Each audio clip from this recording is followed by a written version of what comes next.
I have awakened the memories of my past life, where I met a tragic demise at the hands of betrayal from my girlfriend and friends. Now, having returned to the onset of the apocalypse, I hesitate not for a moment. When they beckon me to be their sycophant, I am already on the path to confrontation. For I intend to honor my rebirth with their blood. From the depths of the ominous fog, screams and the howls of the undead resonate. Clenching my fire axe, I observe the faint dark stains on my hands as the toxic miasma begins its invasion. I must swiftly procure an immunity serum. Bursting through the entrance of the mall, I am met with the terrified faces of the fleeing. There are black monsters inside. My heart races. It is the Black Fog amalgamated zombies. The apocalypse is also humanity's sole avenue to acquire extraordinary powers. A bloodied individual, barely recognizable, stumbles towards me, their eyes instantaneously turning pitch black. Their transformation is complete. I stride forward, delivering a decisive blow to its face with my axe, eliminating it within 10 seconds. Two glowing orbs emerge, revealing a potent enhancement serum and a healing elixir. Upon injecting the enhancement serum, my strength surges, doubling my physical capabilities to that of an average adult male, instilling me with newfound confidence.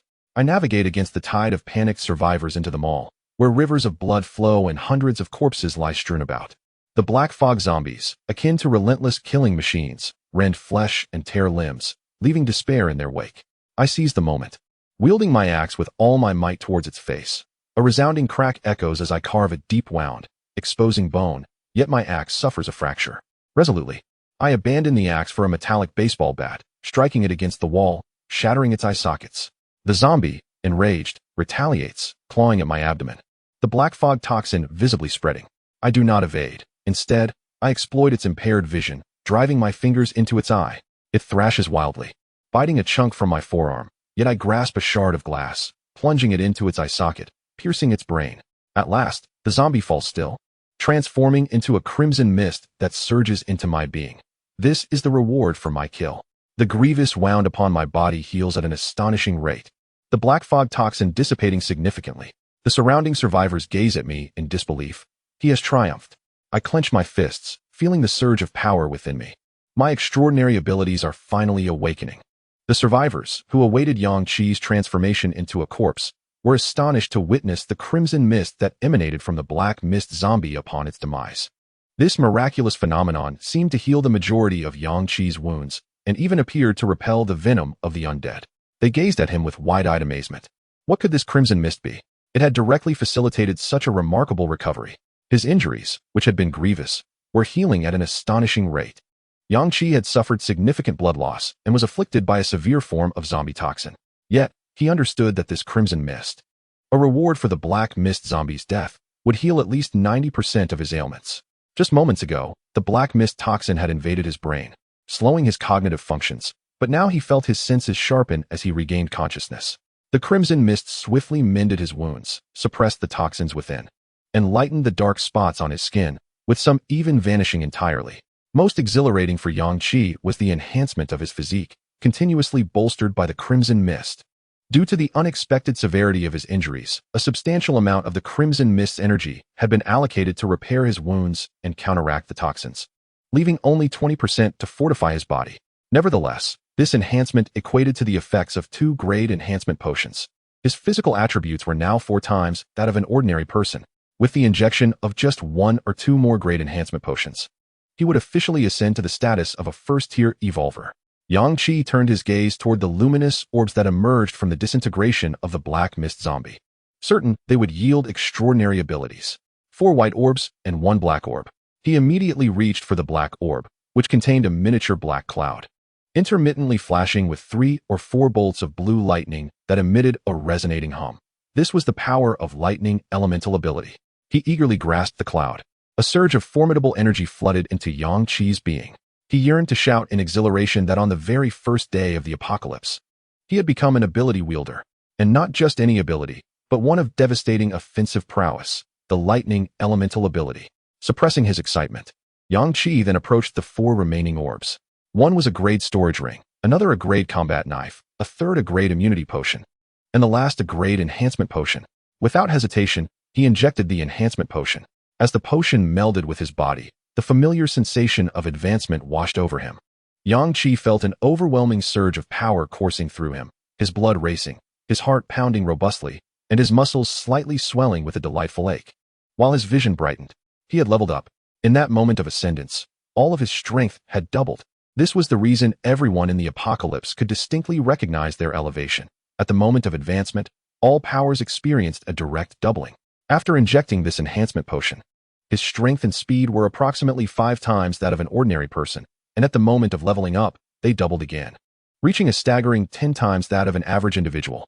This was the true essence of a first-tier evolver. No, it should be referred to as a first-tier ability wielder. At the moment Yang Qi ascended, a surge of formidable power coursed through him, prompting even the surrounding survivors to sense the extraordinary transformation occurring within him. They had witnessed every step of Yang Qi's interaction with the luminous orb and the injection of the serum, and now understood that vanquishing zombies might yield treasures. Adorning his hand with a storage ring of elite caliber, which was indeed a higher tier than the previous one, he discovered it was an artifact emanating from the Black Mist conglomerate. Such rare spatial equipment had emerged. This elite storage ring possessed an impressive capacity of 1,000 cubic meters, ample enough for Yang Qi to amass resources he could utilize for a lifetime. Conveniently, he found himself in the largest shopping mall in Maple City, with a large supermarket located on the basement level, undoubtedly stocked with plentiful provisions. After injecting the elite immunity serum that had erupted from the equipment orb, the toxic remnants within his body were thoroughly repelled, and the dark spots on his skin vanished entirely. He required additional immunity serums to sustain his endeavors in the Black Mist, as well as more enhancement serums to grow stronger and elevate his abilities. Thus, it was imperative for him to continue eliminating zombies. On the ground floor of the mall, dozens of newly transformed zombies lurked. The survivors were being pursued by these physically impaired, relatively weak zombies. Even though they were aware that slaying zombies might bring benefits, none dared to take action. Yang Qi could not help but smirk at their hesitation. These zombies, transformed from grievously wounded creatures by the Black Mist, were physically flawed and weaker than ordinary zombies. Dispatching them was akin to picking up scraps. Yet, among the dozens of survivors present, not a single soul dared to engage. In an instant, Yang Qi dashed behind one of the zombies, raising his elite combat knife high before cleaving downwards, splitting the creature's skull. 2 more zombies charged at him from the side. With lightning reflexes and unparalleled agility, he deftly sidestepped their attacks, unaware that their movements appeared to him as though they were in slow motion. The back of the zombie was now exposed before him, yet his focus remained solely on its head. With a decisive strike, he severed another head. Following that, he executed a reverse strike, cleanly decapitating the second zombie that had pursued him, his movements precise and fluid. Warm, putrid blood splattered onto his face, yet his expression remained unperturbed, exuding an aura of cold, formidable power that completely subdued all present. The terrifying physical prowess and strength of a first-tier ability user, coupled with the elite combat knife, rendered Yang Qi the new harbinger of death within the mall. The targets of his slaughter were the zombies themselves. As the survivors observed Yang Qi swiftly dismantling the zombies in a display of overwhelming dominance, they were left in awe. Was he not a member of some special task force? His movements and demeanor suggested he was no novice to killing.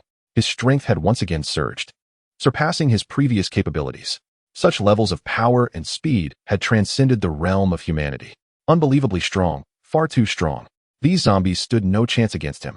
From over 40 ordinary zombies, 5 equipment orbs had been produced. A vial of advanced immunity serum, a vial of advanced mental restoration potion, 2 vials of advanced enhancement elixirs, and a vial of advanced healing potion. Along with the previous healing potion, he now possessed 2. Yang Qi promptly injected both enhancement elixirs, reveling in the exhilarating sensation of newfound strength, bringing him a step closer to the second tier. His clothes were torn asunder. Thus, he took the opportunity to enter a nearby clothing store, collecting all available garments into his storage ring. He selected a pair of long pants and a long-sleeved shirt, and even found a new mask and gloves to cover himself completely. Yang Qi ventured to the expansive supermarket on the lower level of the mall, gathering an abundance of supplies, nearly filling his 1,000 cubic meter storage ring to capacity. Upon exiting the mall, the Black Mist thickened ominously. Mounting his bicycle, Yang Qi hurried back to the school, remembering that 2 significant individuals awaited him in the study room. Half an hour later, he parked his bicycle beneath the study building. A lone zombie surged forth from the black fog, and with a swift motion, Yang Qi dispatched it with his blade. The campus was littered with corpses, and zombies roamed freely. He first dealt with the couple before clearing the remaining zombies on campus. Yang Qi distinctly recalled that the 2 were in room 501 on the top floor. Armed with his battle blade, he ascended the stairs, eliminating several zombies in the corridors and acquiring a radiant orb that yielded an advanced battle blade. He stowed the weapon in his storage ring and proceeded to the 5th floor. With a forceful kick, he burst open the door to classroom 501, eliciting screams from the students hiding within. Chapter 4. The triggering of the instance. Inside the classroom were over 30 students. And Yangqi immediately spotted Xia Yuruo and Su Wen holding hands. The students, relieved to see another person, soon expressed their discontent at Yangqi's forceful entrance. Are you out of your mind? You've ruined the door. Do you not realize that you might attract zombies with such a racket? Seeing Yangqi, Xia Yuruo, feeling guilty, hastily withdrew her hand from Su Wen's grasp and frowned, asking, Yangqi, didn't I ask you to bring back some food? Su Wen, equally displeased, chimed in, so you did nothing for hours? And you come back making all this noise, attracting zombies. However, just as Su Wen finished speaking, the scene in the classroom began to shift dramatically. Taken aback by this sudden turn of events, Yangqi furrowed his brow, keenly aware that an instance had been triggered. In this apocalyptic world, fulfilling certain specific conditions would activate an instance of the Doomsday game. Successfully completing the instance would yield substantial rewards. In his previous life, when he entered the classroom to retrieve Xia Yuruo and Su Wen, no instance was triggered. The notable difference in this life was that upon entering the classroom, he had already become a first-tier ability user. What was happening? What was unfolding? As the surroundings morphed, everyone present was rendered speechless. Moments later, the space transformed into a chaotic realm spanning 200 square meters, with its boundaries clearly visible. A group of individuals who were previously absent has now appeared. In the classroom, there were originally over 30 people, including Yangqi. A second group, standing at a distance, comprised more than 20 individuals, among whom several clearly did not belong to this university, resembling more like street thugs. Their faces were etched with hostility, and they brandished an assortment of weapons. Yangqi's gaze immediately fixated on a man who appeared to be around 25. The man's aura was unmistakably that of an extraordinary being, a first-tier evolver, akin to Yangqi himself. In the next moment, a voice resonated throughout the space. The apocalyptic game has triggered a competitive instance. Trigger conditions: the presence of 2 first-tier evolvers. Upon triggering the instance, all individuals surrounding the 2 evolvers will be drawn into the instance space. Instance content: led by the 2 first-tier evolvers, 2 teams must be formed before the countdown concludes, with each team consisting of no fewer than 10 members. Conditions for clearing the instance: eliminate all zombies that appear within the instance. Upon completion, the team with the highest number of kills will receive rewards, while the remaining team will receive nothing. The 50 or so individuals present were immediately engulfed in chaos, as a countdown of 5 minutes for team selection appeared on one wall of the chaotic space. Simultaneously, the names of the only 2 first-tier evolvers among the 56 were displayed: Yangqi and Lin Jie. What does this mean? An apocalyptic game instance? Is this a joke? Where have we been taken? Is this still a classroom? Kill zombies? Have they lost their minds? Being close to a zombie could lead to infection with the zombie virus. Who would dare to confront them? First-tier evolvers. Does this resemble those apocalyptic novels where slaying zombies grants one enhanced physical abilities and the status of an evolver? Forming teams of Yangqi and Lin Jie. Yangqi. The classmates who had been in the classroom together turned their gazes toward Yangqi in unison, with Xia Yuruo and Su Wen displaying expressions of shock. Yangqi, when did you become a first-tier evolver? Xia Yuruo was both astonished and puzzled. So this absurd instance was triggered because you became an evolver? Because of you, we are forced to battle zombies? Su Wen's tone was laced with undisguised blame, successfully directing animosity toward Yangqi. Other classmates began to voice their grievances toward him as well. Unbelievable. Now, because of you, we must confront zombies. At that moment, the group of over 20 individuals began to approach, led by the first-tier evolver Lin Jie. Lin Jie himself bore the appearance of a thug, with extensive tattoos adorning his arms and neck, exuding an air of arrogance that starkly contrasted with the surrounding university students. Accompanying him were several similarly ostentatious companions, also sporting dyed hair and tattoos, wielding axes, knives, and other weapons. Upon seeing the situation, Su Wen quietly conspired with Xia Yuruo. Xiaoro, let us join Lin Jie's team. His group undoubtedly possesses greater combat strength, and I am certain others can perceive this as well. Look at that luminous screen. It indicates a total of 56 individuals. I recall that the rules stated earlier specify a minimum of 10 members per team. Everyone will be eager to align themselves with the more formidable Lin Jie, leaving Yangqi with perhaps only the 10 individuals Lin Jie selects as leftovers. Even if we manage to survive under Yangqi's leadership, his team will inevitably forfeit any rewards from this instance. We are currently in the early stages of an apocalypse, and should we succeed in obtaining the rewards from this instance, we might just secure a means of self-preservation. Before Su Wen could finish his analysis, their classmates surged toward Lin Jie as if he were a beacon of hope. Are you Captain Lin Jie? Please allow me to join your team. I wish to join your ranks as well. Upon hearing Su Wen's words, Xia Yuru resolutely decided to join Lin Jie's team. Out of consideration for appearances, she approached Yang Qi, who regarded her with a bemused expression, and declared, Yang Qi, Su Wen and I intend to join Lin Jie's team. You only need to ensure your own survival here. We will secure the rewards over there and become stronger, enabling us to team up with you and thrive in this apocalypse. On the surface, she was Yang Qi's girlfriend. How could she join Lin Jie's team without a word? That would be too awkward socially. This grandiloquent statement was meant for the ears of their acquaintances. Upon hearing Xia Yuru's words, their classmates cast scornful glances at Yang Qi. Huh, even his girlfriend and best friend refused to join his team. Girlfriend? Before Yang Qi arrived, I distinctly saw Xia Yuru nestled in Su Wen's embrace. Whose girlfriend is she really? Ha! Xia Yuru's face flushed crimson as she shot a furious glare at the speaker before hastily following Su Wen toward Lin Jie. Upon seeing Xia Yuru's appealing countenance, Lin Jie pulled her closer, jesting. So, whose girlfriend are you really? Never mind, I think neither of them is worthy. Why not be my girlfriend instead? He provocatively stared at Yang Qi for a few seconds, but upon noticing Yang Qi's impassive expression, who seemed entirely unconcerned and was instead focused on Su Wen, Lin Jie turned his attention back. Su Wen's face was marked by embarrassment, yet he dared not utter a word. Xia Yuru, unable to free herself from Lin Jie's embrace, shot an indignant look at the ineffectual Su Wen, yet remained silent, allowing Lin Jie to have his way. At that moment, a tall figure dashed toward Yang Qi from the group of over 20 individuals who had been pulled into the instance because of Lin Jie. Everyone turned to look. To their astonishment, they exclaimed, "Isn't that the campus beauty, Lu Wan? She has also been drawn into the instance?" While Xia Yuru was the flower of their department, Lu Wan was renowned as the campus beauty. In the surrounding university town, few are unaware of Lu Wan. Those who seek her favor could form a line stretching from the entrance of one university to another. With a mixture of anger and fear on her face, Lu Wan hurriedly approached Yang Qi. Her complexion was as fair as snow, her skin delicate and flawless, her almond-shaped eyes bright and clear, and her long eyelashes gently curled, presenting no trace of imperfection. On her exquisitely shaped oval face, her cherry lips were tightly pressed, seemingly suppressing both grievance and fear. Her figure was alluringly enchanting.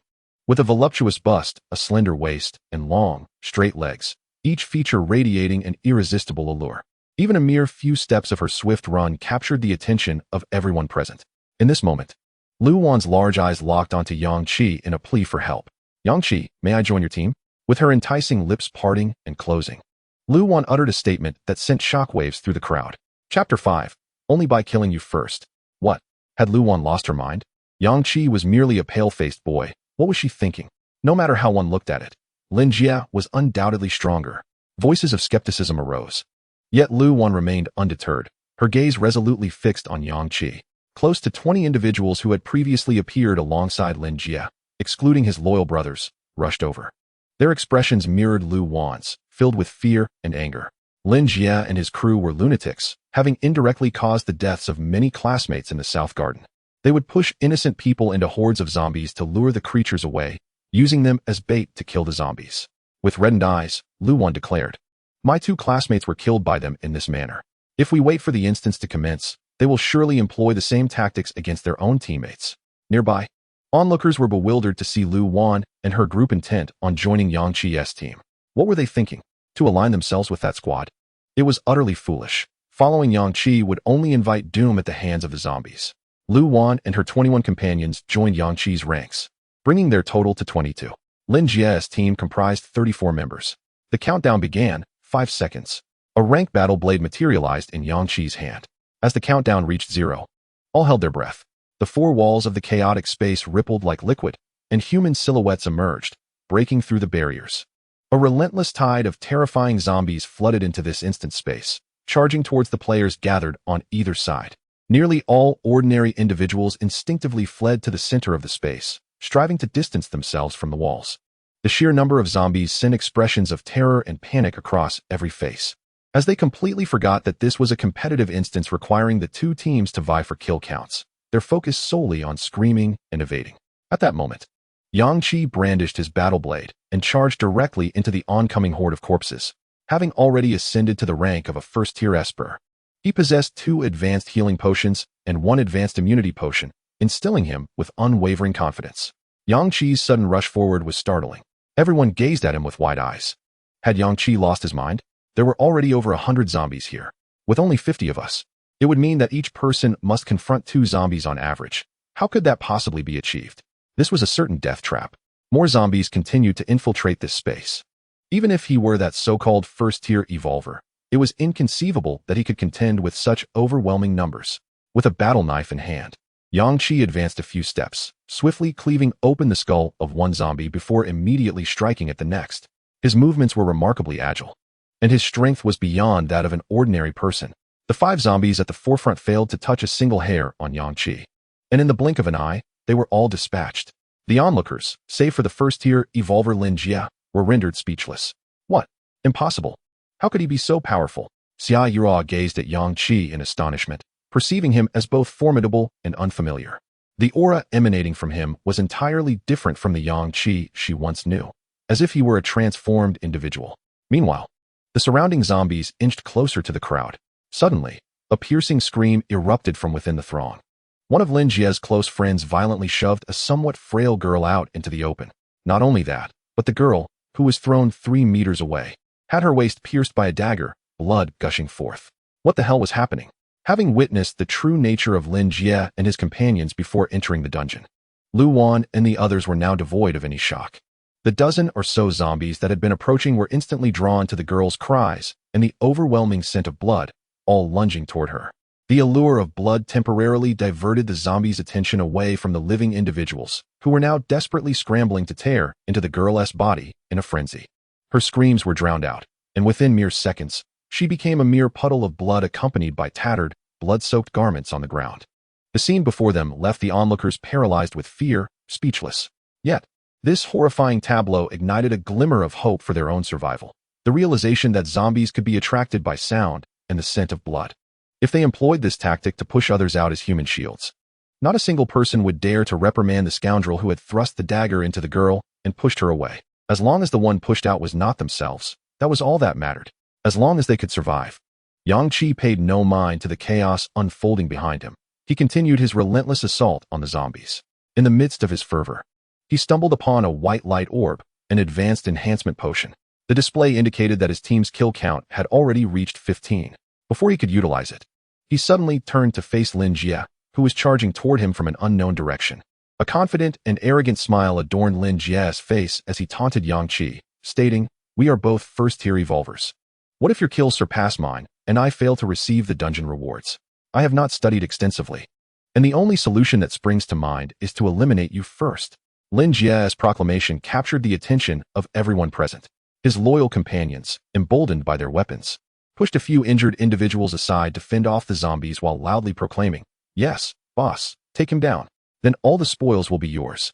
Lu Wan expressed her concern, urging, "Yang Qi, be cautious. His strength is formidable."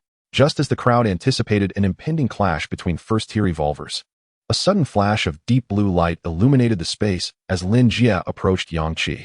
Simultaneously, tendrils of blue lightning coiled around Yang Qi's right arm. With a sweeping motion of his arm, a thunderous bolt of lightning descended upon Lin Jie. The thunder roared deafeningly, sending many to the ground as they desperately covered their ears, their eyes betraying a palpable fear. The oppressive aura of the lightning filled the air, leaving the onlookers in disbelief as they watched the electric surge strike Lin Jie.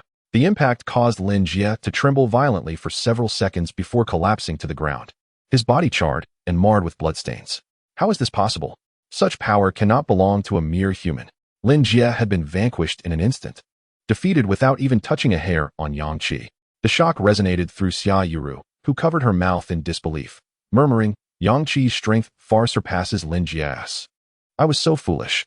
Su Wen's expression morphed repeatedly, from jealousy and envy upon witnessing Yang Qi's swift dispatch of zombies, to astonishment and fear at Lin Jie's rapid downfall, and now, a naive determination to cling to Yang Qi's coattails.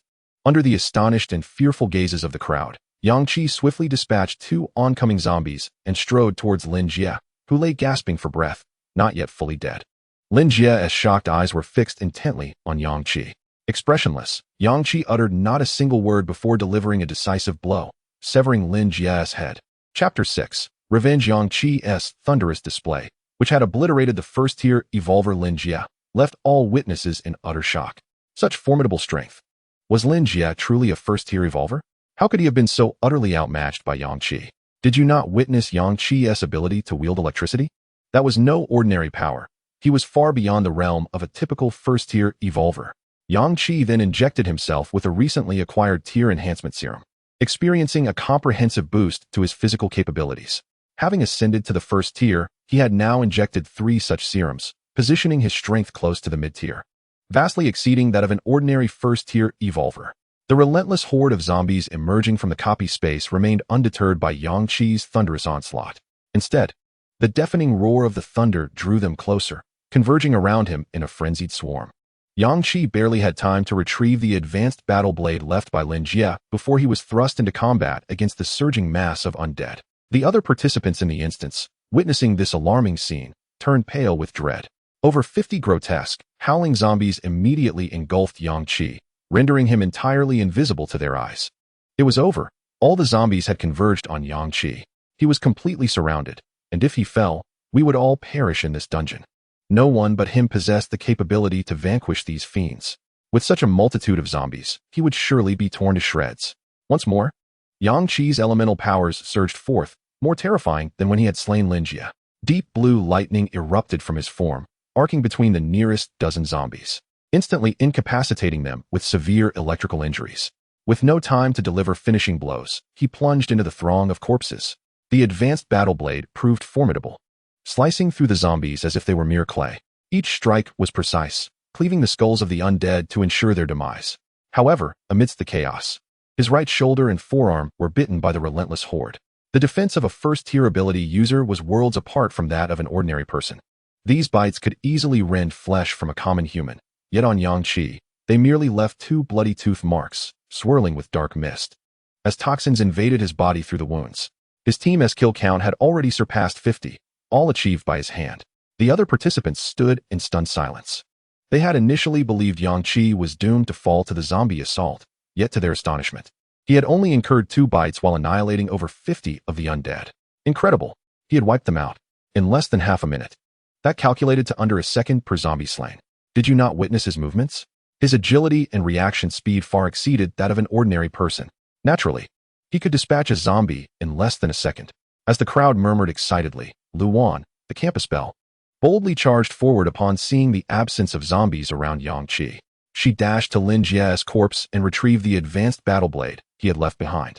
Xia Yuru, upon witnessing this, cursed under her breath. That wretched girl, how opportunistic. Yang Qi wielded a blade of the same caliber, clearly not an ordinary weapon. Su Wen nudged Xia Yuru with his shoulder and, in a hushed tone, urged, "What are you waiting for? You're Yang Qi's girlfriend. Hurry and join him." Once the encroaching zombies were vanquished, Yang Qi returned to deliver finishing strikes to the dozen zombies that had been momentarily incapacitated by the thunder. Kill count, 69. 4 white orbs of light burst forth once more. Yang Qi approached each orb, acquiring 2 advanced mental recovery potions, 1 advanced enhancement potion, and 1 advanced immunity potion. This time, the onlookers clearly recognized the phenomenon that slaying zombies could yield mysterious orbs of light. Yang Qi approached each orb with curiosity. However, they did not perceive any new items materializing in his hands. After utilizing his lightning elemental abilities twice in succession, Yang Qi found his mental energy nearly depleted by half. Uncertain of when this trial would conclude, he seized the opportunity to replenish himself with a Grade 1 mental recovery serum, a Grade 1 immunity serum, and a Grade 1 enhancement serum, restoring his condition to its peak and reinforcing his body once more. Along with his previous acquisitions, he still possessed 1 Grade 1 immunity serum, 2 Grade 1 mental recovery serums, and 2 Grade 1 healing serums in his spatial equipment. These supplies would suffice to see him through this instance.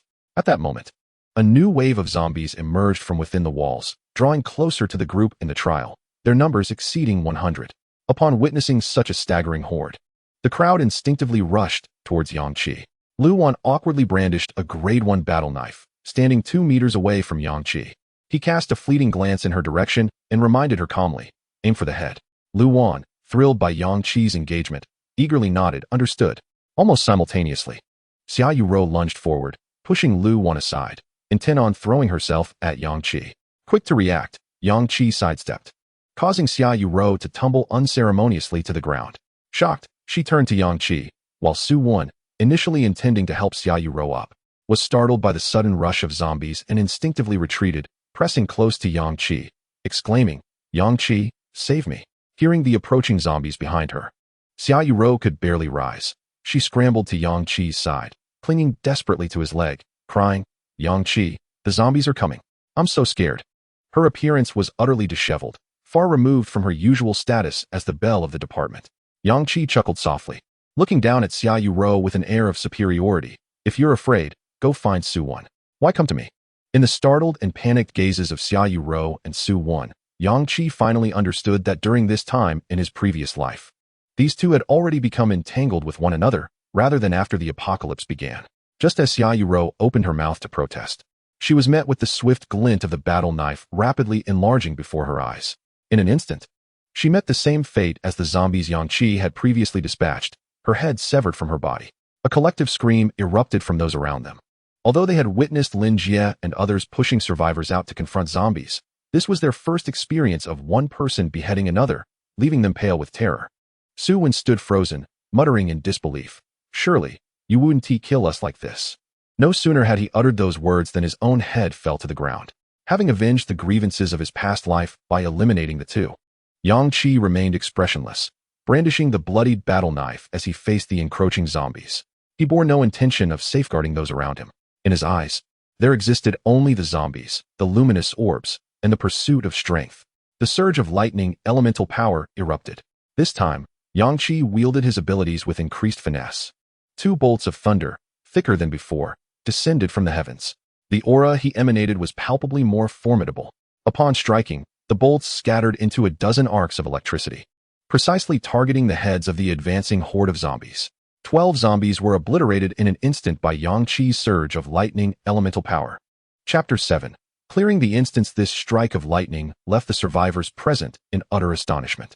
Just 2 minutes prior, they had witnessed Yang Qi's previous bolt of lightning merely traversing amongst the zombies, incapacitating and gravely wounding them. Though powerful, its broad area of effect could not instantaneously annihilate the zombies' brains. Yang Qi had to subsequently deliver finishing blows to those who had been struck by the lightning. Yet in this moment, his lightning struck with unerring accuracy, dispatching each zombie in a heartbeat. Had he indeed grown stronger? The mastery over the thunderous force exhibited a remarkable enhancement within mere exchanges. It seemed he had employed some sort of syringe on his arm, and those ethereal white orbs appearing after the zombie's demise were undoubtedly the secrets to becoming an evolved being and augmenting strength.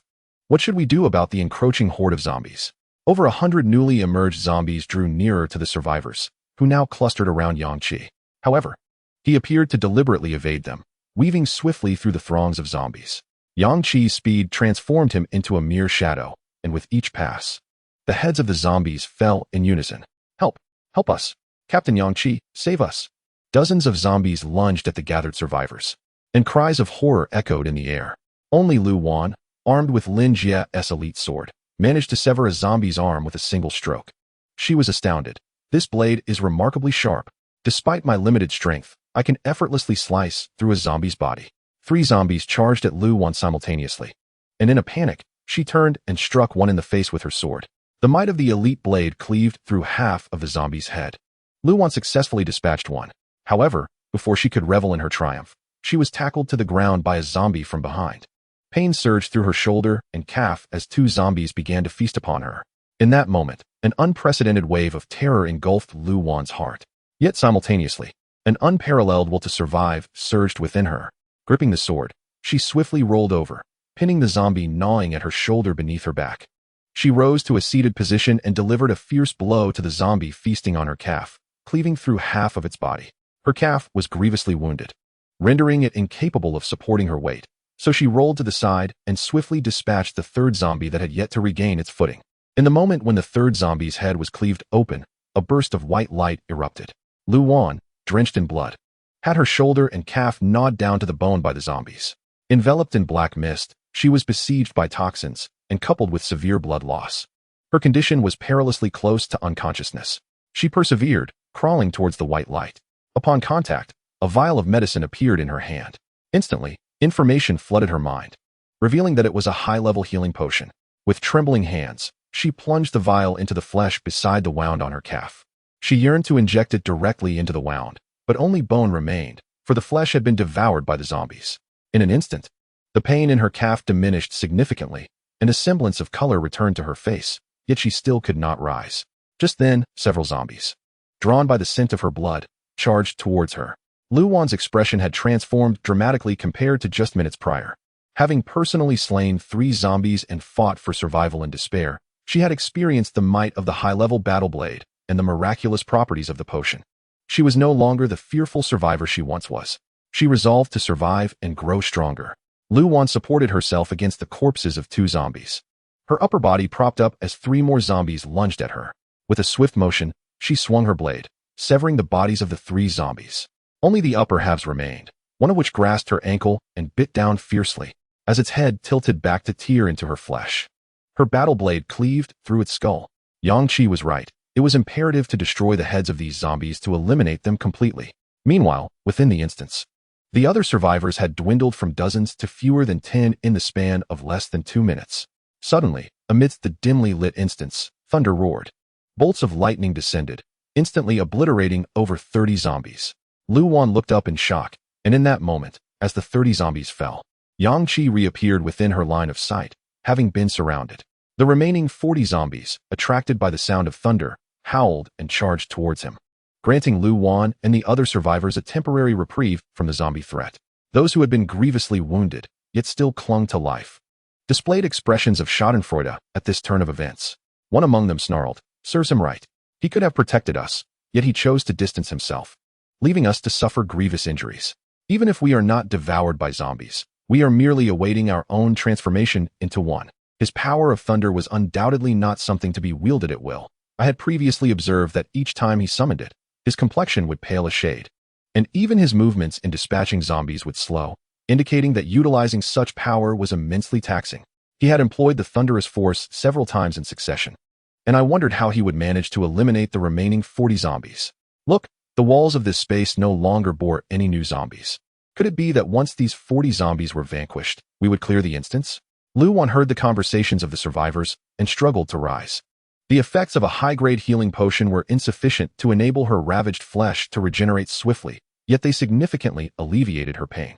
Drawing upon her formidable willpower, she stood up, wielding a superior combat knife, and limped toward Yang Qi and the horde of over 40 zombies. Amidst the throng of corpses, Yang Qi's face appeared pale and weary. He had already slain more than 200 zombies within the instance, but as a first-tier ability user, his mental fortitude was too feeble. Coupled with the rapid depletion of mental energy due to his lightning elemental abilities, he felt utterly exhausted. Surrounded by the menacing proximity of over 40 zombies, he had no time to utilize a mental recovery potion. With his mental state deteriorating, attempting to dispatch the remaining zombies one by one would undoubtedly inflict considerable harm upon him. Fortunately, a vestige of mental power remained, sufficient for one final invocation of his lightning abilities. The thunder, which had just subsided, erupted once more. Boom. The aura of the lightning was more terrifying than ever before, imposing enough to compel the remaining dozen survivors to cover their ears in fear. Several bolts of lightning struck down, dispersing into dozens of arcs that targeted the heads of all the zombies. Thunderous roars echoed as the last 40 zombies collapsed in unison. 5 orbs of white light burst forth. The survivors, who had believed Yang Qi would surely perish amidst the encircling corpses, were momentarily stunned. His face, already so ghastly, somehow managed to summon forth the power of thunder, and with an intensity surpassing that of before. Given his pallor, I had assumed he would succumb at any moment. Yet he unleashed a surge of lightning, annihilating the final horde of zombies. What a formidable individual. Orbs of light. In the next moment, the words announcing the conclusion of the instance appeared upon the luminous screen, and Yang Qi's team's kill count rose to 258. The screen erupted with resplendent light, capturing the attention of all. The competitive instance had concluded. Victorious team, Yang Qi's team. Kill count, 258. Captain's rewards: 1 high-grade lucky ring, 1 high-grade combat knife, 1 high-grade healing potion, and 1 golden permanent immunity potion. Team member rewards: 1 high-grade combat knife, 1 high-grade healing potion, and 1 golden permanent immunity potion. Everyone gazed wide-eyed at the glowing screen. Goodness, a golden permanent immunity potion. For those of us already afflicted by zombie poison, could it not repel the toxin? Haha, damn it, I joined Lin Jia's team. Goodness. The rewards appeared directly in my hands. The chaotic instant space began to fade away. At that moment, all present heard a muffled thud. Curiously turning their gazes, they beheld Yang Qi, having exhausted all his mental energy, collapsing straight onto the classroom floor. Chapter 8. Equipment of the highest tier. Meanwhile, Lu Wan had rushed to Yang Qi's side, clutching the rewards obtained from the dungeon. She swiftly injected a high-grade healing potion into Yang Qi's body, whispering urgently, "Yang Qi, wake up." She could sense the malevolent intent emanating from those who had survived the dungeon. They would not express gratitude for Yang Qi leading them to victory, but would instead harbor resentment for his failure to protect them during the ordeal. She recalled the last moment when the rewards for the captain were revealed. The function of that high-tier lucky ring was unknown. Yet its level exceeding 3 tiers was sufficient to embolden them to attack Yang Qi while he was vulnerable, seeking to seize his equipment. Indeed, among the 12 survivors, 7 belonged to Yang Qi's team. They promptly administered the golden permanent immunity potion and the high-grade healing potion.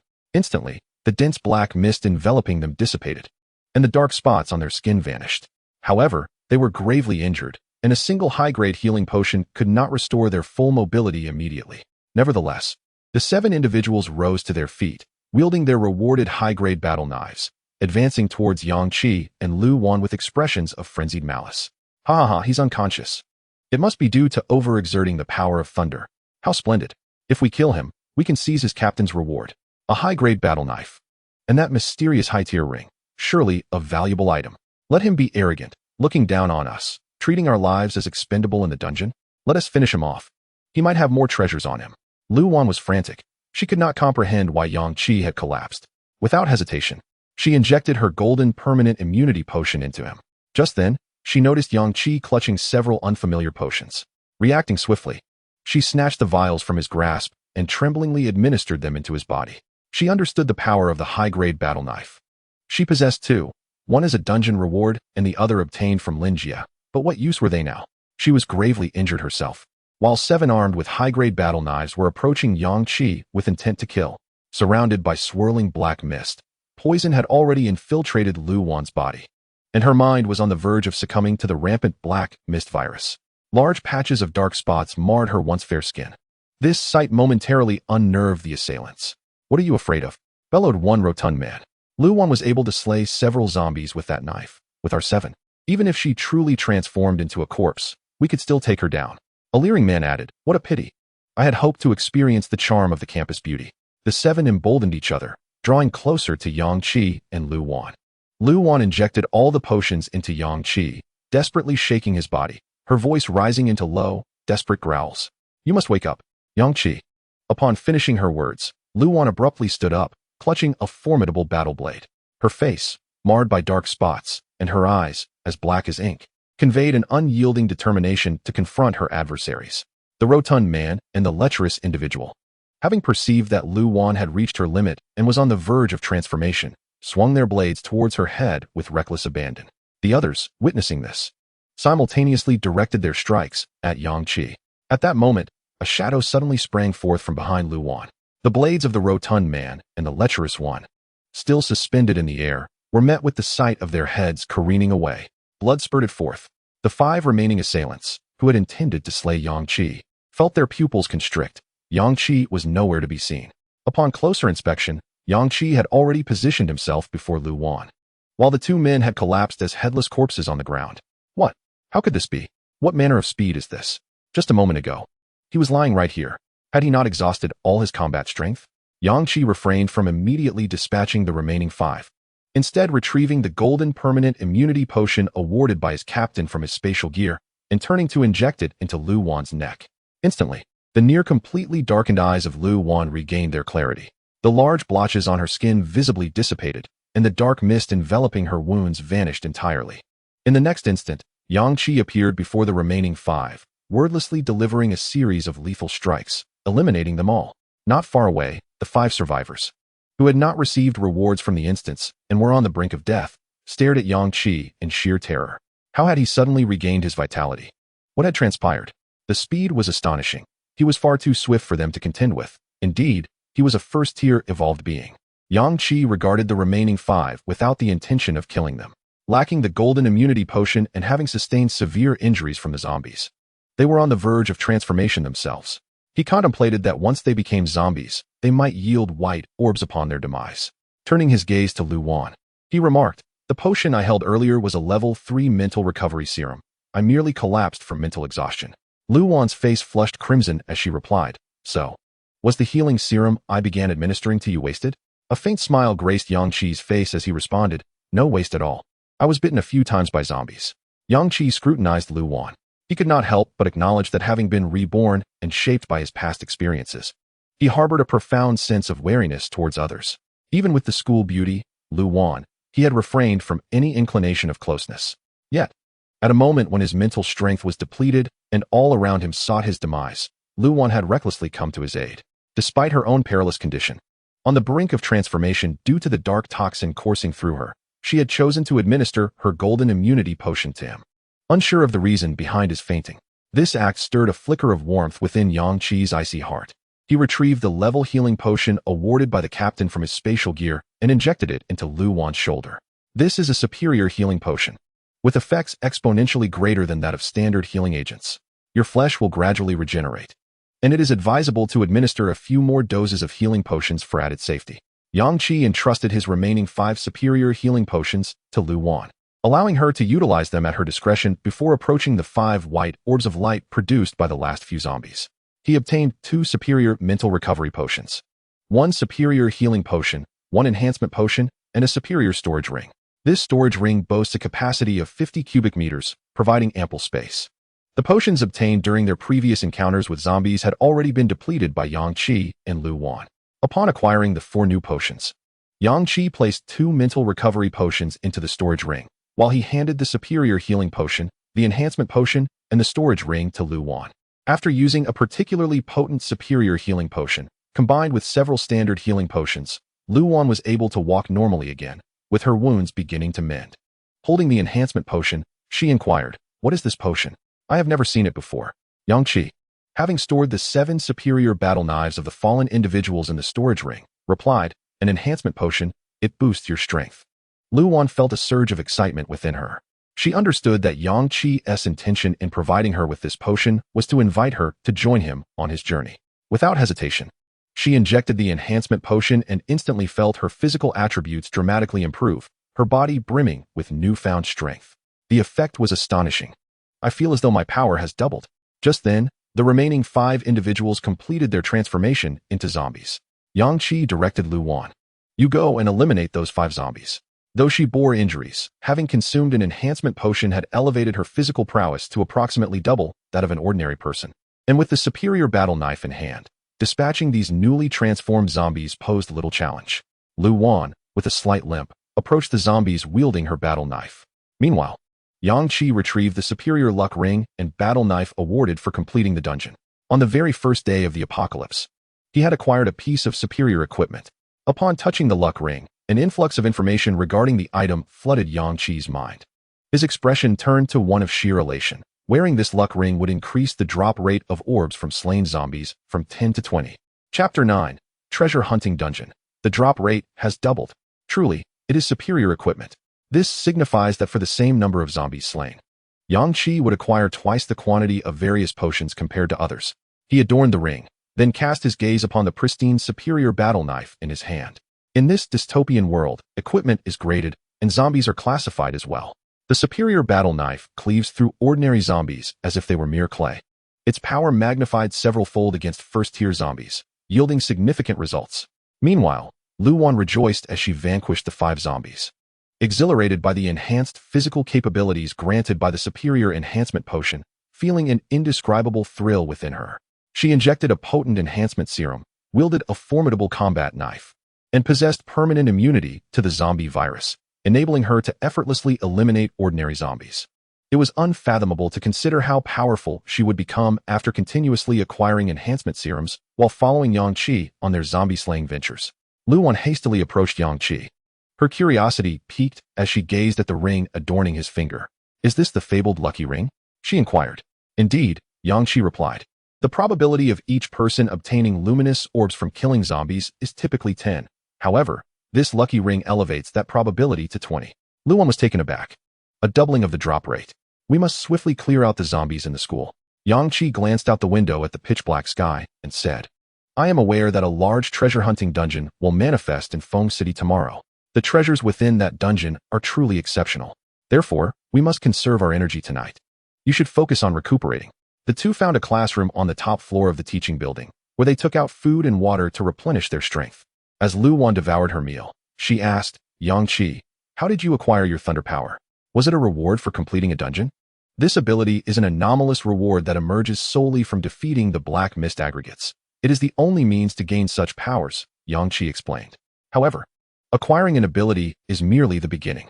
Upgrading it is far more complicated, requiring one to max out their proficiency at the current level, and then obtain an upgrade scroll from the treasure hunting dungeon in order to enhance the ability. Moreover, with each level gained, specific skills are unlocked, significantly amplifying their power. Luan listened intently, realizing why he was preparing for the treasure hunting dungeon so early. Yang Qi took a sip of water and continued, Today, I utilized my thunder elemental ability merely to unleash lightning. Should my level of thunder elemental ability upgrade to the next tier, it will unlock a unique skill associated with it, which would be at least double the potency of simply discharging lightning. We must persistently slay zombies to gather enhancement serums and fortify our physiques, while also acquiring more mental recovery potions to ensure we have sufficient resources to cultivate our abilities swiftly. Unable to contain her curiosity, Luan asked, Did you exhaust all your mental energy today and faint? Is depleting mental energy such a grave matter? Yang Qi sighed. Depleting one's mental energy equates to losing all mental strength, which has severe repercussions. A first-tier ability user still lacks adequate mental power. Fortunately, you reacted quickly upon seeing the potion in my hand and administered it. I was too weak to inject it myself at that moment. Luan's expression grew serious as she declared, I will diligently slay zombies to accumulate more mental recovery potions for you. In future battles, I will stay close by your side, ready to assist you with potions. Yang Qi observed Luan's earnest demeanor and smiled, very well, noticing that her clothes were tattered and stained with blood from their battle against zombies in the dungeon. He retrieved a black tracksuit from his storage ring and urged her to change into it. After finishing their meal, the two leaned against the front door of the classroom. Yang Qi succumbed to slumber in the early hours of the night, while Luan kept watch. Subsequently, she would rouse him from his sleep during the latter half of the night. Having expended his mental energy throughout the day, Yang Qi quickly drifted into a deep sleep. Even though he had fully restored his energy with a recovery potion, the mental realm required a period of recuperation. Luan listened attentively to the sounds outside, her breathing soft and steady. The first night of the apocalypse was anything but tranquil, punctuated by the occasional piercing screams of people and the chilling roars of zombies. Suddenly, a series of blood-curdling screams shattered the stillness of the night. Luan's heart raced, and Yang Qi awoke alertly, straining to hear the commotion outside. They exchanged no words. Following the screams, the zombies in the vicinity seemed to have been invigorated, emitting a chorus of frenzied howls. They could distinctly hear the terrifying sounds of hordes of zombies racing through the campus. The desperate cries of survivors multiplied. With a pale expression, Luan whispered, It seems something unusual has occurred outside. The number of zombies appears to be overwhelming. Yang Qi replied quietly, Zombies are naturally more active at night. Those screams must have attracted all the zombies in the school. If a small-scale horde is coming, it is extremely dangerous for just the two of us. I only have 2 mental recovery potions. Just then, they noticed the approaching zombies nearing their building. Meanwhile, downstairs, Ma Junyi, accompanied by over 30 students, dashed towards the classroom building in a frenzy. Tall and muscular, his dark skin made it evident that he was an athlete. Earlier, Ma Junyi and over 500 survivors had sought refuge in the gymnasium, only to be unexpectedly pulled into an alternate space, triggered by the condition of having more than 500 survivors present.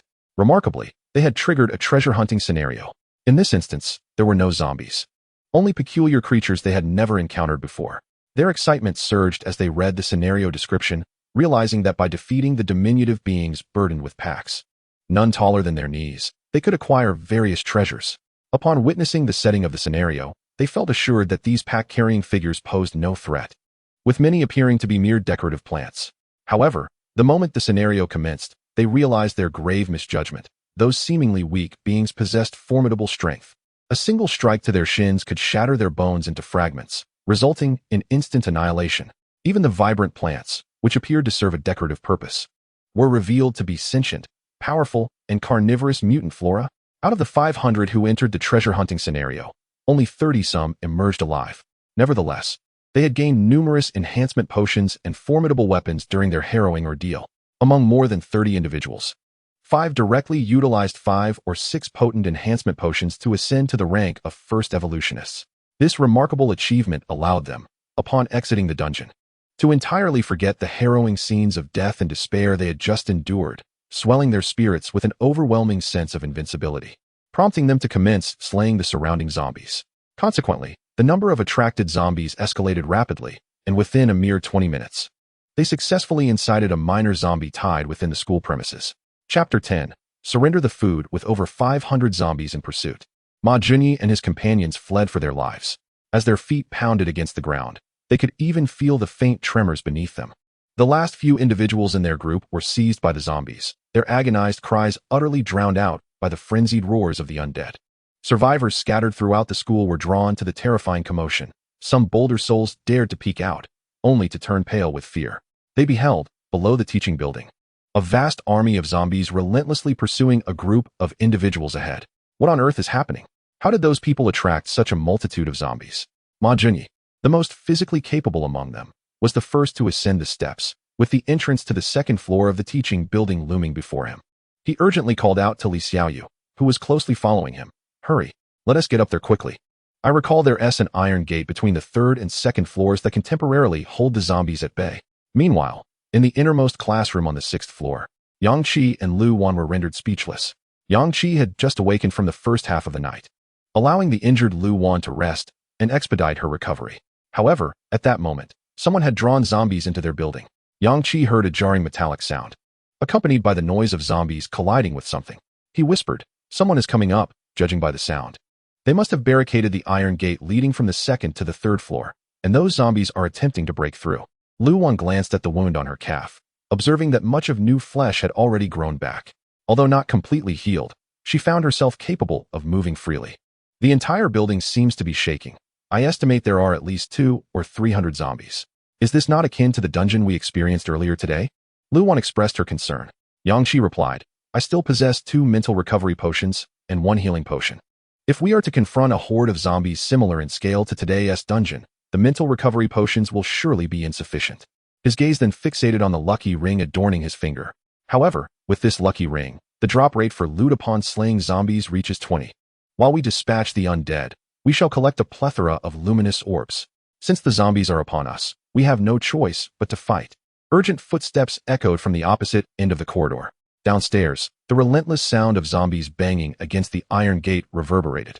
These ordinary zombies lacked the intelligence to realize that they could simply climb the railing to reach the upper level. Yang Qi couldn't help but make a remark in this moment of chaos. Ma Junyi led a group of over 10 individuals as they charged towards the rooftop. Instinctively, I dashed deeper into the corridor, only to discover that the door to the innermost classroom was firmly shut. Without a second thought, I forcefully kicked it open. Yang Qi and Lu Wan stood in the center of the classroom, coldly regarding the unexpected intruders. Ma Junyi, upon witnessing the presence of 2 survivors, was taken aback. At that moment, he keenly observed some food wrappers and even empty mineral water bottles scattered at the entrance. After narrowly escaping the treasure hunt in the gymnasium, slaying dozens of zombies upon exiting the instance, and being pursued by hordes for so long, Ma Junyi was already dizzy from hunger and parched. He promptly strode towards Yang Qi and Lu Wan, followed closely by his companions, gently closing the door behind them and blocking it with a nearby laboratory chair. Boss, those zombies will eventually break through the iron door. Staying here is not a solution. The 20 or so people we left outside are hardly enough to satisfy the zombies. Once they are devoured, the iron door will be compromised, and we will be in peril. Ma Junyi paid no heed and directly approached Yang Qi and Lu Wan, looking down at them condescendingly. Hand over the food. The ravenous crowd, hearing Ma Junyi's words, temporarily forgot the threat of the zombies. All eyes fixating on Yang Qi and Lu Wan. Having read numerous apocalyptic novels, who doesn't understand that resources are paramount? Several gazes scrutinized Yang Qi and Lu Wan from head to toe. Where's the food hidden? Hurry up and hand it over. You must have heard the commotion from the zombies downstairs. To be frank, we have 5 first-tier revolvers on our side. If you obediently surrender your provisions to us, we can offer you some protection from the zombies. Otherwise, well, when the zombies arrive, you'll be the first to be thrown out to feed them. A seemingly demure girl scoffed. Why waste words on those 2? Let us just search them. What strength do they possess to negotiate with us? They probably don't even know what a first-tier evolver is. What is the use of all this talk? The girl, named Lin Xiaopian, had also gained several tier enhancement potions during the treasure hunt, becoming one of the first-tier evolvers. Bang! At that moment, a tremendous crashing sound echoed from below. The entire building began to tremble, accompanied by the countless footsteps of zombies ascending the stairs. Ma Jinyi's expression turned icy. Damn it, enough with the nonsense. Kill them and search for the food directly. In our current state of hunger, we won't stand a chance against those zombies. The dozen or so individuals were the elite members of Ma Jinyi's team, with the weaker ones left outside to hold off the zombies. Among them, 5 were first-tier evolvers, while the remaining 7 had at least consumed 2-tier enhancement potions each. They were exceedingly confident in their abilities and regarded Yang Qi and Lu Wan with disdain. Upon Ma Jinyi's command, the 7 non-evolvers immediately surrounded Yang Qi and Lu Wan. Expressionless, Yang Qi raised his battle blade and swept across as the 7 stood before him. The movements were swift and decisive. A dazzling flash glimmered, and in an instant, the 7 assailants fell into a pool of blood. The expressions of Ma Jinyi and his companions changed dramatically. What? What just transpired? How could 7 individuals be eliminated in mere seconds? This was unfathomable. As the 7 fell, the remaining 5 first-tier evolutionists beheld Yang Qi, standing in the center of the classroom, brandishing a bloodied battle blade. Ma Jinyi was struck with astonishment, his gaze fixed in disbelief upon the weapon in Yang Qi's grasp. He discerned that the battle blade wielded by Yang Qi appeared to be even more formidable than the one he had acquired from the treasure-hunting instance. Lin Xiaopian retreated a few steps, her previously disdainful countenance now replaced with shock and trepidation. Although the 7 attackers were not first-tier evolutionists, they had at least consumed 2 great enhancing potions each. Their strength and reflexes surpassed those of ordinary individuals by several folds. The simultaneous demise of the 7 was not an act achievable by an average person. This could only imply that Yang Qi was an evolutionist of the same caliber. Among the 5 first-tier evolutionists, the previously silent Li Xiaoyu, Wang Yu, and Dong Su also began to comprehend the situation, displaying greater resolve than Ma Jinyi and Lin Xiaopian. They drew closer, weapons in hand, encircling Yang Qi and Lu Wan. Dong Su declared solemnly, "This individual is a first-tier evolutionist. It matters not. With all 5 of us together, he is doomed." Ma Jinyi suppressed his inner astonishment and hurriedly concurred. Yes, we 5 first-tier evolutionists need not fear him. Let us finish him off. Lin Xiaopian encouraged, "There is no need to fear him. Even if he is an evolutionist, he stands alone against 5 of us." As she spoke, both she and Ma Jinyi advanced, weapons drawn, towards Yang Qi and Lu Wan. Yang Qi observed them with a smile, leisurely remarking, "From your aura, it is evident you are indeed first-tier evolutionists. I am quite curious as to how you ascended to this level so swiftly. According to the probability of obtaining enhancement potions from slaying zombies, it is implausible for 5 individuals to rapidly become first-tier evolutionists. This can only indicate that you have participated in an instance." "What instance? A competitive one? That seems unlikely, as the rewards from current competitive instances could not provide sufficient enhancement potions for 5 individuals to level up. Thus, it must be a treasure-hunting instance." The more Yang Qi elaborated, the more astonished their expressions became, for he had deduced far too much. The events they had previously experienced were laid bare before him. Chapter 11. Killed. Just as Yang Qi prepared to strike, a horde of zombies surged onto the 6th floor, causing the ground to tremble violently. The frenzied zombies, drawn by the scent of blood, charged towards the classroom. Bang! The sound of violent banging on the door echoed. The distinct stench of decay, characteristic of the undead, seeped through the cracks of the door.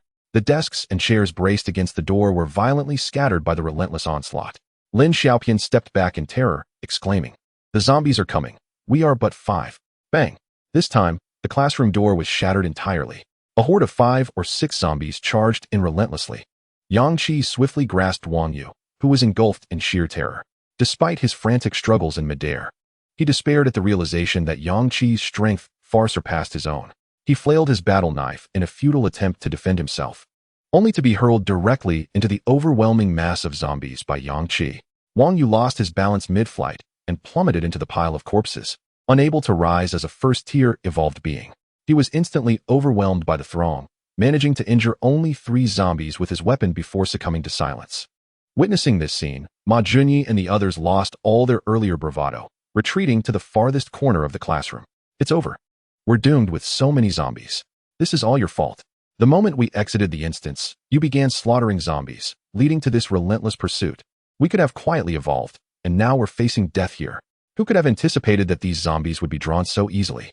As they confronted the horde, infighting erupted, with accusations flying among them for provoking the zombies with their reckless actions. Suddenly, they caught sight of Yang Qi and Lu Wan, wielding their blades as they charged toward the classroom entrance. The four stared in disbelief, utterly astonished by the audacity of the duo. What were these two thinking? Did they truly intend to engage the horde head-on? Wang Yu had been tossed into the mass and was torn apart in an instant. He was a first-tier evolved being. Had they not realized that even someone of his caliber could not withstand the overwhelming force of sheer numbers? Insanity. This was sheer madness. They must be deluded into thinking they could conquer the horde with just the two of them. Hey, do you think that with our first-tier evolved bodies, we could survive jumping from the 6th floor? While these two fools momentarily distract the zombies, perhaps we should leap down. Staying here is certain death. No sooner had the words left their lips than a thunderous roar echoed. The dim classroom was suddenly illuminated by a deep blue lightning bolt. Ma Junyi and the others witnessed a bolt of lightning materialize, striking the mass of zombies clamoring at the classroom door. They clearly saw that once the lightning struck the horde, it fragmented into countless smaller bolts, dancing across the heads of innumerable zombies. The 20 or so zombies jammed at the door, along with the 10 or more that had already breached the classroom, were instantly charred by the lightning from within. Dispatched by Yang Qi in the blink of an eye, the expressions of Ma Junyi and his companions transformed into sheer awe. What? Lightning? Is this his power? What on earth? Why didn't we acquire such a special ability in the treasure hunt instance? He.S. incredible. He just annihilated over 30 zombies in an instant. Look at the sheer number of luminous orbs that have emerged. We had over 30 people exit the instance, and we certainly killed more than 50 zombies. Yet the number of orbs doesn't even compare to his. Realizing that the orbs contained valuable treasures, the four were immediately captivated. Yang Qi felled over 30 zombies, and under the auspices of his fortunate ring, he was rewarded with an astonishing 7 orbs of light. He stepped forward to collect all the orbs, while Lu Wan, in a bid to buy him time, stood guard at the entrance with 2 battle blades, unleashing a flurry of strikes at any zombie that dared to emerge. Her right arm was clawed by 2 of the undead. Seizing the moment she was distracted, one zombie clamped down on her left arm, yanking her towards the classroom door. A multitude of grotesque zombie hands seemed to act in unison, grasping her left arm with a terrifying ferocity, in a frenzied tug-of-war with several zombies. Half of Lu Wan's body was wrenched outside the classroom. Countless zombies surged forth, poised to rend her asunder in the next instant. Witnessing this scene, Ma Junyi and the others were filled with malicious glee. Serves her right. Did they truly believe that 2 individuals could withstand the horde of the undead? I just realized that this person appears to be the campus beauty, Lu Wan. 1 down, 1 left. Soon this man shall perish, and we will seize the spoils he has just acquired. Thunder rumbled ominously. Yang Qi felt the sweat bead on his forehead as Lu Wan was nearly engulfed by the horde. A single miscalculation could result in his thunder striking her as well. Yet, he had no alternative. He directed the deep blue lightning to disperse, weaving through the throng of zombies, instantly incapacitating all those assailing Lu Wan. This time, to avoid harming her, Yang Qi refrained from directing the lightning to strike the zombies' heads directly. Merely inflicting widespread injury was a commendable feat. Lu Wan managed to break free from the zombies' grasp and hastily retreated a couple of steps. Her arms were drenched in blood. Had she not consumed a tear enhancement potion, her limbs would have surely been torn from her body by the zombies. Observing Yang Qi once again avert disaster, jealousy swelled within Ma Junyi and the others. Damn, does he wield that power carelessly? Just moments ago, when the lightning struck, that woman was practically amidst the horde, and yet she was not electrocuted along with them? What a terrifying power. If one possessed such an extraordinary ability, there would be no need to fear the zombies at all. Yang Qi advanced a couple of steps, and, as he passed Lu Wan, discreetly slipped 3 potions into her hand. 1 tier enhancement potion and 2 tier healing potions, all gleaned from the earlier 7 orbs. Among the remaining 4 orbs, there was 1 tier enhancement potion, 2 tier mental recovery potions, and 1 piece of tier armor. He had already injected himself with the enhancement potion and a mental recovery potion, donned the armor, bolstering his physical attributes and restoring his mental state to its peak. Now equipped with an additional layer of protection, as he dashed to the entrance, 5 zombies surged in, and with a swift sweep of his battle blade, he decapitated all 5 in a single stroke. An orb of light burst forth. Yang Qi strode confidently towards the doorway, casually collecting the orb, which yielded yet another tier enhancement potion. However, this time, he had no time to use it. The formidable level battle blade swept through once more. And coupled with Yang Qi's significantly enhanced physical prowess, he swiftly felled nearly 10 encroaching zombies. 3 luminous orbs erupted. A surging horde of corpses rushed forward, intent on engulfing Yang Qi. The lightning elemental ability was unleashed once again. Without the constraint of friendly fire, 3 powerful bolts of lightning descended with unrelenting force. Their might was evidently several times greater than before. The air crackled with the oppressive aura of thunder. Not only did it annihilate the previously paralyzed dozen zombies, but it also instantly obliterated over 30 more in the corridor. The resounding thunder echoed throughout half the school. Below, an astonishing number of zombies had gathered, forming an even more terrifying tide of the undead. Chapter 12. The Gathering of the Zombie Tide. At this moment, all the survivors within the school were thrown into a frenzy. They listened in awe to the thunder emanating from the direction of the teaching building while witnessing countless zombies converging into a tide rushing toward the same location. Their hearts filled with dread. Why did the thunder periodically erupt from the teaching building? Yet, I see no lightning in the sky. The zombies within the school are all heading toward the place where the thunder booms. How terrifying. This must be the zombie tide. What on earth is happening? There is no lightning in the sky. Why is there thunder over there? The sheer number of zombies is staggering. I feel they could easily collapse a building. In the classroom, Ma Junyi and his 3 companions peered out the window and beheld an overwhelming multitude of zombies converging from all directions below. Even those outside the school were rushing through the gates. These zombies were utterly captivated by Yang Qi's thunderous sound, appearing frenzied as they amassed into a horrifying tide exceeding 5,000 or 6,000. The sight was enough to send shivers down one's spine. It's over. Today marks our complete demise. The number of zombies is far too great. Even if we jumped down, we would plummet into the tide of corpses, leaving us with no hope of survival. In the corridor, Yang Qi was on a killing spree. Over 10 luminous orbs lay untouched beside him, but at that moment, he had no time to inject serum or collect the orbs, surrounded as he was by zombies. After using his level battle blade to slay a circle of zombies, clearing a small space, the surrounding zombies quickly surged forward to fill the gaps, once more blocking his escape, leaving him no time to administer the serum. Yang Qi could only continue to swing his level battle blade, repeatedly striking the heads of the zombies. The blood of the undead stained his garments, and one by one, they fell at his feet. In less than half a minute, the bodies of the zombies accumulated to a height of nearly half a person. This inadvertently created a natural barrier around him. The zombies pressing in nearby were momentarily unable to reach him. Seizing this opportunity, Yang Qi swiftly retrieved 2 level mental recovery serums and the recently acquired level enhancement serum. Half of his mental energy was instantly restored, and his physical attributes were enhanced in every regard. Thanks to the effects of the level enhancement serum, a significant portion of his expended stamina was also replenished. Since ascending to the first tier, Yang Qi has injected 6 doses of tier enhancement serum, his strength nearing the mid-level of the first tier. Luan. After administering 1 dose of enhancement serum and 2 doses of healing serum that Yang Qi had provided, charged into the corridor wielding her battle knives. She had injected a total of 2 doses of enhancement serum, still some distance from reaching the first tier. Her strength could only be described as overwhelming against ordinary individuals and zombies, yet she struggled against the horde, relying solely on her 2-tier battle knives to hack through, sustaining significant injuries in the process. As she dispatched zombies, she drew closer to Yang Qi, collecting several luminous orbs and acquiring a substantial amount of serums.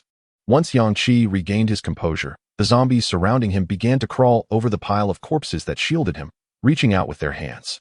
The tier battle knives moved with lightning speed, swiftly severing several arms before he turned and decapitated a number of zombies.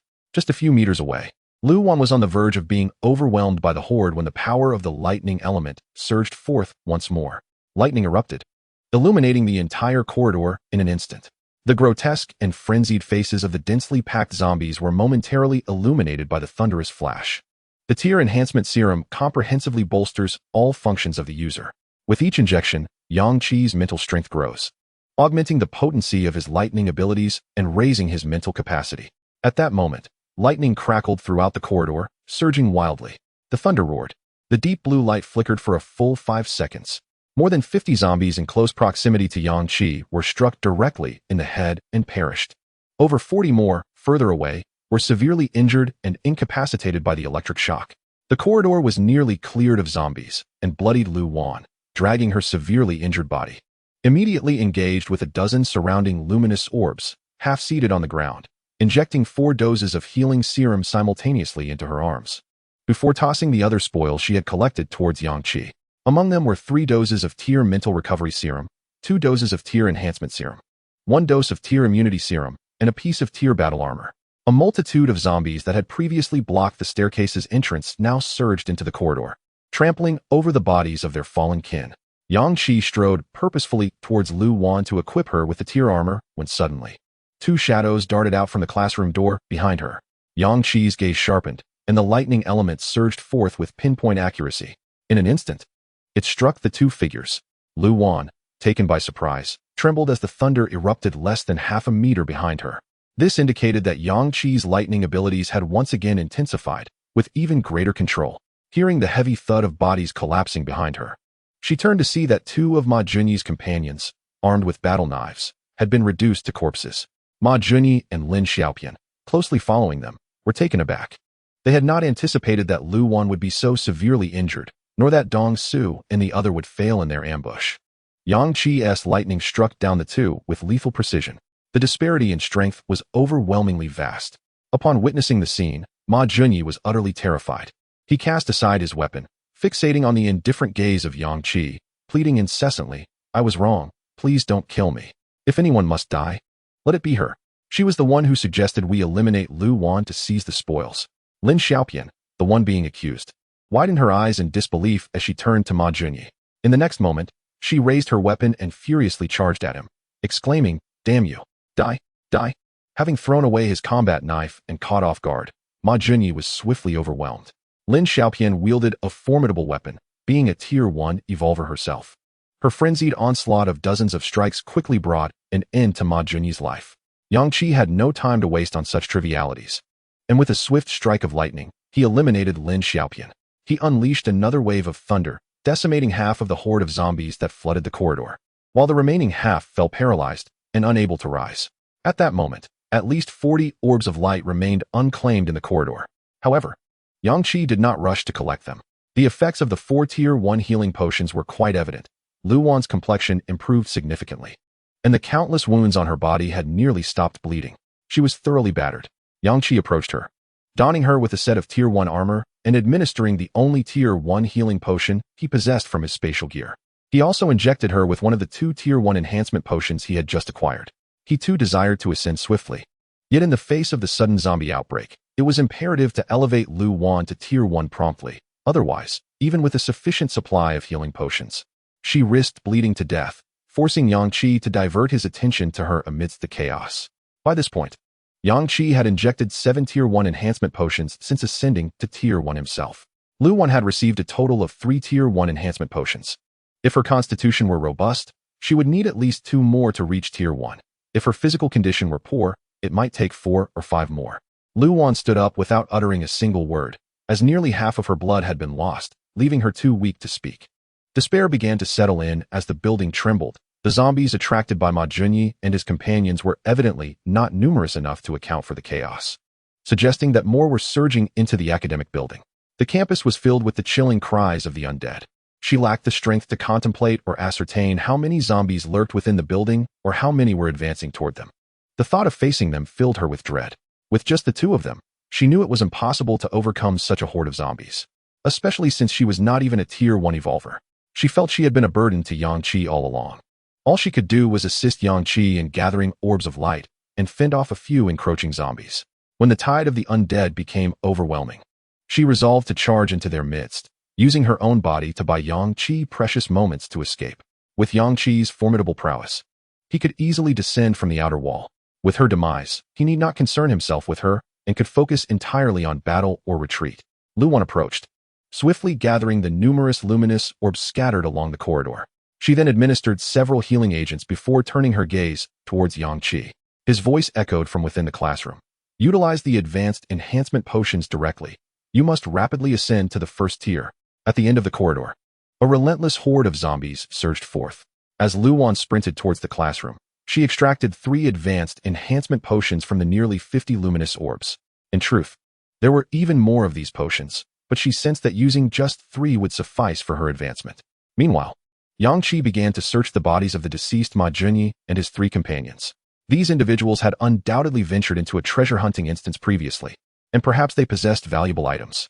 In the next moment, Yang Qi's hand brushed against a piece of soft, thick leather hidden in an indescribable location on Ma Junyi's body. Upon touching it, Yang Qi could not contain his exhilaration, letting out a low growl. The sensation and aura. Was it not a scroll for upgrading abilities? Chapter 13. Continuous Advancement, the Ability Upgrade Scroll. A pristine, jade-white scroll was drawn forth by Yang Qi, who unleashed a surge of thunderous energy. Instantly, tiny arcs of lightning danced across the pure white scroll, transforming it into a deep blue hue, imbued with a mystical essence. At its center appeared a few small characters. Level Lightning Elemental Ability, Proficiency 72. With a mastery of 72%. He needed to reach 100% proficiency to utilize this scroll, thereby elevating the Lightning Elemental Ability from level to level. At that time, he would unlock an exclusive skill belonging to the Lightning Elemental Ability. Engaging in combat with this unique power would exponentially amplify his strength. The potency of the Level Lightning Elemental Ability would also double. As long as he upgraded this ability, even as a first-tier ability user, Yang Qi's combat effectiveness would soar. The only downside was the accelerated consumption of mental energy. Faced with the current tide of zombies, Yang Qi felt a heightened sense of confidence in escaping with Lu Wan. Little did he anticipate that Ma Junyi and his companions would be so fortunate as to acquire an ability upgrade scroll in the school's minor treasure hunting instance. Such an item was exceedingly rare. However, for those devoid of abilities, it was utterly useless. At that moment, Lu Wan burst in, brimming with excitement. I have advanced to a first-tier evolver. In the instant of my ascension, my power has doubled. After speaking, she laid all her remaining items before Yang Qi. She had collected every luminous orb in the corridor, totaling over 50. She had utilized 4 healing agents and 3 enhancement potions, leaving her with 15 advanced enhancement potions, 8 advanced mental recovery potions, 10 advanced healing potions, 2 advanced immunity potions, 3 pieces of advanced armor, and 2 advanced battle blades. Upon seeing the quantity of advanced enhancement potions, Yang Qi realized it was more than sufficient for him to ascend to a second-tier ability user. Just then, the zombies from the corridor charged in. Lu Wan grasped 2 advanced battle knives, turning to face the horde of corpses. In this moment, her silhouette radiated confidence. She had ascended to the first tier, her power surging dramatically. After injecting 2 doses of enhancement serum, she had leveled up, and in addition to her first-tier evolution, she had also administered a higher-grade enhancement serum. Her strength was now several dozen times greater than before. Lu Wan's speed reached its zenith as she swiftly charged into the throng of zombies, her blades slicing through the air, deftly dispatching dozens of the undead, even while nursing injuries. Her power, speed, agility, and reflexes had evidently skyrocketed.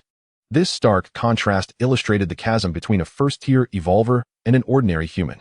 Just moments ago, Lu Wan felt engulfed in despair, but now a glimmer of hope flickered within her, a possibility of breaking free from the tide of corpses. Seeing this, Yang Qi was not one to hesitate.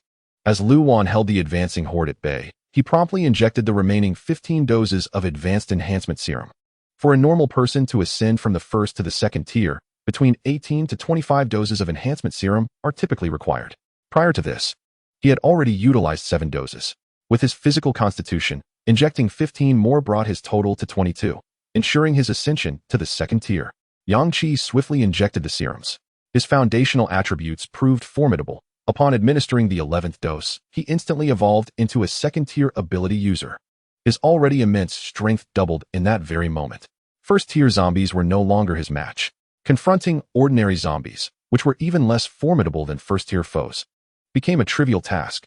Even amidst the horde, Yang Qi brimmed with confidence. The tide of ordinary zombies, even if it threatened to overwhelm him, struggled to breach his defenses. In his first tier, a mere bite from an ordinary zombie would leave a mark, but now, their teeth and claws were utterly incapable of penetrating his formidable defenses. Without hesitation, Yang Qi injected the remaining 4 doses of advanced enhancement serum. After ascending to the second tier, the effects of the serum were less pronounced. What he truly needed now were higher-grade enhancement serums. Regrettably, defeating ordinary zombies would not yield such loot. He could only acquire higher-grade serums through dungeons or by vanquishing the Black Mist conglomerate. Meanwhile, an increasing number of zombies surged into the classroom. Fortunately, the entrance was limited in size, causing many to become trapped in the corridor, enraged and helpless, allowing Lu Wan to manage the situation. Yang Qi injected 2 doses of advanced mental recovery serum. Within his spatial equipment, he still had 10 doses remaining, ample for his needs for some time. His proficiency with the lightning element ability had reached 72%, and his paramount task now was to maximize this proficiency, utilizing ability upgrade scrolls to further enhance his powers and survive this zombie tide. To achieve this, he would disregard the consumption of his mental energy. Yang Qi sensed that Ma Junyi and the others likely possessed valuable items, but he had no time to search. He needed to fervently deploy his lightning element ability to maximize his proficiency. Lu Wan, come here and carefully search the bodies of these individuals.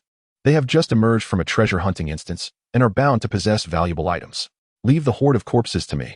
Upon hearing this, Lu Wan fought while retreating. Yang Qi advanced, unleashing a surge of lightning elemental powers. Thunder roared, illuminating the entire classroom with a brilliant blue light. Just a single bolt of lightning now harbored a terrifying strength, magnified several-fold since Yang Qi had ascended to a second-tier ability user, his mental prowess having doubled as well. The lightning elemental powers unleashed by him were consequently amplified in strength. The thunder struck the foremost zombie, instantly scattering it. Countless arcs of lightning danced through the mass of corpses. With the enhanced might of the thunder, Yang Qi no longer needed to meticulously aim for the zombie's brains. The moment a zombie came into contact with the electricity emitted by the second-tier ability user, Yang Qi, it would be charred to a crisp. A multitude of zombies fell. Nearly 100 of them reduced to charred remains. Scattered across the ground were over 30 luminous orbs, remnants from the 30-odd zombies Lu Wan had just slain. As Lu Wan was scavenging through the bodies, she felt the overwhelming surge of Yang Qi's lightning elemental powers, which had multiplied several times over, leaving her utterly astonished. She turned in shock to behold nearly 100 zombies transformed into charred corpses. Yang Qi, have you advanced to the second tier? The power of the thunder is evidently several times greater than before. It feels like it has increased tenfold. One strike of lightning has annihilated 100 zombies, and their bodies are all charred. Without turning back, Yang Qi urged, hurry and search the bodies, then let us escape the building. Heeding his words, Lu Wan diligently continued her search. Yang Qi rushed into the corridor, unleashing his lightning elemental powers with reckless abandon. Lu Wan pried open Ma Junyi's mouth and rummaged inside, finding nothing of value. Suddenly, an idea struck her. She wielded her weapon and cleaved through several bodies. Amidst the carnage of flesh and blood, she caught sight of a glimmering object, a storage ring. Quickly, she picked up the ring and emptied its contents. To her astonishment, it contained 3 tier, 3 mental recovery potions, 1 tier, 2 mental recovery potion, and 1 tier, 2 healing potion. Yang Qi was indeed correct. These individuals possessed valuable items, including high-grade potions. Glancing at her own battered form and recalling the horde of corpses below, she promptly injected the tier 2 healing potion into her severely injured calf from the instance. The effects of the tier 2 healing potion were remarkably potent, causing the previously half-regenerated flesh of her calf to completely restore at a visible pace. All her wounds, large and small, not only ceased to bleed and became free of infection, but also began to scab over immediately. The substantial loss of blood was rapidly replenished thanks to the powerful effects of the tier 2 healing potion. Lu Wan continued to search through the remnants of flesh and blood, confirming there was nothing more to find before donning the storage ring and following closely behind Yang Qi, collecting the luminous orbs he had left in his wake. As Lu Wan stepped into the corridor, she was taken aback by the sight that met her eyes. Layers upon layers of charred corpses piled high, surpassing her shins. She found herself treading upon this grim mound, with the incessant roar of thunder echoing in her ears and countless orbs of white light illuminating her vision. Chapter 14. Awakening of exclusive skills. The terrifying might of the thunder caused the entire teaching building to shudder violently. As more and more waves of corpses surged upward, the tremors intensified. The sheer number of these undead hordes was sufficient to obliterate a building, not to mention that Yang Qi was within, unleashing thunderous devastation. Yang Qi's figure had vanished from the corridor. He had advanced to the next floor with relentless determination. Lu Wan hastily gathered the light orbs, and when she found a moment to glance downstairs, she was met with a sight of densely packed corpses surrounding the open area below. In the distance, at the school gate and along the pathway, zombies were converging, drawn by the commotion of Yang Qi's thunder element abilities, which had completely triggered this tide of undead.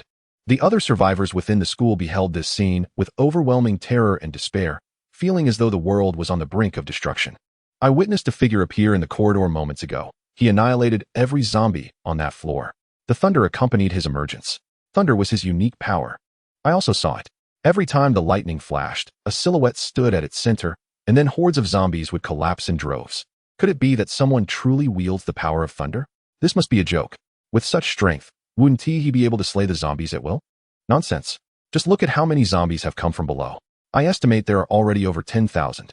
No matter how formidable he is, it is impossible for one person to eradicate that many zombies. We cannot escape. We will be utterly trapped in this school. That person is incredibly strong. Look, lightning is beginning to flicker on the 4th floor. Does that mean he has cleared the zombies from the 6th and 5th floors? Did you see the light orbs in the corridor? What are those?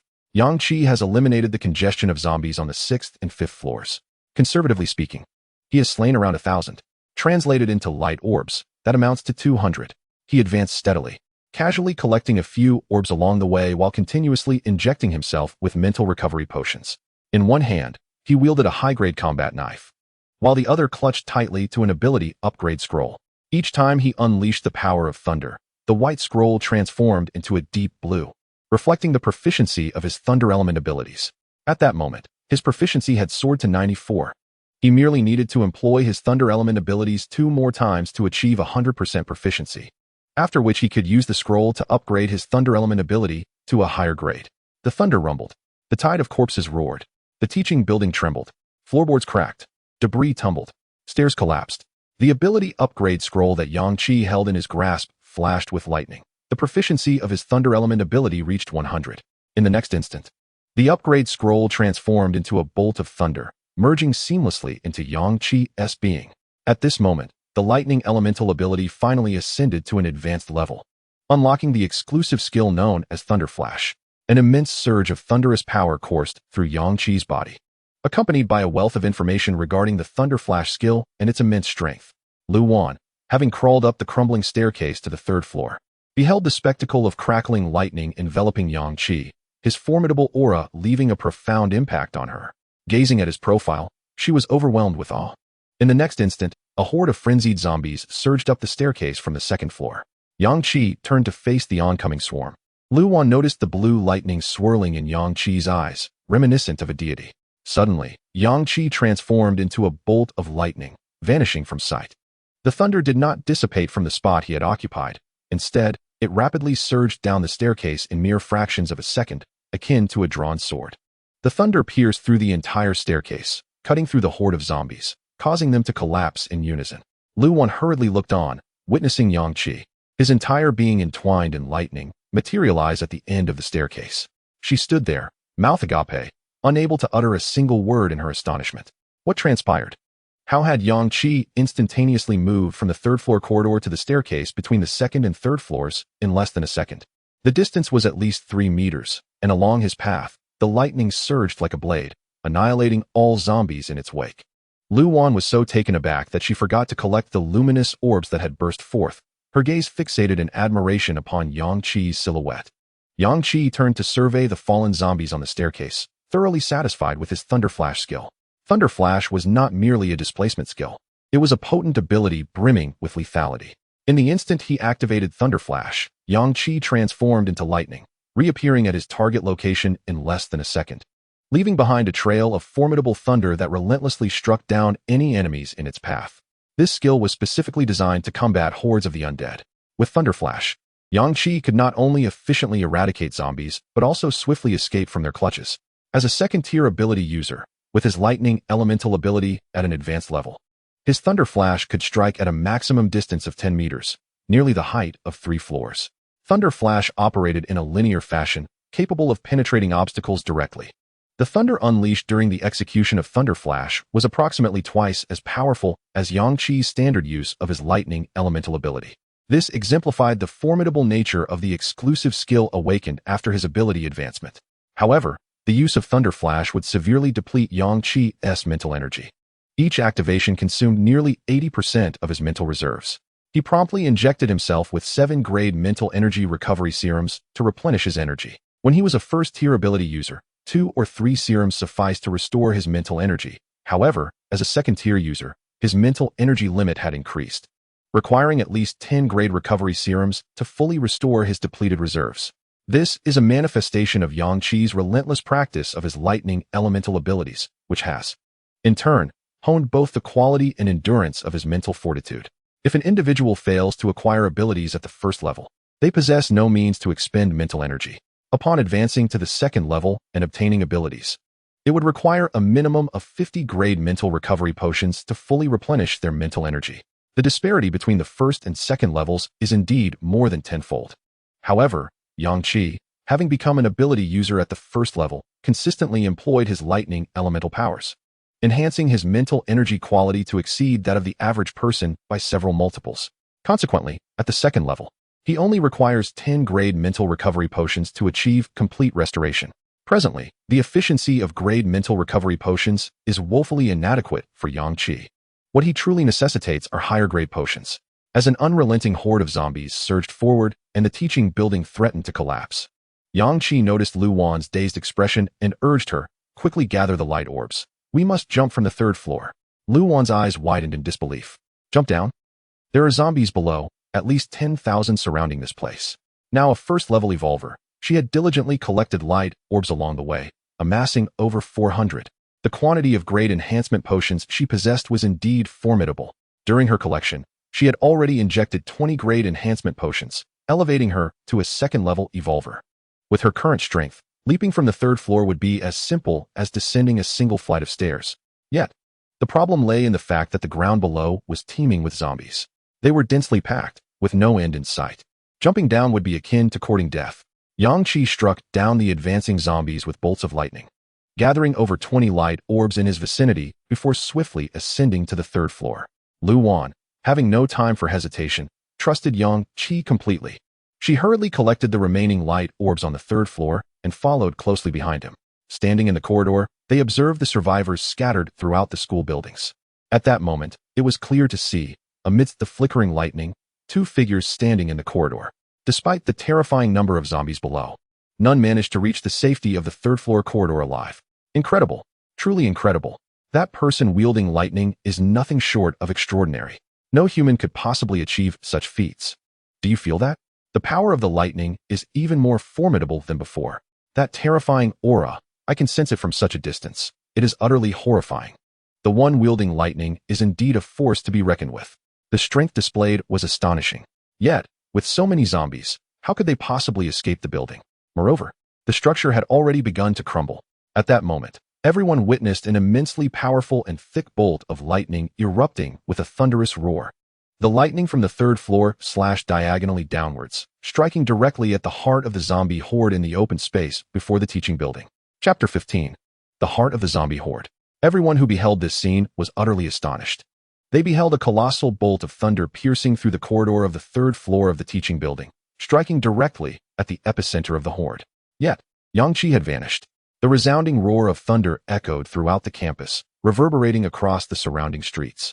The lightning illuminated the area, but they could not discern Yang Qi's whereabouts, leaving them in utter astonishment. What a terrifying thunder! Where is that person? How did he disappear? Goodness! Look at the center of the horde, where the thunder struck. Groups of zombies fell, yet a solitary figure stood amidst them. Could it be the one wielding the thunder? He vanished from the corridor and then appeared directly in the midst of the horde. What kind of technique is this? What speed? From the third floor to the open ground in front of the building in an instant. Yang Qi utilized Thunder Flash, teleporting from the third floor corridor to the center of the horde below. At the terminus of his Thunder Flash, nearly 200 zombies were slain in an instant. Lu Wan's eyes widened as she deftly leapt down towards Yang Qi.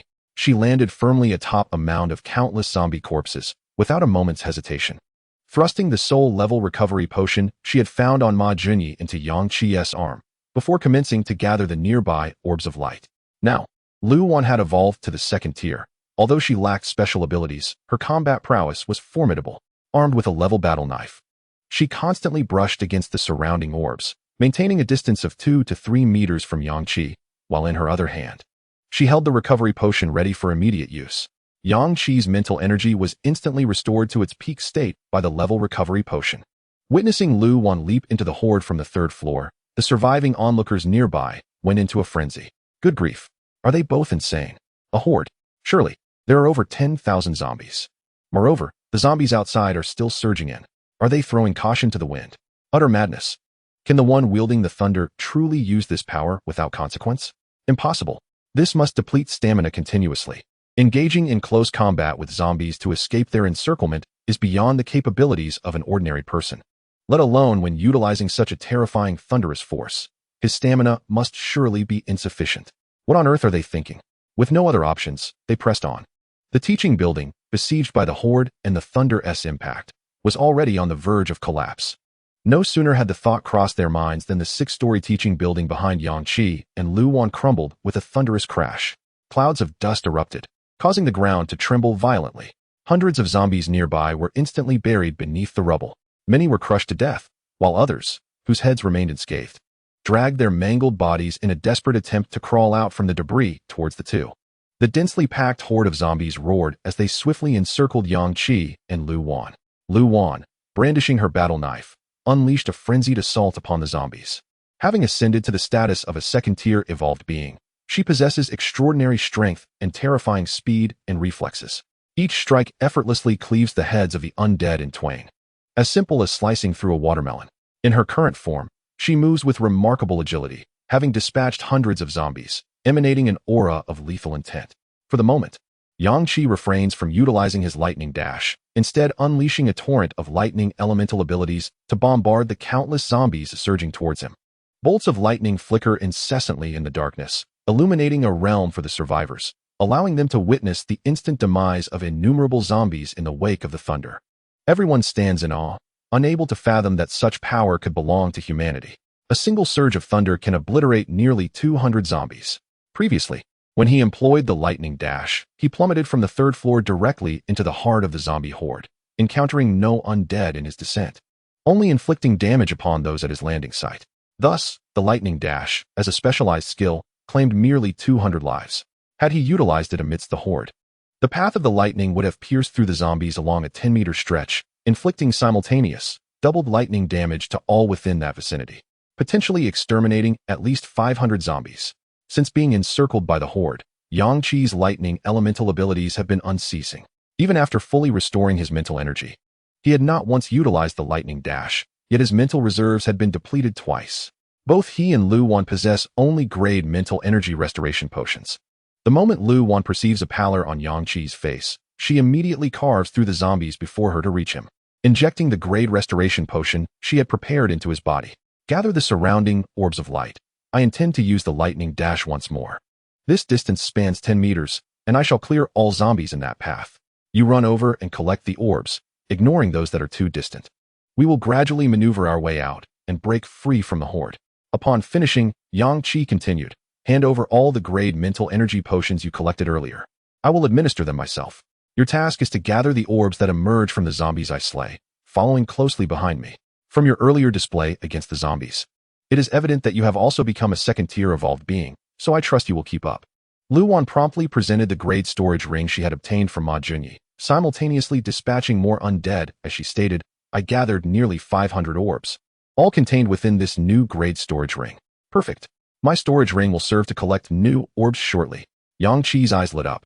He had initially believed they would need to remain at the horde's center and laboriously transfer the mental energy potions. To his surprise, Lu Wan possessed an additional grade storage ring. Adorning the ring upon his finger, Yang Qi unleashed the power of thunder, bombarding the relentless zombies surrounding him while fervently injecting himself with the mental energy restoration potions. Once his mental energy was fully replenished, he cast a glance at Lu Wan, signaling her with his eyes. Covered in blood and driven by a frenzy, Lu Wan nodded in response. With several grade mental energy restoration potions prepared in his left hand and a grade battle knife in his right, Yang Qi was ready for the impending confrontation. The tip of the blade pointed towards the school gate. In this moment, countless survivors from the surrounding buildings and streets were fixated on this very spot. The unseen, yet keenly attentive, were listening intently to the unfolding events. The multitude of survivors in Maple City gazed with wide eyes at the blue thunder illuminating the sky. In the next instant, thunder rumbled once more. Yang Qi transformed into a bolt of lightning, abruptly vanishing from sight. The thunder surged forth, piercing a straight line towards the school gate. It traversed dozens of meters.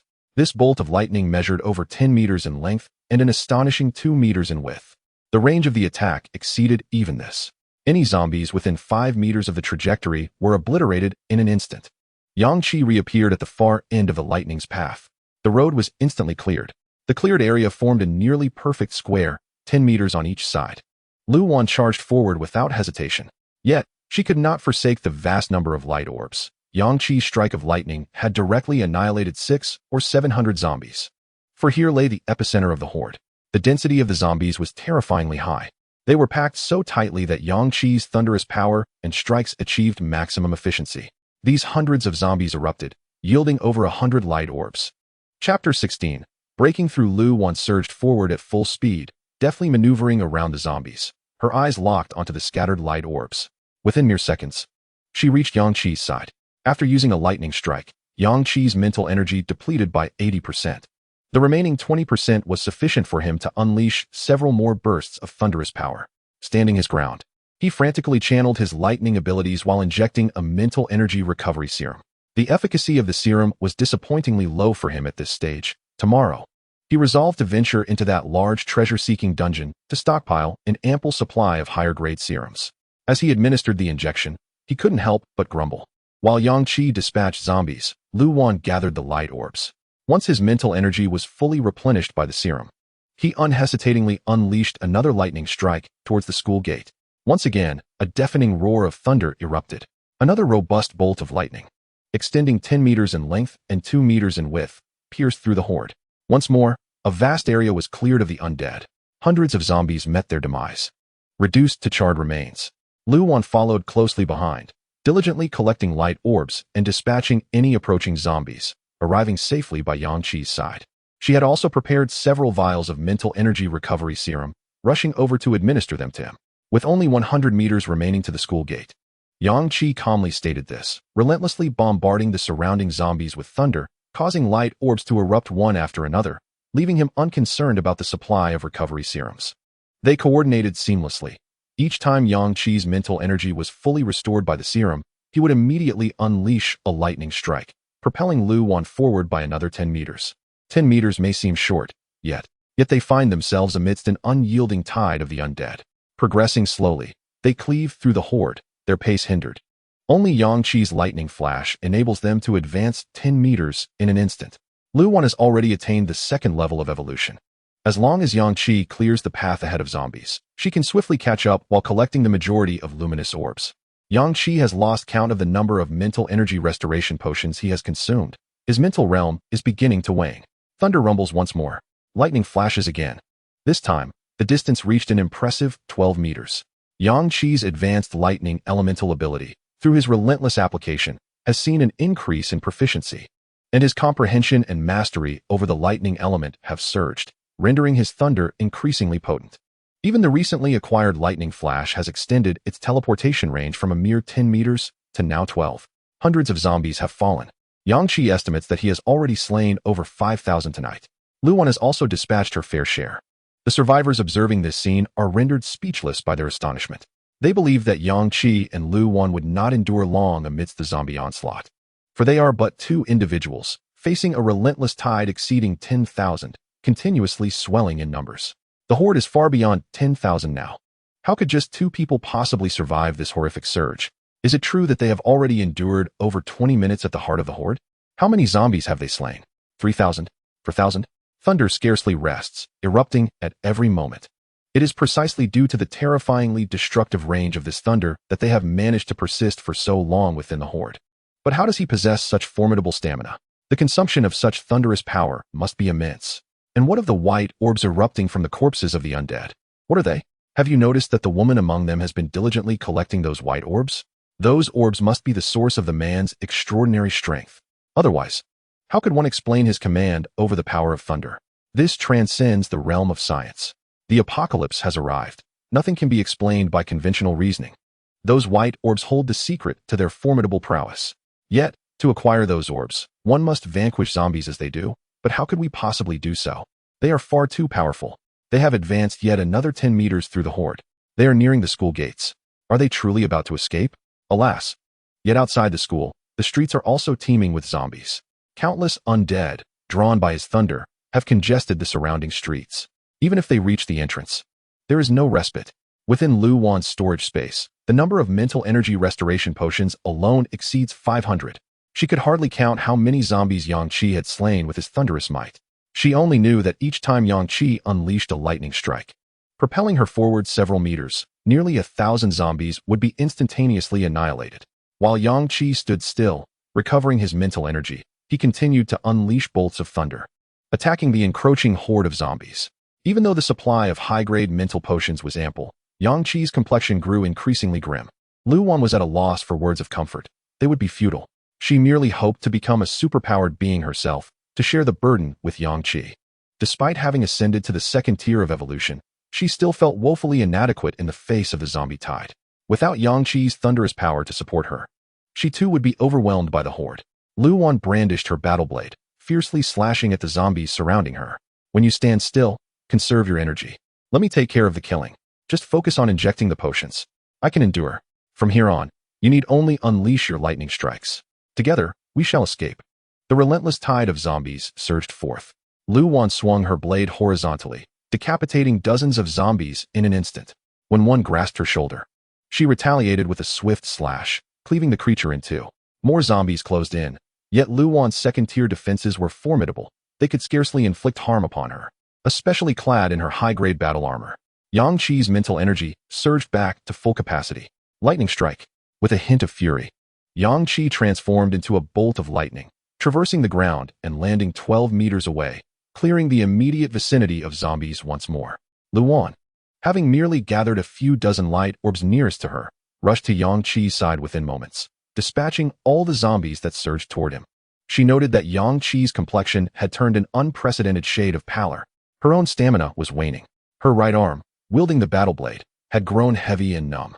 Yet, the more fatigued she became, the more mechanical her movements turned, each ruthless strike against the zombies executed with increasing precision and skill, her gaze growing ever colder. From the teaching building to the heart of the zombie horde, her thoughts remained unchanged. If they could no longer withstand the tide, she would use her body to buy Yang Qi the time he needed to escape. At the 6th floor, she had mocked such thoughts, for back then, she was merely an ordinary person who had injected 2 high-grade enhancement potions, not even a first-tier evolver. Could she truly delay him for 2 seconds? But now, she was a second-tier evolver. She could buy him time. She would pay any price, even her life, if necessary. Lu Wan was drenched in the blood of zombies. The stench of decay had long since become familiar to her. At this moment, her senses were dulled, and she could no longer perceive even a trace of it. As she fought tirelessly amidst the chaos, feeling wounds begin to surface on her body while dozens of zombies clawed at her. Yang Qi's slightly fatigued voice rang out. Just one last lightning strike to breach the school gate. Push through. Chapter 17, Kill Count, 10,000. The lightning bolt pierced through the horde, instantly dispatching hundreds of zombies. In the blink of an eye, Yang Qi appeared on the street outside the school gate. At the end of the lightning strike, the zombies on the street lay in heaps of lifeless bodies. The sheer force of the thunder connecting the 2 points was astonishing. The survivors gasped in disbelief. They had truly escaped the school. As onlookers to the entire ordeal, they felt even more exhilarated than Yang Qi himself. Incredible. But outside the school lay a sea of zombies. Look at the open space inside the school. It's littered with so many orbs of light. Lu Wan swiftly appeared beside Yang Qi, expertly injecting several mental energy recovery potions into his arm. Noticing the extreme fatigue etched across his face, she turned and charged towards the frenzied zombies encroaching from all sides. Yang Qi felt dizzy, his gaze drifting towards the cluster of old buildings across the street. He was intimately familiar with the terrain, having studied here for 2 years. He intended to use Lightning Strike to appear on the 2nd floor of the opposite building, and together with Lu Wan, ascend to the rooftop, leaping between the buildings to escape the tide of the undead. Yang Qi quickly outlined his plan. All right, clear the surrounding zombies, and I'll immediately ascend to join you. Although his mental energy had completely recovered, enabling him to unleash Lightning Strike, the continuous drain had left his mental world utterly exhausted. This battle could not continue, lest it inflict permanent damage on his psyche. With a surge of energy, Yang Qi erupted with lightning, teleporting diagonally from the center of the street to the 2nd floor of the building across. This time, Lu Wan only had time to gather a few orbs of light before dashing across the street, leaping to the 2nd floor in a few swift steps. Upon reuniting with Yang Qi, they raced towards the 4th floor. In this old district, the buildings soared no higher than 6 stories, and the abundance of 4-story structures meant the distances between buildings were minimal, 5 to 6 meters at most, with some almost touching. With their 2nd-tier evolutionary prowess, they could easily leap between rooftops. Below, the horde surged against the building, but Yang Qi and Lu Wan had already swiftly jumped to the rooftop of the adjacent building. Standing atop the roof, they could clearly see which direction held the fewest zombies. Choosing their path, Yang Qi led Lu Wan quickly towards the area with the least undead. On the street, the horde roared. Yang Qi refrained from using any more lightning abilities. In the enveloping darkness, the black fog thickened ominously. Two agile figures moved swiftly through the murky haze. Without the guiding light and thunderous noise of the lightning, and with Yang Qi and Lu Wan silently traversing the rooftops. Within a minute, the horde lost their sense of direction, continuing their relentless march towards the school. Some zombies, devoid of the lightning-esque guidance, began to disperse. Yang Qi and Lu Wan traversed 5 blocks through the rooftop, finally shaking off the horde of zombies. The two collapsed onto the rooftop, gasping for breath. Yang Qi bore no significant injuries, yet he felt an overwhelming fatigue in his psyche. Closing his eyes for even 3 seconds would lead him into an uncontrollable slumber. Lu Wan's combat armor was completely shattered, revealing new wounds upon her body, her attire stained with the vile blood of the undead. Even her hair was matted with dried blood. Her right arm, once wielding the battle blade, had become entirely numb and devoid of sensation as she lay down. She found herself unable to rise. For 10 minutes, they remained sprawled on the rooftop, until Lu Wan finally mustered the strength to sit up. She first changed out of her blood-soaked garments, then, touching her sticky hair, remarked, "This hair must be cut."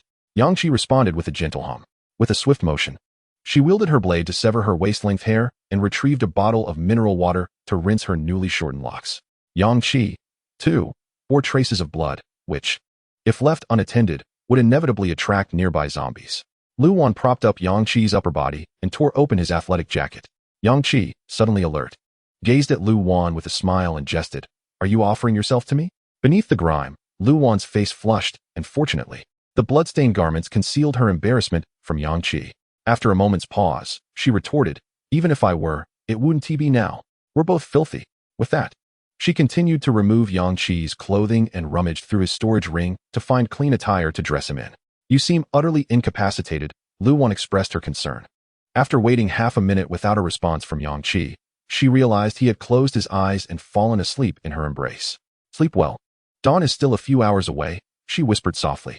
She then steeled herself, alert to the sounds around her, while quietly calculating the spoils she had collected. When they escaped the school, she had at least 300 to 400 light orbs that she had not picked up, not to mention the scattered ones left behind earlier. Even so, the total number of spoils in her space equipment soared to an astounding 2,000. She recalled Yang Qi mentioning that his lucky ring had boosted his zombie kill drop rate to 20%.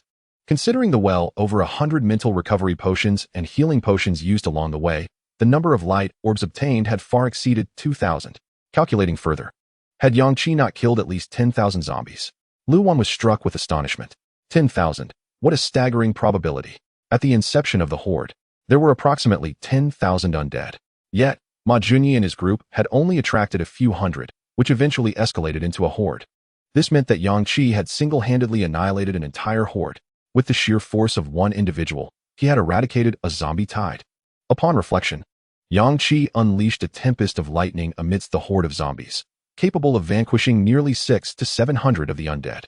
As the battles progressed, the radius and potency of his lightning strikes expanded, allowing him to easily dispatch 800 zombies, not to mention his relentless assaults utilizing his lightning elemental powers. Indeed, the prospect of exterminating 10,000 was well within his grasp. Such an achievement is nothing short of astonishing. One must ponder, who else in this world could confront a zombie apocalypse on its very first night and obliterate 10,000 zombies? It is no wonder that even with the support of countless psychic potions, Yang Qi succumbed to exhaustion. While Yang Qi rested, Lu Wan retrieved over 20 advanced healing potions, administering them directly to each of her wounds to expedite their recovery. Feeling famished, she carefully scavenged for food and water from Yang Qi's spatial equipment, mindful of making any noise that might awaken him and attract the zombies. Despite her fatigue and drowsiness, she understood the necessity of guarding Yang Qi, ensuring that someone remained vigilant through the night. The first night of the apocalypse in Feng City was wrought with chaos. Particularly, the thunderous storm that raged for nearly an hour past midnight rendered both the citizens and the zombies restless. A zombie horde erupted near the university town, resulting in the demise of thousands. Unbeknownst to Yang Qi and Lu Wan, a dark mist entity emerged, mercilessly slaughtering survivors, while first-tier zombies appeared, ravenously consuming flesh to rapidly augment their strength. Some unfortunate souls stumbled into a dungeon, becoming evolvers. 20 minutes before dawn, Yang Qi awoke. After 2 hours of deep slumber, The fatigue in his mental realm had nearly dissipated. The cacophony of the city's chaos and its descent into ruin filled his ears, rising from Lu Wan's embrace. He promptly instructed, "You must rest. We shall set out at 8. The dungeon should open around 9, not too far from here. Yet we must remain vigilant against any zombies that may impede our progress." Lu Wan offered no retort. Her exhaustion had long since overtaken her, and she collapsed into sleep. Yang Qi commenced the organization of their spoils. Within Lu Wan's storage ring, he discovered 400 advanced enhancement potions, 500 healing potions, 400 immunity potions, 200 psychic recovery potions, 300 battle blades, and 100 pieces of armor. Remarkably, there were also 9 new storage rings. The total number of spoils exceeded 2,000. In other words, I killed 10,000 zombies tonight. After a brief rest, Yang Qi, now clear-headed, couldn't help but smile wryly. Just as he prepared to inject an enhancement potion, he suddenly cast his gaze towards a certain direction in the dawning city. His eyes widened in realization. Is that the aura of the Dark Mist entity? Chapter 18. The Dark Mist entity and first-tier zombies. Yang Qi was intimately familiar with the presence of the Dark Mist entity, having slain many in his previous life. In this life, his first order of business upon reincarnation was to seek out the Dark Mist entity. There was no doubt. This was indeed the aura of the Dark Mist entity. The emergence of the Black Mist entity signifies that a new supernatural being will arise in the city, contingent upon someone managing to vanquish the Black Mist entity, rather than allowing it to obliterate the city outright. The aura of the entity is palpably intense, evidently engaged in a rampant killing spree. The longer the Black Mist entity exists, the more formidable it becomes, as it possesses the ability to directly consume the powers of its prey, efficiently converting their strength into its own. The rate of its augmentation is unparalleled.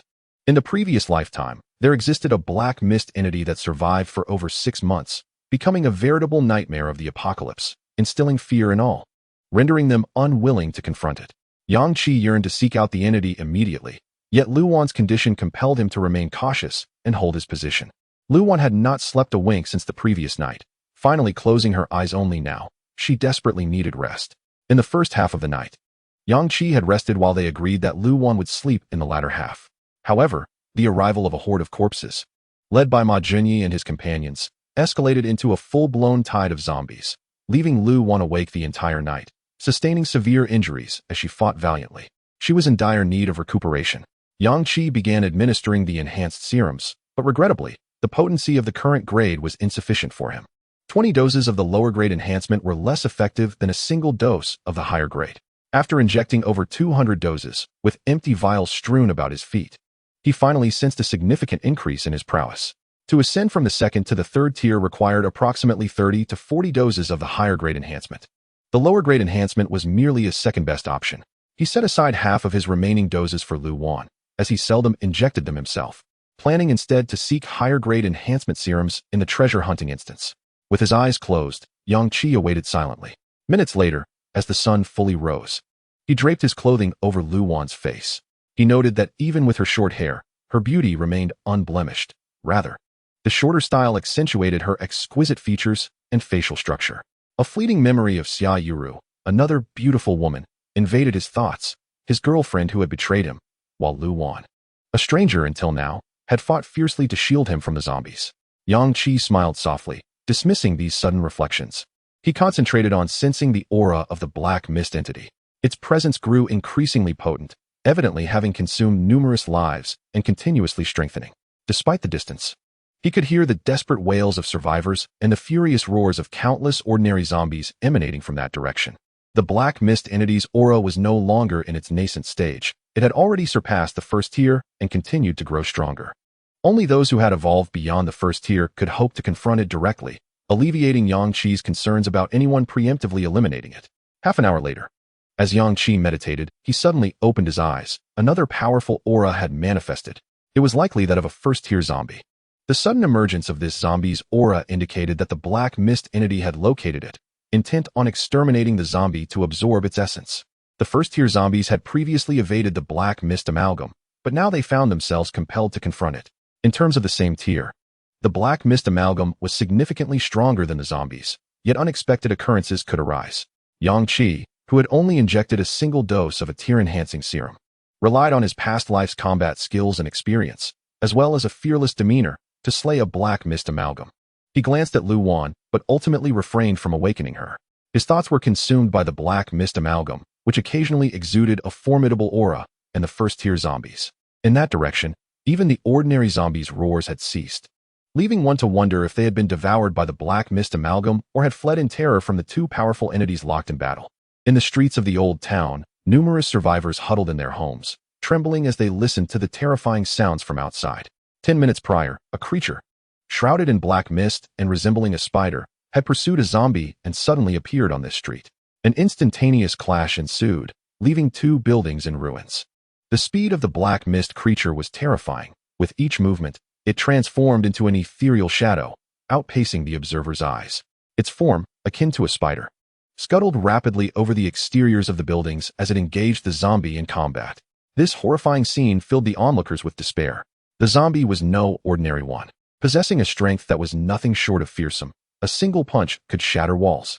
Moments ago, the two had burst into a building across the street, unleashing a cacophony of screams from within as the structure trembled and debris fell. In less than 3 minutes, the entire building collapsed. The two adversaries continued their battle in the street, and the survivors yearned to flee. However, they understood that revealing themselves at such a moment would be tantamount to seeking death. These two formidable entities were undoubtedly aware that survivors lingered on this street. Their apparent restraint towards the survivors seemed to stem from a desire to first eliminate one another. What manner of creature was this black mist spider-like aberration? Originally a spider, now mutated to such an extent? This world had truly descended into madness. The zombie was clearly not an ordinary one. How could regular zombies possess such immense power? It was utterly terrifying. Regardless of who emerged victorious, we would inevitably become prey. The ordinary zombies had fled. They had escaped from the two titans. A dreadful aura permeated the air, emanating from the black mist spider, instilling a profound sense of fear in all who sensed it. No one dared confront such a monster head-on. It was more terrifying than the zombies themselves. Despair consumed the hearts of the onlookers. Their spirits were extinguished, grappling to comprehend how the apocalypse had erupted so suddenly. Why had this black mist manifested globally? All of this felt like a ludicrous nightmare. Unfortunately, it was not a dream. It was a grim reality. Boom. Once more, the ground trembled as another building succumbed to the violence of their clash. They beheld a colossal black mist spider and a zombie once again wreaking havoc upon the streets. The road beneath was already uneven and cracked. Half of the zombie's body had been torn away, vanishing without a trace, while the black mist spider, as usual, was shrouded in an even denser veil of darkness. Its power evidently amplified. The black mist spider moved with astonishing speed, leveraging its considerable size advantage. It suddenly leaped onto the side wall of a building, swiftly ascending, causing the exterior wall to fracture under its relentless assault. The zombie, at that moment, resembled a tortoise trapped in its shell, severely injured. Its eyes followed the rapid movements of the black mist spider, yet it remained stationary, attempting to anticipate the spider's next move. In the next instant, the black mist spider lunged toward the center of the street, targeting the zombie. The zombie's movements faltered. It was utterly pinned beneath the formidable weight of the black mist spider. Just as the spider's massive jaws opened to consume the first-tier zombie, a thunderous roar erupted. Lightning descended. Dozens of bolts struck simultaneously at the black mist spider and the first-tier zombie. Chapter 19. Severing legs. Yang Qi and Lu Wan appeared at the far end of the street, their presence unbeknownst to them. The thunder failed to halt the actions of the black mist conglomerate. It withstood the terrifying assault of the lightning, the black mist enveloping its body noticeably diminished. Yet in the next moment, its expansive jaws consumed the remaining portion of the first-tier zombie. Instantly, the black mist conglomerate, already at the pinnacle of the first tier due to its consumption of countless zombies and humans, experienced a surge of power, breaking through to the second tier.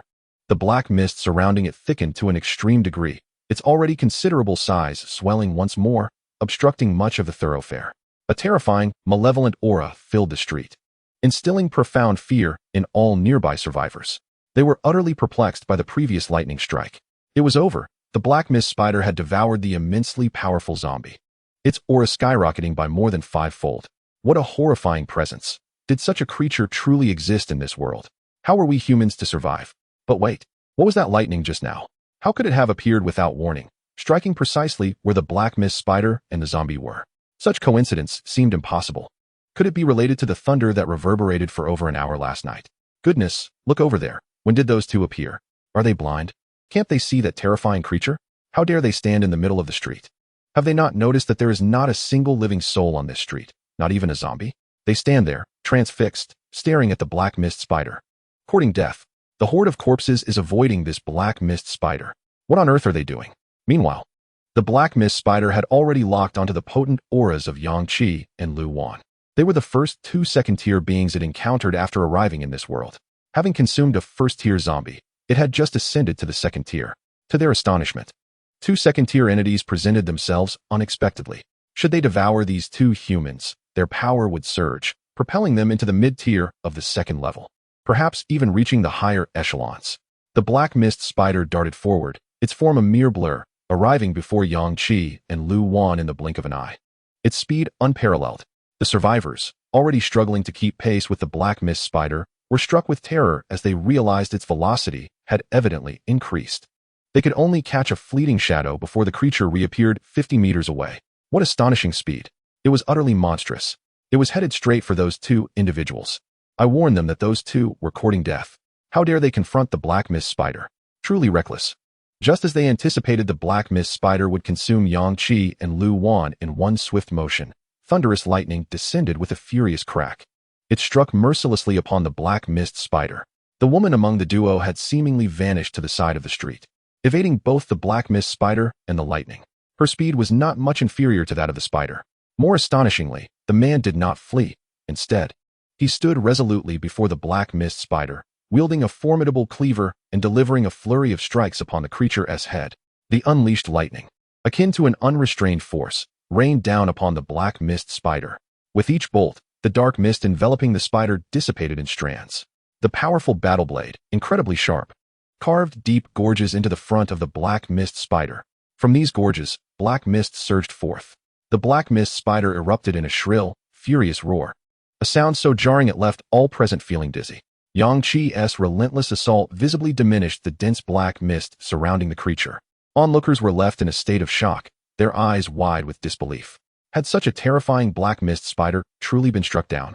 The formidable zombie had failed to inflict any harm upon the spider, yet this individual was able to drive it to a scream? How remarkably powerful. The lightning was this person's might. How could he possess such strength? After devouring zombies, the black mist spider's power had surged dramatically, emanating an aura that instilled fear in all. Yet here he stood, battling it head-on. The black mist conglomerate, already at the second tier, was not easily vanquished. After becoming second tier, both Yang Qi and Lu Wan had injected over 200 doses of enhancement serum, equivalent to several doses of the same grade. Their power exceeded that of ordinary second-tier beings.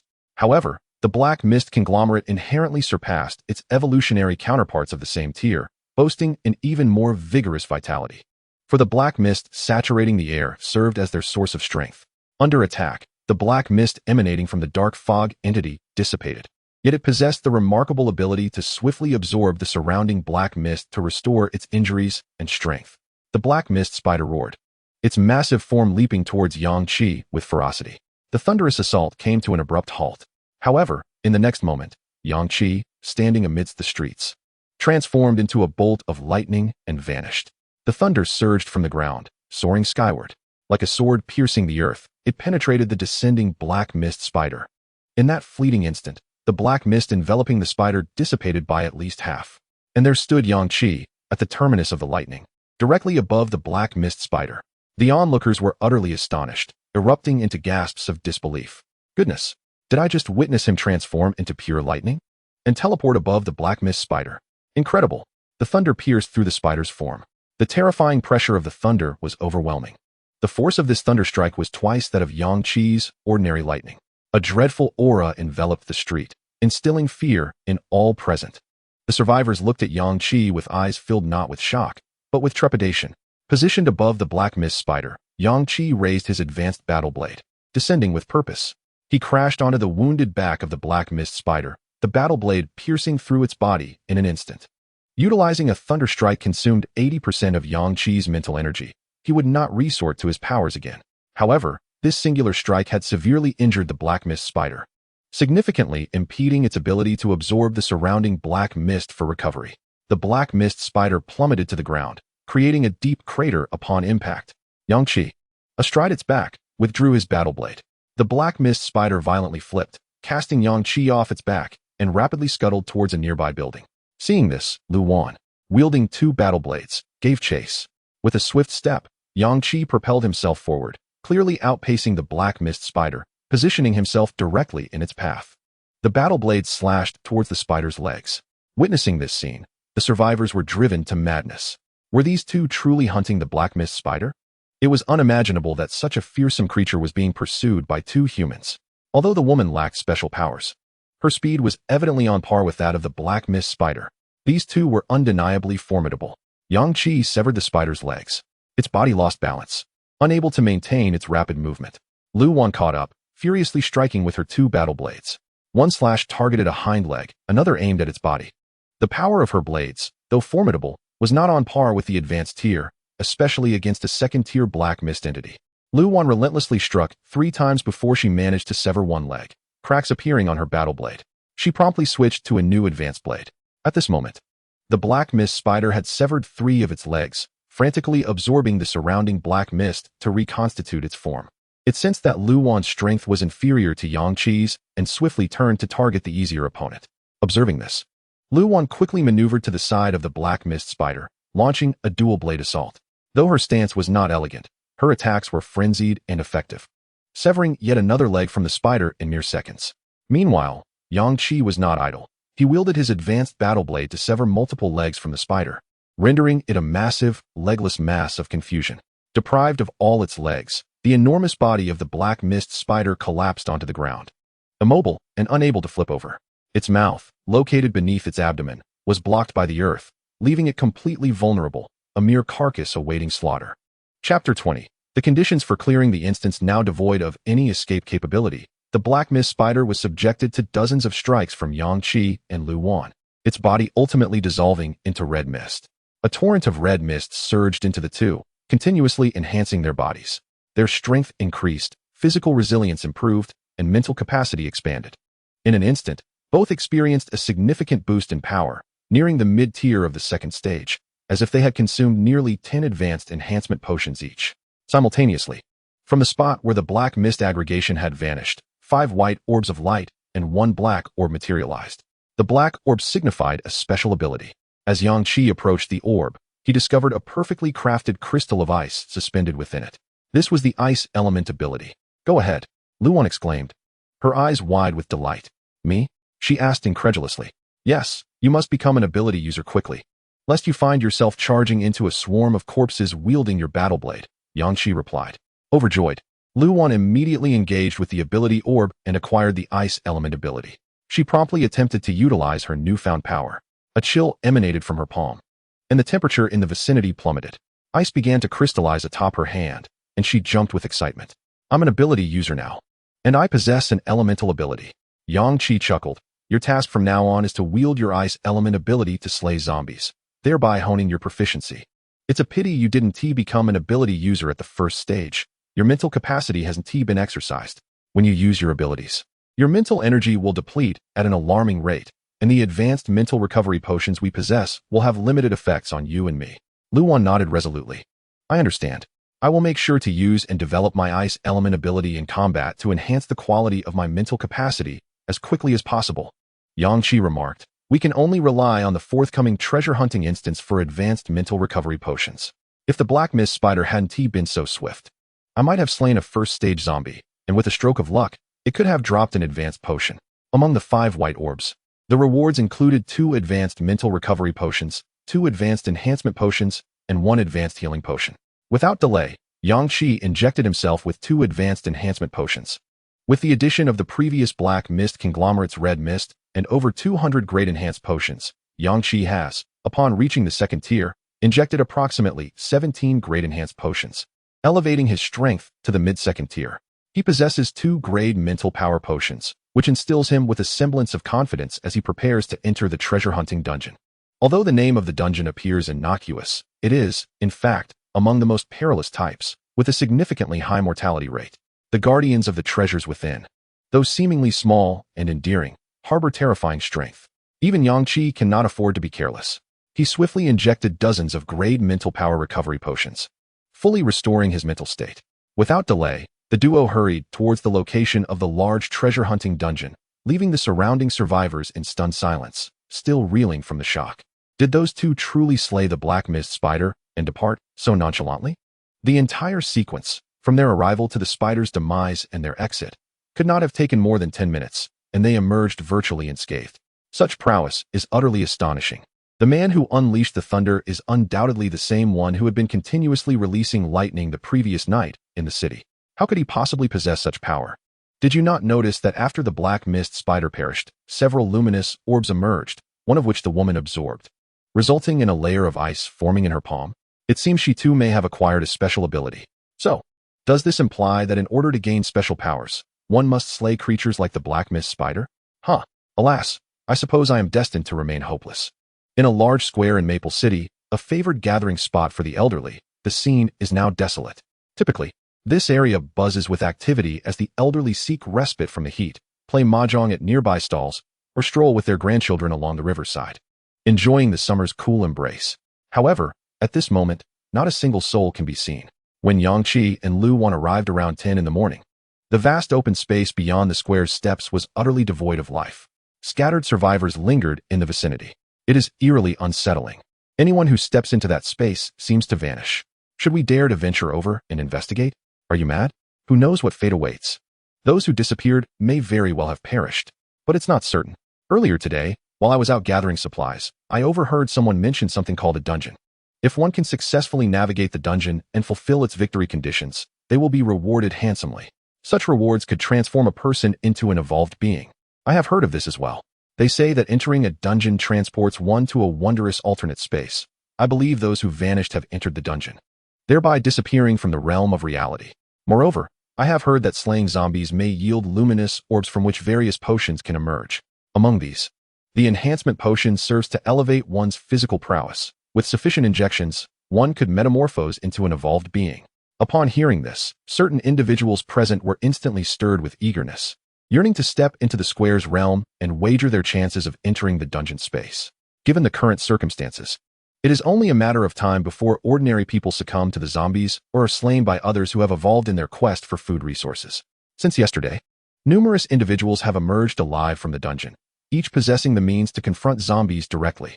By vanquishing zombies and subsequently obtaining luminous orbs, they could acquire enhancement potions. Those who gain strength first will inevitably grow stronger at a swifter pace. They have already fallen behind. If they remain stagnant, they shall inevitably perish in this merciless apocalypse. Following a struggle of thought, the majority resolved to step into the square's confines. Indeed, all who entered vanished without a trace. Yang Qi and Lu Wan disregarded the others and directly ventured into the dungeon space. The instant they crossed the threshold, a mechanical voice resonated in their ears, announcing the activation of the Doomsday Game player's treasure hunting dungeon. Trigger conditions: all individuals who entered the square after 9 o'clock this morning. Dungeon activation condition: the number of participants reaches 3,000.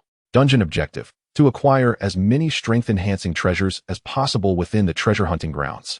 Completion condition: a mere 30 individuals must remain alive to conclude the dungeon. Within the dungeon space, the population had already surpassed 2,000.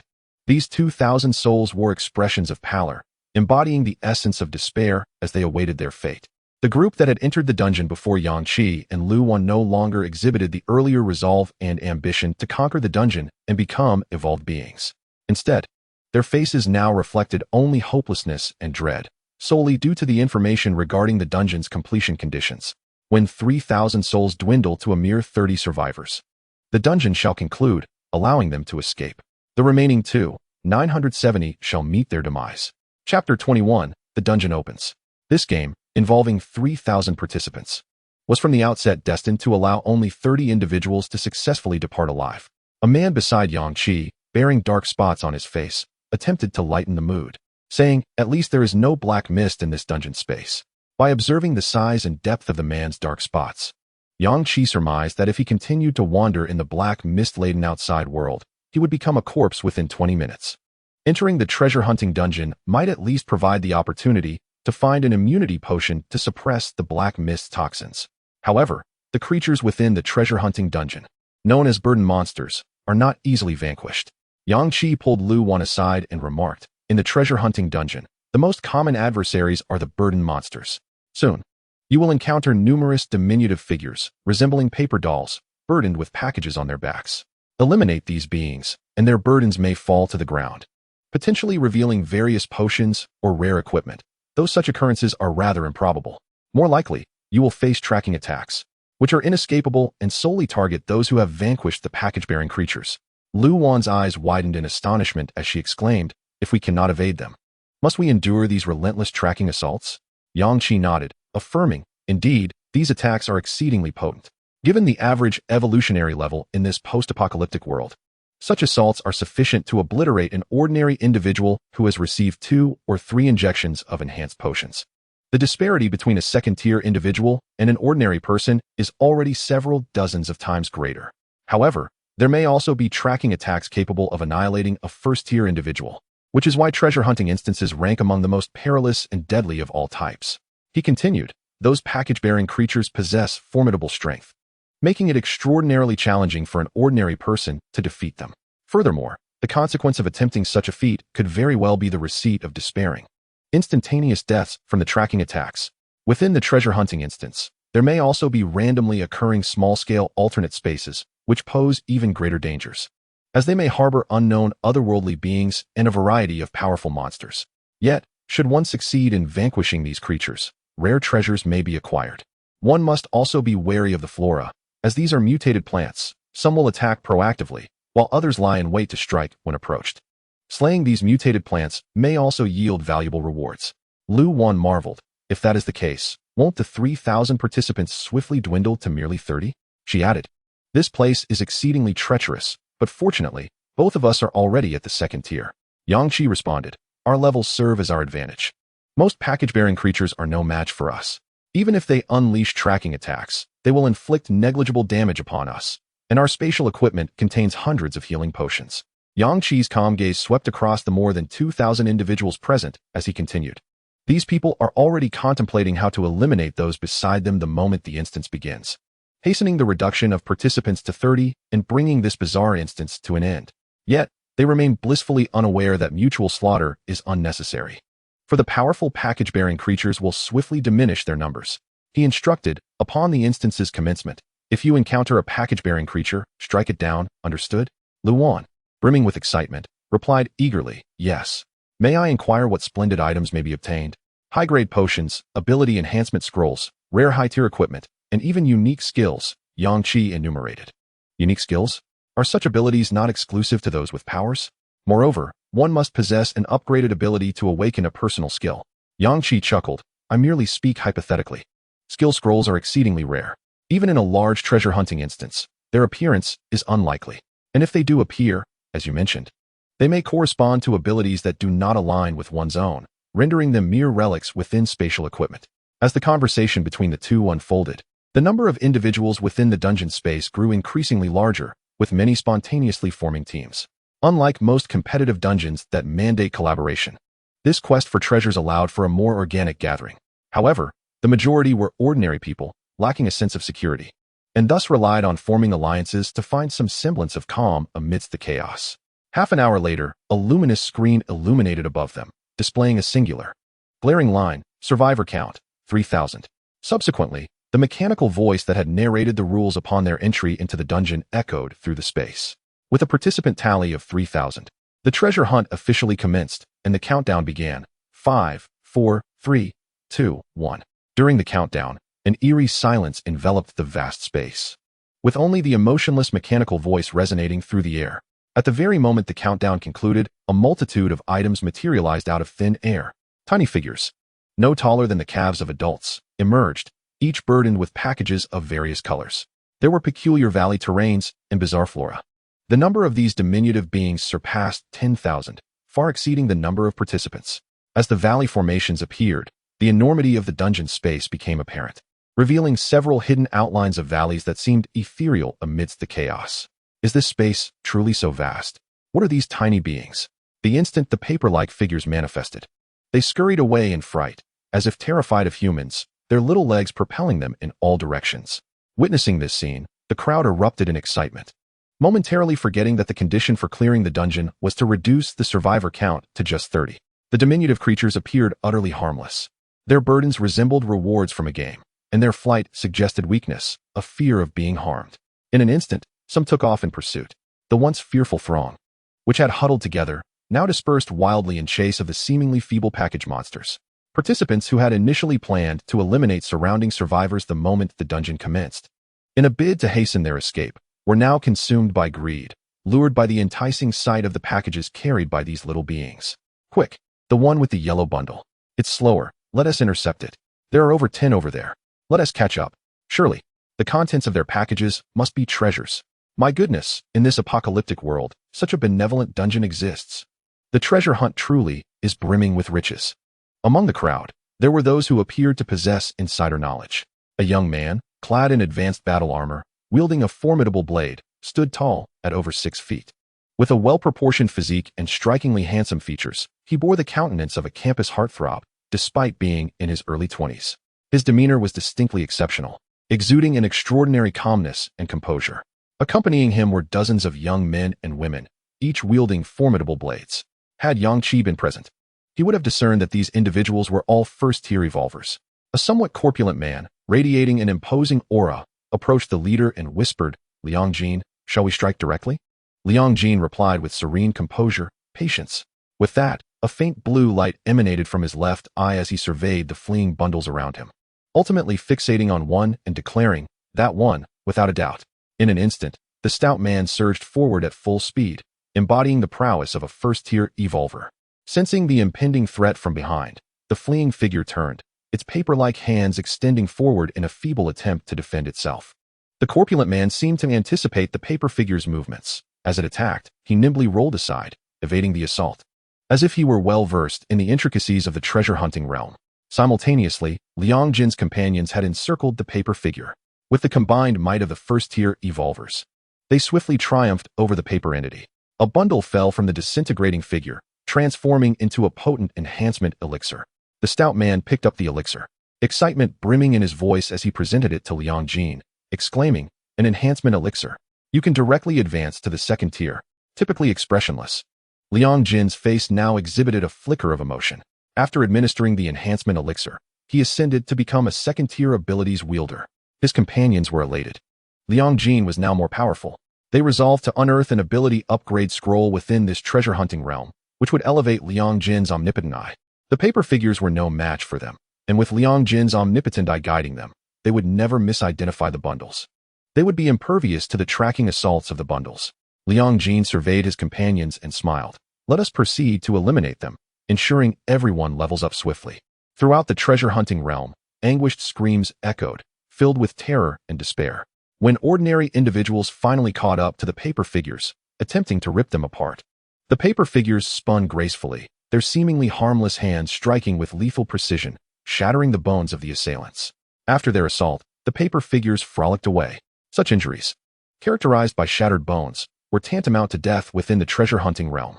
This realm harbored a most terrifying hidden rule. Should the number of slain bundles exceed 20% of the total, the bundles would cease to evade humanity and actively pursue the nearest human targets. In this instance, the number of bundles was nearly 10,000. If over 2,000 bundles were eliminated, they would initiate a relentless assault on humanity. Those injured and incapacitated would be left to await their grim fate. For a formidable player like Yang Qi, it is imperative to swiftly eliminate the number of burdened entities, compelling the fleeing figures to reveal themselves. The dungeon reverberates with anguished cries. How can these paper-thin beings be so powerful? Is this even reasonable? This dungeon seems to be a charitable endeavor. Just moments ago, I witnessed a multitude besieging a single paper figure. Upon vanquishing it, the burden unexpectedly erupted in a burst of flames, striking down the very player who delivered the final blow. What? The contents of their packages are not treasures, but attacks? This is absurd. Prepare for doom.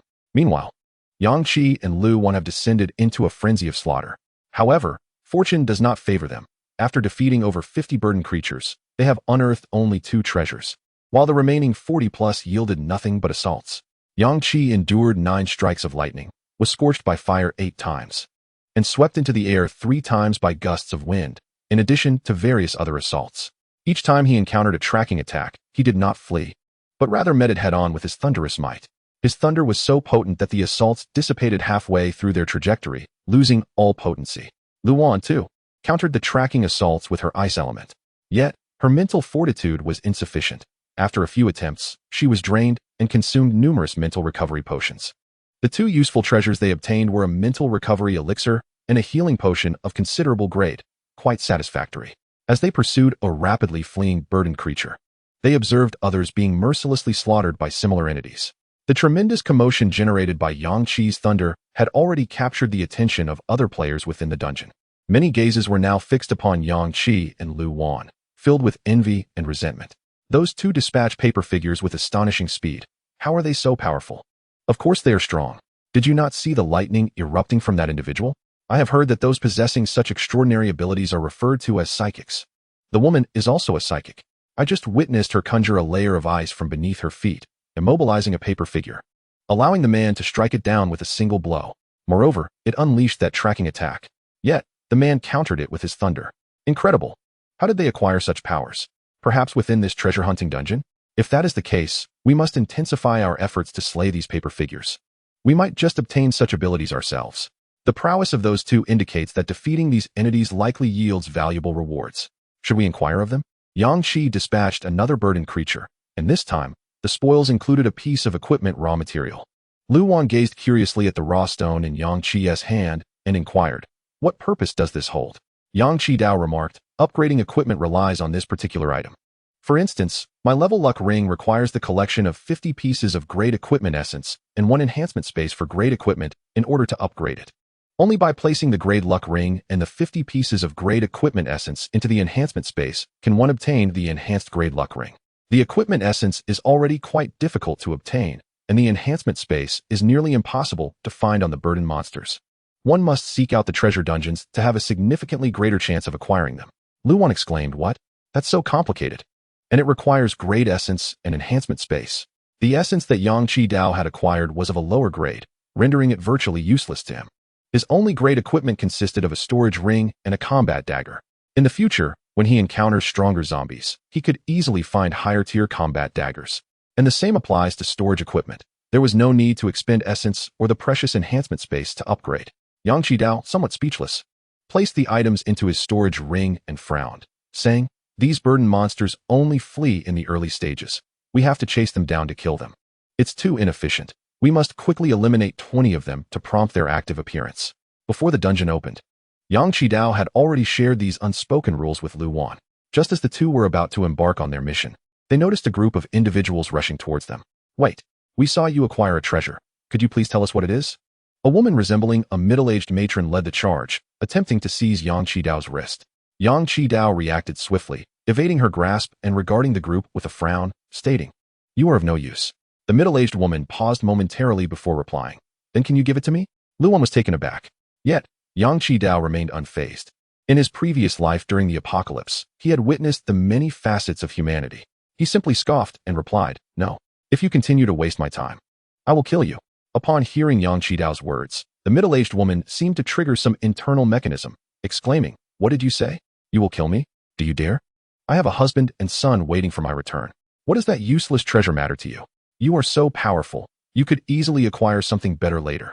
You have called it useless, so why not give it to me? Why are you so selfish? You are already so strong. Why this selfishness?" The others echoed her sentiments. However, before they could utter more than a couple of words, a flash of cold steel cut through the air, and the middle-aged woman, who had been so vocally demanding, was felled by Yang Qidao in an instant. Chapter 23. The all-seeing eye. He's killed someone. He's killed someone. The surrounding individuals dared not linger any longer, fleeing from Yang Qidao in a panic. Lu Wan remarked in disbelief, "What a lunatic." Yang Qidao paid little heed to this brief interlude, continuing his pursuit of the paper-thin figures alongside Lu Wan. As they hunted, Yang Qidao noticed a peculiar group of 12 individuals. He had been observing them for 3 minutes. 12 individuals, all first-tier evolutionaries, were equipped with advanced battle blades, and a few donned elite battle armor, forming an elite unit. Unlike Yang Qi and Lu Wan, who indiscriminately slaughtered any pack monsters they encountered, this group operated with a distinct strategy. At the helm was a pivotal figure, seldom engaging in combat himself, yet meticulously observing every pack monster within his line of sight, directing his comrades to their targets. The remaining 11 would then swiftly converge upon and overwhelm the designated pack monster. Each monster they vanquished invariably yielded treasures. In just 3 minutes, Yang Qi witnessed them eliminate 10 pack monsters, none of which dropped tracking attacks, but rather, all produced valuables. Yang Qi's eyes sparkled with excitement as he halted Lu Wan, who was on the verge of attacking yet another pack monster. Lu Wan, in a fervor of battle, retorted, "Since we entered Haven Tea, we already slain at least 100 pack monsters. Yet all we've obtained are a few potions and a piece of equipment essence." Yang Qi pointed towards a group not far off, led by Liang Jin, and remarked, "Look at that rather handsome fellow over there." Lu Wan glanced over and quipped, "Not as handsome as you." Yang Qi was taken aback, then chuckled at Lu Wan. "When he points to a target, we shall strike." Lu Wan, perplexed, inquired why. "You'll understand once we engage," he replied. Both turned their gaze towards Liang Jin, who, as a second-tier ability user, instantly sensed the intensity of their scrutiny. Frowning, he warned his companions, "We are being watched by those two formidable individuals." The group felt a wave of apprehension wash over them. Goodness. One is a lightning element ability user and the other an ice element user. How are we to contend with them? Moreover, they appear to be second tier as well. We Haven Tea provoked them. Though they were merely observing, not approaching, Liang Jin's all-seeing eye soon spotted another pack monster, this one harboring treasures. And he instinctively pointed it out. His teammates remained vigilant, wary of Yang Qi and Lu Wan, yet in the next moment, they watched in astonishment as the duo charged towards the indicated pack monster, swiftly dispatching it with a single lightning strike.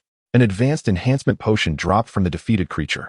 Liang Jin's group stood agape, realizing the significance of their leader's keen sight. Do they harbor no hostility towards us? Is this why they are watching?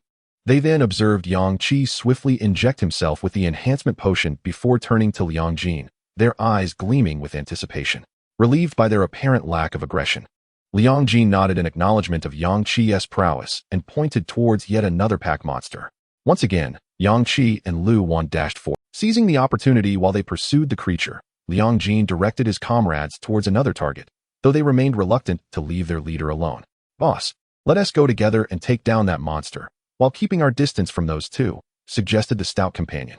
No sooner had he spoken than a thunderous crack echoed, signaling that the pack monster had been slain, yielding 2 advanced mental recovery potions. Yang Qi and Lu Wan once again moved in unison, turning their heads towards Liang Jin, their faces adorned with smiles. Liang Jin, feeling helpless, pointed out the peculiar creature he had just discovered to the two, then addressed his companions. "Do not provoke that man. His aura is exceedingly dangerous. Through my all-seeing eye, I perceive a dark energy emanating from him, cold and formidable. We are undoubtedly no match for him." Having said this, Liang Jin promptly indicated a bundle monster to his companions. When they remained inactive, he urged them, "Hurry, that man will not harm me. I am of use to him." Upon hearing this, they finally began to engage in combat against the bundle monster. With Liang Jin's assistance, Yang Qi and Lu Wan swiftly dispatched 10 of the creatures, all yielding treasures. Lu Wan, brimming with excitement, exclaimed, "That man is incredible. Let us invite him to join our team. He must be an ability user. For how else could he so precisely identify the bundle monsters that harbor treasures?" Yang Qi placed the 2 newly acquired great equipment shards into his storage ring and suggested, "Let us approach and inquire if he wishes to join us." As Yang Qi and Lu Wan turned to face Liang Jin, he instinctively pointed out another bundle monster for them. Unable to resist, Lu Wan ventured forth to slay it, while Yang Qi approached Liang Jin, smiling as he said, "Brother, your ability is quite remarkable. Would you consider joining my team?" Liang Jin's companions, having just slain a bundle monster, turned to see Yang Qi standing beside Liang Jin and hurriedly rushed over, their expressions revealing fear and caution. Liang Jin, wearing a polite smile, replied, "I have more than 10 companions with me. They are all ordinary first-tier evolvers without abilities. If I were to join you, I would have to bring them along as well. Surely, you would not wish to carry such a burden?" While first-tier evolvers could indeed be acceptable, Yang Qi was wary of integrating so many unfamiliar faces into his team at once. He needed to ensure that those who joined him were utterly loyal. He could manage 1 stranger, but a dozen would be overwhelming. Yang Qi merely smiled in response, realizing that Liang Jin bore a familiar visage. At that moment, Liang Jin's companions swarmed towards him, their eyes filled with trepidation as they regarded Yang Qi. Upon hearing the name Liang Jin, Yang Qi's eyes widened in astonishment. Liang Jin, a renowned powerhouse from the previous life. It was said that he possessed an extraordinary eye capable of seeing through all deceptions. Without needing to sense an opponent's aura, he could instantly discern their strength. He did not require prolonged interaction to perceive another's character or intentions. It was rumored that eventually, Liang Jin's eye could even glimpse into the future. This remarkable eye was known as the all-seeing eye, with a faint blue glow emanating from his left eye. Liang Jin's pupils constricted as he beheld Yang Qi, his emotions shifting dramatically, seemingly shocked by something. Yet, he emitted no malice, which allowed him to relax slightly. Yang Qi looked at Liang Jin once more and said, "Liang Jin, is it? Are you truly unwilling to join my team? Your companions are welcome to join as well." Liang Jin remained silent for a couple of seconds before finally responding, "Brother, I wish to carve out my own path alongside my companions in this apocalyptic world. I have no desire to be subordinate to anyone else." Upon hearing this, Yang Qi relinquished his efforts to recruit this formidable figure from a past life. Those who had once been powerful were often proud and ambitious, unwilling to submit to others, a sentiment entirely understandable. Thus, Yang Qi smiled and said, "Very well. I am Yang Qi. Your extraordinary abilities have greatly aided me today, and should our paths cross again, I will gladly assist you with any endeavors. As a token of gratitude for the favor you have done me." Hearing these words, Liang Jin's taut nerves finally relaxed. He pointed towards the indistinct outline of a distant valley and remarked, "Brother Yang Qi, I perceive some unusual energy fluctuations over there. I cannot ascertain whether they are of any value, but you might consider leading your teammates to explore that area. Brother, quickly take your companions and go." Yang Qi exclaimed excitedly, "Really? Then let us venture forth together." Liang Jin's expression turned blank. Yang Qi chuckled, "If I come out later and cannot find you, it would be a hassle. Let us go together. Rest assured, I guarantee the safety of all of you once we enter the valley."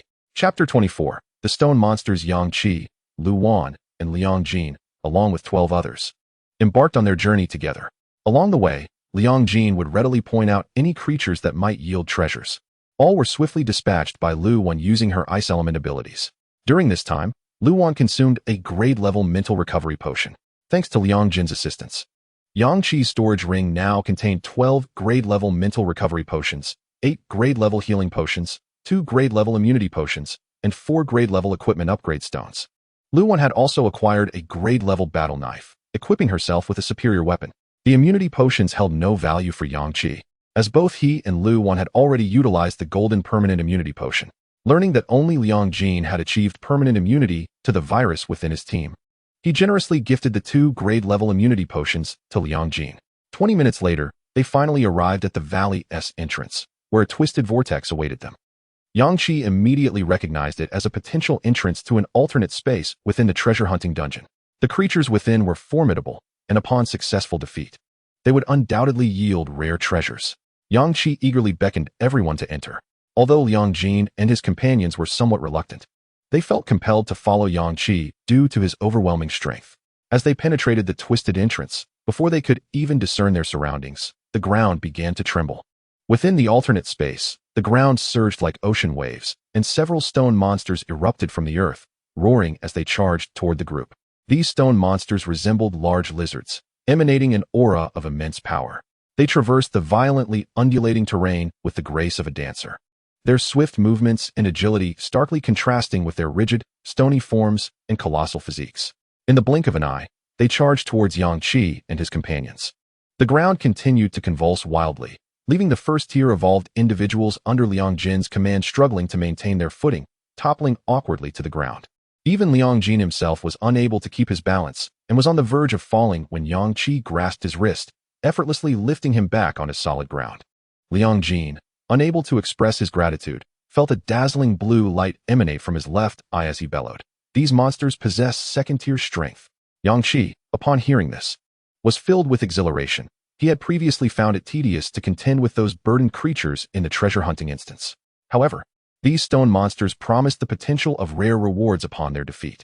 With determination, Yang Qi stepped forward, shielding Liang Jin and the others behind him, declaring with authority, "I shall face them."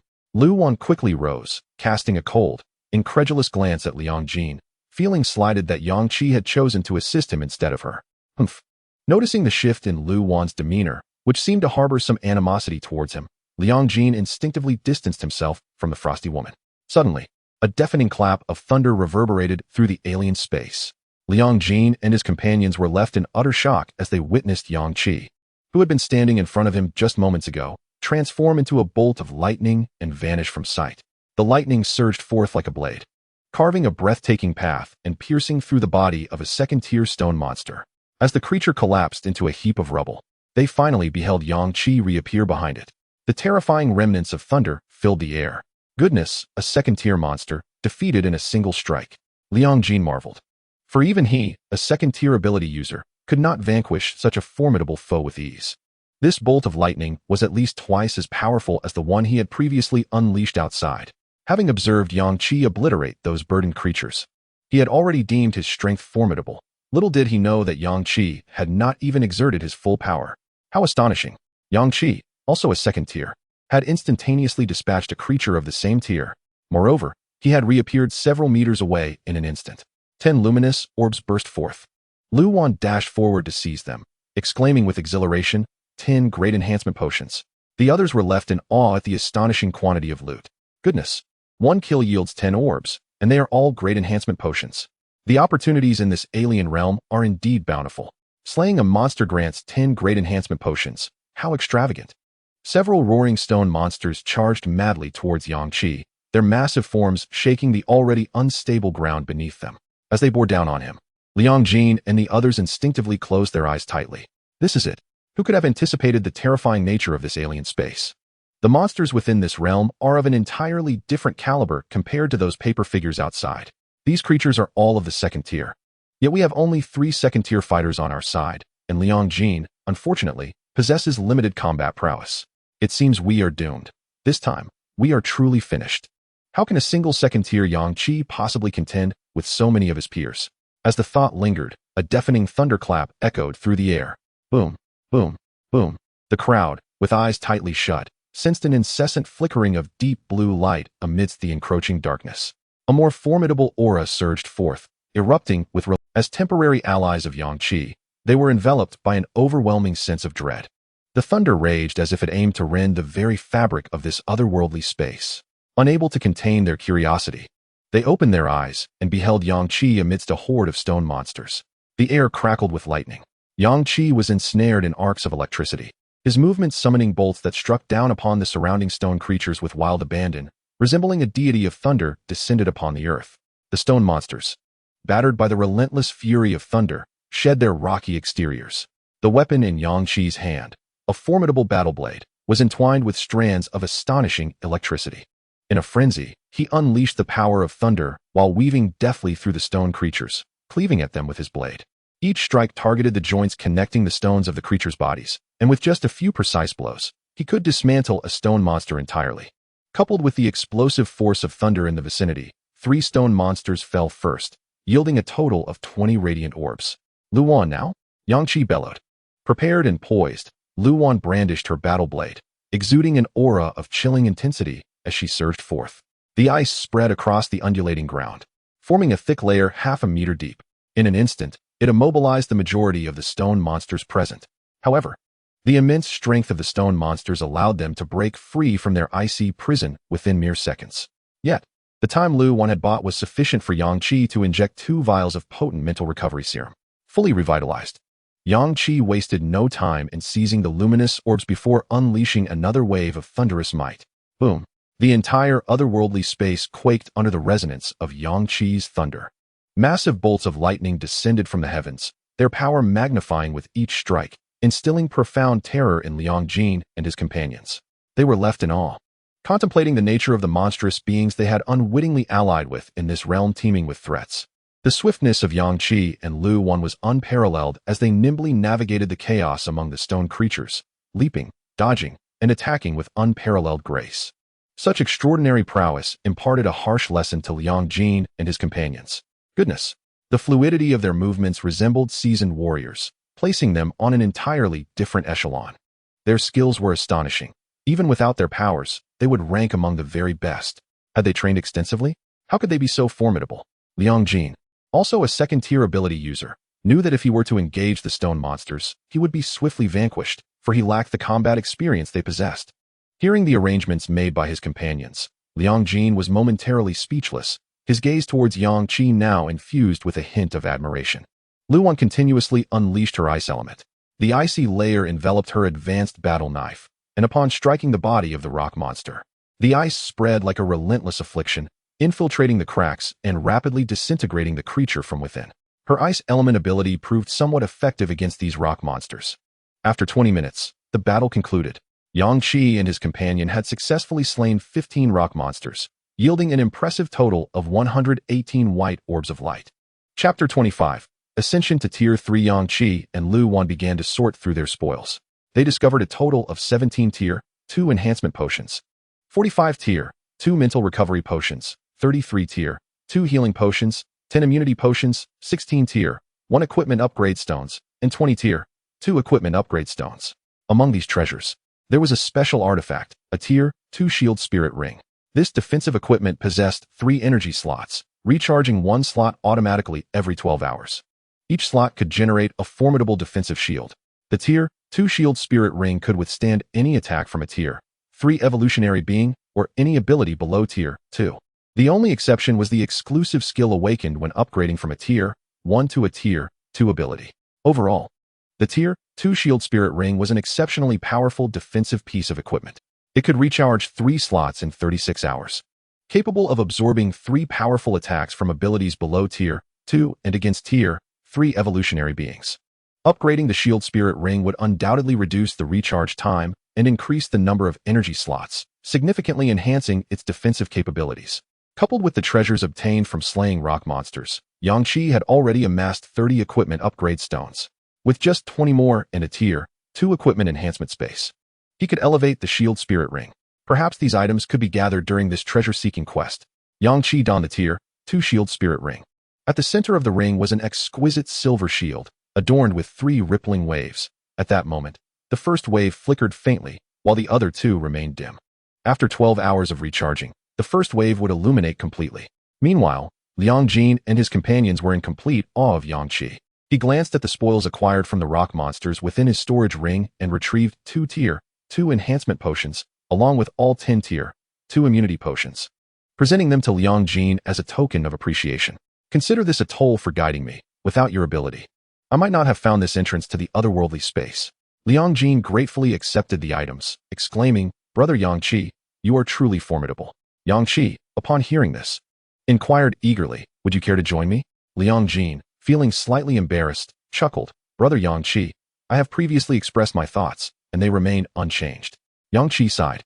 "Very well, let us continue hunting for the bag monsters." The remaining 15 grade enhancement potions were administered, with Yang Qi injecting 8 and Lu Wan 7. After advancing to the second tier, Yang Qi had already injected a total of 26 grade enhancement potions, while Lu Wan had utilized 10. If all goes well, Yang Qi would only need to inject 4 or 5 more to ascend to the third tier of ability. The inventory of grade mental recovery potions has surpassed 50, and the number of grade healing potions has also exceeded 30. There are 20 grade equipment upgrade stones and 30 additional grade equipment upgrade stones. Yang Qi led the way out of the swirling entrance of the alternate space. Upon exiting, Liang Jin first used a grade mental recovery potion and then immediately activated the all-seeing eye, pointing out several bag monsters to Yang Qi and Lu Wan. The two split up to eliminate them.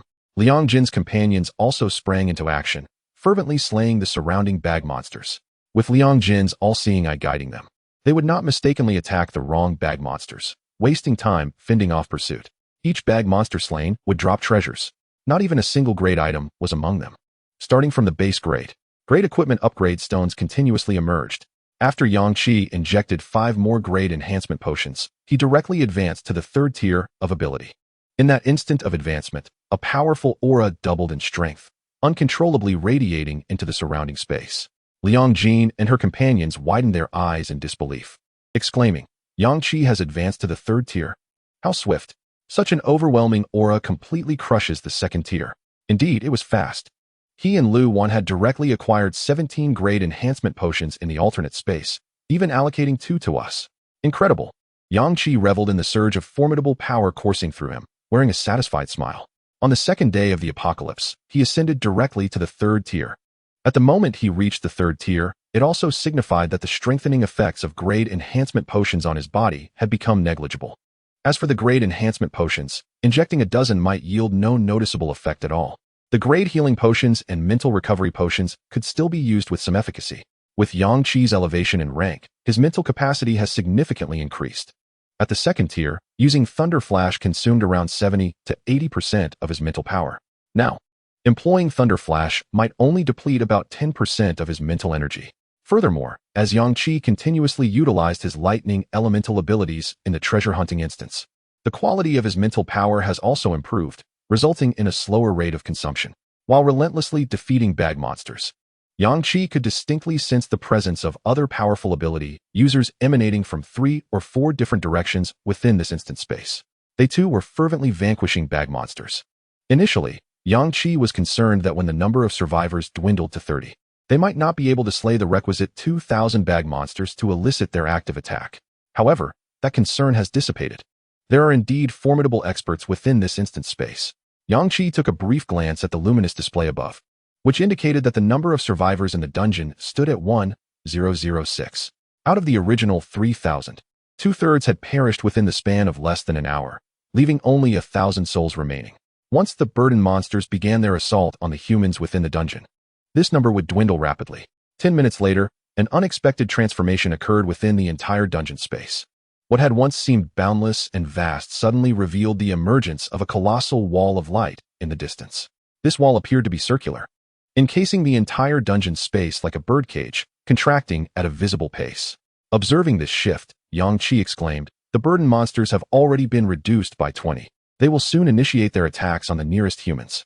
The shrinking dungeon space would allow the burden monsters to close in swiftly on their closest targets. Liang Jin and his companions, having previously entered a small treasure-hunting dungeon, were well aware of these unspoken rules. At that moment, their expressions turned grave.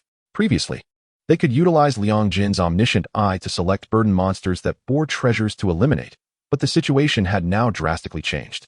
The burden monsters would actively assault them, inciting conflict, and they had no choice but to engage everyone they encountered. Otherwise, once surrounded by a multitude of burden monsters, they would find themselves in peril. The burden monsters began to converge upon Yang Qi and his group. With their burdens strapped to their backs and an air of menace about them, their figures swelled, and their movements became alarmingly swift. Over 50 had already encircled Yang Qi and his companions. Liang Jin ceased utilizing the omniscient eye. This was now a battle, and there was no need for selection. The 14 of them, including Yang Qi, Lu Wan, and Liang Jin, immediately launched an assault on all nearby burden monsters. Relentless attacks erupted, but no one could assist another, for the strikes would solely pursue the individual who had initiated them. Liang Jin's subordinates soon suffered injuries. Only the third-tier Yang Qi, second-tier Lu Wan, and Liang Jin managed to respond adeptly, frantically dispatching the numerous encroaching burden monsters while fending off the relentless attacks. What had begun as just over 50 burden monsters had escalated to more than 200 after a brief skirmish. Many of these burden monsters even unleashed various elemental abilities against them. Chapter 26. Annihilating the burden monsters within the ever-shrinking dungeon space, a thunderous roar reverberated. The relentless clamor of thunder resounded, illuminating a significant portion of the dungeon with deep blue lightning. The formidable presence of Yang Qi, a third-tier ability user, permeated the entire dungeon space. The hearts of everyone present raced with trepidation as the booming thunder compelled their gazes toward the center of the storm. Goodness, what a formidable aura, they thought. This individual is likely nearing the prowess of a third-tier ability user. Such strength should easily dispatch these burden monsters. How has such a powerful being emerged so soon after the apocalypse began? Surely, they must have been endowed with extraordinary luck. This aura is utterly terrifying. Liang Jin's subordinates have been tormented to the brink of collapse by countless pursuit attacks from the burden monsters.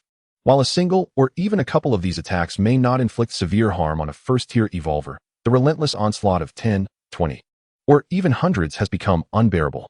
The black and stout companions are drenched in blood. Moreover, these burden monsters are formidable foes. They incessantly unleash attacks before being vanquished. And even upon defeat, they release unavoidable pursuit strikes, plunging the players into profound despair. Is this truly a large-scale treasure hunting instance? The small-scale treasure hunt we previously participated in had merely over 100 burden monsters surrounding the surviving players at the end. Yet now, there are thousands of burden monsters converging around us. I might very well perish at the hands of these little paper figures. Boss, help me. I refuse to fight them any longer. I shall flee directly. As soon as the words left his mouth, several bolts of lightning struck down, annihilating dozens of burden monsters nearby. Dozens of pursuit attacks then surged toward Yang Qi in the distance. Midway through their course, they were intercepted by the lightning, dissipating entirely. These pursuit attacks are no match for the third-tier ability user, Yang Qi. Moments ago, the survival count displayed on the Celestial Dome was 1,000. Now, it has dwindled to 300. The burden monsters' proactive assaults are the reason for the swift demise of players. Countless burden monsters have fallen to Yang Qi's might.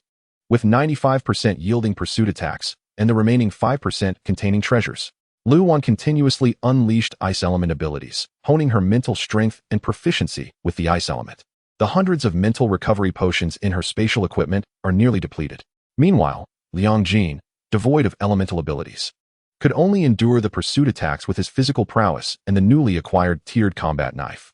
Even the defenses of a second-tier ability user cannot withstand the barrage of pursuit attacks. He bears numerous small wounds, and his once elegant, flowing black hair is now singed and smoking from the burdened monster's lightning strikes.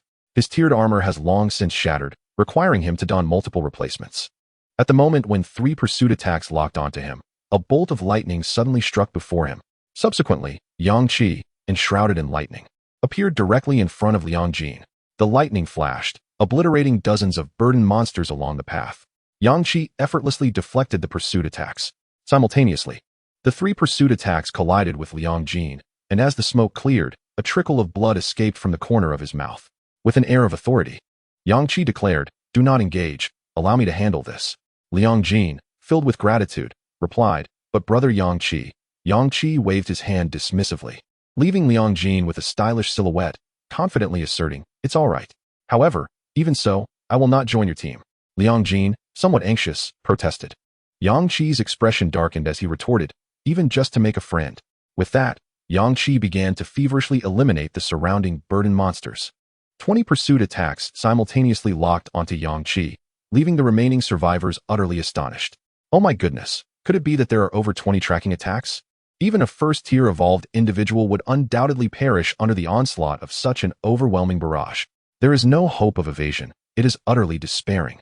The tracking attacks, which loom terrifyingly in their eyes, are effortlessly thwarted by dozens of bolts of thunder amidst the tempest of lightning and thunder.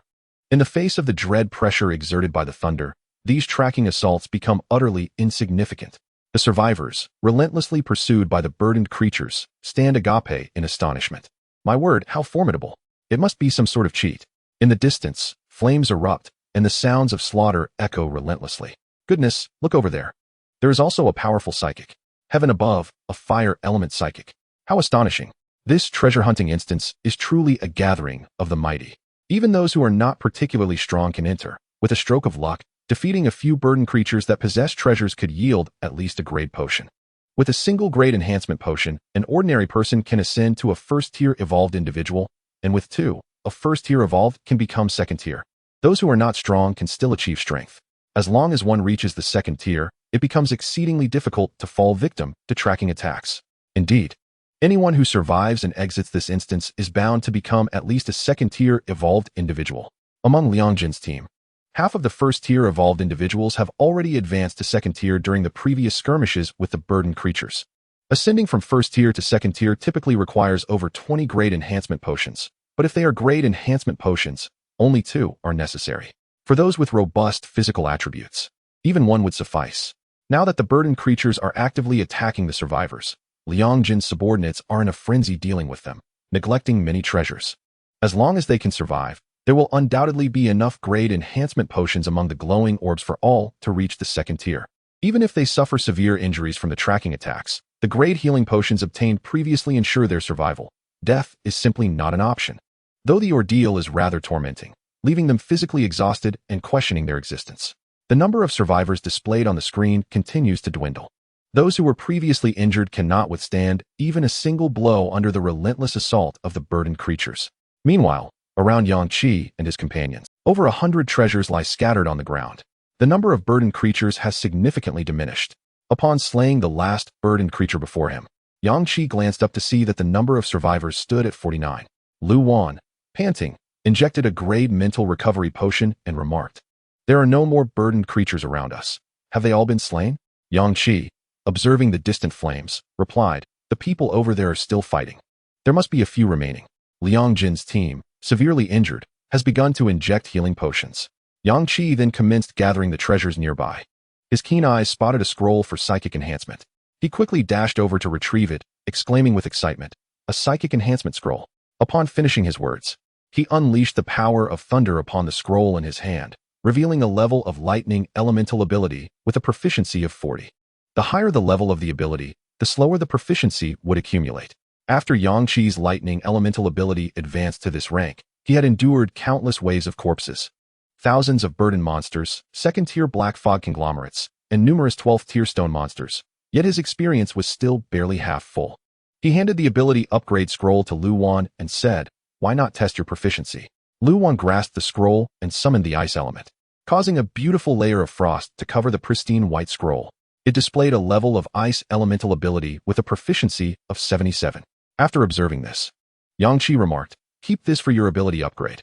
My lightning elemental ability will likely require several more battles to reach full proficiency. It would be a waste to hold on to it. Instead, let us elevate your strength immediately, as your ice elemental ability will soon reach full proficiency." As Yang Qi spoke, two groups of people approached from a distance. The dungeon space, already significantly diminished due to the shrinking light barrier, now housed only Yang Qi and his 14 companions, alongside two groups of the opposing party, totaling 49 individuals. The burden monsters had been eradicated, yet the dungeon was far from over. To conclude the dungeon, the number of survivors must be exactly 30. Only then could they exit this space. Chapter 27. Your thunder is too noisy. Huang Li, from afar, spotted Yang Qi among the crowd, drawn by the uniquely striking aura radiating from him. Moreover, the young man appeared to be in his early 20s, standing over 1.8 meters tall, with a handsome visage that evoked a tinge of jealousy from the 30-something Huang Li. One of Huang Li's subordinates sneered at Yang Qi with disdain, saying, "Is that the one who was so arrogantly flaunting his lightning powers just now? He looks like a pretty boy." With a total of 35 people between the two teams, it was clear that Yang Qi's lightning elemental team consisted of only 14 members. If we eliminate them, we can almost end the dungeon. Upon hearing this, Huang Li's team felt a surge of tension. Even if they wiped out all the members of the lightning elemental team, they would still be left with 35 individuals. They needed to eliminate 5 more to conclude the treasure-hunting dungeon and escape this realm. The 5 to be sacrificed would undoubtedly be the weakest among them. The strongest was Huang Li, a man in his early 30s, standing at 1.7 meters with an unremarkable appearance, yet he perpetually wore a savage and arrogant grin. The reason for his confidence was simple. He was a second-tier ability user with a fire elemental ability, and he had discovered an ability upgrade scroll within the treasure-hunting dungeon, elevating his fire elemental ability from level 1 to level 2. He had awakened a level 2 exclusive fire elemental skill. During the earlier battle against the burden monsters, he had utilized this exclusive skill, and in that moment, Huang Li felt invincible. In this apocalyptic world, no one could rival him. He was indeed a second-tier ability user, a level 2 fire elemental master, awakened a unique ability of the fire element. His strength has reached unparalleled heights, as Huang Li unleashed his fire element powers to vanquish the myriad of encroaching foes. He keenly observed the distant rumbling of thunder. A sense of discontent brewed within him. He was the protagonist, and his flames were the true stars of this narrative. How dare others attempt to overshadow him? The numerous survivors in this instance had diverted their attention to the lightning element wielder. Wasn't he merely benefiting from the silent nature of fire? In terms of potency, his fire element abilities were undoubtedly not inferior to that of the thunder wielder. That individual was merely capitalizing on the thunder's capacity to erupt with tremendous noise to capture the crowd's focus. As Huang Li strode purposefully toward Yang Qi, he coldly addressed his subordinates. "Once we eliminate these adversaries, together with Qin Hao's team, we shall have a total of 35 members remaining, of whom 5 may not survive. I pride myself on fairness. Only the strong are worthy of accompanying me. Qin Hao shall join my ranks, thus our teams are merging. I will not prioritize your safety simply because you have been with me longer. When the time comes, engage directly, by eliminating 5 individuals. The instance will conclude without my intervention." The expressions of the dozen or so followers trailing Huang Li immediately darkened. Qin Hao's team walked alongside Huang Li, and upon hearing his words, Qin Hao beamed. "Brother Huang truly excels at leadership. He does not favor those close to him. Our team operates on the merit of strength." As the two groups approached Yang Qi and his companions, Liang Jin utilized his all-seeing eye for a quick assessment, then continued to disregard his injuries. Realizing that these individuals were no match for Yang Qi, his greatest concern was his hairstyle. Though he could recover fully from his wounds with healing potions, his hair was a different matter altogether. In this apocalyptic world, as hair grew back, there would be no salons to craft his stylish look. He would be left with no choice but to maintain a buzz cut. Typically calm and composed, Liang Jin's countenance now resembled that of a ghost. His companions, upon witnessing his expression, were taken aback. What a calamity! Were these individuals truly formidable? How could Liang Jin possibly wear such a grim visage? Yet, Brother Yang Qi was also quite powerful. Liang Jin cast a glance at the opposition, his expression betraying a sense of foreboding. If Liang Jin exhibited such a reaction, it signified that he had perceived the strength of these individuals, which surpassed even that of Yang Qi. Look, Liang Jin hasn't even acknowledged our words. His despair must be profound. Liang Jin's companions held unwavering faith in the prowess of his all-seeing eye. They beheld a rare expression of utter despair on Liang Jin's usually stoic face, prompting them to glance apprehensively at Huang Li and his entourage, their eyes brimming with trepidation. Thoughts raced through their minds, pondering the formidable strength of the leader before them. Was he, perhaps, the one responsible for the relentless flames that had erupted earlier? Upon hearing their murmurs, Huang Li felt a surge of satisfaction and disdainfully remarked to Yang Qi, "Do you see? Your subordinates believe I am superior to you, convinced of your impending defeat. Why not concede and spare us the trouble?" His sycophants, quick to follow their leader's lead, began to mock Yang Qi. Their excitement escalated as they laid eyes on the stunningly beautiful Lu Wan, who stood beside Yang Qi. They had never encountered such exquisite beauty in real life. Their eyes widening in disbelief. "Do you truly think your abilities render you invincible? We could hear your thunderous roar throughout our battle. It was utterly irksome. Do you genuinely believe you are impressive?" One of them sneered. "Ah, my dear, aligning yourself with him will only lead to your demise in this realm. You must realize that to escape, only 30 can survive. With merely 14 on your side and 35 on ours, the outcome is painfully clear. Yes, consider joining us now. We are quite benevolent and would not harm you." Huang Li's gaze fixated on Lu Wan, his eyes gleaming with desire. Noticing her haughty demeanor, he scoffed and redirected his ire towards Yang Qi. "Listen, kid, just because you've acquired some lightning abilities doesn't mean you can wreak havoc in this realm. Are you unaware of the other contenders? Your thunderous clamor is insufferable. My ears are ringing from your incessant noise." To curry favor with the powerful Huang Li, Qin Hao chimed in with his own derision. "It's understandable for the youth to flaunt newfound strength, but your electrical prowess has displeased our brother Huang. Which means you must meet your end today?" Yang Qi surveyed Huang Li with a calm gaze, curiosity piquing as he asked, "You are a second tier, are you not? What level is your ability?" These individuals, though not his equals, had nonetheless survived amidst the fierce competition of this grand treasure-hunting venture. Surely, they had amassed a wealth of potent potions from vanquishing the burden-bearing creatures. The mere thought of their treasures sent a thrill through Yang Qi. Huang Li was taken aback. He hadn't anticipated that Yang Qi's first inquiry would concern the level of his abilities. His followers erupted in outrage. "What is it to you? Why do you care?" "Oh, I see. You wish to gauge our leader's strength? Let me assure you, he is far superior. Our leader is a second-tier ability user. His fire element has ascended to the highest level, and he has awakened an incredibly powerful exclusive skill. You probably don't even know what an exclusive skill entails. Do you?" Haha. "Indeed. We have just acquired a unique skill scroll for the lightning elemental abilities, which is precisely what you require. Alas, it is not a skill exclusive to the fire element." Little did he know, as soon as his words fell, his head tumbled to the ground. Chapter 28. The unique skill scroll. Warm blood splattered across Huang Li's face, and the arrogant expression on his countenance instantly froze. In disbelief, Huang Li slowly turned his head, only to witness the lifeless body of his subordinate, whose head had been severed from the torso. A torrent of blood gushed forth from the severed neck. "How? Is this possible? I didn't see his movements. How could I not react?" Huang Li's eyes widened as he murmured, fixated on the corpse of his subordinate, his expression a blend of daze and shock. Everyone failed to comprehend the speed of a third-tier ability user. Indeed, they were utterly unprepared. Huang Li's subordinates, terrified, staggered backward several steps. They had not even observed Yang Qi make a move before witnessing blood spray and a head roll. When did he strike? How did I miss it? What terrifying speed! What tier is he? Yang Qi stood before Huang Li, bloodied battle blade in hand. A faint smile gracing his lips as he remarked, "I should have mentioned that you possess a unique skill scroll for the lightning elemental abilities." Upon hearing Yang Qi's voice, Huang Li seemed to awaken from a dream. He glared at Yang Qi, his face ablaze with fury. "You scoundrel! How dare you kill my subordinate?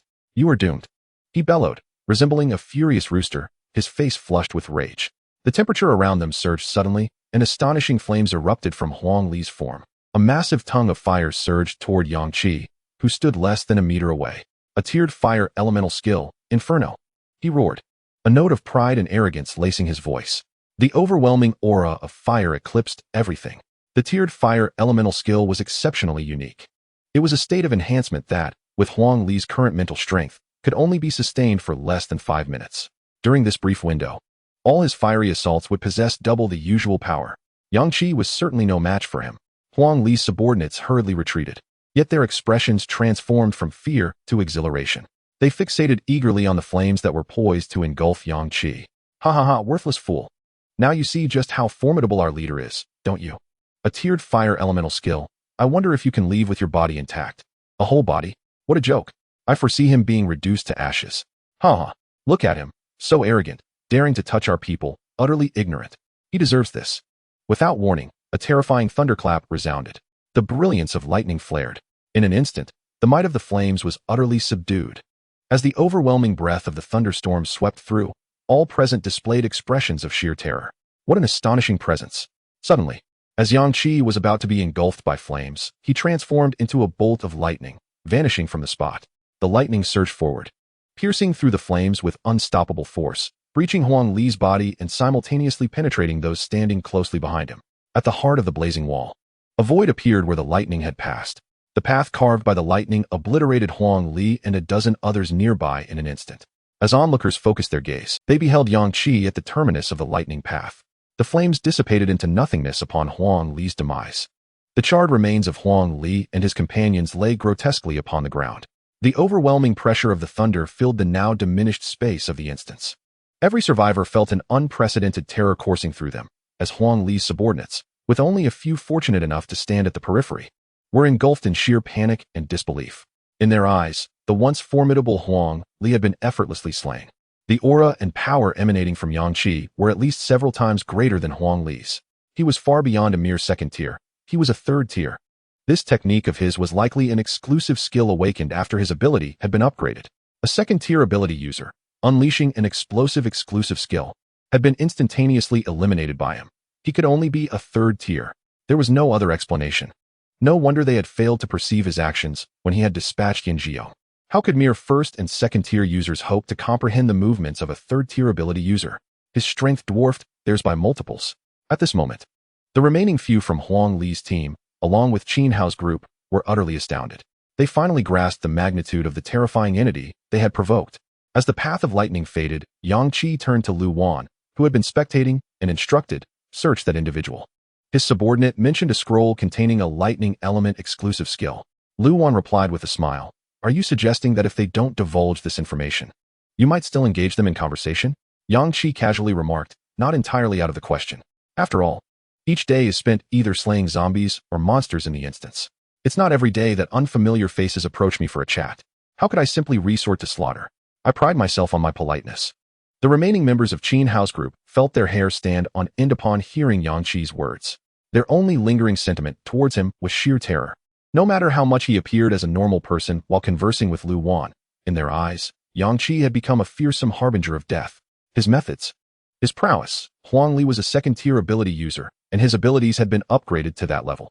Yet he was effortlessly dispatched by Yang Qi. Previously, the obsequious Qin Hao now found himself kneeling on the ground with a thud, repeatedly bowing to Yang Qi. "Brother, I was wrong. I truly apologize. I was coerced by Huang Li. I did not act of my own volition. I am merely a novice in the realm of supernatural abilities, endowed with a formidable defensive prowess, yet lacking in offensive strength. He compelled me to accompany him, leaving me with no choice. My prior demeanor was feigned. In truth, I hold a profound disdain for him. From the very onset, I believed you to be superior." The words I uttered earlier were born from trepidation towards Huang Li, not a reflection of my true sentiments. "Oh, great one, with your immense strength, surely you would not stoop to quibbling with someone as insignificant as myself?" Yang Qi regarded Qin Hao as though he were but a wisp of air. From the storage ring upon Huang Li's finger, he unearthed an array of splendid treasures. His spirits lifted. Among them was a scroll containing a skill exclusive to the element of lightning. What remarkable fortune! To have such an exceedingly rare item drop from a mere monster is indeed an affirmation of Huang Li's capabilities. Luck, after all, is a facet of strength. Curious companions of Liang Jin gathered around. Liang Jin, who had been disheartened over his hairstyle, eventually joined the commotion. However, upon his approach, he was met with a resounding slap on the head from the hefty fellow. "Liang Jin, what were you doing just now? Why were you sitting there with such a woeful expression? You nearly led us to believe that Huang Li surpassed brother Yang Qi in strength, and it filled us with dread. Are your eyes deceiving you?" Liang Jin protested innocently. "My eyesight is perfectly fine." "Then why the mournful visage?" Liang Jin shrugged off the hefty fellow's hand, exclaiming in indignation, "My hairstyle is already a disaster. Must you add insult to injury? The hefty fellow pondered for a moment, finally comprehending, and could not help but roll his eyes. Brother, are you still fretting over your hairstyle? Have you not seen how the beautiful sister Lu Wan has sported a chic shortcut? What are you so vain about? Amidst the clamor of Liang Jin and his companions, Yang Qi channeled the power of the lightning element into the skill scroll.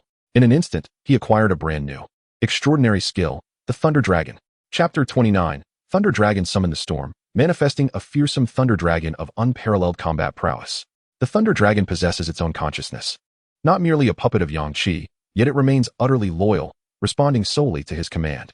In the event of multiple foes in battle, after conjuring the Thunder Dragon, Yang Qi need not divide his focus, for the self-aware dragon is capable of independent combat, alleviating Yang Qi's burdens.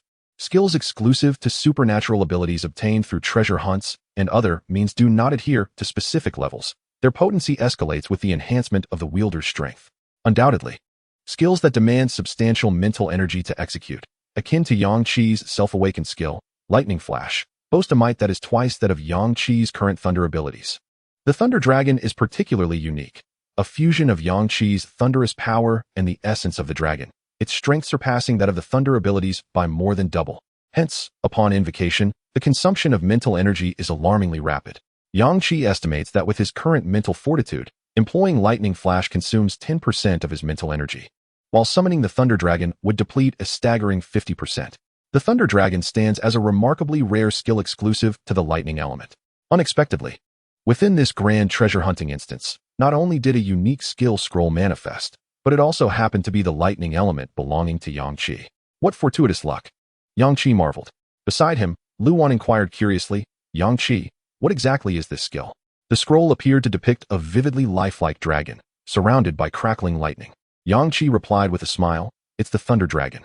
Liang Jin and others gasped in envy. Wow, that name sounds incredibly impressive. Can it summon a Thunder Dragon? What level of skill is it? How remarkable. However, the consumption of mental energy must be quite terrifying. The remaining group, including Qin Hao, stood trembling and dejected. Feeling utterly awkward, neither standing nor kneeling seemed appropriate. Yang Qi remarked, among the items left by Huang Li, there are no level enhancement potions, only level healing potions, mental recovery potions, immunity potions, and some equipment upgrade stones. After speaking, Yang Qi directly handed over more than 10 level immunity potions to Liang Jin, accompanied by an exceptionally warm smile. Your team members do not possess permanent immunity yet. I have no use for these, so please take them. Liang Jin's subordinates were instantly moved to tears. Brother Yang Qi, you are truly wonderful. Liang Jin accepted the potions, his expression serious as he said, Brother Yang Qi, I understand your intentions, but I must remain steadfast in my own beliefs. I believe my strength is sufficient to lead my companions to survive in this apocalypse. I do not wish to. Yang Qi interjected with a smile, I know. Giving you these potions is not to compel you to be grateful or to join my team. As I mentioned while assisting you in defeating the burden monsters, consider it a gesture of friendship. After saying this, Yang Qi looked up at the sky, which displayed the number of surviving individuals, 33. We still need to eliminate 3 more to leave this instance. Upon hearing this, Qin Hao and his companions felt a flicker of excitement. Yang Qi's implication was that he would only kill 3 individuals, merely to exit the instance. He was not intent on total annihilation. Unexpectedly, Yang Qi possessed such a kind nature. Indeed, his generosity and gifting level immunity potions indicated that he was fundamentally a good-hearted individual, not one to pursue relentless extermination. The elimination of Huang Li and his subordinates was due to their excessive arrogance. In contrast, Qin Hao and his group had only exchanged a few jibes with Yang Qi, nowhere near the brazen demeanor exhibited by Huang Li's team. In the next moment, Yang Qi casually instructed Lu Wan, eliminate them all. Lu Wan's expression showed no change. Having accompanied Yang Qi over the past 2 days, she had already adapted to the harshness of the apocalypse. Those who had previously crossed paths must be eradicated to prevent future troubles. Who could foresee whether a seemingly insignificant individual spared today might cause immense trouble tomorrow? Lu Wan turned, and amidst the complex gazes of anger, despair, and shock from Qin Hao and his group, a wave of frost erupted. The air was thick with a biting chill, and the exquisitely crafted frost, no larger than a palm, was as delicate as a gossamer wing, appearing beautiful yet devoid of any lethal intent. Yet, like the sharpest blade in existence, it swiftly sliced into the foreheads of a dozen individuals, extinguishing their lives in an instant. The corpulent, loquacious member of Liang Jin's entourage could not help but exclaim, how elegant, truly elegant. A demure girl, with an innocent demeanor, chirped, "But Sister Lu Wan, they are so weak. Why expend your energy on them? It seems such a waste of mental fortitude." Lu Wan, with a flourish, raised the upgraded scroll of her supernatural ability, and the frost immediately enveloped the scroll, signifying her ice elemental proficiency at 82. Above them, the display read, "Survivors, 14. In the grand treasure hunting instance that had drawn 3,000 participants, only 14 emerged alive. The chaotic realm of the instance began to dissipate, and within moments, a blurred image of a plaza materialized at the chaotic boundary, fully dissolving as they returned to the realm of reality. However, upon their return, silence enveloped them, for they found themselves encircled by a multitude of over 100 individuals. Yang Qi frowned, commanding Lu Wan, "Search the bodies of Qin Hao and his companions. They must possess numerous high-grade potions, and perhaps we might stumble upon unexpected treasures." The stout man exclaimed, "What is happening? Why are there so many people here? Aren't they afraid of the zombies in broad daylight?" Liang Jin, maintaining his composure, replied, "Is it not obvious? Before this grand treasure hunting instance officially commenced, many had discovered that anyone entering this space would vanish. Such rumors, if whispered to those with even a modicum of understanding, would lead them to deduce that a new instance had emerged. It is not surprising that some would lie in wait here. I simply did not anticipate such a multitude. As a precaution." Liang Jin's left eye emitted a faint blue glow, scanning the 100-odd individuals who gazed at them with ill intentions. Suddenly, he froze, his expression shifting to one of alarm. He had grown stronger. The stout man, noticing Liang Jin's countenance, felt an ominous premonition rise within him and hastily inquired, Who are you referring to? It can't be Suemo, can it? Has he arrived?" Those accompanying Liang Jin, upon hearing the stout man's words, instantly braced themselves, their gazes fixated on the direction Liang Jin was observing. At that moment, a young man clad in black emerged from the crowd. The throng parted for him, their eyes filled with profound reverence. Their glances were fleeting, hastily diverted from the man, as if fearing that a mere prolonged gaze might summon his wrath. Yang Qi raised his eyes to Suemo, as Liang Jin's voice reached him swiftly. "Brother Yang Qi, you must leave at once. This man possesses formidable strength. Although you are at the 3rd tier and he appears to be at the 2nd, his abilities are exceedingly enigmatic, rooted in spatial manipulation. Your thunderous might is indeed powerful. Yet his capabilities are far more cunning and treacherous. A single misstep could lead to your downfall. Moreover, it seems his powers have undergone an upgrade. This implies that he possesses an exclusive skill awakened from his spatial abilities. I can scarcely fathom the extent of the bizarre powers that such an exclusive skill could entail. He has come to seek me out. I have no desire to drag you into this." Upon hearing this, Yang Qi's expression grew unusually grave. Indeed, spatial abilities are exceedingly rare, and as you have noted, they are remarkably enigmatic and difficult to counteract. With that, Yang Qi turned to Liang Jin beside him and said, "We are already friends. You have assisted me significantly in the instance, helping me locate those stone monsters that allowed me to advance to the 3rd tier. Now that your enemies have come knocking, I cannot simply abandon you and flee." Not far away, Suemo overheard their conversation and displayed an exceptionally warm smile, clapping his hands and exclaiming, "Liang Jin, have you made good friends in just a day?" Suemo exudes an amiable aura, his face perpetually adorned with a benevolent smile, and his appearance is quite pleasing. However, the glances from those around him suggest that he is not someone easily befriended. Suemo surveyed the crowd, and those who met his gaze instinctively averted their eyes. "You are so fond of making friends. I have brought you an abundance of companions. Before you stands the backbone of the current evolved beings in Maple City. Upon hearing of an instance space here, many have gathered, eager to converse with those who have survived and emerged from the instance, wishing to share insights on clearing the challenges." Suemo gazed intently at Liang Jin, his eyes then locking onto Yang Qi. "So what do you say? Share your experiences in overcoming the instance, and perhaps also disclose some of the treasures you've acquired within." Chapter 30, Spatial Abilities. The stout man could not restrain himself from cursing. "Suemo, you shameless scoundrel."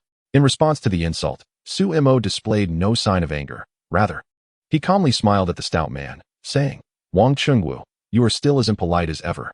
The evolved beings Suemo had brought began to exert their pressure in unison. "Is this truly all the people you have managed to bring out? It is highly likely that you were in a treasure-seeking instance. Indeed, I have heard that over 1,000 individuals vanished in this space just this morning. Yet only a handful have emerged, indicating that it was most likely a treasure-seeking instance.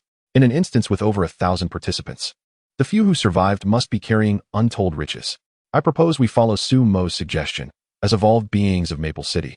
If you wish to continue living in this city, we must unite and collaborate to clear the zombies. You have acquired so many treasures. Sharing some with us is not too much to ask, is it? Wang Chengwu, seeing the overwhelming numbers against him, and realizing the danger posed by Su Mo at the forefront, exclaimed in frustration, "Get lost! Who do you think you are to demand our spoils?" Su Mo immediately retorted, "Oh, it seems your resolve is quite firm. Then we shall have no choice but to resort to battle." His tone was exceedingly calm, laced with his characteristic smile, yet beneath that mirth lay a profound and perilous intent. Yang Qi instantly sensed the murderous intent, his expression shifting dramatically as his keen gaze fixed unwaveringly on Su Mo. In the next moment, Su Mo vanished from sight. Simultaneously, the 100 people present felt an unsettling dissonance, their heads throbbing. Ever since he laid eyes on Su Mo, Liang Jin's all-seeing eye had remained poised for activation. He inhaled sharply, his heart racing. He has arrived, and he has unleashed his spatial abilities. Be cautious. Remain vigilant of your surroundings, especially to your sides. With my current level of the all-seeing eye, I cannot perceive his movements after he transitions into another space. Space exists, it is abstract, akin to air, visible yet intangible. When Su Mo employed his spatial powers to disappear, the surrounding area experienced violent, invisible fluctuations, causing everyone present to feel a sense of disarray, nausea, and dizziness. The evolutionists and ability users brought along by Su Mo, enduring their dizziness, mockingly stared at Liang Jin and Yang Qi. They were doomed. Su Mo's spatial abilities were elusive. They were certainly no match for him. Su Mo was a lone wolf, navigating this apocalyptic world. Yet he had ascended to a second-tier ability user within just 2 days. His strength was beyond question. We, a multitude, fear Su Mo alone. How could a mere dozen dare to defy him? Liang Jin and his companions, who had previously known Su Mo, now wore expressions of unprecedented seriousness. They had witnessed the formidable and peculiar nature of Su Mo's spatial abilities and understood all too well that he could eliminate foes beyond his level. Even with the presence of the third-tier Yang Qi, safety was not guaranteed. Su Mo's spatial powers were unpredictable, manipulating the very fabric of space. They had no inkling of when or from where he might emerge. Moreover, Liang Jin had just utilized the all-seeing eye to observe Su Mo and found that the latter's abilities seemed to have evolved. The already terrifying and enigmatic spatial powers, once upgraded and awakened with unique skills, instilled a fear of unimaginable strength. Liang Jin attempted to persuade Yang Qi to leave immediately, but was abruptly interrupted. "Do not speak." Yang Qi's face bore an unprecedented seriousness. There was no room for levity. Spatial abilities were among the rarest in this apocalypse. Yang Qi's elemental powers were not particularly uncommon, but spatial abilities were genuinely scarce and possessed formidable, enigmatic power. In his previous life, Yang Qi had heard of a spatial adept in the apocalypse who could directly pull individuals into chaotic alternate dimensions, relying on the tumultuous spatial waves to swiftly shred enemies to pieces. Thus, Yang Qi did not underestimate Su Mo simply because he was a second-tier user. He concentrated intensely, suppressing his discomfort, meticulously attuning himself to the surrounding space. Surely, he would discern a pattern. Surely, he would respond the moment his adversary launched an attack. Meanwhile, in a realm beyond the ordinary, Su Mo gazed intently through a veil of chaos, relishing the expressions of fear and seriousness etched upon the faces of those around him. He stood almost face-to-face with Yang Qi, a smirk escaping his lips as he mused aloud. "This individual appears formidable. Let us eliminate him first." Unbeknownst to Yang Qi, the two were on the verge of convergence across parallel dimensions. In the blink of an eye, a ripple of unseen energy surged through the space. Su Mo suddenly materialized behind Yang Qi, his signature smile plastered across his face, as he unleashed a devastating strike with his elite battle blade aimed at Yang Qi's back. Yang Qi's reaction faltered by a mere second. Spectators beheld the ethereal emergence of Su Mo, the blade descending with lightning speed toward Yang Qi's vulnerable rear. The sudden presence behind him and the searing pain of the blade grazing his back provoked an explosive surge of thunderous energy from Yang Qi. The atmosphere trembled with the force of his wrath, a tempest of thunder crashing down. Half of Maple City resonated with the terrifying cacophony of this cataclysmic event. Yet, Su Mo had vanished into another dimension, eluding the onslaught. Yang Qi's battle armor lay shattered upon the ground, a long crimson gash appearing on his back, swiftly staining his garments. Witnessing this scene, the onlookers, who had recently been paralyzed by Yang Qi's terrifying display of power, erupted into laughter. "I concede his thunder is formidable. It startled even me, yet what of it? He cannot touch Su Mo. Such is the nature of spatial abilities, regardless of the adversary's prowess. Su Mo could swiftly retreat into another realm, where he could leisurely administer restorative potions, tormenting his foes to their demise at his own pace. Goodness, his thunder is indeed terrifying. If not for Suemo, I doubt anyone present could stand against him. What does it matter if he cannot strike Suemo? Yang Qi, are you all right? Lu Wan inquired as she administered a healing potion to Yang Qi's back. Upon inspection, she discerned that the wound appeared far worse than it was. In truth, it was merely a superficial injury, and applying the healing potion would be a waste. With Yang Qi's current self-regenerative abilities, he would recover in less than half an hour. Yang Qi remained silent, his vigilance unwavering. Liang Jin and his companions, witnessing the invincible Yang Qi wounded by Suemo's strike, felt their spirits plummet. It's over. Even Brother Yang Qi cannot contend with Suemo. Brother Yang Qi's thunder was like a punch against cotton, no power to be exerted. The enigma of spatial abilities was insurmountable. Liang Jin, what do we do? Liang Jin, drenched in sweat, replied, I am trying to observe, yet my eyes are no match for Yang Qi's reflexes. He sensed Suemo's presence before I did. Suemo has identified Yang Qi as our cornerstone and has targeted him directly. Simultaneously, within the otherworldly dimension, Suemo bore a countenance of shock and trepidation. His habitual smile evaporated. Who is this individual? That aura unmistakably belongs to a third-tier ability user. The might of thunder is indeed unparalleled. A third-tier ability user? Where did Liang Jin find such an ally? Cold sweat has already drenched Suemo's back. An unprecedented dread fills his mind and heart. The thunder from earlier, along with Yang Qi's chilling aura of murder, was all directed solely at him. Without a moment's hesitation, he immediately concealed himself in an alternate space, fearing that a mere second's delay would lead to his demise by lightning. Only he could truly comprehend the profound despair of that moment. Others, regardless of their proximity to Yang Qi or the thunder, could never fathom the depth of his emotions. His reaction was astonishingly swift, almost instantaneous. Was it truly because he was a third tier? I narrowly escaped being struck by lightning. That was perilously close. Should I have been hit by such thunder, I would have undoubtedly been obliterated. My previous strike was capable of severely injuring a second tier, yet he merely sustained superficial wounds. If this continues, even if I can vanish and retreat into the alternate space at will, I would only be giving this person a mere scratch. Although I have awakened a specialized skill, utilizing it consumes 90% of my mental energy. If I fail to vanquish him in one blow, I would be unable to retreat into the alternate space reliably. At that point, I would merely await my death. Suemo's expression darkened as he gazed at Yang Qi, separated by a chaotic spatial barrier. He heard Liang Jin and his companions call out Yang Qi's name. In the next moment, within the solitude of his alternate space, Suemo uttered a fierce declaration. Yang Qi, I shall return for you. With that, he unleashed his mental energy, breaking through the distant alternate space, and made his escape. Chapter 31. Suemo has fled. Suddenly, the overwhelming discomfort regarding the space felt by everyone in attendance intensified dramatically. Those of lesser strength felt a sickly sweetness rise in their throats, blood trickling from their lips, while others experienced a dizzying sensation as the world spun around them, causing them to collapse to the ground. What is happening? This is nauseating. I feel like I might vomit. It's Suemo. It must be Suemo. He is about to unleash a powerful attack. Suemo's spatial abilities are far too formidable. We are not even his intended targets, yet from such a distance, we are suffering due to the spatial fluctuations, let alone those in proximity to Suemo. However, this overwhelming discomfort lasted less than 5 seconds before vanishing entirely. All fell silent. The gazes of everyone present converged on Yang Qi. They anticipated that Suemo would suddenly appear beside Yang Qi and strike him down. The earlier discomforting spatial distortion was merely the precursor to Suemo's grand attack. They could almost envision Yang Qi's demise. This man is doomed. Much to their surprise, Suemo chose to spare Liang Jin and instead target Yang Qi, indicating that Yang Qi posed a greater threat. Suemo's judgment must be sound. He certainly perceives Yang Qi as more dangerous. Liang Jin and his companions were on high alert. Suemo frantically opened a portal to a distant alternate space around them, and their sensations of dizziness and discomfort were at their peak.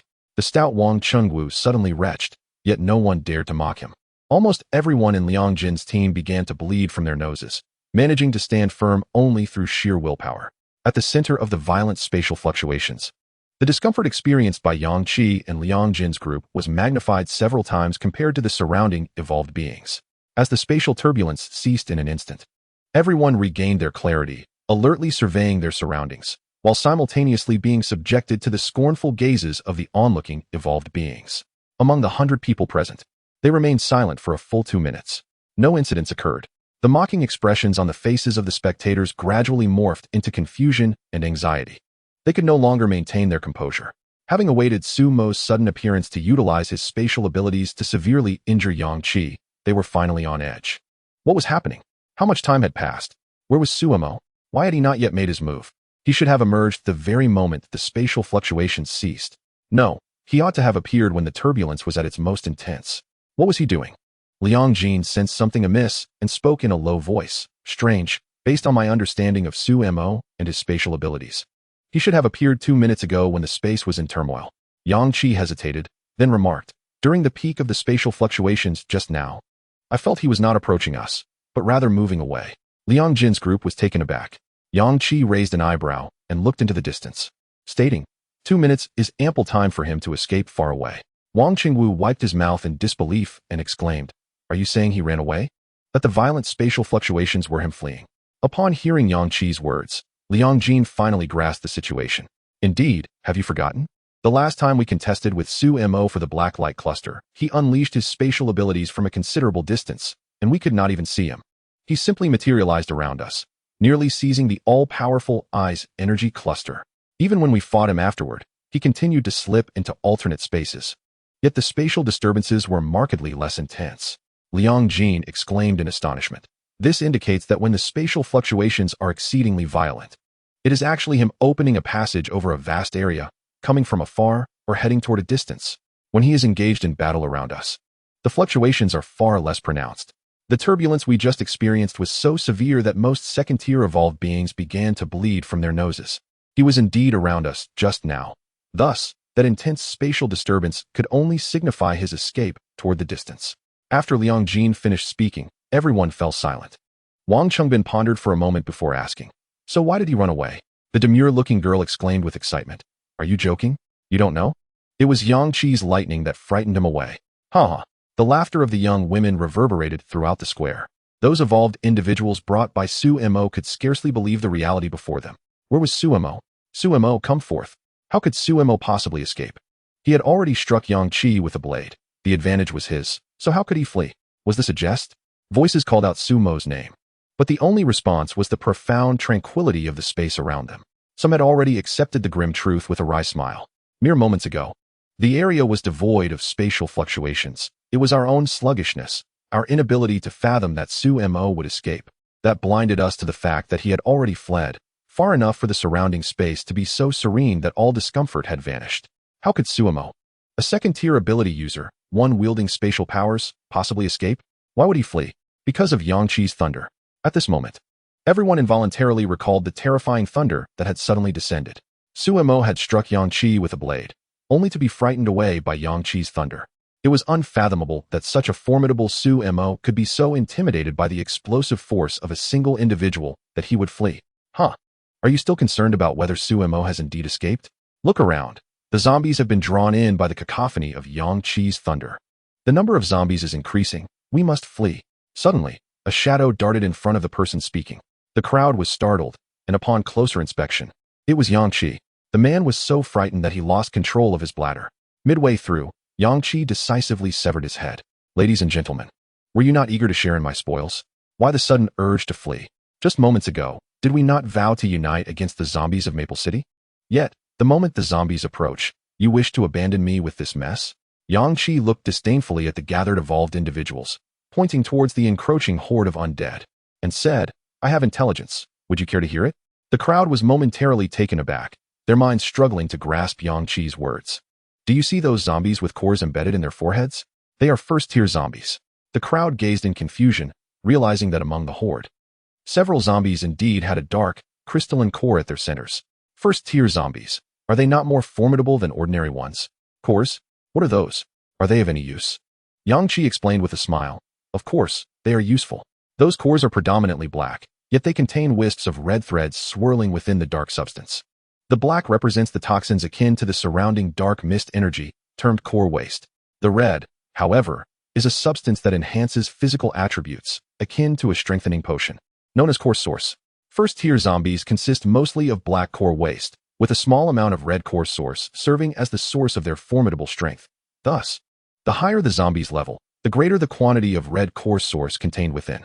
The evolutionaries, trembling under the grip of fear, questioned, "Why do you tell us all this?" Yang Qi replied with a smile, "To ensure your understanding of impending death. I shall not slay you. For extracting the core source from a first-tier zombie is exceedingly arduous, demanding a significant amount of purification energy. However, as you are all first-tier evolutionaries, should you be consumed by a first-tier zombie, it would markedly enhance its strength, augmenting the core source within its body, thereby allowing me to conserve some purification energy." In Chapter 32, The Core Body, Yang Qi articulated such chilling truths in a calm demeanor, igniting a profound terror and fury among the first-tier evolutionaries. The extreme amalgamation of rage and fear was potent enough to drive them to madness. Many, disregarding their own power disparities, brandished their blades, intent on attacking Yang Qi, reasoning that if they were destined to perish by his hand, they might as well fight back. Yang Qi maintained his composure and departed the scene. The speed of a third-tier ability user rendered them incapable of pursuit. Liang Jin and his companions, having overheard Yang Qi's words, expressed their astonishment. "Brother Yang Qi, is what you said about the core body truly accurate?" Yang Qi confirmed, "Indeed, it is true. I simply did not anticipate the significant emergence of first-tier zombies. Otherwise, during the earlier treasure hunting quest, I would have proactively sought out those mutated plants to acquire some purification energy." Liang Jin, bewildered, remarked, "Are you saying that the mutated plants in the treasure hunting quest were useful? We previously annihilated such a plant in another minor treasure hunting quest and gained nothing." Yang Qi chuckled. "The stems of the mutated plants contain copious amounts of white sap, which serves as purification energy. Soaking the core body in this sap can purify the black core waste, refining it into red core sources that can then be absorbed to enhance one's physique." Upon hearing this, Liang Jin and his companions lamented in despair. "In that minor treasure hunting quest, we encountered a single mutated plant, and after defeating it, we believed we had struck gold, only to find nothing had dropped. Yet now, you say its sap, when extracted, can purify the core body of first-tier zombies." Yang Qi scratched his head, filled with regret. Who could have foreseen that more than 10 first-tier zombies would appear? Earlier today, I encountered one, but before I could act, it was devoured by a black mist entity, denying me the chance to obtain its core body. I had assumed there were very few first-tier zombies, which is why I focused solely on the baggage monster during the treasure hunting quest. "Well, it's not a total loss," Liang Jin interjected. "With the all-seeing eye, targeting the baggage monster for elimination yields enhancement potions far quicker than purifying the core body post-acquisition of purification energy from the mutated plants." Having said that, Yang Qi cautioned everyone, "Exercise caution around these first-tier zombies, for they are significantly stronger than first-tier evolutionaries. They have evolved the core body. For us, the entire core body of a first-tier zombie contains only a small amount of red core source, which is pure enhancement energy. However, for the first-tier zombies themselves, the entire core body is the wellspring of their power. The black mist toxins that had accumulated within their bodies coalesced into what we refer to as nuclear waste. However, for the zombies, it is anything but waste. This nuclear waste provides them with an inexhaustible source of energy, and the more potent and pure red nuclear source enhances the possibility of their evolution into possessing extraordinary abilities. Although first-tier zombies are not abundant, a distinctly colored and condensed form of nuclear source indicates a high likelihood of that zombie having evolved with special powers. The existence of the nuclear body significantly amplifies the vitality, defense, and explosive power of first-tier zombies, rendering them several times more formidable than first-tier evolved beings. One must be particularly cautious of first-tier zombies with red nuclear sources condensed into threads, for these creatures are highly likely to possess extraordinary abilities. Yang Qi's revelations left everyone astounded. Wang Qingwu expressed his astonishment. "What? Zombies can possess extraordinary abilities? We must risk our lives to acquire abilities that can only be obtained from the black mist conglomerates, yet they can evolve them on their own." As they spoke, the horde of corpses had already entered the square. Several first-tier zombies with nuclear bodies raced ahead, charging directly into the midst of the first-tier evolved beings. Yang Qi remained still, observing the first-tier zombies and counting their numbers. 13, he noted. This figure surpassed his expectations. Liang Jin remarked, "I believe these 13 may represent the entirety of first-tier zombies in Feng City. Your thunderous presence has likely attracted all of them. Given this number, there aren't too many first-tier zombies. Feng City must have at least hundreds of thousands of them." Wang Qingwu quickly replied, "Is that true? Then I can rest easy. Yang Qi, you've portrayed first-tier zombies as so powerful that I felt only second-tier evolved beings could contend with them. If their numbers are so few, we still have a chance to develop." Yang Qi looked at Wang Qingwu earnestly and affirmed, "Your intuition is correct. Wang Qingwu responded with confusion. Zombies possessing nuclear bodies hold a natural advantage over evolved beings. For them, the nuclear body serves as a ceaseless generator, augmenting their vitality and strength. While their healing capabilities are unfathomably monstrous, ordinary zombies can be hampered by severing limbs, leading to their eventual demise through targeted strikes to the head. However, first-tier zombies regenerate swiftly from such injuries. To kill them, one must strike true, or all efforts will be in vain. Engaging in combat with zombies possessing nuclear bodies leaves evolved beings with a very low margin for error, distinctly different from their encounters with ordinary zombies. Not far away, the first-tier evolved beings brought by Su Mo erupted in desperate cries. In that moment, they did not blame Yang Qi, for they finally recalled that it was Su Mo who had led them to this place. Su Mo, you scoundrel! These first-tier evolved beings, with physical capabilities exceeding those of ordinary humans by several folds, found themselves utterly helpless against first-tier zombies endowed with nuclear bodies. One first-tier evolved being, wielding the proud strength that far exceeded that of an ordinary person, managed to sever the leg of a first-tier zombie. Yet, he soon realized that the leg of that zombie was regenerating at an astonishingly visible speed. As the muscles of its body bulged with remarkable explosive power, it leaped forcefully from the ground, pinning him down in an instant. The first-tier zombie relentlessly gnawed at the body of the first-tier evolver. The right leg, already rapidly regenerating due to nuclear energy, experienced an even more terrifying regeneration speed after consuming the first-tier evolver. By the time it finished feeding, its leg would be completely restored. In Liang Jin's team, only 3 individuals had yet to ascend from the first tier to the second tier. Witnessing the utter annihilation of the first-tier evolvers by the first-tier zombies, they fearfully took 2 steps back. Were the first-tier zombies truly that formidable? Having a leg severed, yet still able to regenerate? Could my vision be deceiving me? The first-tier evolvers were utterly no match. Moreover, the ordinary zombies seemed to shy away from contending with the first-tier zombies for food.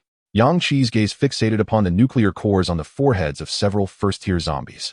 2 among them exhibited a black nuclear core, with sporadic red glimmers forming a disjointed line. It was these first-tier zombies that he aimed to eliminate.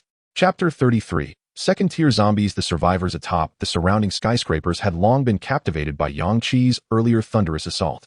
Their incessant curses filled the air. Was that person devoid of common sense? How dare he unleash thunderous abilities in such an open space? Was he not inviting the entire city as horde of zombies to converge upon them? Would we not suffer the same fate? It felt as though the throng of corpses was on the verge of transforming into a tidal wave of the undead. One could only hope that the zombies, after feasting upon those individuals, would disperse on their own. Otherwise, we would be trapped within the building. Yang Qi paid no heed to the first-tier zombies that were ruthlessly slaughtering the first-tier evolvers nearby. Instead, he meticulously organized the potions dropped by the last wave of monstrous creatures he had slain in the large treasure-hunting instance. Although he had not sought out mutated plants for purification energy during this excursion, the yield of potions had been quite substantial.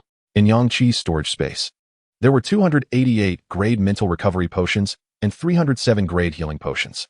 He also possessed several grade battle knives that could be readily replaced. With nearly 300 grade mental recovery potions, he felt well prepared for the impending tide of zombies. However, there were more than 10 first-tier zombies, with the remainder being ordinary zombies. Killing ordinary zombies would yield only grade potions, whereas only the first-tier zombies would drop grade potions. At this juncture, his gains from slaying ordinary zombies were no longer significant. Though grade enhancement potions, healing potions, and mental recovery potions could still be amassed in quantity, the supply of grade immunity potions would not be plentiful, rendering them utterly useless. Equally futile was the grade battle knife. Presently, only 2 days had elapsed since the apocalypse began, and a new order had yet to be established. Unlike the previous life, where a year into the apocalypse saw the emergence of various survivor bases, each equipped with trading posts where one could exchange unnecessary spoils for goods. At that moment, the 2 first-order zombies, having finished their meal, locked their bloodthirsty gazes onto Yang Qi. The cores on their foreheads erupted with a flicker of brilliance, a symbol of the nuclear zombies harnessing the power of their cores. In an instant, the aura emanating from them reached almost second-order levels.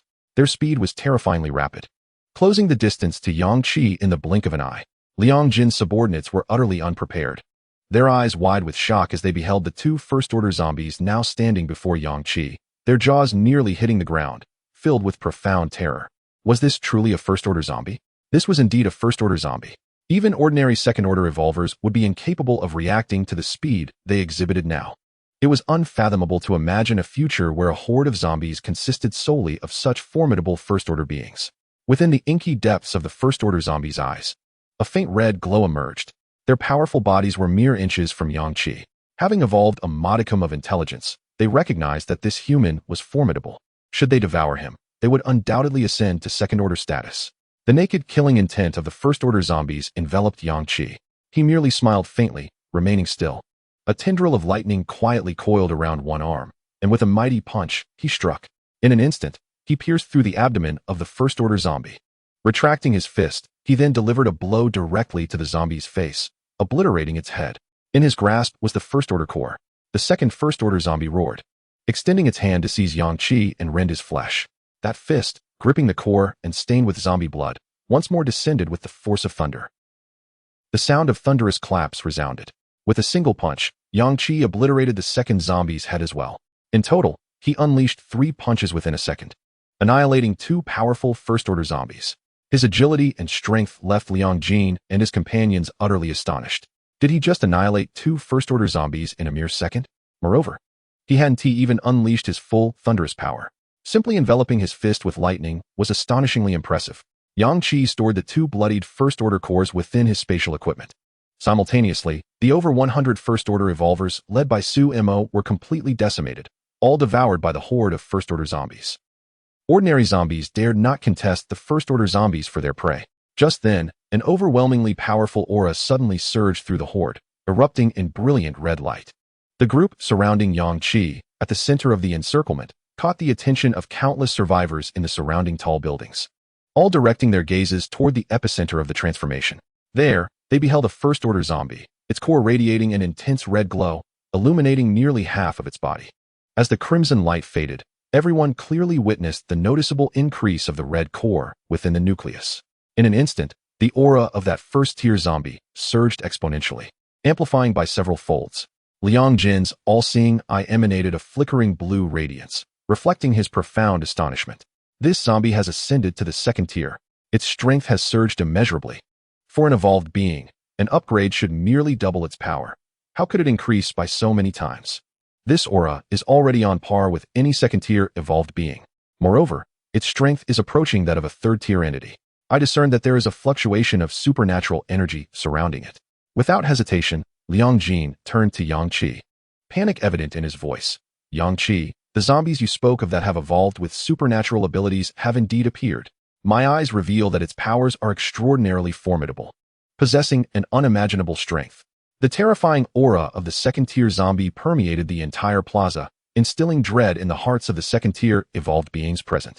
Liang Jin's words rang true. They, as second-tier evolved beings, faced no hope of survival against this second-tier zombie.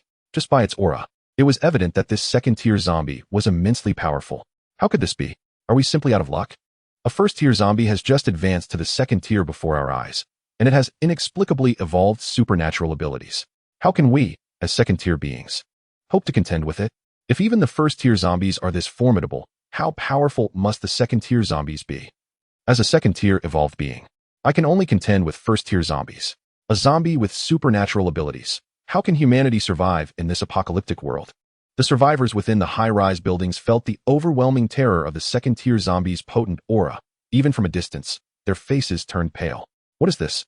How can this zombie's aura be so formidable? Is it invincible? This is terrifying, utterly terrifying. Those below are doomed. The zombie tide was already daunting, and now we face such a powerful foe among them. Yang Qi gazed intently at the second-tier zombie, his previously indifferent demeanor transforming into one of solemnity. The second-tier zombie, seemingly exhilarated by its evolution and newfound powers, radiated an ever-fluctuating aura, erupting in a burst of crimson light from its surroundings. In that moment, the bright afternoon sky dimmed under the brilliance of this red glow. A horrific aura swept over half of Feng City. Yang Qi's pupils constricted momentarily. What is this? How could such energy emanate from a mere second-tier zombie? Chapter 34, Energy Manipulation. The intense red energy impacted the horde of zombies surrounding the second-tier entity. Thousands of ordinary zombies perished in an instant. The slightly stronger first-tier zombies frantically fled the horde to avoid being harmed by the second-tier zombie. However, soon after, the state of these zombies changed drastically. The red energy unleashed by the second-tier zombie, in its explosive aftermath, transformed into crimson motes that descended upon the skins of other zombies, swiftly merging with them. Yang Qi caught one of the luminous motes in his palm. It quickly vanished as it penetrated his skin. This entity seems to be inciting the black mist toxins within me. However, I have already administered the golden permanent immunity serum, which promptly suppresses whatever has been triggered. Liang Jin's omniscient eye glowed faintly as he remarked in astonishment, these red light points, akin to the crimson energy erupting from the second-tier zombies, are nearly indistinguishable from the black mist. Observe how the surrounding zombies, who initially recoiled in fear from the second-tier zombie, now gravitate towards it, seemingly eager to absorb more of these luminous points.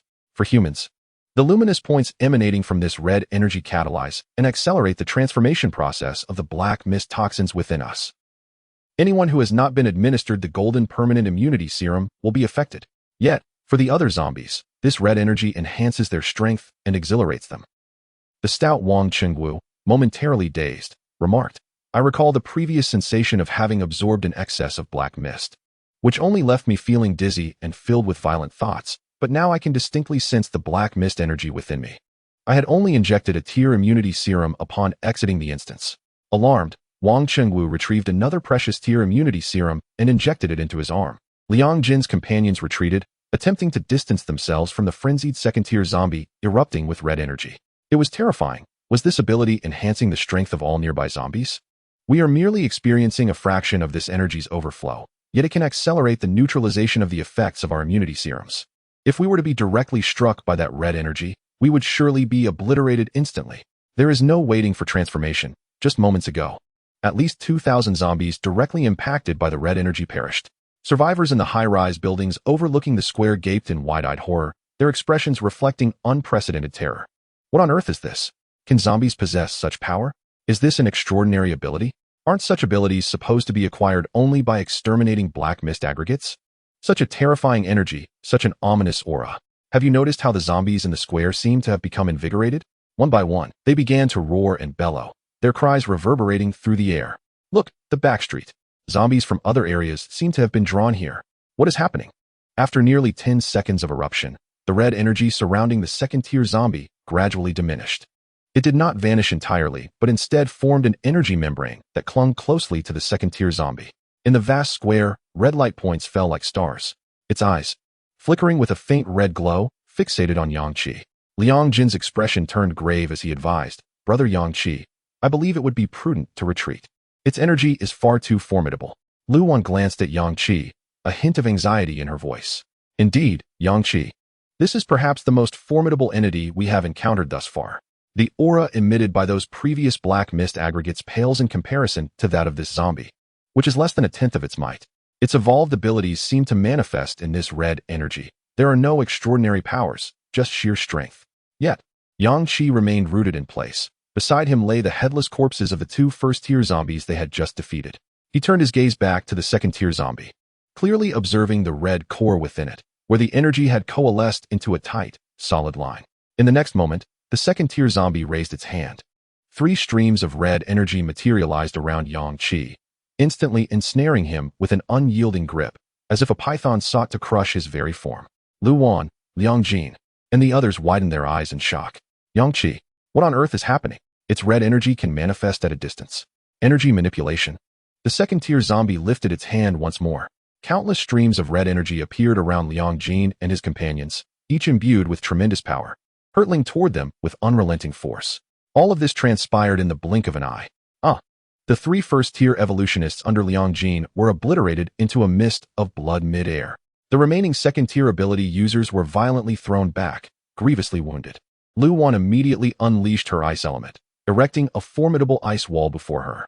Yet, the red energy surged forward, unstoppable, shattering the ice barrier and sending Lu Wan flying backward, crashing to the ground several meters away, blood spilling from her mouth. So powerful, far too powerful. The second-tier entities were no match for it. Liang Jin fared even worse. His all-seeing eye offered no combat prowess. He lay less than 5 meters from Lu Wan, drenched in blood. Raising his gaze, he beheld the remnants of his 3 companions, their blood mist still lingering in the air. How could Wang Jin and the others have perished so easily? His eyes, now bloodshot and filled with anguish, reflected disbelief. Mere moments ago, his comrades had been alive, and now 3 lay dead. He glanced at the other fallen allies. Half of the remaining second-tier users had succumbed to unconsciousness, their fates uncertain.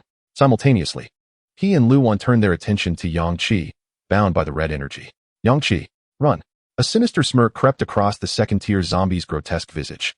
In the next instant, an even thicker stream of energy coalesced before Yang Qi.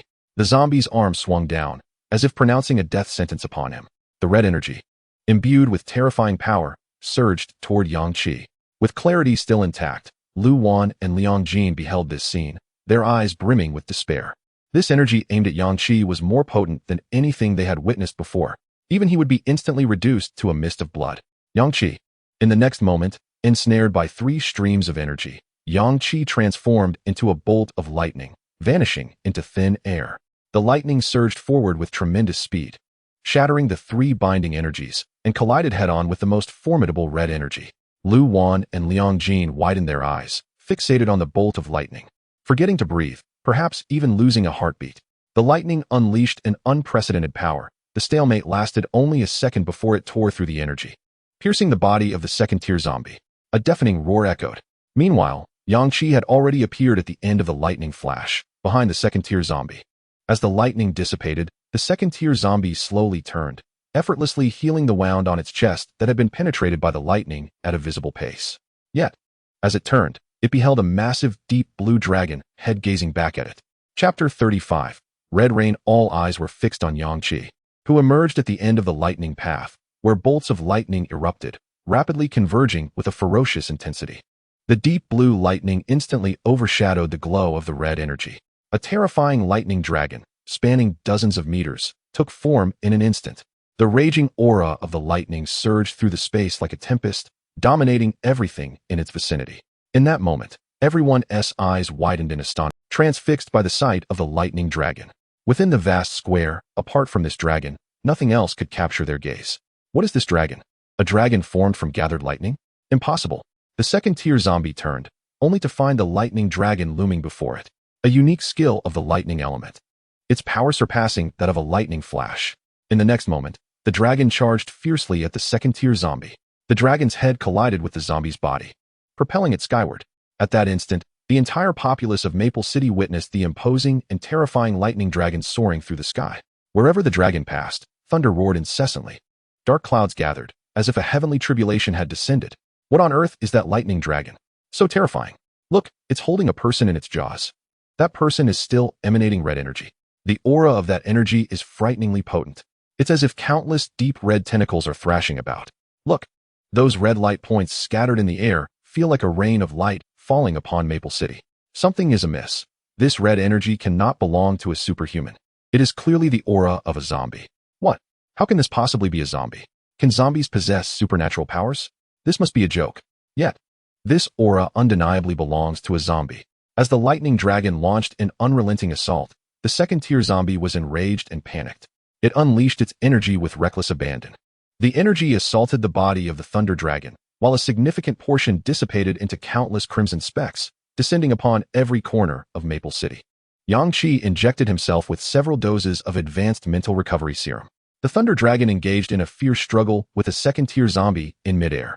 This particular second-tier zombie exhibited formidable strength, enduring a bolt of lightning and continuing to grapple with the thunder dragon without yielding immediately, astonishingly. Its head remained clamped within the jaws of the thunder dragon, yet it had not been crushed. A swift resolution was imperative. Lu Wan and Liang Jin, dragging their severely injured bodies, hurried over. Surrounding them was a veritable tide of thousands of zombies, yet these undead paid no heed to the living. Instead, they stood as if devout followers, gazing skyward at the deep crimson energy and absorbing the myriad falling red specks. Lu Wan looked at the zombies around her with disdain. What were they doing? Were they attempting to enhance their strength with these luminous points? Liang Jin's keen eyes caught sight of a common zombie from which a dark substance was oozing from its forehead. Shocked, he pointed at the creature, exclaiming, "That zombie is about to ascend to the first tier. A core is beginning to form on its forehead. It must be the influence of those red specks." Yang Qi did not spare a glance at the surrounding zombies. He raised his head, fixated intently on the thunder dragon and the second-tier zombie above. In the next moment, amidst Lu Wan and Liang Jin's astonished gaze, Yang Qi unleashed another terrifying bolt of lightning. A thunder dragon, identical to the previous one, appeared instantaneously. The whirlwind generated by the Thunder Dragon swept across the square, lightning crashing around as it indiscriminately struck down numerous zombies within the horde before, at Yang Qi's command. It roared and charged towards the second-tier zombie in the sky. Liang Jin, utterly astonished, gazed at Yang Qi and exclaimed, "Brother Yang Qi, 2 Thunder Dragons. So this Thunder Dragon was not summoned by you, but was directly materialized from the lightning? Incredible." Meanwhile, Liang Jin's companions, who had previously lost consciousness, were awakened by the unprecedented, terrifying aura emanating from the 2 Thunder Dragons. As they surveyed their surroundings in horror, they realized they had been encircled by the zombie tide. Looking up at the sky, they witnessed a scene that would be etched in their memories forever. The bright afternoon sky had transformed into a tumult of dark clouds, with serpentine lightning coursing through them. Beneath those ominous clouds, 2 extraordinarily fearsome Thunder Dragons were engaged in a struggle. One clamped the head of the second-tier zombie, while the other grasped its body, pulling fiercely in opposite directions, striving to tear the creature asunder. The second-tier zombie, in turn, unleashed the very deep crimson energy that had previously rendered them unconscious.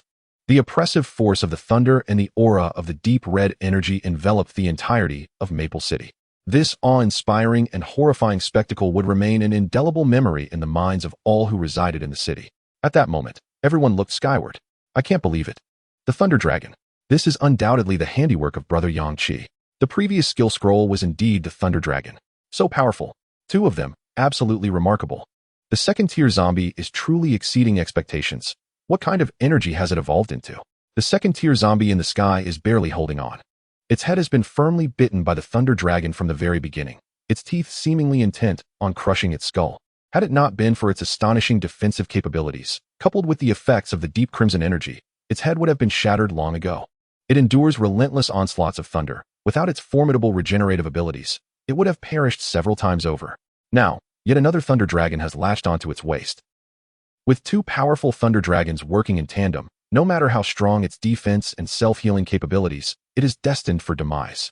Consequently, the second-tier zombie now wildly unleashes deep crimson energy, as if sacrificing its very life to release as much of this energy as possible. Suddenly, in the eyes of all the inhabitants of Maple City, the sky erupted with an unprecedented brilliance of deep crimson energy. Crack! A sound reminiscent of something shattering echoed in the ears of everyone present. In its final moment, the second-tier zombie refused to spare the people of Maple City, unleashing its last vestiges of energy. Then, its head was utterly crushed by the Thunder Dragon. The crimson glow lasted but a second. When the radiance faded and everyone regained their normal vision, they discovered that the previously scattered red light points were now cascading down upon Maple City like a torrential red rain. An ominous premonition lingered in the hearts of all. Their expressions turned to one of sheer panic, forgetting to observe the 2 Thunder Dragons. What is happening? The number of red light points is overwhelming. This does not bode well. So terrifying. Hurry, take refuge in the buildings. Who knows what the consequences of coming into contact with this might be? Does the fallen zombie intend to drag the entire population of Maple City down with it? Flee, this is surely not right. Listen.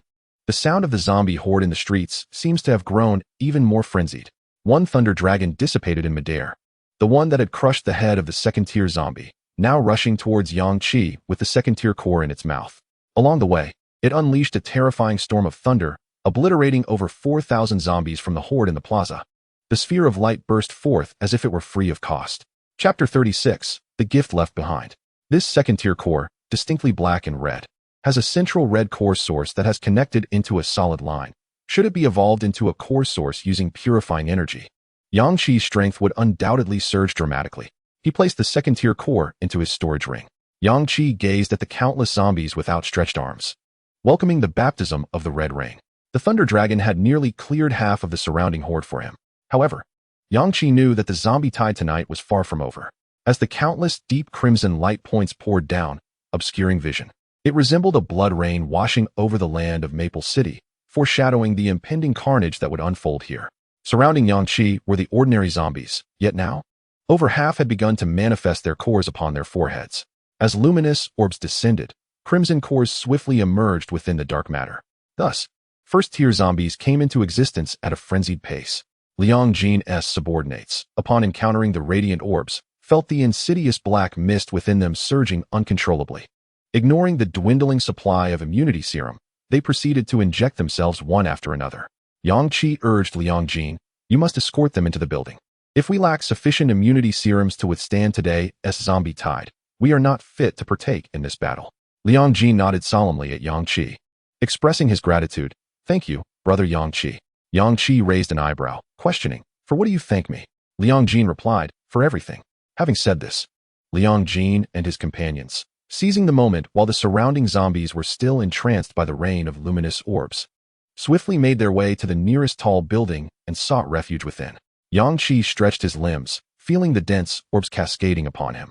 The light pollution caused by these orbs obscured his vision of the surrounding zombies. The entire Maple City radiated a deep crimson glow, reminiscent of a red meteor shower passing through. Lu Wan, having injected several advanced healing serums, fully recovered from her injuries. While Yang Qi conversed with Liang Jin, she collected the luminous orbs from the thousands of zombies slain by the Thunder Dragon and stood beside Yang Qi. This zombie tide is likely even more terrifying than what we faced last night, she remarked, a thought dawning upon her. Look at these zombies, so engrossed in absorbing the luminous orbs that they have no inclination to attack us, just as the Thunder Dragon had previously obliterated thousands. Shall we not seize the opportunity to eliminate these zombies? Yang Qi chuckled, no need. The zombies slain by the Thunder Dragon are still in the process of manifesting their cores, and the Crimson Cores have yet to appear. If we were to kill these half-formed zombies, their cores would shatter, leaving no valuable remnants behind. Even the resulting orbs would still conform to the standards of ordinary zombies. I intend to wait until they evolve into first-tier zombies. Only then will the hunt become truly exhilarating, and the orbs produced will be of a higher grade. Lu Wan found his reasoning sound and nodded in agreement.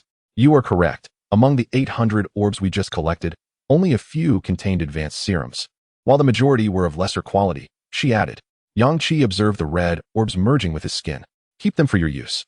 Once these zombies fully absorb the luminous orbs and evolve into first-tier zombies, the orbs they yield will possess far greater value.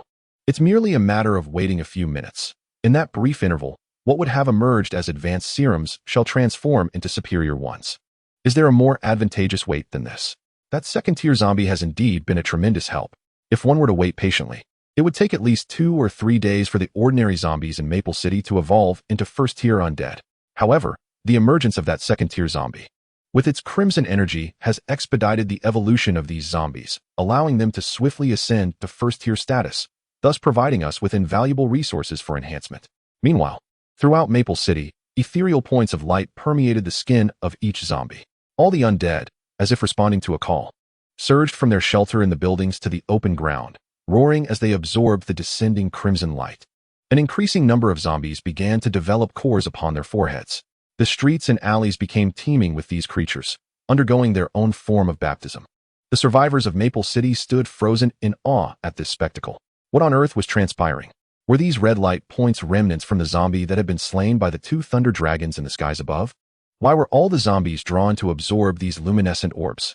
The sheer horror of the zombies in Maple City was palpable, as they seemed to abandon all else for the sake of these falling lights. Could it be that absorbing these points would lead to some transformation? What other reasoning could explain their erratic behavior? Was a tide of the undead about to erupt? Previously, these zombies were mindless beings. Now they were unified in their desire to absorb the light points, a most peculiar phenomenon, initially cascading down like a torrential rain. The quantity of these light points diminished significantly within half a minute. At this juncture, some zombies were seen howling as they charged towards the surrounding buildings, smashing them as if driven to madness. A closer inspection revealed that these particular zombies bore cores upon their foreheads. The deluge of crimson light points enveloping Maple City persisted for a full 5 minutes, until the red energy from the second-tier zombie had completely dissipated. The majority of the light points had been consumed by the undead, while a few unfortunate survivors unwittingly absorbed the remaining orbs. Those individuals who absorbed the light felt a tumultuous darkness swirling within them, and without the benefit of sufficient immunization, they transformed on the spot. Among the zombies, those with cores saw their red core sources grow increasingly pronounced as they absorbed more light points. The once scattered red core sources began to converge at a visibly rapid pace, forming connections. A silent yet terrifying transformation was quietly underway in Maple City. Standing at the center of the plaza, Yang Qi, with the diminishing light points, finally gained a clearer view of the surrounding zombies. He observed their cores and discerned this exhilarating yet alarming change. Lu Wan, look, more than half of their core sources are nearly connected. Lu Wan, focusing intently, recalled the image of the second-tier zombie and gasped in alarm. Could it be that these red light points not only enhanced the strength of the zombies, but also facilitate the evolution of their supernatural abilities? The first zombie she encountered with such powers was indeed the second-tier zombie that Yang Qi had already dispatched. The experience left her with an indelible shadow, an enduring memory of the agony inflicted by the crimson energy that shattered countless bones upon impact. Yang Qi narrowed his eyes and spoke slowly. The ability of that second-tier zombie transcends mere energy manipulation. Fortunately, I managed to swiftly eliminate it upon its ascension to the second tier and the subsequent evolution of its powers. Otherwise, the consequences would have been dire.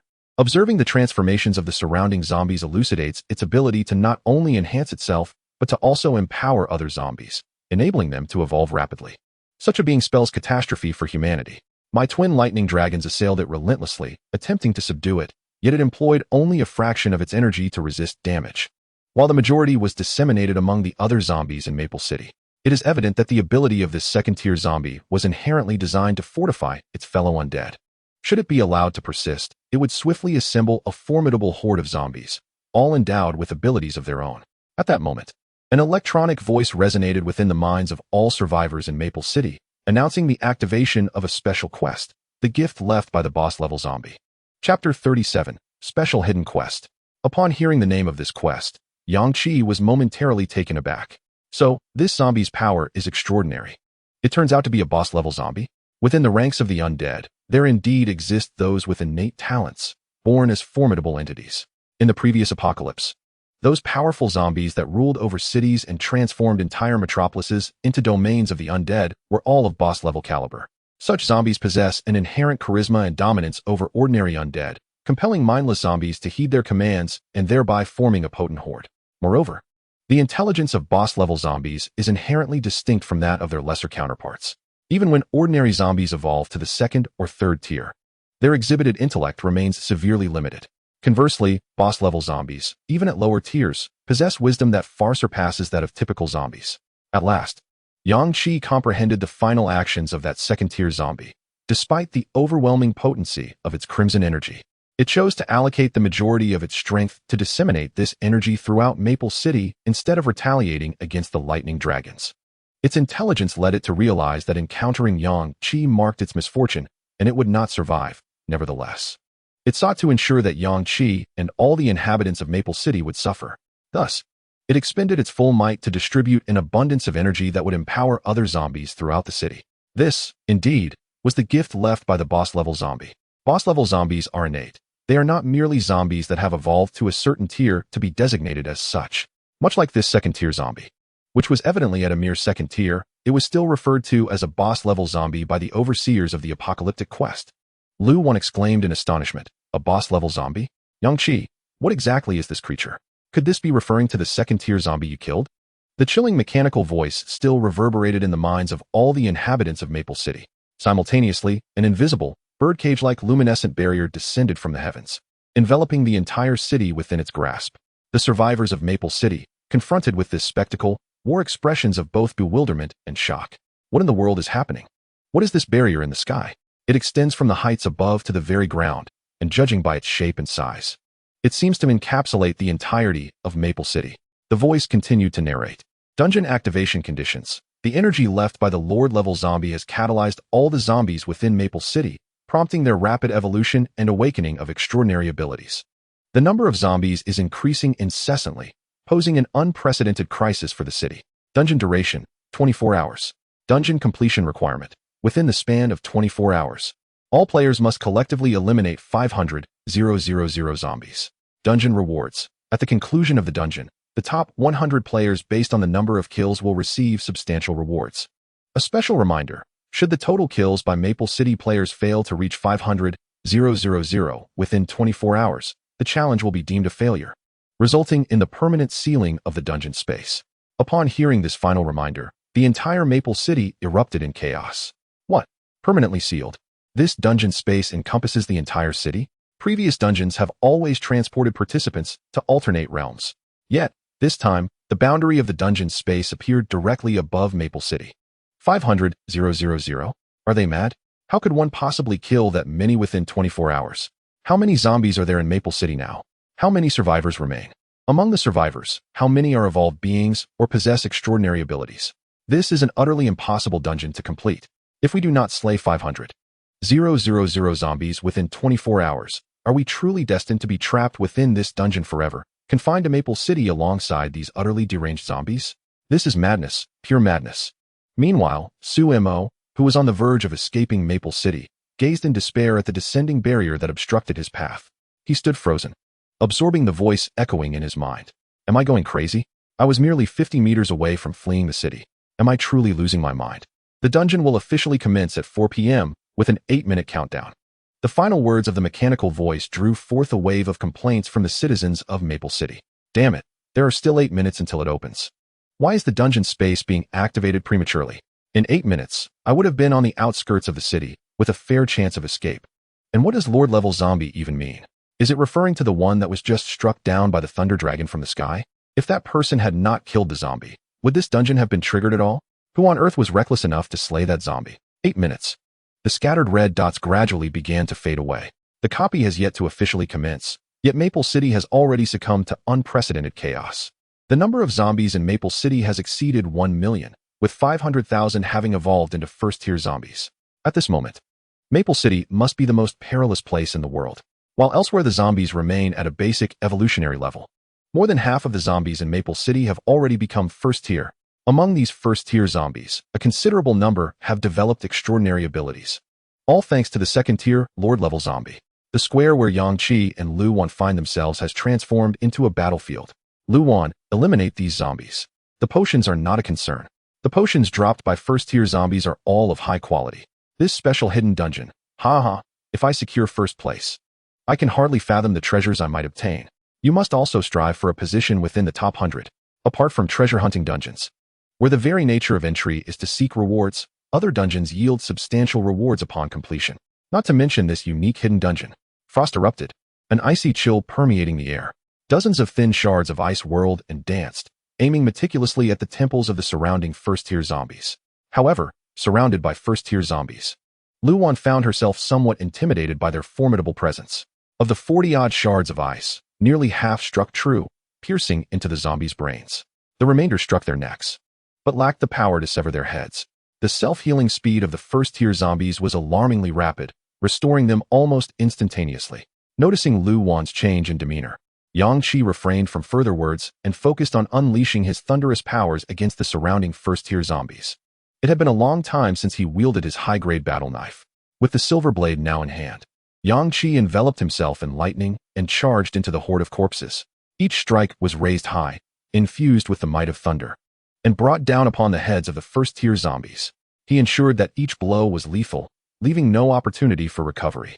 Gradually, Lu Wan was influenced by Yang Qi's indomitable spirit, her gaze growing ever more resolute and cold. The ice elements erupted forth with full force. A half-meter-thick layer of ice radiated from Lu Wan, swiftly extending for dozens of meters, immobilizing the surrounding hundreds of zombies. The first-tier zombies, powerful as they were, began to struggle against the icy prison. Yet this moment was sufficient for Lu Wan to unleash her meticulously crafted technique, delicate shards of ice that seemed sharper than moments ago, whirling with increased velocity, accurately encircling the hundreds of first-tier zombies and swiftly piercing their temples. A radiant explosion ensued. Lu Wan nearly expended all her mental energy, annihilating over 100 first-tier zombies in a single instant. Several pre-prepared high-grade mental energy recovery potions were injected into her shoulder. In her left hand, she held a scroll for upgrading her abilities, which was enveloped in ice element energy of high caliber, with a proficiency level of 100. Chapter 38. Several war zones utilizing the ability upgrade scroll. Lu Wan's ice element ability ascended to a higher level, awakening the exclusive skill of Frost. This frost possesses a temperature approximately tenfold lower than her ordinary ice. Such frigid conditions can instantaneously render the bodily tissues of first-tier beings lifeless. Even second-tier entities would find their muscles and blood swiftly frozen by the encroaching frost, resulting in a state akin to death. At last, she has advanced. In the moment of her ability's elevation, Lu Wan's overall ice element power surged dramatically. With no time to eliminate more zombies, she swiftly gathered the luminous orbs and scattered core bodies around her. A first-tier zombie surged towards her, prompting an explosive release of frost. The chilling air enveloped the zombie's head, causing instantaneous decay. She discerned that her frost was not a wide-ranging destructive skill. Rather, its efficacy hinged on proximity to the target and the number of enemies present. which in turn dictated her mental energy consumption. In this instance, with first-tier zombies encroaching within a 3-meter radius, she could summon frost directly upon their heads for an instant kill, expending minimal mental energy. Furthermore, the frost skill proved remarkably precise. As she collected the luminous orbs that Yang Qi had not managed to gather, Lu Wan fought while inching closer to him. Thunder rumbled ominously, and a dragon of lightning descended upon the horde of zombies, crashing into them with ferocious speed. Wherever it struck, the zombies perished en masse. Yang Qi's mental energy was significantly drained with the dragon's emergence, yet it swiftly eradicated the zombies surrounding him and Lu Wan, releasing a multitude of luminous orbs. Seizing the opportunity, the pair injected themselves with mental energy restoration potions while hastily gathering the orbs on the battlefield. They replenished their stock of high-tier potions and collected a substantial number of core bodies. An ever-increasing number of zombies converged upon the square, yet they could scarcely harm the only 2 individuals present. The survivors, waiting in the surrounding high-rises to witness Yang Qi and Lu Wan's demise at the hands of the undead, were left in astonishment. The zombie horde, numbering in the thousands, was decimated as the lightning dragon emerged, claiming the lives of at least 3,000 zombies in the blink of an eye. The square became eerily vacant. The sheer quantity of luminous orbs below was astonishing. Moreover, those slain bore crystalline cores upon their foreheads. How formidable! Did they employ their abilities without depleting mental energy? That individual has unleashed lightning incessantly since leaving the instance. Did you not notice the abundance of luminous orbs? Their prowess only seems to increase with each kill. How could they possibly worry about the supply of mental energy restoration potions? I believe we cannot remain passive any longer. If those 2 can slay, we should follow their lead. It may afford us some safety. We cannot rely solely on them to eliminate the designated 500,000 zombies of the instance, can we? What are you pondering? That individual's lightning is indiscriminate. If we venture into the square, we may perish even faster than the zombies. So, shall we simply watch them slay? Let us move to the periphery of the square. In the initial 20 minutes of the extraordinary hidden quest, the survivors in Maple City amounted to a mere 1% who dared to confront the horde of zombies. This 1% was either exceptionally formidable or possessed an indomitable spirit. The majority of the populace sought refuge within the confines of buildings, avoiding the fray. Those audacious enough to face the relentless tide of the undead inadvertently delineated several major battle zones, led by Yang Qi. The central square battleground reverberated with thunder and the spread of ice. The suburban region, under Su Mo's command, experienced spatial fluctuations that silently cleaved through the air. The park sector, led by Gufeng, was besieged by torrents of putrid rain, which, upon contact, corroded both the zombies and the ground, creating ominous black pits. While in the commercial street zone, Chun Tingyu wielded 2 exquisitely curved short blades, her short hair framing a visage of chilling resolve, with a radiant glow emanating from her. She reaped the lives of the undead, teleporting several meters away in the aftermath of her luminous strikes. In the hospital district, Jiang Yi, with an expression of numbness, gathered black spherical energy at his fingertips, mimicking the stance of a gun as he unleashed this energy, equivalent to the size of a ping-pong ball, obliterating thousands of zombies in an explosive eruption. A multitude of terrifying yet potent forces erupted from various locales within Maple City, thanks to their valiant presence.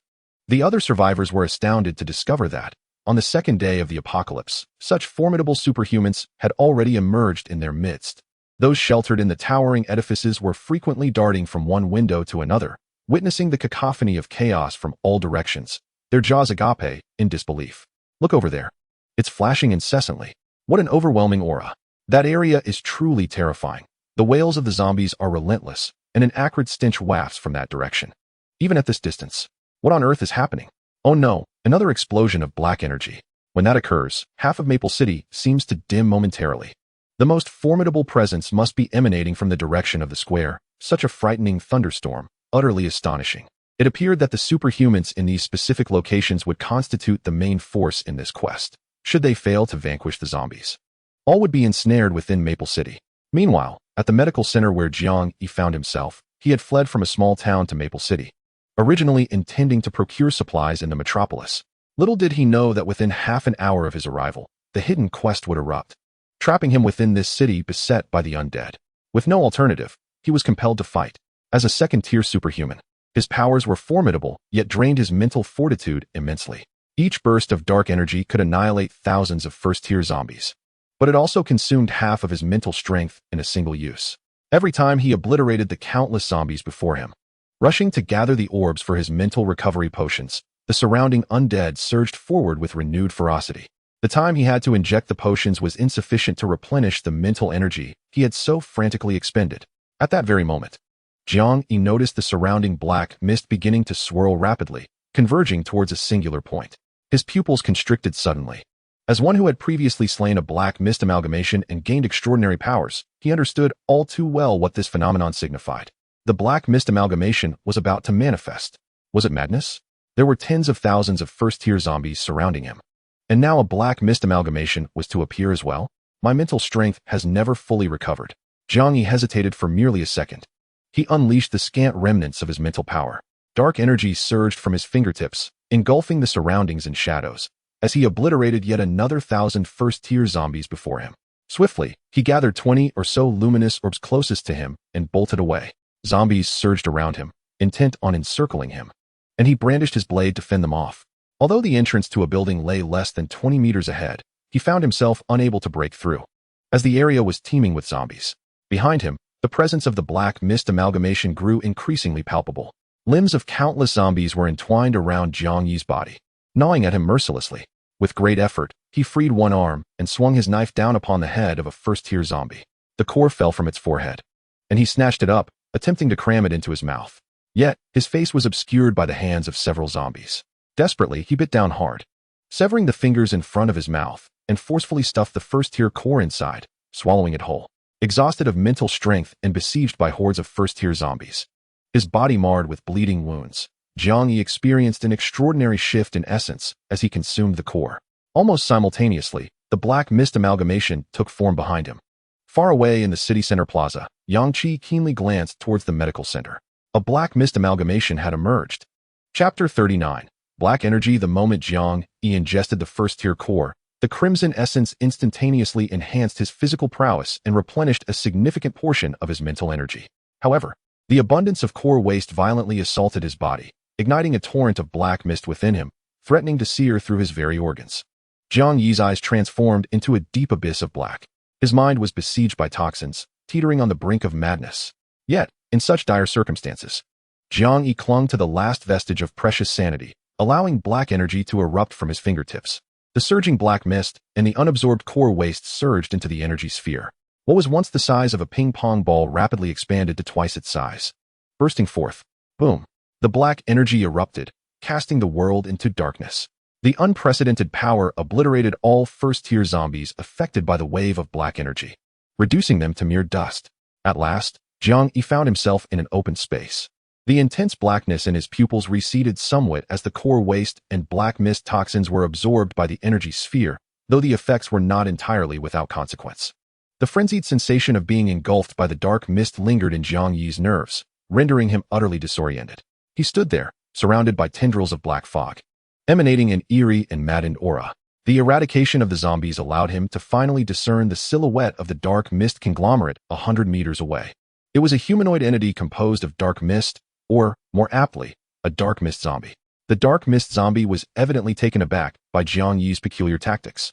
Encircled by a multitude of first-tier zombies and nearly drained of his mental energy, he astonishingly consumed a first-tier core, unleashing his extraordinary powers. The dark mist zombies were astounded.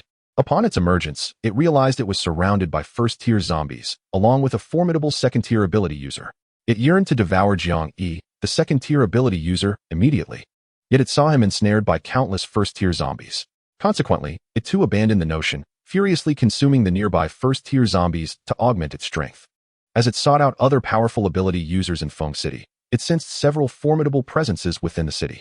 However, it never anticipated that Jiang Yi had survived. The dark mist zombie's pitch-black pupils fixated on Jiang Yi.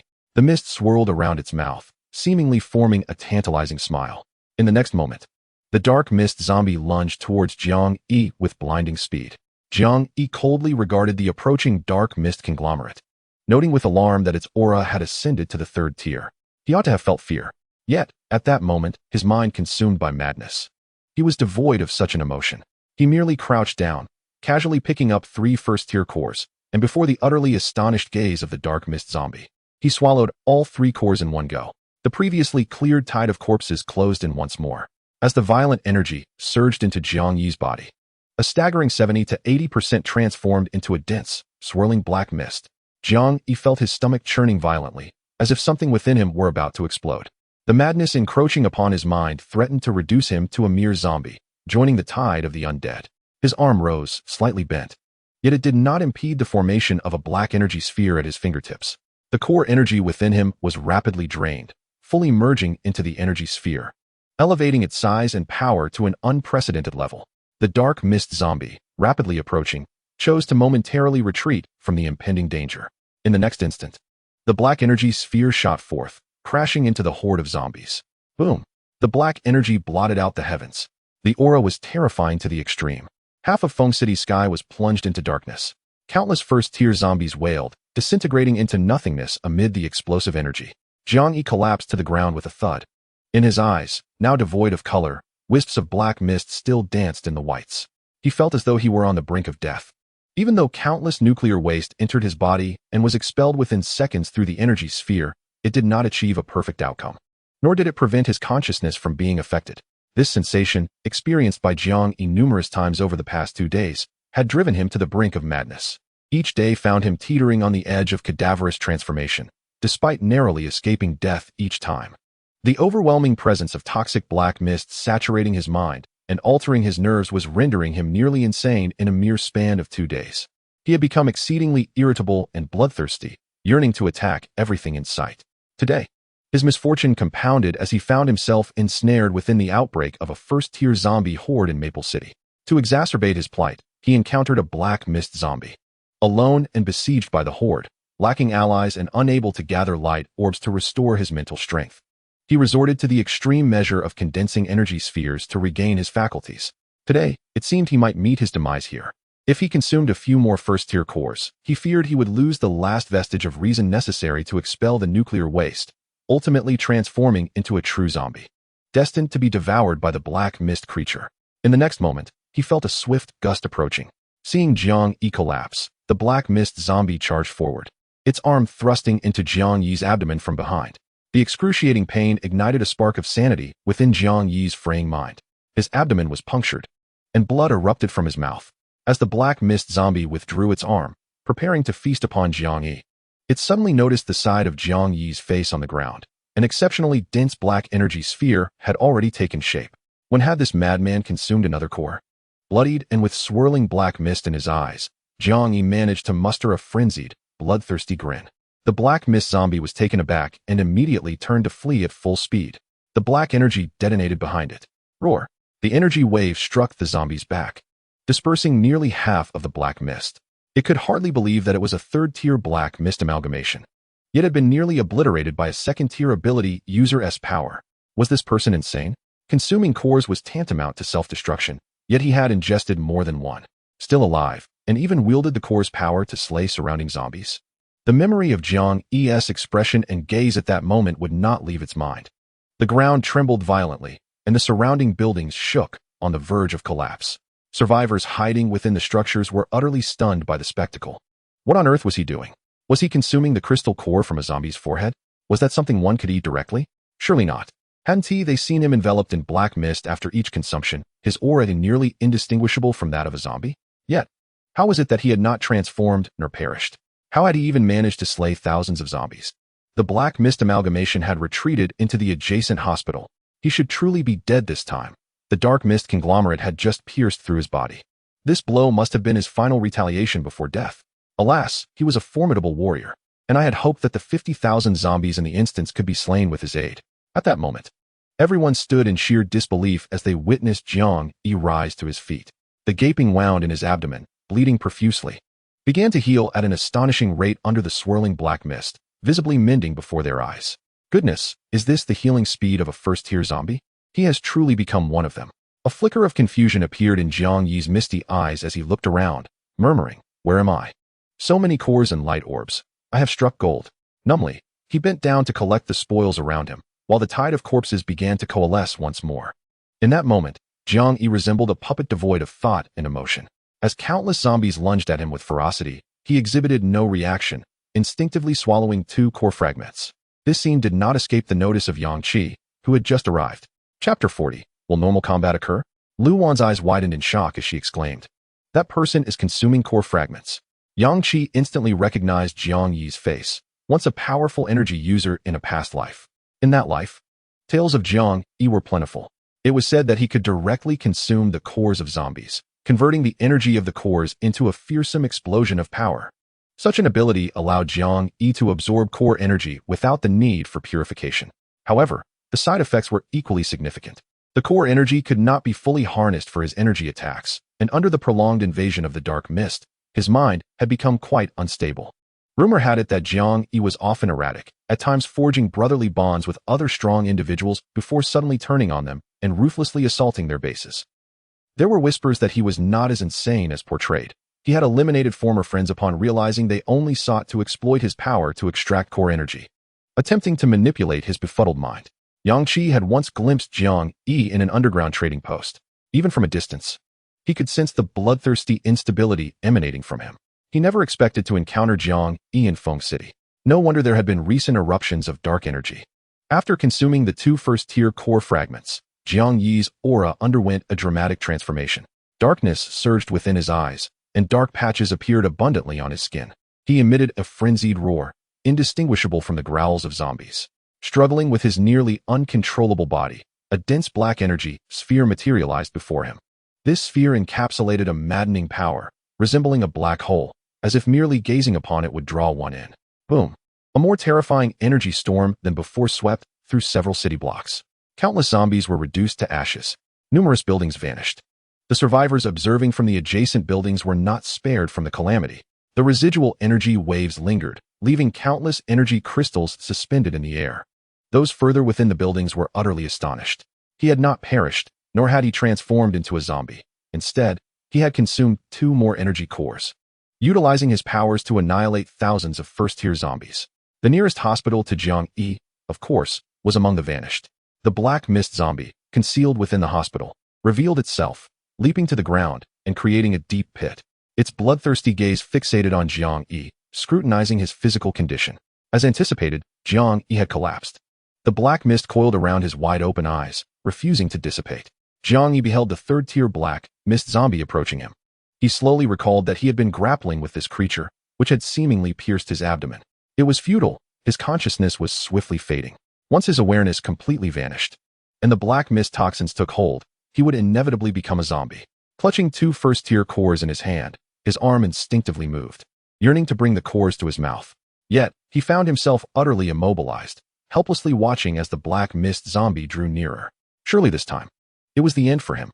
The black mist enveloping him had thickened immensely. The dark stains on his hand were irreparable.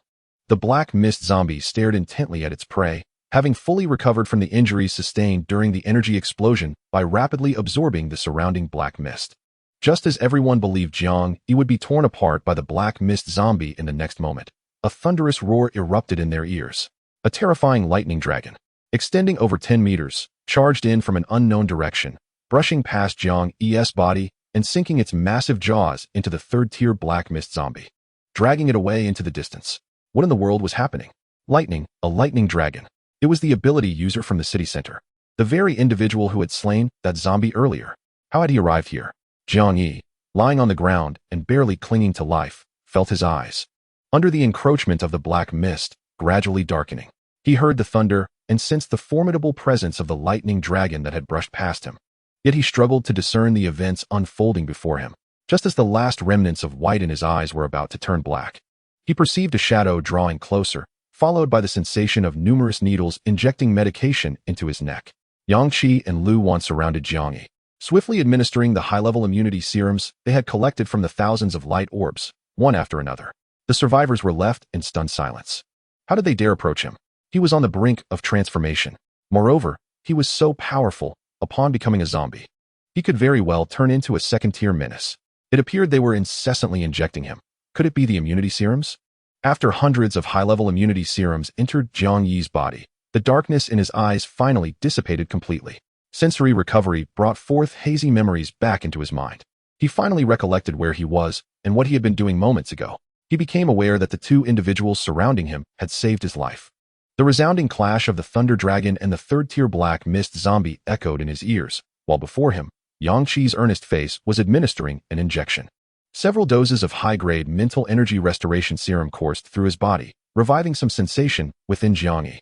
He gazed up at Yang Qi, astonished. Is this high-grade mental energy restoration serum you are injecting into me? Yang Qi met Jiang Yi's eyes and replied, your mental energy is depleted. Do you expect to recover it merely by consuming a zombie core? A complex expression immediately surfaced on Jiang Yi's youthful visage. The town he had escaped from was inhabited by lunatics. Each individual, like him, had exhausted their mental energy and, lacking restoration serums, resorted to consuming the cores of first-tier zombies. Madness had consumed them all, leading to senseless slaughter as they vented their inner bloodlust. He understood that had he remained in that town, he would have inevitably succumbed to madness. He fled to Feng City. Just as he was on the brink of exhaustion from battling the zombie tide and the black mist conglomerate, a person appeared, administering immunity and mental energy restoration serums to him. The frenzy and bloodlust that had taken hold of Jiang Yi's mind were, in that moment, significantly subdued. While everyone else was embroiled in a struggle for survival resources and evolutionary gains, you chose to offer your serums to save me, Jiang Yi said numbly, sensing that his mind was beginning to function once more. Since he started consuming zombie cores, his brain had not operated normally for a long time. Now, he felt somewhat human again. Yang Qi pulled Jiang Yi to his feet and examined the wounds on his abdomen. It seems you were teetering on the edge of transformation. Your injuries have remarkably healed at the self-repair rate of a first-tier zombie. At that moment, not far away, the Thunder Dragon shattered and dissipated under the relentless assault of the third-tier Black Mist zombie. Observing the Black Mist zombie, he noted that 2/3 of its black mist had vanished. It was utilizing the unique powers of the Black Mist conglomerate to frantically stir the surrounding black mist toward itself, mending the severe injuries inflicted by the Thunder Dragon. Yang Qi chuckled and looked at Jiang Yi. Can you fight normally? Though Jiang Yi's mind was beginning to function, it was still sluggish. Fight normally? What do you mean? Fighting without resorting to consuming zombie cores. Jiang Yi's eyes widened in realization as he wiped the blood from the corner of his mouth. Yes, as long as my mental energy is not depleted, I can. Yang Qi said, good. Kill this Black Mist zombie, and I will accept the ability reward as repayment for saving you. You saved me, right? I must repay you. Is killing one Black Mist zombie sufficient? Should I assist you in taking down more? You saved me from such a grave situation. It feels insufficient to only kill one Black Mist zombie in return. Chapter 41. Slaying the Third-Order Black Fog Entity. Yang Qi turned to Lu Wan and instructed, collect all the light orbs and cores nearby to deal with the First-Order zombies. Lu Wan nodded and promptly made her way towards the encroaching horde of the undead. With each step she took, a layer of ice rapidly spread beneath her feet. A chilling aura emanated from her, instantly striking the heads of the foremost First-Order zombies with a frigid assault. The blood vessels and nerves within their brains succumbed to the extreme cold, resulting in immediate demise. One by one, the zombies toppled, and the First-Order cores automatically detached from the foreheads of the lifeless corpses.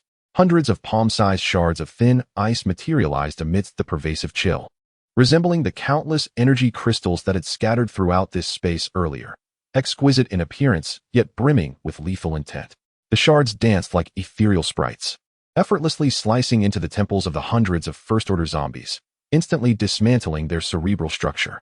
Lu Wan gathered dozens of light orbs and cores around her, wielding a grade combat knife in one hand, and plunged directly into the throng of the undead.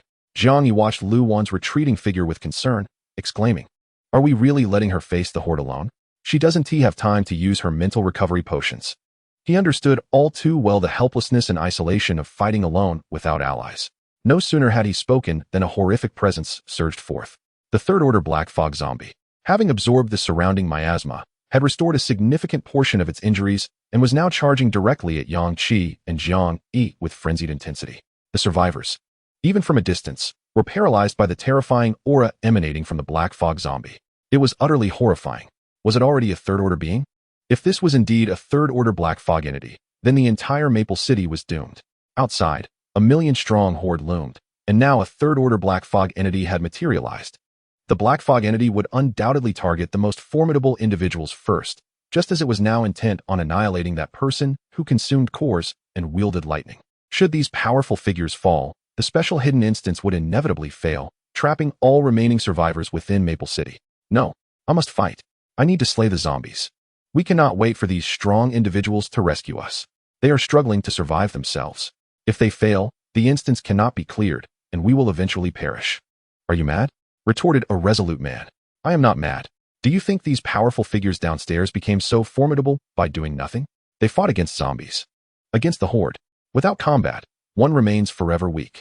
Forever confined to watching others fight from above. If I am to die, then so be it. After all, this is the apocalypse. If I do not grow stronger, death is only a matter of time.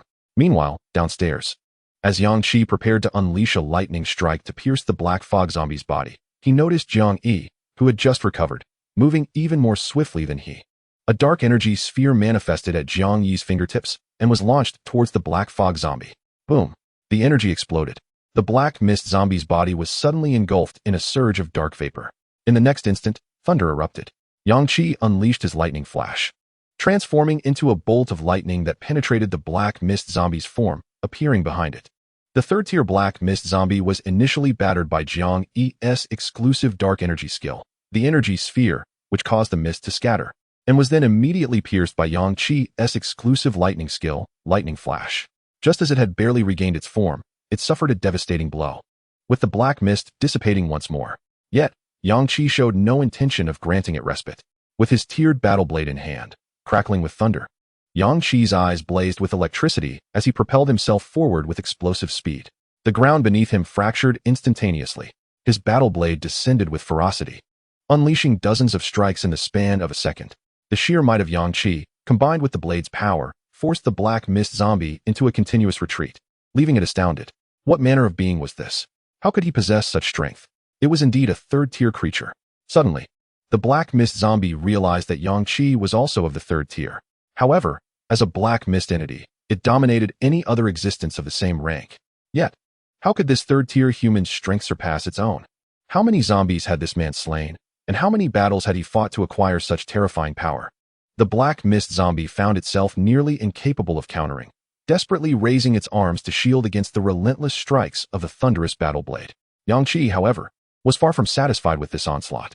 His strength and agility were at their zenith. Even a black mist conglomerate should have succumbed to his relentless barrage. The tiered battle blade no longer held absolute dominance over a third-tier creature. It was time to seek weaponry of a higher caliber. Behind him, Jiang Yi stood in awe.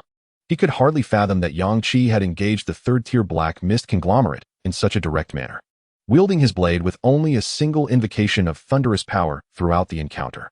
Even more astonishing was how he had reduced the formidable third-tier black mist conglomerate to a state of utter defensiveness, eliciting cries of anguish. Was he truly a third-tier psychic? Yet even among third-tier beings, it was unfathomable to overpower a third-tier black mist conglomerate in such a direct fashion. Other survivors observing this scene were equally astonished. Their jaws agape. Did I just witness that individual wielding a blade against the black mist conglomerate? And was he truly forcing it to retreat, powerless to retaliate? The speed of his strikes left me dizzy. What extraordinary power was this? Surely he must be a third-tier being. Otherwise, how could he dominate a third-tier black mist conglomerate? Had a third-tier psychic emerged on the second day of the apocalypse? At that moment, from the tide of corpses behind, an overwhelming surge of power erupted. Lu Wan had injected herself with a tier-enhancing serum, ascending to the third tier. Jiang Yi, stunned, turned to witness Lu Wan, newly empowered, unleashing a frenzy of destruction. Amidst a terrifying horde of first-tier zombies, a solitary figure emerged like a god of war, drenched in blood, wielding blades in both hands, and engaging in a frenzied slaughter. She had ascended to the third tier, and in her confrontation with the zombie tide, she scarcely utilized her ice elemental powers. The earth trembled with a resounding thunder, redirecting Jiang Yi's gaze to Yang Qi and the black mist entity. Once more, Yang Qi unleashed a torrent of lightning, an astonishing bolt spanning dozens of meters, piercing through the body of the black mist zombie. A roar of extreme pain and furious defiance erupted from the black mist zombie. Simultaneously, countless bolts of lightning rained down from the heavens, causing the black mist enveloping the zombie to dissipate rapidly. It attempted to draw upon the surrounding black mist to mend its body, but as those wisps approached the lightning-stricken zone, they were obliterated by the ferocious and domineering thunder. Yang Qi, enveloped in crackling lightning, swiftly darted toward the howling black mist zombie, delivering blow after relentless blow with his battle blades. The immense force cleaved the black mist zombie into segments of swirling darkness. Under the relentless assault of the lightning, these fragments had no chance to reassemble and simply vanished into thin air. In the next instant, the black mist entity exploded in a cataclysmic burst, transforming into a dense crimson mist that rapidly surged into Yang Qi's body. Concurrently, several white orbs of light erupted forth, alongside a singular black orb representing a new power. Chapter 42. New abilities following the demise of the third-tier black mist entity. A copious amount of red mist swiftly enhanced Yang Qi's physical attributes. Upon his ascension to the third tier, the effects of level-up enhancement potions became negligible for him. At last, Yang Qi experienced the exhilarating sensation of his body being significantly fortified. The entirety of the red mist was his alone to absorb, causing his strength to surge to the mid-tier of the third level. Having absorbed the red mist, Yang Qi eagerly approached the black energy orb. As the black radiance dissipated, a wisp of black mist flickered at its core. Yang Qi was uncertain of the nature of this new power. Unlike more distinct energy orbs, such as those representing thunder and ice, one exuding storm clouds infused with lightning, the other emanating frost, this elusive black mist offered no immediate indication of its capabilities. As Yang Qi reached out to grasp the black mist, a surge of information regarding this ability flooded his mind. Stealth Assassin. His body transformed into a wisp of black mist, his speed exponentially increasing as he traversed swiftly, capable of ignoring all obstacles to achieve rapid movement, appearing right at the side of his adversaries. In this shadowy state, Yang Qi became immune to all physical attacks and resistant to 50% of energy-based assaults. This effectively placed him in a state of damage immunity and reduction. The initial abilities he acquired were tiered, and with Yang Qi's current status as a third-tier energy user, he could sustain the prowess of the Tier 1 Stealth Assassin ability for a full minute. During this minute, physical attacks have no effect on him. Even when faced with an unavoidable psychic assault, he can mitigate 50 of the damage while maintaining rapid movement. The Stealth Assassin's shadowy state is barely perceptible, manifesting only as a wisp of dark smoke. In a world where this toxic black mist can disperse at any moment, Yang Qi's transformation into a mere wisp of black smoke equates to invisibility. With this unique ability, no matter how many zombies constitute the horde before him, Yang Qi can swiftly escape. Furthermore, 4 white orbs have erupted, containing 5 grade spirit recovery potions, 3 grade healing potions, 2 grade immunity potions, and 1 grade enhancement potion. The absence of a grade battle blade left Yang Qi slightly disheartened. However, the acquisition of grade potions is still a commendable reward. After injecting the soul grade enhancement potion, Yang Qi felt a notable enhancement in his physical prowess. He handed 2 grade immunity potions to Jiang Yi. Jiang Yi's eyes widened in disbelief as he stared at the 2 potions in his hand, exclaiming, "These are grade immunity potions, you wish to give them to me?" Yang Qi replied with a smile, "Both Lu Wan and I are permanently immune to the zombie virus. These potions are of no use to us. So you should take them." Jiang Yi protested, "But you saved me. I must repay you. Why are you the one aiding me?" Throughout his conversation with Jiang Yi, Yang Qi keenly observed his state. He noticed that Jiang Yi's gaze consistently appeared atypical. Moments of confusion flickered in his eyes, as if he was suppressing something deep within. "May I inquire why you resort to consuming core substances to restore your psychic energy?" Upon hearing this question, Jiang Yi paused, contemplating for several seconds before dispatching a few approaching zombies to respond. "Everyone in our group does this. In the absence of spirit recovery potions, consuming core substances to regain psychic energy is quite normal, isn't it?" Yang Qi frowned and said, "That is not normal. Refrain from consuming core substances in the future. Utilize spirit recovery potions instead." Jiang Yi appeared somewhat disheartened, "But when I face a horde of zombies alone, I hardly have time to gather the nearby orbs for spirit recovery potions." The surrounding horde of zombies was drawing closer. Although Lu Wan had advanced to a third-tier ability user and her strength was formidable, the sheer number of zombies was overwhelming. She could kill many but not all. Yang Qi smiled and reassured her, "You will not be alone anymore.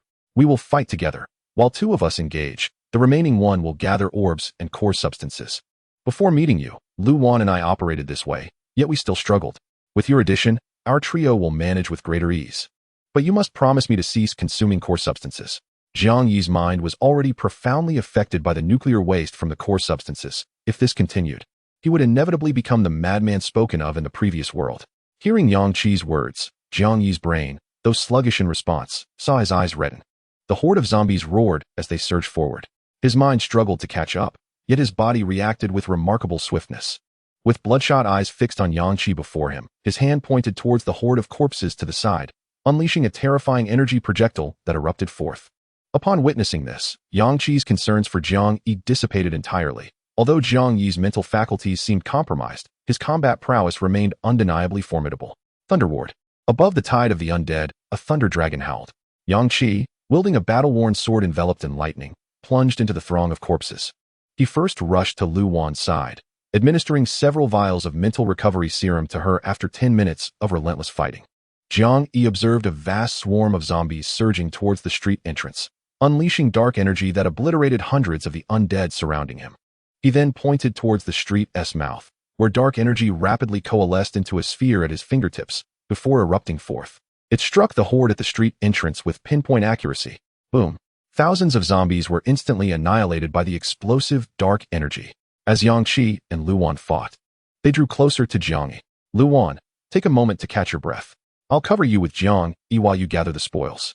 Upon hearing this, Jiang Yi felt invigorated. He was no longer alone. Someone was there to assist him in collecting the luminous orbs. His advanced sword had long since been tossed aside amidst the battle with the undead, and just as he was about to unleash his powers to shield Lu Wan, she, covered in the blood of the zombies, rushed over and thrust a brand new advanced sword into his hands. In her other hand, she held several vials of advanced mental recovery serum, which she swiftly injected into Jiang Yi's arm. Feeling the presence and support of his teammates, Jiang Yi was overwhelmed with exhilaration. Was this the sensation of having companions? He murmured, without uttering a word. Lu Wan quickly gathered the luminous orbs and cores scattered around them. With his mental energy restored, an aura of terrifying dark power enveloped him as he brandished the advanced sword, charging in front of Lu Wan to mercilessly slaughter the zombies. As the density of the undead increased, he unleashed an energy sphere that obliterated a vast swath of them. Out of the corner of his eye, he spotted Yang Qi, who was annihilating countless zombies with lightning strikes. Observing the relentless onslaught of the undead, he felt a surge of excitement. When I was alone, I could only slay 1,000 zombies, while countless others surged from different directions, leaving me no chance to breathe. But now, in another direction, there is Yang Qi. Yang Qi's speed in clearing the zombies was even more terrifying. He eradicated all the undead within a radius of several dozen meters, while Yang Qi was dispatching even more on the opposite side. The rate at which the zombies advanced could not match their slaughtering speed. Even if it wasn't his turn to gather the spoils, he had several seconds to collect the surrounding luminous orbs and inject the mental recovery serum. Was this the feeling of having teammates? At that moment, Lu Wan, having gathered over 100 luminous orbs, dashed to Yang Qi's side to administer the mental recovery serum, then rushed to Jiang Yi to do the same, along with advanced enhancement serums. Jiang Yi was utterly beside himself with joy. He gazed at Yang Qi and Lu Wan with the same awe one might reserve for the most brilliant stars in the universe. Meanwhile, the surrounding survivors were astounded to witness the three formidable champions of Maple City joining forces. As gaps began to form amidst the relentless tide of corpses, sheer disbelief washed over them. The frenzied trio, thunder, ice, and the sinister black energy, unleashed their terrifying abilities, carving out vast vacuums within the horde of the undead. In an instant, someone noticed that Yang Qi had vanished from sight. Unlike his previous disappearances, which were accompanied by a thunderous flash that marked a terrifying path, this time he simply vanished without a trace, leaving no indication of his presence behind. Chapter 43. The might of the stealth assassin Yang Qi transformed into a wisp of mist, effortlessly navigating through the mass of the undead. The black fog enveloped him, blending seamlessly with the chaos around. Not a single zombie detected the anomaly within the swirling darkness. Even Lu Wan and Jiang Yi were taken aback by Yang Qi's sudden disappearance. Not only had he vanished, but his very aura had dissipated entirely. In the next moment, at the heart of the corpse tide, Yang Qi's form materialized. In his right hand, he brandished a small curved blade entirely entwined in black mist. This was the exclusive weapon of the stealth assassin ability, the assassin's crescent blade. Such specialized armaments, even at the basic level, far exceeded the capabilities of ordinary weapons. It was even mightier than the grade battle sword Yang Qi typically wielded. Previously, when he faced the third-tier black mist conglomerate with his battle sword, he had grown frustrated. Now, equipped with the assassin's crescent blade, the situation would be entirely different. The crescent blade, even at its current grade, could inflict significant and effective damage upon the third-tier black mist conglomerate. Should the level of the stealth assassin ability rise, the blade's power would only grow more formidable. At this moment, as Yang Qi emerged shrouded in black smoke, the crescent blade was already poised against a zombie's neck. With a graceful arm, he effortlessly severed the head of a first-tier zombie. The surrounding undead finally recognized the intrusion within their ranks, surging towards Yang Qi in a frenzied rush. Yet, he transformed into black smoke once more, slipping away in an instant. Utilizing his stealth assassin ability, Yang Qi traversed the horde with finesse. Each appearance was marked by the swift demise of several nearby zombies, followed by a powerful thunderstrike that decimated a large swath of the undead. After collecting the scattered spoils of battle, he would nonchalantly dissolve into black smoke, evading the encirclement with ease. His elusive maneuvers created unprecedented chaos within the undead tide. The original target of the horde had been clear, the center of the battlefield where Yang Qi and his companions had previously stood. At present, Yang Qi has plunged into the horde of the undead, sowing chaos and leaving the zombies momentarily bewildered as to where to direct their attacks. Just a heartbeat ago, countless zombies surged toward Lu Wan and her companion, yet in an instant, they redirected to the epicenter of the chaos where Yang Qi stood. However, in the blink of an eye, he vanished again, leaving the horde in a state of disarray. Jiang Yi gazed in astonishment at the figure of Yang Qi, now several hundred meters away at the heart of the zombie tide, accompanied by a terrifying thunderstorm. Could this be Yang Qi's new ability? It is immensely powerful. I have yet to discern how he disappears and reappears. Could it be invisibility? The surrounding survivors were equally astounded. Positioned at a vantage point, they had a clearer view than anyone else. They were convinced that Yang Qi's newly acquired ability was indeed invisibility. Invisibility? No way. Invisibility merely renders one unseen. A person cannot transform into air. What he is doing is evidently disappearing, not becoming invisible. How could such an ability even exist? If this is the case, the horde poses no threat to him whatsoever. If he cannot be defeated, he can escape at any moment. Yet, he does not flee. Instead, he disrupts the onslaught of the undead, alleviating the pressure on Lu Wan and her companion. The zombies, with their low intelligence, are thrown into a frenzy and confusion by the sudden emergence and subsequent disappearance of a formidable human presence within their ranks. Yang Qi navigates through the horde as if traversing an uninhabited realm. During the few seconds after employing his stealth assassin ability, his physical attributes experience a dramatic enhancement. Strength, reflexes, and explosive power are all doubled compared to normal conditions. This is the essence of the stealth assassin, appearing and vanishing without a trace, and when he materializes, it is often a lethal strike. With such formidable augmentation, any enemy who finds themselves in close proximity to Yang Qi will be swiftly eliminated.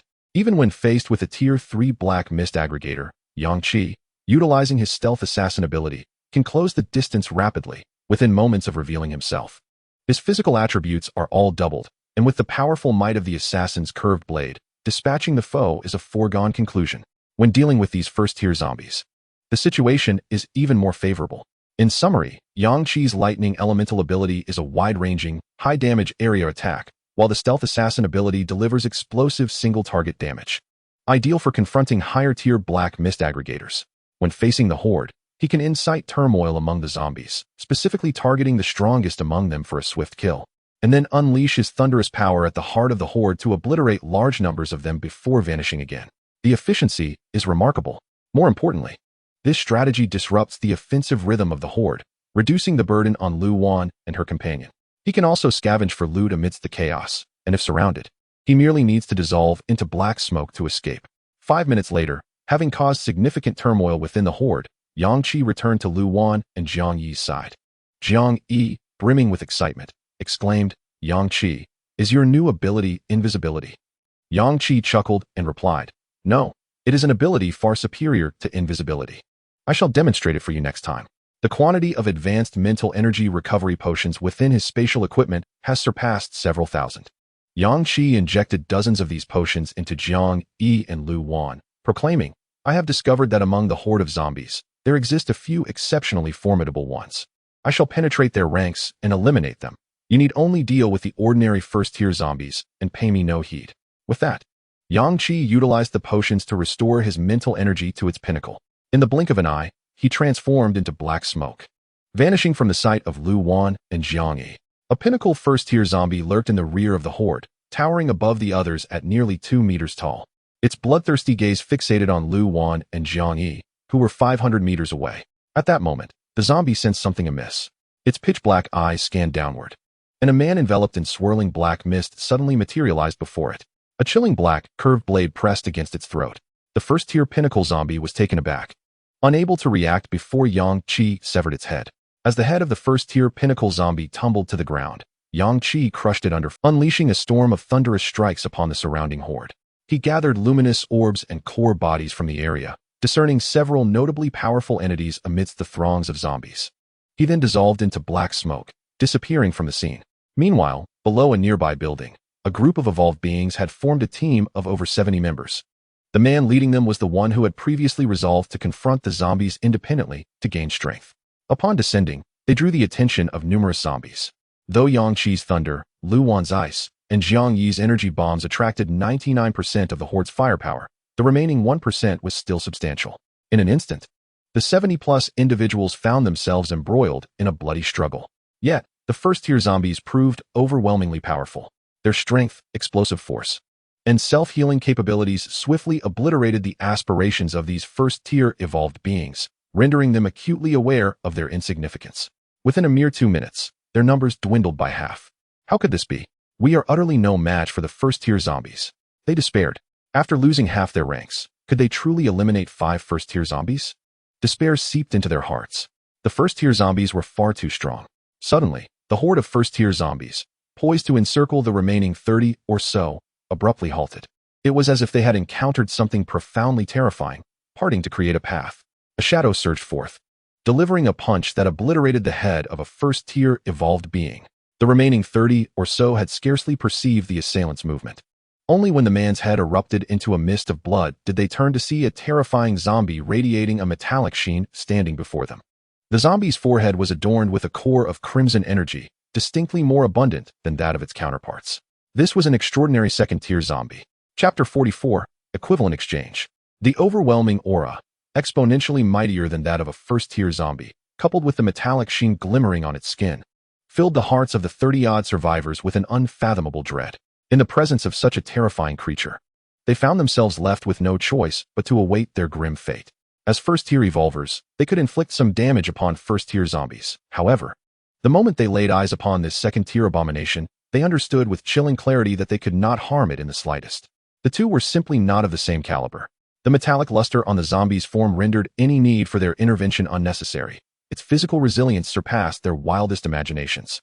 The second-tier zombie voraciously devoured the body of a first-tier evolver, while the other first-tier zombies turned their attention toward Lu Wan and her companion. Even these first-tier zombies trembled in its presence. Among the remaining 30-odd individuals, more than half relinquished their struggle. They comprehended that if this second-tier zombie marked them as prey, they would have no opportunity to flee. A dozen or so individuals dashed toward the building. Run. It's a second-tier zombie. The second-tier zombie crouched beside the corpse, still chewing, its pitch-black eyes lifting to gaze at the fleeing survivors. With a powerful push, it launched itself forward like a cheetah, swiftly blocking the entrance of the building. Its speed surpassed their comprehension. As the dozen individuals caught sight of the second-tier zombie obstructing their path, they watched in horror as its form momentarily transformed into a blur. The aura of death encroached upon them. In an instant, the head of a first-tier evolver was obliterated. As the crimson mist expanded in the air, the second individual met a similar fate, their head exploding in a gruesome display. 2 clouds of blood blossomed in the air at different heights. The steel-like fists of the zombie collided with the flesh of the evolvers, decisively determining the victor in mere moments. Help! Help! Just as the cry escaped one man's lips, a shadow suddenly loomed before him. Upon focus, he realized it was none other than the second-tier zombie. The creature's fist rapidly enlarged before him, and in his peripheral vision, he glimpsed the 2 still blooming blood mists, already envisioning the scene of his own head bursting and the ensuing blood spray. However, the fist of the second-tier zombie halted mere centimeters from his face. His eyes widened in disbelief as he beheld the head of the second-tier zombie rolling to the ground. His stiffening neck slowly turned, revealing a young man enveloped in dark mist, who had somehow appeared beside him and the second-tier zombie. The blade of mist in the stranger's hand rested ominously above the zombie's vacant neck. The surrounding air fell into an eerie silence. The flow of despair ceased. Everyone stared in shock at the sudden appearance of Yang Qi, momentarily believing they were witnessing an illusion. In an instant, 2 individuals recognized Yang Qi's face. It was the formidable wielder of thunderous power. How did he appear without my notice? Did he manifest suddenly? Even the thunder failed to deter him, and he effortlessly eliminated that terrifying second-tier zombie with a single stroke. With a swift cut, he severed the head of the second-tier zombie, which emanated a metallic sheen and possessed astonishing physical resilience. No ordinary weapon could inflict damage upon it. How did he manage to decapitate the zombie with such ease? The onlookers gazed at Yang Qi with a blend of gratitude, admiration, and an uncontrollable hint of fear. They had resigned themselves to death, fully aware that their capabilities would never allow them to survive an encounter with this second-tier zombie. Yet, Yang Qi had suddenly appeared. employing an uncanny method to dispatch the creature in an instant. In their minds, even if Yang Qi were to arrive, it would be accompanied by a barrage of awe-inspiring thunder, creating quite a commotion. However, the scene before them defied all expectations. Renowned for his thunderous prowess, Yang Qi had stealthily materialized, making not a single sound as he silently eliminated the second-tier zombie, akin to a masterful assassin poised for the perfect moment. Although the head of the second-tier zombie had been severed, its body still stood, reaching out to attack Yang Qi. Without even glancing at the zombie's remains, Yang Qi cast his gaze downward and brutally stomped on the zombie's head.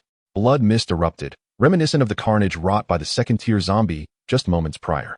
The crowd silently witnessed this dramatic tableau. Mere seconds ago, it was the zombie that had claimed lives and generated blood mist, yet now, its own head had been crushed into a mist of crimson. Finally, the body of the second-tier zombie lost its vitality and collapsed with a resounding thud. A white orb of light burst forth. Yang Qi swiftly retrieved it. The items expelled by the second-tier zombie were of remarkable quality. Upon contact with the orb, a flicker of surprise crossed Yang Qi's composed visage. He had anticipated a potion of lesser grade, only to discover it was a piece of unique equipment of superior caliber. Within the white orb that emerged upon the second-tier zombie's demise lay exceptional gear, a true equivalent exchange. The object that materialized in Yang Qi's hands resembled a small round vessel. It was not large, approximately the size of a human head. The opening was a dark abyss, emanating unusual fluctuations. As dusk approached, the sky had not yet darkened, yet under the twilight's glow, no matter the angle from which one viewed it, the contents of the vessel remained concealed. All that was visible was the black opening, seemingly capable of devouring everything. All information regarding equivalent exchange surged into Yang Qi's mind. This was a vessel into which one could place any item. Based on the quantity and value of the deposited items, the vessel would display an equivalent value rating. For instance, if Yang Qi deposited a level-grade mental power potion, the vessel would indicate a corresponding ordinary level designation. If one were to choose to exchange at this moment, a commonplace piece of equipment or potion would randomly materialize. Investing a Tier 1 mental potion could yield another Tier 1 mental potion, or perhaps a Tier 1 healing potion, an immunity potion, a reinforcement potion, a Tier 1 battle blade, or Tier 1 armor. This exchange adheres to the principle of equivalent exchange, wherein the value of the acquired item is directly proportional to that of the invested one. However, this is not the allure of Tier 1 special equipment. Its true charm lies in the transformative power of quantitative change leading to qualitative change. Investing a Tier 1 mental potion only to receive a Tier 1 battle blade is rather mundane. To engage in exchange, one must invest a sufficient quantity of Tier 1 items, allowing the ordinary to metamorphose into the extraordinary, or even from Tier 1 to Tier Special. In combating zombies, the white orbs that emerge contain a staggering 99% of ordinary equipment. Yang Qi, having endured 2 waves of the undead, has amassed a plethora of ordinary items from the white orbs, potions, battle blades, and armor. At this very moment, he has slain a second-tier zombie and, by sheer luck, obtained a piece of special equipment. Yang Qi's other special items were acquired through dungeon completions or treasure hunts, such as the Lucky Ring and the Shield Spirit Ring. Special equipment possesses unique effects, proving invaluable at unexpected moments. A Tier 1 ordinary piece of equipment pales in comparison to a Tier Special item. Only special equipment warrants Yang Qi's efforts to collect upgrade stones and enhancement spaces to elevate the equipment's tier. It must be noted that the equivalent exchange of Tier Special items has arrived at a most opportune time.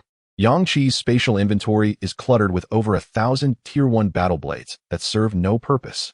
Additionally, he possesses more than 1,000 Tier 1 immunity potions and similar items. Collectively, these could surely yield at least 1 Tier Special item. Even if he could achieve Tier 1 ordinary status, Yang Qi would refuse. His aspirations lie solely with special equipment. Embracing the principle of equivalent exchange, Yang Qi seized a second-tier core and dashed toward the distant figures of Lu Wan and Jiang Yi, leaving the 20 or so individuals behind, dumbfounded as they watched his retreating silhouette. Chapter 45. Quantitative change leads to qualitative change. Yang Qi utilized Stealth Assassin, deftly traversing through the heart of the zombie horde, during which he seized some spoils without spending a minute to reach Jiang Yi and Lu Wan's side. At this moment, the two were hardly recognizable. Lu Wan was drenched in the putrid blood of the undead, fresh scars adorning her arms and shoulders, her tier armor long since shattered, leaving no time for a replacement. She gasped for breath as hundreds of frost shards descended, piercing the temples of countless zombies. With this maneuver, she had honed her skills to perfection during this zombie tide. Lu Wan's voice bore no trace of emotion. She had fought amidst the horde to the point of numbness. Simultaneously, she realized that her mental potency had inadvertently improved significantly. Previously, the use of an ice element would deplete her mental energy by at least 3 levels. After only a few uses, she would require an injection of a mental energy restoration serum. However, now, even with her relentless application of the specialized skill, Frostbite, she could execute it over a dozen times before experiencing a notable decline in her mental capacity. At that moment, she comprehended the significance of Yang Qi's assertion regarding the enhancement of mental energy quality through the continuous utilization of supernatural abilities. Jiang Yi, on the other hand, was brimming with vigor. His appearance was even more daunting than Lu Wan's, drenched in blood and clad in tattered garments that barely clung to him. He showed no concern for his external state as he fervently wielded his formidable battle blade, slashing at the zombies with reckless abandon, unleashing dark energy. Upon witnessing Yang Qi, who finally emerged clutching a peculiar round vessel, both were filled with curiosity. Yang Qi, what is that you are holding? Jiang Yi's voice was more robust than Lu Wan's, his gaze revealing a fierce intensity. Yang Qi replied, quickly clear the surrounding zombies and gather as many spoils as possible. We must retreat. Without further inquiry. After Yang Qi assisted them in regaining a significant amount of mental energy, the 3 of them unleashed their ultimate skills in unison. The extreme low-temperature ice manifested within the brains of unseen zombies, instantly freezing the cerebral structures of several hundred first-tier zombies, annihilating them without a trace of bloodshed. Dark energy coalesced at their fingertips, pulsating with a perilous frequency. The energy sphere was propelled into the horde of corpses, triggering a cataclysmic explosion that obliterated thousands of zombies in an instant. The remnants of dark energy slowly enveloped the lifeless bodies. A thunder dragon, entwined with countless bolts of lightning, roared into existence, crashing into the throng of corpses. Merely through the force of its size, it dispatched hundreds of zombies in an instant. Accompanied by the terrifying thunder that accompanied the dragon's arrival, thousands of zombies were struck down in a heartbeat. Countless luminous orbs erupted forth, and numerous cores plummeted to the ground, creating an extraordinarily stunning spectacle. Yet, Yang Qi and his companions had no time to collect all the spoils. They hurriedly gathered a few items at their feet before making a swift retreat. During their withdrawal, Yang Qi led the charge with his lightning dash, while Lu Wan and Jiang Yi rapidly collected the luminous orbs, following the path cleared by Yang Qi. 10 minutes later, under the astonished gaze of the survivors, the trio successfully broke through the horde of zombies. The pathway they traversed was littered with enticing luminous orbs and cores. Wow, there are so many orbs we couldn't even collect. Just think of how many enhancement serums are among them. To have escaped this horde was already a miracle. Miracle, my foot. Did you not see how formidable the one wielding the lightning was? With his thunder, the 3 of us could retreat safely at any moment. It's just that we couldn't gather all the spoils during the retreat. What were they planning to do? Did they enter a building to rest? Upon reaching the rooftop, the 3 of them simultaneously collapsed onto the ground. Lu Wan retrieved a bottle of mineral water from her spatial gear and drank it all in one go. Jiang Yi, parched and desperate, gazed at Lu Wan and Yang Qi, finally speaking with a pitiful tone, I have no food. The 2 were taken aback, for they had never experienced poverty. During their time in the marketplace, Yang Qi had gathered an abundance of supplies, enough to fill 1,000 cubic meters. From the supermarket on the basement floor, he placed the food and water before Jiang Yi, who devoured it hungrily, clearly famished. It was only then that Lu Wan turned her attention to the items in Yang Qi's arms and inquired, what is this? Yang Qi refrained from answering, instead exclaiming with enthusiasm, bring out all the unwanted items from your collected spoils. Upon hearing this, Lu Wan responded, the light orbs I gathered alone should number nearly 10,000. We have quite a few things we do not need. Within the tide of corpses, half of the zombies remained ordinary, and the items they dropped were all of low grade. Any low-grade items were of no use to them at present. As she spoke, Lu Wan began to extract a multitude of low-grade items from her storage ring. Yang Qi, rarely counting, tossed a variety of low-grade items into the vessel. When he threw in the first low-grade mental recovery potion, the vessel emitted a radiant glow, revealing a luminous icon, which displayed the words low-grade ordinary. The glowing icon resembled a battery indicator on a phone. The more items he tossed in, the further the progress bar within the icon shifted to the right. After depositing over 200 low-grade potions, the icon's charge finally reached its peak, and the words low-grade ordinary transformed into low-grade special. Lu Wan and Jiang Yi were momentarily stunned. Jiang Yi, who had been voraciously eating, found himself choking, one hand pointing at the equivalent exchange in Yang Qi's grasp, while the other beat against his chest. Once he regained his breath, he exclaimed in astonishment, how many items did you throw in? Why is the vessel not yet full? Yang Qi continued his actions, finally taking the time to explain. This is a low-grade special equipment I obtained from slaying a second-tier zombie, known as equivalent exchange. The two immediately grasped the implications of the term equivalent exchange. Thus, like Yang Qi, they began to sift through their storage rings, extracting various low-grade items they no longer needed and tossing them into the vessel. At last, the icon was filled once more, and low-grade special reverted to low-grade ordinary. They had likely deposited over 800 low-grade items. Seeing the changes displayed on the vessel, Jiang Yi exclaimed excitedly, "Wow! It really turned into low-grade. Yang Qi, hurry and redeem it." Yang Qi chuckled, "What use is low-grade ordinary? If luck is against us, we may end up with a low-grade immunity potion. If fortune smiles, perhaps a low-grade battle blade or low-grade storage ring. But these items are of no use to us. Soon, even the low-grade potions will need to be filled in." Lu Wan inquired, "So once it becomes low-grade special, will it yield special equipment?" "Indeed, that is precisely the case," Yang Qi affirmed. "The kettle is at a certain level. Thus, it can currently only be filled to a special state of that level, unable to ascend further unless we procure sufficient level upgrade stones and enhancement spaces for equipment, allowing for an equivalent exchange to elevate it to the next tier." Lu Wan exclaimed with excitement. "Previously, we found 45 level upgrade stones in the treasure hunt dungeon. Now, we merely need 5 more stones along with an enhancement space to elevate the kettle to the next level." As she spoke, Lu Wan's hands were in constant motion, tossing items into the kettle. Ultimately, through the collective efforts of the trio, the accumulation of level items triggered a qualitative transformation. The ordinary level of the kettle transformed into a special level, only to revert back to an ordinary level a few minutes later. Chapter 46 was fully completed. Until now, the three had nearly filled the kettle with all their level items. Jiang Yi gazed eagerly at the ordinary level on the kettle, then at the several level potions in his hands, reluctant to begin pouring them in. Are we really going to start using the level potions? After all, we are primarily using level potions ourselves, and we have only obtained a few from defeating the Black Mist aggregates. Yang Qi pondered for a moment before inquiring, "How many first-tier core bodies have you each collected?" Lu Wan responded, "Approximately close to 20,000. Core bodies are somewhat easier to gather than light orbs. One can grab a handful from the ground." Jiang Yi, feeling a bit guilty, admitted, "I've been preoccupied with fighting. Most of the collection has been done by Lu Wan. I believe I only have a bit over 6,000 in my spatial equipment." With that, Jiang Yi solemnly shook his head. "No.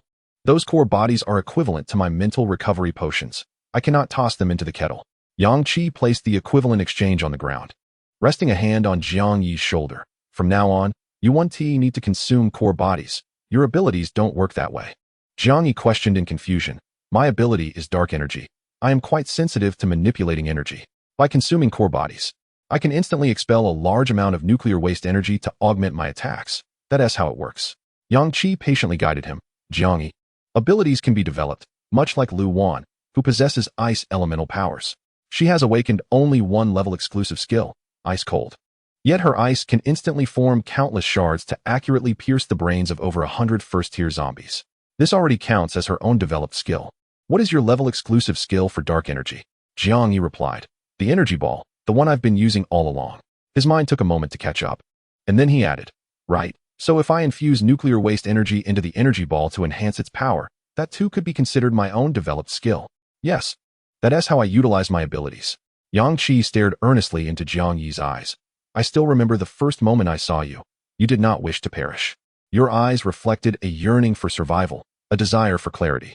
A glimmer of confusion faded from Jiang Yi's gaze as he absorbed Yang Qi's words, the usual chaos within his eyes dissipating somewhat.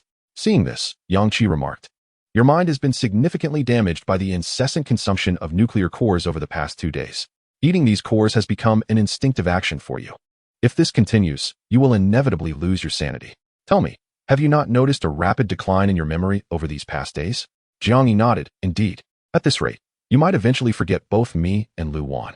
Upon hearing this, the confusion in Jiang Yi's eyes diminished, revealing a semblance of normalcy. He exclaimed, "This cannot be. You and Lu Wan are the companions I have painstakingly found. I refuse to face the tide of zombies alone any longer. You cannot imagine the joy I felt when, after exhausting most of my mental energy in battle, a teammate by my side administered a mental recovery serum. It was the happiest moment in this apocalyptic world. I am aware that my mind is troubled, but no matter how severe the issue, I will never forget you and Lu Wan, nor will I ever harm either of you." In that moment, Jiang Yi resembled a child desperately trying to explain himself. He was acutely aware of his unstable state and the potential for losing control. No one would wish to have such a terrifying time bomb nearby. He longed to remain close to Yang Qi and Lu Wan, fearing abandonment due to his instability and mental irregularities. Yang Qi interrupted him, patiently stating, "Yes, Jiang Yi, I understand. However, that is not the crux of the matter. What I am about to say is of utmost importance. From now on, you are forbidden from consuming any more nuclear cores. Your dark energy must not be developed in this direction. You need to find a new path. For instance, you can decompose the nuclear core's essence and waste within your body, directly absorb the essence to restore your mental energy, and expel the cores to condense them into your attacking energy. So why must this entire process occur within your body?" Jiang Yi comprehended much of this and eagerly nodded, saying, "I understand. I will no longer consume nuclear cores. I will execute this process externally." Lu Wan silently observed the two, realizing that had the apocalypse not occurred, Yang Qi might have been an exceptional kindergarten teacher, adept at guiding children. After enlightening Jiang Yi, Yang Qi returned to the main topic. "I also possess nearly 20,000 first-tier nuclear cores. Since Jiang Yi has yet to develop the skill to properly decompose these cores, we must rely on the limited purifying energy from the mutated plants found in treasure hunting instances. With 50,000 nuclear cores, we would need to participate in thousands of large-scale treasure hunting instances to thoroughly purify them." Lu Wan expressed her astonishment. "Is such a vast amount of purifying energy truly necessary?" Yang Qi chuckled. "You need only consider how many nuclear cores we have. Thus, the majority of these cores are essentially useless, as we cannot find sufficient purifying energy." Jiang Yi, feeling a sense of pride, remarked, "I knew you mentioned the nuclear cores with the intention of casting them into the vessel." At that moment, Lu Wan had an epiphany, her eyes shining brightly as she exclaimed, "Doesn't a first-tier nuclear core equate to a level item?" Yang Qi tossed a first-tier core into the vessel with a smile, exclaiming, "Indeed, the efficiency surpasses that of potions by a considerable margin. Furthermore, we have thrown in at least 10,000 items to elevate its level to ordinary, and to progress from ordinary to special, we will likely need another 10,000 items. If we were to substitute first-tier cores of equivalent level, the quantity required would be significantly reduced." The trio ceased their chatter and fervently began to throw first-tier cores into the vessel. After discarding 2,000 cores, the inscriptions on the vessel finally transformed into special. A small line of text appeared beside it. Maximum capacity reached. Lu Wan and Jiang Yi gazed at the dark opening of the vessel with immense excitement. It materialized. From the vessel, resembling a black hole, a diminutive silver toy-like vehicle gradually emerged. Upon Yang Qi's touch, the vehicle instantly expanded to a full-sized one. Every minute detail magnified before the eyes of the trio, occupying half of the top floor's area. A special grade equipment, the Energy Armored Battle Car. As new information regarding this equipment flooded his mind, Yang Qi eagerly proclaimed the name of the battle car. Lu Wan and Jiang Yi's eyes widened in astonishment, and they leaped from the ground in disbelief. Is that a transforming vehicle? From such a small vessel emerges a battle car of this magnitude? An Energy Armored Battle Car. Before them stood a four-seater battle car, significantly larger than a pickup truck.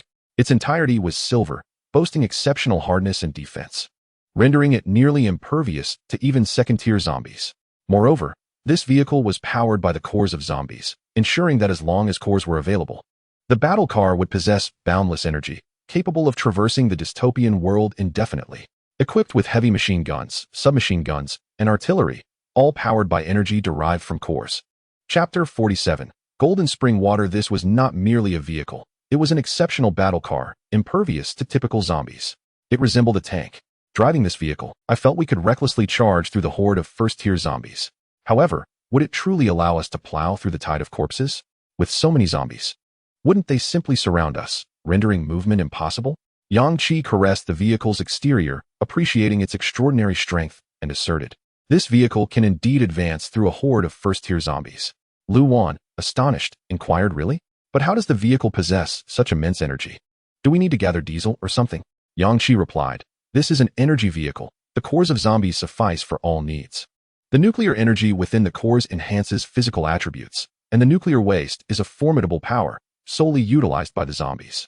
One can only imagine how potent the vehicle's energy would be when a complete core serves as its power source. It could even charge through hordes of first-tier zombies." The rear of the vehicle was equipped with a heavy machine gun. A single first-tier core could unleash 100 rounds, all energy bullets. Each of the 4 seats was accompanied by an energy submachine gun, also firing energy bullets powered by cores. Originally, Jiang Yi and his companion were marveling at the exterior of the armored energy war vehicle. However, upon hearing Yang Qi's words, they swiftly opened the door and rushed inside. The door exuded a formidable weight. Only a second-tier revolver could manage to open it. Yang Qi entered last, stating, "I have already programmed the vehicle to recognize the genetic information of the three of us. From this moment forth, only the three of us can unlock and activate it."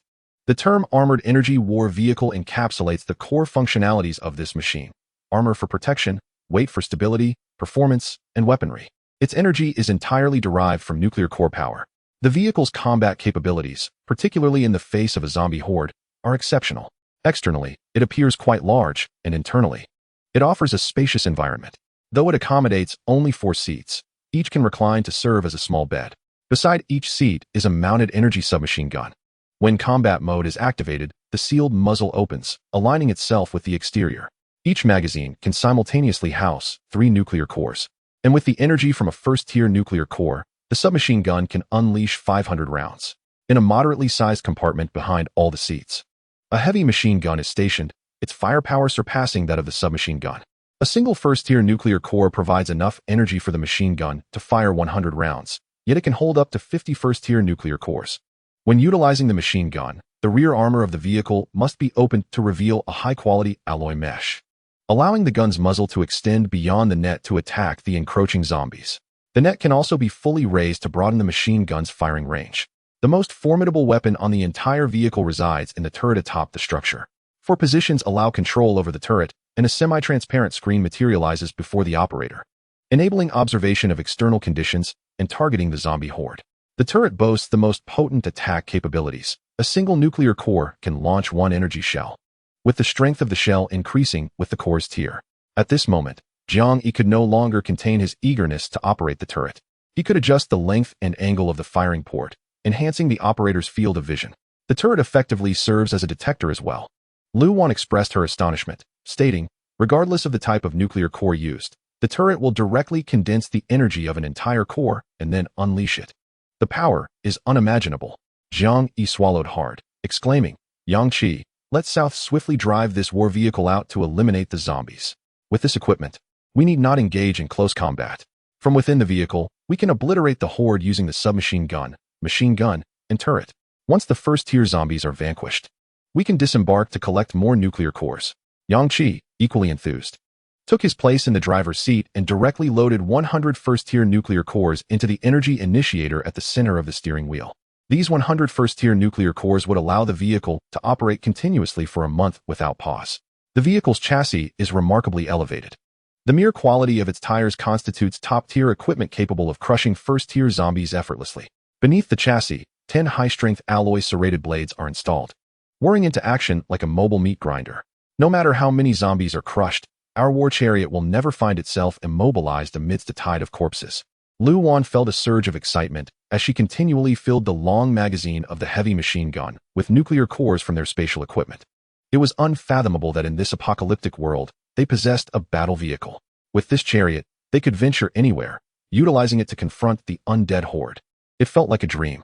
In that moment, Yang Qi and his companions deeply appreciated the brilliance of equivalent exchange. It was astounding. They had been granted such a rare and powerful war chariot. The class-level heavy energy battle vehicle was also capable of upgrades. At this moment, Yang Qi found himself in a dilemma. What to choose? Once I gather enough class equipment to enhance the space, should I upgrade the battle vehicle or the equivalent exchange? It was quite a conundrum. Jiang Yi, seated in the passenger seat, urged, "We don't have time to ponder this. Let's take the vehicle out and test its power." Yet Yang Qi remained steadfast in the driver's seat, contemplatively stating, "We have tens of thousands of first-tier nuclear cores. Do you not wish to create another class special equipment?" The 3 of them immediately reached a consensus.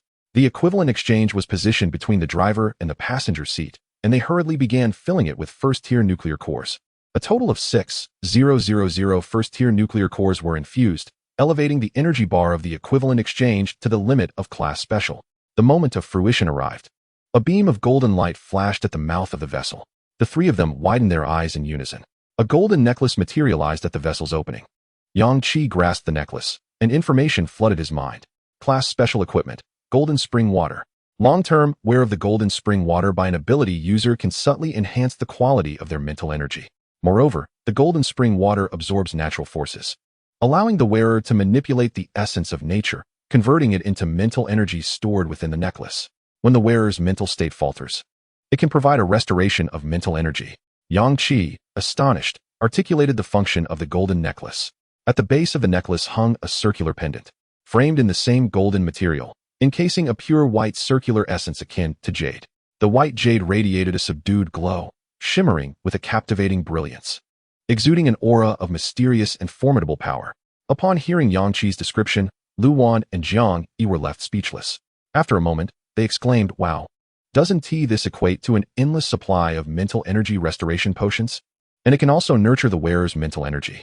Enhancing the quality and limits of mental energy typically requires relentless use of abilities in battle. Now, merely wearing this necklace brings about such elevation. It's incredible."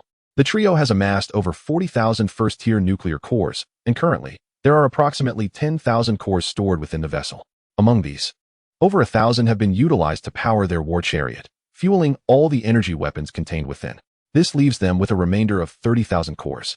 Yang Qi donned the golden spring water and remarked, 30,000 first-tier nuclear cores stored. Insufficient.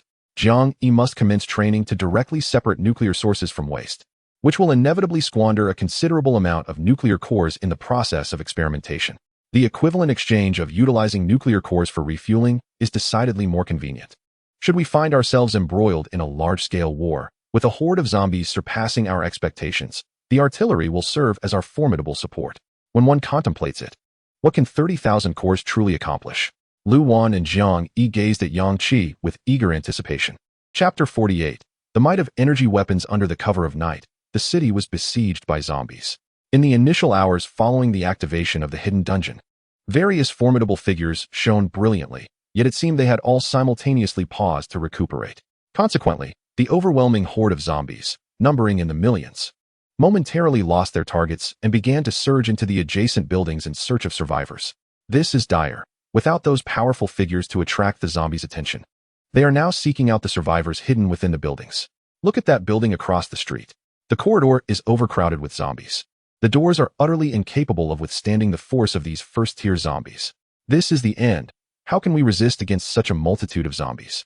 From every corner of Feng City, the anguished screams of individuals echoed, reminiscent of a hellish nightmare. The strong had paused their battles for merely half an hour, yet countless lives had already been extinguished. At that moment, a survivor pointed towards a glimmer of metallic light emanating from the rooftop of the building across. "Look, what is that? It appears to be a machine. Who would place a machine atop such an old building?" The others were disinterested, with zombies beginning to assault the building. Who cared about what was on the rooftop? However, in the next instant, a uniquely designed vehicle burst through the half-height wall of the rooftop, descending directly into the throng of corpses below. Boom! Everyone's eyes widened in astonishment, utterly taken aback by the war chariot, momentarily rendered speechless. The extraordinarily heavy energy war chariot crushed dozens of first-tier zombies congested in the streets upon its descent. The vehicle landed firmly, showing no signs of damage despite its 5-story drop, especially with scores of zombies cushioning its fall. Inside, Lu Wan clasped her ample bosom, feeling a mix of trepidation and exhilaration. That momentary sensation of weightlessness was quite frightening, but the war chariot is incredible. It descended from 5 stories and emerged unscathed. All 3 were capable of summoning management screens within the vehicle, allowing them to clearly observe the various metrics of the chariot. Thus, they were unequivocally certain that the war chariot was indeed unharmed. Jiang Yi, brimming with excitement, squirmed in the back seat. "This is exhilarating. How can it be this thrilling?" With that exclamation, Jiang Yi activated the energy submachine gun. Outside the vehicle, a horde of zombies swiftly encircled the heavily armored war machine. The astonishing density of the undead rendered the vehicle immobile, with not a single gap visible in the throng. Even a dog would find it impossible to slip through. The surrounding survivors stood in utter disbelief, their eyes fixated on the avant-garde vehicle that resembled a military transport, their faces etched with astonishment. What was this strange contraption that had plummeted from the 5th-floor rooftop? Madness. Yet, remarkably, the vehicle remained intact. But what was the use of this? Could they not see that the horde had effectively trapped the vehicle? Stuck inside, they would inevitably be dragged out and devoured by the zombies. Indeed, it was baffling. What was the driver thinking? With so many zombies around, even a freight truck would soon be ensnared within the mob. How could they dare to venture forth? Such a small vehicle could hardly navigate through the swarm. As the crowd expressed their contempt, A minuscule iron plate on the vehicle's exterior shifted slightly. A keen-eyed first-stage evolver caught sight of a dark object emerging from that tiny aperture. It was the barrel of a gun. Before he could utter a word of his discovery, a devastating blast erupted from the inconspicuous gun barrel. Bang! The thunderous report resonated throughout the street as a black-red projectile illuminated the area, unleashing a terrifying force. The nearby zombies were instantly obliterated, their limbs shattered in an explosive display. Blood mist filled the air, and hundreds of zombies fell lifeless, their bodies unrecognizable. All the survivors widened their eyes, utterly stunned by the gruesome spectacle unfolding below, unable to comprehend what they were witnessing. Even more horrifying was the realization that the weapon was not limited to a single shot. It unleashed a barrage of rapid-fire projectiles, one after another. The black-red energy bolts surged forth from the vehicle. Bang, bang, bang. The closest zombies were almost vaporized into a mist of blood. Those several meters away were thrown back by the immense force of the energy rifle, their bodies torn asunder, scattering into the throng behind. What in the world was this weapon? This was no ordinary firearm. It emitted not bullets, but a form of energy. Such terrifying power. The tide of first-stage zombies was being effortlessly cleared away by the weapon mounted on the vehicle. What on earth was this contraption? Lu Wan, seated in the passenger seat, fired relentlessly, and within mere seconds, the zombies flanking the vehicle were annihilated. At the cost of merely 2 energy cores. Hundreds of cores and dozens of glimmering orbs lay scattered around. Jiang Yi flung open the car door and, under the watchful gaze of, swiftly began to gather the spoils. As the horde surged forward once more, Jiang Yi unleashed an energy sphere. The familiar black energy erupted, causing the survivors to gape in astonishment, their eyes glued to Jiang Yi.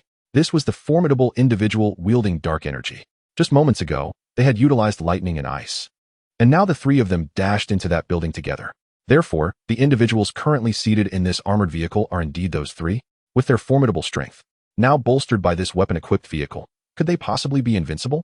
Their sheer power was already sufficient to confront the tide of undead head-on. And with the addition of this vehicle, their might is further amplified. Jiang Yi endeavored to gather all the spoils before the next wave of the undead encircled them, swiftly boarding the vehicle and closing the door in one seamless motion. The submachine gun unleashed a barrage of 500 energy rounds in mere seconds. The zombies on both sides were cleared away, and even the adjacent buildings were reduced to a state of ruin, trembling precariously. Yang Qi activated the turret within the vehicle. The survivors on the upper floors beheld, with astonishment, as the turret on the vehicle's roof rose dramatically, transforming and revealing a long barrel aimed at the horde of zombies ahead. They were struck with awe, too stunned to speak, as they witnessed the gathering of dark red energy before the turret. An overwhelming sense of danger enveloped them even before the shot was fired. No, the turret. This is madness, pure madness. What a terrifying aura. Even before it is fired, it is already so fearsome. One shot from that could bring down those buildings ahead. As the survivors murmured anxiously, the ominous energy before the turret intensified. Finally, under the collective gaze of the onlookers, the energy projectile soared toward the horde of zombies. Traveling 100 meters. Boom! The dark red energy erupted. Countless zombies were sent flying. What took flight were their dismembered bodies. The explosive force was terrifying. The limbs suspended in midair had no chance to reach the ground, disintegrating amidst the crimson glow into a dense mist of blood.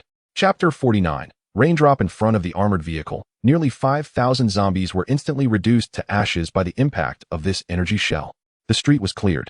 The terrifying energy waves continued to spread, filling the air with an overwhelming presence. The 3 buildings ahead succumbed to the shockwave, collapsing in a cloud of dust and blood mist. The surrounding survivors were filled with dread, staring in shock at the now empty street and the armored vehicle. One artillery shell had obliterated thousands of zombies. What incredible power! What manner of weapon is this? What is this energy being unleashed?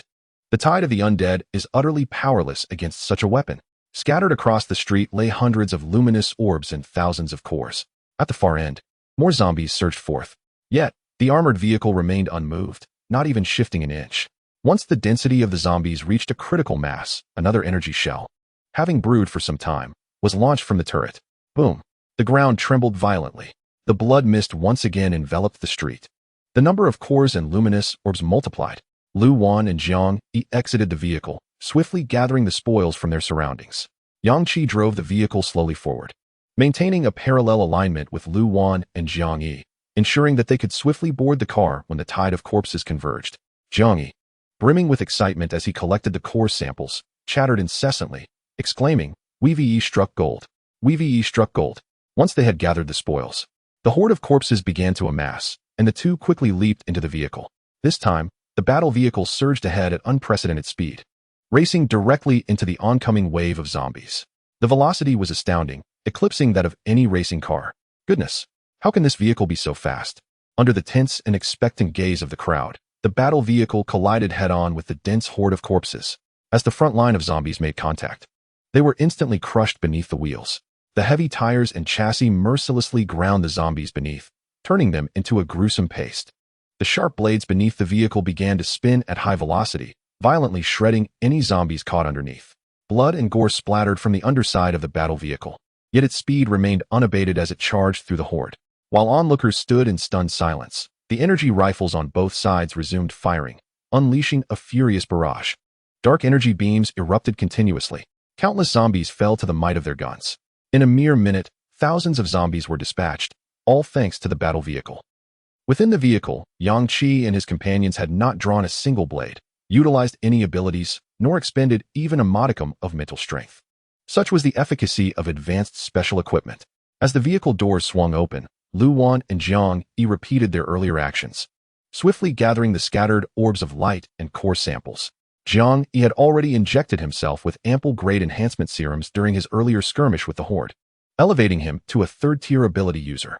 All three members of Yang Qi's team were third-tier ability users. With their terrifyingly powerful battle vehicle, the Horde comprised of first-tier zombies posed no threat to them whatsoever, while Yang Qi and his companions effortlessly cleared the Horde using their vehicle. Other powerful individuals in Feng City were hiding in concealed locations, recuperating.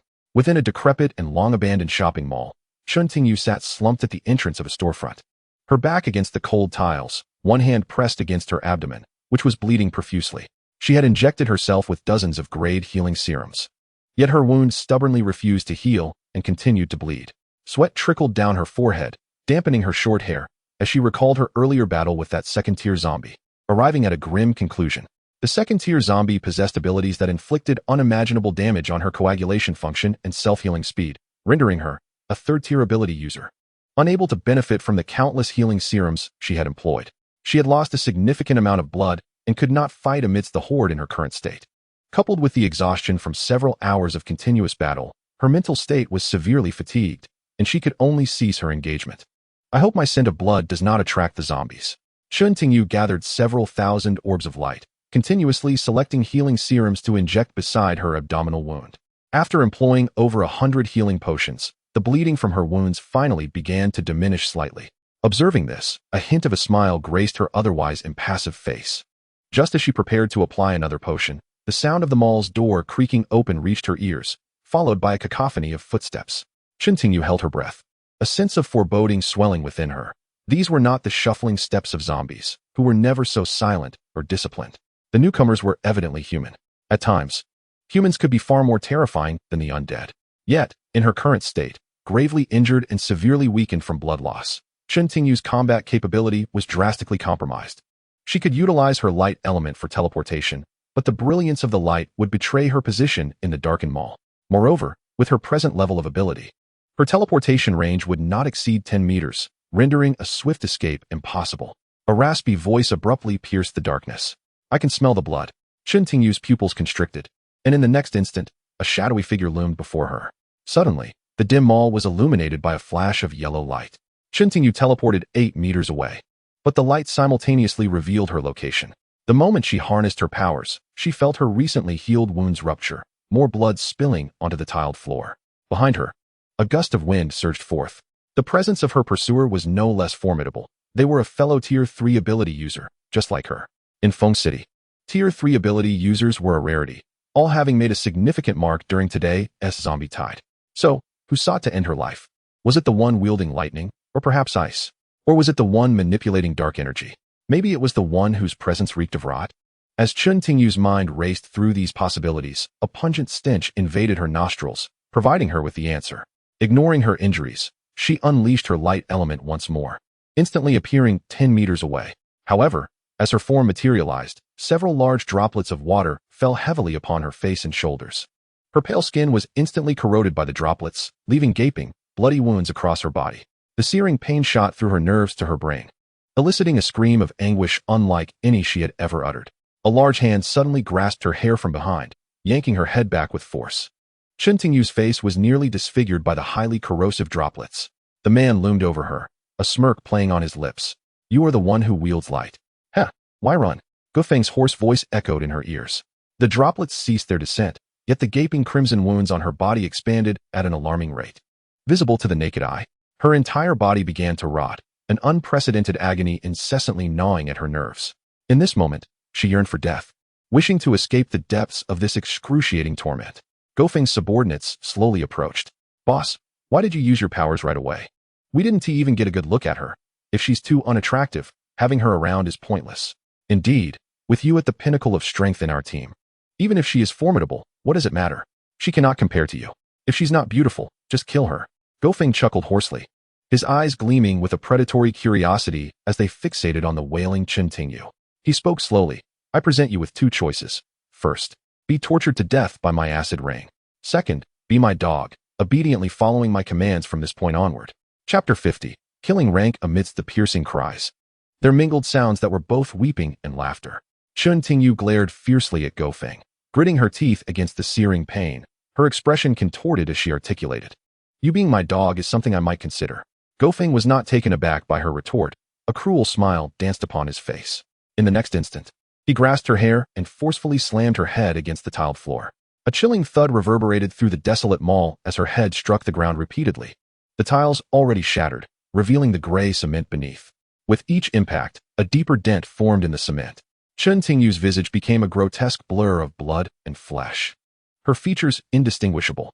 Initially, she could emit a couple of muffled groans, but now she was like a lifeless fish, mechanically being thrust against the ground by Gofeng. He continued to pound her head against the floor over 20 times. Then, panting heavily, he crouched down to scrutinize her face. Placing his fingers on the side of her neck, he felt a pulse. No wonder she's a Tier 3 ability user. Even after this, she's still alive. At this moment, Chen Tingyu was scarcely recognizable as a human. Her body was riddled with 7 or 8 gaping wounds from the corrosive droplets, oozing black pus, while her face bore 2 festering holes and was battered and bloodied.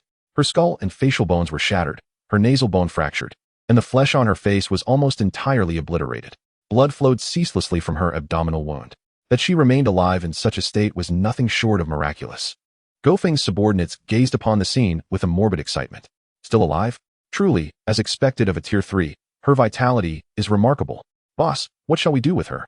Shall we torment her with acid rain? Gofeng stood up, sighed in the darkness of the mall, and replied calmly, if you were capable, I could simply kill her. But the issue is that you are all far too weak. At this moment, the dozen or so subordinates accompanying Gofeng displayed expressions of awkwardness intermingled with a palpable, restrained fear. They had followed Gofeng, vanquishing tens of thousands of zombies, amassing an unfathomable quantity of enhancement serums. All had ascended to become Tier 3 evolvers. Yet they had not encountered the black mist conglomerate again, precluding their transformation into supernatural beings. Although Tier 3 evolvers possessed a definitive advantage over Tier 1 zombies in terms of sheer strength, today they faced a horde composed entirely of Tier 1 zombies. Without supernatural abilities, their chances of survival amidst the onslaught were exceedingly slim, relying solely on Gofeng's acid rain power. To avoid being inadvertently harmed by Gofeng's abilities, they had to position themselves within the confines of buildings, scarcely participating in the combat. Once Gofeng exhausted his mental energy and ceased employing his powers, it was their turn to take the stage. However, a mere handful of individuals, against a tide of tens of thousands of zombies, faced almost certain death or injury, even as Tier 3 evolvers.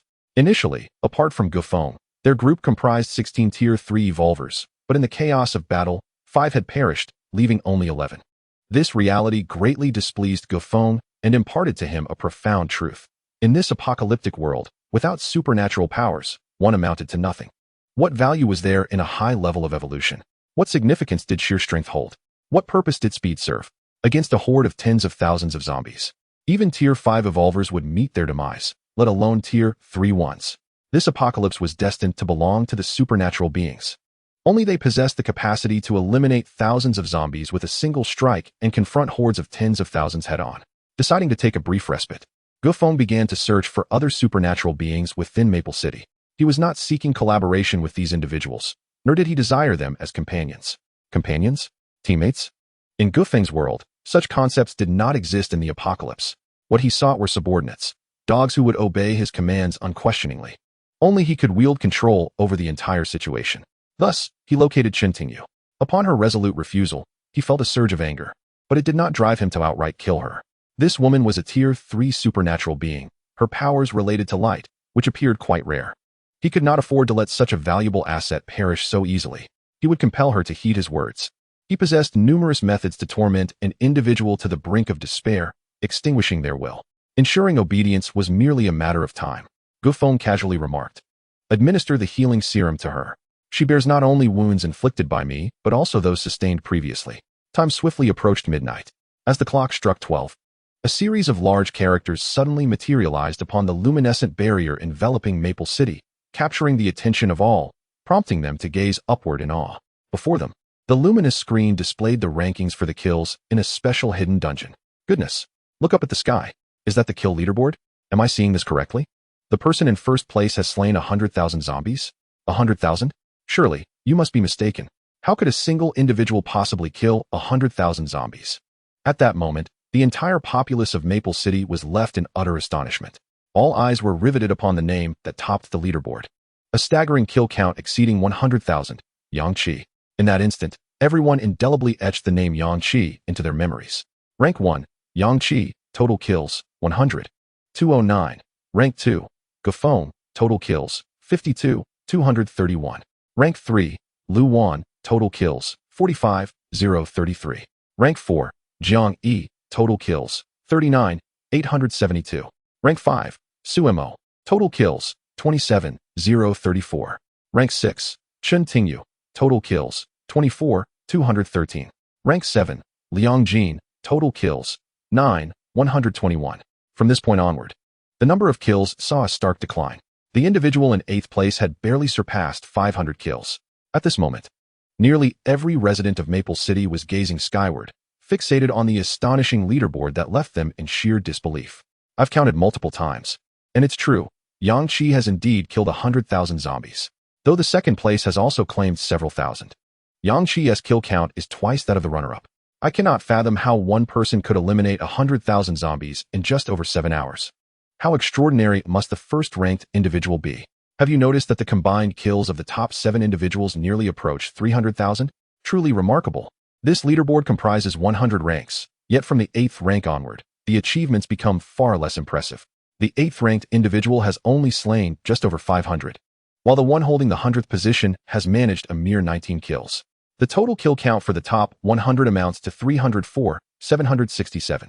Thus, the total kills for all survivors in Maple City sum to 305, 320. This implies that, aside from these top 100 individuals, the remaining hundreds of thousands in Maple City collectively eliminated fewer than 600 zombies. Chapter 51. Unconventional Methods. Gufeng stood upon the expansive terrace of the shopping mall's 4th floor. At his feet lay Chen Tingyu, who had regained consciousness thanks to a plethora of healing potions. Although the festering wounds on her body had ceased to expand, they remained grievously severe. Her short hair, soaked in blood, lay disheveled upon the ground. The agony from the corrosive rain that gnawed at her nerves had not abated. Rather, it intensified. Yet, she had begun to acclimate to the excruciating pain that directly assaulted her mind, managing to suppress her cries of anguish. At that moment, she cast a furtive glance upward, striving to catch sight of the celestial display. There, she beheld her name, positioned at 6th place. The kill count stands at 24,000. On the leaderboard, the top 6 individuals with kills exceeding 10,000 are undoubtedly the formidable beings who unleashed their potent abilities at dusk in Maple City. 6 individuals, precisely. One harnesses the power of lightning, another commands ice, one wields dark energy, and yet another manipulates spatial abilities. The remaining 2 are Shi and Gufeng. Thus, which among them is the leading Yang Qi, who has slain a staggering 100,000 zombies, far surpassing Gufeng in 2nd place. Chen Tingyu turned her gaze towards Gufeng's profile. Though her vision was somewhat blurred, she could discern the taut lines of his face, indicating his profound displeasure. Having spent an hour in Gufeng's presence, enduring his relentless torment thrice, Chen Tingyu had come to understand his character quite well. He was a man of unparalleled arrogance. Believing himself to be the supreme being among the powerful ability users of Maple City, intent on turning them all into his subordinates, mere dogs at his command. Chen Tingyu had the misfortune of being his first target.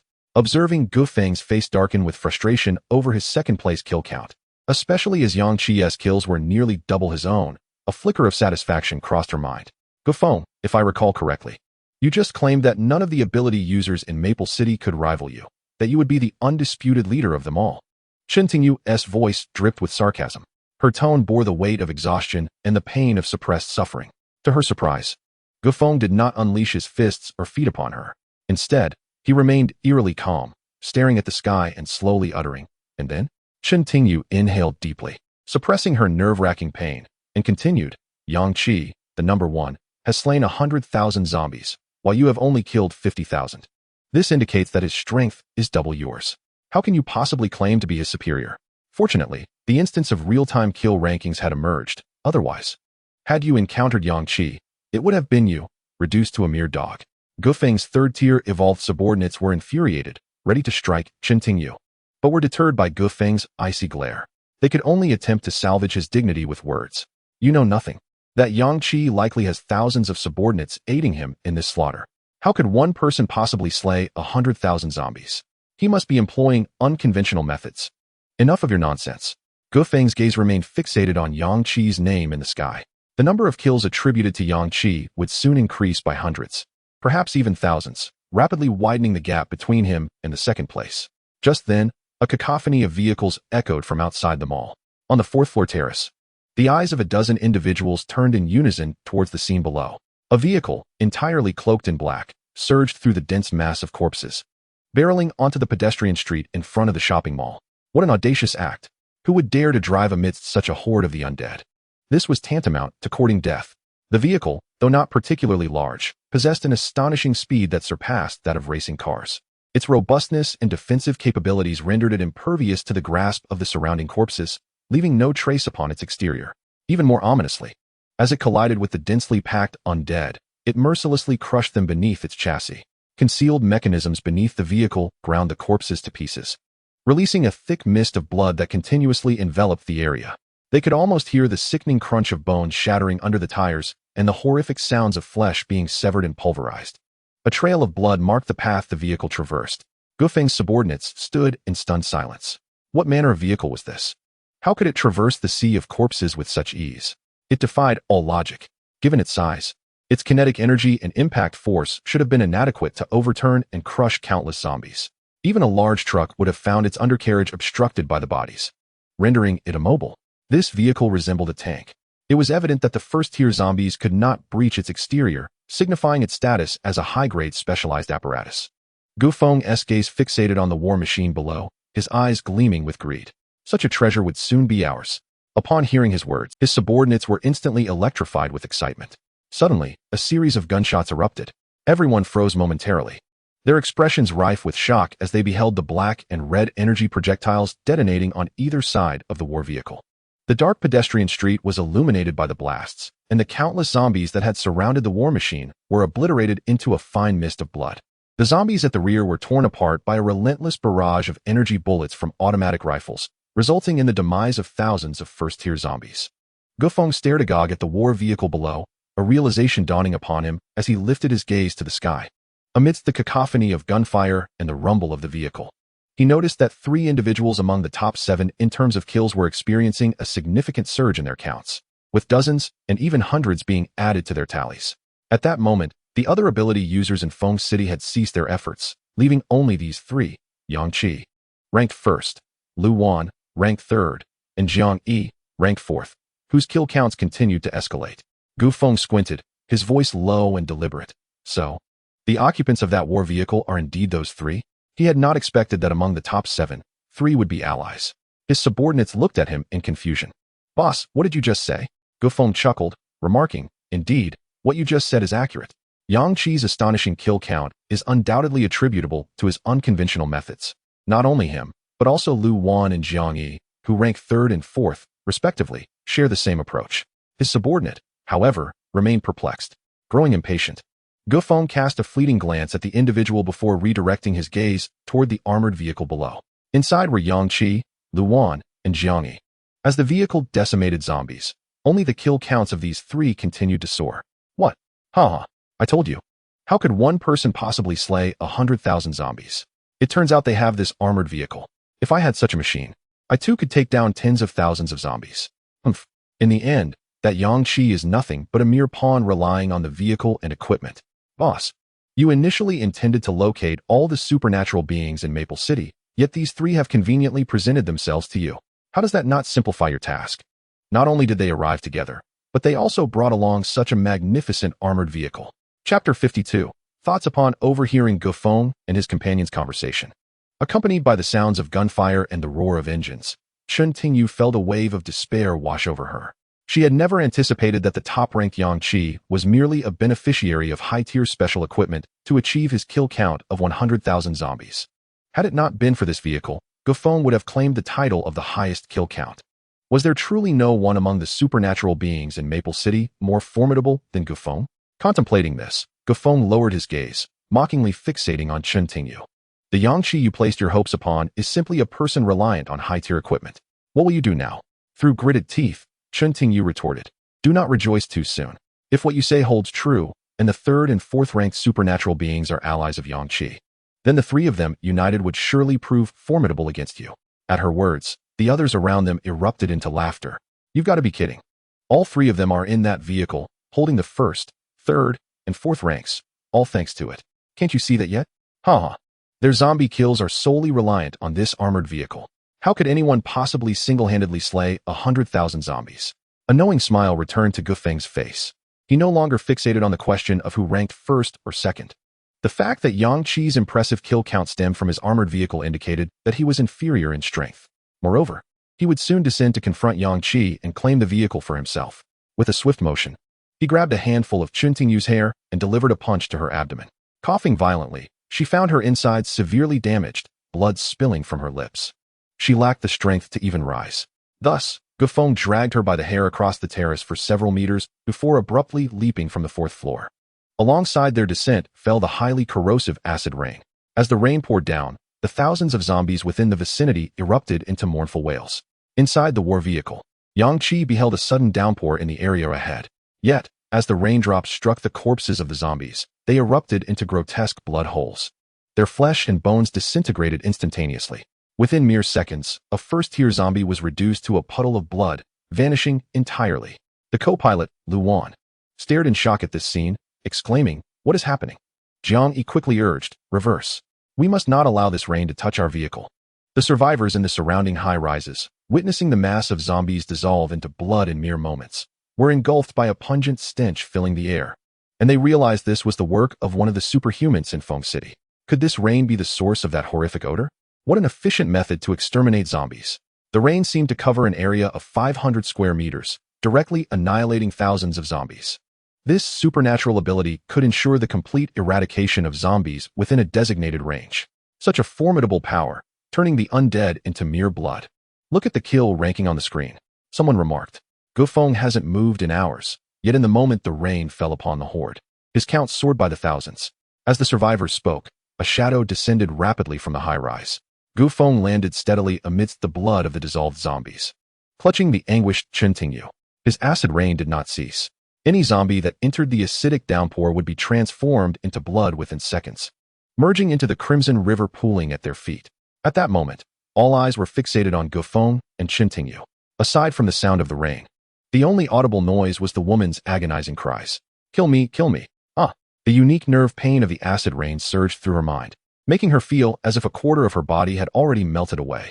The survivors gazed in horror at this scene, their hearts gripped by fear. Is that man Gufeng? Is he holding someone? The woman's cries were unbearable. It seemed that Gufeng's highly corrosive rain was not only lethal, but also capable of inflicting unimaginable suffering. Indeed, the screams of the zombies upon contact with the rain were unlike anything they had ever heard. Even when a zombie was hacked, it rarely emitted such sounds of agony. Yet Gufeng's rain could evoke such torment. One could scarcely imagine the pain the woman was enduring. My goodness, have you noticed? Those first-tier zombies covered by the rain dissolve into blood in 3 seconds. But this woman, after all this time, is still alive, even able to scream. This indicates her strength far surpasses that of a first-tier zombie. Who on earth is she? Gufeng cast a downward glance at Chen Tingyu, and from the hand gripping her hair, a liquid substance began to ooze forth. This liquid coursed through Chen Tingyu's scalp and into her body, significantly alleviating her torment. The gaping wounds, corroded by acid rain, ceased to expand. Even the newly fallen acid rain did not inflict new injuries upon her. Chen Tingyu's anguished cries finally subsided. Gasping for breath, she struggled to lift her gaze towards the black war vehicle 100 meters ahead. Gu Feng's laughter echoed from above. Is this how you meet your end? Don't die just yet.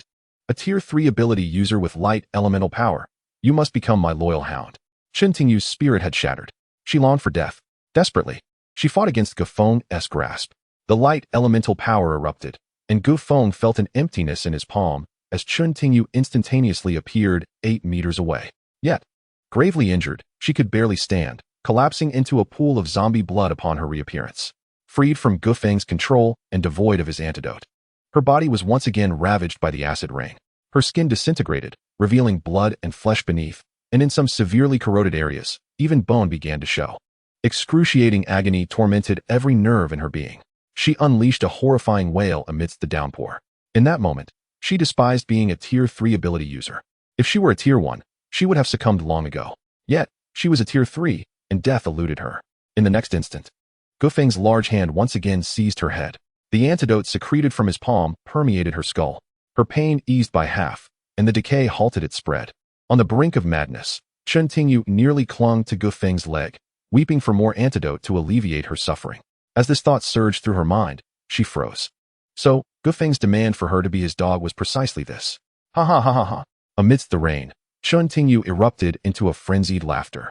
Gu Feng knelt beside her, cradling her bloodied, disfigured face, and said gently, "Have you come to understand?" Chen Tingyu continued to laugh. She was a Tier 3. She would not perish so easily. More importantly, Gu Feng would not permit her demise. He would repeatedly allow the acid rain to ravage her flesh, tormenting her mind with pain specifically targeting her nerves. Then, at the peak of her suffering and anguish, he would reach out to her. For only he could alleviate her torment. Ultimately, she would be tamed into a dog through this relentless process. No wonder Gu Feng claimed he had countless methods to torment a person to the brink of death. No wonder he asserted he could turn anyone into his hound. Ha ha ha ha ha. She laughed maniacally. This time, when the thought arose, she swiftly stifled her voice. But what about next time? How many more times could she endure? Gu Feng observed the madness and struggle in Chen Tingyu's eyes, knowing he was one step closer to success. He gently inquired once more, "If you plead with me, I shall never again torment you with acid rain. All you need to do is utter a single word." As you well know, without any forewarning, a dark red energy projectile erupted from above the armored vehicle, hurtling towards Gu Feng and Chen Tingyu. The face of Yang Qi, seated in the driver's position, was illuminated by the explosive black-red energy. What is happening? Is this some sort of domineering CEO drama? Chapter 53. A blade to the throat. The range of the attack was astonishing, capable of annihilating thousands of first-tier zombies with a single blast. The energy projectile, aimed from the turret atop the armored vehicle, surged forth towards Gu Feng and Chen Tingyu.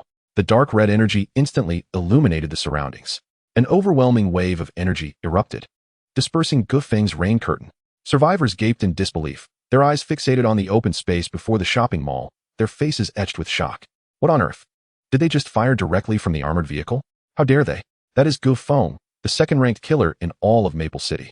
Did they not notice the blood pooling below? Merely coming into contact with his rain would cause even a first-tier zombie to vanish within mere seconds. The occupants of the armored vehicle must also be among the top-ranked killers. The terrifying residual energy would obliterate anyone nearby into mere fragments. Our building is several hundred meters away, yet it continues to tremble from the energy's aftermath. The zombies within the rain curtain had already been cleared by Gu Feng, but the attack range of the energy projectile exceeded that of the rain, directly annihilating over 1,000 zombies. As calm returned, all that remained was Gu Feng, one hand cradling Chen Tingyu, now standing several hundred meters away. Inside the vehicle, Jiang Yi remarked, "This individual reacts quite swiftly. Not even a single energy projectile could take him down." Lu Wan responded, "I suspect he is one of the extraordinary individuals in Maple City. However, the rain he controls might be the source of that foul odor we encountered earlier. If we disembark and detect the stench, it will undoubtedly be him." Jiang Yi, visibly irritated, retorted, "What does he mean? Seeing us use the armored vehicle to slay zombies, he leaps down from the shopping mall with someone in tow. It certainly seems targeted at us." Yang Qi fixated on Chen Tingyu in Gu Feng's grasp and remarked, "This woman has survived for so long amidst such rain. She must also be a formidable force." Lu Wan added, "This individual's powers seem rather troublesome. Although the armored vehicle is formidable, prolonged exposure to his rain could lead to its eventual destruction. Should we disembark?" Yang Qi, unperturbed, replied, "Have you not noticed?"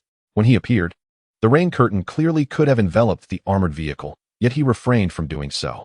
This indicates he desires our vehicle and wishes to avoid its damage. Jiang Yi, incensed, exclaimed, "What? Who does he think he is, daring to claim our vehicle?" Yang Qi stated, "Let us disembark." His movement speed is rapid, and the energy projectile failed to strike him. Moreover, his rain possesses corrosive properties that inflict severe pain. Even zombies, known for their pain tolerance, groan in agony upon contact with it. You two would do well to keep your distance. I will handle this individual. Lu Wan expressed her concerns. How will you confront him? You might get hurt. Yang Qi had already exited the vehicle, with Lu Wan and Jiang Yi following closely behind. The war chariot vanished into Yang Qi's storage ring. The surrounding survivors were astounded to see the three disembark and store the chariot away. I cannot fathom why they chose to leave the vehicle. Given Gufeng's terrifying abilities, that chariot was their sole refuge from the rain. Why would they willingly expose themselves? It was tantamount to courting death. The three seemed foolishly resigned to becoming nothing more than a pool of blood. Several hundred meters away, Gufeng observed Yang Qi and his companions disembarking, a playful smile gracing his face. Instead of immediately unleashing his acidic rain abilities upon them, he crouched down, continuing to tempt the battered Chen Tingyu. Have you made up your mind? Just a single word from you, and I shall heal all your wounds and alleviate your suffering. His voice was soft, reminiscent of a devil's whisper. He regarded Yang Qi and his companions with disdain, believing that their impressive kill count was solely due to the formidable war chariot, which he was convinced would eventually belong to him. Chen Tingyu, her bloodied and mangled lips twisting into a horrifying smile, replied, "Impossible." Yet Gufeng remained unperturbed. Moments ago, he had detected a flicker of submission in her eyes. With a bit more torment, she would undoubtedly become a docile creature, too afraid to resist. Now, it was time for him to begin tormenting Yang Qi and his companions. He chuckled and patted Chen Tingyu's face, inadvertently scraping away a piece of her flesh. Just as he prepared to stand and confront Yang Qi, he suddenly sensed something amiss. His temples throbbed unexpectedly, as if warning him of impending danger. Instinctively, he unleashed his acidic rain abilities. Simultaneously, his peripheral vision caught a glimpse of a shadowy figure that had inexplicably appeared beside him, alarmingly close. Almost touching him, he could hear someone's breath. His pupils constricted as he beheld Yang Qi, shrouded in black mist, brandishing a dark dagger poised against his carotid artery. In that instant, a torrent of shock, panic, and terror flooded Gufeng's mind. He could not comprehend how the enemy had closed in on him so swiftly. Moreover, he had sensed nothing before Yang Qi's appearance. Chen Tingyu's bloodshot eyes widened in disbelief as she stared at the suddenly materialized Yang Qi, her mind nearly ceasing to function. The onlookers, witnessing this confrontation, were equally astonished by Yang Qi's ghostly emergence beside Gufeng. What on earth was happening? How had he instantaneously appeared next to Gufeng? Am I dreaming? Did he emerge from the black mist? How could this be possible? Moreover, judging by Gufeng's expression, he, like us, is utterly taken aback. Gufeng is a third-tier ability user. If he has failed to react, then the strength of this individual is indeed formidable. Those under Gufeng's command are engulfed in sheer terror. In their minds, Gufeng, endowed with the ability of acid rain, is invincible. No one can harm him. And certainly, no one can approach him unscathed to such an extent amidst the acid rain. What kind of ability does this person possess? Goodness!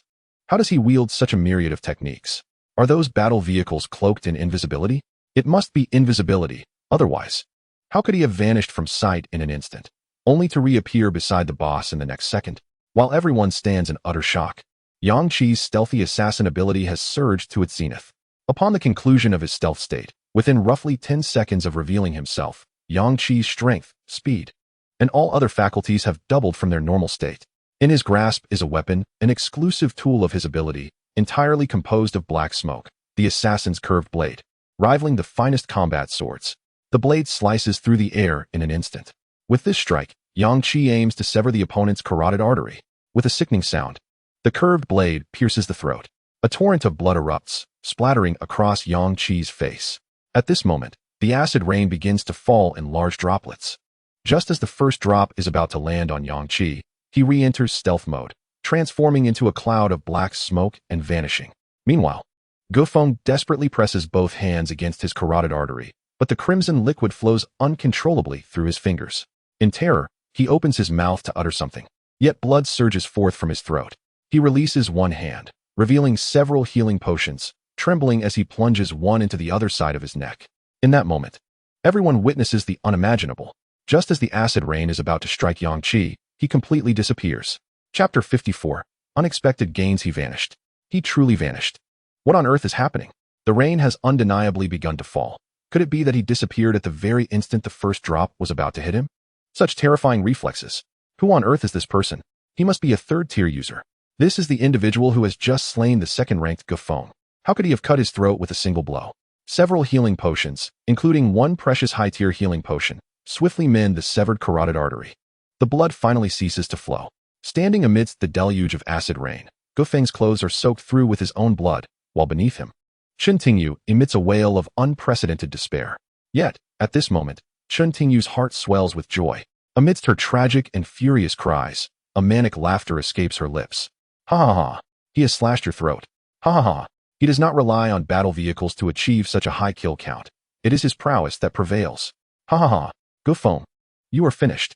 Gufeng, consumed by rage, viciously stamped his foot upon the face of Chen Tingyu, which was transforming into a rain of blood. Unbeknownst to him, a wisp of black smoke, seamlessly merging with the dark mist, stealthily approached his side once more. He opened his mouth. You, this black smoke. The familiar silhouette materialized again. The assassin's curved blade sliced towards the same vulnerable spot, the carotid artery, regenerating pink tissue. Gufeng's pupils constricted sharply, only to be met with the sound of a muffled thunderclap. All present beheld the rapidly approaching curved blade, entwined with streaks of deep blue lightning. As it neared Gufeng's neck, thunder! Who is this person? The assassin's curved blade, already formidable enough to rival a high-level weapon, surged in power with the augmentation of the thunder, cutting effortlessly into Gufeng's neck. Acid rain fell upon Yang Qi, enshrouded in swirling black smoke. Upon revealing himself after his stealth mode, Yang Qi's defenses doubled.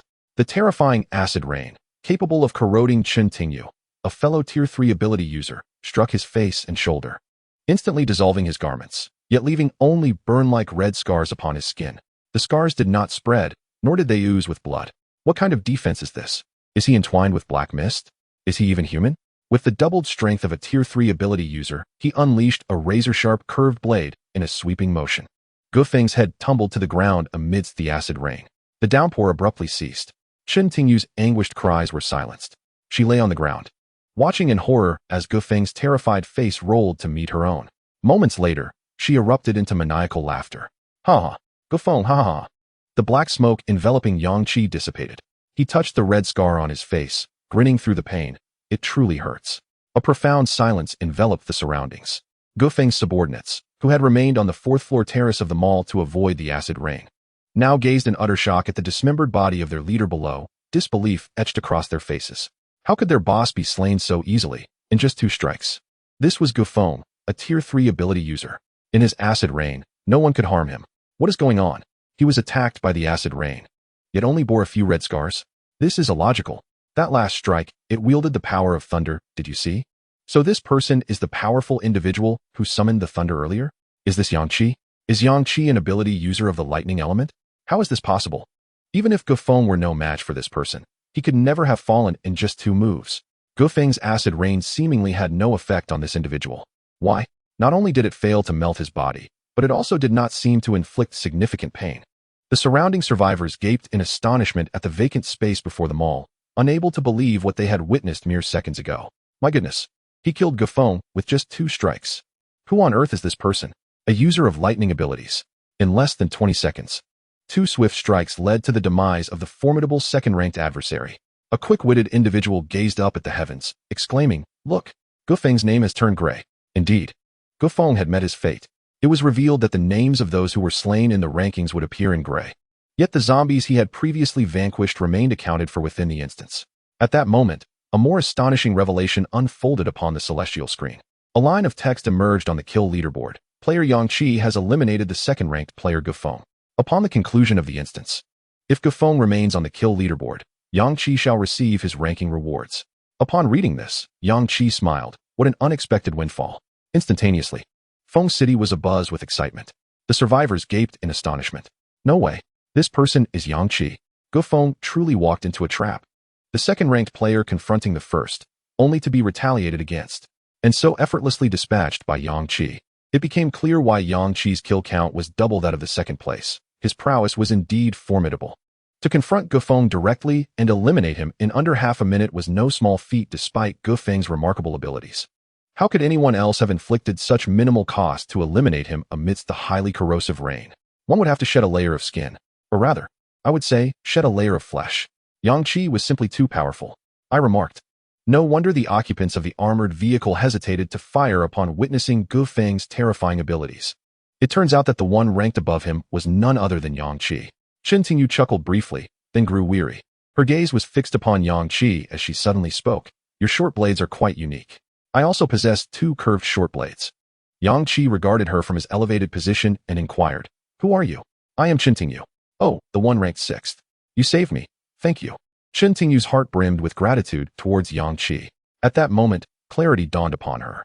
She needed allies. What did it matter if she was a 3rd-tier ability user? She had been reduced to a mere shadow of herself, tormented by Gufeng, who was also a 3rd tier. Her lack of strength had rendered her a lamb awaiting slaughter. Although Yang Qi had not come to her aid, by eliminating Gufeng, he had effectively saved her. Otherwise, her fate would have been madness from the torment or submission.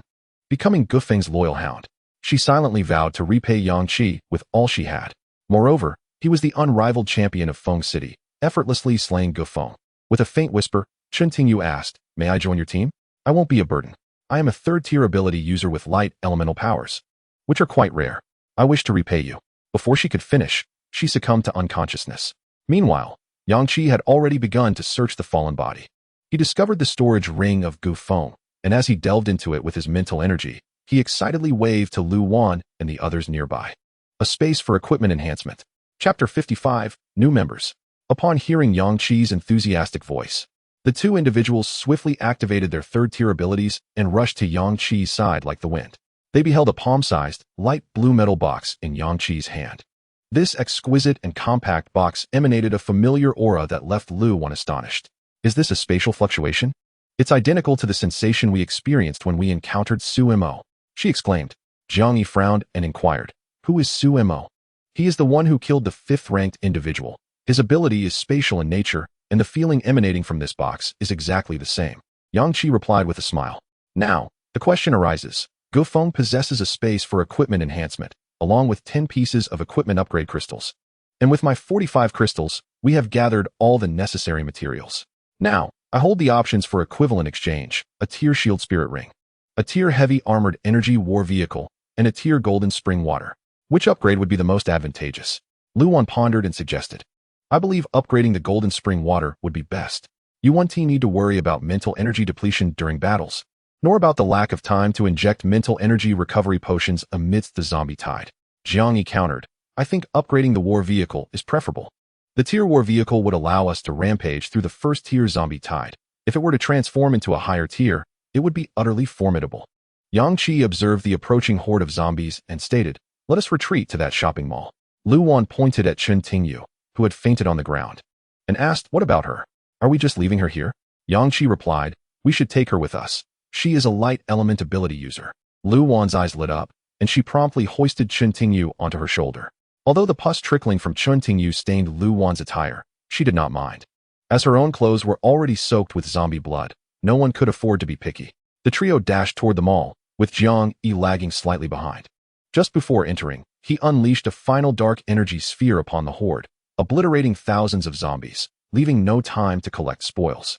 As they entered, they encountered Gufeng's subordinates. The 11 3rd-tier evolved beings, upon spotting the 3 figures in the dark, were so frightened that they turned and fled. They had not anticipated that Yang Qi and his companions would abandon the external zombies and instead venture into the mall. Noting their guilty demeanor, Yang Qi disregarded their background and directly commanded Jiang Yi, eliminate them all. Hearing Yang Qi's calm directive, the last of the fleeing 3rd-tier evolved beings shouted, We are merely Gufeng's subordinates. We have not wronged you. Yang Qi chuckled and replied, Gufeng's subordinates? That makes it all the more necessary to eliminate you. As soon as he finished speaking, the 2 individuals at the back were swiftly cleaved in half by Jiang Yi's blade. Sensing the touch of the 2 individuals, Jiang Yi exclaimed in astonishment, Are these 2 3rd-tier evolvers? Yang Qi, leisurely trailing behind, remarked, Such a high evolutionary level? Let none escape. As his words fell, Yang Qi transformed into a wisp of black smoke, vanishing completely into the darkness of the mall. When he reappeared, he was already behind the foremost of the group. The assassin's curved blade silently severed the man's head. Within 10 seconds of concluding his stealth, Yang Qi's speed doubled, surpassing that of a mid-tier, third-level ability user. To the eyes of these third-tier evolvers, his figure resembled a gust of wind. They could only sense a breeze passing by, utterly unable to see him. It was astonishing. His speed was unparalleled. He, too, was a third tier, yet why was his velocity so far beyond ours? It was perplexing. Gufeng had fallen to him by such means. One after another, the group of over a dozen succumbed to the relentless pursuit of Yang Qi and Jiang Yi. Yang Qi refrained from employing the thunderous elemental powers, and Jiang Yi did not wield the powers of darkness. Even so, these third-tier evolvers were no match for them. Jiang Yi, though not using his abilities, was still a third-tier evolver. However, his distinction lay in the fact that he had battled fiercely at the heart of the zombie tide, slaying tens of thousands of undead. Though the majority of the zombies had fallen to his powers, his aura of slaughter and combat experience fundamentally overwhelmed those third-tier evolvers nurtured by Gufeng. Chen Tingyu, curled like a shrimp upon Lu Wan's shoulder, watched as Yang Qi and Jiang Yi annihilated Gufeng's subordinates, feeling an immense sense of vindication. Just put me down on the ground. Chen Tingyu's feeble voice drifted to Lu Wan's ears. Lu Wan hurriedly responded, "Are you sure? Your body is covered in wounds." "It's all right. I'm a third-tier ability user. I won't perish from this level of injury," Chen Tingyu assured her, finding a relatively clean spot. Lu Wan carefully set Chen Tingyu down and retrieved several healing potions from her spatial equipment, administering them to her thoroughly. Having dealt with their adversaries, Yang Qi approached, crouching down to assess Chen Tingyu's injuries.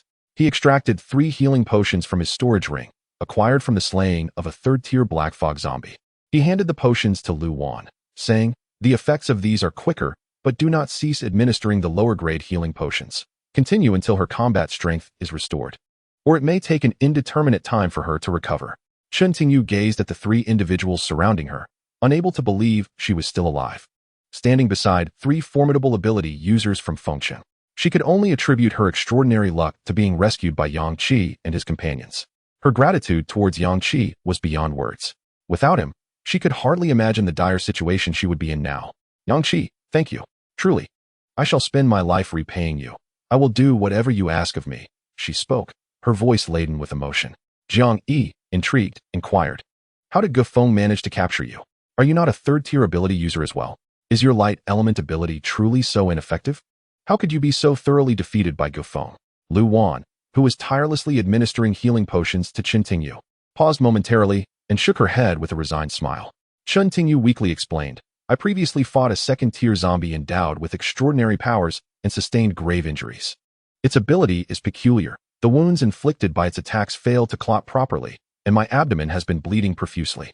I have used over 100 healing potions just to achieve a modicum of effect. I was alone in this mall at the time, continuously utilizing healing potions. And then Gufeng arrived. I could not withstand his acid rain. True, being injured is no excuse. His abilities are indeed somewhat insurmountable. Even if I were not injured, I would still be defeated by him." Gufeng proclaimed that he intended to locate all the ability users in Fengchen and compel them to become his subordinates. "Unfortunately for him, he encountered you and met with failure," Jiang Yi remarked. "So, is that how it is? What, then, is the utility of your light element ability? Can it generate electricity?" Under the influence of a healing potion, a third of Chen Tingyu's flesh had regenerated, yet her appearance remained alarming. At this moment, she gazed at Jiang Yi, sensing that he might not be entirely normal, though she did not find it particularly concerning. Compared to Gufeng, Jiang Yi was sufficiently normal. "My light element allows me to move at the speed of light, and light itself possesses formidable lethality. However, my speed of light movement currently has significant distance limitations. Otherwise, I would have escaped Gufeng's acid rain long ago." Yang Qi, having heard Chen Tingyu's description of her abilities, remarked, "Moving at the speed of light is indeed impressive." Seeing her abilities acknowledged by Yang Qi brought Chen Tingyu joy, prompting her to continue. "When my mental state is optimal, my light energy emits intense heat, instantly incinerating a zombie's body with considerable efficacy. However, when my mental state is poor, my light lacks lethality and can only be used for escape. I have always fought alone, and it is precisely because of my light element ability that I am capable of battling amidst hordes of zombies and swiftly extricating myself." Yang Qi smiled. "The ability to escape at the speed of light alone is already remarkably strong." Chen Tingyu exclaimed excitedly, "Yes, I can assist you." Yang Qi produced a spatial enhancement device for equipment and 50 upgrade stones. Jiang Yi quickly inquired, "Have you decided which piece of equipment to upgrade?" Yang Qi replied. It would be best to upgrade the equivalent exchange. We currently possess an excess of items that are of no use to us. I have slain over 100,000 zombies, theoretically yielding around 20,000 light orbs, yet amidst the chaos of tonight's battle, I have only managed to collect around 15,000, nearly half of which are useless grade items. Among the remaining half, there are also unneeded grade immunity potions and the like. The first batch of items we introduced has already consumed several thousand light orbs worth of equipment. Currently, I possess over 5,000 pieces of unused equipment, a quantity sufficient to assemble a single piece of special gear, provided we include the luminous orbs and core fragments you have gathered. If we elevate the equivalent exchange to the next level, we can indeed create a piece of special gear. With the surplus items we currently have, along with some first-tier core fragments, we will have more than enough. Lu Wan exclaimed with excitement. There are still so many zombies outside. If we continue to slay them, we are bound to uncover even more redundant items. When the time comes, we can incorporate all of them into the equivalent exchange, allowing us to forge yet another piece of special gear. Jiang Yi quickly concurred. Indeed. Your foresight is commendable. With so many zombies in Maple City for us to vanquish, countless high-tier items will surely drop, which are of no use to us anyway. It's far better to utilize them for the equivalent exchange. Who knows, we might end up with more than just 2 pieces of special gear. Chen Tingyu was utterly bewildered. Suddenly, Yang Qi produced a uniquely shaped round vessel, reminiscent of an ancient artifact. All three gazed intently at Yang Qi. He placed the equivalent exchange on the ground, cradling the equipment enhancement space in his hands, and pressed a recessed section in the center of the pale blue cube. He then deposited 50 enhancement stones into it. The level was appropriate, and the quantity was correct. The metallic cube emitted a radiant glow, instantaneously disassembling into countless minuscule cubes that adhered to the round vessel. These metallic fragments swiftly coalesced, and the vessel they clung to vanished into the reassembling cubes. Such a large vessel simply disappeared. The enhancement space, no larger than a palm, was capable of absorbing an entire vessel, which was truly astonishing. Chen Tingyu propped herself up, utterly astonished by the spectacle before her. I also possess enhancement stones. So this is how they are utilized. Yes, but it is essential to pair them with an enhancement space of the same level to elevate an item's grade. Lu Wan elucidated. A powerful aura emanated from the radiant enhancement space. Jiang Yi's eyes widened in anticipation, vowing silently to witness the moment the equivalent exchange emerged from the earth. In the next instant, the blue light surged dramatically. The enhancement space transformed once more into countless small cubes. This time, as the cubes vanished, what appeared before the four was the upgraded equivalent exchange. Its appearance was unchanged from its previous state, yet the potent, mysterious aura left Yang Qi and the others utterly convinced that the equivalent exchange had indeed been successfully upgraded. Information regarding the upgraded equivalent exchange flooded Yang Qi's mind. It was a success. It could now redeem high-tier special gear. Jiang Yi promptly extracted a handful of high-tier potions from the spatial equipment, exclaiming, "What are we waiting for? Hurry up!" Without hesitation, Yang Qi and Lu Wan swiftly poured everything high-tier and the immunity potions into the vessel. Lu Wan even reminded Chen Tingyu, "You should inject the healing potion first." However, Chen Tingyu was too eager to pay attention to that. She impatiently inquired, "What are you all doing? What purpose does this vessel truly serve?" Just moments ago, she overheard 3 individuals discussing how to dispose of unwanted items, subsequently conjuring superior gear. Every word was comprehensible to her, the logic resonated, and she seemed to grasp the mechanism behind this equipment. Yet, an unwavering skepticism lingered within her. In a post-apocalyptic world, could such remarkable gear genuinely exist? Chen Tingyu shared this perplexity. Ever since her ascension to the 3rd tier, any potion of lower grade yielded negligible effects for her. Utilizing a Tier 1 potion felt akin to wasting it, and Tier 2 potions, regardless of their nature, required hundreds to elicit a discernible response. Currently, the zombies she faced were merely ordinary and Tier 1 variants. Her spatial equipment brimmed with an abundance of unutilized potions and gear. To an average person, these items would be a treasure, a coveted boon. However, for a 3rd-tier ability user like her, they were indeed of no value. Yet, discarding them felt wasteful. It was hardly feasible to engage in philanthropy by distributing them to ordinary individuals. Was it truly possible for a piece of equipment to allow one to cast aside unwanted gear in exchange for higher-tier items? Such an idea seemed utterly fantastical. Lu Wan interjected, urging, "Stop talking and help. Toss in all your useless tier items." Witnessing the earnest urgency in the trio's demeanor, Chen Tingyu was swept up in their fervent atmosphere, disregarding her physical pain, and began to extract items to hurl into the vessel. She observed as Yang Qi even activated his cloaking ability. Suddenly, Yang Qi vanished from sight, only to reappear moments later, shrouded in swirling black smoke. Reminiscent of his form during the confrontation with Gu Feng. In this state, his movements were astoundingly swift, a blur of shadows. Chen Tingyu stood in awe, realizing this ability could be wielded in such a manner. This revelation illuminated why Yang Qi exhibited such monstrous strength, speed, and defense when confronting Gu Feng. This was the unique characteristic of his ability. Once his cloaking state concluded, all his powers doubled. To her astonishment, the inscription that had previously read Tier 1 Ordinary on the vessel's surface transformed into Tier 1 Special through Yang Qi's relentless efforts. She halted in shock, while the other three continued their fervent endeavors. Could this truly be? Did such a piece of equipment exist? At that moment, Chen Tingyu's emotions transcended mere astonishment. No one acknowledged her, so she remained silent, her bloodied hands tirelessly tossing items into the vessel. Who could have envisioned that within the dimly lit marketplace? For extraordinary ability, users who had slain over 10,000 foes were now fervently throwing items into a vessel, their expressions far more sincere than when battling zombies. Chapter 57. Tier 1 Weapon. The four individuals relinquished all their Tier 1 possessions into the equivalent exchange, surpassing 1,000 items in total. Coupled with over 5,000 Tier 2 potions and a staggering 30,000 Tier 1 cores, they finally succeeded in transforming the inscription on the vessel into Tier 1 Special. The four of them gazed at the round vessel with immense anticipation and sincerity, especially for Chen Tingyu, who has just joined the team. Will a special grade equipment truly manifest? Indeed. From the black portal emerged a silver dagger. It was a miniature version, yet to be drawn from the vessel.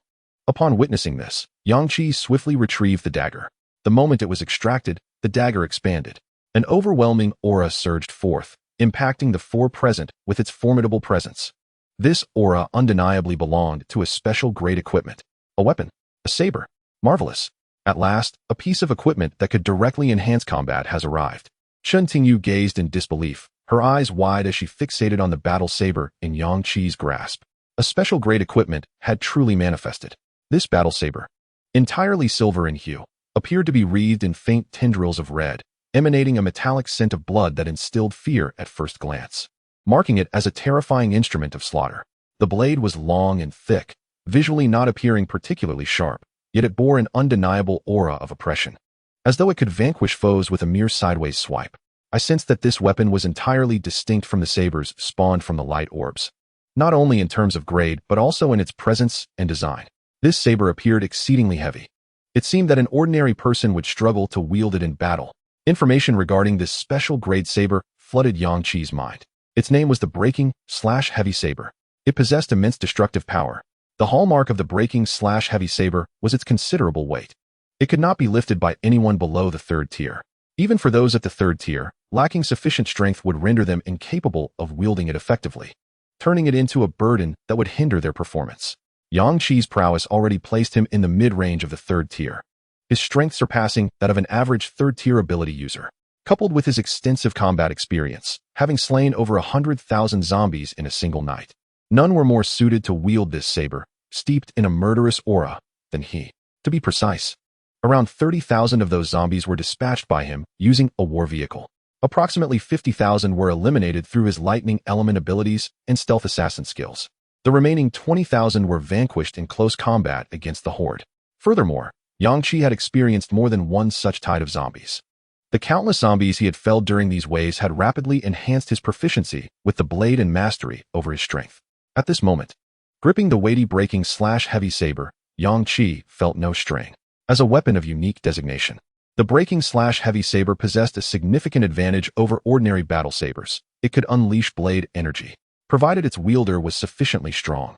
A single slash could not only cleave through the surrounding zombies, but also generate a terrifying wave of blade energy that surged outward. In such instances, Yang Qi could truly achieve the feat of slaying hundreds of zombies with a single strike, without employing any mental energy. After briefly explaining the devastating heavy blade to the trio, their expressions shifted dramatically, culminating in sheer astonishment. Truly remarkable. Is this what one would classify as a special grade weapon? It utterly eclipses the battle blades that erupted from the light orbs. The blade's aura is beyond imagination, having finally acquired a new weapon, and a special grade one at that. Yang Qi's combat prowess can be said to have surged by half a level. With the heavy blade in his possession, he is now capable of engaging with those newly entered into the fourth tier. The principle of equivalent exchange is indeed a marvelous concept, transforming waste into treasure. With nearly 70,000 first-tier core bodies remaining, we should be able to forge another special-grade equipment, Shun Tiwi? Yang Qi rolled up his sleeves and resumed tossing core bodies into the exchange. Ultimately, aside from a special-grade mental recovery potion and a small quantity of special-grade healing potions, they deposited all the special-grade items they possessed, totaling over 3,000. Afterward, they added more than 36,000 first-tier core bodies, and once again, the familiar 4 characters of special grade appeared before them. Upon selecting to redeem, 2 weapons manifested at the mouth of the vessel. Jiang Yi's eyes widened in excitement. 2 weapons. Yang Qi remarked, they should form a pair. As he grasped the 2 weapons, they instantly transformed into their normal sizes. They were 2 long swords, appearing elegant and light. The silver blades, exceptionally sharp, emanated a soft glow that was not blinding. Rather, it exuded a gentle yet chilling aura. What manner of weapon is this? The moonlit twin swords. Yang Qi mused as he processed the information in his mind. Under the light of the moon, these weapons would experience a dramatic increase in power. Imbued with the frigid essence of moonlight, striking an enemy would invoke an ice effect, freezing their body. Upon hearing Yang Qi's words, the others turned their attention toward Lu Wan. As an ice elementalist, she seemed perfectly suited for these swords. Yang Qi smiled. The moment I glimpsed the information on the moonlit twin swords, I knew they were destined for her. He handed the swords to Lu Wan, saying, "You've grown accustomed to wielding the cleaver, but now you must learn to use a sword." Lu Wan gazed at the twin swords in her hands with immense excitement, exclaiming, "Absolutely. Thank you." Yang Qi replied, "There's no need for thanks. The items we tossed into the vessel belong to all 4 of us.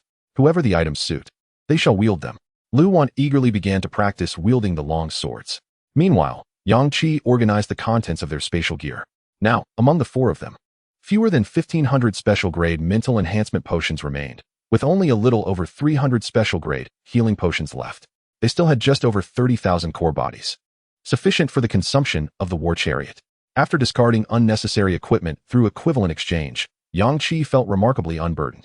He then shared his plans for their next course of action with the trio. Now, let us first nourish ourselves to restore our strength. For our mental fortitude has been excessively drained, necessitating a period of respite to allow our spirits to rejuvenate. Chen Tingyu is currently unable to move. So from now until 7 o'clock tomorrow morning, we shall focus solely on rest and slumber. Apart from Chen Tingyu, the 3 of us will take turns keeping watch, changing every 2 hours. That night, Yang Qi and his companions slept soundly, under the influence of several advanced healing potions and numerous basic ones. Chen Tingyu's wounds began to heal significantly. After a night of deep slumber, she awoke to find that much of her flesh had mended, no longer oozing pus. Though unsightly scars remained, the lingering nerve pain in her mind caused her to experience sharp twinges beneath her skin and within her bones every few minutes. Compared to the excruciating agony she endured from the acid rain, this was 1,000 times more bearable. The 4 were still partaking in breakfast, preparing for the arduous day ahead, unaware that the entire Maple City had descended into chaos due to their failure to register any kills over the past 6 hours. Chapter 58. Breaking the deadlock. Why has Yang Qi not made a sound? Is he truly dead? It was not only Yang Qi. Chen Tingyu, who had vanquished over 20,000 zombies, had also fallen silent. However, after Gufeng was slain by Yang Qi, the entire city was notified, and everyone knew that Yang Qi would receive the ranking rewards associated with Gufeng's demise. If Yang Qi were indeed dead, his name would have turned gray on the kill leaderboard. What if, in the tide of corpses, he succumbed to the zombies? Such an occurrence might go unannounced. I simply cannot fathom how he could remain alive yet fail to slay a single zombie for so many hours, since the top-ranked individual's kill counts stagnated. The overall kill count in Maple City has been fixed just above 300,000, with little improvement. At this rate, will we even reach the target of 500,000 by afternoon? Last night, far too many perished in Maple City, without those formidable individuals drawing fire with their abilities.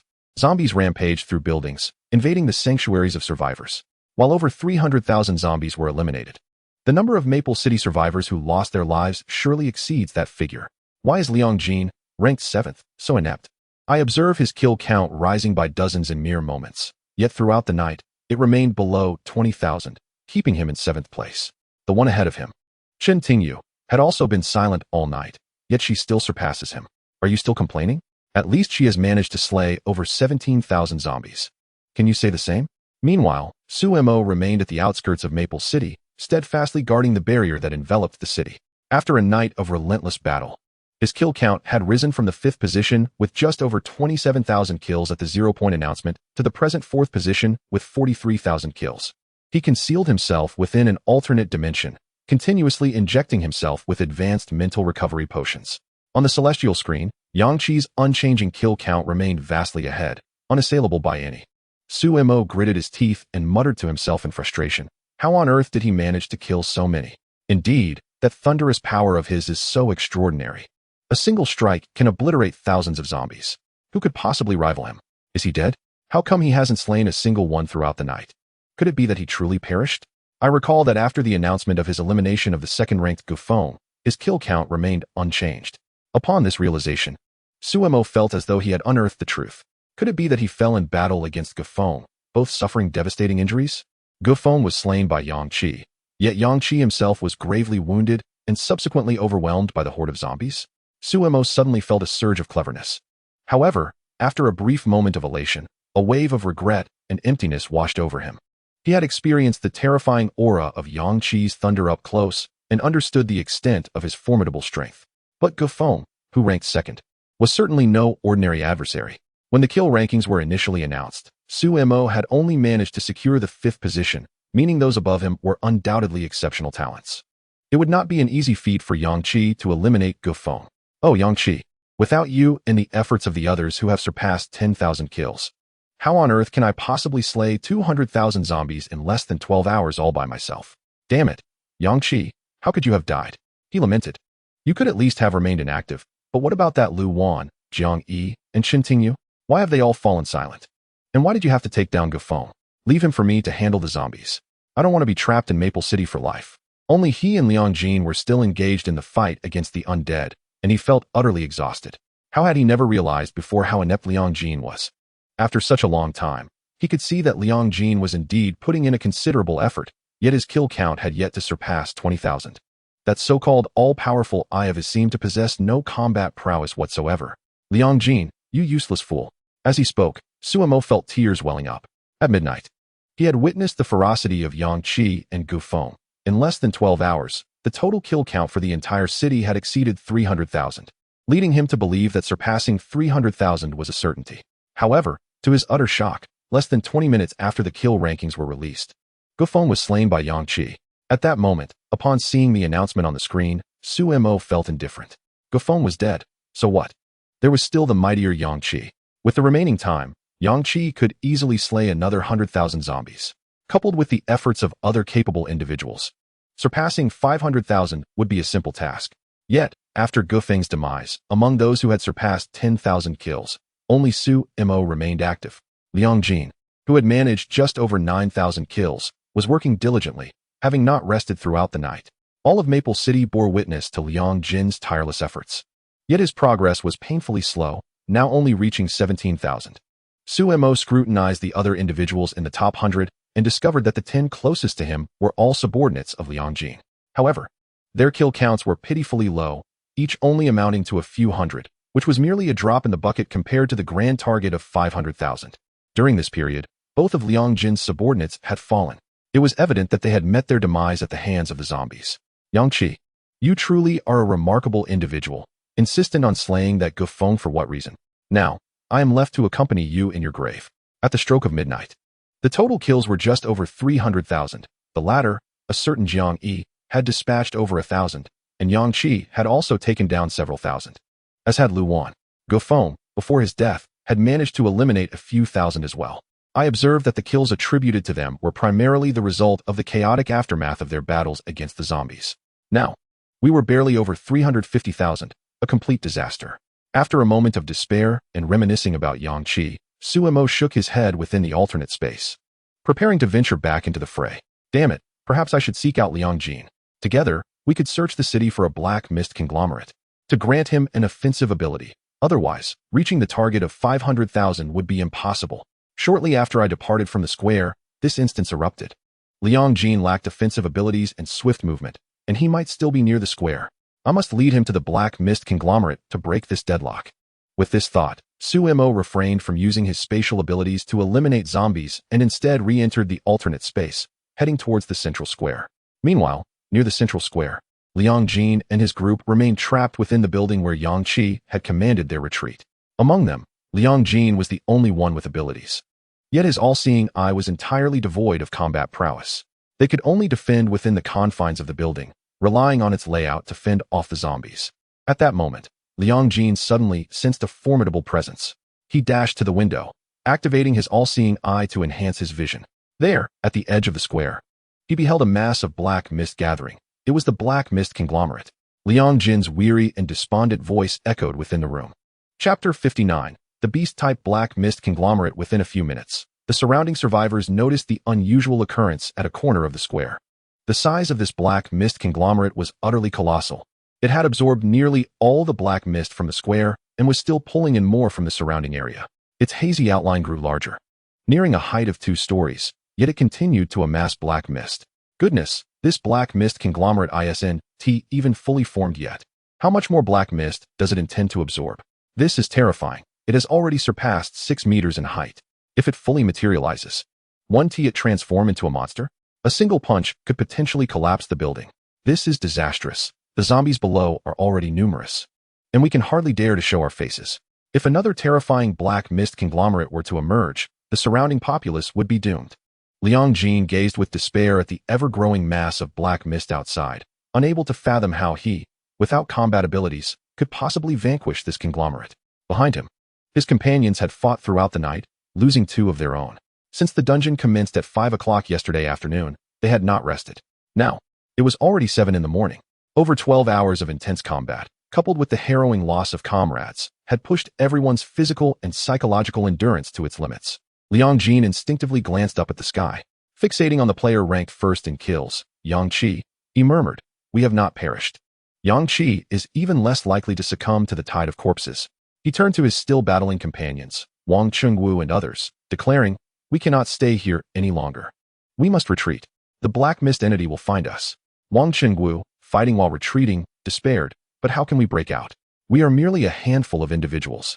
Even without the Black Mist entity, our strength is insufficient to confront the tide of corpses while escaping this building." At that moment, Liang Jin and his party suddenly felt an incredibly familiar aura.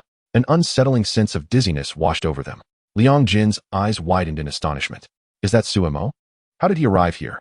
Almost simultaneously, the Black Mist entity in one corner of the square finally revealed itself completely. The all-seeing eye scanned the mid-tier of the 3rd stage. The Black Mist entity towered at an astonishing 10 meters. It was a full 3 stories high. Its form was one they had never encountered before, resembling a colossal beast akin to a gigantic gorilla. Its aura was overwhelmingly ferocious, saturating the entire square and its surroundings with an oppressive terror. The beastly Black Mist entity let out a deafening roar, as if announcing its arrival to the entire city of Maple. Liang Jin was instantly engulfed in despair. The aura was too terrifying. They were no match for it. Wang Chengwu's face turned pale with fear. "It's over. Look, its gaze is already locked onto us." The surrounding survivors were paralyzed with terror. Who could possibly defeat such a monstrous Black Mist entity? In that fleeting moment, a fissure suddenly opened behind the beastly Black Mist entity. Suemo appeared. Without hesitation, he unleashed his spatial power exclusive skill, spatial cutting. The space trembled violently as the invisible force of spatial cutting sliced towards the midsection of the Black Mist entity. The very fabric of space was cleaved apart by Suemo. Everyone's eyes widened in awe at this astonishing spectacle.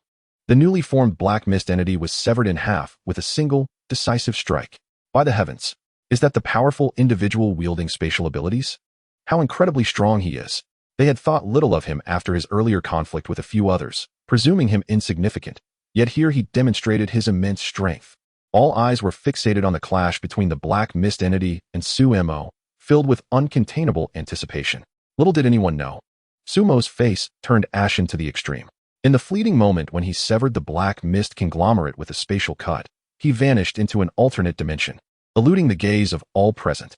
The next instant, everyone witnessed the upper and lower halves of the Black Mist Conglomerate reconnect in an instant, as if nothing had transpired. At that moment, the atmosphere became thick with tension. How could a seemingly fatal blow prove utterly ineffective? What was happening? Witnessing this scene, an unprecedented despair enveloped the hearts of the onlookers. In the alternate space, Suemo scanned the surrounding buildings and finally located Liang Jin and his companions. He tore open a spatial rift just 2 meters away from Liang Jin. Naturally, Liang Jin and the others recognized Su Mo's presence.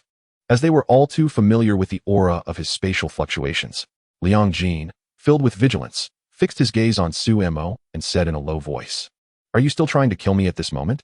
Su Mo remained silent, first injecting himself with over 20 high-grade mental energy recovery serums before responding, "Am I insane?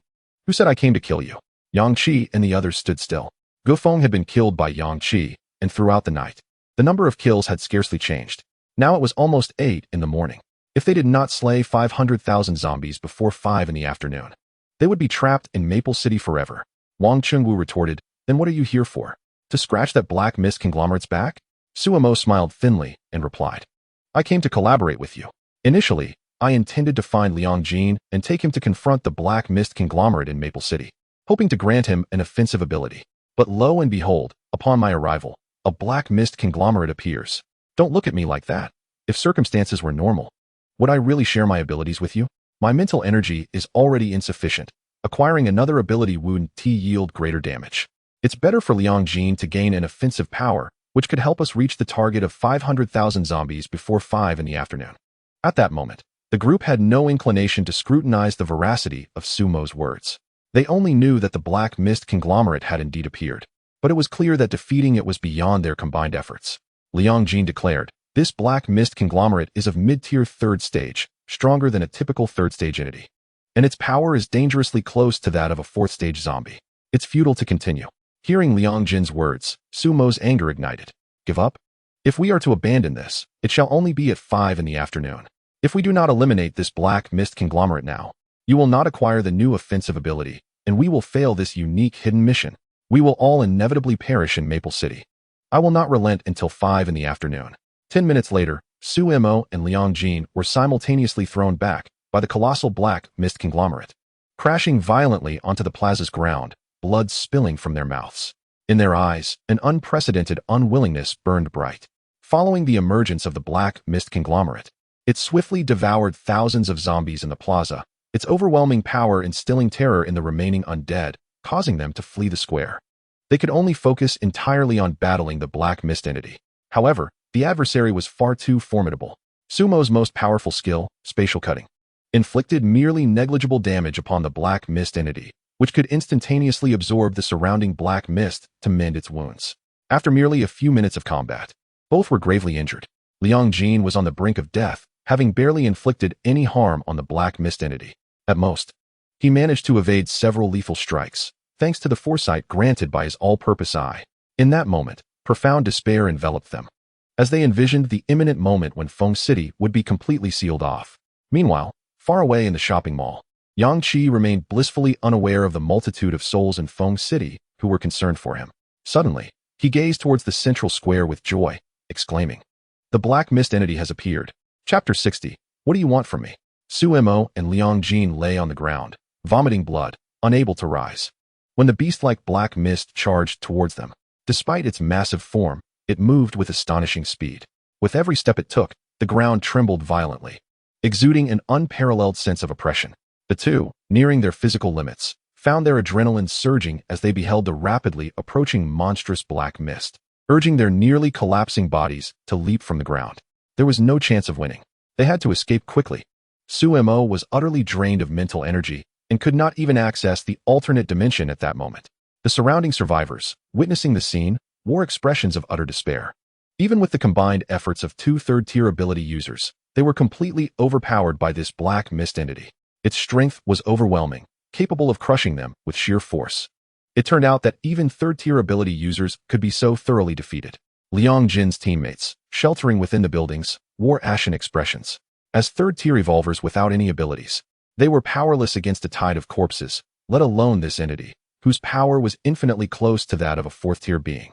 When the beast-like black mist entity first appeared, it was of mid-3rd-tier strength. After devouring over 1,000 1st-tier zombies, its power had escalated to the brink of 4th tier. If compared to zombies, its strength could undoubtedly reach that of a 4th-tier zombie. The 2 third-tier ability users could only endure the blows. The disparity in power was insurmountable. Liang Jin and Su Mo sprinted at full speed to escape, yet were swiftly pursued by the black mist entity. The beast-like black mist's colossal fists descended with fierce gusts of wind. The momentum was overwhelming. At the brink of life and death, they narrowly evaded. Yet the gigantic fist crashed into the ground, causing the earth to fracture in all directions. The entirety of the square was a wasteland of shattered ground and debris. As they hit the ground, before they could regain their footing, a fist swung towards Liang Jin. Bang! Liang Jin took a solid blow. The fist of the beast like black mist was larger than his entire body. In an instant, Liang Jin heard the unsettling sound of bones fracturing throughout his body.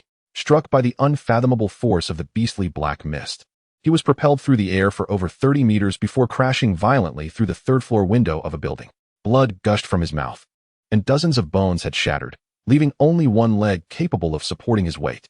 Yet, he could no longer rise. His right calf was fractured, with the broken bone piercing through his flesh, exposed to the air, while all his wounds writhed with the encroaching black mist. Dazed and in excruciating pain, Liang Jin heard a loud bang from outside. Straining to use his all-seeing eye, he caught a glimpse of Su Mo, who was suffering a similar fate, bloodied and devoid of the psychic energy needed to enter the alternate space. Witnessing this scene, despair engulfed the onlookers. If both of them fell so swiftly, what hope did they have? Escape downstairs? Before even confronting the black mist amalgamation, they would be torn apart by the horde outside. At that moment, as if sensing something, Liang Jin dragged his broken leg and struggled to the window, leaving a trail of blood in his wake. He looked up at the sky. Just a second ago, his face ashen, Liang Jin's eyes suddenly sparkled with hope. Yang Qi's kill count was rising, and at an astonishing rate, increasing by the thousands in mere seconds. Yang Qi was alive. He was alive. Ha! With the formidable presence of this black mist amalgamation, he would surely come. Bloodied and leaning against the window, Liang Jin began to laugh. The next moment, he heard gunfire and the sound of explosions in the distance. He was uncertain if it was Yang Qi, as he had never seen him wield a firearm before. Yet his instincts told him this was indeed Yang Qi. Only he could acquire such weapons in the Forsaken City. The fact that he could hear the commotion meant the other was drawing nearer. Liang Jin summoned all his strength and shouted to Su Mo, who lay sprawled in the square. Did you not say you wouldn't give up until 5 in the afternoon? Stand up and escape. Su Mo lay on the ground, his eyes nearly devoid of life. He managed a silent, bloodied smile, his gums soaked in crimson. Escape? I can't move, can't fight. It's over. The next moment, Liang Jin's voice echoed from the building several dozen meters away. Yang Qi is coming. He is really coming. Look at the sky. He is starting to slay the zombies. Instantly, a flicker of light appeared in Su Mo's eyes, which had been clouded with despair. In disbelief, he lifted his gaze and saw not only Yang Qi's kill count climbing, but also that of Lu Wan, Jiang Yi, and Chen Tingyu, 3 who had remained silent for an entire night, rising alongside it. Did you hear the gunfire? That is undoubtedly the commotion Yang Qi has created. Absolutely. He is getting closer. Stand up and escape. The terrifying fist of the dark mist conglomerate was poised to crash down upon Su Mo. Everyone seemed to foresee the grim fate awaiting him, envisioning the moment he would be reduced to a mere pulp beneath that blow. Yet, as if experiencing a moment of divine revelation, Su Mo propelled himself off the ground in the instant before the colossal fist descended, launching himself several dozen meters away with astonishing speed. The crowd gasped in astonishment, utterly stunned by Su Mo's miraculous escape. Incredible! How is this possible? How can he still run after enduring such a blow? Even the dark mist conglomerate appeared momentarily dumbfounded. Wasn't he on the verge of death? Hadn't he been ready to surrender? What enchantment lay in Liang Jin's words that had ignited a burst of speed even greater than before? If memory served him right, Su Mo had just taken a punch from the dark mist conglomerate, his bones likely shattered, yet here he was, running faster than ever. Liang Jin, witnessing this spectacle, shouted with fervor, yes, keep going, run faster. Yang Qi is really here. At that moment, the survivors grasped Liang Jin's words, taking a moment to process before they collectively looked up at the sky. Oh my god, Yang Qi is slaying zombies. The kill count is rising. Look at that street behind us. Someone is driving a car and exterminating zombies. The person inside has a gun. But why do the bullets emit that dark red glow? Adrenaline surged through Su Mo, unleashing the full potential of his Tier 3 abilities. In this instant, his mind could only focus on 2 words, Yang Qi. He was oblivious to how many bones he had fractured. All he knew was that, at this moment, he felt no pain whatsoever. Not a single ounce of it. It was the adrenaline that dulled his senses. His speed had never been so exhilarating. The beast-like dark mist's power was nearing Tier 4, far surpassing his own, yet, astonishingly, it had failed to close the distance for over 10 seconds. While running, Su Mo shouted, Yang Qi, Yang Qi.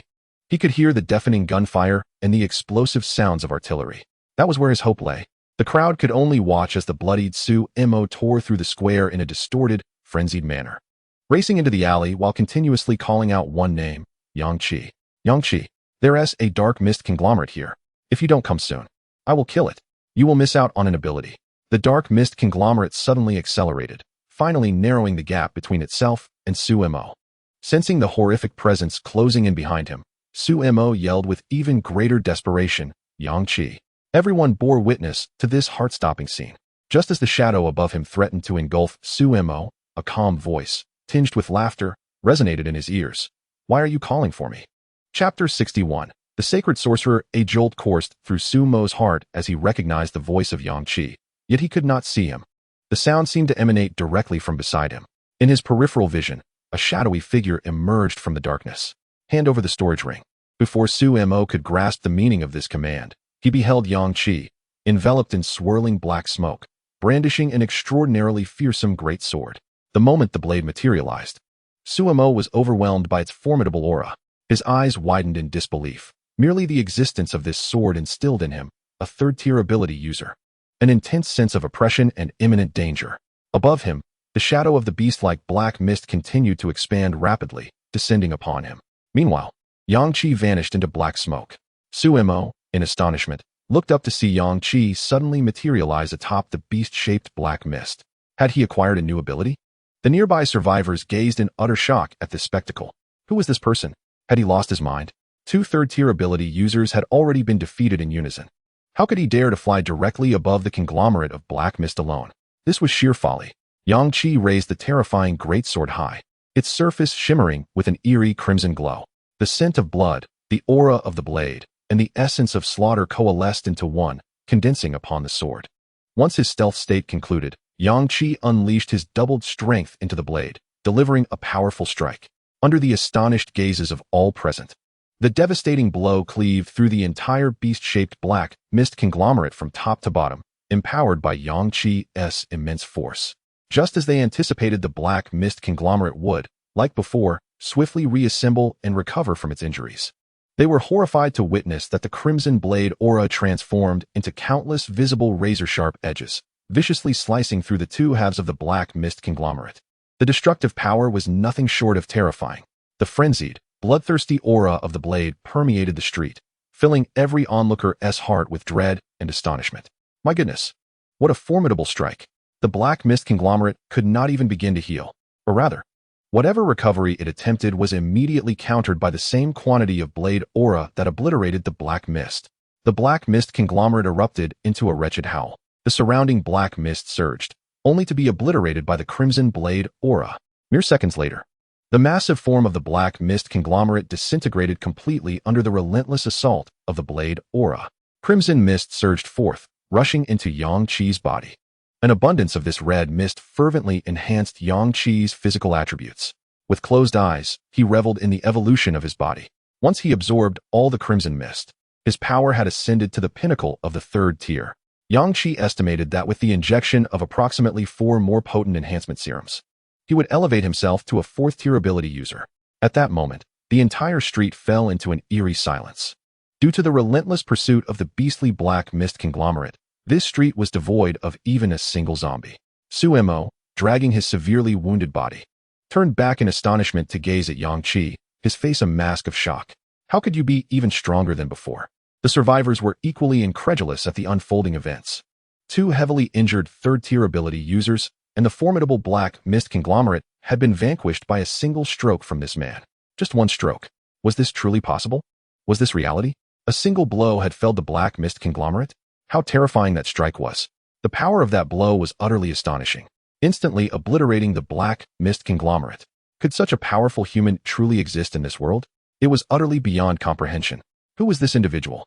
Su-Mo, now saved by him, ranked 4th in the kill leaderboard of Feng City.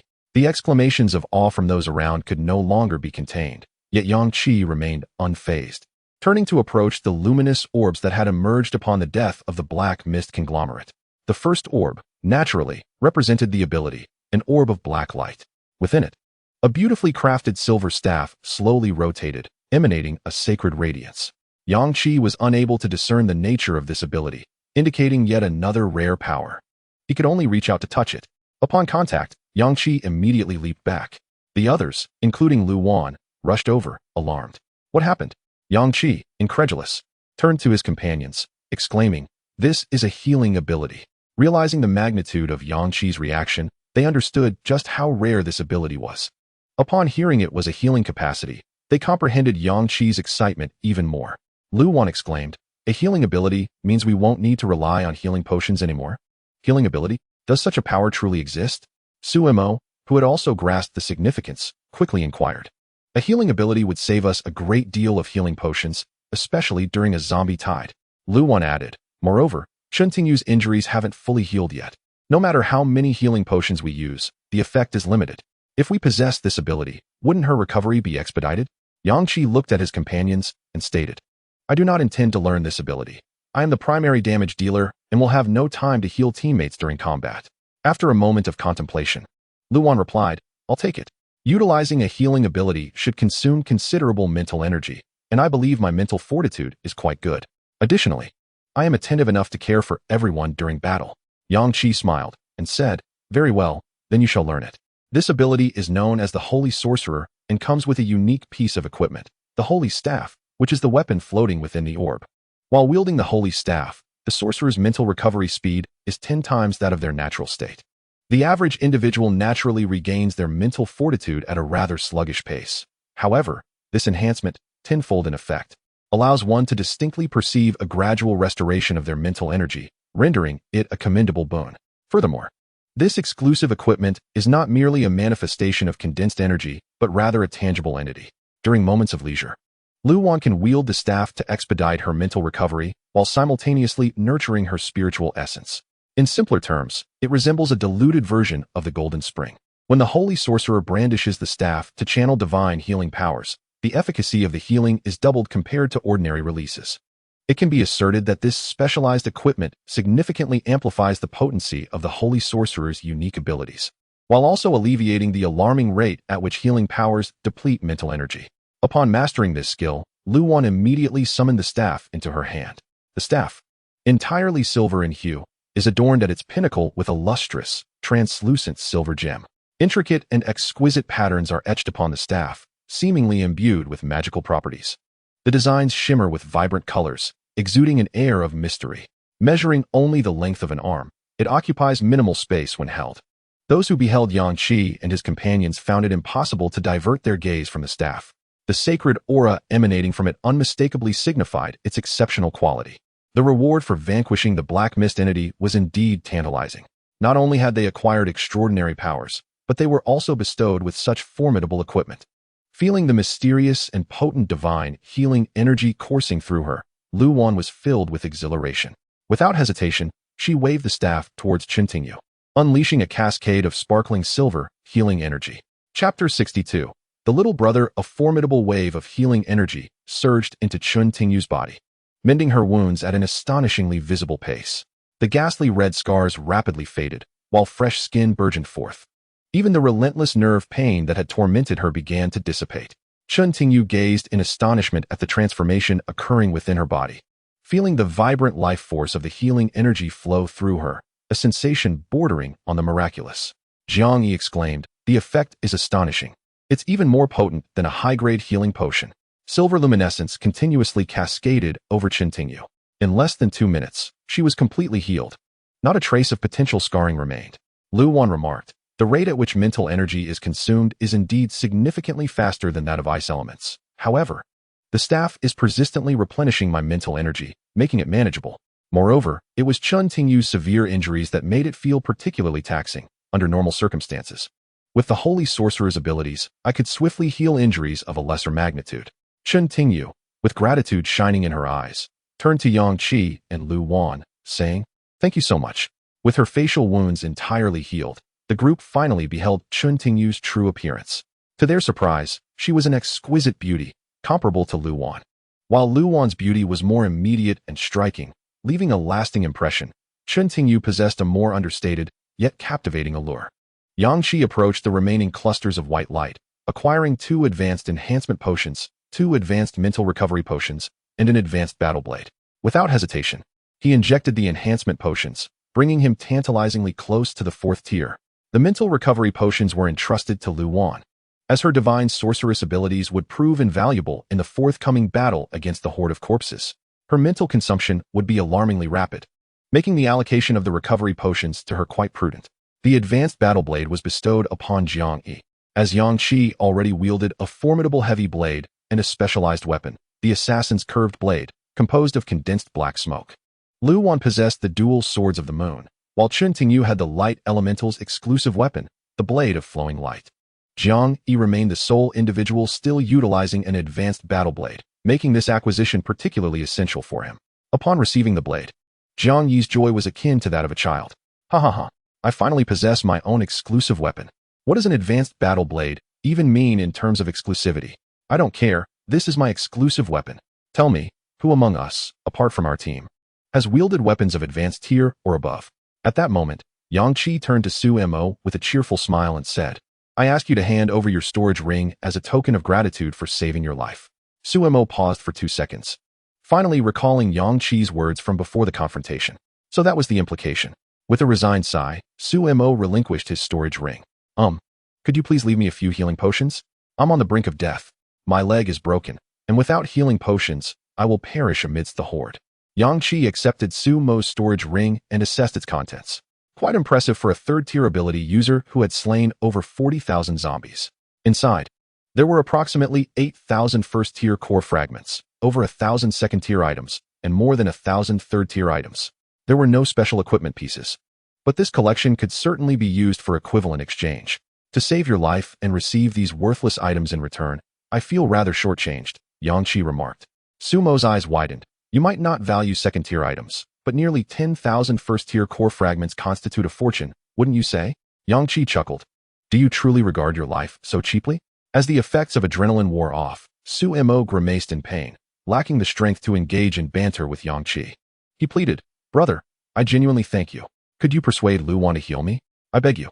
Yang Qi raised an eyebrow. Healing incurs an additional fee. Su Mo was on the verge of tears and could only respond, Fine, once the instance concludes, may I offer you any one of my ranking rewards?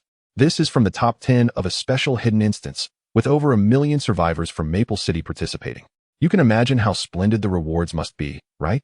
At that time, no matter what I receive, you may choose any one item. Is that agreeable? Yang Qi inquired, Really? Absolutely. Brother, truly. Please, let Sister Lu heal me. After the copy concluded, I additionally compensated Sister Lu with 500 high-grade mental recovery potions. If there are high-grade mental recovery potions, I will provide those as well. Yang Qi did not respond immediately. Instead, he leisurely remarked, What about the wound you inflicted on me earlier? At that moment, Su Mo felt as if the Grim Reaper was beckoning him. Brother, I was wrong. I intended to rob, but I chose the wrong target. You know, when I sensed your thunderous aura, I was so awed that I fled immediately. I concede to you. These words contained a plea for mercy, yet were devoid of deceit. Before encountering Yang Qi, Su Mo had been exceedingly proud. His spatial power ability was rarer than healing abilities and allowed him to escape to alternate dimensions to evade the tide of the undead. He believed himself to be formidable until he met Yang Qi, just 10 minutes prior, when he resigned himself to being slain by the beast-like black mist. Upon hearing Liang Jin announce Yang Qi's arrival, he was suddenly filled with hope and exerted his last ounce of strength to flee, shouting Yang Qi's name. He knew that only this powerful man could save him. When Yang Qi swiftly dispatched the beast-like black mist before his eyes, Su Mo's perception of Yang Qi underwent a dramatic transformation. Where there had been fear, trepidation, and resentment, now there was complete admiration and even a reluctant sense of reverence. Jiang Yi, overhearing this exchange, expressed his astonishment. What? He attacked you before? Then why bother healing him? Just kill him. Upon hearing Jiang Yi's unreserved words, Su Mo felt a chill run through him. In truth, he had initially intended to establish rapport with Yang Qi and subsequently join his team as a powerful spatial ability user. He respected no one but Yang Qi.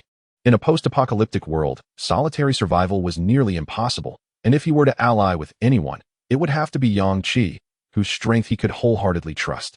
Regrettably, he should never have opposed Yang Qi in the first place. Just then, Yang Qi crouched down and smiled. You do realize that with your injuries, even with hundreds of high-grade healing potions, it would take a while before you could move again, correct? Su Mo nodded. Then you understand the immense value of having our healer attend to your wounds under these circumstances, do you not? Su Mo saw a glimmer of hope and eagerly nodded. I understand. I no longer seek any ranking rewards. If you allow Sister Lu to heal me, I will fight alongside you against the zombies. Once I receive any rewards, they shall all belong to you. I only wish to survive and leave Feng City. Su Mo harbored his own little scheme, thinking that by fighting alongside Yang Qi against the zombies, a bond of camaraderie might form, allowing him to seamlessly join Yang Qi's team. Jiang Yi, upon hearing this, remarked, "But if we kill you now, all your rewards will become ours." Su Mo shot Jiang Yi an indignant glare. Just then, Yang Qi interjected, "I feel that having saved you from the Black Mist conglomerate, it would not be worthwhile to kill you now. Allowing Lu Wan to heal you in exchange for your ranking rewards seems insufficient." Su Mofan fixed his gaze on Yang Qi, unable to discern what the latter intended to convey. "How about this? From now on, you shall work for me, follow my lead, and all that you acquire will be entrusted to my distribution." Su's eyes widened in astonishment. Was Yang Qi inviting him to join his ranks? Noticing Su Mofan's stunned expression, Yang Qi chuckled. "Why the surprise? It's only logical to recruit an adept of the spatial abilities. Given your fervent calls for me when you were on the brink of death, I knew you were fit to be my subordinate." Chapter 63. The battle continues. Su Mofan continued to stare at Yang Qi, eventually stammering, "Thank you, boss." He had believed the opportunity to join Yang Qi's team had slipped away, even fearing for his life at Yang Qi's hands. To his utter astonishment, Yang Qi had proactively offered him a place among his followers. Momentarily at a loss for words, Su Mofan's heart brimmed with gratitude and admiration for Yang Qi. Lu Wan raised an eyebrow and laughed. "What? I didn't catch that." Surely Yang Qi didn't hear it either. Su Mofan quickly suppressed his bashful demeanor, baring his teeth at Lu Wan. "Sister, please heal me. I'm on the verge of death. My leg is truly broken." Jiang Yi crouched down and leaned closer to Su Mofan, whispering mysteriously, "I remember when you struck Yang Qi. I will not trust you, and I will keep a watchful eye on you." Su Mofan listened to Jiang Yi's words in disbelief, his brows knitting into a tight furrow as he cast a puzzled glance at Yang Qi. Yang Qi merely smiled and said, "This is Jiang Yi. He is quite a good fellow." Su Mofan responded with a confused expression. Lu Wan ceased her teasing and knelt to use her divine wizard abilities to heal Jiang Yi. Expending a considerable amount of mental energy, she retrieved iron plates, tape, and other sturdy tools from her spatial gear to stabilize Jiang Yi's broken leg. "Ouch! Sister, it hurts." Lu Wan's hands did not falter, just endure for a moment. As she realigned the bones, she continued her healing efforts. Chen Tingyu administered several vials of mental recovery potions to Lu Wan. At that moment, due to the demise of the Black Mist conglomerate, the surrounding zombies began to coalesce once more. Yang Qi retrieved the battle vehicle from his storage ring and instructed Lu Wan, "Get him onto the vehicle for treatment. Chen Tingyu, take the front seat and fire at the approaching horde. Jiang Yi and I will handle the zombies from the sides and rear." Upon seeing the luxurious battle vehicle, Su Mofan's eyes widened in disbelief. "What is this? Is it ours?" The next instant, he erupted in a pained howl. "Be gentle." "Ah." Lu Wan shook her head. "How did you manage to reach Yang Qi in such a state? Now you feel pain?" She dragged Su Mofan into the back seat and immediately began his treatment. Chen Tingyu took the driver's seat, summoned the control panel, and operated the turret atop the vehicle. Hundreds of zombies surged forward down the street, yet she showed no inclination to fire. Su Mofan, watching from the back, felt anxious. "Shoot them. Isn't there a turret on top? Show me what it can do." Chen Tingyu spoke in a measured tone. "One must wait. Each cannon shot requires the expenditure of a nuclear core, so it is only prudent to fire when the zombies are densely clustered." Su Mo found this reasoning compelling. And just as he nodded in agreement, a nagging doubt crept in. He quickly interjected, "But how many zombies can a single cannon shot actually eliminate?" Glancing ahead, Chen Tingyu replied, "Given the terrain, which is rather confined, it is likely that the surrounding buildings would be brought down as collateral damage. We can expect to eliminate perhaps around 1,000 zombies." Not hearing Su Mo's response, Chen Tingyu turned slightly to observe the rear seat. There sat Su Mo, in a daze, allowing Lu Wan to administer treatment. The thought of sacrificing one nuclear core to eliminate 1,000 zombies, potentially 400 of which might be first-tier zombies, meant effectively gaining 400 first-tier cores in return. Was the energy contained in a single core truly so potent? How could it possibly eradicate 1,000 zombies? Chen Tingyu shifted his gaze forward and elucidated. The commander has stated that the vehicle's energy system can fully harness the power of an entire nuclear core, including the nuclear waste that humans cannot absorb. Su Mo murmured, "My luck is truly extraordinary to have joined Yang Qi's squad." Moments later, the horde was nearing the vehicle's position, with the density of zombies reaching a commendable level. Chen Tingyu had already calibrated the cannon's direction, aiming straight ahead, and unleashed a round. Inside the vehicle, Suemo could only watch in astonishment as the street was instantly engulfed in a swirling mass of black and crimson energy. The sounds of explosions echoed in the air. The silhouettes of countless zombies were obscured by the dark energy. Seconds later, as the energy dissipated, all that remained were the severed limbs of the zombies and the blood-soaked street. The buildings on either side had collapsed entirely, smoke billowing into the air. Countless luminous orbs and nuclear cores lay scattered on the ground, but Chun Tingyu remained composed, seated firmly, waiting for the street to once again fill with zombies. Suemo turned to observe Yang Qi and Jiang Yi in the rear, where the horde had been pushed back several dozen meters by their efforts. Unable to approach the vehicle at all, a surge of admiration for Yang Qi welled up within Suemo as he excitedly proclaimed, "As long as Yang Qi begins to eliminate zombies, we are sure to clear today's mission." After considerable effort, Lu Wan finally restored Suemo to health, depleting her own mental energy in the process. At this moment, she retrieved the high-grade mental recovery serum provided by Yang Qi, injecting 3 vials to fully replenish her strength. She surveyed the spoils strewn across the street and instructed, "You two should go down and collect the luminous orbs and nuclear cores. When I am ready to fire again, I will notify you, and you can take cover." With his fresh wounds barely healed, Suemo eagerly leapt from the vehicle, hastening to gather the spoils alongside Chun Tingyu. At that moment, he experienced for the first time the advantages of having teammates. Previously, while clearing zombies alone on the outskirts of the city, he often found himself with little opportunity to collect the spoils. Now, he could focus entirely on gathering spoils. With the horde of corpses ahead under the watchful gaze of Lu Wan in the vehicle, while Yang Qi and Jiang Yi held back the onslaught from behind. As the zombies approached, he would retreat to the rear, waiting for Lu Wan to unleash her firepower, allowing him to advance once more to collect the loot. Life in this post-apocalyptic world was finally becoming bountiful. With the 5 of them working in harmony, they systematically cleared wave after wave of the undead from the streets, having dispatched at least 20,000 of them. After gathering a fresh batch of spoils, Yang Qi summoned the 4 to board the vehicle and instructed Lu Wan, who was at the wheel, to drive to an open area, as the current spot was too cramped and there were insufficient zombies to slay. He directed her to the large intersection nearby. As Lu Wan fired upon the advancing zombies, she maneuvered towards the location Yang Qi had specified. At this moment, Yang Qi's kill count had already surpassed 120,000, and the numbers for Lu Wan and the others had also risen. Unbeknownst to them, the entire populace of Maple City was anxiously fixated on the sky, as the total kills approached 400,000. It was all thanks to Yang Qi and his companions. Aside from the deceased Gufeng, all the top-tier warriors had now mobilized.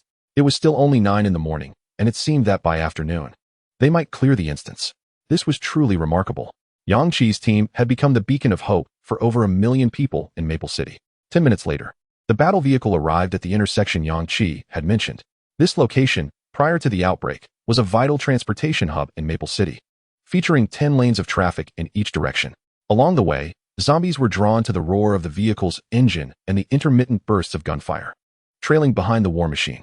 Upon arriving, the undead converged from all directions, densely packed and obstructing the wide lanes, creating a terrifying spectacle. Any ordinary person witnessing this scene would likely have their legs turned to jelly from fear. They first unleashed a volley of 4 shells to clear the zombies, then switched roles to engage in combat. They could not rely solely on energy weapons now that they had a battle vehicle. If they did not utilize their supernatural abilities in combat, their strength and mental fortitude would not improve. One person would fire from the vehicle to clear any overlooked areas. Another would gather the spoils, while 3 others would engage in battle. When mental energy was depleted, they would rotate into the vehicle to rest. With the battle plan set, Yang Qi, Chun Tingyu, and Suemo were the first to disembark. Yang Qi had them fight first to assess their abilities and supernatural powers.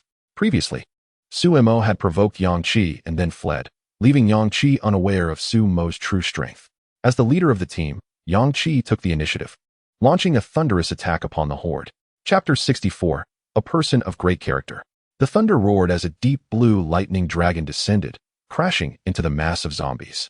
Chun Tingyu conjured 2 radiant short blades, their design reminiscent of Yang Qi's curved assassin's blades, bent, short, sharp, and entirely composed of condensed supernatural energy.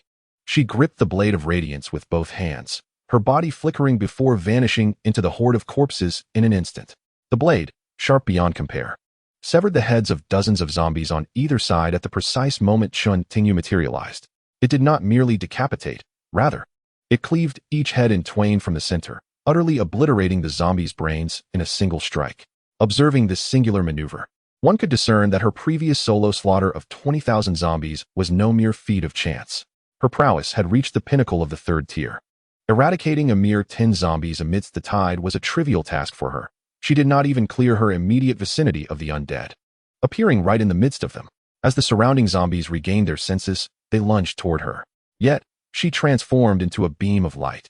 Disappearing from her original position, she reappeared 10 meters away, simultaneously dispatching several more zombies with the Blade of Radiance. This time, Chen Tingyu unleashed her light elemental ability, and dozens of dazzling beams enveloped her. Silent, yet searing, the radiance surged forth like a sword, instantly piercing the bodies of over 100 zombies. The afflicted zombies emitted wisps of smoke from their wounds, which turned dark, yet no blood flowed. The intense heat of the beams had desiccated the blood in the vicinity. Yang Qi observed this with a slight smile. Indeed, Chen Tingyu's light elemental ability was rare, while its lethality might not rival his lightning elemental power. It surpassed that of most other abilities. Her teleportation technique appeared to be a unique skill exclusive to the light element. Its mechanism was akin to his lightning flash, facilitating a swift displacement over a distance of several meters. The distinction lay in the fact that Chen Tingyu's teleportation inflicted no harm, allowing her to evade damage seamlessly. The advantage was that her teleportation speed surpassed Yang Qi's. No matter how swift his lightning flash, it was still bound by the nature of lightning. Whereas Chen Tingyu moved at the speed of light, this temporal discrepancy was nearly imperceptible to the human eye, enabling her to navigate through the horde unscathed. Given its lack of harm, her light elemental skill consumed mental energy at a much less alarming rate than typical specialized skills, providing her with a significant advantage. Suemo, after entering the battlefield and dispatching dozens of zombies, was soon enveloped by the horde. He immediately slipped into an alternate space, vanishing from all sight. The familiar spatial fluctuations caught Yang Qi's attention. Meanwhile, it was the first time Chen Tingyu experienced such spatial disturbances, leaving her momentarily dizzy, even feeling a twinge of nausea. Fortunately, her strength was commendable, and she was not thrown off her combat rhythm. Suddenly, a rift tore through the air in the midst of the zombie horde. Suemo leaped from the fissure, exclaiming, "Spatial cut." This flamboyant declaration seemed to announce to his comrades, "Behold, I am about to unleash my ultimate move." Yang Qi turned to gaze at him, as the surrounding space quaked violently. With a sudden wave of nausea, Chen Tingyu skillfully dispatched several zombies, while simultaneously retching. In that fleeting moment of upheaval, she activated her exclusive light element skill, Instant Light, propelling herself at the speed of light to the side of the battle vehicle. Upon reaching the vehicle, she wiped the remnants from her mouth with one hand while unleashing her light element abilities. A radiant beam descended, annihilating the horde of zombies encircling the vehicle. Seizing the opportunity, she flung open the door, and in that instant, she caught sight of Sumo's predicament. He was descending from a spatial rift, surrounded by an overwhelming mass of zombies. Just then, the upper halves of those zombies were abruptly severed by an invisible force. Hundreds of zombie torsos fell neatly at the waist, as if cleaved by an enormous, unseen blade. Blood gushed forth. Chen Tingyu was profoundly astonished as she hastily shut the car door. Sumo's spatial abilities were truly enigmatic, capable of decimating hundreds of zombies without any visible means. On board, Jiang Yi expressed his discontent. "Is that really true? I must see it for myself." Lu Wan, amused, fixed her gaze on Chen Tingyu, remarking, "I saw you vomit just now. It was hilarious. I can't stop laughing." Chen Tingyu, momentarily irked, retorted, "His spatial abilities are utterly baffling. Every time there's a spatial fluctuation, I can't help but feel queasy. Doesn't the boss realize we shouldn't have this person in our team? I don't want to be fighting through a sea of corpses while retching." Lu Wan laughed even harder, assuring her, "Don't worry, you'll get used to it." Suemo landed with undeniable flair, stepping onto the torso of a fallen zombie, and proudly glanced at Yang Qi, eagerly awaiting praise. To his surprise, Yang Qi bellowed from afar, "What are you doing slicing their waists? Aim for the head. You need to start at the skull to fully destroy their brains." Chen Tingyu handles that part excellently. Sumo's expression faltered, and he couldn't help but shout back, "I know. I just wanted to showcase my exclusive skill, spatial cutting." Cutting at the waist looks more impressive. On the ground, the hundreds of zombies severed at the waist were not entirely incapacitated. Some of the more powerful ones began crawling towards Suemo with alarming speed, creating a terrifying scene. Suemo muttered under his breath, begrudgingly attending to each one with a finishing blow. At that moment, he noticed Jiang Yi, who had just disembarked, making a gun gesture with his right hand aimed at him. Suemo frowned and asked, "What are you doing?" Jiang Yi shouted, "I'm here to lend you a hand." As he spoke, a black energy sphere coalesced at Jiang Yi's fingertips, emanating a terrifying power that sent chills down Su Mo's spine from afar. Su Mo's pupils constricted, and cursing internally. He had no time to flee and tore open a spatial rift to evade. Just 2 seconds after he vanished, the energy sphere erupted, detonating precisely where he had stood moments before. Not only did Su Mo fail to dispatch the several hundred zombies that had gathered, but a far greater multitude of the undead were also engulfed by the terrifying shockwave of energy. Most of the zombies were obliterated into nothingness, while those with slightly more robust physiques were reduced to mere dismembered limbs. Within the confines of his alternate space, Su Mo gazed in astonishment at the surrounding pitch darkness. His alternate space functioned as a parallel realm to the real world, separated by a thin veil, allowing him to perceive the reality almost in its entirety. Thus, he found himself at the very epicenter of Jiang Yi's explosive energy. Surrounded by an impenetrable blackness, he could see nothing, as if he were being consumed by the ultimate darkness. In that moment, a flicker of panic coursed through him. Fortunately, the energy dissipated swiftly. Upon emerging from the alternate space, Su Mo cursed vehemently as he continued to slay zombies. Jiang Yi, you nearly blew me to smithereens. Jiang Yi, maintaining his composure, replied. Couldn't you have just entered your space? I only released the energy sphere after you vanished. I'm quite considerate, wouldn't you agree? Hearing this, Su Mo's frustration intensified. Yang Qi, wielding a battered heavy blade, unleashed a crimson arc of energy that cleaved through scores of zombies, chuckling as he remarked. I mentioned to you that Jiang Yi is a good person when I introduced him. Chapter 65. Conquering the instance, Su Mo was taken aback, yet he remained silent. After all, he was the last to join this 5-member team and had a prior incident involving Yang Qi, making his initial exclusion understandable. However, he harbored no ill will. He genuinely respected Yang Qi and was eager to follow him. Among the 4 teammates, only Jiang Yi proved somewhat challenging, while the others treated him quite normally. In any case, I only recognize Yang Qi as my leader. What do I care about Jiang Yi? If he tries to blow me up again, I can always retreat into my alternate space. Fuming, Su Mo continued to exterminate zombies, employing spatial slicing several more times. Following Yang Qi's advice, he aimed to sever the heads of the zombies, which proved far more resilient than their torsos, resulting in a rapid depletion of his mental energy. As his mental reserves dwindled, he retreated into the alternate space, emerging directly around the armored vehicle. At the vehicle's entrance, he tore open a spatial rift and climbed inside. Upon entering, he found Chun Tingyu retching in distress. Lu Wan, suppressing a laugh, said, You all recover your mental energy. I'll go down to gather the spoils. The zombies of Fengcheng were converging en masse at this intersection. The deafening explosions resonated throughout half the city, while sporadic thunderclaps and dark energy enveloped the skies, casting ominous shadows over the area, as if the light itself had been entirely devoured by the encroaching darkness. Survivors in close proximity occasionally felt a chilling drop in temperature, accompanied by bursts of blinding light erupting from the epicenter of the zombie horde. At times, they would suddenly experience dizziness, as if the very fabric of space around them were warping.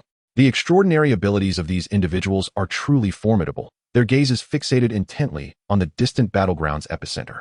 As they lift their eyes to the heavens, astonishment flickers in their eyes that is impossible to conceal. The adept beings of Maple City have congregated there. Have they united their strengths? The speed of their slaughter is astonishing. The total number of kills across the city has already surpassed 400,000. At this pace, they might complete the dungeon several hours ahead of schedule. It is remarkable. All the zombies are surging towards that direction. Yang Qi alone has dispatched over 100,000 undead. The second position, previously held by Gu Feng, has long been overtaken by several of Yang Qi's companions. In this moment, the 5 individuals utter not a word. One remains dedicated to collecting spoils, another sits atop a war vehicle firing shells, while 3 plunge into the horde, utilizing their powers to eliminate zombies. Terrifying waves of energy ceaselessly batter the surrounding throng of the undead. To ordinary eyes, the horde appears overwhelmingly terrifying and insurmountable. Yet under the coordination of these 5, they are decimated, retreating in disarray. The zombies cannot even approach the war vehicle. Even those humans who bravely charge into the horde find it difficult to inflict harm. They can only be continually felled by the devastating powers of the attackers. With their numbers increased to 5 and the addition of a heavily armed war vehicle, this fierce bastion of firepower, they now need not worry about the depletion of their mental energy. Should their stamina wane, they can retreat into the vehicle, swapping places with those inside, using potions to restore their vigor while simultaneously controlling the weaponry to eliminate zombies. Compared to when the team consisted of merely Yang Qi and 2 others, the situation has become significantly more manageable. Injuries are exceedingly rare, even if someone is wounded. There is no necessity for healing potions. A simple call of Lu Wan's name suffices. Even from dozens of meters away, Lu Wan's healing prowess can be directed with precision through her staff to reach her allies. The proficiency of everyone's abilities is rapidly enhancing amidst the blood-soaked battles against the Horde. Yang Qi senses that his mastery of the lightning elemental power has reached its zenith. Thus, in the subsequent skirmishes, he deliberately employs his stealth assassin ability. Transforming into black smoke, he weaves through the heart of the Horde, and the moment he reveals himself, he unleashes a devastating blow with his massive cleaver. The enormous crimson blade aura, twice the size of a normal strike, stands out vividly on the battlefield, cleaving through a substantial number of zombies in front of him. The efficiency of his kills is hardly inferior to that when utilizing his lightning elemental powers. The stealth assassin ability, when used in isolation, is optimal for singular foes.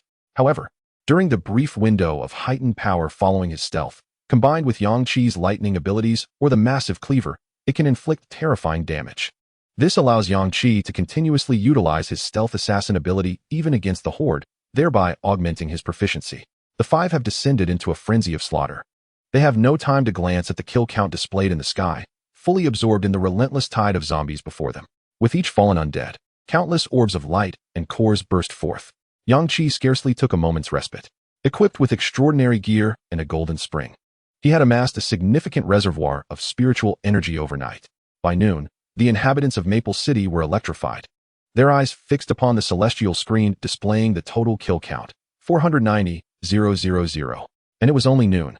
Astonishingly, an increase of 4,000 had occurred in an instant, with only 5,000 zombies remaining. In the next moment, the sky shattered. The energy barrier enveloping Maple City, resembling a birdcage, dissipated entirely. Yet, the luminous text remained, forever frozen in the moment of the dungeon's completion.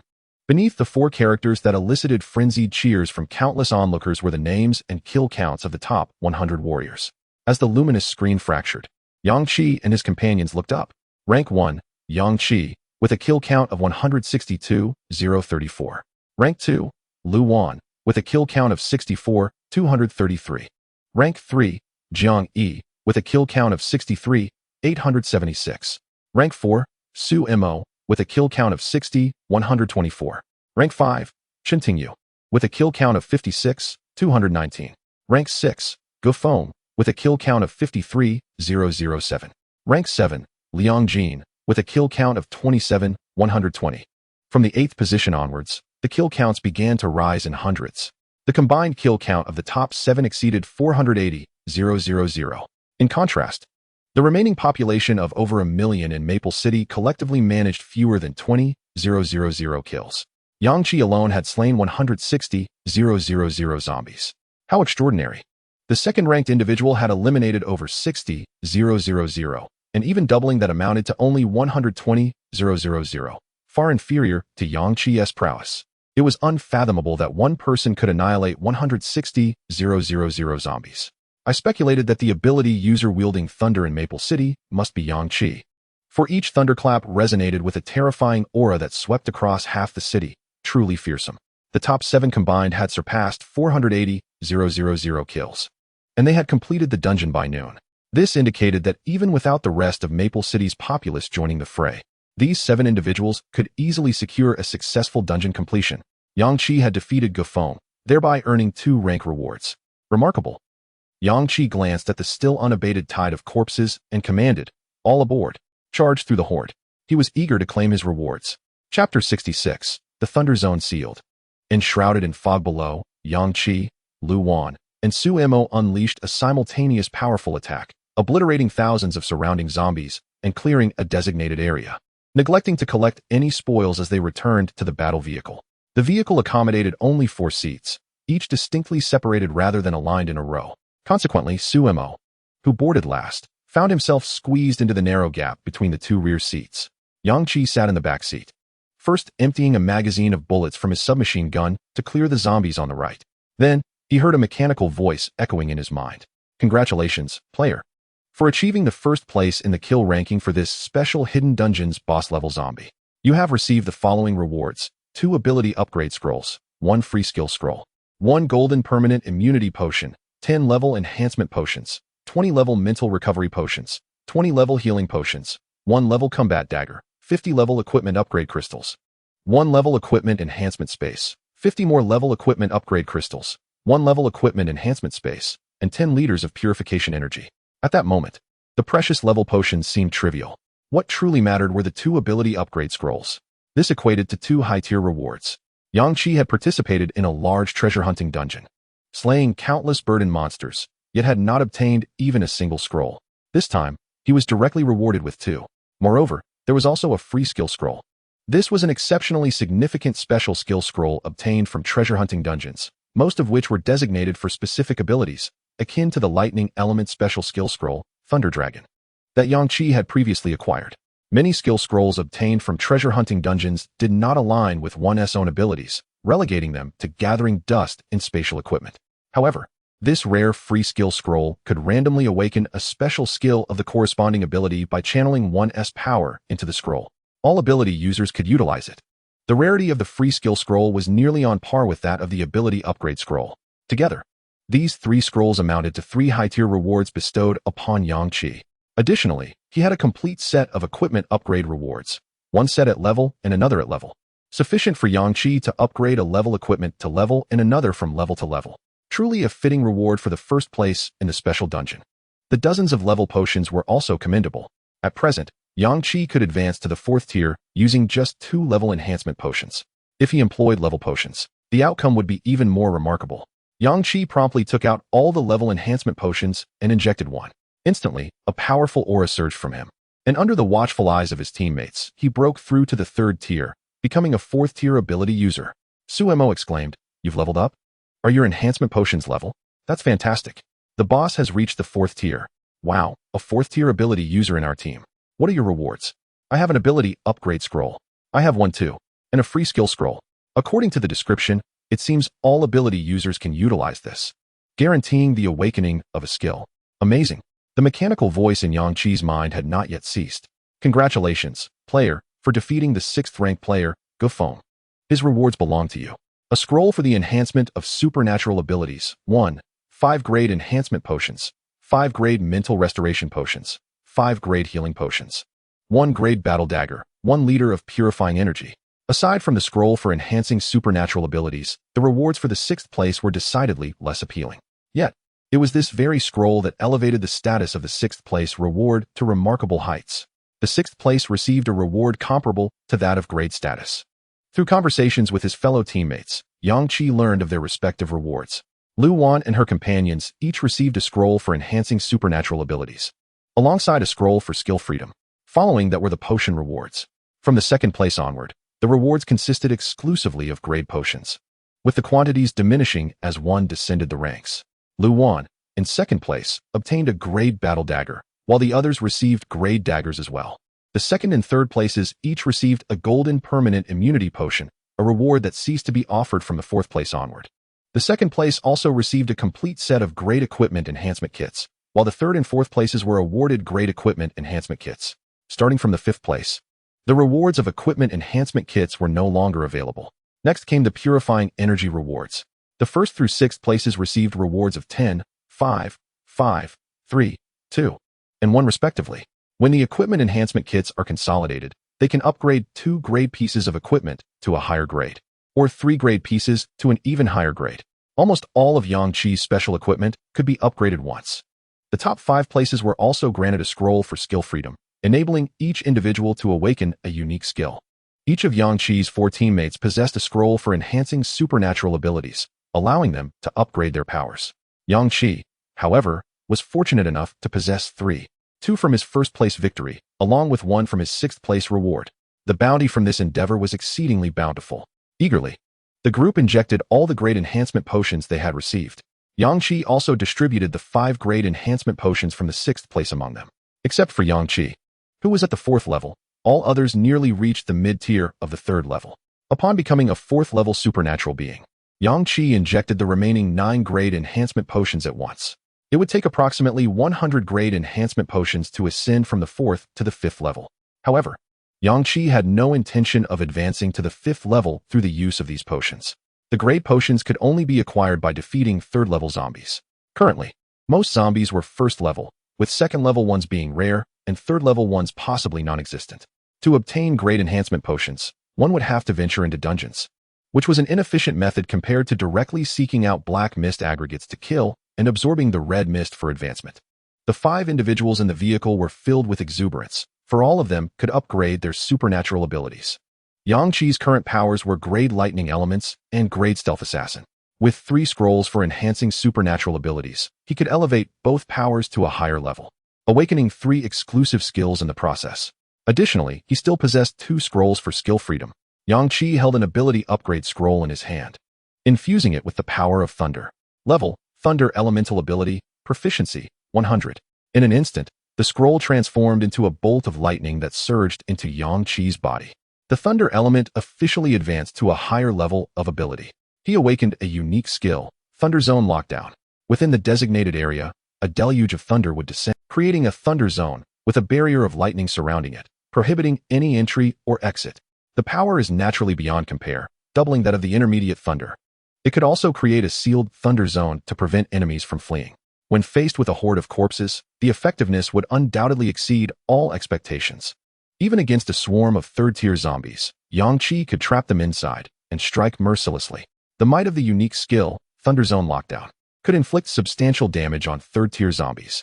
Yang Qi produced a second ability upgrade scroll, enveloped in swirling black smoke. Stealth Assassin, Proficiency, 100. In an instant, it leveled up. He awakened a unique skill, Mist and Shroud. In Chapter 67, Absolute Time, within 1 minute of the Stealth Assassin manifesting at the target point, a vast expanse of black mist would descend. Yang Qi, in a semi-mist form, could physically attack his enemies while his body transformed into pure black smoke, rendering him immune to all physical attacks and 50% of elemental attacks. During the Mist and Shroud, both his offensive and defensive capabilities would double. Even with immunity to only half of elemental attacks, the double defense would nearly render Yang Qi unharmed.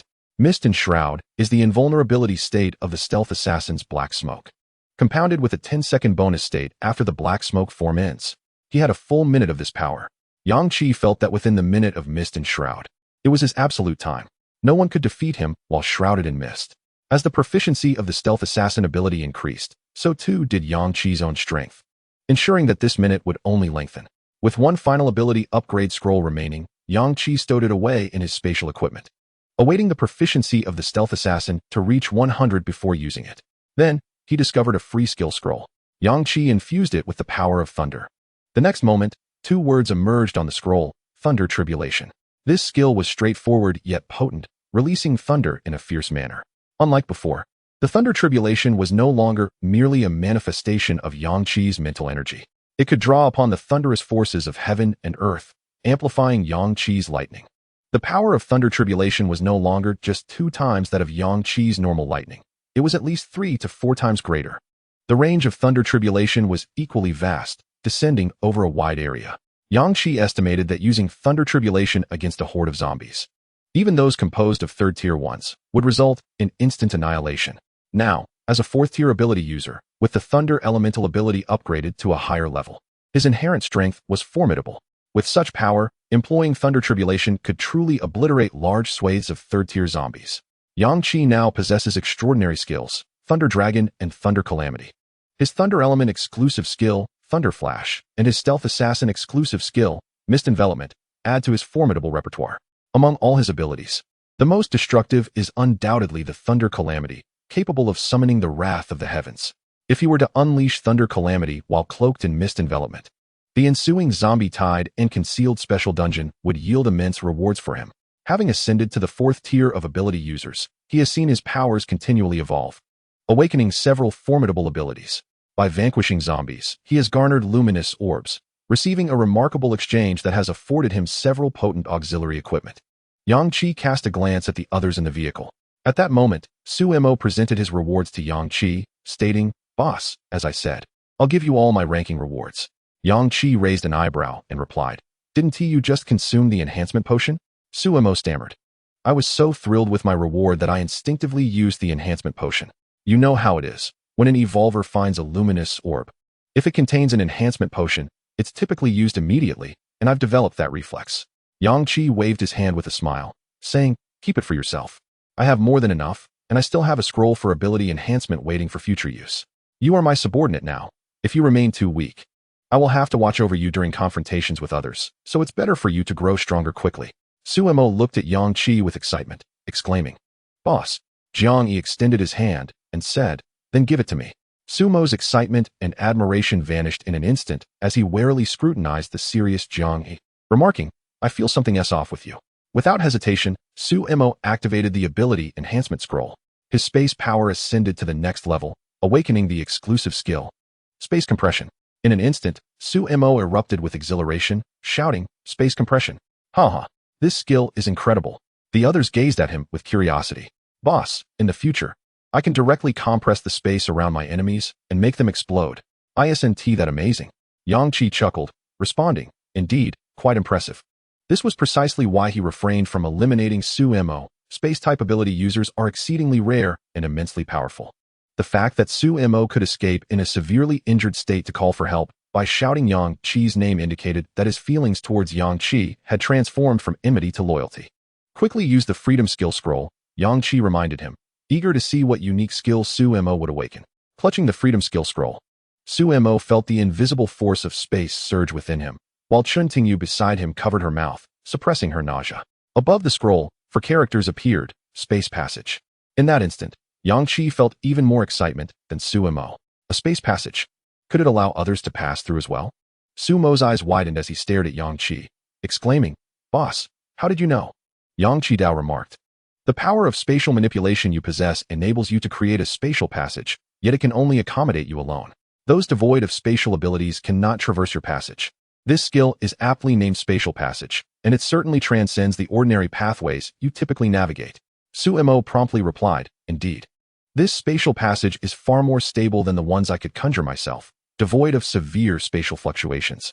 And it allows my comrades to enter and swiftly relocate within parallel dimensions." Lu Wan inquired, "What of our adversaries? For instance, if we are to flee and all enter your spatial passage, the passage remains visible. If the enemy discovers its entrance, could they not pursue us?" Suemo chuckled mischievously and said, "Sister, do you take me for a fool? When I usher you into my spatial passage, even if others see it, I can simply close the spatial rift. How can those without spatial abilities tear open a rift to access my passage? In the unlikely event that not all of our team manages to enter the spatial passage and an enemy breaches ahead, I can confine them within the passage. Without my maintenance of the spatial passage, they shall be left to the whims of the chaotic spatial forces.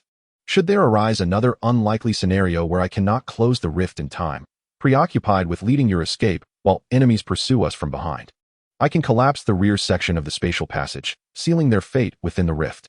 Sister, I am the master of spatial power. While we maneuver within the spatial passage, if the enemies fail to locate us, they might find a sliver of hope, but should they follow us into my realm, it is assuredly a dead end. Eliminating them within my alternate space is utterly effortless." Through Sumo's elaboration of hypothetical scenarios, the other 4 members of the team began to truly comprehend the extent of his spatial abilities.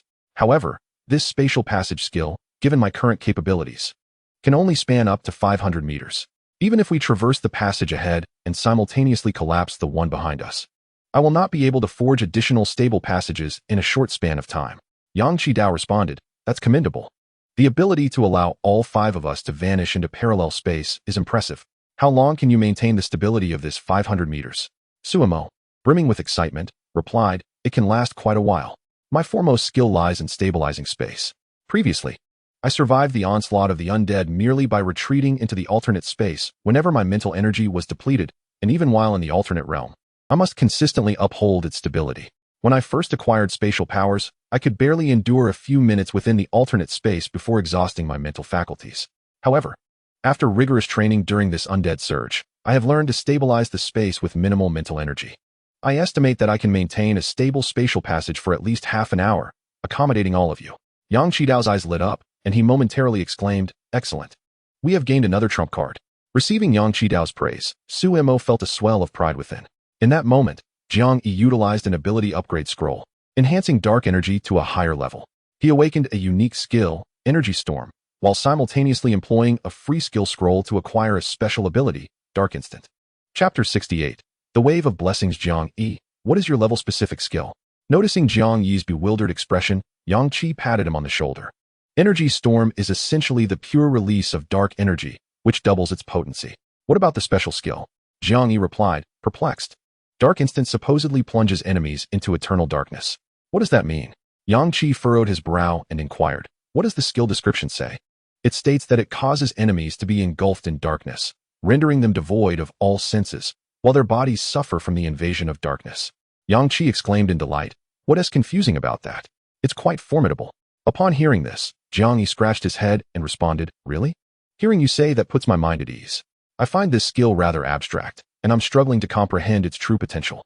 Suemo had been observing Jiang Yi intently and could no longer restrain himself from asking a question he had long pondered. Boss, doesn't Jiang Yi seem a bit? Before he could finish, Yang Qi interjected with a sound of agreement. Suemo, taken aback, glanced between Yang Qi and Jiang Yi, instantly forgiving Jiang Yi for nearly causing his demise during the zombie tide. Meanwhile, Chen Tingyu's light element ability upgraded to a higher level, awakening the unique skill, light cutting. The light element coalesced into a searing beam, capable of extending several dozen meters. This beam possessed immense light energy, slicing through foes like a razor-sharp blade. Against the zombie tide, a single beam could potentially sever thousands of undead. Utilizing a free skill scroll, she acquired the special skill, Instant Light, which served as an enhanced version of her level-specific skill, Instant Light. Now a level practitioner, she could previously move at the speed of light for several meters. But now she could teleport nearly 20 meters. The special skill, Instant Light, enabled her to teleport directly at light speed to a distance of 5 kilometers. Like Instant Light, it bore no offensive capabilities and was purely a means of displacement. A distance of 5 kilometers was truly daunting. Yet, Chen Tingyu expressed some disappointment, saying, my special skill lacks offensive power. Thankfully, light cutting is still quite impressive. Lastly, there was Lu Wan. After weighing the pros and cons, she chose to upgrade her fully mastered ice element. Initially, she intended to enhance her Holy Wizard skill to contribute to the team. However, upon channeling her healing power into the scroll, it displayed a mastery level barely at 18%, falling short of 20. Lu Wan upgraded the ice element to a higher level, awakening the unique skill, Ice Barrier. This skill conjured a massive barrier reaching several dozen meters in height on the battlefield, boasting remarkable defensive capabilities. The ice barrier could absorb enemy ability attacks, and could even momentarily halt the advance of the zombie horde during the tide. She utilized the free skill scroll on the Holy Wizard, awakening of the special skill, Blessing Wave. The moment the skill was awakened, Lu Wan was utterly stunned. She gazed at Yang Qi in disbelief, exclaiming, Yang Qi, this skill is a group healing ability. Not only can it heal multiple targets, but it can also restore mental energy. What? Incredible. This is truly remarkable. The others in the vehicle were invigorated upon hearing Lu Wan's words. Are you certain? Yang Qi's eyes gleamed with excitement. Lu Wan affirmed, indeed, I have reviewed the skill description several times, and this is precisely the case. Utilizing Blessing Wave will consume at least 80% of my current mental energy, yet the healing effect is threefold under normal circumstances. When wielding a staff, it can reach fourfold. The effect on restoring mental energy is equally impressive. I estimate that, apart from your fourth-tier mental energy, I can fully replenish the mental energy of the other three with just one use of this skill. Even for you, I should be able to restore around 40 to 50%. Chen Tingyu and the others were left speechless. Could you repeat that? With just one skill, you can fully restore the mental energy we have exhausted? Yes, but the cost is an 80% consumption of my own mental energy. That's incredible. Lu Wan continued. Consider this. Using Blessing Wave, the healing effect is 3 times the norm, and if I wield a staff, it increases to 4 times. This multiplier applies to the restoration of mental energy as well. Yang Qi inquired, for instance, if we take Sumo's injuries today, do you think Blessing Wave could heal him entirely? Lu Wan nodded, approximately. A hush fell over the armored vehicle. The driver, engrossed in the conversation, forgot to fire the cannon to clear the horde ahead, and instead crashed into it, the vehicle jolting as it crushed the zombies beneath. Suemo exclaimed, Sister, you are truly amazing. Jiang Yi added excitedly, does this mean I won't die in the future? Lu Wan retorted playfully, behave yourself. What do you mean you won't die? Cherish your life a bit more. Yang Qi remarked, this skill is indeed collective. One use can benefit all 4 of us, at the expense of your mental energy. Its effectiveness is quite formidable.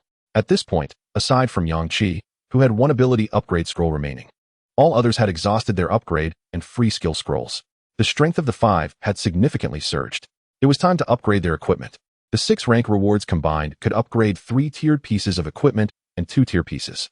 Yang Qi currently possessed tier special equipment, Golden Spring Water, heavy armored energy battle vehicle, and shield spirit ring. The tier special equipment he could exchange for included lucky ring and the breaking/heavy blade. All 3 tier pieces were eligible for upgrade.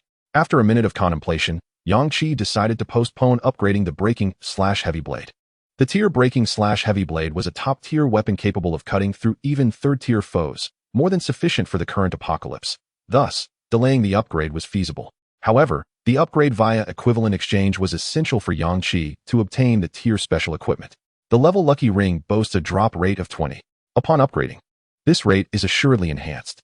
The lucky ring amplifies the drop rate, resulting in the emergence of numerous luminous orbs, all of which can be utilized for equivalent exchange.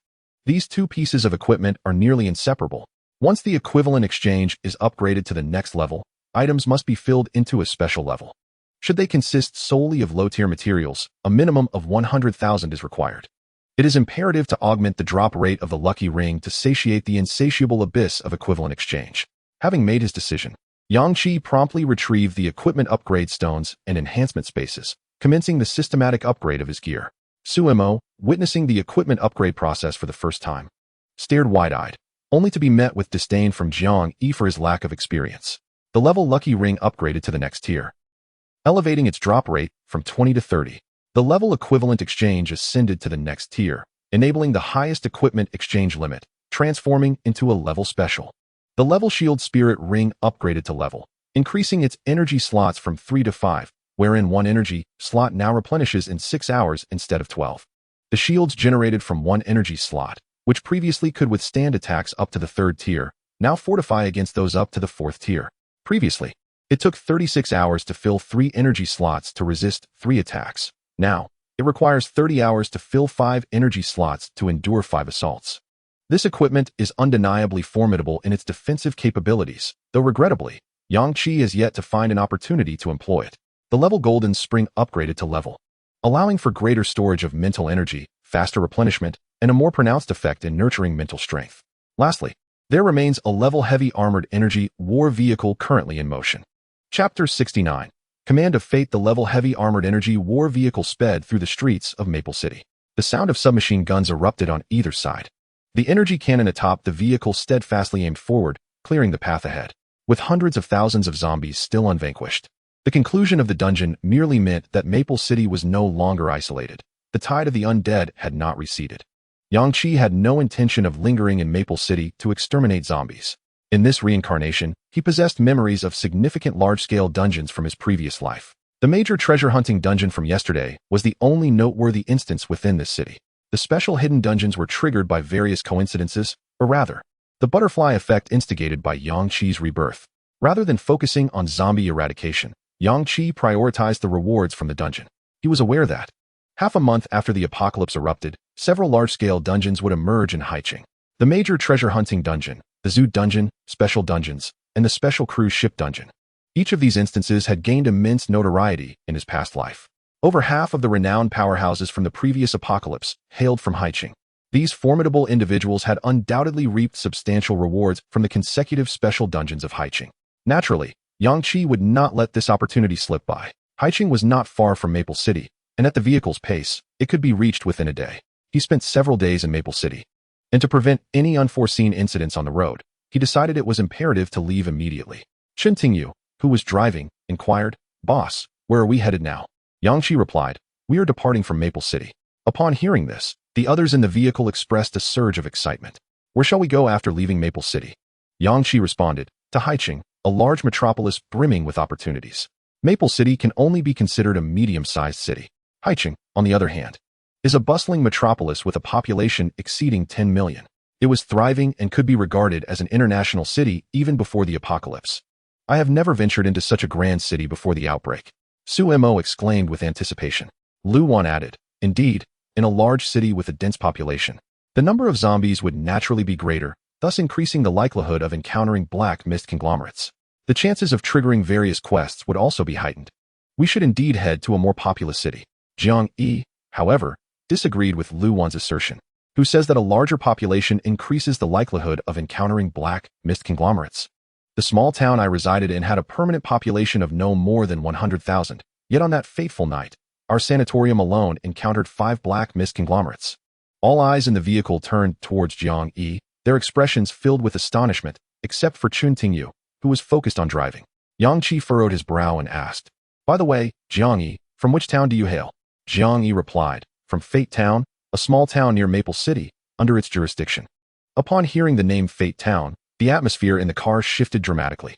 All of them were natives of Maple City, having grown up hearing tales from their parents warning that disobedient children would be sent to the mental sanatorium in Fate Town. Suemo gasped, "You come from Fate Town? You just mentioned your sanatorium." Jiang Yi clarified, "Yes, I have resided in the sanatorium in Fate Town." The combined number of medical staff and patients there did not exceed 10,000. Yet, on that night, we encountered 5 black mist conglomerates, and I killed one, which granted me my dark energy ability. For a moment, silence enveloped the car.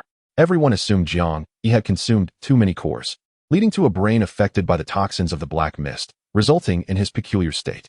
Little did they realize, he had been living in the mental sanatorium of Fate Town even before the outbreak, which inherently implied a certain abnormality. Luwan could not help but exclaim, "Wait, you have always lived in a mental sanatorium?" "Yes," Jiang Yi confirmed. Yang Qi began to recollect the details Jiang Yi had shared about his small town since their encounter.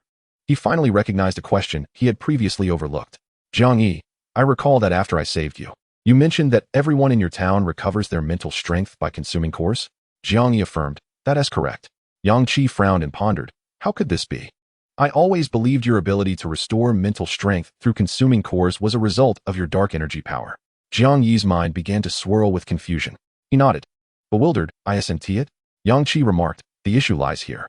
The energy-based abilities are not the common kind of powers.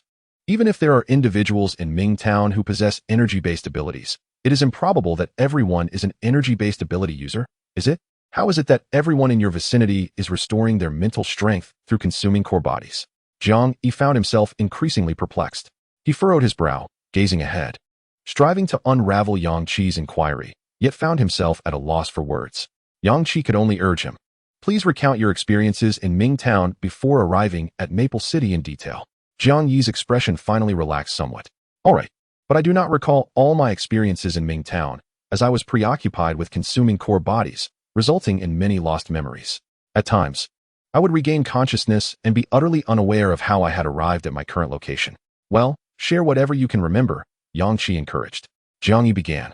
"I recall playing poker with fellow patients in the recreation room when suddenly a nurse began to bite and attack the patients present. Everyone was horrified. My companions, known for their short tempers, became furious upon witnessing the nurse viciously maul several patients, and they launched an assault on her. Later, I learned that the nurse had actually transformed into a zombie and had not attacked us intentionally. Subsequently, the number of zombies in the sanatorium escalated, much to the excitement of the patients. Life in the sanatorium had been rather dull, but with the emergence of zombies, it became entertaining, prompting everyone to engage in combat with them. Suemo could not help but interject, "You mental patients are truly hardcore." Jiang Yi continued, "I remember that many of the zombies in the sanatorium already had core bodies on their foreheads from the outset." Yang Qi interjected, "Are you certain?" Jiang Yi affirmed, "I am certain, but the majority of the zombies possessed pure black core bodies. The core sources you mentioned were present in only a select few." Yang Qi found this rather peculiar. He had never encountered such a scenario. Typically, when zombies evolve to the first stage, a core body appears on their foreheads, providing them with a formidable source of power and significantly enhancing their strength. He had never heard of ordinary zombies exhibiting pure black core bodies. Jiang Yi continued, "Some individuals in the sanatorium, out of curiosity, consumed those pure black core bodies. Some transformed into zombies, while others, I felt, did not transform, but rather became more severely ill." Lu Wan stared in astonishment. "More severely ill?" Jiang Yi replied, "Indeed. Originally, they were merely mentally ill, and those who could be admitted to the sanatorium still had a chance of recovery. However, those who consumed the pure black core bodies became terminally ill and were subsequently confined to isolation wards." At this point, Jiang Yi chuckled proudly, stating, "Upon discovering that those who ingested pure black core bodies deteriorated further, I abstained from consuming any. Later, I found that some zombies had red substances within their core bodies, which intrigued me. I decided to try a taste and discovered that it could restore mental strength and even enhance physical attributes. From that moment on, I became utterly captivated. In our vicinity, consuming core bodies is quite commonplace. Everyone partakes, including the formidable zombies." That evening, 5 black mist aggregates manifested in the sanatorium, and I engaged in combat with 3 of them, securing an extraordinary ability as a reward. Upon concluding my account, Jiang Yi turned to Lu Wan, stating, "Thus, the emergence of black mist aggregates is random and has no correlation with the number of survivors in that area." Jiang Yi articulated this to substantiate his argument regarding the probability of the black mist aggregate's appearance. The other 4 individuals in the vehicle, however, found themselves utterly perplexed by his words. There was a wealth of information embedded in Jiang Yi's narrative, and before Yang Qi could fully process it, he resolved to visit Mingtown prior to heading to High City. If the likelihood of encountering black mist aggregates there was indeed so high, he could acquire even more extraordinary abilities. Chapter 70. A Fatal Strike. Jiang Yi continued, "I recall that after I gained the dark energy ability, I vanquished numerous zombies. I discarded the pure black core bodies, retaining only those with coarse sources, consuming many, which subsequently led to a tumultuous confusion in my memories. The recollections that followed are merely fragmented snippets in my mind. I remember the survivors in the sanatorium were in a similar state to mine, almost driven mad. Upon encountering any moving entity, whether human or zombie, they would engage without hesitation. I must have also killed many people and zombies. I can't recall how I left the sanatorium. Upon my exit, I felt elated, for I had scarcely ventured beyond the confines of the sanatorium in my life. As I wandered through Mingtown, I discovered that other patients had already escaped and commenced a frenzy of slaughter. The entire town descended into chaos as those who had previously been normal witnessed the individuals emerging from the sanatorium consuming core bodies, resulting in a dramatic surge in power, prompting them to follow suit. Consequently, I could no longer remain in Mingtown, ultimately fleeing to Maple City in search of sustenance, only to be met with a zombie tide, where I encountered all of you." After hearing Jiang Yi's account, Yang Qi and the others exchanged glances, momentarily at a loss for words. Suemo wiped the sweat from his brow and inquired, "So, the entire population of Mingtown has gone mad due to their enhanced strength from consuming core bodies, correct?" Jiang Yi nodded affirmatively, saying, "Indeed. They do not possess the reasoning of someone like Yang Qi. Upon meeting, they simply attack, indifferent to whether the other is a human or a zombie or poses a threat to them." Jiang Yi elaborated, "The population of Mingtown is not large, making it difficult to form a zombie tide.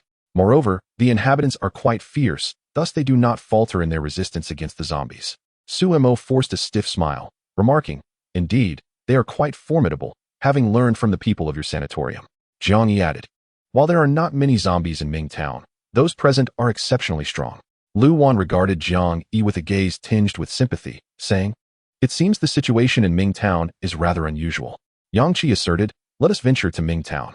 Upon uttering those words, everyone in the vehicle turned to face him in unison. "What? Why?" Suemo exclaimed in shock. Simply hearing Jiang Yi's description was enough to make him want to steer clear of Mingtown. Yang Qi, did Jiang Yi not mention that their sanatorium encountered 5 black mist aggregates on the very first night of the apocalypse? The zombies in Mingzhen are also rather extraordinary. Even the ordinary ones possess core bodies in the center of their foreheads. This suggests that there must be something unusual about Mingzhen, although we are uncertain of the exact nature of its peculiarity.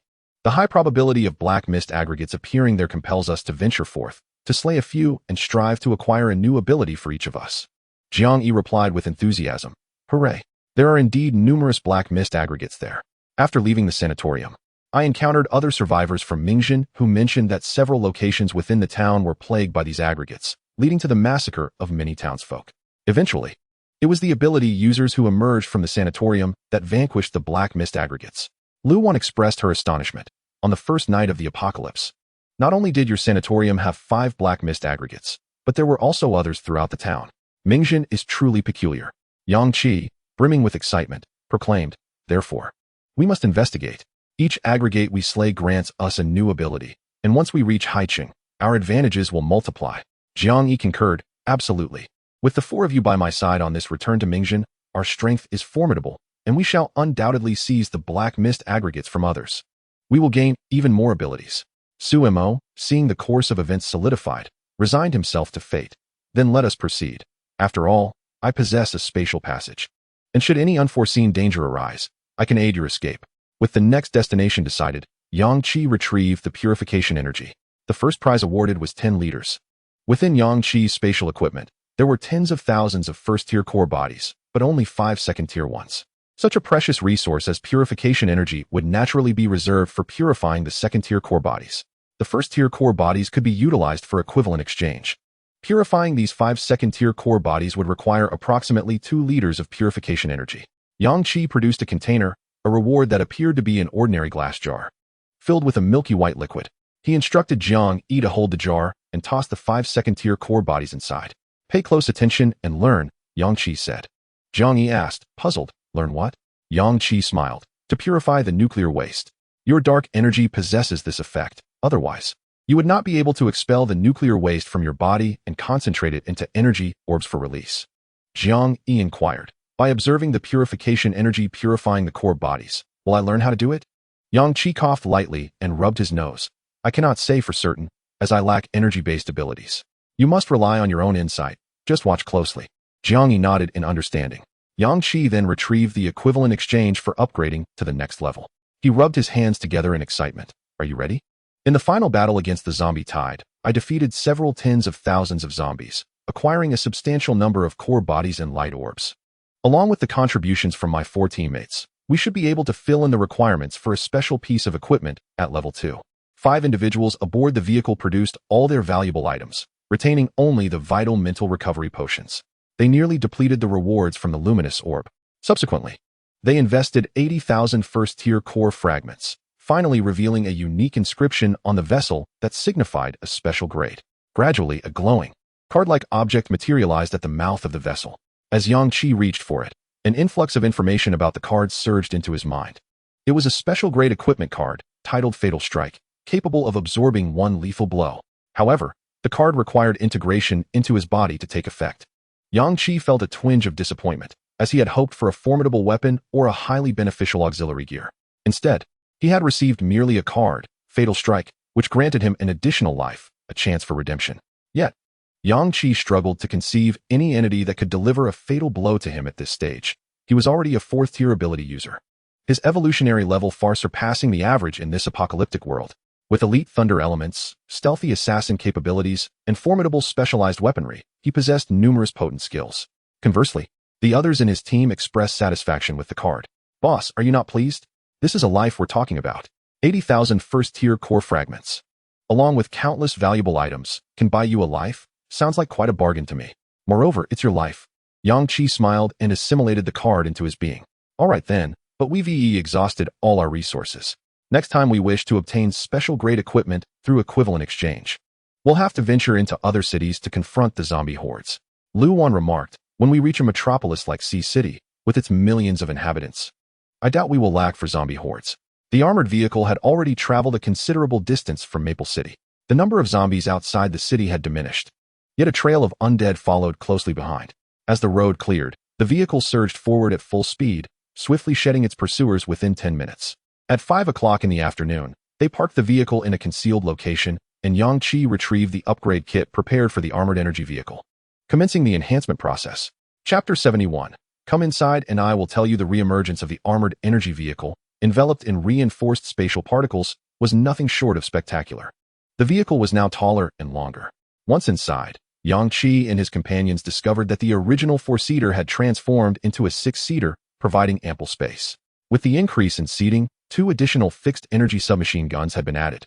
The energy turret on the roof had also doubled, rising from 1 to 2. Upgraded from Grade B to Grade A, the vehicle's defensive and offensive capabilities ascended to a new echelon.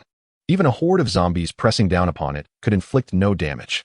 However, the enlarged energy vehicle naturally consumed core fragments at a faster rate. In pursuit of a special-grade piece of equipment, Yang Qi and his companions were left with nearly 20,000 first-tier core fragments. These nuclear cores must be preserved to power the armored vehicle and to allow Jiang Yi to practice separating nuclear waste. Su Mo excitedly dashed to the right side of the last row, propping up the stock of his submachine gun and peering through the sight to aim outward. At last, I have a seat. He glanced at the space at the rear of the vehicle designated for the heavy machine gun and remarked, with the vehicle's upgrades, have all the weapons on board been enhanced as well? Yang Qi replied, indeed, the firepower of the submachine gun, machine gun, and turret has been significantly boosted. Consequently, what once required a single first-tier nuclear core to unleash a burst from the submachine gun now necessitates 2. The energy for the turret also demands 2 first-tier nuclear cores to fire a single shell. The increase in weapon potency accelerates the consumption of nuclear cores. To sustain the vehicle's operation and all its detection functions, the depletion rate of nuclear cores is also faster than before. Chen Tingyu commented, we still possess 20,000 first-tier nuclear cores. That should suffice for us to squander for a month, right? Yang Qi affirmed, indeed. Let us hit the road and hasten to Mingtown. This time, it was Su Mo's turn to drive. Apart from Su Mo, who was at the wheel, and Chen Tingyu, who was observing the external surroundings, the other three seized the opportunity to rest their eyes. With such a rare moment of respite, they naturally sought to catch up on sleep, for they would be busy once they reached Mingtown. Around 5 in the afternoon, the sun's rays were completely obscured by clouds.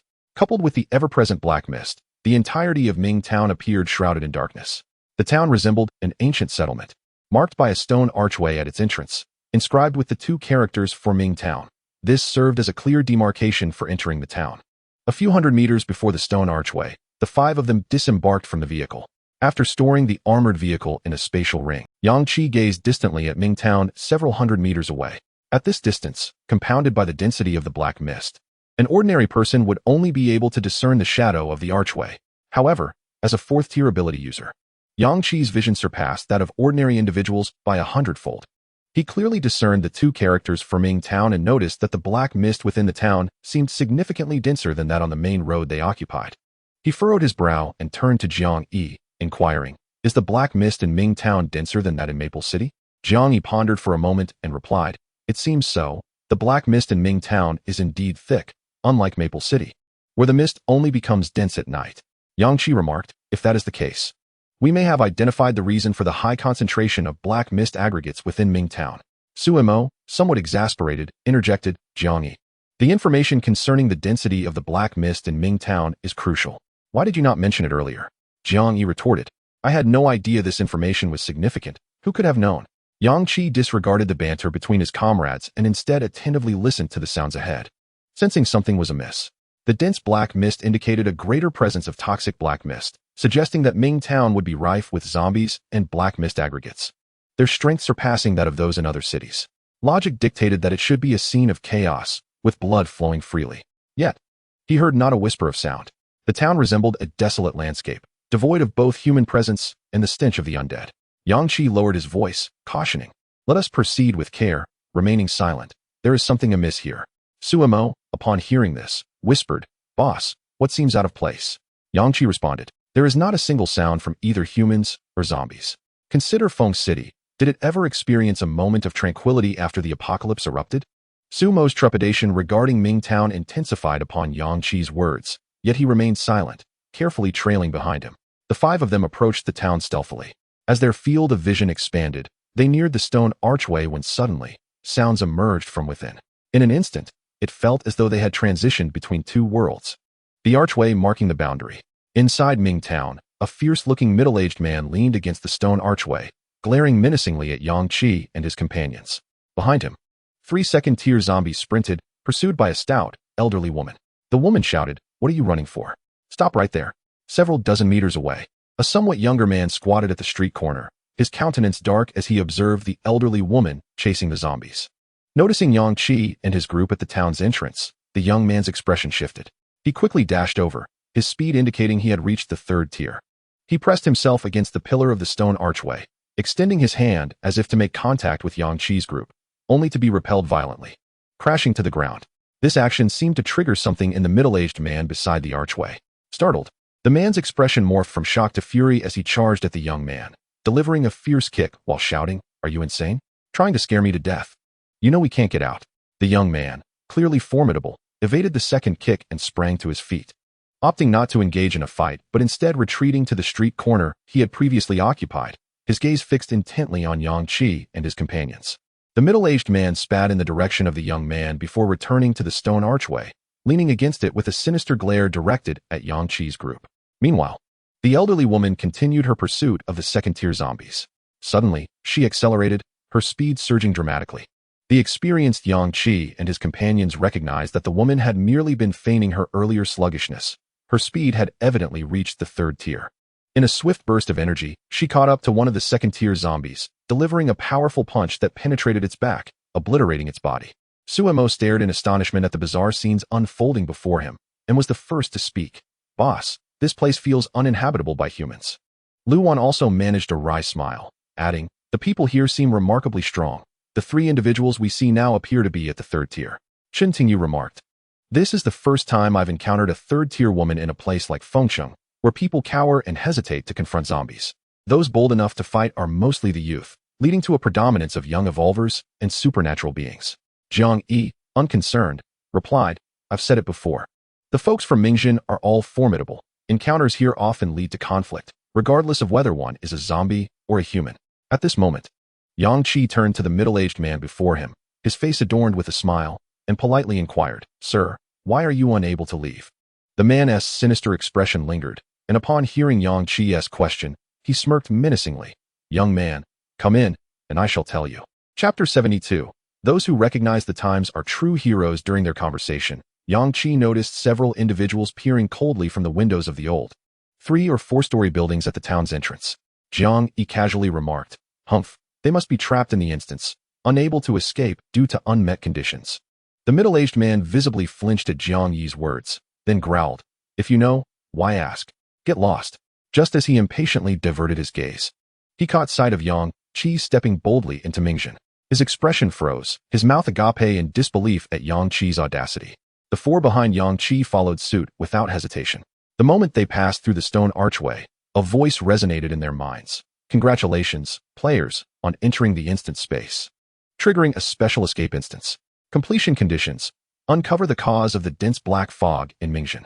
Upon meeting this condition, the escape will officially commence. The instance space will no longer be sealed, and escaping Mingjin will yield substantial rewards. A special escape instance. Until the cause of the dense black fog in Mingjin is discovered, they will remain trapped within. The escape only begins the moment the cause is found.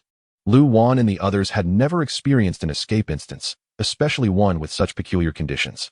Lu Wan remarked, As long as we find the cause and escape, that counts as completion, right? Once the instance space is no longer sealed, getting out should be quite simple for us. Chen Tingyu concurred, Indeed, with my luminous light, I can teleport 5 kilometers, and Sumo's spatial portal can assist us. At this point, Chen Tingyu paused, remembering the middle-aged man beside them.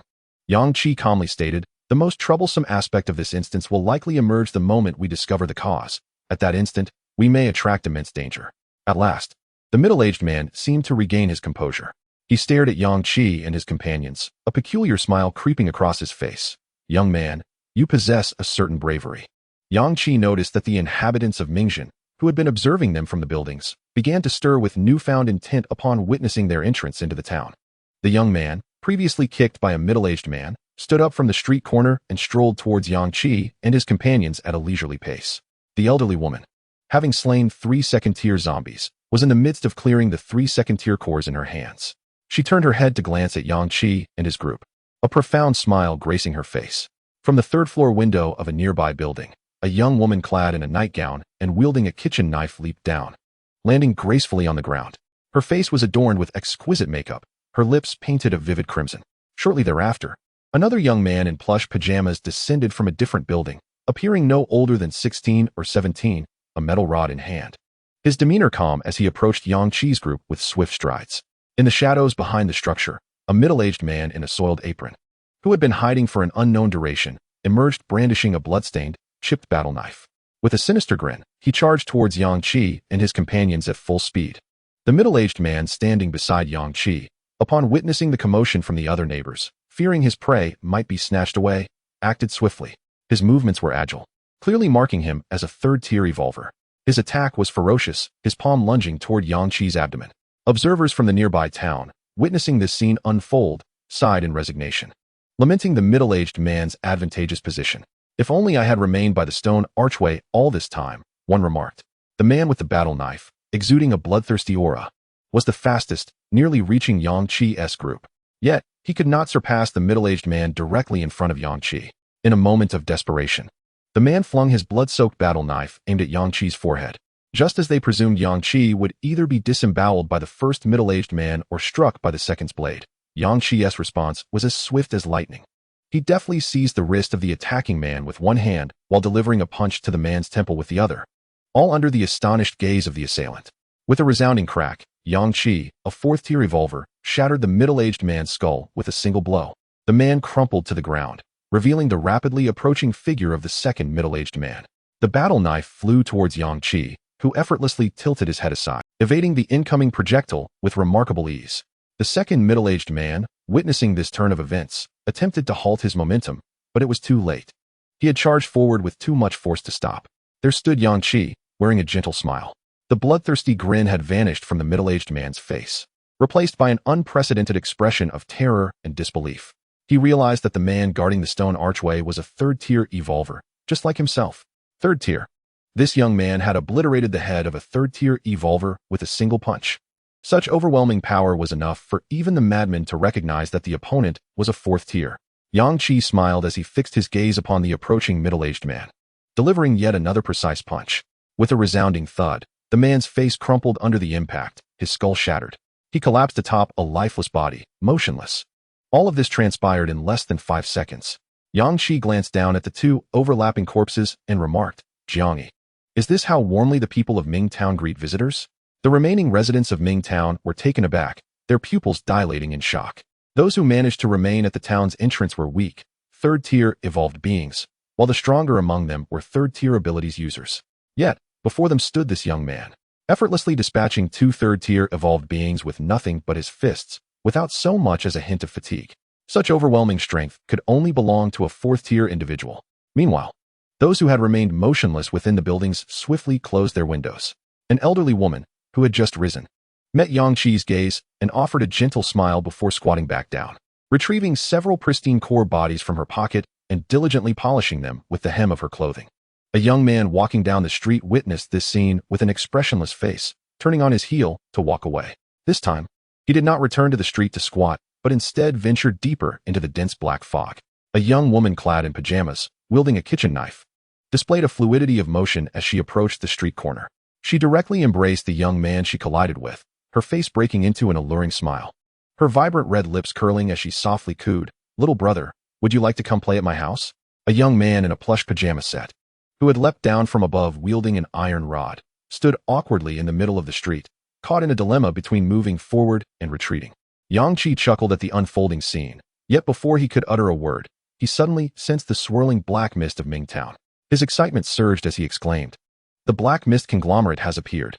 In an instant, the elderly woman, the young woman, and the young man who had been playing along with him sprang into action, darting into the black fog and racing toward the direction of the black mist conglomerate. Chapter 73, A Brief Emergence Simultaneously. Yang Qi felt a powerful surge of energy emanating from the direction of the black mist conglomerate. As he propelled himself at full speed, he instructed Chen Tingyu, "Use your light teleportation to join us. Once we arrive, engage immediately, and do not let them destroy the black mist conglomerate."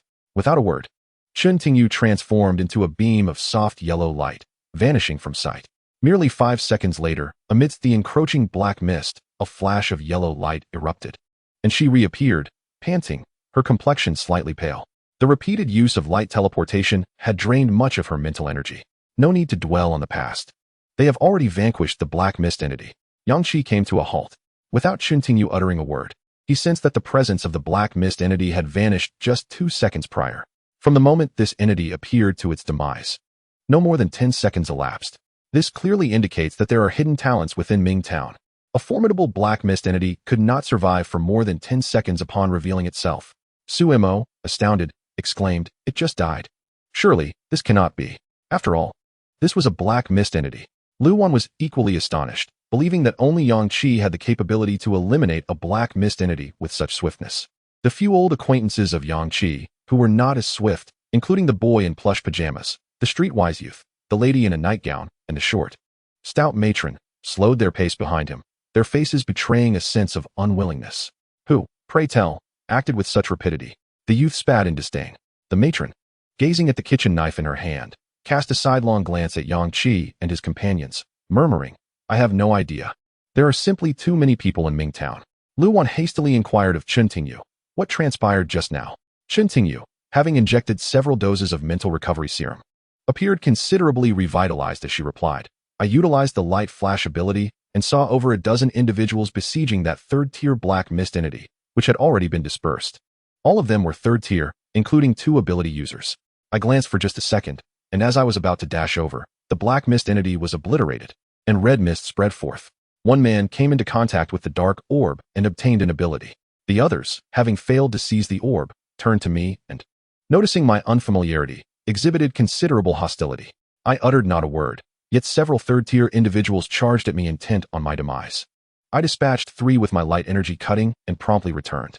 Su Mo remarked. So there isn't a single second-tier individual in Mingtown? Only third-tier exist.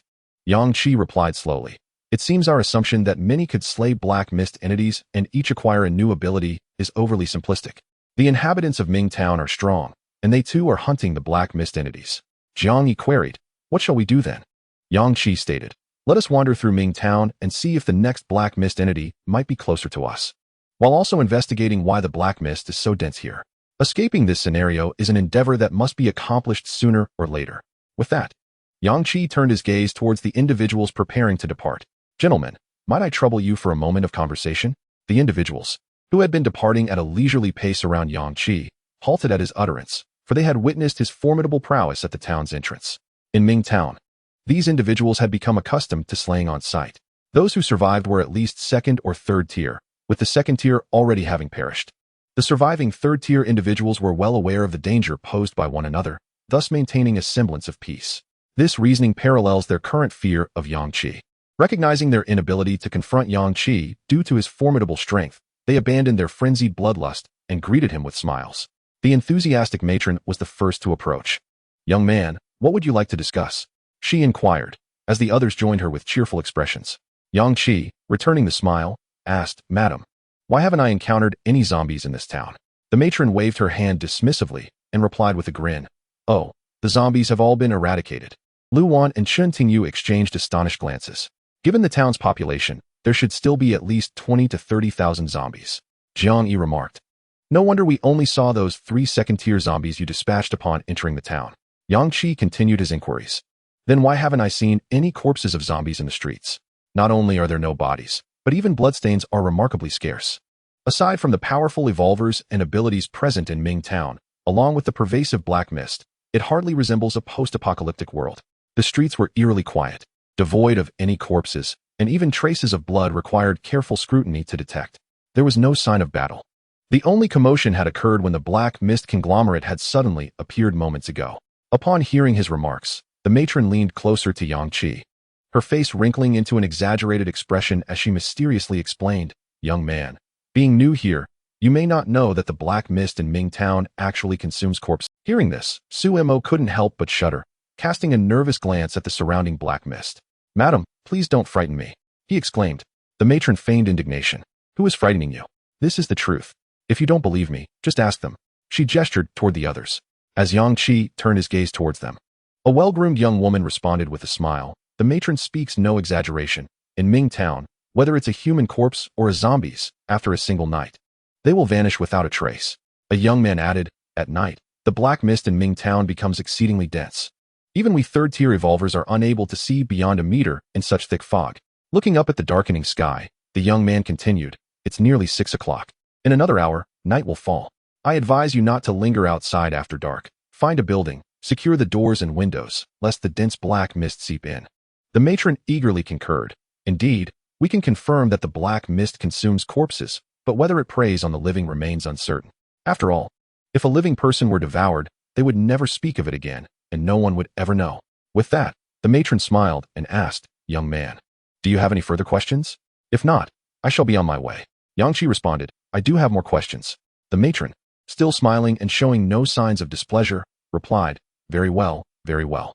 Yet, deep down, she was filled with anxiety. In her eyes, Yang Qi was undoubtedly a confirmed fourth-tier powerhouse. She couldn't fathom why a being of such caliber would engage in lengthy conversation with them, rather than simply dispatching them.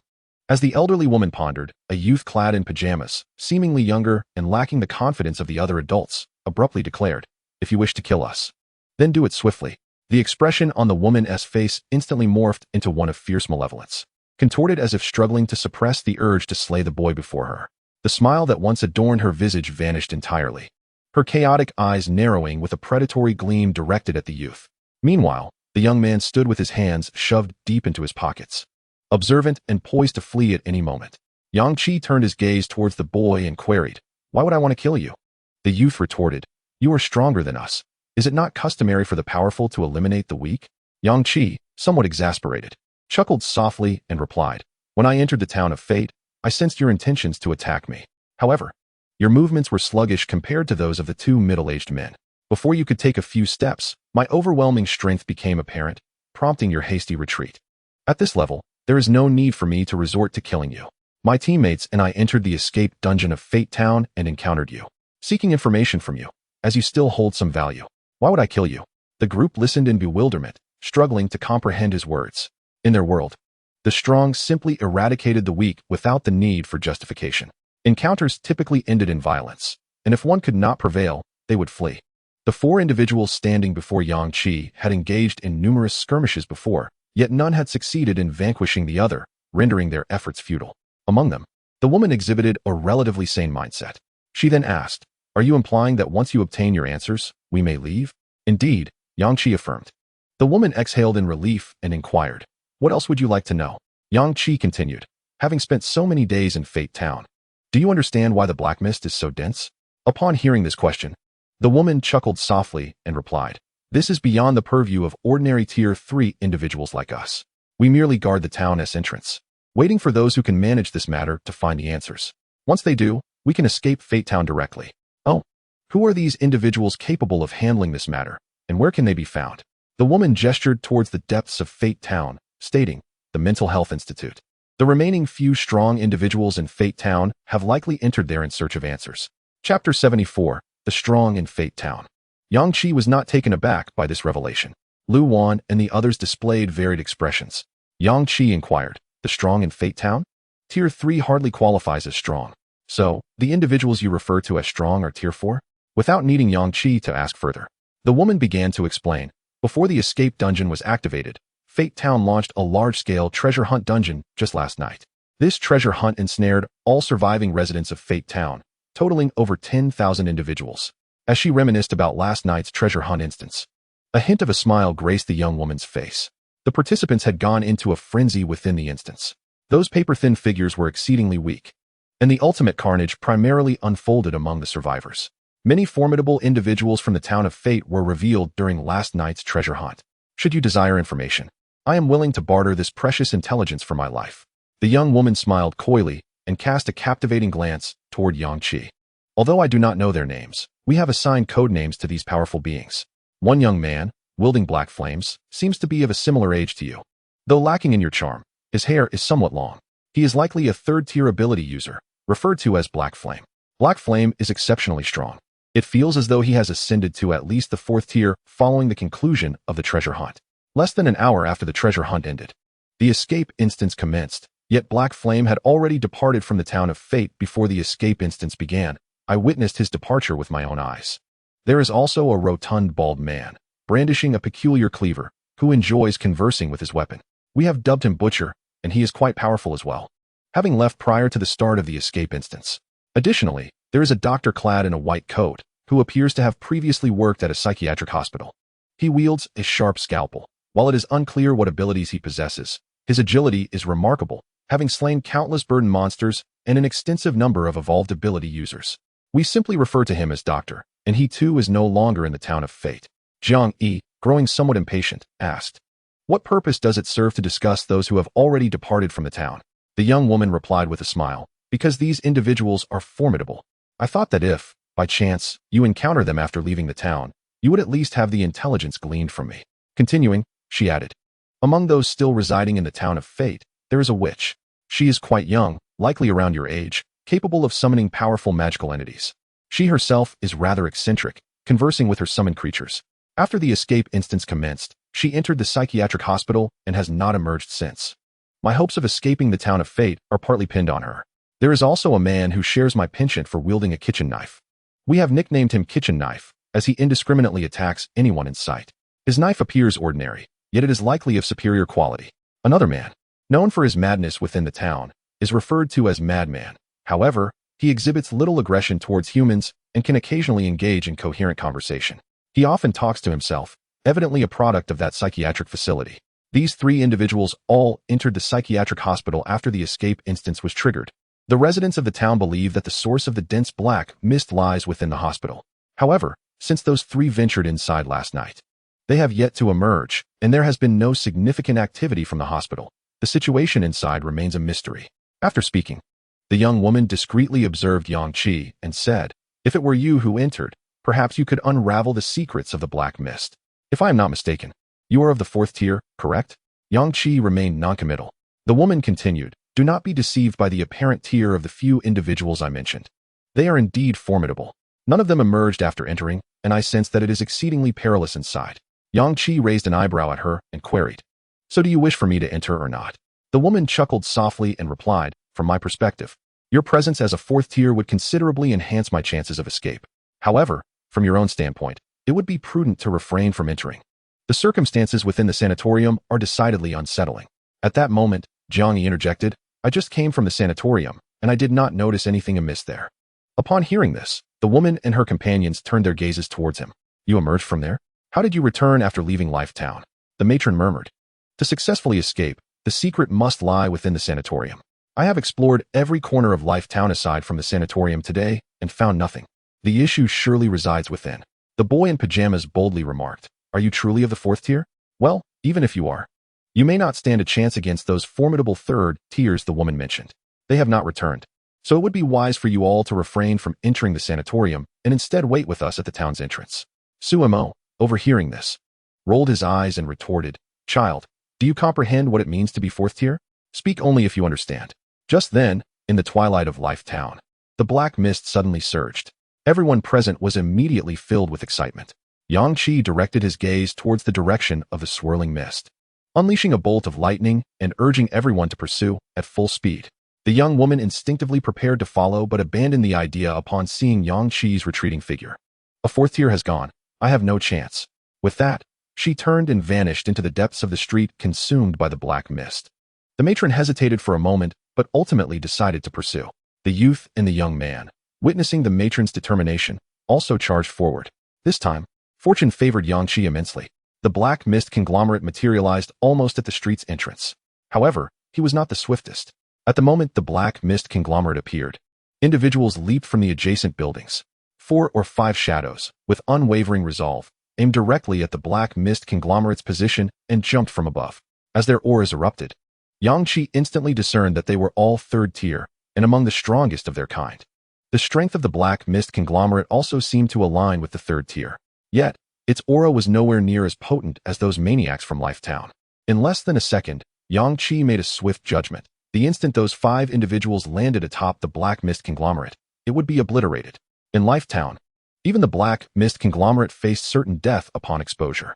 Upon witnessing this scene, Chen Tingyu was about to teleport over in a flash, but was abruptly restrained by Yang Qi. She turned in surprise to look at him, her lips parting as if to speak, yet hesitating. She wished to convey that the black mist conglomerate would not survive even 5 seconds this time. Why was he preventing her?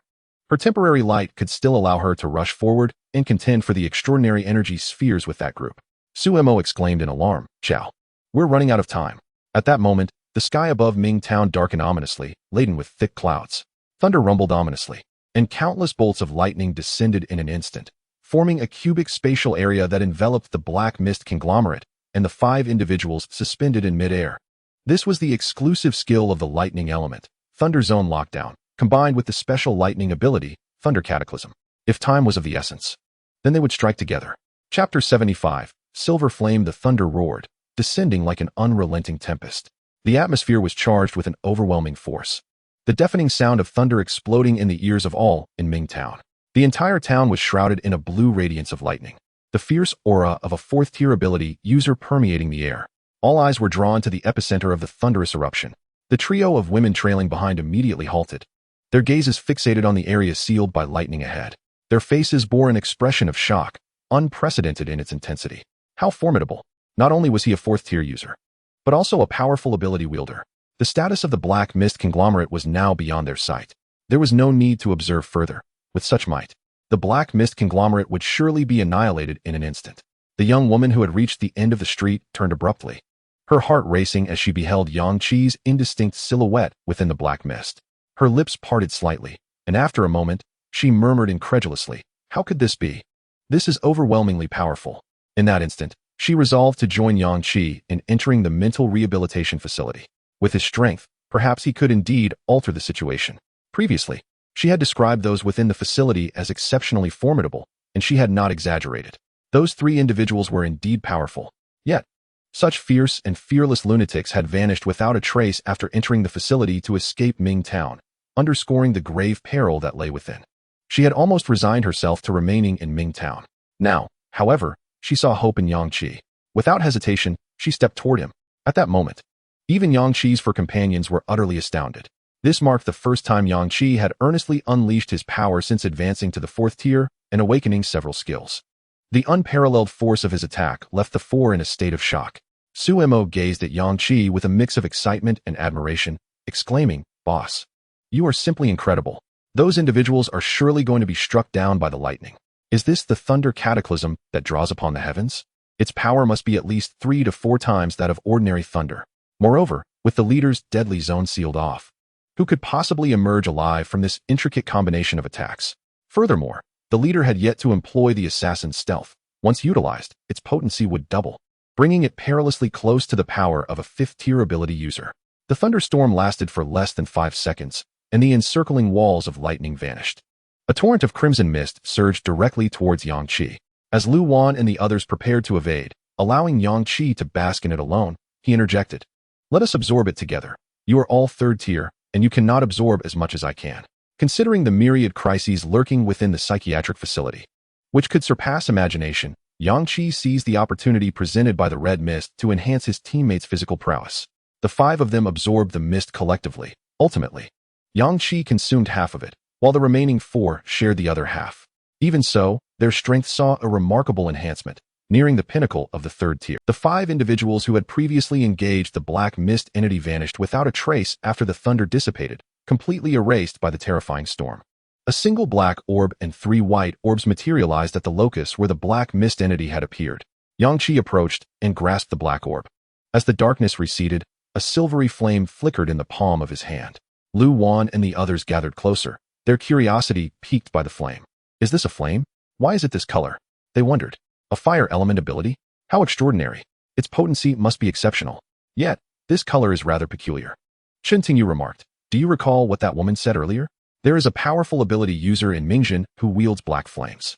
In comparison, the leader's white flame does not seem so strange after all." Yang Qi withdrew his hand, allowing the silvery flame to enter his body. Instantly, a flood of information regarding the ability surged into his mind. The name of this ability was Bone-Eroding Cold Flame. It appeared silver, devoid of heat, with a slow spreading rate. However, it concentrated its assault on a single point of the enemy. Once breached, the bone-eroding cold flame would swiftly penetrate the body like a parasite, targeting the bones, using them as a conduit to incinerate the entire body. It clung to the bones as it burned within. To an observer, the victim might only seem to have developed a small black hole on their skin, entirely oblivious to the fact that the bone-eroding cold flame was igniting the bones within. The afflicted individual would endure immeasurable agony. This burning process commenced from the inside out. As the bones were rapidly consumed, only the flesh would remain to be gradually incinerated. Silent and devoid of warmth, it might appear to possess little lethality, yet it could lead the enemy to a death filled with excruciating suffering. The bone-eroding cold flame specifically incinerates the bones. Yang Qi's eyes gleamed. This ability was immensely powerful. He realized that even a mere flicker of the flame could swiftly dispatch an adversary. Unlike the tumultuous powers of the thunder element, the bone-eroding cold flame stirred only a subtle excitement among the few present. Upon hearing about it, they were even more exhilarated than Yang Qi. "It sounds incredibly potent. How wonderful. The leader has acquired yet another formidable ability," they exclaimed. "This flame is truly unique. If we liken fire to a bullet, then the leader's bone-eroding cold flame resembles an armor-piercing round, possessing tremendous penetrating power that can devastate the enemy from within." Yang Qi subsequently engaged with the remaining 3 white orbs, one of which surprisingly contained a special-grade piece of equipment, a suit of silver mech armor. The lightweight feathered mech would envelop Yang Qi entirely, augmenting both his speed and agility. While it offered some degree of defensive capability, it was rather minimal. Clad in this armor, Yang Qi moved with increased swiftness and executed his actions with remarkable alacrity. Within the other 2 white orbs, he discovered a total of 4 grade mental recovery potions and 3 grade mental recovery potions. "Excellent. We have grade mental recovery potions. Lu Wan, you should take all of them. I have the golden spring water and won't need them." Lu Wan, as a holy sorceress, could instantly replenish the mental energy of the other 4 during critical moments and also heal their injuries. Her own mental energy, however, required potions for restoration. Thus, Yang Qi allocated nearly all the mental recovery potions he obtained to Lu Wan. The great golden spring water he possessed now provided a substantial recovery of mental energy. After consecutively using Thunder Calamity and Thunder Zone Blockade, he found his mental energy nearly restored after just a few minutes. Once Lu Wan accepted the potions, they observed the woman who had provided them with information earlier emerge from the black mist. At that moment, her gaze toward Yang Qi was imbued with sincerity. I will lead you to the sanatorium. To escape from Life Town, we must first resolve the situation at the sanatorium, she stated. Yang Qi inquired, why the sudden offer to guide us? The woman replied with a smile, I previously thought that even if you were a fourth tier, success would be improbable. However, having witnessed your thunderous prowess just now, I realize that if even you cannot trigger the final escape, then all of us may very well be doomed to perish in Life Town, eventually engulfed by the dense black mist that appears at night. Chapter 76. Mental Control. I am Xiao Qin, a third-tier ability user. The woman formally introduced herself. Yang Qi raised an eyebrow, somewhat surprised. You are an ability user? What is your ability? Xiao Qin replied, Mental Control. I can manipulate others, with the extent and duration of control dependent on the opponent's strength and the intensity of their mental realm. Su Mo shivered upon hearing Xiao Qin's ability and remarked, Your power sounds rather terrifying. Xiao Qin regarded Su Mo with a smile. What is there to be afraid of? Su Mo earnestly responded, If you were to mentally control someone and compel them to commit suicide, wouldn't they simply cease to exist? Xiao Qin chuckled and replied, If it were that simple, life would be quite different. In dealing with individuals of the first and second tiers, I find myself capable of inducing self-harm. However, when confronted with those of the same third tier, my influence is limited to issuing rudimentary commands. If you are indeed third-tier psychics, it stands to reason that your mental realms are vastly more formidable than those of mere evolved beings, rendering you all the more challenging to manipulate. In your unguarded state, I can exert control over you for less than half a minute, during which I can only extract basic intelligence. I can compel you to speak, but not to act. Upon hearing this, Su Mo felt a sense of reassurance, remarking, So that is the case. If you could easily control others, wouldn't you be invincible? You could simply command anyone to take their own life. Xiao Qin turned to Yang Qi and stated, Individuals like Yang Qi are completely immune to my abilities. Jiang Yi, taken aback, asked, Have you tried? Xiao Qin chuckled, How could I dare? Jiang Yi continued, You mentioned leading us to the sanatorium. However, I am familiar with it as I am a resident there. I know the way and am well acquainted with its interior. Xiao Qin replied, The sanatorium houses more than just the 3 powerful individuals. There are numerous residents of Life Town as well. To be frank, the individuals you currently see in Life Town are among the more stable ones. Upon hearing this, Yang Qi and the others instinctively turned to gaze at the 3 elderly women standing a short distance away. The elder women, noticing Yang Qi's attention, beamed a warm smile and said, Young man, if you are heading to the sanatorium, I shall accompany you. However, let it be known that my health is frail, and I can only wait outside for you. I cannot dare to engage in any conflict within. The stern-faced youth interjected, I will follow along. Yet I too cannot venture inside. The boy in pajamas nodded vigorously. Xiao Qin remarked, You see, in Life Town, none who lack absolute power dare to enter the sanatorium. In my eyes, only those few individuals who have been assigned code names, the top-tier powers of Life Town, are deemed worthy of entry. As for us, we are ordinary and can only lurk within Life Town, seeking out dark mist conglomerates to eliminate. If fortune smiles upon us and we acquire potent abilities, then we might earn the right to enter. Those who dare to enter besides the few strong ones are often quite deranged. To put it plainly, they have nearly lost their capacity for rational thought, fear not death, and do not comprehend the concept of danger. Should you venture inside, as newcomers, they may very well launch an assault against you. Do not underestimate such reckless lunatics. I have also mingled in the treasure-hunting subdimension and become acquainted with a few individuals. If we enter together, it may ease some tensions. Those deranged individuals have been inside for quite some time and must possess numerous clues. If we eliminate them all, we will be left to navigate the interior on our own, which could take an indeterminate amount of time. The longer we linger, the more perilous the entire Life Town becomes. Xiao Qin's considerations were thorough, having anticipated every aspect that Yang Qi had overlooked. As they spoke, the sky over Life Town had noticeably darkened. The group could distinctly feel the surrounding dark mist thickening. Xiao Qin urged, We must not delay any longer. Let us set forth swiftly. The mental health sanatorium lies at the opposite end of Life Town. All right. Yang Qi initially intended to retrieve the battle vehicle from the spatial equipment and drive it over. However, he sensed that the surrounding black mist was peculiar. For a moment, he could not precisely identify what was amiss. If he could discern the abnormalities within the black mist, he would be one step closer to the truth. Therefore, Yang Qi refrained from retrieving the battle vehicle and chose to walk instead. Along the way, he inquired, "You mentioned that the black mist in the town of Fate consumes corpses. Have any of you ventured outside at night?" Xiao Qin replied, "I dare not. Yet." The elder woman chimed in, "I have ventured out. Just a meter away, nothing was visible. Within the black mist, there were no strange creatures. But the mist felt as though it were attempting to engulf her." Yang Qi furrowed his brow and asked, "What did it feel like specifically?" The elder woman could not articulate it well, merely stating, "It felt as if the black mist was devouring me. That is the sensation, yet I was unharmed. Moreover, I have acquired numerous immunity potions in the treasure hunting instance, so I am not afraid of the mist's influence." The group continued onward in silence. The sky darkened rapidly. The dense black mist enveloping the town of Fate thickened at a visible pace. The strange sensation intensified. Shen Tingyu could not help but tighten her grip on Lu Wan's arm, feeling uneasy. "I share the same feeling as the elder. It seems the black mist is consuming me." Jiang Yi remarked, "Why do I not feel this way?" Su Mo could no longer contain himself. He stepped forward and grabbed Yang Qi's sleeve, asserting, "The mist is too thick. Let us hold on to each other to avoid getting separated." Yang Qi chuckled softly but did not expose him. He attuned his senses to perceive the black mist surrounding them. After they had traversed nearly 2 kilometers, Yang Qi finally voiced his inner speculation. "Perhaps what is being consumed is not our bodies, but our souls." Xiao Qin abruptly turned to Yang Qi, her eyes wide with astonishment. "You are quite right. It is precisely that feeling. It feels as though a part of my body is gradually disappearing within the black mist. Yet there are no wounds on me. If it is not our bodies that are vanishing, then it must be our souls." The elder woman readily accepted this notion, saying, "Indeed, that makes sense. The young ones are quick to react." Su Mo was utterly incredulous, exclaiming, "What do you mean by souls? What are you talking about?"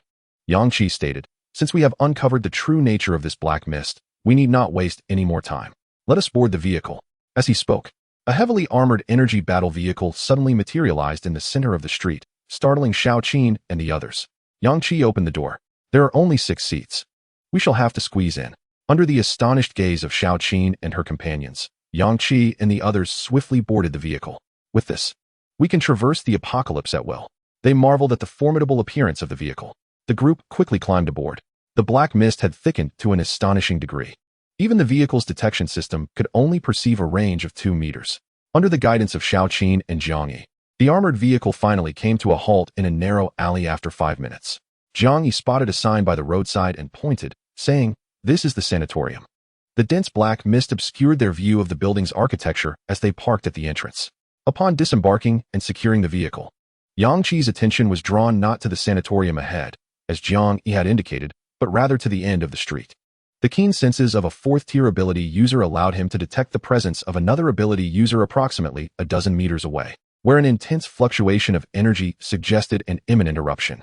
Chapter 77. A dangerous intuition. The 3 elderly women standing behind felt a chill run down their spines. The smile on one woman's face appeared unnaturally rigid as she said, "Young man, I want to go in. I'll wait for you outside." Yang Qi, gazing toward the end of the street shrouded in mist, inquired of Jiang Yi, "What lies at the end of your street? Shops?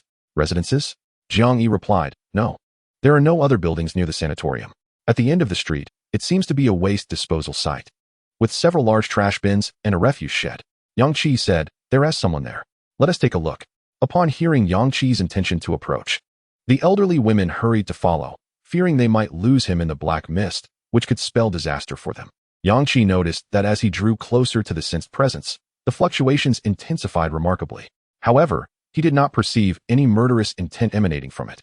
Instead, it seemed to convey tension and despair. Oddly, despite the individual's potent energy, what could possibly instill such fear?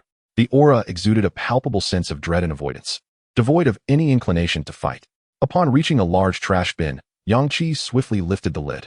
A man, huddled within, immediately cowered and screamed, "Don't kill me. I'm no threat to you. Please, don't kill me." The sudden outburst startled the others, as the vicinity of the sanatorium was overwhelmingly silent. Save for the man's frantic cries, Yang Qi responded calmly, "I will not harm you. What are you doing hiding here? What are you afraid of?" The townsfolk were well aware that the sanatorium was deemed the most perilous location, so why would this man, so timid, choose to hide right outside its threshold? A mere few meters away, the man, filthy and reeking of decaying refuse, raised his head in terror, his eyes resembling those of a frightened animal. After scrutinizing Yang Qi for a moment, he stammered, "I fear you. but I fear even more the things beneath the sanatorium. Yang Qi furrowed his brow and pressed. Clarify your fear. Why are you afraid of me? What lies beneath the sanatorium? How can you know what's inside if you're not there? The man's eyes were filled with a blend of madness and terror.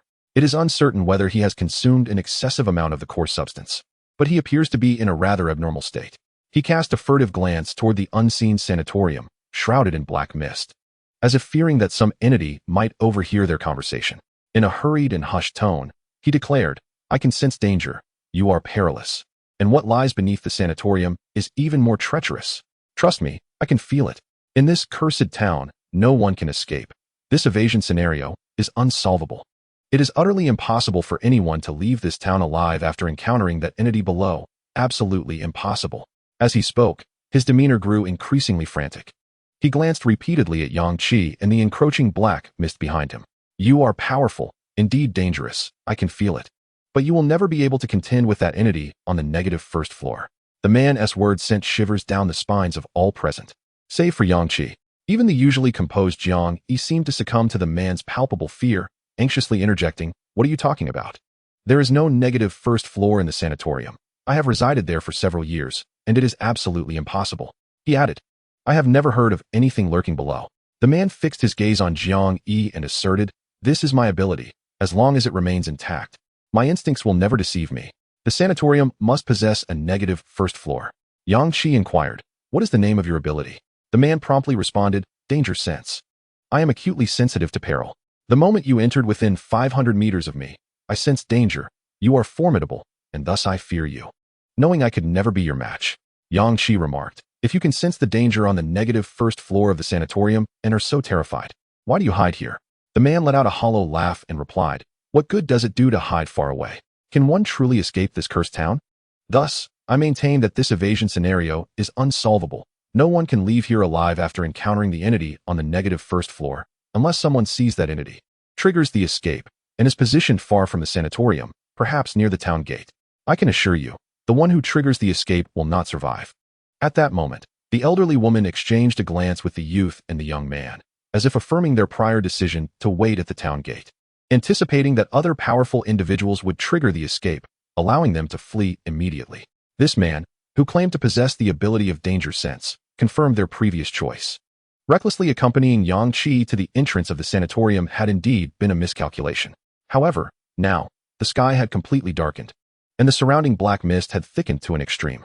Standing in the open space, they could feel their souls being gradually eroded by the black mist with each passing moment.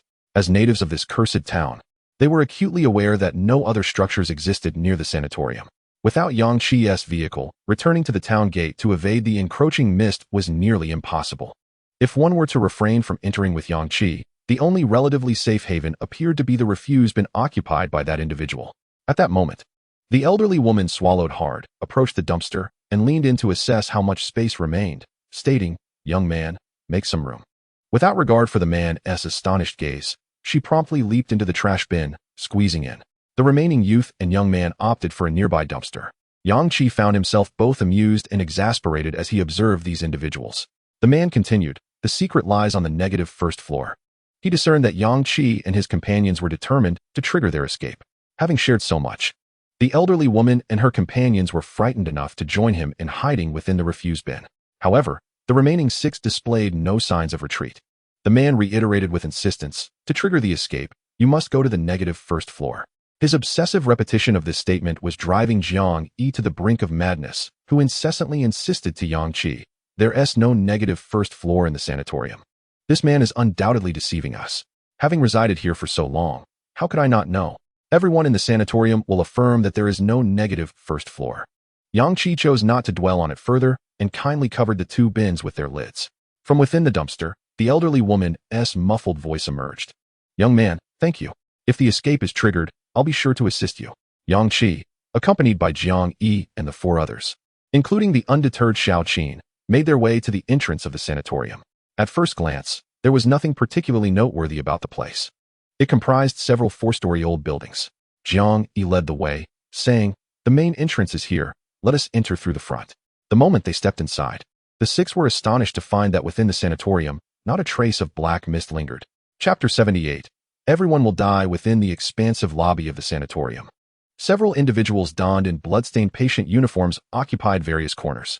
Some crouched on the floor, seemingly engaged in unknown activities, while others sat on chairs, gazing at a television long rendered useless.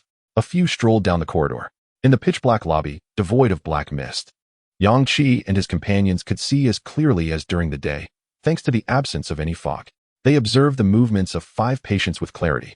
Their entrance failed to elicit any attention. There was none of the chaos and violence Xiao Qin had anticipated. Yang Qi was taken aback. How could there be not a shred of black mist here? Jiang Yi, perplexed, remarked, when I left, there was an abundance of black mist. What on earth is happening now? Xiao Qin felt even more bewildered, recalling that the man claimed his ability was a sense of danger. Sensing that the negative first floor of the sanatorium was perilous. Yet upon entering, she found everything here disturbingly normal, to a degree that felt almost surreal. In the absence of the ominous black mist, even those who had previously exhibited frenzied behavior within the treasure-hunting dungeon now sat quietly in the hall, as if nothing had transpired. Not a single gaze was cast in our direction, and the silence only deepened my sense of foreboding, suggesting that the true peril we faced surpassed our wildest imaginations. Yang Qi glanced at the 5 individuals in the hall and inquired of Xiao Qin, among these people, is there anyone you mentioned before who has been assigned a codename? Xiao Qin, stationed at the entrance, scrutinized each person intently. She then pointed to a woman crouched in the corridor of the hall, saying, that person, she appears to be the witch. The group immediately turned their attention toward the woman. There she was, squatting in the corridor, her head bowed, disheveled hair obscuring her face, murmuring incessantly as if engaged in conversation with an unseen entity. Yang Qi strode purposefully toward her. Noticing his movement, Xiao Qin hurriedly cautioned from behind, be careful. Upon reaching the woman, Yang Qi finally discerned a peculiar object obscured by her crouched form. It was a creature exuding a dark luminescence, so shrouded in shadow that its true nature was indiscernible. The most apparent feature was its multitude of metallic, spiky protrusions. On closer inspection, it resembled a hedgehog that had undergone some form of evolutionary mutation. Measuring merely the size of 2 palms, its face was hidden from view, and it stood adorned with metallic quills, occasionally emitting sharp and peculiar sounds. The woman remained oblivious to Yang Qi's presence behind her. Little one, are you hungry? If you are, I can take you to eat. But there is nothing here except medicine. Will you take the medicine? Yang Qi could indeed sense an aura of strength emanating from the woman. Yet it was accompanied by an unsettling tranquility, as if she were unaware of her own formidable capabilities. However, based on Xiao Qin's previous remarks, it was evident that this woman was powerful enough to summon magical beings, earning her the title of witch, and had been notably active in the treasure-hunting dungeon. Why then, would someone so strong be unaware of her own strength? This seemed illogical. Clearing his throat gently, Yang Qi finally captured the woman's attention. She turned her head to regard him, then lifted the hedgehog into her arms. The creature's myriad steel-like spikes pierced her arm and chest, blood gushing forth. Yet she remained unfazed, fixating her gaze intently on Yang Qi, seemingly oblivious to her injury. Yang Qi, witnessing this, remarked with a smile, your pet has hurt you. The woman, undeterred, replied, it's of no consequence. Lu Wan and the others soon followed suit. Upon seeing the woman, Jiang Yi exclaimed her name, Huang Rui. The woman turned to Jiang Yi, her expression brightening with surprise. Jiang Yi? Su Mo interjected, do you two know each other? Jiang Yi chuckled, we're both patients. We stayed together at the sanatorium. How could we not know each other? With the sight of a familiar face, Huang Rui's stoic demeanor finally began to soften. Jiang Yi, why have you vanished? I've been searching for you. Upon hearing Huang Rui's words, Jiang Yi seemed to suddenly recall something dreadful, leaping back 2 meters in an instant. Furiously pointing at Huang Rui and exclaiming, you still dare to speak. You sought to take my life. I restrained myself from avenging. Yet you did not recognize me then and wished to kill me. Huang Rui, appearing utterly perplexed, responded, what are you talking about? Why would I want to kill you? My health has been quite stable lately. The two engaged in a heated exchange, their voices clashing for a full 5 minutes. Yang Qi and the others increasingly felt as though they were not in a post-apocalyptic world, but rather witnessing a quarrel between 2 individuals exhibiting signs of mental distress. Furrowing his brow at the scene, Yang Qi cautiously inquired of Huang Rui, by the way, have you uncovered any clues at the sanatorium? Huang Rui gazed at Yang Qi in confusion. What clues? Why are you all behaving so strangely? Jiang Yi, these people aren't from the sanatorium, are they? How did you bring them here? Ever since entering the sanatorium, Lu Wan and the others had become utterly bewildered. Yang Qi replied, we escaped from a scenario. Huang Rui's expression turned even more baffled. What scenario? What are you talking about? Xiao Qin reacted swiftly, interjecting, oh, Huang Rui, during your treasure hunting scenario. You eliminated over 20 evolved beings and apparently acquired quite a bounty from them. I truly envy you. Huang Rui looked at Xiao Qin, puzzled. What is this treasure hunting scenario? I genuinely cannot comprehend what you are all saying. Oh, I see. You are all mentally ill? Did you just get admitted today? She suddenly appeared to have an epiphany, lowering her guard against Yang Qi and the others. Both Yang Qi and Xiao Qin fell silent. Clearly, the circumstances within the sanatorium were more intricate than they had anticipated. If the situation described by Xiao Qin were accurate, it would be manageable, but being besieged by deranged evolved beings was another matter entirely. Yet, the formidable deranged evolved beings that Xiao Qin mentioned did not even recall the escape scenario they were currently experiencing or the treasure hunting scenario they had previously endured. All the individuals exhibiting signs of mental distress were seated quietly in the hall, contrary to Jiang Yi's earlier depiction of a chaotic environment where everyone was insane and murderous.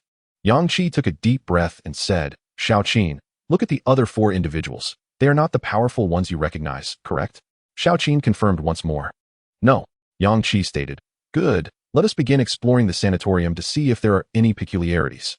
As soon as he uttered these words, Yang Qi recalled the warning from the man by the trash can to inspect the basement of the sanatorium. He turned to Huang Rui, who had lowered her defenses, and smiled. On our first day here, we heard there is a basement. Would you guide us there?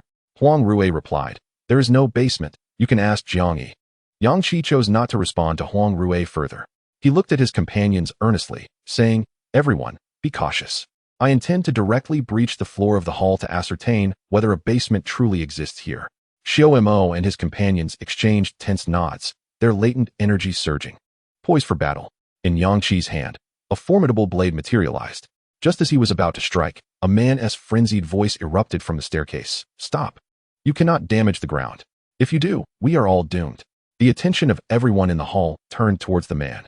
Upon recognizing his face, Xiao Qin cautioned Yang Qi, be careful, he is the formidable madman I spoke of.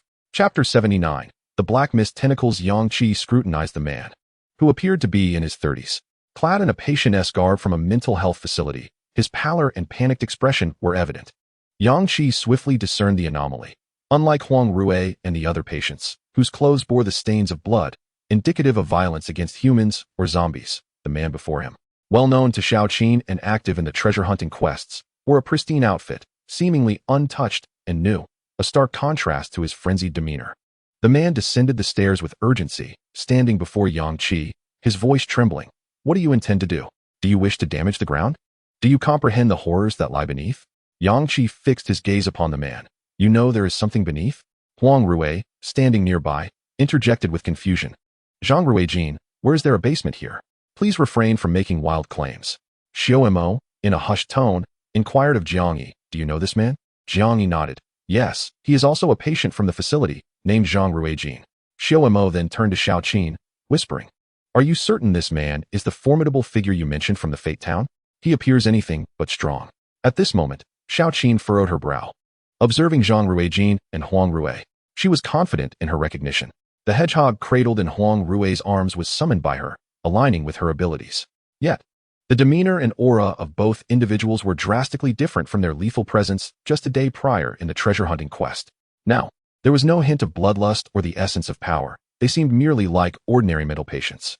The reason behind such a peculiar transformation in these formidable beings was undoubtedly linked to the reason for the dense black mist enveloping Fate Town. The secret must lie beneath their feet, in the basement of the mental health facility. Xiao Qin felt an unsettling warmth emanating from the ground beneath her, rendering her restless. Zhang Ruijin stared intently at Yang Qi, his eyes brimming with terror. He stepped forward with urgency, attempting to grasp Yang Qi's garment, but Yang Qi deftly evaded him. Momentarily taken aback, Zhang Ruijin fervently exclaimed, if the things underground are unleashed, we are all doomed. We cannot damage the ground on the first floor. Yang Qi, upon hearing this, smiled and replied, is that so? Upon my entrance moments ago, I encountered an individual who asserted that in order to activate the formal escape of this scenario, one must behold the artifacts concealed beneath. Whom should I trust? Zhang Ruijin, upon hearing this, exhibited a fleeting yet complex expression, a momentary flicker that was swiftly captured by Yang Qi. Without delay, Yang Qi directly instructed Xiao Qin, utilize your abilities on Zhang Ruijin. Xiao Qin widened her eyes, momentarily speechless, before responding. This, Yang Qi chuckled lightly, assuring her, do not worry, with me by your side, your safety is guaranteed. Reassured by Yang Qi's promise, Xiao Qin found her courage. Her power, devoid of any offensive capability as a third-tier ability, posed a considerable challenge in attempting to control such a formidable third-tier adept as Zhang Ruijin. Should she provoke him, her chances of survival would be grim. Now, bolstered by Yang Qi's support, she felt emboldened. Zhang Ruijin looked on, perplexed by the exchange between Yang Qi and Xiao Qin. In the next moment, Xiao Qin unleashed her ability, mental control. An imperceptible wave of psychic energy surged towards Zhang Ruijin's mind. However, at the very instant she attempted to invade his mental realm, she encountered an impenetrable defense akin to a fortress. Her efforts were thwarted entirely. The resistance was so formidable that Xiao Qin suffered a backlash from her own psychic energy, causing her complexion to pale dramatically as she involuntarily coughed up blood. Yet, there was no time for astonishment or concern for her injuries. She feared that if she did not relay the situation to Yang Qi immediately, she might lose the opportunity to do so. This man, far from being forgetful, was clearly on high alert at all times. Even within his mental domain, he maintained an unwavering vigilance. He was not the amnesiac he appeared to be. As blood trickled from her lips, Xiao Qin fervently exclaimed, "Yang Qi, something is amiss with this man. He is feigning." Zhang Ruijin gazed at her in confusion, seemingly unable to comprehend her words. "How could I not be prepared after you instructed me to use my abilities on you?" he explained. Just as Xiao Qin prepared to speak again, Zhang Ruijin suddenly glanced at the mechanical clock in the hall. It was 10 o'clock. In an instant, a broad smile spread across his face, dispelling the earlier panic and naivete. "It is 10 o'clock, 10 o'clock, he repeated, fixating on Yang Qi. At that moment, everyone was astonished to witness the once pristine and isolated sanctuary suddenly engulfed by a dense black mist, surging towards them like a tidal wave. In that instant, the black mist thickened to an almost tangible essence, not merely a vapor as before. It coalesced into robust tendril-like appendages that lunged toward every individual present. All the practitioners of abilities unleashed their powers: ice, light, dark energy, spatial distortions, thunder, and silvery flames, all in a full-throttle eruption. This aged building could not possibly withstand such an assault. Yet, the outcome was precisely the opposite. Countless terrifying supernatural abilities erupted. Yet not a single ripple disturbed the structure of the sanatorium. The edifice stood unwavering as all supernatural assaults proved ineffective against the encroaching black mist. Yang Qi observed a tendril of the black fog reaching ominously towards him. With a thunderous swing of his heavy blade infused with blue lightning, he unleashed a ferocious arc of bloody red energy. Yet, it did nothing to impede the advance of the black mist's appendage. In that moment, a flicker of panic ignited within Yang Qi. The next instant, the black mist tendril, unhindered, plunged directly into his chest. He felt it burrowing into his very heart. Not only Yang Qi, but all present were ensnared in a similar fate, including Huang Rui and Zhang Ruijin, who were already within the sanatorium's confines. Su Mo, terror-stricken, gazed at the tendril embedded in his chest, exclaiming, "What in the world is this? Why do I feel no pain? There is no blood. This thing seems to have accessed my heart. What does it desire?" Yang Qi turned his attention to Huang Rui, who appeared to be succumbing to a deep slumber, ensnared by the black mist's tendril. Conversely, Zhang Ruijin, seemingly aware of some hidden truth, laughed maniacally. A smug look plastered across his face as he regarded Yang Qi and the others. "Ha ha, I never imagined anyone would dare enter the sanatorium. You shall all become mere sustenance." Yang Qi could sense his strength, his very soul, being insidiously siphoned away by the tendril piercing his heart. Xiao Qin, overwhelmed with fear, burst into tears, exclaiming, "What is happening? What should we do now?" The black mist surged violently, an inexplicable gale sweeping through the hall. Their attacks bore no fruit against the black mist tendrils within the sanatorium, nor did they seem to affect the seemingly dilapidated structure itself. In an instant, Yang Qi recalled Zhang Ruijin's earlier actions. Just as he was about to strike the ground with his heavy blade, the latter had intervened, indicating that the secret lay beneath, and that the floor could indeed be breached. If it were invulnerable, Zhang Ruijin would have had no reason to stop him. Enduring the excruciating sensation of his soul being gradually stripped away, Yang Qi urged everyone, "Focus your attacks on the ground." Chapter 80. The Heart Su Mo. In a state of panic, questioned, "Will this really work? We unleashed so many supernatural attacks moments ago, and the building suffered no damage." Yang Qi, suppressing his agitation, insisted, "It will definitely work. All of you, strike the floor beneath us." Hearing this, Zhang Ruijin scoffed, "Dream on, don't be deluded." Yang Qi allowed the black mist tendril to remain embedded in his heart, channeling all his strength through his heavy blade as he struck the ground with all his might. The crimson energy erupted violently, leaving only a pale mark on the floor. Following Yang Qi's command, the others unleashed their supernatural powers, converging their attacks on the same spot. Lu Wan relentlessly assailed the ground with her dual swords of the moon, the formidable might of her two advanced weapons hammering relentlessly upon the same location. Chen Tingyu's energy cutting directly severed through, with wisps of white smoke rising. Although it failed to penetrate completely, it left a direct mark a centimeter deep. Witnessing a glimmer of hope, the onlookers redoubled their efforts. Jiang Yi's energy orbs erupted continuously, while Su Mo employed spatial slicing. The various abilities within the sanatorium erupted in a cacophony of power. The very building began to tremble. Outside, the four elderly women huddled in a trash bin. Utterly astonished by the commotion emanating from the sanatorium, their faces drained of color. What adversary could they possibly be confronting inside? The noise was terrifying. Yet, astonishingly, the sanatorium had not collapsed.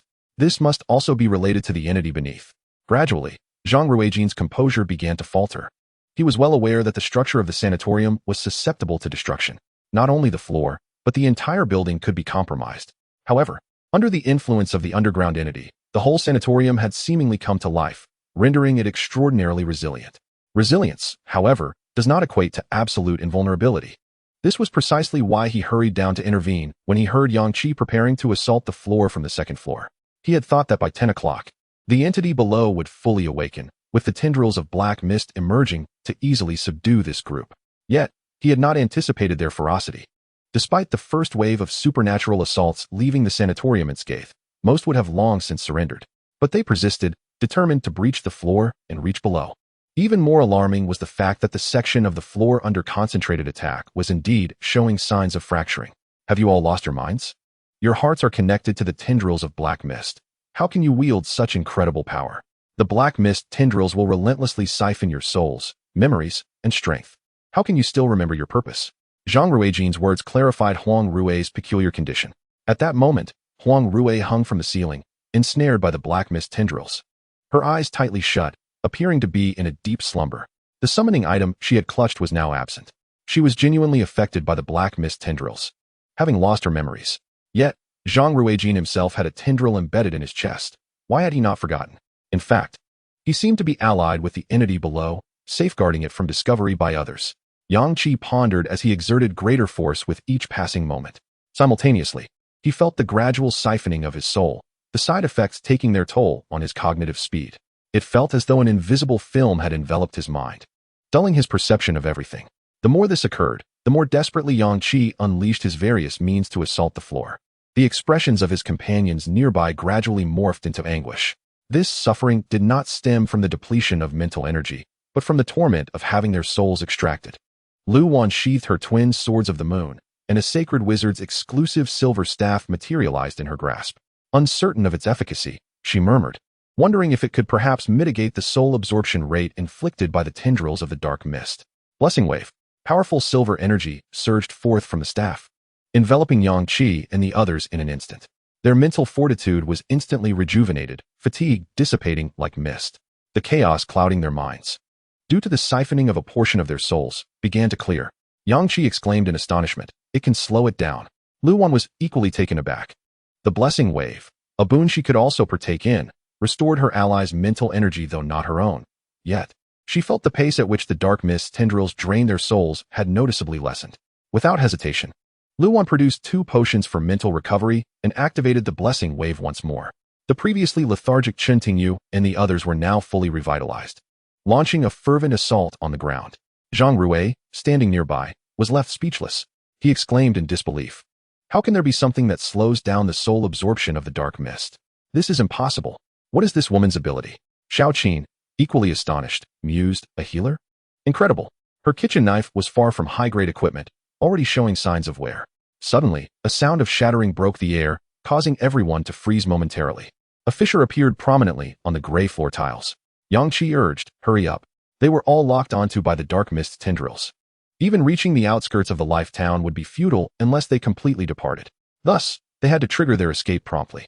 Several abilities erupted in brilliant bursts, striking fervently at the cracked tile. Xiao Qin could not help but remark, if that tile were a person, it would have died hundreds of times by now. Outside, the older women were utterly dumbfounded. What on earth were they doing inside? Even a deity would have long succumbed to such relentless attacks. Were they perhaps in the first basement, battling something crucial? Indeed, Otherwise, it was hard to fathom how they could continuously unleash such terrifying abilities without pause. It could only mean that something from the first basement had emerged. The eccentric man muttered incessantly, it must succeed, or everyone will die. One of the older women interjected, young man, could you please stop talking? You're making me very anxious. Just then, a terrifying explosion suddenly reverberated through the sanatorium. Upon hearing the sound, the man's expression turned to one of sheer terror. He gasped, they have reached underground. Almost simultaneously, the inhabitants of the town of Life heard a mechanical voice proclaiming that a player had discovered the reason behind the exceptionally dense black mist enveloping the town. The escape had officially commenced. A man abruptly lifted the lid of a trash bin and leaped out. However, once outside, he was taken aback, finding himself entirely shrouded in blackness. The mist he inhaled had transformed, becoming almost tangible rather than merely vaporous. An utterly terrifying aura permeated the entire town. Concurrently, he could hear a powerful heartbeat resonating, thump, thump, thump, emanating from the ground, as if the very earth beneath his feet was pulsating with life. Inside the sanatorium, Yang Qi and his companions broke through the floor, plummeting underground. The scene before them was enough to leave an indelible mark on their lives. The underground area was roughly the same size as the lobby above, filled with countless sticky black substances that intertwined like a spider's web, covering the floor, surrounding walls, and even the ceiling. At the center of this grotesque sight, a massive black heart throbbed violently, beating rhythmically. Chapter 81. Madness envelopes all. Yang Qi noticed that the tendrils of black mist piercing his heart were connected to this colossal black heart. Everyone stood frozen in place, rendered speechless, profoundly shaken by the spectacle before them. Without hesitation, Yang Qi initiated the Thunder Zone lockdown, encasing the black heart within its confines. However, he was unable to sever the multitude of tendrils extending from it. At that moment, the thunderstorm erupted. The intensity of the thunder within the lockdown surged exponentially. Boom! At that instant, the entire structure of the sanatorium could no longer withstand the onslaught. It collapsed under the sheer terror of the thunder. Yet, what awaited Yang Qi and his companions was an unprecedented darkness. Apart from the underground space they occupied, everything around them was a bottomless abyss. Above them loomed a darkness akin to a black hole. As the thunder dissipated, the black heart continued to pulse powerfully, untouched by any damage. The combination of the thunderstorm and the lockdown had inflicted no harm upon the black heart. In that moment, Yang Qi uttered a single word, run. Simultaneously, centered around the black heart, the myriad of black substances adhering to the surrounding walls swiftly coalesced. In an instant, they formed numerous black mist aggregates. Lu Wan and the others were taken aback. The weakest of these aggregates boasted a strength of at least the 4th tier. Several even exuded an aura that reached the 5th tier, surpassing Yang Qi, their highest-ranked member. Dozens of formidable black mist aggregates swiftly surrounded Yang Qi and his companions. Even more terrifying was the fact that the black heart continued to generate new aggregates every second. In that moment, Yang Qi and his companions profoundly understood why this instance was termed an escape instance. With 4th-tier black mist aggregates in abundance, and even 5th-tier ones not in short supply, what purpose remained in staying if not to flee? Within the ranks, Chen Tingyu, who possessed the ability of instant light, was somewhat fortunate. She could traverse 5 kilometers in the blink of an eye. Yang Qi, endowed with the power of Thunder Flash, was also capable. Su Mo, wielding the force of spatial manipulation, could follow suit.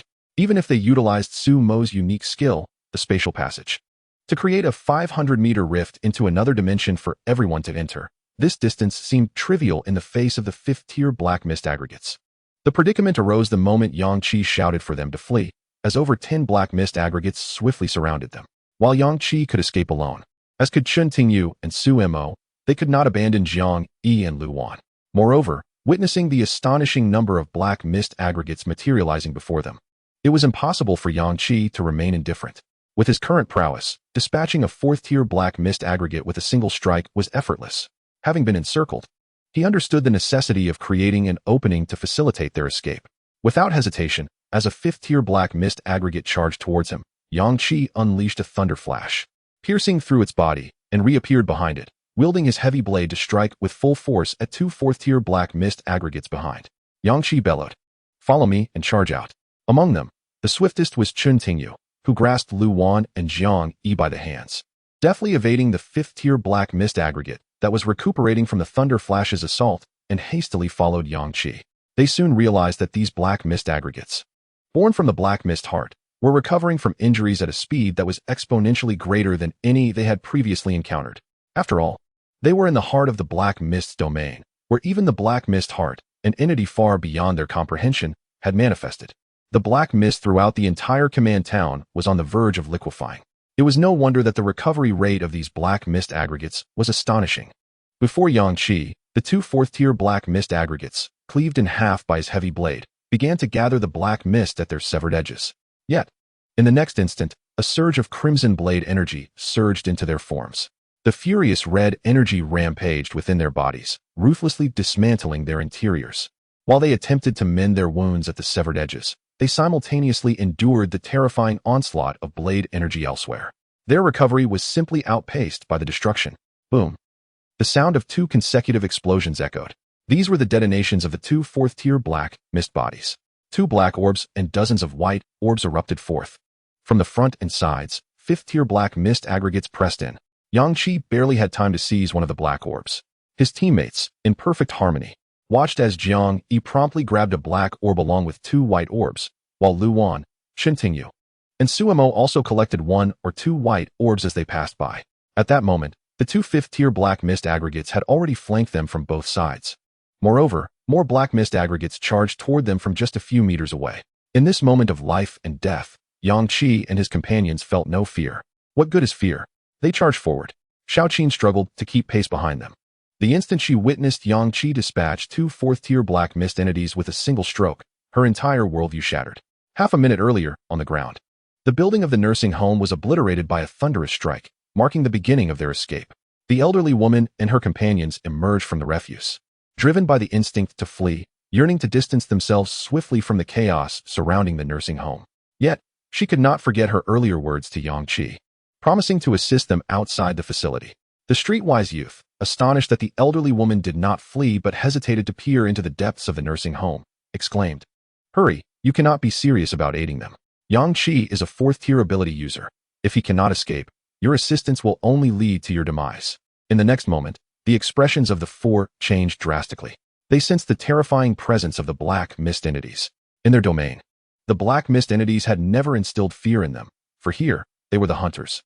But at this moment, they were acutely aware of the formidable aura emanating from higher-tier black mist entities.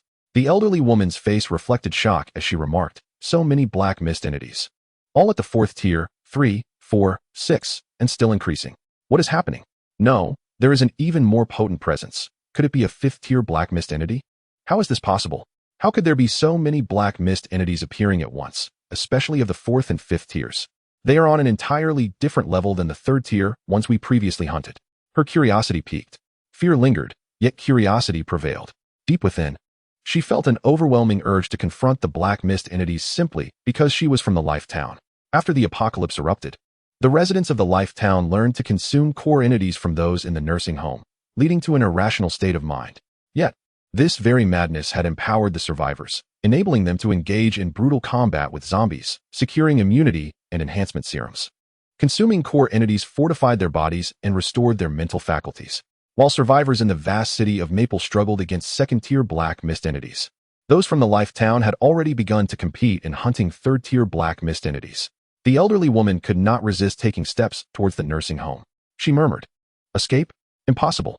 With so many black mist entities in the Life Town, they are destined to be hunted, regardless of their tier." With that, she turned, revealing a strange smile, and said to her companions, "Do you believe that even if the black mist in the Life Town thickens to the point of becoming liquid, at least half of the residents will not flee? They will come to hunt these black mist entities. Only because this is the town of fate. Everyone has gone mad." Chapter 82, Dark Moments. Upon encountering the black orb of light, Yang Qi acquired a brand new ability, Rapid Regeneration, a healing power, one that can only heal himself. This allows his injuries to mend at an extraordinary pace. Regeneration. This ability is certainly no less formidable than Lu Wan's sacred sorcery. For it is not merely rapid healing, it is rapid regeneration. Regardless of the damage Yang Qi sustains, his flesh and tissues will regenerate at an accelerated rate. Even if his limbs were severed, they could regenerate. Yang Qi felt a surge of excitement. Acquiring this power at such a critical moment was indeed miraculous.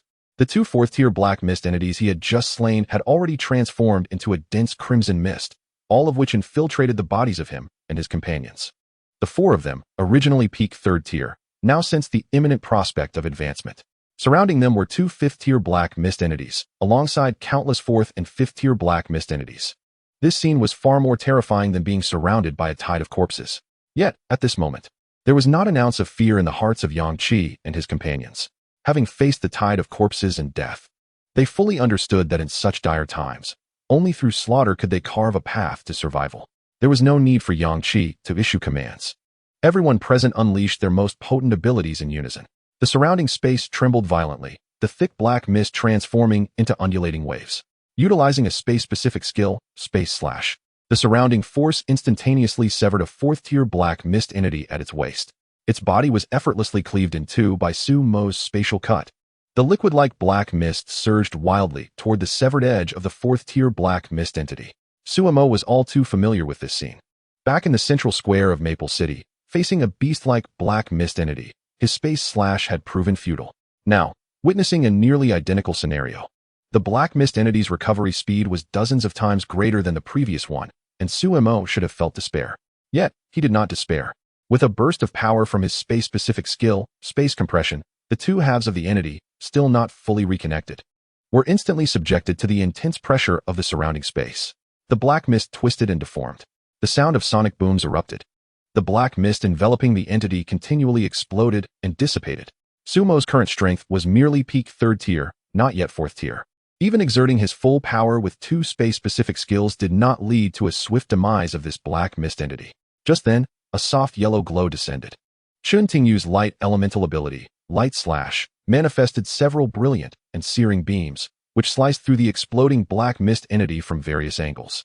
The black mist entity, originally cleaved into two by the Space Slash, was now severed into dozens of fragments by Chun Tingyu's barrage of radiant beams.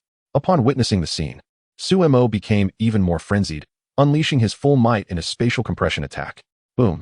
The body of the fourth-tier black fog entity was utterly obliterated. A burst of black light erupted forth, yet they had no time to collect it. Su Mo felt a surge of exhilaration, alongside Chun Tingyu. They had managed to slay a fourth-tier black fog entity in under 10 seconds. Was this not progress? At the most critical juncture, with life and death hanging by a thread, facing the encirclement of over 24th and 5th-tier black fog entities, Su Mo's adrenaline surged. Even his depleted mental energy began to replenish itself by 2 levels in response to his excitement. Simultaneously, the 4th-tier black fog entity they had jointly defeated exploded into a dense crimson mist, which wildly surged into the bodies of the 4 of them. At that moment, Su Mo, Chun Tingyu, Lu Wan, and Jiang Yi all simultaneously ascended to the 4th tier. A 4th-tier black fog entity charged forward, striking Su Mo away with a single punch. The immense force sent him crashing against the wall of the basement. Yet, he merely sustained a broken rib and a trickle of blood at the corner of his mouth. Lifting his head, he wore an expression of unparalleled arrogance. I have reached the 4th tier. In the next moment, he entered the alternate space. Returning to his companions, he tore open a rift in space. Instead of emerging from it, he enlarged the rift significantly, which opened right behind Yang Qi. Su Mo exclaimed, "Boss, you stand here and lure them in, then use Thunder Flash to escape, letting those ghastly things rush into my alternate space, and watch how I deal with them." Yang Qi raised an eyebrow, smiling. "So, your intelligence has increased after your ascension, has it?" Su Mo chuckled. Yang Qi began to suspect that the tales he had heard in his previous life about dragging enemies into alternate space and using the chaotic powers of space to tear apart space-based foes might indeed refer to Su Mo. Meanwhile, Lu Wan and the others, having rapidly ascended, launched into a fierce battle. Lu Wan first conjured a wizard's staff, unleashing a wave of blessings as if they cost nothing. The broken bone in Su Mo's chest mended itself. The mental energy depleted from the group was replenished. She then swiftly injected 2 doses of mental energy recovery serum. Switching her weapon from the staff to the Twin Moon's blades, an icy chill emanated from the elegant swords. As a 4th-tier entity charged at her, Lu Wan did not flinch, but met it head-on. Jiang Yi concentrated a significantly more powerful energy sphere at his fingertips and hurled it at a 5th-tier entity, obliterating a third of its body. Just as the 5th-tier entity was about to close in, and Yang Qi was preparing to assist Jiang Yi, he noticed Jiang Yi's pupils suddenly turned entirely black. An extraordinarily eerie aura emanated from Jiang Yi. The 5th-tier black fog entity instantly froze in place. It stood motionless, rigidly fixed in place, as if ensnared by Jiang Yi's obsidian gaze. Yang Qi and the others were taken aback by this scene. Lu Wan, despite being marred by countless wounds, managed to pierce the black mist conglomerate before her with her twin blades, causing the darkness to dissipate. Simultaneously, her ice elemental abilities erupted with fervor, the hardened ice rapidly expanding from beneath her feet. In the air, a multitude of diamond-shaped ice crystals manifested, dancing chaotically as they struck at every black mist conglomerate in their vicinity. She cast a bewildered glance at the now motionless fifth-tier entity, questioning the situation. Yang Qi, astounded, pondered whether it was Jiang Yi's dark instant, rendering the black mist conglomerate ensnared in absolute darkness. Was this a hard control skill? Without hesitation, Yang Qi activated his abilities. He was already adorned in the exceptional gear acquired from vanquishing a black mist conglomerate on the streets of Mingxin, a suit of featherlight silver armor.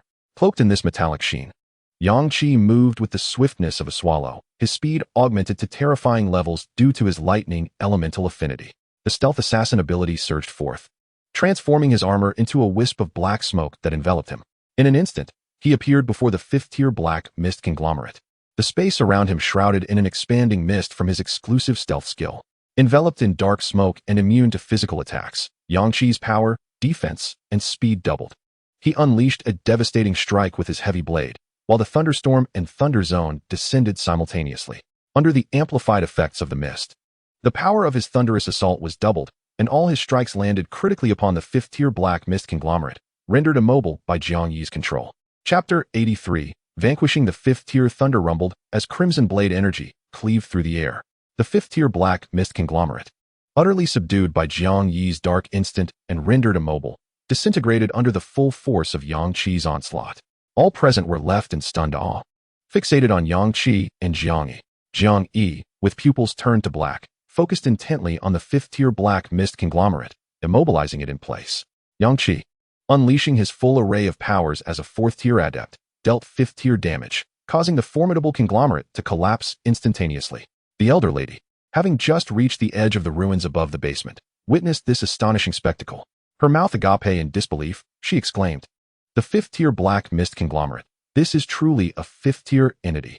Yang Qi, she could not bring herself to depart, nor could the other three dare to flee. Together, they bore witness to Yang Qi's earth-shattering blow.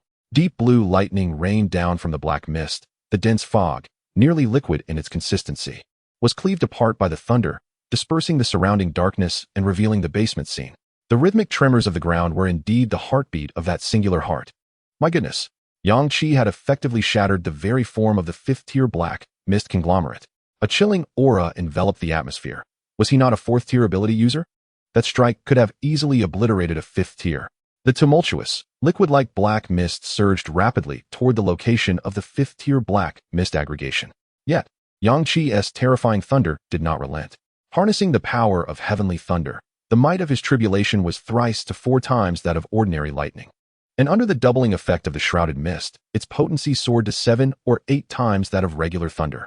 Countless bolts of lightning rained down furiously, annihilating the encroaching black mist entirely.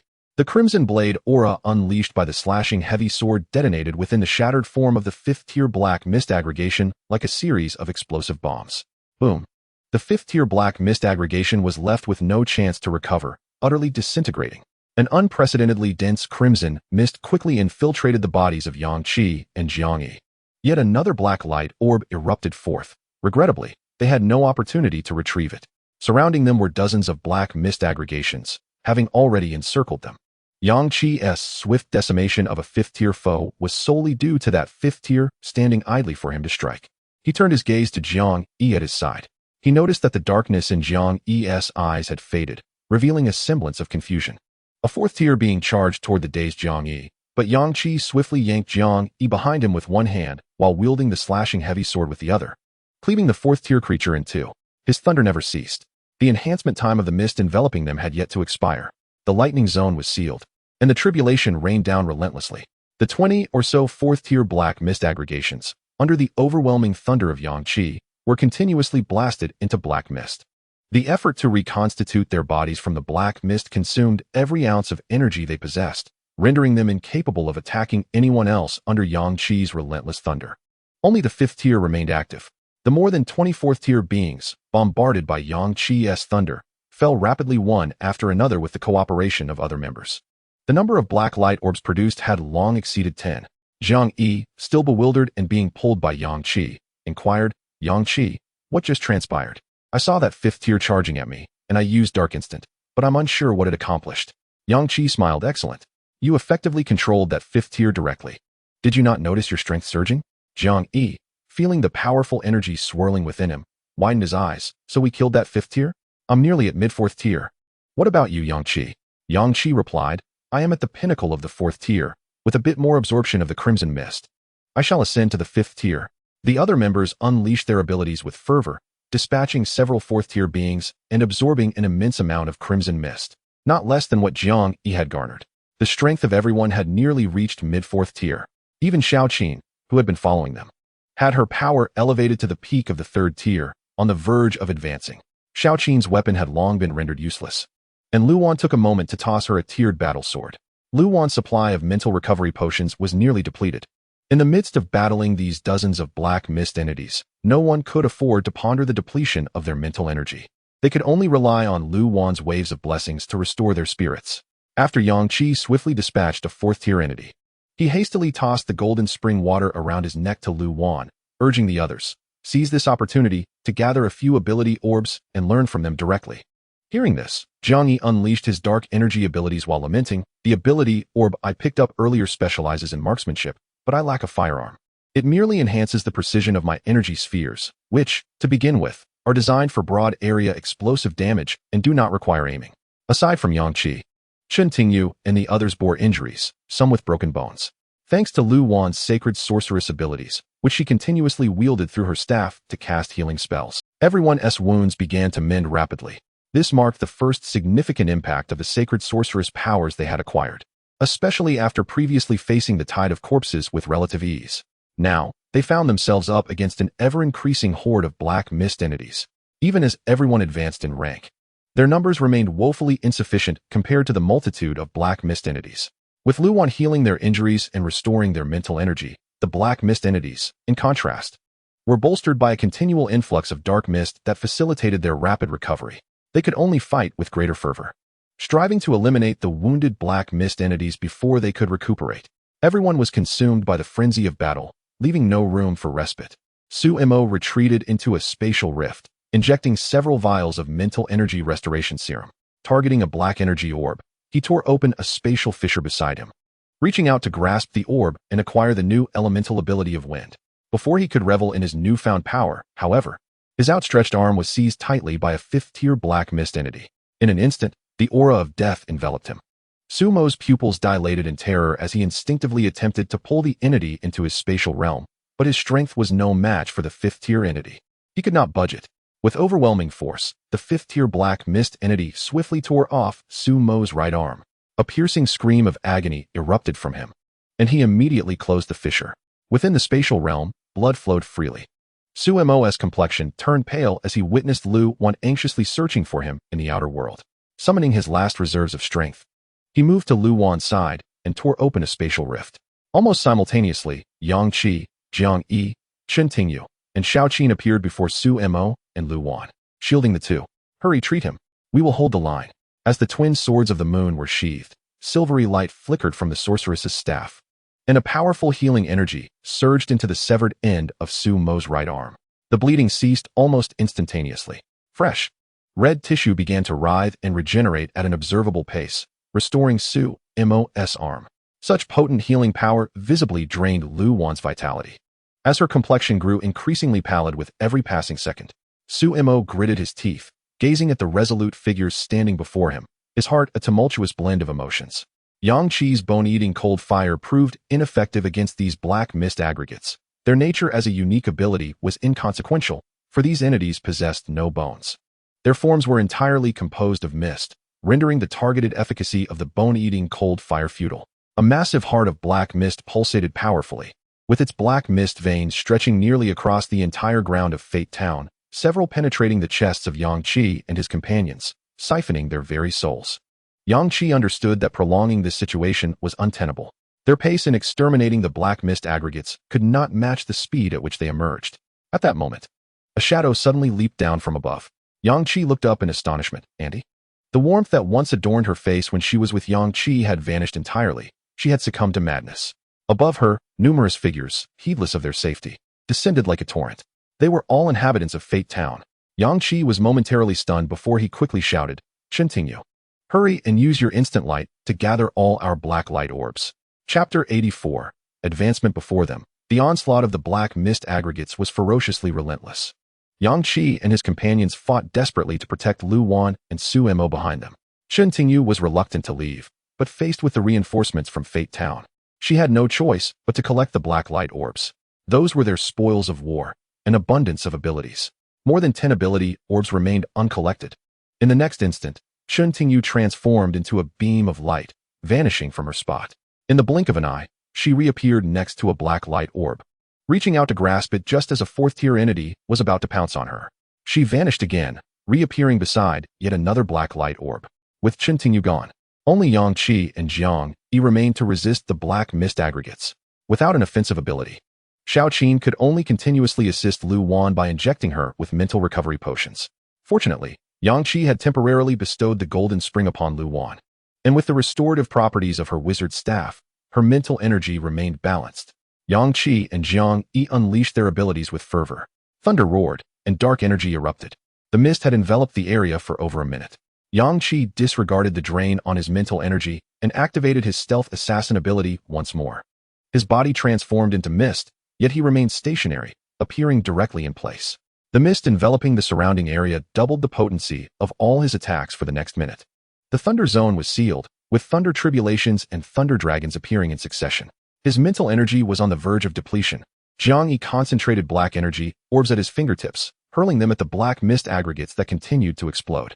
The Dark Energy's exclusive skill, Energy Storm, swept through the entire basement, encircling all the black mist aggregates and inflicting significant area damage upon them. Boom, boom, boom. The sound of thunder erupted, mingled with the continuous explosions of dark energy. The three-headed four-stage entity could no longer withstand the pressure, and its body erupted completely. A dense crimson mist enveloped Yang Qi and his companions. Su Mo's injuries rapidly healed as a result of the influx of the red mist.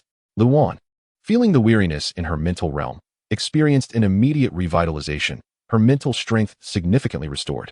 Observing the red mist surge, she noted Su Mo's arm regenerating swiftly, prompting her to amplify her healing energy output.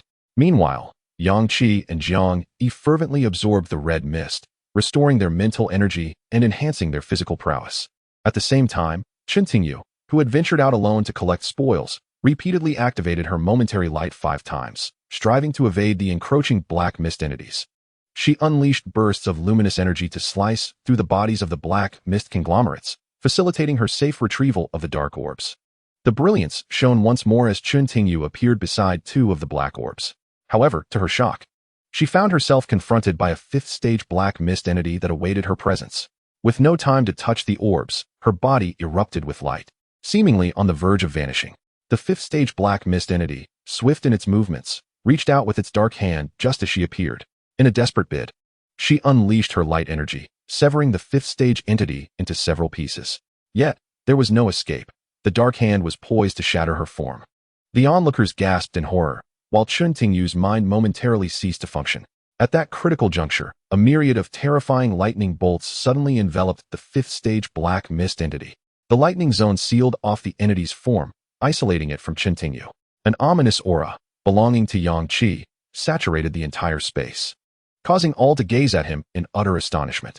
This was the presence of a 5th-stage entity. He had ascended. By absorbing the red mist, Yang Qi had fully advanced to the 5th stage, doubling all his powers from the 4th stage. In the midst of the mist enhancement, he executed the lightning zone confinement, instantly ensnaring the 5th-stage black mist entity and rescuing Chen Tingyu from its grasp. Chen Tingyu snapped back to reality, diligently touching the 2 nearby dark orbs. These were their final 2 energy orbs. She had successfully collected a total of 11 black orbs. From a distance of several dozen meters, Yang Qi swung his blade toward the 5th-stage black mist entity isolated by the lightning zone. The immense blood-red blade aura, at this moment, had attained a terrifying width of several dozen meters, sweeping across all black mist entities in its path and cleaving the targeted 5th-stage entity in 2. The blade aura penetrated, causing several black mist entities along the trajectory to explode. The 5th-stage entity erupted in an instant, while several mistakenly harmed 4th-stage entities also perished immediately. The onlookers were left utterly speechless. Could it be that a single strike of thunder and one swing of the blade could slay a 5th-stage entity? Moments ago, They had witnessed him rapidly dispatching a fifth-stage entity with the aid of his teammates. Now, he no longer required their cooperation. He could eliminate a fifth-stage black mist entity from several dozen meters away. How formidable! Was this the power of a fifth-stage ability user? Without a moment's hesitation, Chen Tingyu unleashed a flash of light to gather the 5 black orbs, simultaneously absorbing a substantial amount of the erupting red mist. He then returned to his companions. Boss, thank you. Jiang Yi and the others exclaimed with boundless excitement. Our leader has ascended to the 5th tier. These 5th-tier black mist aggregates can no longer pose a threat to Yang Qi. From the numerous white orbs he had collected earlier, Chen Tingyu selected a few potent mental recovery potions and administered them to Yang Qi and Lu Wan. With the dual enhancement from Lu Wan and the red mist, Sumo's severed arm had fully regenerated. Although his right arm appeared considerably slimmer than his left, wielding a weapon was no longer an issue. At the same time, over 20 individuals from the Ming town charged recklessly into the fray. Among them, a dozen were instantly annihilated by the black mist aggregates upon their appearance. Yet, they were not without impact. The group of over 20, in a frenzied display, swiftly dispatched 3 4th-tier black mist aggregates. The explosive energy orbs that emerged were immediately contested. Those who failed to seize them were understandably irate. Nevertheless, in the next encounter, they seamlessly coordinated their assault on the black mist aggregates once again. Above the basement, every few seconds, several individuals from Ming Town leapt down, all of whom were 3rd-tier ability users. This spectacle was unparalleled in other cities. A black mist aggregate emerged nearly every second, the lowest of which were 4th tier, while 3rd-tier ability users recklessly entered the heart of battle one after another. Oblivious to their potential escape routes, fixated solely on exterminating the black mist aggregates and claiming the energy orbs. The scene was nothing short of frenzied and exhilarating. Even Yang Qi found himself unable to suppress admiration for the people of Ming Town. Individuals were falling one by one, while black mist aggregates were being relentlessly besieged and vanquished. Those above were leaping down without regard for their lives. The black mist heart, in turn, was consolidating 1 black mist aggregate per second. The denizens of Ming Town directly diverted a portion of the firepower towards assisting Yang Qi and his team, significantly restoring their mental energy and resolving Su Mo's predicament. Yang Qi glanced at the surrounding black mist aggregates, astonished. Their group had already slain nearly 20. Remarkably, these 20 were merely the black mist aggregates that had coalesced in the span of 20 seconds due to the black mist heart. Since discovering the black mist heart, they had spent nearly 2 minutes in this location. In those 2 minutes, the number of black mist aggregates had exceeded 100, densely packed. Were it not for Yang Qi's relentless thunderclap, which held back most of the 4th-tier entities, none present would have had a chance of survival. Now having ascended to the 5th tier, Yang Qi's ordinary lightning power had doubled. When he unleashed his skills, the devastation was even more terrifying, making it exceedingly difficult for even 5th-tier entities to withstand his damage.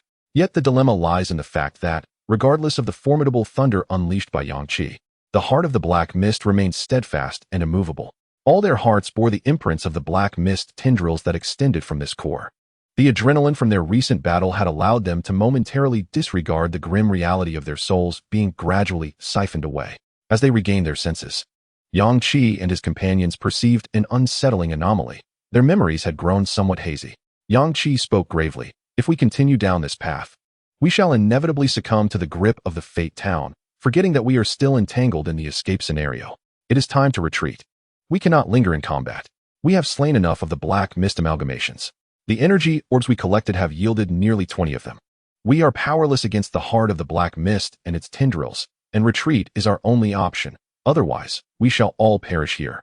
Chen Tingyu distributed all the high-tier mental recovery potions extracted from the white orbs of the black mist amalgamation to his companions. Everyone fully restored their mental strength, preparing thoroughly for their escape. The 5th-tier creature they had slain to save Chen Tingyu, along with 4 4th-tier red mist entities, was still surging toward them, surprisingly elevating all 4 of Chen Tingyu's group members to the 4th tier. Su Mo tore open a rift in space, unleashing the unique spatial power of his special skill, Spatial Passage.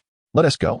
In the final moments, Xiao Qin chose to remain behind, fighting alongside the inhabitants of Fate Town.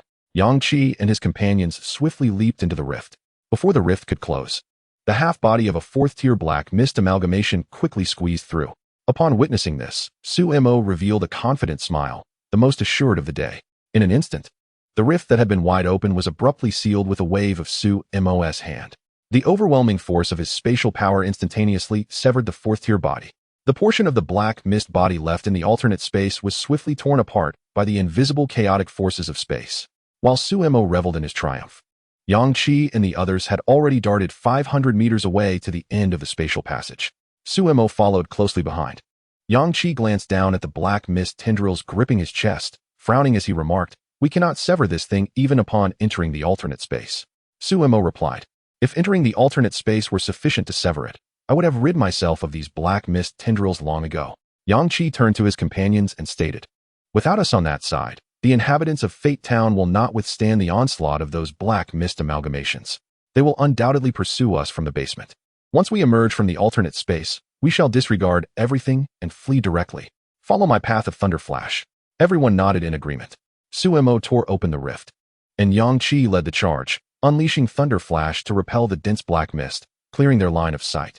Behind them, the presence of the black mist amalgamation was rapidly closing in. Lu Wan unleashed her ice element exclusive skill, Ice Barrier. From the depths of the heavy black mist, a colossal ice wall surged forth, breaking through the mist. The air turned frigid.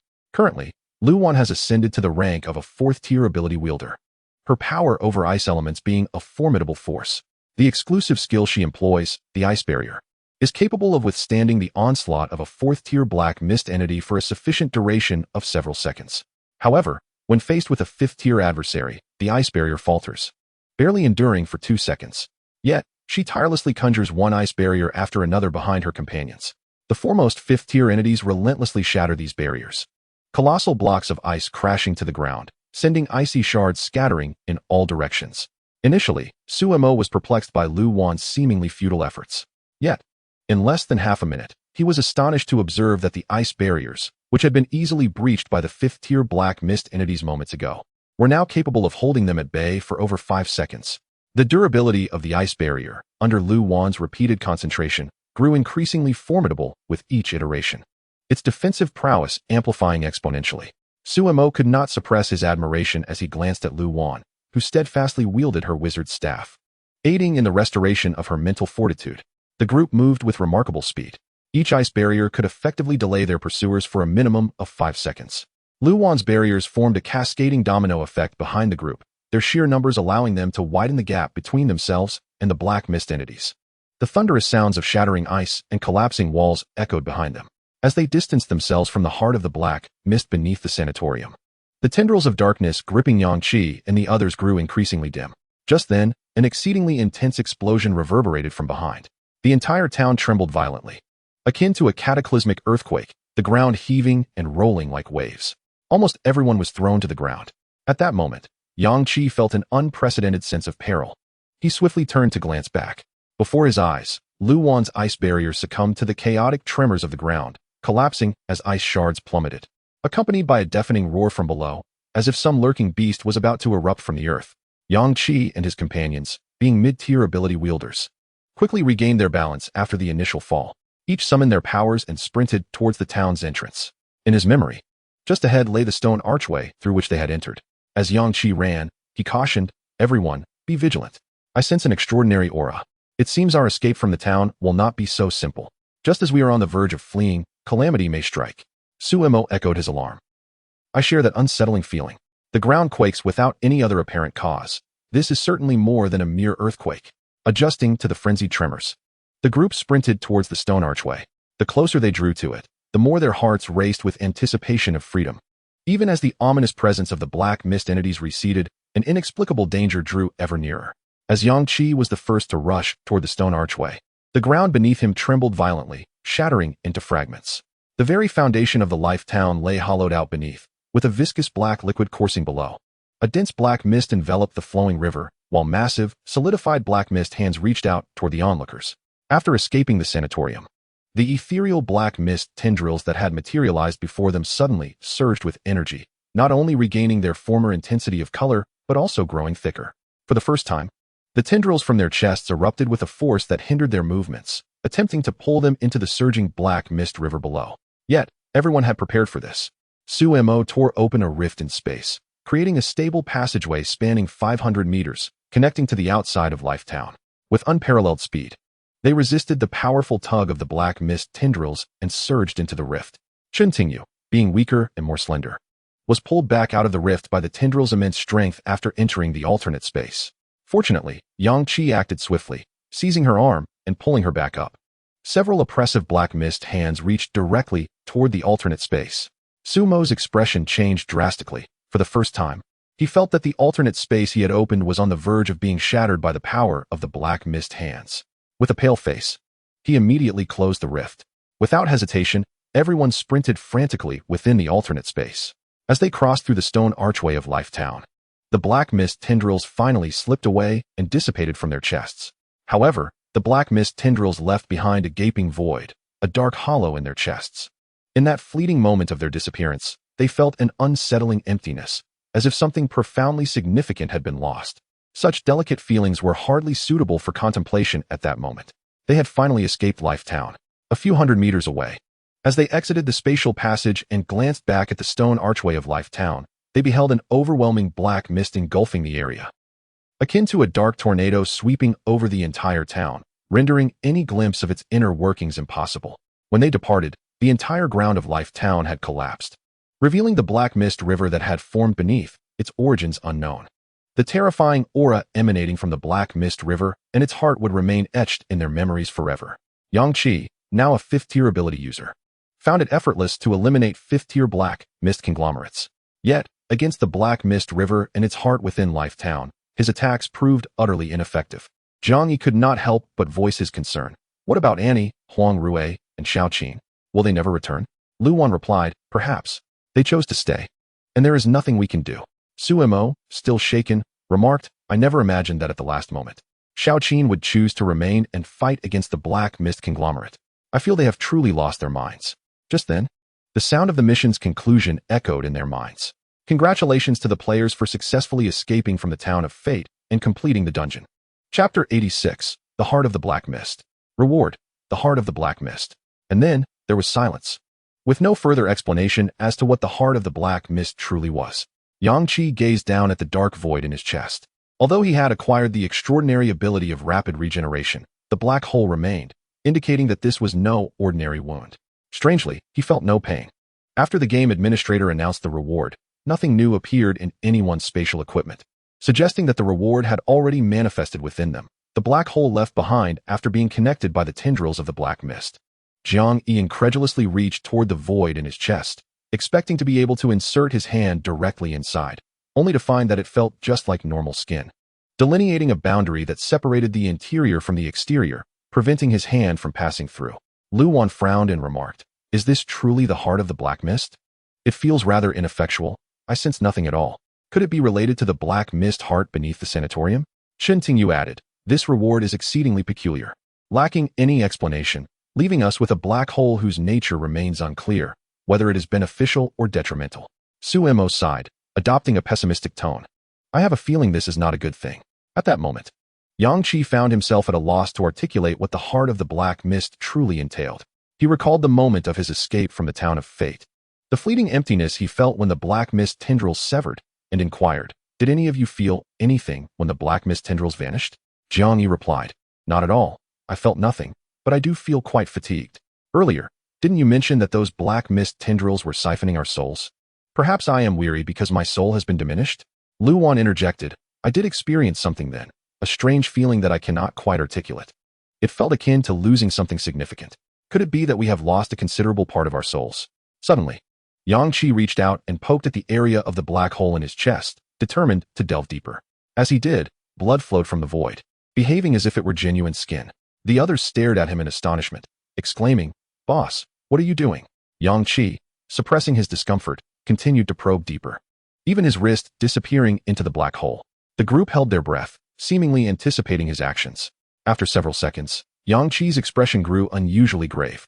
Under their watchful gaze, he spoke solemnly, there is no heart. The group collectively gasped in shock. Are you certain, boss? Yang Qi affirmed, I am certain. I have felt it. There is nothing. Chen Tingyu's voice quivered as she asked, what is now in the place where the heart once was? Yang Qi withdrew his hand from the black void in his chest, and his rapid regeneration ability activated automatically, swiftly mending his wound. As he wiped the blood from his hands, he remarked, there exists an indistinct, pulsating entity. Based on the name of the reward we just received, it must be the heart of Black Mist. Su Mo was utterly unsettled. What on earth? What has happened to our hearts? This reward is merely a heart of black mist, but we already possess hearts. Why must we be given a heart of black mist instead? Who knows if this thing is even beneficial?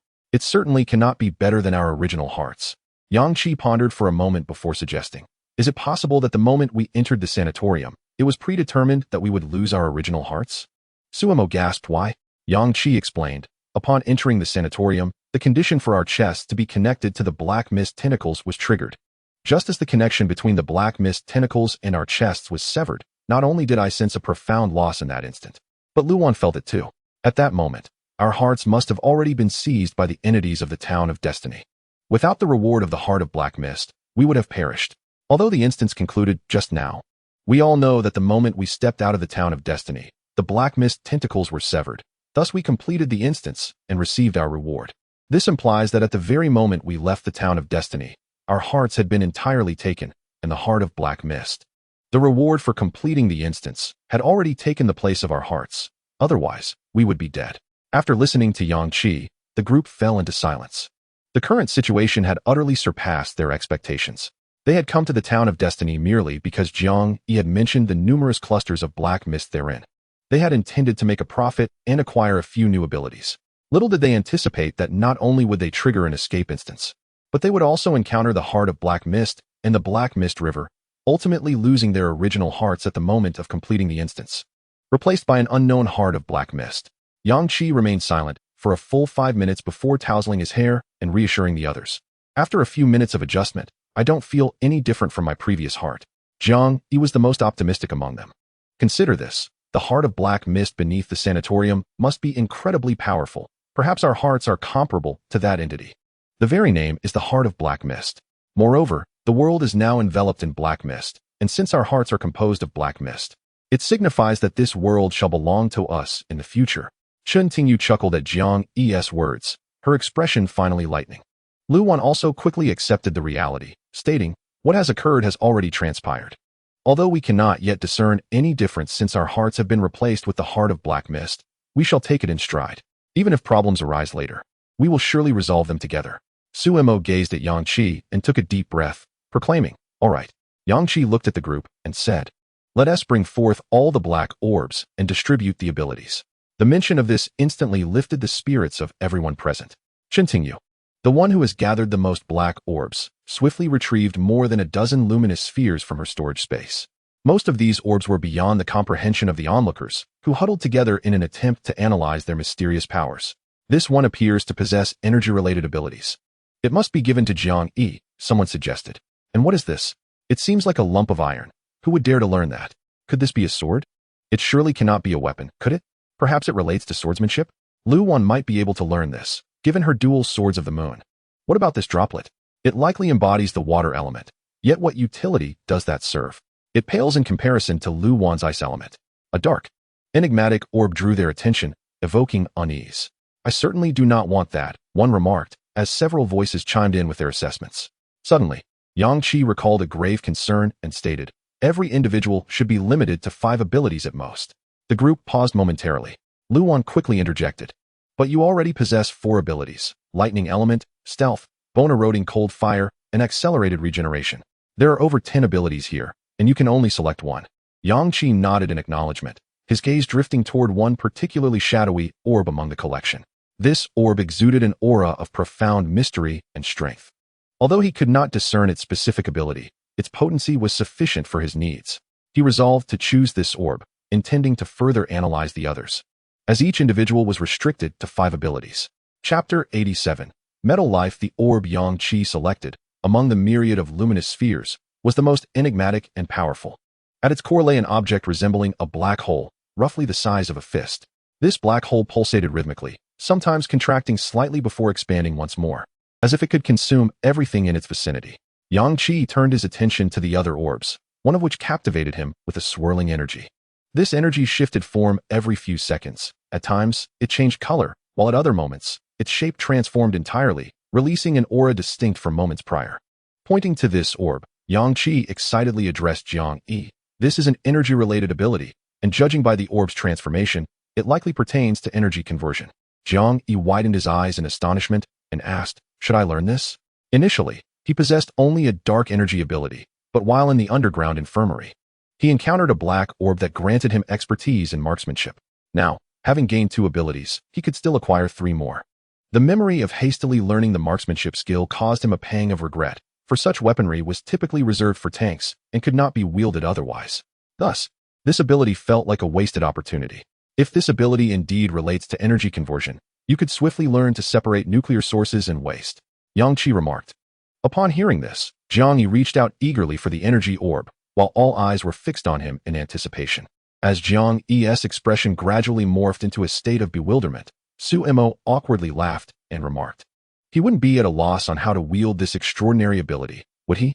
The last time he awakened the Dark Instantaneous skill, he wore a similar expression." Speaking of the Dark Instantaneous, Yang Qi interjected, "Jiang Yi, what exactly is this Dark Instantaneous skill? Previously, in the depths of the sanatorium, you employed this skill to directly annihilate a 5th-tier black mist conglomerate. Are you aware of that?" Jiang Yi turned his gaze towards Yang Qi and replied slowly, "Yes. I used that skill on the 5th-tier entity, and then it simply vanished." Yang Qi sighed. "Your eyes turned completely black during that moment. Do you realize that? I remember you described your skill as plunging enemies into absolute darkness." Jiang Yi affirmed, "Indeed, that is correct. Perhaps at that moment, it was engulfed in darkness and subsequently lost its way." Su Mo, nearly exasperated, inquired, "What is the name of the extraordinary ability you have now acquired?" Jiang Yi responded, "Yang Qi is correct. This is an energy-based ability called energy transformation. It allows for the conversion of energy from one form to another. Essentially, it is a manipulation of energy, converting it." Yang Qi, filled with excitement, asked, "Can you deconstruct a core entity with this ability?" Jiang Yi pondered for a moment, extending his palm, and a mass of dark energy enveloped his hand. As he unleashed his mental power, the dark energy began to slowly fade. Lu Wan's eyes widened as she exclaimed, "Are you transforming the dark energy into another form?" Jiang Yi hesitated. "I'm not entirely sure. It seems to make it less dark. I have yet to comprehend how to effectively use this ability." Observing this, Yang Qi stated confidently, "It should work. You are essentially purifying the dark energy now. In the future, why wouldn't you be able to purify a core entity? However, this ability seems to lack utility in combat." As he spoke, Yang Qi glanced at the various orbs of extraordinary abilities, easily distinguishing one orb that radiated a vibrant red flame. "This is a fire element ability, Jiang Yi. You should learn it. In our team, I possess lightning. Lu Wan has ice, Su Mo previously acquired wind, and Chun Tingyu has light, leaving you without an elemental ability." Upon hearing this, Jiang Yi was elated. "Great. I love fire elements." He promptly studied the fire element ability, summoning a blazing flame in his hand. "Its power is remarkable." Jiang Yi was filled with joy at that moment. Yang Qi then turned his attention to the remaining orbs of extraordinary abilities, seeking out those that were immediately recognizable. Among them was a water element, alongside one that appeared to be related to swordsmanship. Yang Qi regarded the water element ability and asked, "Who wishes to learn the water element ability?" Silence ensued, as the water element did not seem particularly formidable. Yang Qi then looked at Su Mo and said, "I recall you previously acquired the wind element, right? Then you should learn the water element as well. We can work in tandem to conjure wind and rain, thunder and lightning." Su Mo considered this and, finding it appealing, decided to learn the water element. Regarding the extraordinary ability of swordsmanship, it naturally led Lu Wan to pursue its mastery. Lu Wan acquired the specialization in swordsmanship, and with her dual swords of the moon, she could unleash formidable power, significantly enhancing her combat prowess. The remaining orbs of abilities appeared exceedingly abstract, leaving the onlookers to speculate vaguely about their nature. For instance, the orb currently before everyone resembled a metallic block. The metallic cube floated at the center of the orb, its smooth surface occasionally quivering, protruding oddly, which rendered it quite peculiar. Yang Qi remarked, "This may pertain to an ability related to metal or weaponry.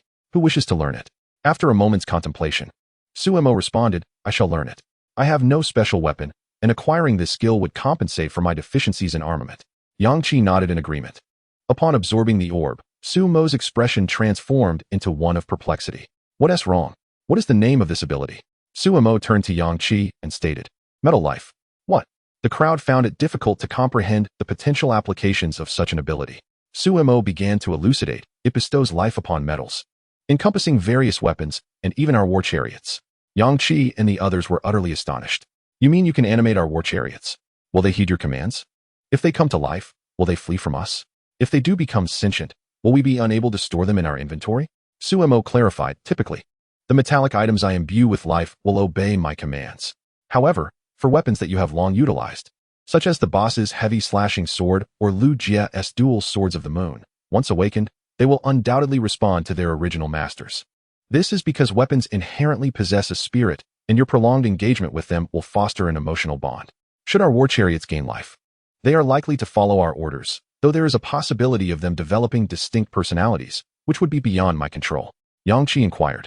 Once a metallic item is given life, can it be reclaimed? Suemo replied, with my current level of mastery over metallic life, I can only bestow life upon weapons. Animating war chariots is presently unfeasible. As for reclaiming them, that will only be possible after my ability level advances. Lu Wan, brimming with anticipation, urged. You must try it on my dual swords of the moon. Suemo, feeling slightly anxious, nodded affirmatively. A beam of golden light emanated from his hand, flowing towards the two silver swords in Lu Wan's grasp.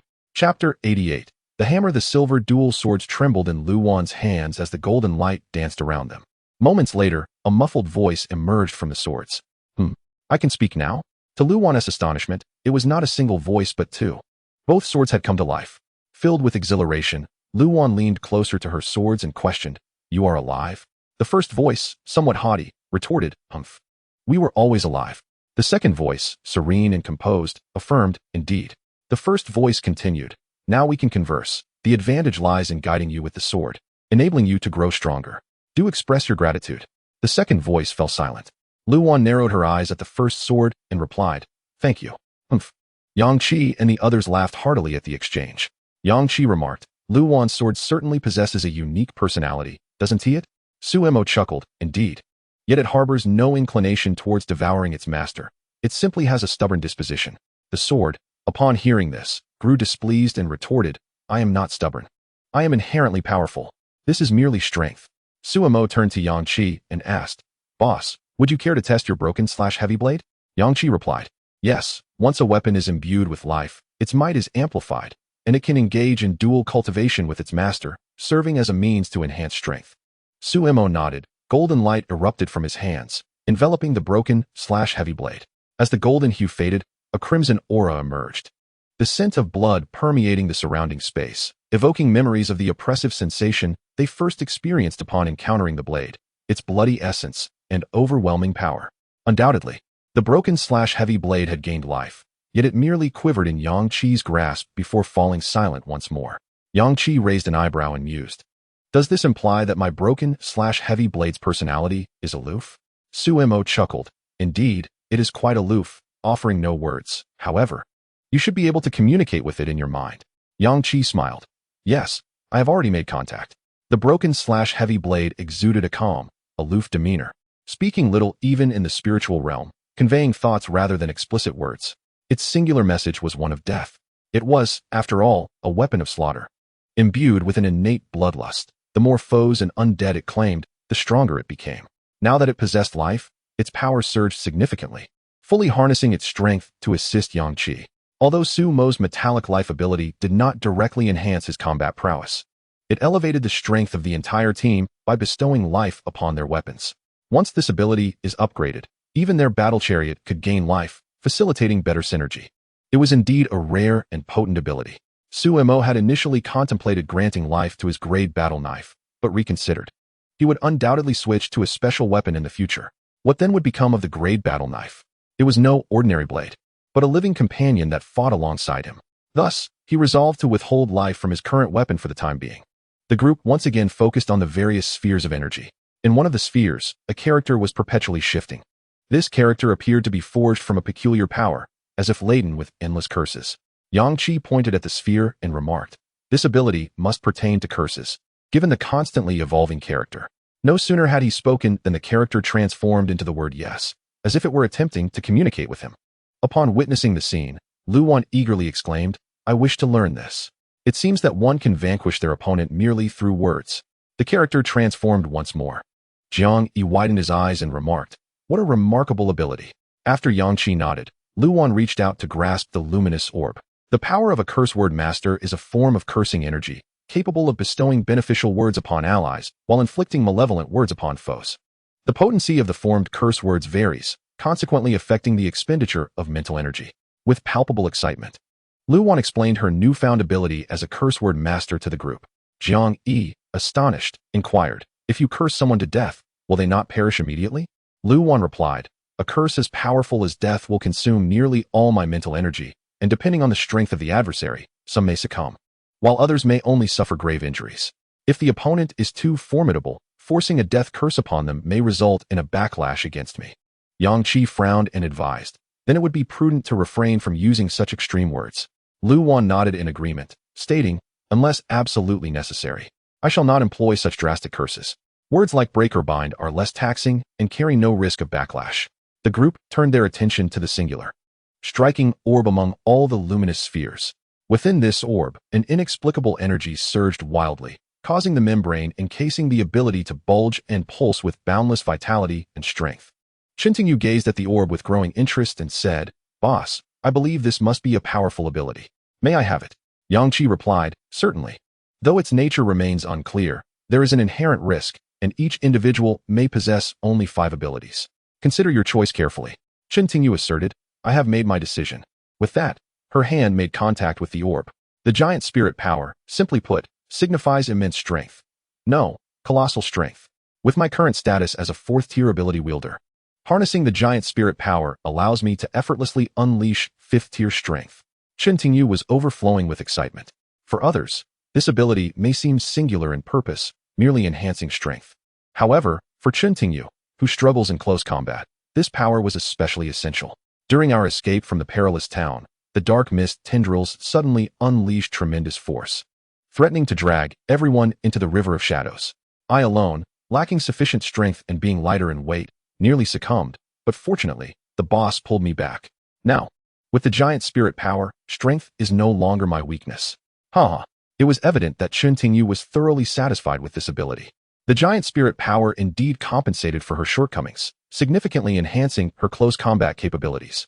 Regardless of any fanciful trinkets, in the presence of overwhelming strength, all else pales in comparison. At that moment, Yang Qi's gaze was drawn to a rather inconspicuous orb. Encased within it was a uniquely designed hammer, enveloped in a soft blue flame. A sudden spark of inspiration flickered in Yang Qi's mind, yet he failed to grasp it entirely. Thus, he fixated on the luminous orb. Delving into contemplation, Lu Wan and her companions had already commenced their exploration of the other light orbs, as their 5 vacant slots remained unfilled, allowing for the selection of additional abilities. In an instant, Yang Qi recalled something significant.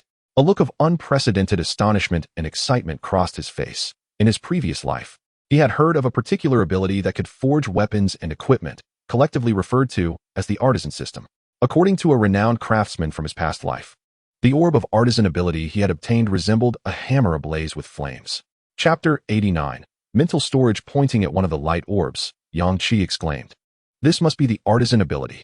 The others, puzzled, inquired, "Artisan ability? We've never heard of it." Yang Qi explained, "It is the ability to forge one's own weapons and equipment, known as artisan ability." At once, Lu Wan and her companions widened their eyes in astonishment. "You can forge weapons yourself? How incredible! This ability should be given to Su Mo. He possesses metal life, which can imbue weapons with life, directly enhancing their power. If he could also create weapons, wouldn't that be remarkably efficient? What kind of weapons can be forged with this ability? Are they ordinary weapons, or something extraordinary like a destructive heavy blade?" The significance of the artisan ability was not lost on Yang Qi, who yearned to master it himself. However, he was also drawn to the enigmatic ability that resembled a black hole, leaving him in a quandary.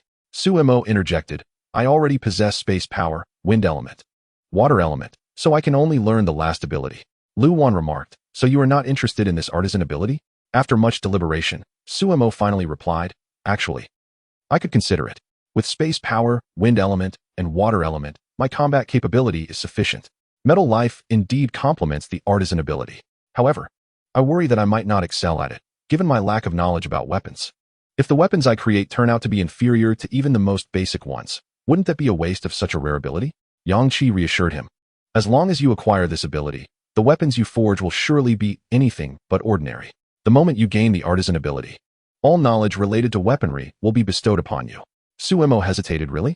But I have little faith in my own abilities." Yang Qi patted his shoulder, saying, "Practice makes perfect.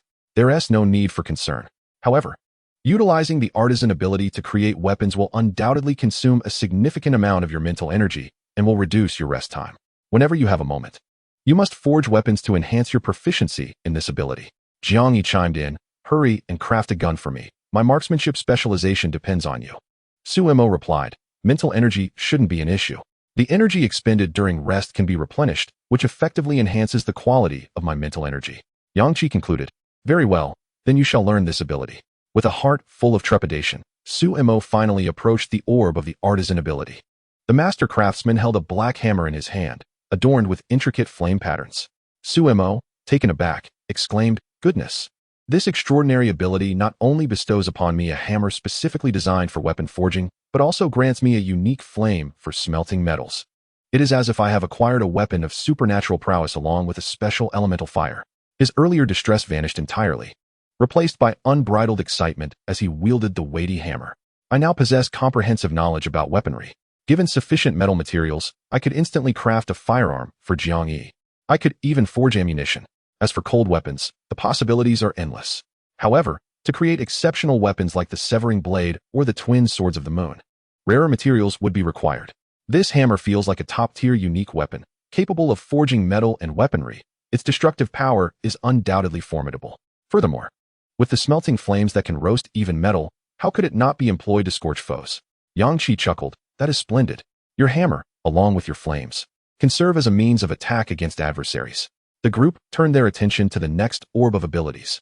This particular orb drew their interest due to its continuous emanation of psychic energy. At its center floated several objects resembling white bubbles, from which the psychic energy fluctuations radiated. Lu Wan could not help but comment, this ability seems quite impressive. It consistently releases psychic energy. Shen Tingyu inquired, what could this ability be? Might it be one that restores psychic energy? Perhaps it falls under the category of healing abilities? Yang Qi responded, if it is indeed an ability that restores psychic energy, then we should refrain from letting Lu Wan learn it, as it seems to overlap with her holy sorceress powers. At that moment, Jiang Yi raised his hand, declaring, let me learn it. Are you certain? Absolutely. I wish to contribute to the team. Yang Qi laughed, very well then, it shall be you. After Jiang Yi acquired the ability, his eyes widened in astonishment as he exclaimed, Yang Qi, this ability is called Psychic Reserve. It allows me to store surplus psychic energy in my psychic space when my mental state is optimal, akin to those bubbles you saw earlier. During battle, if my psychic energy runs low, I can directly absorb from the Psychic Reserve to replenish it. Furthermore, my Psychic Reserve can be utilized by you all to restore your psychic energy.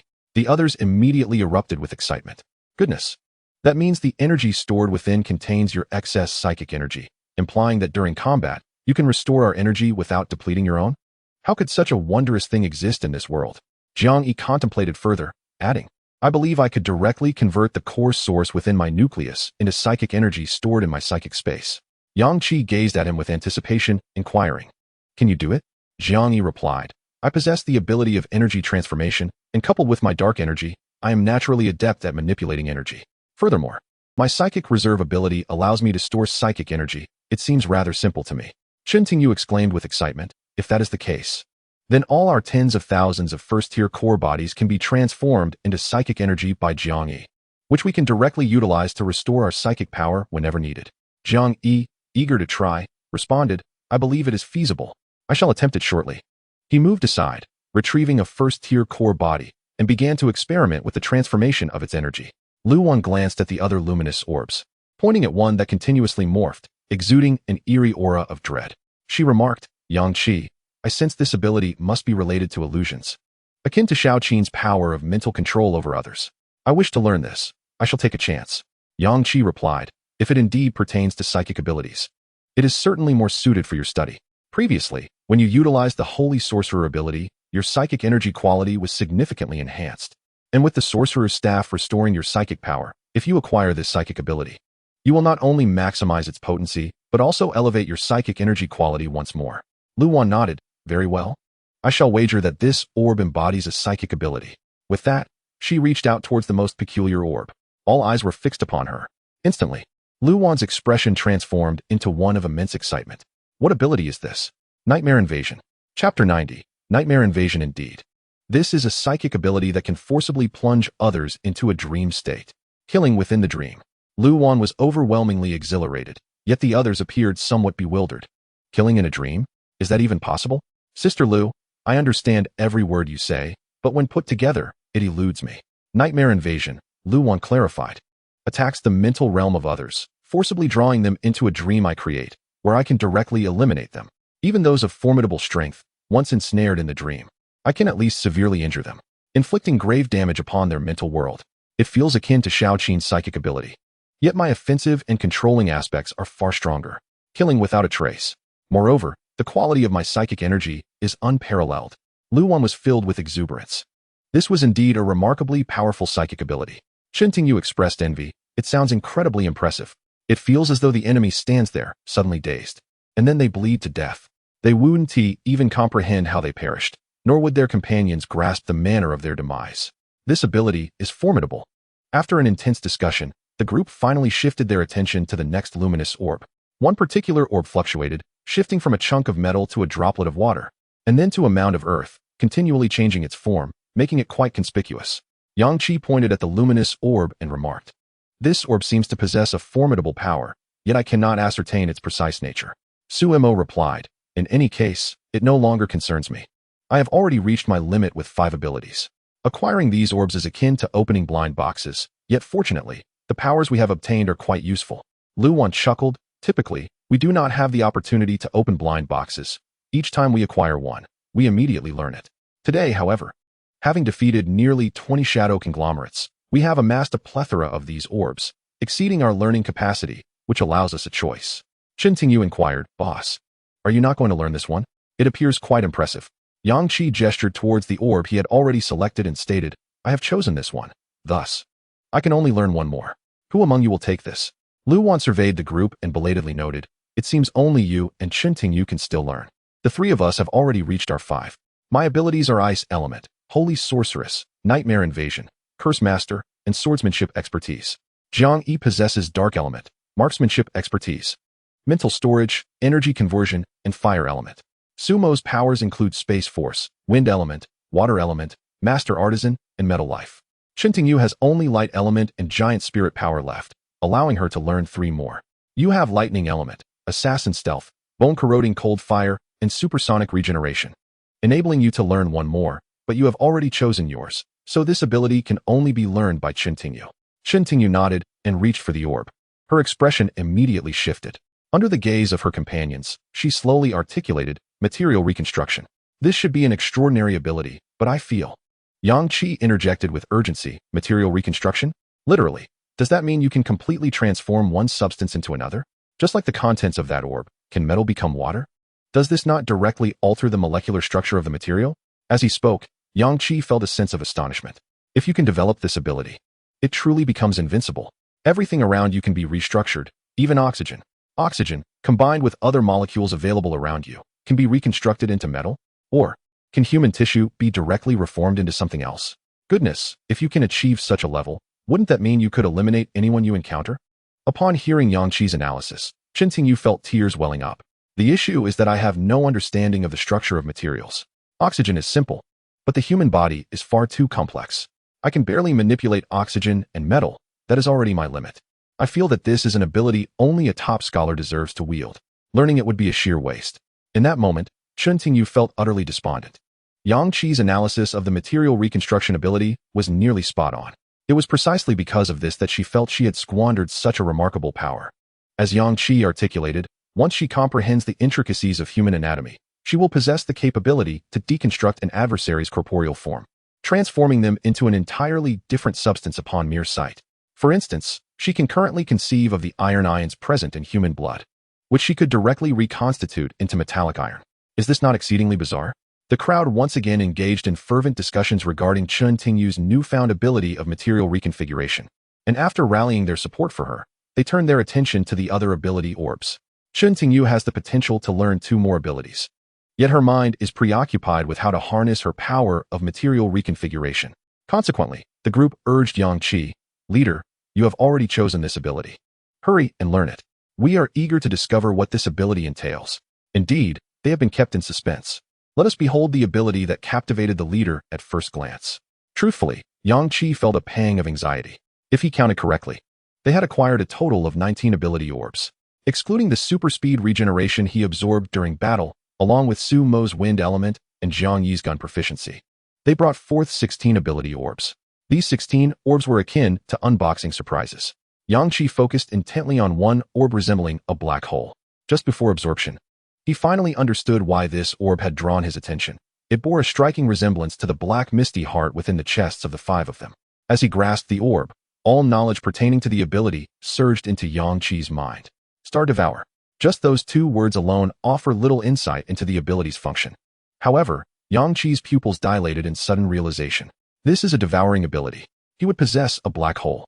At this stage, Star Devour cannot exist outside Yang Qi's body. It can only attack through contact.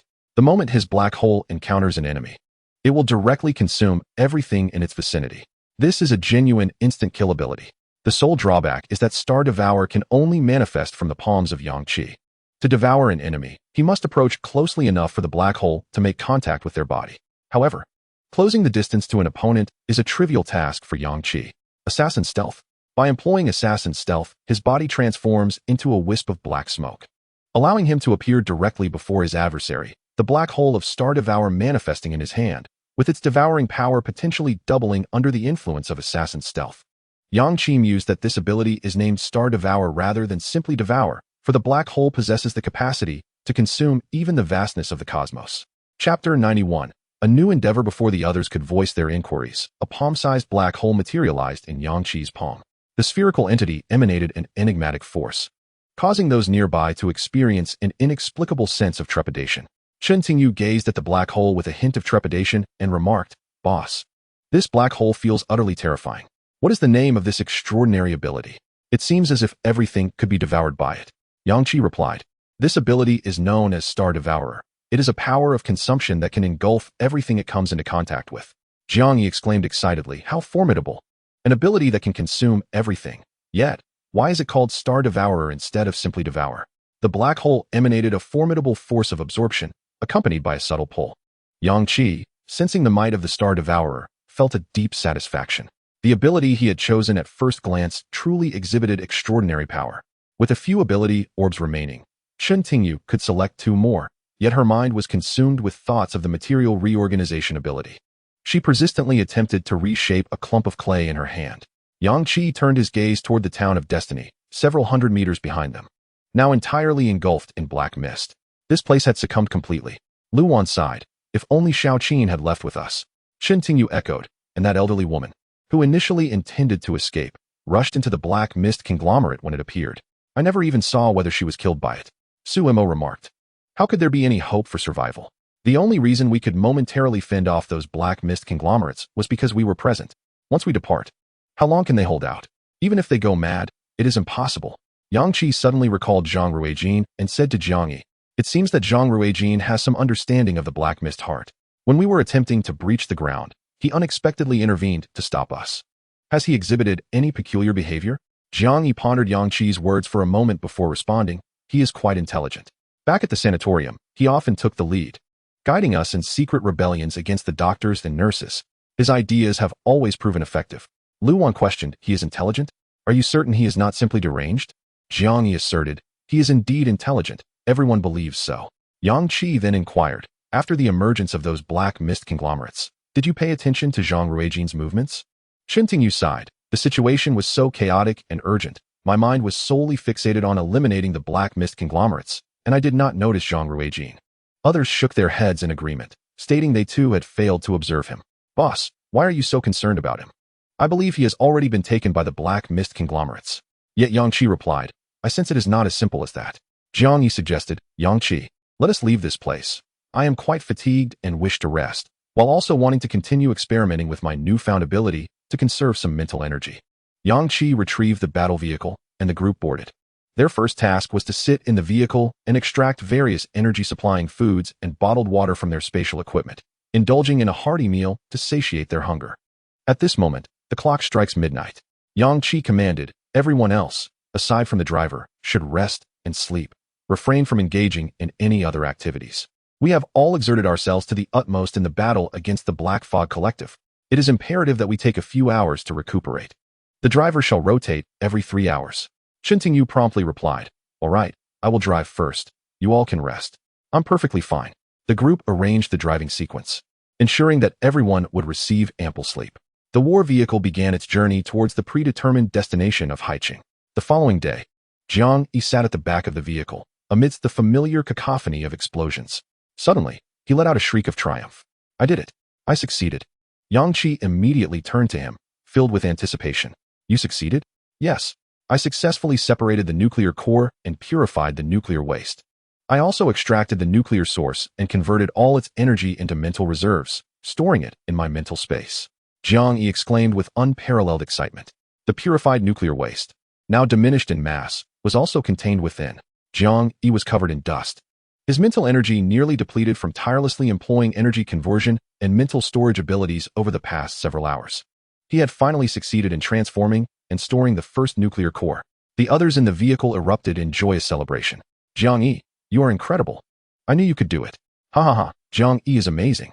The flurry of compliments made Jiang Yi's smile widen. He summoned the first mental reserve he had successfully stored. Before him appeared a vibrant white orb pulsating with potent mental energy.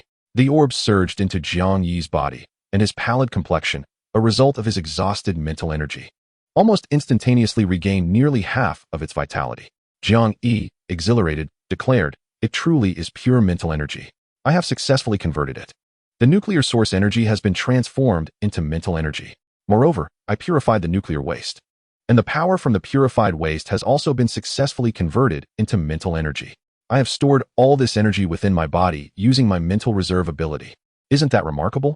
At that moment, Jiang Yi experienced an unprecedented thrill. The other members shared in his elation. His success signified an additional means for them to restore mental energy, and remarkably, it would not deplete Jiang Yi's own reserves. He merely needed to accumulate mental energy during his spare time, enabling them to recover quickly during battles without any cost to himself. Yang Qi patted Jiang Yi on the shoulder and said, "Excellent work. Now, let's continue to experiment, enhance your proficiency, improve efficiency, and elevate the quality of the mental energy." Encouraged, Jiang Yi nodded and returned to his studies. Meanwhile, on the vacant space at the rear of the vehicle, beside the heavy machine gun, Su Mo grew increasingly anxious upon witnessing Jiang Yi's success, as he had been diligently studying his special artisan abilities for quite some time. His mind was already brimming with knowledge regarding the fabrication of various weapons, yet the execution proved to be far more challenging. The raw materials, particularly metal, were scarce. Though collectively they once possessed tens of thousands of advanced battle blades, they had all been relinquished in previous transactions for equivalents, leaving him in dire need of resources. Thus, he could only scavenge metal from the wreckage of abandoned vehicles along the way, resulting in the creation of an exceedingly ordinary submachine gun. It was not the formidable weapon he had anticipated, which left Su Mo feeling somewhat disheartened. Meanwhile, Chen Tingyu, seated in the front row, gazed intently at a lump of clay, as if facing a daunting adversary. I must succeed. Chapter 92. Haiqing. The journey to Haiqing was anything but tranquil. Each time they approached the perimeter of a city, the resounding roar of the armored vehicle's engines would attract a swarm of zombies. Yang Qi and his companions found it unnecessary to disembark. They could effortlessly dispatch the encroaching undead using the vehicle's artillery. At times, they did not even bother to collect the luminous orbs, focusing solely on their expedition. Yang Qi recalled that in his previous life, Haiqing was home to numerous renowned large-scale dungeons. If his intelligence was accurate, the timing aligned perfectly with the upcoming days. They needed to hasten their journey to Haiqing. At present, aside from Chen Tingyu, who was disinclined to pursue the luminous orbs, the other members of the team had reached the maximum limit of 5 abilities. Their efforts against the black mist conglomerates had yielded minimal rewards. The most significant gain for them came from the red mist that appeared upon the demise of the black mist conglomerates, which could enhance their physical attributes. Yang Qi had already ascended to the 5th tier of ability users, while the others remained at the 4th tier. At this stage, low-tier enhancement potions were virtually ineffective for them. They would require thousands to achieve any advancement, rendering the process exceedingly inefficient. Consequently, their focus shifted directly to vanquishing the black mist conglomerates. Regrettably, aside from the unique location of Mingzhen, they had traversed several cities throughout the day without sensing the presence of any black mist conglomerates. Thus, the group could only refine their newly acquired abilities within the confines of the armored vehicle. Fortunately, several of the newly acquired powers were of a supportive nature, allowing for enhancement without the need for combat. For instance, Jiang Yi possessed energy conversion and mental storage, along with metal life and elite craftsman abilities. The armored vehicle continued its journey along the tumultuous and winding roads for another half-day, finally feeling as though they were nearing Haicheng. During the journey, they rotated drivers every 3 hours. The remaining members either rested within the vehicle to recuperate their energy or studied their new abilities. Along the way, Luwan could not help but inquire, "Yang Qi, do you think the people of Haicheng will be formidable?" Yang Qi chuckled. "That is indeed an international metropolis. With a population exceeding 10 million, the number of zombies there is undoubtedly terrifying. Conversely, the chances for survivors are also greater. Perhaps there are numerous high-tier ability users. It would not be surprising if evolutionary factions have begun to emerge in Haicheng." Jiang Yi inquired, "Evolutionary factions?" Yang Qi explained, "Organizations of survivors composed of evolutionary beings and ability users." Jiang Yi, somewhat dismissive, remarked, "Humph, just a few evolutionary beings can form a faction? What good is that?" Yang Qi responded with a smile, "When the number of evolutionary beings increases, they become a formidable force. Moreover, when these individuals unite, they can monopolize resources you might never expect." Jiang Yi, perplexed, questioned, "Monopolize? What could they possibly monopolize?" "Food resources and safe hiding places," Su Mo interjected. Upon reflection, that indeed makes sense. Powerful individuals in a post-apocalyptic world wouldn't worry about sustenance. They could simply locate those with food, kill, or rob them. It's that easy. The same applies to secure hiding places. They could easily find them and, regardless of the occupants, kill or drive them away without a second thought. Yang Qi affirmed, "Precisely. Thus, those formidable evolutionary beings and ability users will rapidly unite to seize survival resources in this new world, oppressing ordinary people. And it is not uncommon for them to reduce these ordinary folk to the status of slaves." Chen Tingyu expressed surprise. "Slaves?" Yang Qi confirmed, "Yes, slaves. If one is merely an ordinary person, they have no qualification to combat zombies, nor the strength to safeguard food. They must rely on those powerful evolutionary beings. What can ordinary people do? They cannot fend off zombies, cannot protect their homes, and must surrender their dignity to ingratiate themselves to those exalted evolutionary beings in search of refuge, merely to survive." Jiang Yi found it difficult to comprehend. But being a slave, really?" Luwan furrowed her brow and remarked, "This situation must be even more severe in a large city like Haicheng, right?" "Of course," Luwan continued. "At that point, we can only pretend not to see it. However, I can imagine how unsettling it would be to witness such a scene." Yang Qi replied, "Feeling unsettled is normal, but most slaves are willing participants. It's a mutually agreed-upon arrangement." The group soon ceased their discussion about the slavery in large cities. As the armored vehicle sped through the night, they finally caught sight of Haicheng's silhouette as dawn broke. The vast city lay dormant beneath the early light, shrouded in a hue of gray mist. At dawn, the thickest black fog of night was just beginning to dissipate, leaving only wispy layers of darkness floating in the air.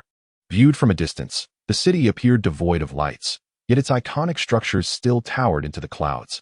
As if it were not experiencing an apocalypse, but merely in a fleeting slumber, poised to awaken at any moment. They heard the distant roars of zombies, unmistakably the harbinger of a zombie tide. Moments ago, the once tranquil and imposing coastal city erupted with a multitude of powerful supernatural energies. Flames flickered and thunder roared. Jiang Yi observed this scene, brimming with enthusiasm, and mused, "The coastal city truly harbors many formidable supernatural beings. Their presence is undeniably potent.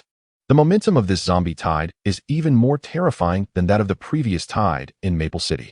I can sense that the average evolutionary level of the zombies here surpasses that of those in Maple City. The rapid evolution and high levels of the zombies in Maple City were attributed to that peculiar second-tier zombie. Yet, the zombies in the coastal city evidently possess superior strength. What could account for this? Is it merely due to the larger population? That seems implausible. With more people, the zombies have access to more sustenance, allowing them to consume and elevate their power at a quicker pace. Do you hear the sound of the sea? The ground trembles. Is this a tsunami? The coastal city is already adjacent to the sea, but this tsunami signifies far more than just a zombie crisis. It heralds a natural disaster. The leader had previously mentioned the emergence of mutated beasts, yet we have yet to encounter any. Could there be marine mutated creatures lurking in the depths? At this moment, the coastal city, stretching before Yang Qi and his companions, represents an entirely new challenge. Even before stepping foot in the city, they felt the weight of the supernatural beings and zombies within, as if receiving an initial warning. Yet, this did not sway their resolve. Instead, it only fueled their excitement. For their party, all at level 4, with the leader at level 5, a city like Maple City posed no real challenge. What they sought was the opportunity to showcase their prowess in a colossal international metropolis like the coastal city. Chapter 93. The rules of the coastal city. As they approached the coastal city, 1 kilometer away, Yang Qi stored the battle vehicle within his spatial equipment. Within the coastal city, the air was thick with the scent of gunpowder and chaos. The powerful supernatural energies continued to surge. Upon reaching the highway entrance to the coastal city, Yang Qi and his companions discovered a vast expanse of barbed wire, seemingly erected to prevent the zombies from outside from breaching the city and adding to its burdens. Strangely, there were no defenders from the coastal city stationed nearby. After breaking through a gap in the barbed wire, they stepped directly into the city. Yang Qi had anticipated that the moment he entered the domain of the coastal city, he would trigger a large-scale instance, but to his dismay, this was not the case. He had chosen the coastal city as his destination because, in his previous life, it was renowned for its numerous famous large-scale instances. Those who emerged victorious from these instances became powerful figures in the post-apocalyptic world. Thus, Yang Qi held high hopes for the coastal city's instances, believing they would be abundant and readily triggered upon entry. Lu Wan caught a glimpse of the subtle disappointment on Yang Qi's face and couldn't help but chuckle. "What are you thinking?" Yang Qi replied. "I thought I would trigger an instance as soon as I entered, but it seems I was mistaken." Hearing Yang Qi's words immediately reminded Su Mo of the command town. His voice tinged with irritation. He remarked, "Boss, I never wish to return to a place where entering triggers a perilous scenario. Just think about the town of Fate, where the moment we stepped foot, we were thrust into a terrifying escape quest." Yang Qi chuckled. Indeed, the escape quest in Fate was daunting. Yet one must also consider the benefits we reaped upon entering. We acquired no fewer than 19 orbs of extraordinary abilities and absorbed a considerable amount of crimson mist, elevating everyone by a level. Suddenly, a smile illuminated Su Mo's face as he nodded in agreement. "Yes, you are right, boss." He then gazed at the city of Haiqing and mused, "No matter how treacherous this Haiqing may be, can it truly rival the dangers of Fate? I have come to realize that the real threats do not stem from individuals. In fact, the more populous a place, the less perilous it becomes. For we have surpassed the majority." The group entered Haiqing, which presented a stark contrast to Fengqing. In Fengqing, most survivors were inclined to hide, fleeing at the mere sight of zombies. In the face of a horde, they would retreat like timid turtles. Although Haiqing was home to a considerable number of zombies, even the weakest among them had undergone first-stage evolution, with second-stage zombies being the norm and third-stage variants not uncommon. Yet, the inhabitants of Haiqing did not shy away from these undead foes. The evolved individuals here largely united, forming organized teams that strategically utilized the city's terrain to systematically eliminate zombies. Their cooperation was seamless, employing a diverse and effective array of methods for dispatching the undead. Rival teams would even compete for the right to hunt zombies, leading to several skirmishes witnessed by Yang Qi and his companions along their journey. Yang Qi initially assumed that his group would remain unnoticed in such a vast city, where even if half the population perished, millions would still remain. How could anyone possibly discern unfamiliar faces?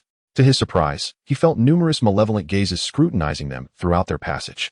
The others in the group were equally aware of this unsettling attention. Shen Tingyu inquired, "How do they know we are newcomers to Haiqing?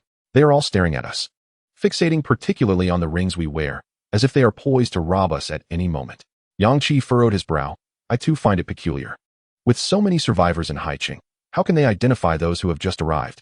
Despite the myriad of scrutinizing eyes, no one approached them with ill intent, until they reached a certain point in the city.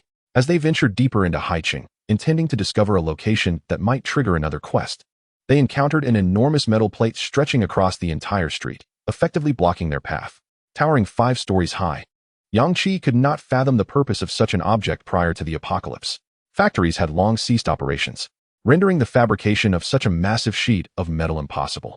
Thus, it could only be the handiwork of an extraordinary individual. The vicinity around the iron plate was devoid of any onlookers. The closest individuals stood at least 5 meters away, ensuring they did not approach the ominous object. Yang Qi and his companions strode forward, halting before the iron plate, reaching out to discern its weight. Placing a hand upon it, Yang Qi felt the coldness emanating from its surface. He turned to Su Mo, raising an eyebrow with a playful smile. "What do you say? Are you tempted to breathe life into this iron plate?" Su Mo was taken aback. As a possessor of metallic life, he hesitated to employ his abilities on a metal that might have been crafted by another extraordinary being. Yang Qi, however, seemed unfazed by the implications. "Boss," Su Mo exclaimed in astonishment, "I can't even ascertain whether this object was created by another ability user.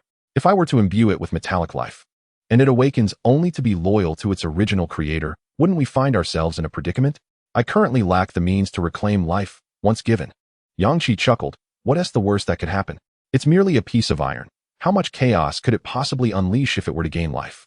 The group remained engrossed in their fervent debate regarding whether Su Mo should bestow life upon the iron plate, oblivious to the fact that their actions had drawn the attention of every individual on the street.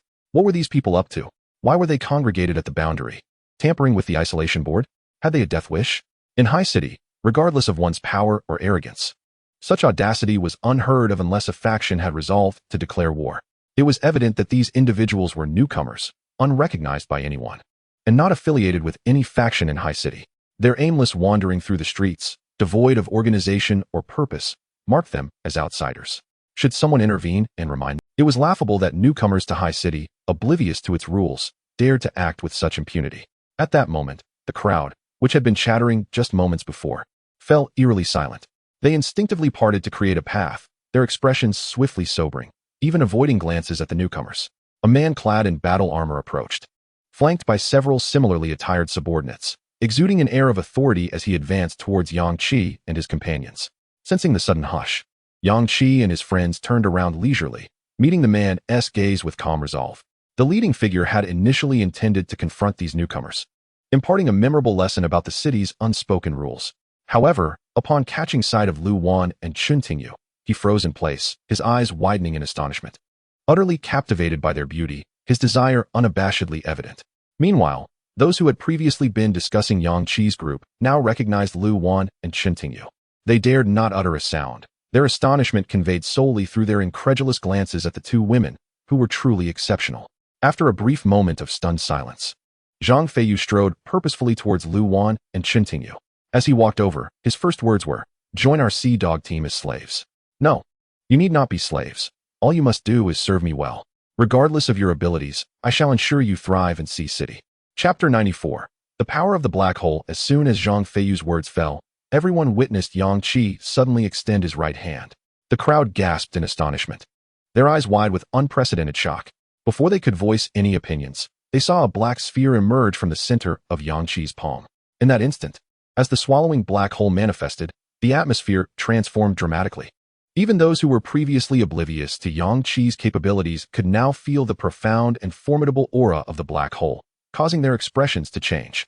Zhang Feiyu, a squad leader of the Sea Dog team and a third-tier evolved being, was not weak. He was quick to react. Despite his disdain for Yang Qi and his group, instinctively he attempted to evade as Yang Qi reached out. However, the haze of desire clouding Zhang Feiyu's mind dissipated in an instant, replaced by an unprecedented clarity and terror as he realized he could not escape. Yang Qi's motion appeared unremarkable, a mere gesture of extending his hand. Yet the speed was astonishingly swift. There was no way to evade it. As the black hole loomed closer, the onlookers were rendered speechless by the shock they felt when, upon contact with Zhang Feiyu's left cheek, his face simply vanished. It disappeared without a trace. Not even a drop of blood was shed. With a mere flick of Yang Qi's hand, Zhang Feiyu's entire head was obliterated before the eyes of hundreds, leaving behind only a headless body. Thud! Zhang Feiyu's decapitated corpse fell to the ground. In that moment, everyone held their breath, unable to utter a sound. The extreme fear and shock rendered them speechless.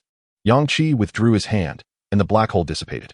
Jiang Yi, overwhelmed with excitement, patted Yang Qi's shoulder vigorously, exclaiming, "Incredible! Your ability is astonishing. I am utterly amazed." Su Mo looked down with disdain at Zhang Feiyu's lifeless body, sneering, "What a wretched creature, daring to speak such words to the sisters in our team? Boss, I believe you should have made him suffer more before ending his life, so he would know the consequences of his foul tongue." Lu Wan and Chun Tingyu, who had been insulted by Zhang Feiyu, displayed not a flicker of anger on their faces. As fourth-tier evolved beings, they sensed immediately upon Zhang Feiyu's arrival that he was merely a third tier and regarded him with indifference. What was the point of boasting? They would not waver in the slightest due to his words. They understood that the moment he chose to provoke them, he had already sealed his fate. The two armored subordinates following Zhang Feiyu now appeared pale, their legs trembling uncontrollably, yet they remained defiantly silent. "Who are you to dare to kill our captain on the territory of the Sea Dog Squad? You are doomed," Su Mo sneered. And one cannot deny that before Yang Qi, Su Mo appeared as a mere jester, calling him boss repeatedly. However, in the presence of others, Su Mo transformed into an entirely different persona, handsome, tall, with an air of haughty superiority, exuding the arrogance of a dominant figure. He resembled the Su Mo encountered previously in Maple City during a large treasure hunting quest. Just as Su Mo reached out, intending to show off, he was abruptly restrained by Jiang Yi. Before Su Mo could register his shock, Jiang Yi waved his hand, and flames erupted from the two subordinates of Zhang Feiyu. Jiang Yi laughed heartily. What a pathetic display, daring to act so arrogantly before us. Su Mo, infuriated, retorted, what are you trying to show off? Let me take over. You should see if your lines possess any flair compared to mine. Jiang Yi, intrigued, inquired, what lines have you prepared? Su Mo scoffed, you're courting death. Jiang Yi, utterly disappointed, dismissed, is that it? Just those 2 words? And you think you're impressive? Let Yang Qi decide whose lines are superior. Su Mo, filled with rage, exclaimed. What do you know? In moments like this, brevity is key. The fewer the words, the more impressive they are. You really baffle me. The surrounding inhabitants of Haicheng were now utterly astonished. Without uttering a single word, Yang Qi had already slain one of the Sea Dog Squad's captains, and his subordinates exhibited no awareness of provoking a significant figure in Haicheng, swiftly eliminating 2 more members of the Sea Dog Squad present. They were still embroiled in a debate over who should have showcased their prowess and whose lines were more impressive. Had they lost their minds? They were oblivious to the Sea Dog Squad's reputation and dared to kill their men. Such arrogance. This individual is formidable. He is a fire elemental ability user. Calculating. That makes 2 ability users among the 5 of them. With such strength, they could easily attract numerous evolved beings to join their ranks in Haicheng. Yet I fail to comprehend why they rushed towards their demise, antagonizing the city's powerful factions right from the start. Zhang Feiyu, not lacking in strength himself, is already a 3rd-tier evolved being, yet within the Sea Dog Squad, he is merely a squad leader, subordinate to several other captains, all of whom are ability users. And the leader of the Sea Dog Squad is an immensely powerful peak 4th-tier ability user. How could they dare to provoke such might? Relying on their decent strength. They act arrogantly, but little do they know that Haicheng is exceptionally insular. Newcomers, regardless of their strength, must lower their heads and act discreetly, lest they attract the ire of other powerful factions. After all, within a city, resources such as food, territory, dungeons, and even zombies are limited. Those major factions have long deemed the zombies of Haicheng insufficient for their needs and do not wish for more strong individuals to enter and compete for resources, causing instability among the powers. In recent days, the formidable ability users entering Haicheng have either been assimilated by the dominant factions or hunted down by them. None have met with a favorable conclusion. No matter how powerful one may be, once they step into Haicheng, they must adopt a low profile. The leaders of those major factions will never permit the emergence of another great force or a prominent figure within Haicheng. Lu Wan overheard the hushed discussions of those around her and scoffed.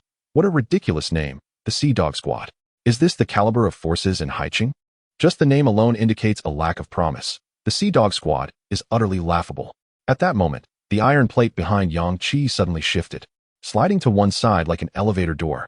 Upon witnessing this, the onlooking evolutionists turned pale, hastily retreating to the buildings lining the street, fearful of being entangled in whatever was about to unfold. In mere seconds, only Yang Qi and his 4 companions remained standing on the street. As the iron plate fully retracted, revealing a group of fully equipped individuals standing less than 10 meters away, they coldly regarded Yang Qi.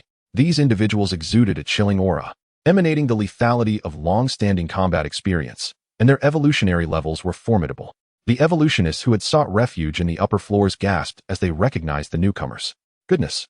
It's Chen Hao, a 3rd-tier ability user. I recall he just participated in a major instance at the city center today and received a special reward. It must be some rare equipment or weapon. With a 3rd-tier ability user and special gear from the instance, his power must have escalated.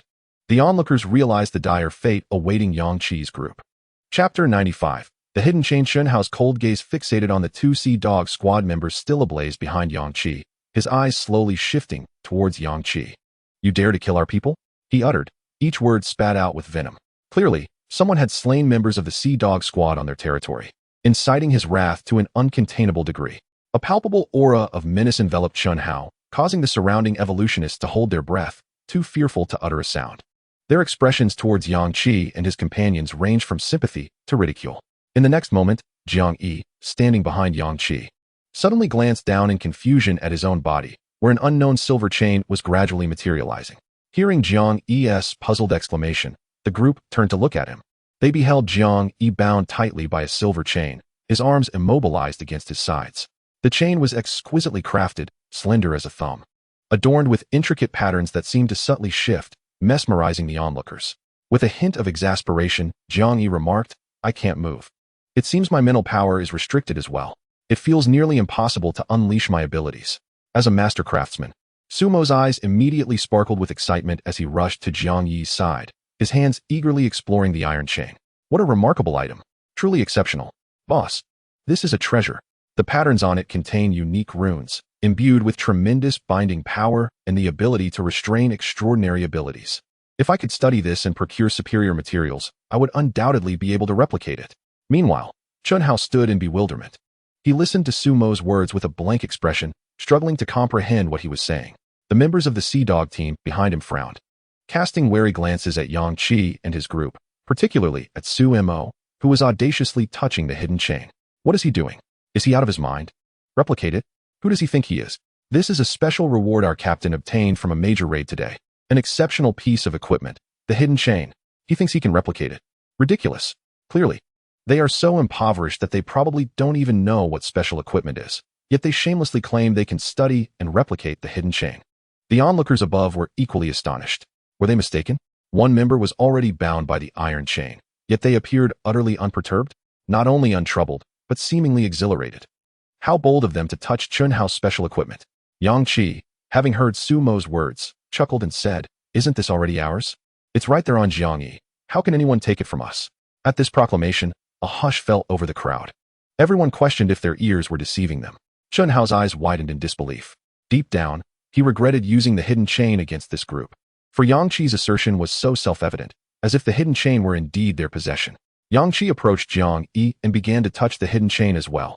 Marveling, it truly is a splendid item, though it's of too low a grade. If you were to replicate it, you should be able to create a higher level version. Right? Su Mo hesitated, saying, Boss, I can whip up a few guns and some ammunition right now. But asking me to directly forge high-level special equipment is a bit much. Allow me a few days to study it further to avoid wasting materials. If I can produce a higher grade version, that would be remarkable. At that moment, Chun Hao's face flushed crimson, and with a furious roar, he shouted, You're seeking death.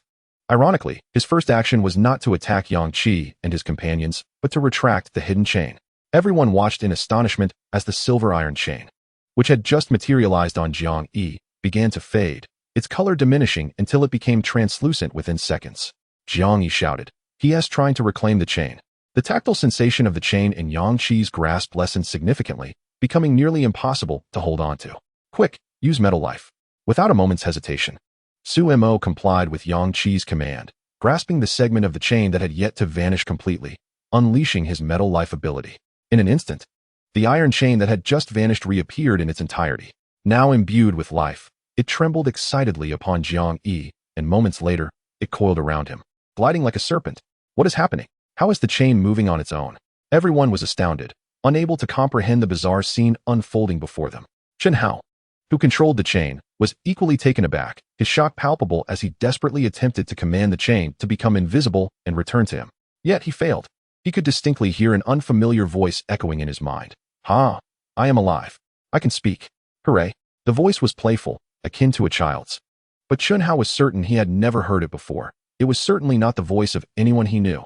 Even more alarmingly, he sensed that the voice originated from within his own mind.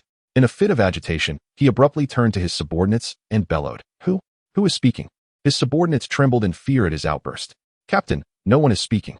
Yang Qi, witnessing the animated chain, seized hold of it and chuckled. So what do you say? We Su Mo have granted you life. Will you follow your original master or join us? Under Yang Qi's grip, the chain quivered and replied, I will definitely follow you. You are stronger than Chun Hao. If I stay with him, it would only mean my doom at your hands. The chain's voice rang clearly in the ears of everyone present. Except for Yang Qi and his group, all others stared in disbelief at Jiang Yi and the chain. This voice was not that of any among them. It resembled that of a child. Could it truly be the chain speaking? Absurd. How could a weapon possibly converse? Yet, it was evident that one person was indeed speaking to the chain, which seemed to respond in kind. What is going on? Chun Hao, too, heard the voice, which was identical to the one that had emerged in his mind moments ago. Gradually realizing the truth, he understood that it was the voice of his special equipment, the chain. He gazed at the chain in astonishment, his expression one of unprecedented wonder. The members of the Sea Dog team behind him were equally stunned. Captain, is that really the chain talking? How is that possible? If I heard correctly, the chain said it wants to join those people? It took Chun Hao several seconds to accept this reality. He felt a surge of excitement that his chain had come to life. It could speak, and it could communicate with him telepathically. Yet, he was also filled with anger and panic at the chain's desire to join Yang Qi's team. His face flushed crimson as he shouted, "Chain, come back to me. You are my equipment." At this moment, the chain had already slid off Jiang Yi and was firmly grasped by Yang Qi. A mischievous voice retorted, "I won't. If I stay with you, Yang Qi will tear me apart." Chapter 96, Eliminate them all. As the chain spoke, silence enveloped the surroundings once more. At this moment, they finally confirmed that the sound was indeed that of the hidden chain. Even its original master, Chun Hao, had initiated a conversation with the hidden chain. What on earth had transpired? Why had the equipment suddenly gained the ability to speak? I recall that the leader of that group had instructed another individual to quickly employ the metal life when Chun Hao attempted to reclaim the hidden chain. Could metal life be an extraordinary power that bestows life upon metal? What an unprecedented ability. Moreover, as soon as the hidden chain gained sentience and autonomy, it chose to betray Chun Hao, opting instead to join the ranks of these newcomers. The hidden chain even declared that Yang Qi surpassed Chun Hao, stating that if it returned to Chun Hao, it would tear off his face. Chun Hao's visage had turned an ashen hue out of rage. His Sea Dog squad held a prominent reputation in the coastal city, and not only had a group of newcomers slain several of his men, but he, Chun Hao, had personally led a quest for vengeance. Yet, upon his arrival, intending to showcase the special equipment he had just acquired, it was swiftly snatched away by his adversaries. The equipment audaciously proclaimed that it found its new master superior. What a disgrace. He was Chun Hao, the leader of the Sea Dog squad, a peak-level Tier 3 ability user. He had come with 100 men seeking retribution, and yet he had suffered such a humiliating defeat at the hands of mere newcomers in the coastal city. Even if he were to slay every one of them, the tale of his humiliation would swiftly spread throughout the coastal city. All the residents would learn that his own equipment had explicitly denounced his strength. Chun Hao's murderous intent had reached an unparalleled intensity at this moment. In the next instant, fierce flames erupted violently from his arms. The temperature around him surged dramatically. The terrifying aura of a peak-level Tier 3 ability user enveloped the entire street. Everyone watched in horror as the tongues of fire surged towards Yang Qi and his companions, poised to consume them whole. However, they failed to notice that at the moment Chun Hao unleashed the flames, an invisible blade of wind rapidly formed above his head. Just as the flames approached within 3 meters of the group, they suddenly vanished into thin air. Had it not been for the lingering warmth in the air, they might have doubted whether Chun Hao had truly unleashed fire at all. All eyes widened in disbelief as they gazed at the scene unfolding on the street. Suddenly, a sound echoed, a thud as something fell to the ground. Turning towards the sound, they beheld Chun Hao standing at the forefront of the Sea Dog squad, his head rolling upon the ground. His body collapsed moments later. In that instant, everyone was left in shock. They could not comprehend what had just transpired.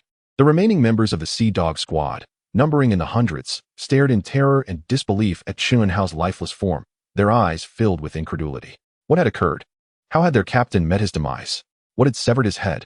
How had I not witnessed anything? I stood right behind him and saw no attack. What on earth had happened? I witnessed his head abruptly severed by some unseen force, tumbling downwards. I beheld the captain's head, struck by a formidable wind blade, an enormous, over 2-meter-long blade of wind. Due to the blaze, most were unable to discern the details, yet I saw it clearly. It was the wind element adept from that direction. How could this happen? No wonder the captain's flames extinguished so suddenly. The adversary had preemptively taken his life, resulting in the abrupt cessation of his mental and elemental energies. And thus, the flames could no longer be sustained. The captain was annihilated. What a shocking turn of events. He was a pinnacle 3rd-tier adept.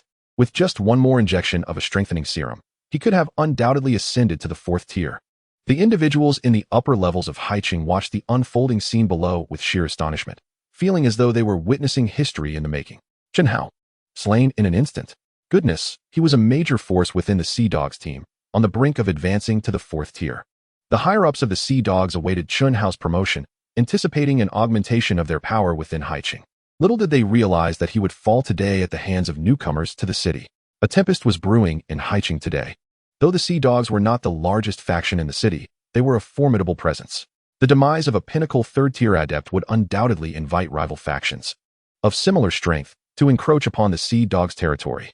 A clash of powers was imminent. The assailants were exceptionally strong, every one of them an adept. I sensed that the 2 women who remained aloof were undoubtedly experts as well, radiating an air of mastery that only the truly skilled possess. From the outset, These 5 individuals appeared to regard everyone with disdain.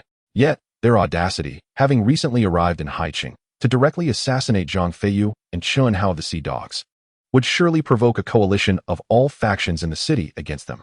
They were courting danger. The major factions of Haicheng had yet to witness the true terror of their adversaries. Yang Qi surveyed the remaining members of the Sea Dogs, who were paralyzed with confusion, and calmly commanded, "Eliminate them all." His tranquil voice resonated in the ears of all present. Those above widened their eyes in disbelief, with some unable to restrain themselves from exclaiming, "No! If you proceed, you will incite the wrath of all factions in Haiqing." The Sea Dogs were incredulous. Having already slain Chun Hao and Zhang Feiyu, they now intended to obliterate the remaining 100 or so members present. Were they mad? As soon as Yang Qi finished speaking, the 4 members of his team executed his orders without hesitation. Chun Tingyu, in a flash of light, appeared amidst the Sea Dogs' ranks. The light energy sliced through, claiming the lives of dozens in an instant. The twin swords of the moon in Lu Wan's hands emanated a faint white glow, a chill rising from the blades as she thrust one forth, enveloping her foes in frost. With her mastery of swordsmanship now exponentially elevated through her specialized ability, Lu Wan demonstrated her prowess. Su Mo again summoned a wind blade, though this time it was not the 2-meter blade prepared for the assassination of Chun Hao. Countless blades of wind, no larger than a palm, emanated a faint azure glow as they swiftly sliced into the throats of dozens. Jiang Yi remained motionless, standing his ground as he drew forth a submachine gun, a formidable weapon crafted for him by Su Mo aboard the armored vehicle. He bellowed, "Get back! It's my turn to strike." Without a hint of precision in his aim, he unleashed a hail of bullets. The rapid-fire gunfire erupted from his grasp, and a single magazine obliterated the remaining foes. Blood flowed like a river upon the streets, and all the fallen were members of the Sea Dog squad. At that moment, silence enveloped the onlookers above. All were endowed with extraordinary abilities, each possessing immense power. One individual could decimate dozens, as if the slaughter had been meticulously orchestrated. Otherwise, a single combatant could have dispatched the entire 100-strong Sea Dog squad. One among them even brandished a firearm, a submachine gun. Chapter 97. Long-range assault. The sound of gunfire reverberated across the outskirts of Haiqing. The evolved beings scattered across several nearby streets turned their astonished gazes toward the source of the commotion, with some eager souls even beginning to move toward the gunfire. Numerous zombies, previously engaged in battle with the Haiqing evolved, were drawn by the gunshots, abandoning their living prey to converge toward the source of the noise. What on earth is happening? A gun? If someone possessed such a weapon, they wouldn't have waited until now to employ it. What good is a gun? Sooner or later, the ammunition will run out, rendering it mere scrap metal. Ultimately, one must rely on the special weapons obtained from dungeons. Who in Haiqing possesses a gun? At this juncture, those swift of foot, having observed the entire spectacle and gleaned information, hurried back with expressions of shock and a hint of panic. It's over. Today is over. Over 100 members of the Sea Dog squad have been slain. Chun Hao and Zhang Feiyu are dead. That group had firearms. They even seized Chun Hao's special equipment. I overheard them say that Chun Hao's special equipment, under their influence, had somehow gained a semblance of life and could speak. What? Chun Hao is dead? He was a peak 3rd-tier evolved being, wielding fire element powers. Who could have vanquished him? Who dares to slay members of the Sea Dog squad here, let alone over 100 of them? I have no idea who they are. Only that they are newcomers to Haiqing. Suddenly, someone recalled the new faces they had seen pass through earlier, Yang Qi and his companions. Could it be that 5-person group? 3 men and 2 women? Yes, it's them. Rumor has it that all 5 are endowed with extraordinary abilities. Each one possesses terrifying strength, capable of finishing off ordinary members of the Sea Dog squad in mere seconds. Goodness, they are truly fearless. The leader of the Sea Dog squad is a peak 4th-tier evolved being. Not to mention, for such newcomers to enter Haiqing so brazenly and, within less than half an hour, dare to eliminate so many members of the Sea Dog squad, including Chun Hao, will undoubtedly invite suppression from the other factions within Haiqing. Even the factions harboring animosity towards the Sea Dog team must align themselves with them this time. They cannot permit newcomers to encroach upon resources and establish new powers. The higher-ups of the Sea Dog team must have received the news by now. It is unfathomable to contemplate how these streets will transform into a terrifying battlefield. Yang Qi and his companions remain indifferent to the turmoil in Sea City. Their sole purpose for being here is to partake in the large-scale dungeons and acquire more ability upgrade scrolls and skill scrolls. Anyone who dares to provoke them shall face death. At this moment, the group gathers around the hidden chain, a piece of exceptional equipment. The intricate patterns on the chain embody a formidable binding and restraining force. Once ensnared by the hidden chain, even a third-tier ability user would be rendered immobile, and their powers would be diminished by nearly 50%, leaving them powerless. A fourth-tier ability user, while capable of breaking free with full effort, would still require several seconds, time enough to determine the outcome of a battle. The hidden chain possesses the ability to become invisible. In its concealed state, it nearly eradicates all traces of its presence, and by the time an enemy perceives it, the chain has already ensnared them entirely. Now, with the essence of life infused into the hidden chain, its potency is undeniably greater than before. Yang Qi wraps the chain around his right arm, rendering it invisible. At that moment, a commotion erupted deeper down the street. Countless voices roared as if a significant event had transpired. A group of individuals rushed from the end of the street, their eyes widening in shock at the sight of innumerable Sea Dog team members' corpses strewn across the ground. But there was no time to dwell on this grim scene. They shouted to everyone on the street, "The sea beasts are approaching. All third tier and above. Come with us to the seaside to confront them." The blazing sun, fierce thunder, and airborne warriors all surged forward. The strong from Rainstorm City had already begun to engage in battle. The sea beasts ascending this time are fifth tier. We must summon all the city's warriors to stand a chance. The sea beasts are of the water element. Does the Sea Dog team have any ice element users? Or fire element users will suffice? One individual responded loudly. Chun Hao from the Sea Dog team is a fire element user, but he was killed 10 minutes ago. Those rallying the strong were undoubtedly there to inform the mid-tier faction, the Sea Dog team, of the impending threat. Just then, a robust voice echoed from behind Yang Qi and his companions. "I will join you." The sound of this individual startled the crowd. It was Tang Jiarong. What the hell?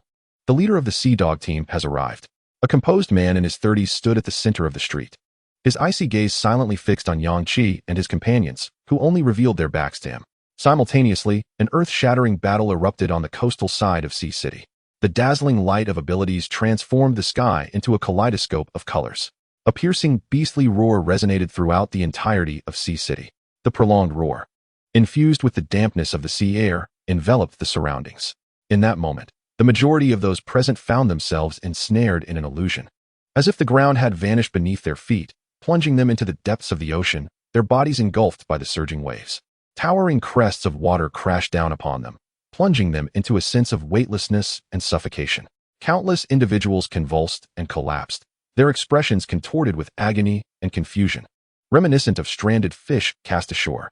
Yang Qi and his companions sensed a disturbance in the atmosphere, their mental realm besieged, yet they successfully repelled this wave of illusionary assault. Instantly, astonishment painted Yang Qi's visage. A beastly roar resonating across dozens of kilometers had the power to incapacitate all individuals below the third tier in our vicinity. Su Mo gasped in disbelief. What a formidable mental attack. I nearly succumbed to it. It is said to be a fifth-tier sea beast. Boss, is this the mutated creature you mentioned before? We've never encountered such a thing, and to face its terrifying strength as our first encounter is truly astonishing. What should we do about the sea beast, boss? Should we advance? Yang Qi replied resolutely, of course we must. The body parts of a mutated beast serve as materials for crafting weapons and equipment. Su Mo's exceptional artisan abilities require these resources. With these materials, he can forge unique gear. Tang Jiarong, the leader of the Sea Dog squad, who had been overshadowed by Yang Qi and his group, now stood there in shock, staring at them. Half of his squad members had succumbed to the distant illusionary attack. Yet these 5 individuals appeared unaffected, their strength evidently formidable. Having heard of the upheaval in the streets, of Chun Hao and Zhang Feiyu's demise, he had rushed here with nearly all his subordinates. Upon arrival, he had received information from the Sea City residents rallying for assistance.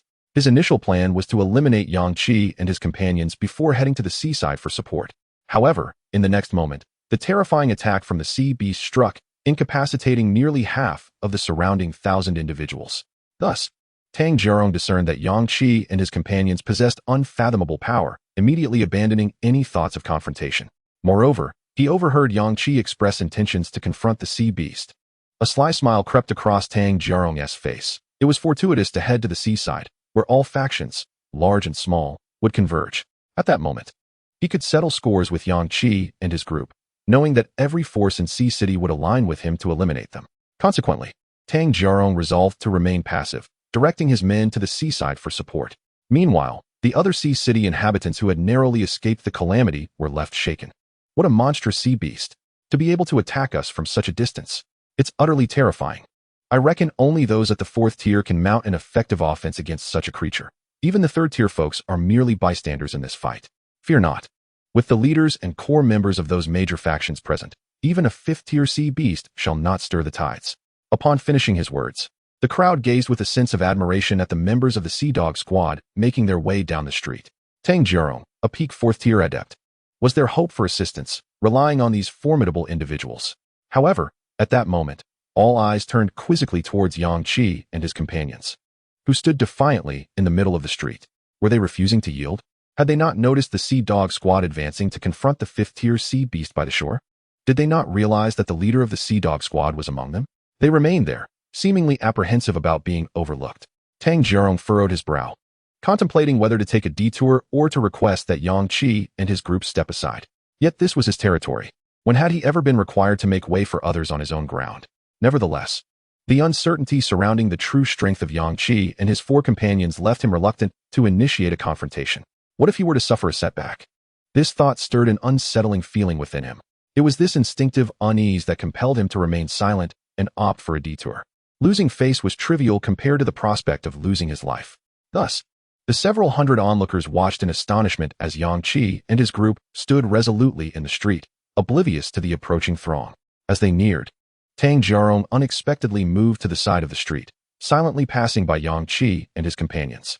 His followers, responding to their leader's unspoken cue, fell in line behind him, squeezing onto the sidewalk with expressions of quiet frustration as they passed. Chapter 98. A simple 4-character title witnessing this scene. The onlookers gaped in disbelief. What? Tang Jiarong had just led his men past these 5 individuals? Did he not realize that these were the very people responsible for the deaths of the Sea Dog squad members? How could that be? These newcomers were clearly unfamiliar faces on the streets, and they had remained motionless beside the countless corpses, a clear indication of their involvement. How could Tang Jiarong be oblivious to this? What, then, did this signify? Was Tang Jiarong foregoing revenge? Was he intimidated by these individuals? Perhaps he was simply eager to confront the sea beast by the shore? Nonsense. This was the domain of the Sea Dog squad. When had anyone ever witnessed Tang Jiarong yielding to others on his own territory? He was evidently intimidated. How could a peak 4th tier adept be afraid of these newcomers to the coastal city? Tang Jiarong, being a 4th tier adept, naturally overheard the murmurs surrounding him. His expression darkened, and he could only endure in silence. His instincts warned him that these 5 individuals were not to be underestimated. However, once they reached the shore, all the major factions of the coastal city would be gathered there. After dealing with the sea beast, he would ensure that the events occurring on his territory were disclosed to everyone. There was no way these 5 could leave the shore alive. With this thought in mind, the ruthless intensity in Tang Jiarong's gaze became increasingly pronounced. Just then, a casual voice drifted from behind him. Yang Qi, I have heard from those around me that the individual in question is Tang Jiarong, the leader of the Sea Dog Brigade, accompanied by his loyal members. The voice that uttered these words belonged, without a hint of deceit, to Jiang Yi. Upon hearing this, Tang Jiarong's body stiffened imperceptibly for a moment. Then he instinctively quickened his pace. Yang Qi, with an air of nonchalance, remarked, Is that so? The crowd held their breath, eagerly awaiting Yang Qi's words. Those who had been observing from the beginning were inexplicably reminded of Yang Qi's earlier, casual command to the 4. In the face of the 100 men, led by Chun Hao, eliminate them all. They sensed that Yang Qi might utter something similarly decisive in the next moment. In that instant, nearly 1,000 people, including the stiffening Tang Jiarong, who was hastening forward, and the hundreds of Sea Dog members behind him, sensing their leader's fear, experienced a profound and inexpressible suffocation. Indeed, the next moment, Yang Qi calmly declared, Eliminate them. A mere 4 words that heralded the onset of war. No one had the time to respond. Upon receiving the command, Lu Wan and her companions unleashed their abilities. An ice barrier erupted 100 meters away, casting a shadow over the street and obstructing the Sea Dog Brigade's path. What the hell is this? Are they insane? The black curse characters rapidly formed around Lu Wan. Bind. Dozens of binding characters, emanating an aura of malevolent curses, targeted Tang Jiarong directly. As Tang Jiarong witnessed the ice barrier, he prepared to unleash his powers to break through. However, in the next moment, he found himself ensnared by Lu Wan's binding characters. The dozens of characters immobilized him, a peak-level 4th tier ability user, rendering him utterly helpless. Cold sweat trickled down his back as he exerted all his strength to free himself from the bindings, only to discover, with horror, that even with his peak 4th tier power, it was an exhausting struggle. How could it be? She is also a 4th tier ability user? Moreover, Her mental strength is extraordinarily powerful, and the characters she formed possess an immense force. At that moment, Tang Jiarong truly felt fear. Simultaneously, Su Mo and his companions charged directly into the ranks of the Sea Dog Brigade. The battlefield transformed in an instant, almost the moment Yang Qi issued the command. Over 100 people fell, and even Tang Jiarong, who everyone expected to retaliate fiercely, stood frozen in place. Looking around, the leader of the five, Yang Qi, had mysteriously vanished. Many gazes were now fixated solely on Tang Jiarong. Why was he not moving? What was happening? He was a peak-level 4th-tier ability user. Those eerie black characters conjured by the woman seemed to have entered Tang Jiarong's body. Could their power be so formidable as to immobilize him? This must be a joke. Just then, those who were watching Tang Jiarong suddenly beheld a dark figure that had appeared before him unbeknownst to them. Their pupils constricted sharply, eyes wide in silent astonishment at the unfolding scene. The figure that emerged was none other than Yang Qi, enshrouded in swirling black smoke. Tang Jiarong was utterly shocked, trembling with fear as he gazed incredulously at Yang Qi before him. In that moment, he realized his doom was sealed. Summoning his last vestiges of strength, he uttered fiercely, "You are doomed. This is Haiqing. You should not be so arrogant." Yang Qi remained silent, as a black dagger-like blade coalesced in his hand, severing Tang Jiarong's neck. The head fell to the ground, and behind him, the last few hundred members of the Hai Dog team were swiftly annihilated by Lu Wan and her companions using their extraordinary abilities. Blood stained the streets, and corpses littered the ground visible to all. This was the territory of the Hai Dog team. In that moment, the domain of the Hai Dog team was strewn with the bodies of its members. Not a single soul survived. Shock, fear, and disbelief permeated the hearts of the people of Haiqing. They could scarcely believe their eyes. They found it unfathomable that a newly arrived 5-member team could obliterate the mid-sized Hai Dog faction in less than half an hour. Even more astonishing was the audacity displayed in this apocalypse, where someone dared to commit such brazen acts of murder without fear of offending the local powers. Tang Jiarong was a peak 4th-tier ability user, wielding the power of lightning. The Hai Dog team was merely a mid-sized force, its numbers totaling just a few hundred. Yet, with his prowess, he could have developed it into a formidable faction within Haiqing. Yet, he had perished just like that, without even unleashing his lightning abilities. Was this even possible? What was the nature of the dark glyphs conjured by that woman? They were terrifying. The man was even more fearsome, with such a short, curved blade.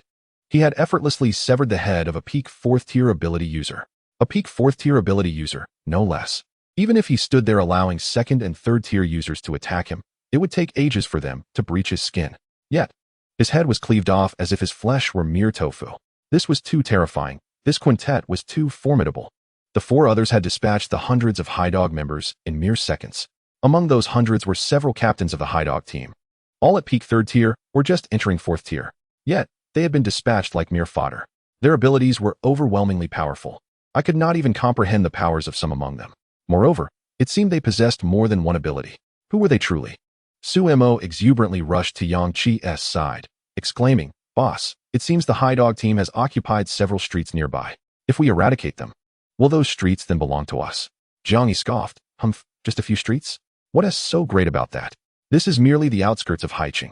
If we are to claim territory, we must advance to the city center or the seaside." Yang Qi smiled and remarked, "Jiang Yi is correct. There is little of worth in these streets. Let us proceed to the seaside. We must eliminate that sea beast and seize its entire form. Only then shall we see which factions dare to provoke us. Should they do so, we shall retaliate and rightfully claim all the treasures from their spatial equipment." As he spoke, Yang Qi brandished an ability upgrade scroll in his hand, stating, "Indeed, there are valuable items with a peak level 4 ability wielder." In Chapter 99, titled The Major Factions, Yang Qi had originally possessed a solitary ability upgrade scroll, and now, having acquired another from Tang Jiarong, he held 2 in total, sufficient for 2 upgrades. He intended to enhance his abilities, Devouring Star and Super Speed Regeneration, once their proficiency reached its zenith. The future potential of Devouring Star surpassed that of the Lightning Element and Bone Corrosion Cold Fire. Super Speed Regeneration, being Yang Qi's sole recovery ability, also warranted improvement. From Tang Jiarong's spatial equipment, Yang Qi obtained a substantial supply of food and drinking water, along with several low-tier weapons. The weapon wielded by Tang Jiarong was a level weapon, which was of no use to Yang Qi and his companions and would serve merely as a backup. Gazing at the immense aura emanating from the seaside several dozen kilometers away, Yang Qi declared, "Let us hasten our journey." As a 5th-tier ability wielder, with the remaining 4 members being 4th tier, their speed surpassed that of any war vehicle. The five vanished from their location, racing towards the coast. Almost every street bore a massive iron barrier, reminiscent of Lu Wan's ice barricade. However, the hardness, thickness, and height of these iron plates fell short of Lu Wan's ice fortifications. While they provided some measure of defense against zombies, their primary function was to demarcate territory. Generally, the inhabitants of Sea City would not cross these barriers without permission, adhering to the established rules among the factions. Yang Qi and his companions rarely found the need to dismantle these iron plates. They simply utilized their abilities or enhanced physical prowess to traverse or leap over them. Yang Qi employed assassin stealth, transforming into a wisp of black smoke, allowing him to glide through obstacles and pass directly through the iron barriers. As they neared the center of Sea City, most of the iron plates spanning the streets had been retracted. Given the current state of emergency, all formidable individuals were summoned to the coast to confront the sea beasts. The city center was in utter chaos, with numerous evolved individuals rushing to the seaside, oblivious to Yang Qi and his party. The once dominant hordes of zombies that roamed the city were now nowhere to be seen. They had likely been paralyzed by the sea beast's recent assault and were retreating from the fray. Meanwhile, in the coastal region of Sea City, the ground trembled as waves of sonic illusion attacks from the sea beast crashed upon the reinforcements. Many evolved individuals fell victim to the illusions. The sea surged violently, with towering waves reaching several dozen meters, propelled toward the shore by the tremors of both the ocean and the ground, heralding an impending tsunami. A colossal sea creature, semi-transparent and shimmering with a delicate azure hue, emits a haunting wail as it approaches the shore, summoning an indiscriminate assault of illusions and stirring a formidable tsunami.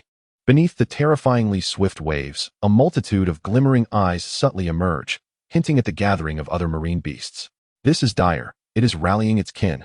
The sea has already begun to swell. The tsunami is indeed imminent. Accompanying the tidal wave are countless unknown sea creatures. Do they intend to completely seize control of the coastal city today? On the shore, the leaders of several major factions in the coastal city have already convened. Yuan 1. The leader of the Blaze faction, a peak-level Tier 4 ability user and fire elementalist, appears to be in his mid-20s with a receding hairline. He dons a suit of purple armor, seemingly a high-level specialized defensive gear. Frowning, he gazes at the massive semi-transparent sea beast, half-submerged in the water, its towering form standing at least 5 or 6 meters above the surface, and remarks, "The situation is grim. This creature belongs to the pure water category, nearly immune to physical damage. Our weapons and equipment will struggle to inflict harm. We can only engage it with our abilities. My fire cannot overpower its water. It is nearly entirely countered." Upon hearing Yuan Wen's words, Zhao Shun, the leader of the Thunder faction, retorts with a hint of mockery, "How can you still speak? Among the four of us, only your fire element might counter this sea beast, yet you are clearly no match for it. How do you propose we fight?" Zhao Shun, appearing to be in his 30s with a relatively thick head of hair, often ridicules the 25-year-old Yuan Wen for his slight baldness. Their relationship is fraught with tension, yet today, they are reluctantly united to confront this perilous sea creature. Peng Zhu, the leader of the Void faction, sensing an impending quarrel between the two, swiftly shifts the topic. There are other fire elementals within the coastal city. Once all the fire users have gathered and combined their strengths, we shall surely be able to counter this beast's water abilities. At this moment, Shen Yu, the leader of the Storm City faction, who had remained silent, begins to ponder deeply. I recall that in a nearby medium-sized faction, the Sea Dog Squad, there is a prominent member who is indeed a fire elementalist. If my memory serves me right, this individual has reached the peak of Tier 3 and could prove to be a valuable ally. Additionally, there is a faction at the center of the coastal city whose leader is an emerging Tier 4 fire elementalist.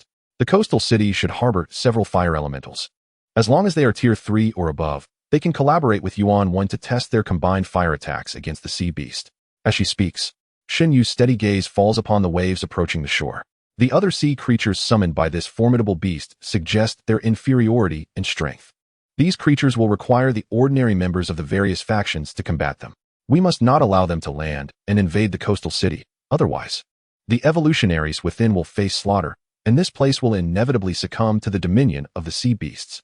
As the foremost and indeed the strongest line of defense, we must resolutely hold our ground. His gaze slowly traversed the faces of Yuan 1, Zhao Shun, and Peng Zhu present in the room. Beneath his calm exterior, profound emotions lay hidden. Once the support from the fire elementalists arrives and the war ignites, should you allow personal animosities to create pitfalls in our offense and defense? He paused, his light silver cloak billowing back in the humid sea breeze with a rustling sound. Then, I shall temporarily forego attacking the sea beasts and instead eliminate you. The moment these words left his lips, an eerie silence enveloped the three.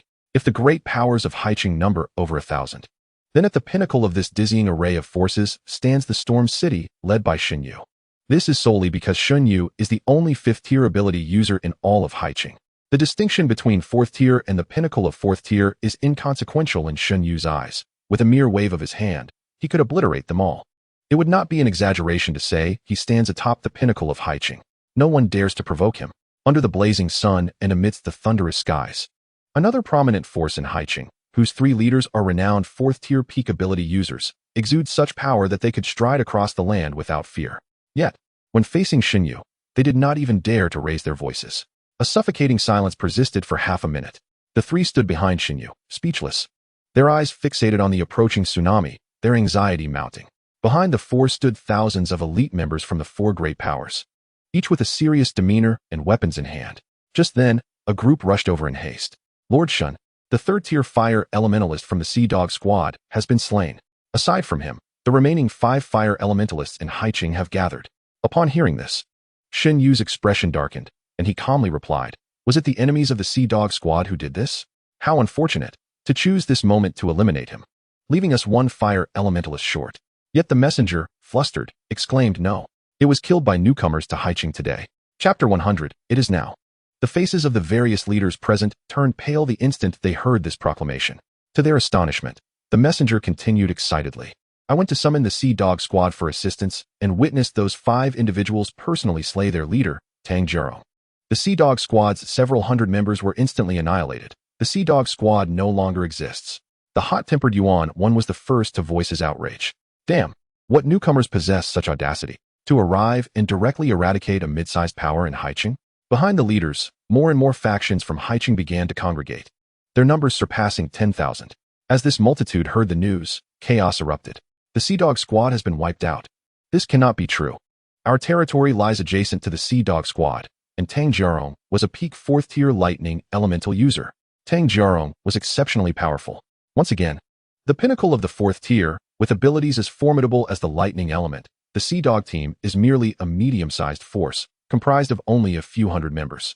What audacity possesses this newcomer?" Pang Zhu inquired. "You say there are only 5 of them?" The man hurriedly replied, "Indeed, just 5.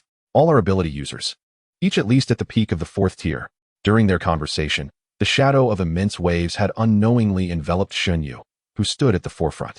Casting aside thoughts of the Sea Dog team, Shen Yu emanated an aura that was impossible to ignore. This presence instantly quelled the tens of thousands present. Silence fell upon the crowd, all eyes fixed upon Shen Yu as they beheld the oncoming tidal wave, accompanied by hundreds of sea beasts, poised to crash down upon them in the next moment. In that instant, an unprecedented terror filled their hearts. As the tsunami approached, they finally comprehended the sheer magnitude of the initial wave and how insignificantly small they were in its presence. The colossal wave surged forth. At that moment, Shen Yu raised his hands, his silver cloak billowing wildly in the fierce winds brought by the tsunami, while the damp air was thick with falling raindrops. Within a mere second, the rain transformed from gentle droplets into a torrential downpour, a deluge cascading as if the heavens had unleashed a flood, rushing to collide with the surrounding waves. The immense power of a 5th-tier ability user shattered the waves around him, pushing back the water for dozens of meters. Simultaneously, several sea beasts were forcefully hurled back into the ocean. Yuan unleashed his fire element abilities, flames erupting around him, instantly evaporating the tumultuous sea water that rushed toward him.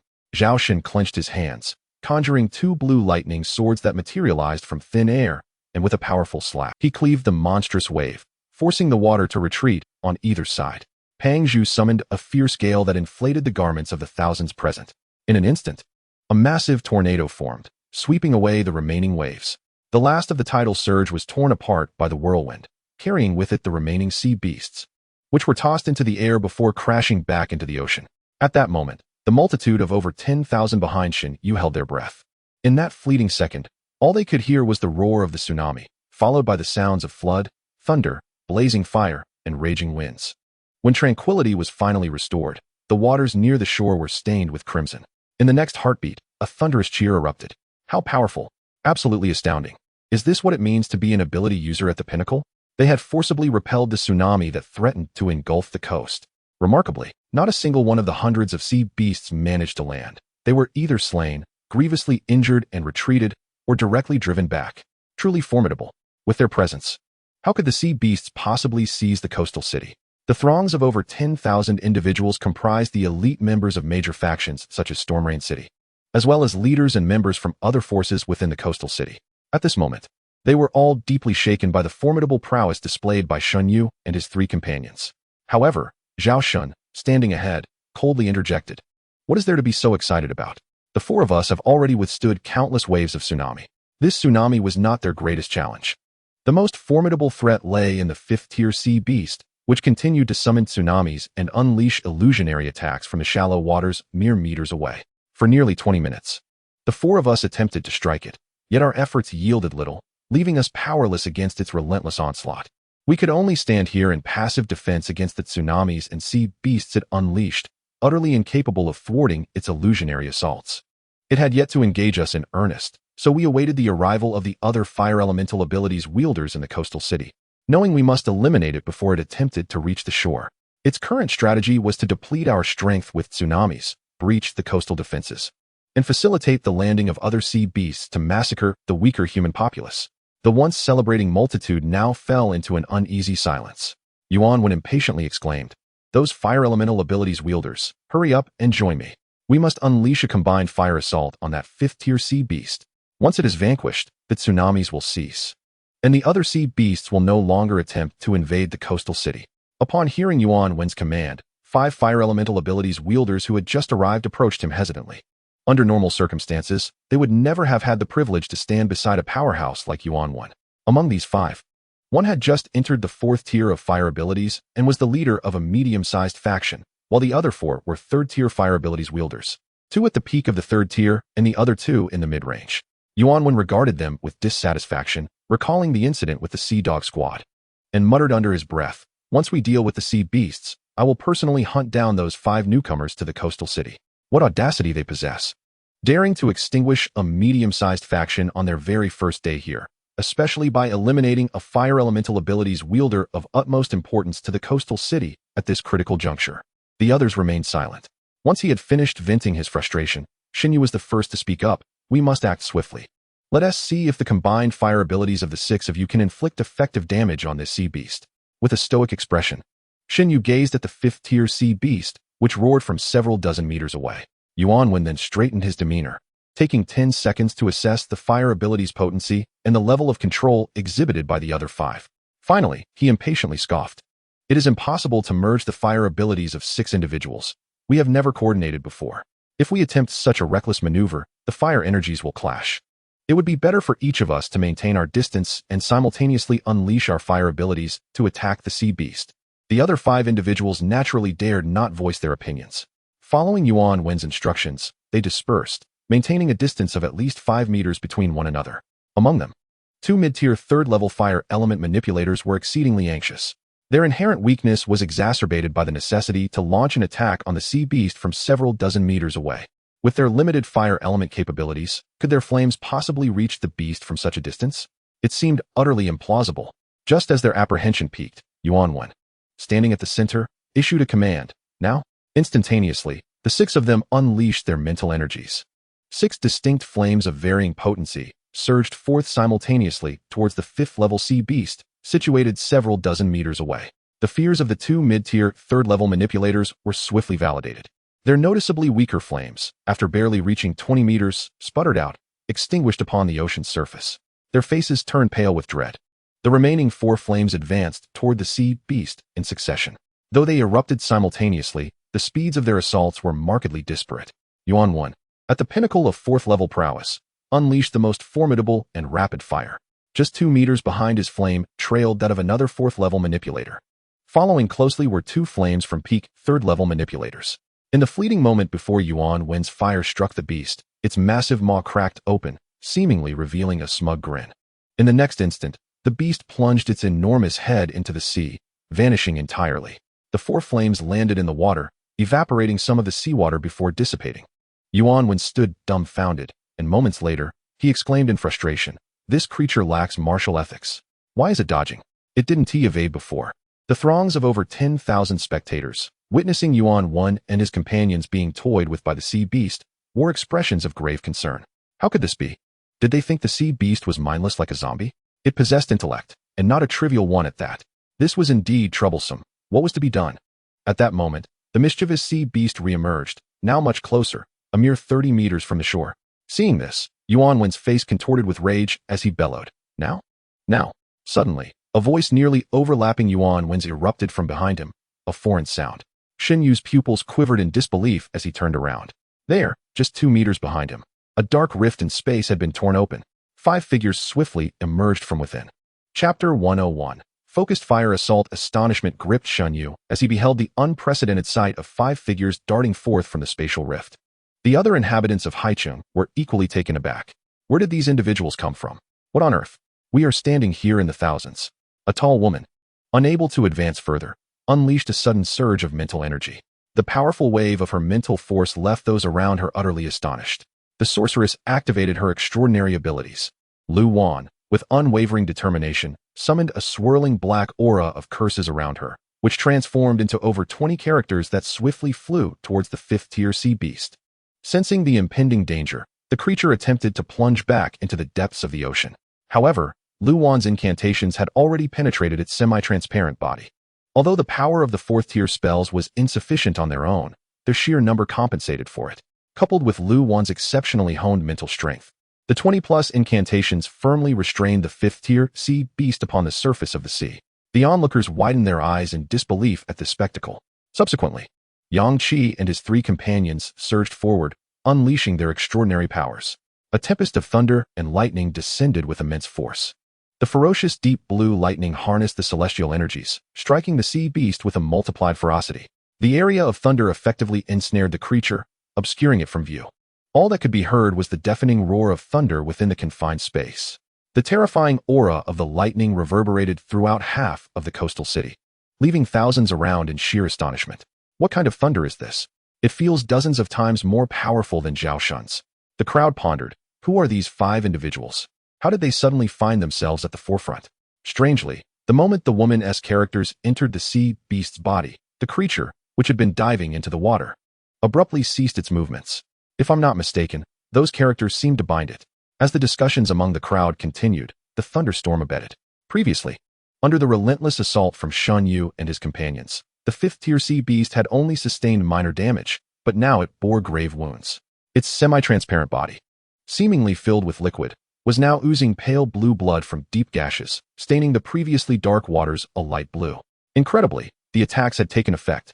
He was an elemental wielder of lightning, and such strikes had little impact on the sea beast. Zhao Shen's previous attempts had been entirely futile. In the next moment, Jiang Yi, who had dashed into the ocean, unleashed his fire elemental powers with fervor. The flames surged from his body, rivaling and even surpassing Yuan Wenruo's in intensity, indicating that Jiang Yi's mental prowess was significantly superior. The blazing inferno swiftly engulfed the 5th-tier sea beast.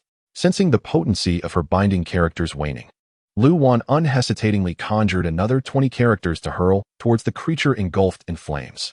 The sea beast roared in fury, and the ocean surged wildly, revealing countless deep-set eyes rising from beneath the surface. In an instant, Jiang Yi's flames were extinguished. Shen Yu could not help but shout, "A tsunami is imminent. The sea beast is coming ashore." Lu Wan stepped forward, immersing her hands into the icy waters below. A chilling aura emanated from her, causing the surrounding temperature to plummet. In an instant, ice spread from her hands, swiftly encasing a vast expanse of the ocean's surface.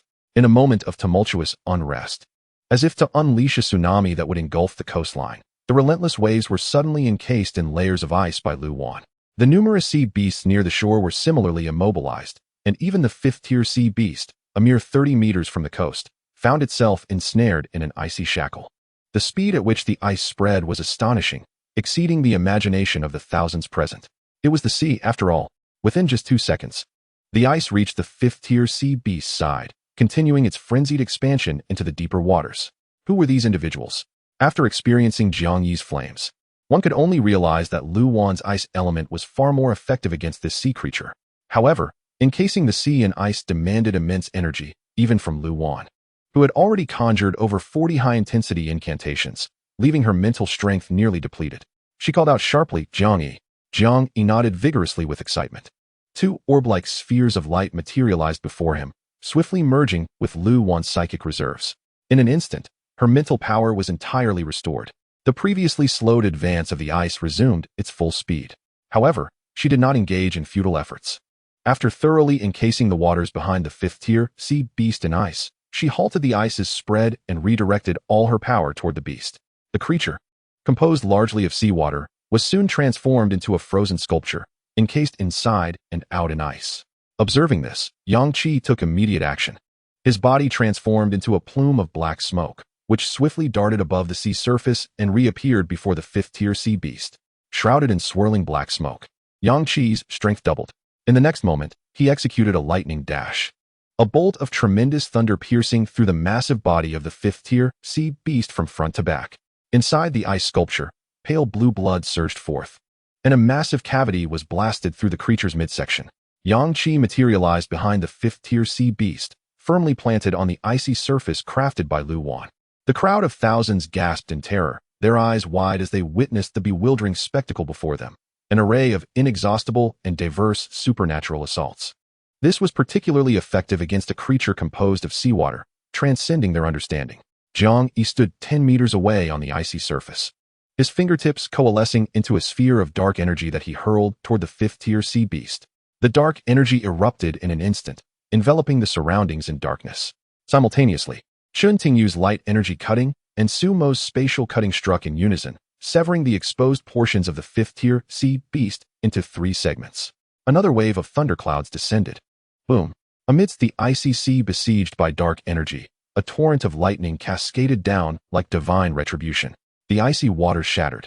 All eyes were fixed on the epicenter of the dazzling supernatural assault, where several white orbs erupted, leaving the onlookers in stunned disbelief. Is this a luminous sphere that erupted after the demise of the sea beast? In other words, the fifth-tier sea beast has been slain by them. After Yang Qi vanquished the fifth-tier creature, he urgently shouted, "Quickly, encase it in ice. We must search for its remains."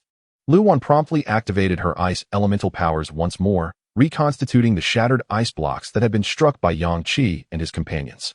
She hurried over, pointing at several large ice fragments, exclaiming, "Its remains are within these blocks, and part of it lies beneath the sea. That section should be relatively intact." Yang Qi furrowed his brow and remarked, "This creature's body is composed of 80% water, right? It may lack bones entirely, rendering the collection of its body parts for crafting materials nearly impossible." Su Mo expressed his disappointment, saying, "It's unfortunate that all 5 of us exerted such tremendous effort to slay it." As Yang Qi rummaged through the ice blocks, he discovered a crystalline core. After extracting it, he declared, "Release the seal. This sea beast is merely a puddle of water, devoid of any valuable crafting materials." The others gazed at the resplendent blue core in his hand, feeling the immense power radiating from it, and inquired with curiosity, "Boss, what is this?"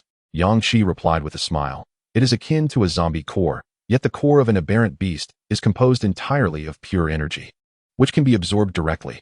The fifth-tier beast core contains potent water elemental energy, making it perfect for Su Mo to absorb, thereby enhancing his proficiency with water elemental powers." Yang Qi promptly handed the beast core to Su Mo, stating, "You possess water elemental abilities. Absorbing this will rapidly elevate your mastery and deepen your understanding of water elemental powers." Su Mo excitedly accepted the water beast core, exclaiming, "Thank you, boss." Meanwhile, Yang Qi approached the several white luminous spheres that had emerged upon the sea beast's death, paying no heed to the astonished thousands present. Chapter 102. The taste of power. The spoils from a fifth-tier evolved creature are indeed remarkable. The white luminous spheres yielded 5 great enhancement potions, 7 great mental recovery potions, 2 great immunity potions, and 1 great healing potion. All were potions, devoid of any equipment. For Yang Qi, the great enhancement potions held some utility. To the other 4 Tier 4 members, these potions were akin to potent elixirs, each capable of significantly improving physical attributes. 5 potions meant they could be evenly divided among the 5. The great mental recovery potions also offered a noticeable restorative effect for Yang Qi at this stage. Each member received 1, with the surplus allocated to Lu Wan. At this moment, thousands of onlookers in High City stood silently along the shoreline, observing Yang Qi and his companions as they nonchalantly distributed their spoils. They remained immersed in the awe of the preceding 2 minutes, a time filled with thunderous roars, spatial fluctuations, and ice-encased sea, mysterious characters swirling, and dark energies surging all around, interspersed with flashes of intense light. This was indeed the grand stage for supernatural powers. They had truly broadened their horizons today. The fifth-tier sea beast, under the combined assault of these 5 individuals, was rendered utterly immobile. There were curses and incantations, ice sealing its form, let alone retaliate. The terrifying 5th-level sea beast, capable of summoning oceanic creatures and triggering tsunamis, could only stand there and endure the blows. Is this something a mere mortal can achieve? Words fail to encapsulate the shock that resonated within them.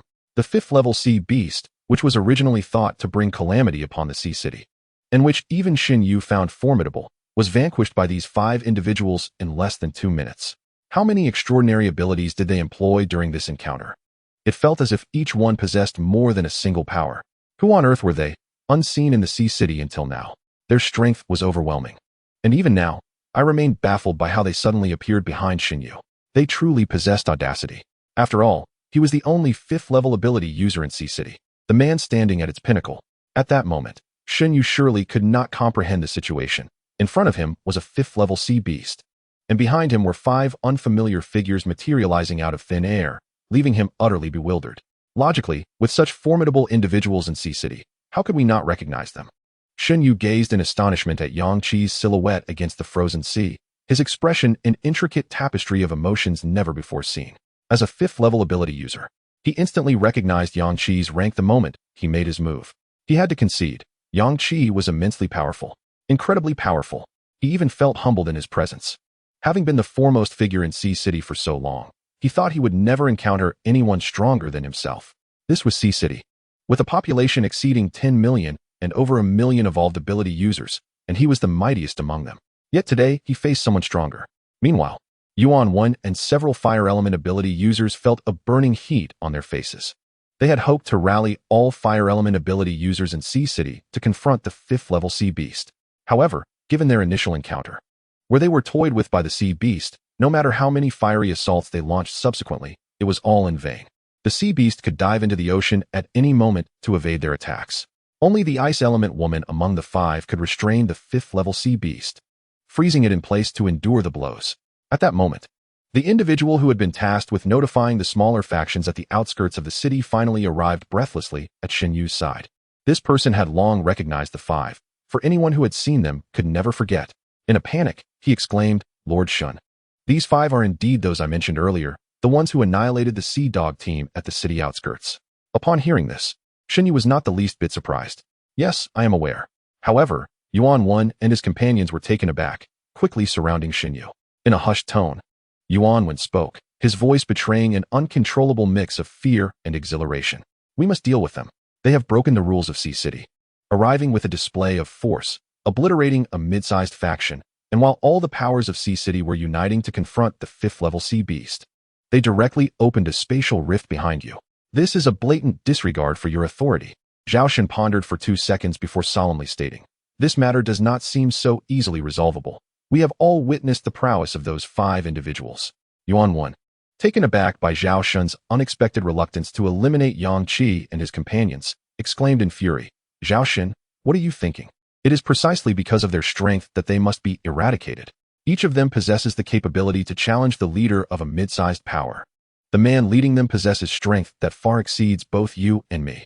The collective might of such formidable individuals converging poses a tremendous threat to the entire power structure of Haiqing, and to our own factions, Blaze and Thunder.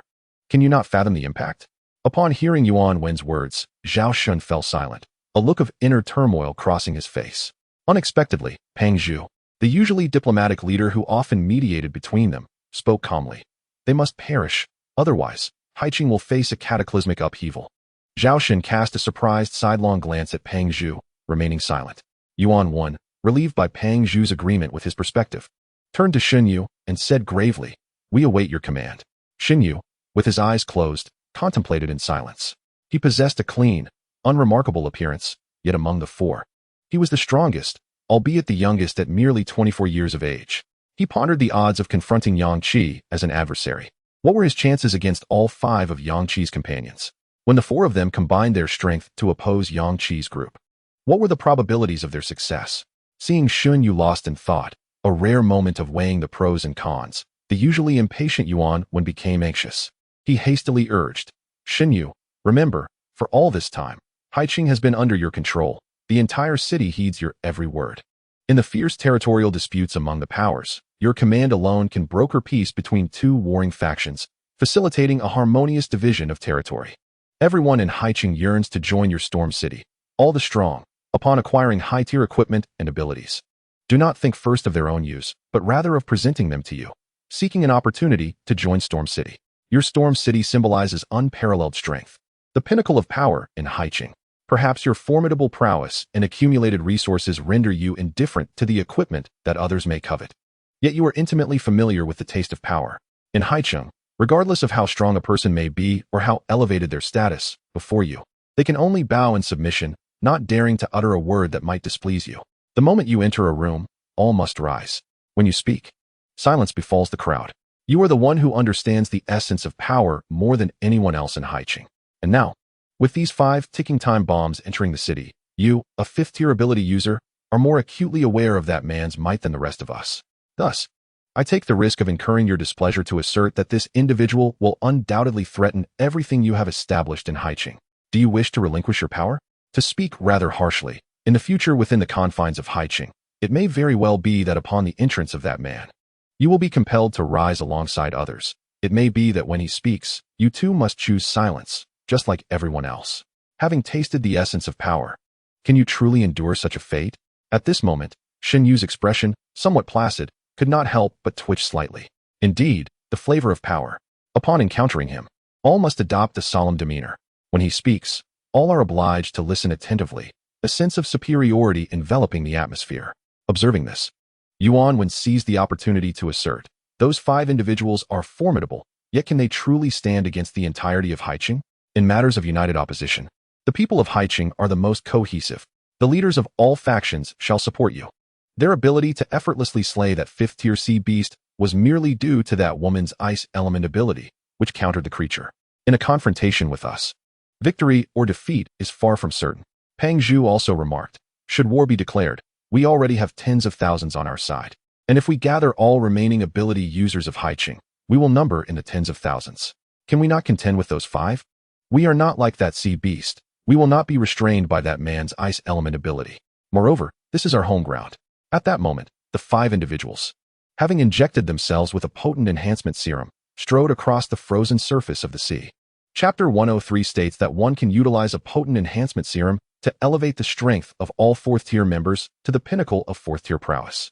For 4th-tier evolved beings, the effects of the enhancement serum are already markedly evident, and the potency is exponentially greater. At this juncture, the 5 individuals had become 5th-tier ability users, complemented by 4 formidable 4th-tier peak users. Such power is already among the elite within Haiqing. As Yang Qi traversed the ice-laden sea, his gaze remained fixed upon Xinyu, for he understood that Xinyu was present, the only 5th-tier ability user aside from himself. The thousands present regarded him with a mix of fear, envy, and adoration, yet predominantly with caution. For the people of Haiqing, the 5 newcomers represent an external threat, while the throngs assembled are core members of various influential factions. The arrival of such formidable individuals into Haiqing is bound to significantly impact their power dynamics. Moreover, they were already aware of the actions that Yang Qi and his group had previously taken against the Sea Dog Squad, heightening their sense of urgency. Should this audacious quintet seek to establish a lasting presence in Haiqing, the organizations here would likely face circumstances akin to those experienced by the Sea Dog Squad.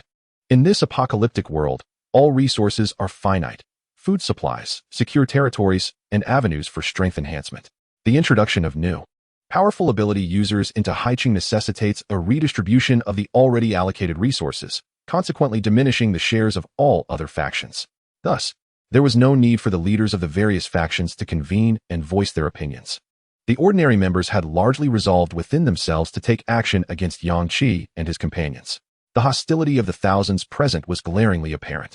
Yang Qi had only taken 3 steps on the surface of the sea when he could not help but raise an eyebrow and chuckle. Jiang Yi, intrigued, inquired, Yang Qi, what is it that amuses you? Yang Qi unabashedly surveyed Xinyu and his 3 companions with an unrestrained gaze, remarking, it seems the powerful figures of Haiqing do not welcome us. They have forgotten that just moments ago, we 5 repelled a 5th-tier sea beast on their behalf. Had it not been for us, their coastline would have been consumed by a tsunami. Upon hearing this, the previously cheerful expression of Jiang Yi quickly faded, his brow furrowing as he glanced toward the front at Shen Yu, exclaiming, "What nonsense! Just now, those few useless fire elemental ability users launched a joint attack, only to find their efforts completely ineffectual. Did they truly believe they possessed the strength to defeat that sea beast? To seize the opportunity to vanquish it, we even allowed Su Mo to utilize his special skill, the spatial portal, to appear directly behind them. These people truly lack any sense of gratitude." Upon hearing Jiang Yi's scornful words, Yuan Wan, a fire elemental ability user, immediately became enraged. He pointed an accusing finger at Jiang Yi, shouting, "Useless! Who are you calling useless?" Jiang Yi fixed his gaze on Yuan Wan without flinching, retorting, "I am referring to you as useless. As a peak 4th tier fire elemental ability user, you are utterly helpless against that sea beast." Yuan Wan, unwilling to back down, shot back, "Your fire is impressive? I see no difference between your flames and mine. It was merely that your side had an ice elemental ability user restraining the sea beast, allowing your attack to take effect." Suddenly, Jiang Yi turned to Yang Qi and asked, "Yang Qi, may I kill this person?" The crowd was rendered speechless by this audacious query. They exchanged incredulous glances, wondering if Jiang Yi had lost his mind. Before thousands of Haicheng residents, he had the audacity to propose killing Yuan Wan, a peak 4th tier ability user, who was the leader of the Sunfire faction. Sunfire was a formidable force in Haicheng, second only to the Storm City. Yuan Wan commanded over 5,000 evolved individuals, with more than 500 of them being ability users. Goodness, this individual was exceedingly arrogant. It was no wonder that these 5 had recently obliterated the High Dog team, a mid-level force in Haicheng, upon their arrival. Such audacity! Had they forgotten they were newcomers in Haicheng? On another's territory, they dared to act so brazenly, seemingly unafraid of a united assault against them. Yet, it appeared that these 5 had no fear of Yuan Wan whatsoever. While the crowd chattered animatedly, none noticed Yang Qi whisper to Jiang Yi, "You may." However, the 4 at the forefront, Shen Yu, Yuan Wan, Peng Zhu, and Zhao Shun, heard him distinctly. In that moment, Yuan Wan's eyes widened in shock, unable to believe his ears. These 5 truly were oblivious to the gravity of their situation, daring to speak of killing him, Yuan Wan, in the presence of Haicheng's foremost formidable individuals. Yuan Wan's facial expression contorted grotesquely, a tumult of anger and exhilaration coursing through him. The anger stemmed from the audacity of someone daring to declare their intent to kill him in Haicheng. The exhilaration arose from the realization that such a proclamation would compel Shen Yu to take action against Yang Qi and his companions. This was Haicheng. No one dared to be so brazen in Shen Yu's domain. Yuan Wan brimmed with confidence, convinced that even if his adversaries were indeed mad enough to attack him, Shen Yu would undoubtedly intervene. Just as Yuan Wan was about to unleash a tirade, urging Jiang Yidong to act, he witnessed Jiang Yi, facing him, unwaveringly conjuring black orbs of energy. For energy spheres surged forth, hurtling directly towards Yuan Wan. His pupils contracted sharply as he was gripped by a profound terror. The potency of these energy spheres was terrifyingly formidable. The earlier spheres had been aimed at 5th-tier sea beasts, not directed at him. However, in that fleeting moment, as the dark orbs turned their attention towards him, he grasped the true horror of this attack and the malevolence of the dark energy. In that instant, Yuan Wan was truly afraid. He no longer harbored any hopes of assistance from Shen Yu. Faced with such dreadfully dark energy, the only thought that surged through his mind was to flee. Amidst the astonished gazes of the onlookers, Yuan Wan pivoted to escape. Yet, in an instant, darkness enveloped his world. An unprecedented fear filled his heart. He opened his mouth, yearning to speak, to cry out for help, but no sound emerged. His surroundings were consumed by an endless abyss of darkness. At that moment, he could not discern whether his eyes were open or closed. His entire existence was saturated with darkness. He could hear nothing, see nothing, and all his senses were stripped away, leaving him to be engulfed by boundless terror. To the others, it appeared that as Jiang Yi launched his attack, Yuan Wan merely turned to flee, as if entranced. His eyes turned pitch black, and he stood frozen in place, no longer escaping. The dark energy surged forth in an instant. Then, all present watched in disbelief as Yuan Wan was instantaneously devoured by the overwhelming dark energy. Shen Yu and his companions remained motionless throughout. Peng Zhu and Zhao Shen dared not move. The moment Jiang Yi unleashed his attack, they recognized him as a peak 4th-tier ability user, his strength rivaling theirs, if not surpassing it. The outcome confirmed their suspicions. Jiang Yi had effortlessly eliminated Yuan Wan. Chapter 104. Notification: Jiang Yi's dark instantaneous skill had evidently advanced. Previously, When he faced the 5th-tier Black Mist Aggregator in Mingjin, not only had he lost control over the 5th-tier creature, but he had also inadvertently ensnared himself. This time, however, when he employed Dark Instantaneous against Yuan 1, only Yuan 1 fell under its sway.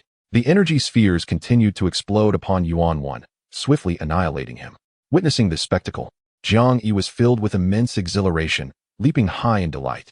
This marks my inaugural successful execution of the Dark Instantaneous skill, and this time, I did not falter. Yang Qi praised, "Well done, significant progress." At that moment, the coastline was enveloped in an eerie silence. Everyone stood in profound shock, gazing at Yuan 1, whose form had vanished into the unknown, then turning their attention to Yang Qi and his companions who were celebrating as Jiang Yi's abilities appeared to have strengthened once more. The collective astonishment was palpable. Could it be that I did not misjudge? Yuan 1 was swiftly dispatched by an ordinary member of their group. Goodness. Yuan 1 is a peak 4th-tier fire elementalist, and while 4th-tier beings are not exceedingly rare in High City, it is precisely his formidable prowess and the potency of his fire abilities that allowed him to rise swiftly and establish the formidable faction known as the Sunblaze. After all, how could Yuan 1 command an entourage of over 5,000, nearly 6,000 followers? They were drawn to him, believing he could safeguard them and lead them to amass greater resources in this apocalyptic landscape. It is utterly unfathomable that such a powerful elementalist could be so casually eliminated by an ordinary member of their ranks. Yuan 1 was undeniably one of the strongest figures in all of High City, while Xin Yu and his 3 companions could be considered the most powerful quartet in the city. Do you not find it terrifying that when that man struck Yuan 1, Xin Yu and the others merely stood by, indifferent? Indeed, what were Xin Yu and his companions contemplating? Why did they not assist Yuan 1? Xin Yu is a 5th-tier elementalist, possessing immense strength. He could have easily subdued that individual, yet he chose not to intervene. In that instant, it seemed absurd to everyone present. The absurdity lay in the fact that Yuan 1, the leader of Sunblaze, met his demise before the eyes of thousands. Mere steps away stood Xin Yu and his companions, yet they rendered no aid to Yuan 1. Yang Qi approached the spot where Yuan 1 had stood, walking directly to Xin Yu and his companions. The 3 of them were rigid, frozen in place, and Yang Qi disregarded them, simply crouching down to retrieve Yuan 1's storage ring. He then tossed the ring to Lu Wan, instructing, "Examine it, see what it contains." At that moment, Yang Qi turned to Xin Yu and inquired, "Is everything all right? If not, we shall take our leave." Upon hearing this, Xin Yu paused momentarily before managing a strained smile. "Indeed, there is one matter. Thank you for assisting High City in vanquishing that 5th-tier sea beast. Without your intervention, today would have been a calamity for High City." The crowd of thousands gasped in astonishment at Xin Yu's words. It was unimaginable that the man who commanded respect and fear in High City would now bow his head before Yang Qi. This statement was a clear indication of submission. Yang Qi, upon hearing this, merely raised an eyebrow and smiled. "Is that so? Previously, when I eliminated those members of the Sea Dog Squad on the outskirts, I overheard the surrounding people expressing their righteous indignation, claiming that our actions would provoke the wrath of all factions in Haiqing." Xin Yu immediately smiled and remarked, "You are different. You are the benefactors who have shielded Haiqing from the onslaught of 5th-tier sea beasts. How could anyone dare to harm their benefactors? When we were all at a loss against the 5th-tier sea beast, it was you 5 who resolutely stepped forward without hesitation. I firmly believe that for this reason alone, not a single person in Haiqing would oppose you. Henceforth, you may pursue any endeavor you wish within the city." All the citizens of Haiqing were left utterly speechless. The mere fact that a common member had dispatched Yuan 1 led Xin Yu, a 5th-tier ability user, to bow his head. This was utterly unlike the Xin Yu they had known, unyielding and undeniably powerful. Yet today, Xin Yu so easily compromised, leaving them with an unsettling feeling. How could this be? This was not the way Xin Yu operated. How could he possibly bow to others? He was a lofty 5th-tier ability user. Indeed, why not consider this? Xin Yu is a 5th-tier ability user, and despite his formidable strength, he dares not act against these 5 individuals and even willingly shows deference. Does this not illustrate just how powerful they truly are? Xin Yu is no fool. We all know this, so let us cease any thoughts of antagonizing these 5. Even Xin Yu has stated that they may do as they please in Haiqing, so we have no reason to oppose them. In the future, should we encounter these 5 on the streets, it would be prudent to take a detour. Upon hearing Xin Yu's words, Yang Qi directly inquired, "Oh, so it seems you are the leader of Haiqing?" Xin Yu humbly replied, "I am not worthy of such a title. What leader am I? I am merely the only 5th-tier ability user in Haiqing. However, now that you have arrived, my singular title is no more." The moment Xin Yu uttered these words, The surrounding crowd of thousands fell into a profound silence. After a brief pause, a wave of gasps filled the air. Was Shin Yu implying that this man was also a fifth-tier ability user? Shin Yu was subtly warning us not to provoke this individual. Goodness. In a city as vast as Haicheng, where the number of evolved beings and ability users exceeds millions, if only one fifth-tier ability user has emerged. And this man is also one. How could that be possible? Given Shin Yu's statement, it must be true. No wonder the typically proud Shin Yu bowed his head so readily today. It turns out the other party is also a fifth-tier ability user. This is simply astonishing, a fifth-tier ability user. In that instant, upon realizing that Yang Qi was a fifth-tier ability user, all the inhabitants of Haicheng immediately abandoned any thoughts they had regarding him. If even a single fifth-tier ability user like Shin Yu could suppress all the hidden talents of Haicheng, then another fifth-tier ability user would yield the same effect. One could even argue that Yang Qi, standing before them, was even more perilous than Shin Yu. Shin Yu is capable of articulating reason. He also endeavors to secure certain benefits for other factions in Haicheng, thereby establishing a balance of power amongst them. In stark contrast, Yang Qi, upon arrival, wasted no time and swiftly dismantled the mid-tier faction known as the Sea Dogs. Moments ago, one of Yang Qi's subordinates, following a verbal altercation with Yuan Wan, sought permission from Yang Qi to eliminate Yuan Wan. To everyone's astonishment, Yang Qi acquiesced. Once granted his approval, the subordinate executed Yuan Wan with remarkable efficiency. This group's demeanor is utterly arrogant, self-serving, and dismissive of others. It is evident that Yang Qi is not to be trifled with. He poses a greater threat than Shin Yu, and it could be argued that even his four subordinates are more perilous than Shin Yu himself. After listening to Shin Yu, Yang Qi smiled and stated, "Very well, we five shall remain in Haicheng for a while. As the leader of Haicheng, you will be informed by your informants whenever a quest is triggered in any location. Upon receiving such information, you must relay it to me, as I must be aware of any quests occurring in Haicheng." Chapter 105. The Destructive Gauntlets. Such audacity.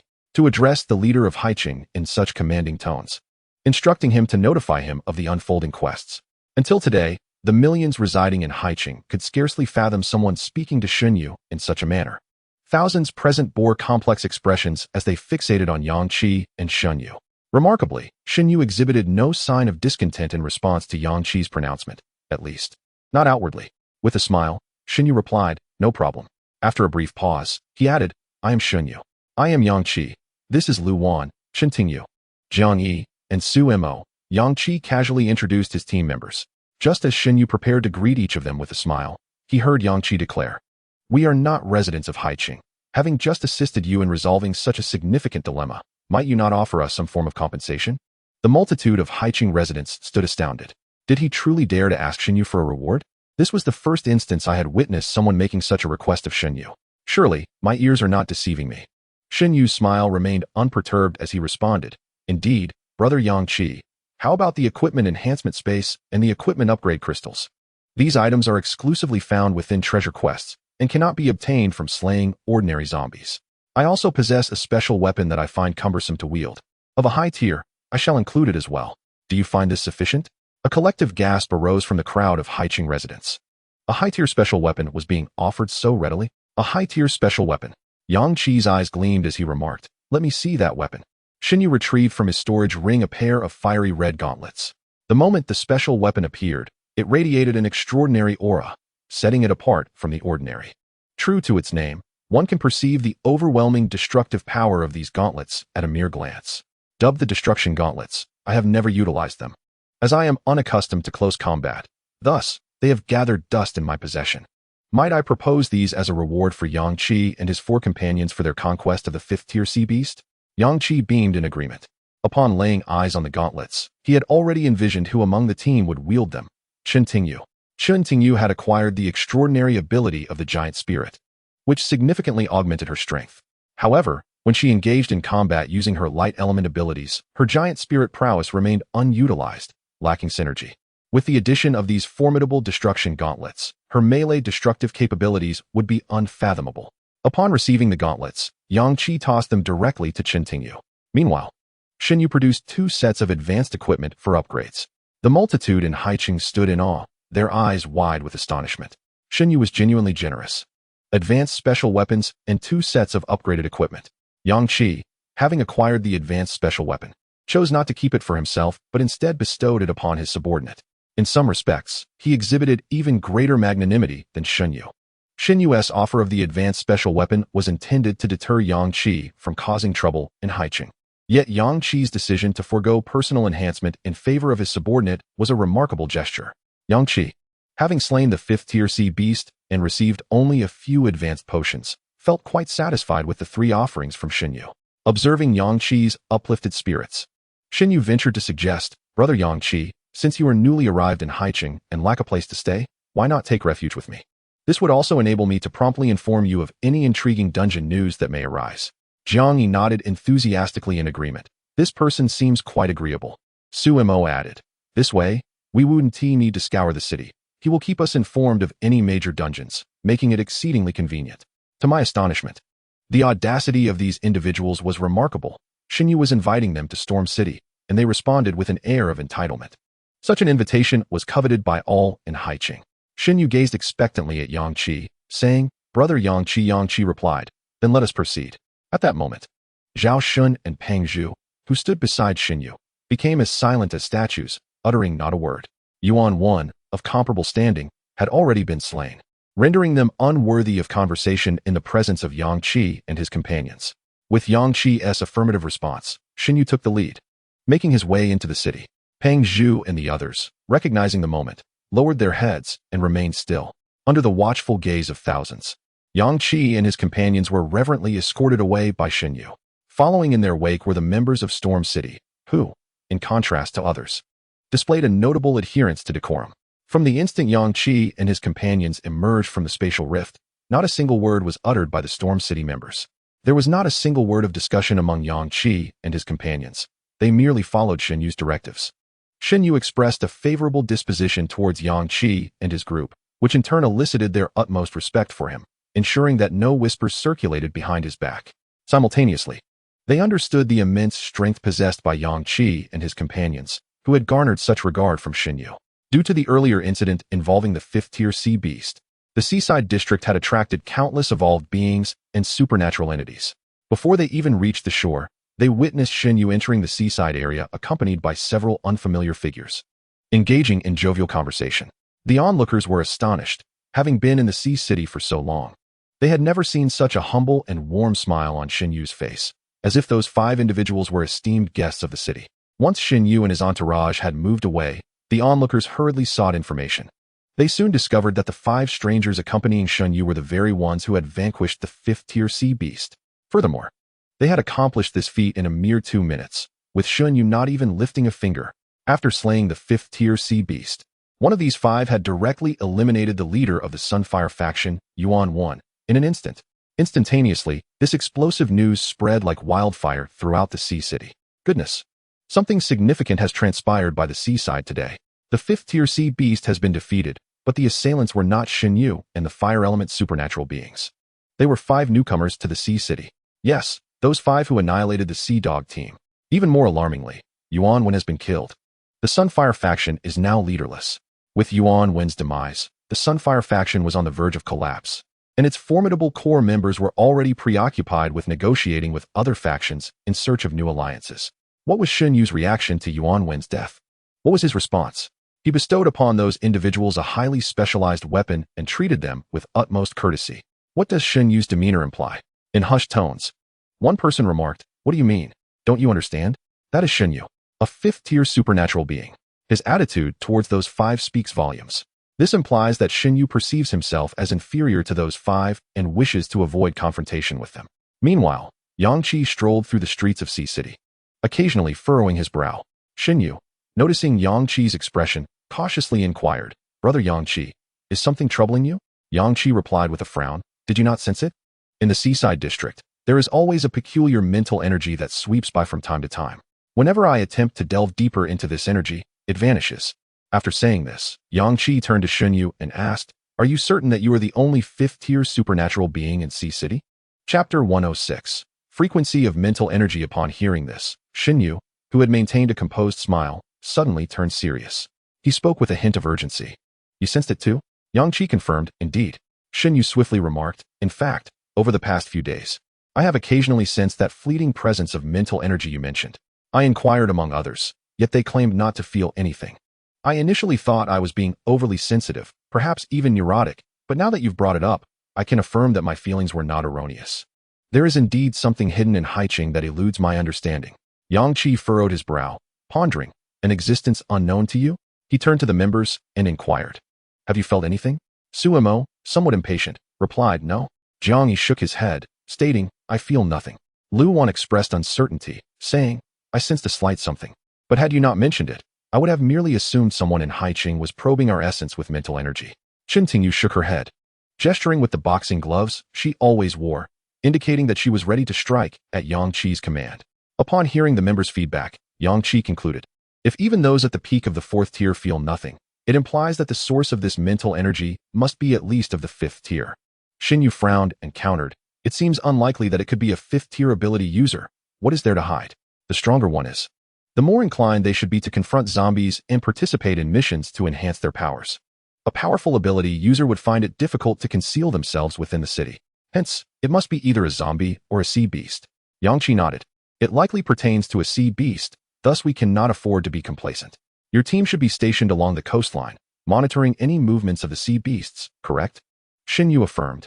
Indeed, you need not worry. I have a 100-member team stationed at the seaside, ready to inform me of any unusual activity from the sea beasts. Yang Qi instructed, ensure they remain on high alert. Understood. After a 10-minute walk, Xin Yu led the 5 of them to the headquarters of Storm City. Storm City had taken control of a vast area in the coastal district, encompassing a large shopping mall, the surrounding streets, and residential buildings. Within this area, stern-faced members of Storm City saluted the 6. Once again, the tall iron panels that delineated territories, which Yang Qi and his companions had seen before, appeared around the neighborhood. Yang Qi inquired, are these iron panels a manifestation of your abilities? Xin Yu chuckled, no, they are the abilities of the Void Leader, Pang Zhu, who specializes in metal fabrication. He has divided the entire Haiqing with these iron panels.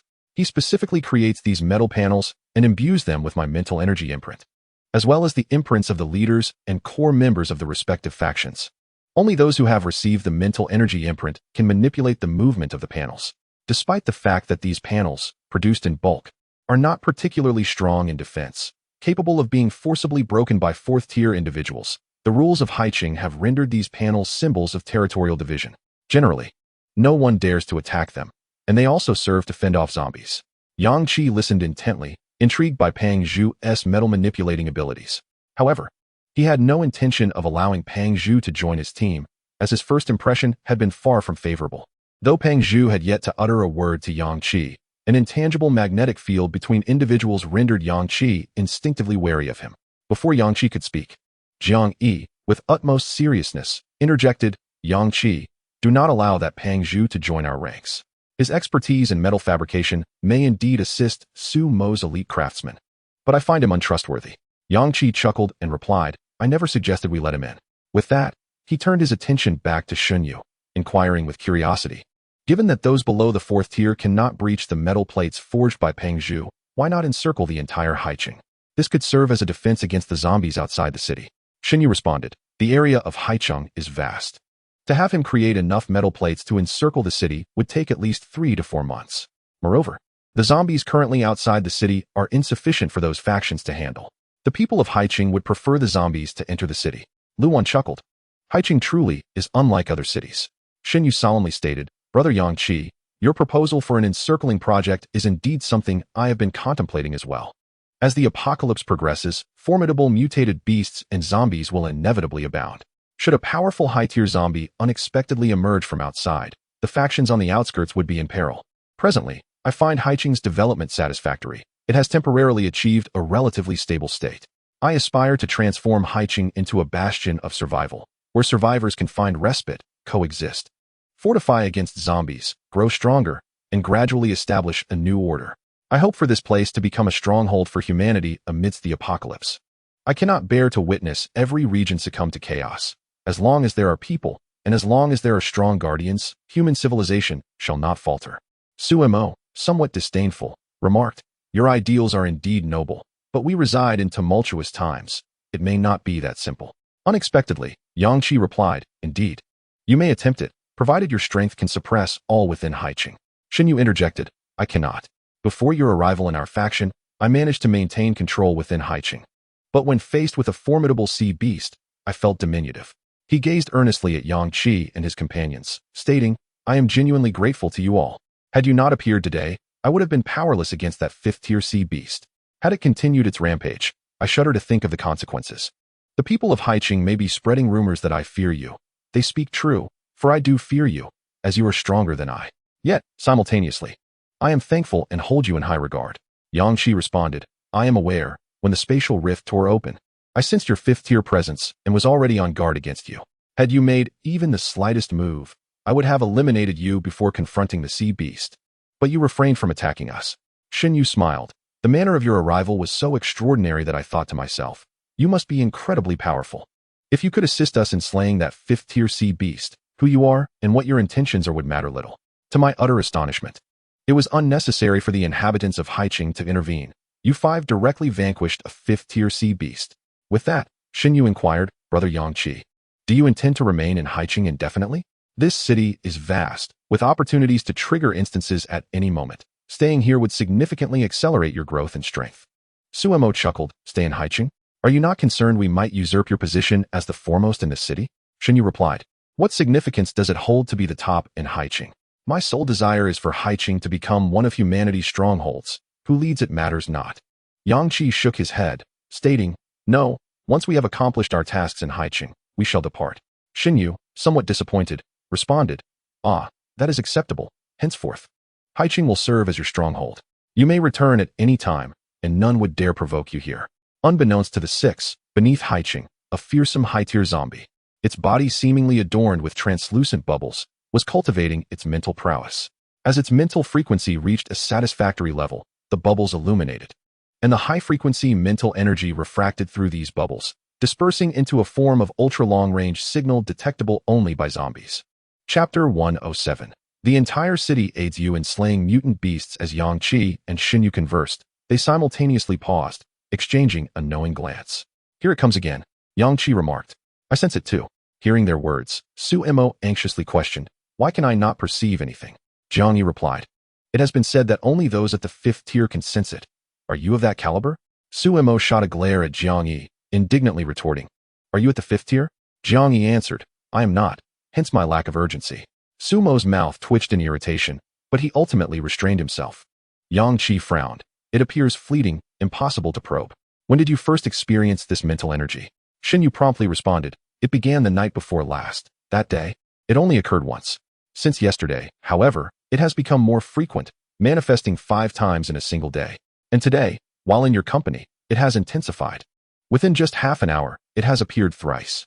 Yang Qi noted, "I did not sense this mental energy until after we defeated the fifth-tier sea beast.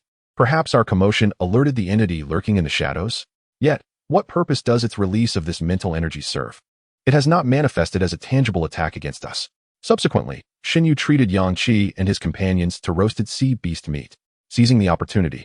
As there were no instances of interest at the moment, Yang Qi presented 2 sets of upgraded equipment gifted by Shen Yu, enhancing the Golden Spring Water and the Heavy Armored Energy Vehicle to higher tiers.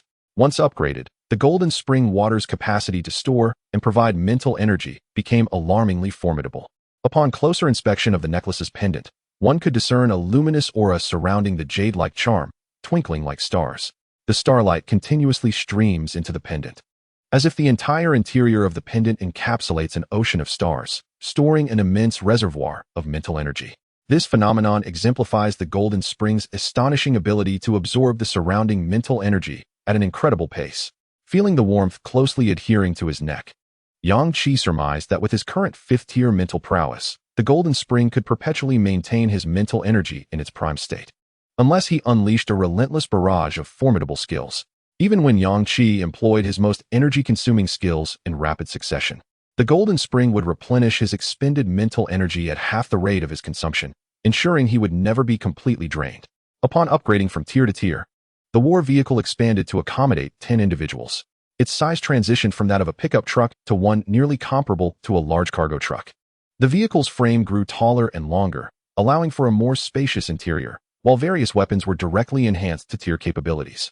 The number of gun turrets increased to 4, arranged in pairs, 2 at the front and 2 at the rear.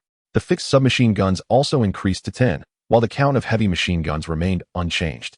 The originally silver exterior transformed into a pitch-black hue post-upgrade, rendering it more suitable for the apocalyptic environment shrouded in darkness. The metal strength of the chassis was naturally elevated to tier levels, boasting astonishing defensive capabilities. The upgraded war vehicle also consumed nuclear cores at a faster rate, while simultaneously achieving remarkable enhancements in kinetic energy and speed. Shen Yu gazed in awe at the formidable steel beast before him, his mouth agape, unable to articulate a single word for an extended moment. Nearby, several disciplined warriors of Storm City could not help but cast admiring glances in its direction, their eyes filled with astonishment. Brother Yangqi, you mean this vehicle only requires the cores of zombies to operate? No need for fuel or anything. Yangqi affirmed, indeed.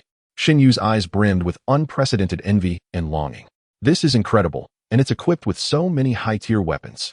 With these cannons, any horde of corpses would be utterly useless. In that instant, the thought of persuading Yangqi and his companions to remain in Sea City resurfaced in Shen Yu's mind. Keeping Yangqi and his team there was tantamount to securing the presence of this superlative war vehicle. With this war vehicle, what fear would Sea City have of high-tier zombies from the outside world? The vehicle was equipped with tier weapons. He, a mere 5th-tier ability user, had yet to wield such advanced weaponry. Shen Yu, deeply impacted by the imposing energy war vehicle before him, could not restrain himself. Brother Yangqi, why don't you all stay in Sea City? It's such a splendid city. You won't encounter so many mutated beasts in other cities. The barbecued meat from the mutated beasts is delectable, right? Not only is it delicious, but it also strengthens the body. Shen Tingyu reminisced about the earlier barbecue, unable to help but exclaim, indeed, it's delicious. Since the outbreak, this has been the best meal I've had. Shen Yu hastily added, absolutely. Moreover, I have a foresight and stocked up on plenty of seasonings. From now on, I shall provide you with succulent roasted meat. Yangqi chuckled and remarked, you have a fondness for this war chariot, do you? Just have Suemo craft one that is similar. Shen Yu's eyes sparkled with excitement. Suemo felt a wave of despair wash over him. Boss, I am currently incapable of producing specialized weaponry, and you expect me to create a war chariot? You hold me in far too high regard. Yangqi replied, there are plenty of mutated beasts in Haicheng, and that 5th-tier sea beast lacks substantial body parts.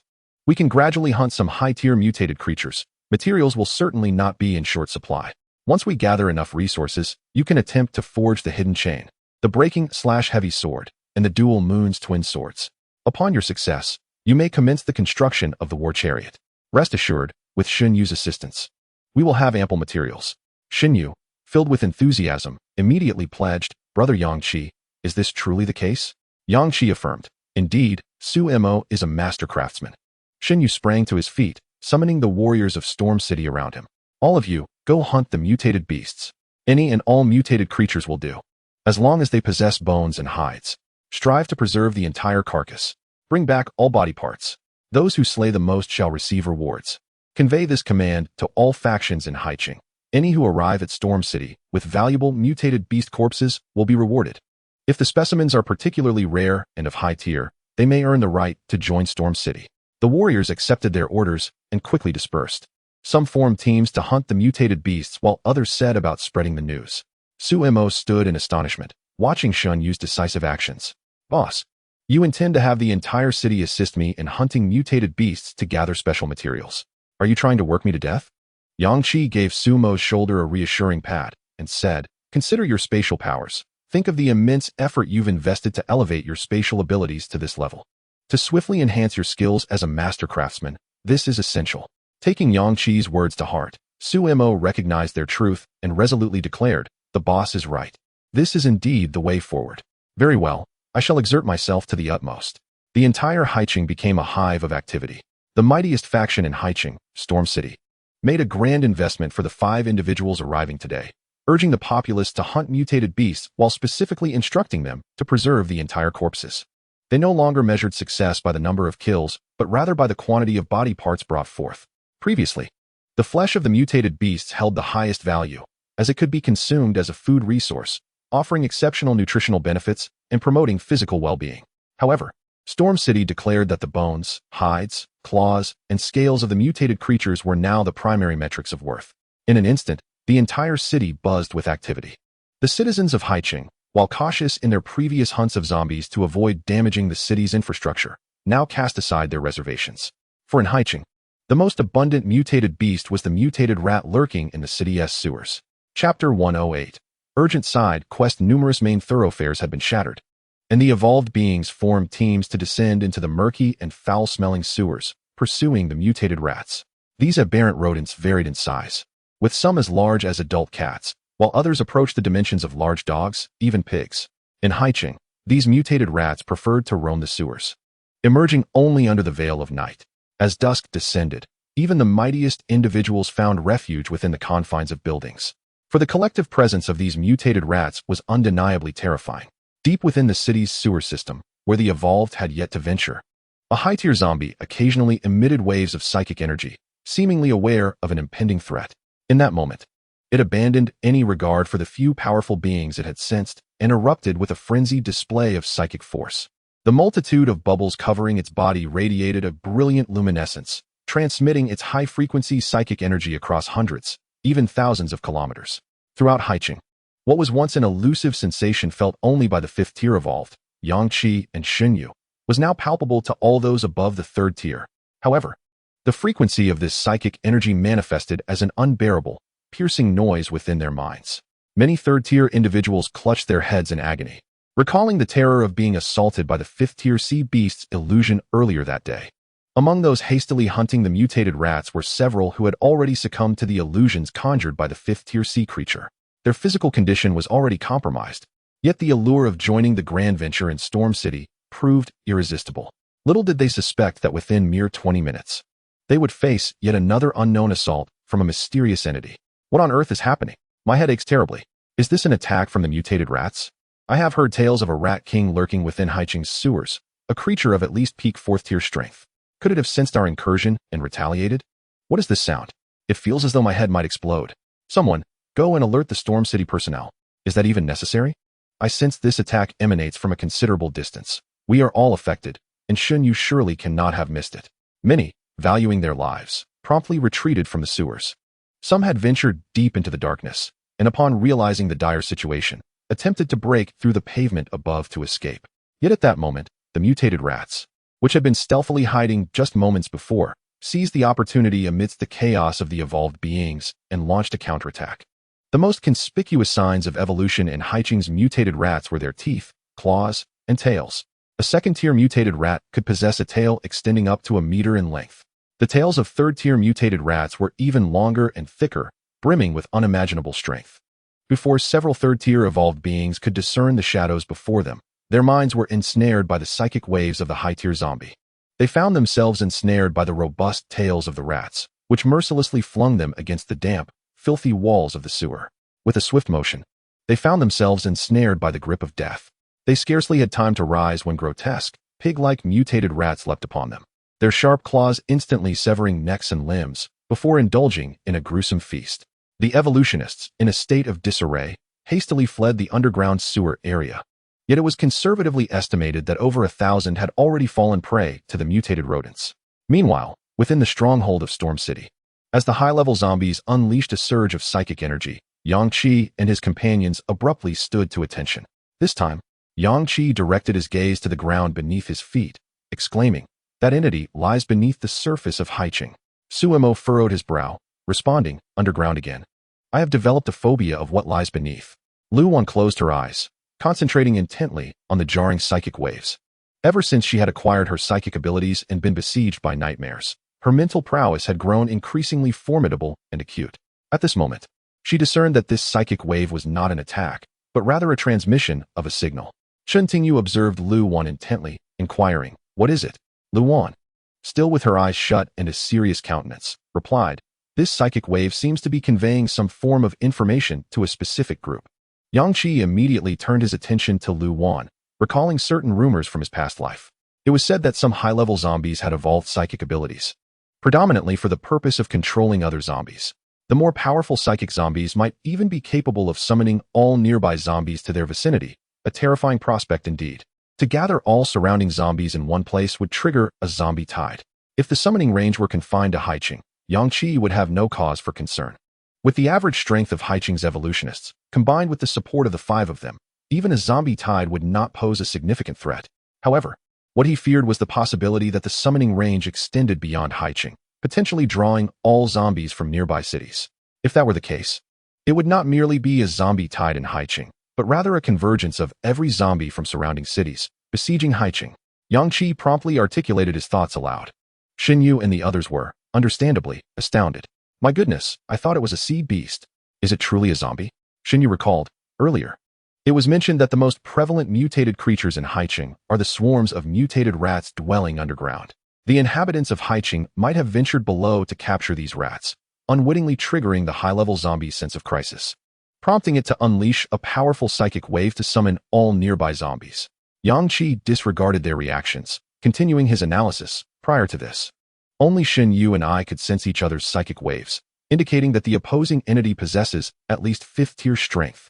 A 5th-tier psychic zombie, at the very least, could project its psychic wave to encompass the entirety of Haicheng. As its power evidently surpassed the ordinary 5th tier, Xin Yu had already shed his previous astonishment, adopting a composed demeanor. Brother Yang Qi, do you mean to say that the situation you just mentioned, where the city of Haicheng might be besieged by zombies, is indeed a possibility? Yang Qi nodded in affirmation. Xin Yu replied, very well, I shall immediately disseminate this information, ensuring that all residents of Haicheng are adequately prepared. In a concealed area, 60 kilometers from Haicheng, in Yuqing, the evolutionists found themselves baffled, hiding within the structures. Just an hour ago, zombies had begun to congregate within the city, leading them to believe their demise was imminent. Yet now, it appeared that all the zombies had vacated the city, leaving it seemingly devoid of any undead presence. What on earth is happening? 30 kilometers away in Haicheng, the number of survivors had dwindled significantly, with the city nearly overtaken by zombies. Just 10 minutes prior, hordes of corpses roamed the streets, but they had vanished in mere moments. The survivors, incredulous, peered cautiously from their windows. What is going on? Where have the zombies gone? Why have they suddenly fled in such excitement? The entire city is eerily silent. Yang Qi, Xin Yu, and their companions personally scoured the various locales of Haicheng, discovering that the zombies within were behaving normally, showing no signs of gathering. Witnessing this, Yang Qi became increasingly convinced that Haicheng would soon face a siege by the undead. The mental call of these high-tier zombies resonated from afar, emitting specific psychic waves that first attracted the zombies located further away, who began to converge into a tide. Those zombies situated in closer proximity to Haicheng would be the last to respond. Prior to their exploration, Yang Qi and his group had followed the source of the psychic energy underground, only to come up empty-handed, leaving them perplexed. Upon exiting the sewer, they detected another psychic wave emanating from the opposite side of Haicheng. They hurried there within half a minute, yet once again, they found nothing, unable to resolve the source of the psychic energy. Meanwhile, the alarming news of Haicheng's potential siege by zombies had already been relayed to most survivors in the city by the inhabitants of Storm City. Suddenly, an urgent special instance of the zombie siege was triggered. Instance level, Chapter 109. The hidden 5th-tier apex zombie in Haicheng unleashed a psychic wave, attracting all zombies within a 200-kilometer radius to the city, poised to incite a siege. Instance level, Chapter 109. The conditions for clearing the instance required the defeat of the elusive and powerful 5th-tier apex zombie. Otherwise, its psychic wave would expand over time, drawing an endless horde of zombies. Only those who successfully vanquished the 5th-tier apex zombie would be eligible for the unique clearance reward. At this moment, the mechanical notification sound of a dungeon echoed in the minds of everyone in Haicheng, leaving them utterly astounded. Prior to this, they had been warned by the inhabitants of Storm City about the potential threat of a zombie siege. However, they never anticipated that this siege would manifest as a high-level dungeon. What does a high-level dungeon even mean? Having experienced numerous dungeons in Haicheng, they had never encountered a classification system before, and now, calamity was upon them. A high-level dungeon. What a terrifying predicament that must entail. Zombies from a radius of 200 kilometers would converge upon Haicheng. A peak level 5 zombie. Is this a mistake? Haicheng actually harbors a peak level 5 zombie? The jarring sound they heard must be the signal from that peak level 5 zombie summoning other zombies, right? A mental wave of level 5. How could even a peak level 5 possess such formidable power? In the face of a zombie siege, mustn't we defend the interior of Haicheng? If zombies from within a 200-kilometer radius flood in, how could we possibly fight back? We cannot allow Haicheng to become a battlefield. For so long, we have cherished the structures of Haicheng. We must not let this place become a war zone. Everyone, to the outskirts. We must secure that area and prevent the zombies from breaching in. Since the dungeon has been issued, it signifies that the arrival of the first wave of zombies at Haicheng is imminent. Meanwhile, Yang Qi listened in shock to the term high-level dungeon. Xin Yu was equally bewildered, exclaiming, A dungeon has never been classified before. What does this mean today? Yang Qi understood that among the various dungeons of the apocalypse, only the most terrifying disaster-type dungeons possess classification. Once a dungeon is assigned a level, it heralds the arrival of disaster. Level 1 is already the weakest classification among high-level dungeons. Yet, for the residents of Haiqing, whose average evolution level stands at 3, a level 1 dungeon is more than sufficient to annihilate them effortlessly. In the common grading system of the apocalypse, level 1 corresponds to the ordinary. Level 2 corresponds to first tier, level 3 corresponds to second tier, level 4 corresponds to third tier, level 5 corresponds to fourth tier, and level 6 corresponds to fifth tier. This is why, at this stage, only level 1 enhancement potions can yield significant effects on Yang Qi. Levels above 1 correspond to level 6. That is a full 3 tiers higher than the average evolutionary level of Haiqing, which is 3. And between each of these tiers, the disparity grows exponentially. Without elite combat power to stand against it, even a place like Haiqing, with its multitude of evolved beings and supernatural powers, poised to function as an urban entity in the apocalypse, would face annihilation in this high-level dungeon. To conclude this high-level dungeon, it is not merely a matter of exterminating a certain number of zombies. Rather, it is imperative to locate the hidden peak level 5 zombie within Haiqing. This peak level 5 zombie has already revealed its cunning and treachery to Yang Qi and his companions. Even Chen Tingyu, endowed with the special skill of teleportation over 5 kilometers, could not discern the whereabouts of that zombie amidst the ever-shifting source of mental waves. Hiding within the folds of an alternate dimension, Su Mo remained oblivious to the presence of the undead. However, the perceptive Yang Qi, Xinyu, and Lu Wan, attuned to the nuances of mental energy, consistently managed to pinpoint the source of this psychic force. Their swiftness allowed them to direct Chen Tingyu to teleport towards their targets. Yet each attempt ended in futility. This indicated that the zombie possessed a psychic ability that transcended their understanding, capable of cloaking its true essence.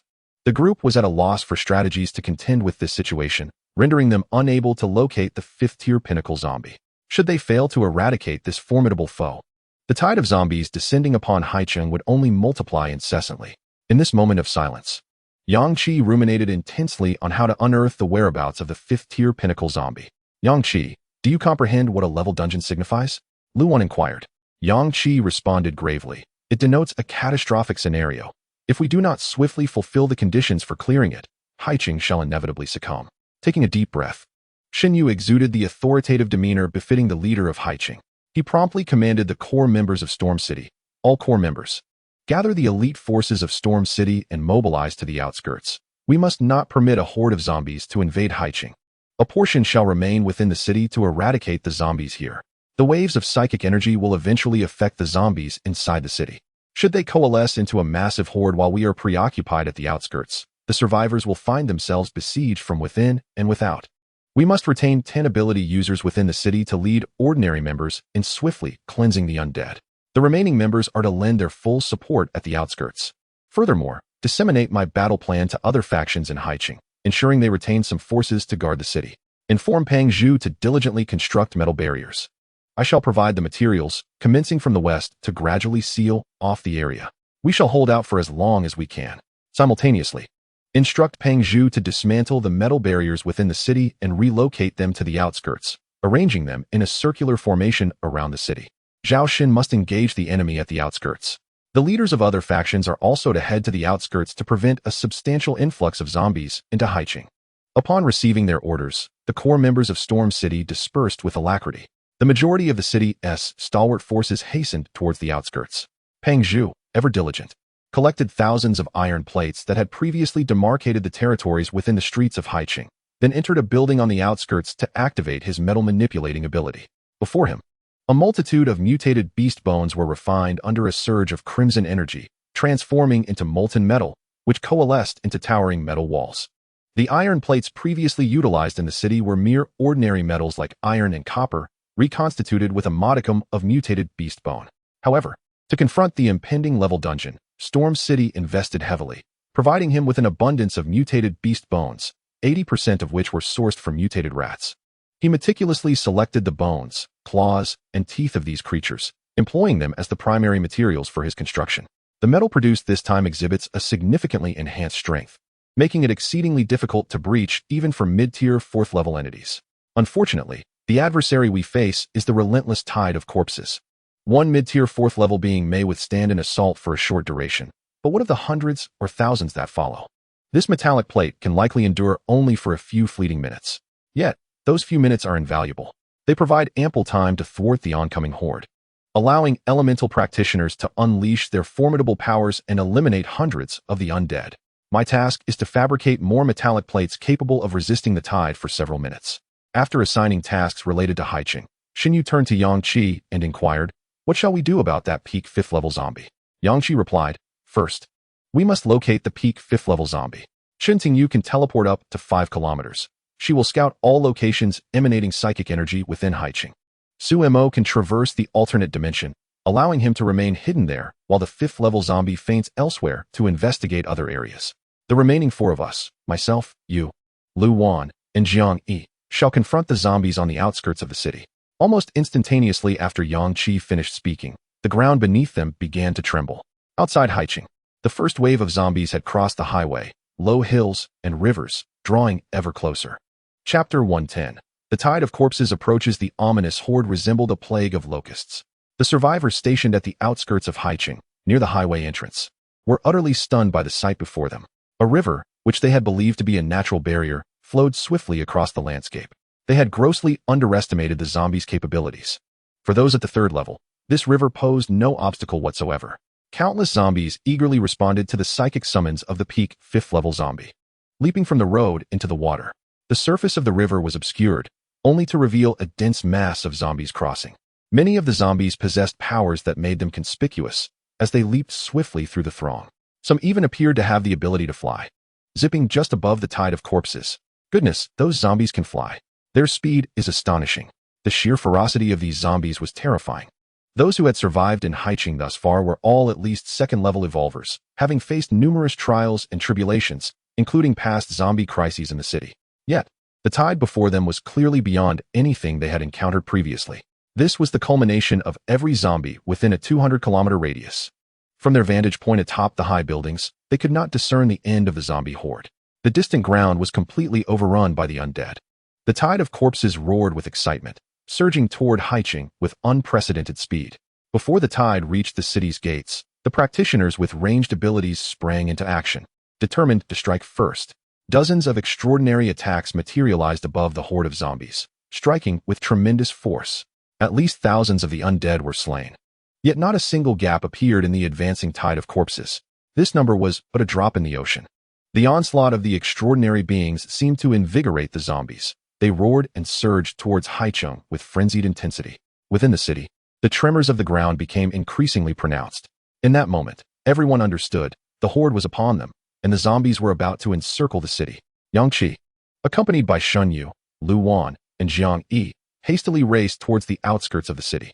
2 flying zombies, previously concealed amidst the horde, suddenly ascended into the air, hurtling towards the defensive forces at an alarming speed of 1,000 meters per second. At this moment, some of the more alert, peak-level 3rd-tier extraordinary beings looked up. But before they could even gasp in shock, they witnessed several massive fireballs plummeting from above. The remaining individuals were utterly oblivious to the terrifying speed of these high-tier flying zombies until they perceived the surrounding red glow and the rising temperature. Flee! Flee! At this instant, despair filled the hearts of all. 70% of them failed to notice that 2 zombies had already soared above their heads before the fireballs fell. The sheer disparity in power instilled a profound fear within them. The 2 flying zombies overhead possessed at least 4th-tier strength. It is worth noting that even in a large city like Haiqing, 4th-tier zombies are exceedingly rare. When such zombies appear, Xinyu would personally intervene to swiftly eliminate them, lest they wreak havoc upon humanity. Yet now, 2 had emerged simultaneously. How many more of such overpowering zombies lurked within the countless ranks of the horde? Just a few of these terrifying creatures could scatter them into chaos. They fled with the utmost speed. The fireballs descended rapidly, while the 2 zombies lowered their altitude, skimming just above the crowd. Wherever they passed, heads vanished, and headless corpses collapsed. The bloodshed spread like wildfire. In the next moment, dozens of colossal flames struck down, exploding amidst the throng, igniting everything in their wake. Help! Help! I don't want to die. Thousands perished in the inferno. The desperate cries of the survivors were drowned out by the sounds of flames and the swift passage of the zombies. Those extraordinary beings positioned further back in the defensive line unleashed their powers towards the agile zombies in midair. Yet, their speed was too rapid. Their attacks either missed or inadvertently harmed the fleeing survivors, leaving them hesitant to strike at all.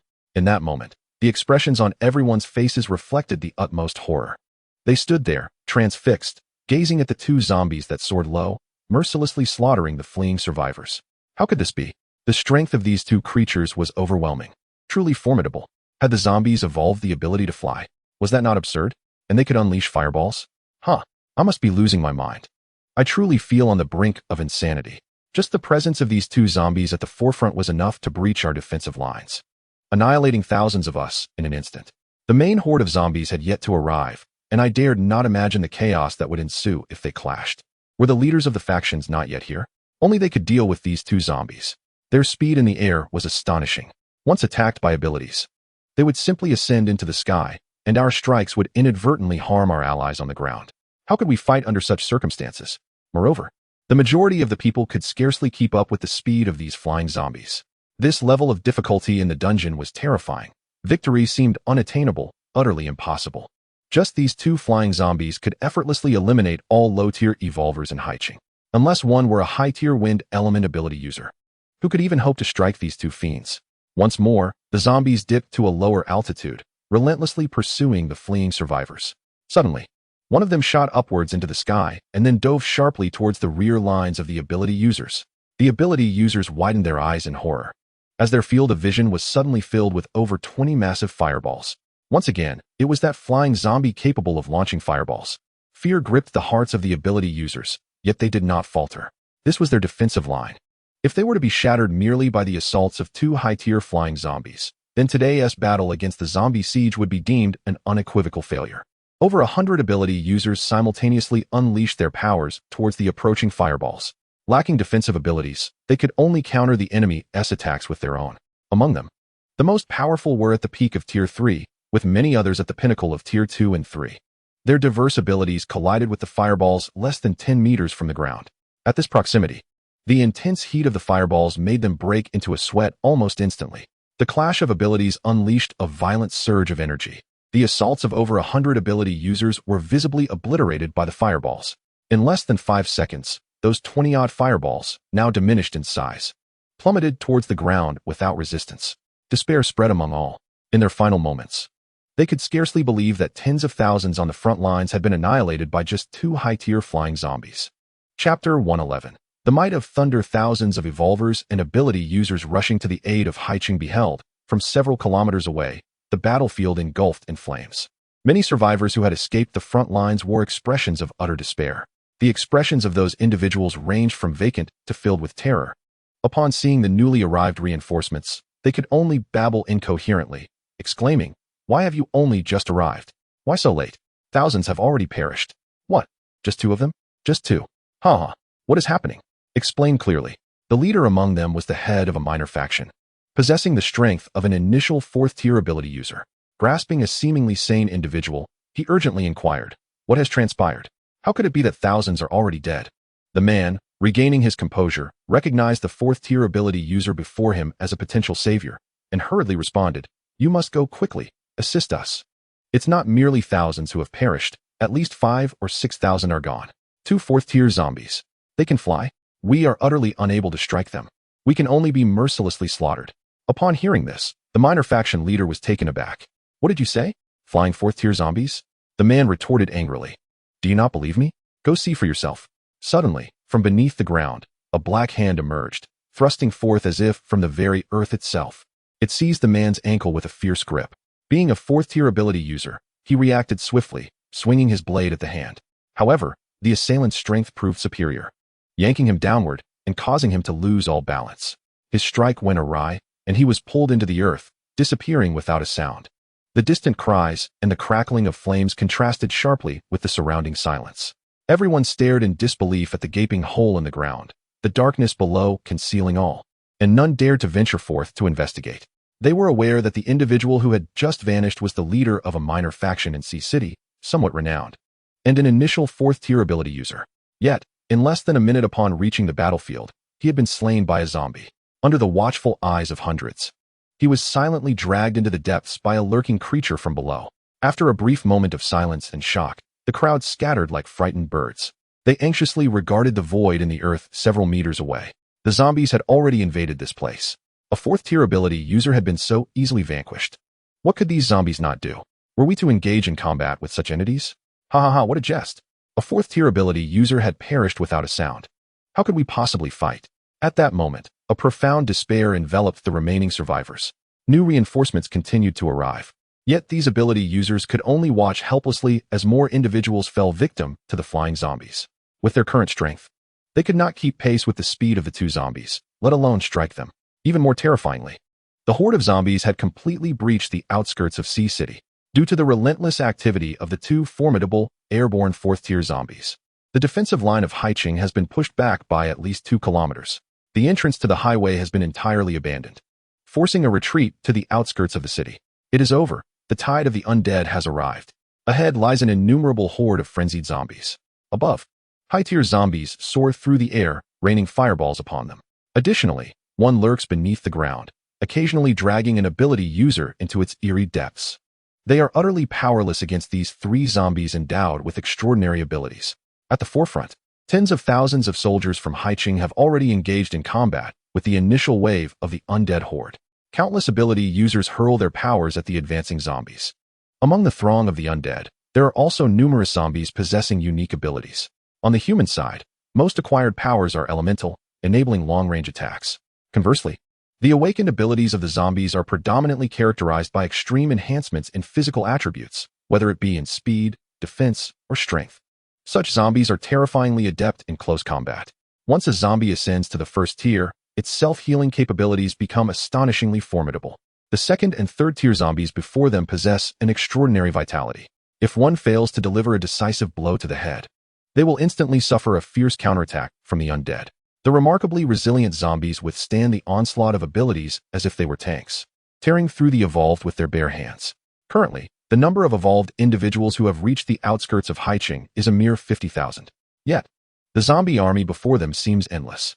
Following the initial encounter, the defensive line of the evolved is swiftly eroded, retreating at an alarming pace. In less than half a minute, thousands of evolved have already perished. The zombies, driven by sheer madness, surge into the ranks of the evolved, wreaking havoc.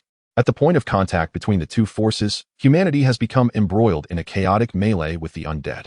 However, it is evident that humanity will soon be decimated, and the defensive line will falter once more. At this moment, a profound despair envelopes every heart. They watch as their comrades fall one by one before the terrifying regenerative power of the horde. It is over. This time, it is truly finished. Is this what it means to face a high-level dungeon? The leaders of those factions, although capable of dispatching hundreds of zombies with a single strike, find themselves overwhelmed by the sheer number of the undead. Among the horde, there are also a few possessing wide-area destructive abilities. The rate of fatalities on our side is at least tenfold that of the zombies, and the number of zombies is at least 10 times greater than ours. How can we possibly contend with this? Where is Shinyu? Why has he not yet arrived? Moreover, those 2 flying zombies, which have been active since the onset, have grown increasingly audacious, directly penetrating deep into the rear of the defensive line. The evolved look up in terror, only to witness dozens of massive fireballs radiating intense heat plummeting towards them. Run, flee quickly. We possess no abilities and cannot possibly contend with these 2 zombies. What are the ability users in front doing? How could they allow such horrifying zombies to invade this far? Further ahead lies the heart of Haicheng, a place steeped in terror. How could this city possibly withstand such a formidable tide of the undead? The strength of these zombies is overwhelming. Despair, unprecedented and profound, fills the eyes of all. The only sounds gracing their ears are the crackling of fireballs slicing through the air and the anguished cries of the frontline evolvers. Driven to the brink of despair, they can feel the vibrant essence of life extinguishing, one after another. In the face of such terrifying power, they are rendered insignificant, mere insects beneath the crushing weight of fate. The searing heat encroaches, their vision consumed by crimson. Suddenly, a deafening thunderclap reverberates around them. The once red hues shift instantaneously to a deep blue, as a chilling aura of thunder permeates the atmosphere. The anticipated fireballs do not descend. Countless eyes gaze upward, witnessing a colossal bolt of lightning, spanning over 30 meters, slicing through the sky and skewering numerous massive fireballs as if they were mere shish kebabs. At the terminus of this lightning, a man clad in a silver battle suit hovers, enwrapped in the very essence of thunder. This singular bolt of lightning halts nearly half of the fireballs in their descent. However, not all fireballs align perfectly, some remain higher, with 3 of them perilously close, less than 5 meters above the heads of the crowd, continuing their descent. Yet, that fearsome bolt of lightning possesses unfathomable might. The fireballs strung together are obliterated by the thunder, their fiery power extinguished. Even the remaining 20 or so fireballs, untouched by the lightning's direct path, are swiftly dissipated in a fervor of energy, vanishing entirely. The 30-plus fireballs, poised to claim the lives of thousands, unleashed by the 4th-tier flying zombies, seem to have never existed in the first place. The only remnants in the surrounding space are the echoes of that terrifying thunderous might. Chapter 112. The battle plan. Yang Qi dons a lightweight, feathered mech suit. The silver armor conceals his visage. Having advanced to the 5th tier, his exclusive lightning elemental skill, Lightning Flash, has expanded from an initial range of 10 meters to an astounding 30-plus meters. He has yet to unleash his full potential. With merely a line of 10 fireballs in his sights, the 30 meters of Lightning Flash proves more than adequate. Its power, naturally, exceeds mere tripling. Of the 30-plus massive fireballs unleashed by the 4th-tier zombies, apart from the few directly pierced by the lightning, the remaining 20, merely lingering in the vicinity of the lightning flash, are utterly annihilated by the terrifying residual force of the thunder. In that moment, the countless evolvers of Haicheng below erupt in exhilaration. Overwhelmed with emotion, they gaze up at Yang Qi, their hearts, once heavy with despair, now brimming with an indescribable exhilaration. They had believed Haicheng was doomed until Yang Qi appeared, shattering the fireball assault of the 4th-tier flying zombies with a single bolt of lightning. Incredible, truly remarkable. Who is this person? Clad in battle attire, his face remains obscured. The most formidable lightning elemental adept in Haicheng must be the leader of the Thunderbolt, Zhao Shun. Yet this presence is unmistakably different from Zhao Shun's familiar aura. Even Zhao Shun's thunderous might does not seem to rival this. The 2 4th-tier zombies soaring in the sky, upon sensing Yang Qi's overwhelming thunderous power, instantly discerned that this human's strength far surpassed their own. Having evolved to the 4th tier, these zombies possessed considerable intelligence. Without hesitation, they opted for flight. The crowd watched in astonishment as the 2 zombies fled towards the horde, their faces etched with disbelief. They are fleeing. Yang Qi glanced upward at the swiftly retreating zombies, a slight smile gracing his lips. Thunder erupted with ferocity. Yet, the thunder did not manifest around the crowd. Instead, they were struck with sheer terror as a colossal thunder dragon suddenly emerged amidst the dark clouds above. The thunder dragon moved with astonishing speed, spiraling for merely a second before enveloped in terrifying lightning. It surged forward, outpacing the zombies. In an instant, it caught up, devouring one of the zombies whole, shattering it with a single bite. The remaining zombie, still in proximity, was engulfed by a thunderous explosion. The 4th-tier zombie, overwhelmed by the might of Yang Qi's 5th-tier thunder dragon, was obliterated instantly, its body plummeting from the sky. The crowd was left in awe. Over 10,000 residents of Haicheng bore witness to this spectacle. Did this person truly eliminate the 2 4th-tier zombies in under 5 seconds? We could hardly keep pace with their flight, and not a single attack from our ranks had landed upon them. Yet this individual's thunder dragon surpassed their speed. More terrifying was the power of the thunder. The dragon instantly dispatched one, while the thunder struck down the other in a heartbeat. Such overwhelming might.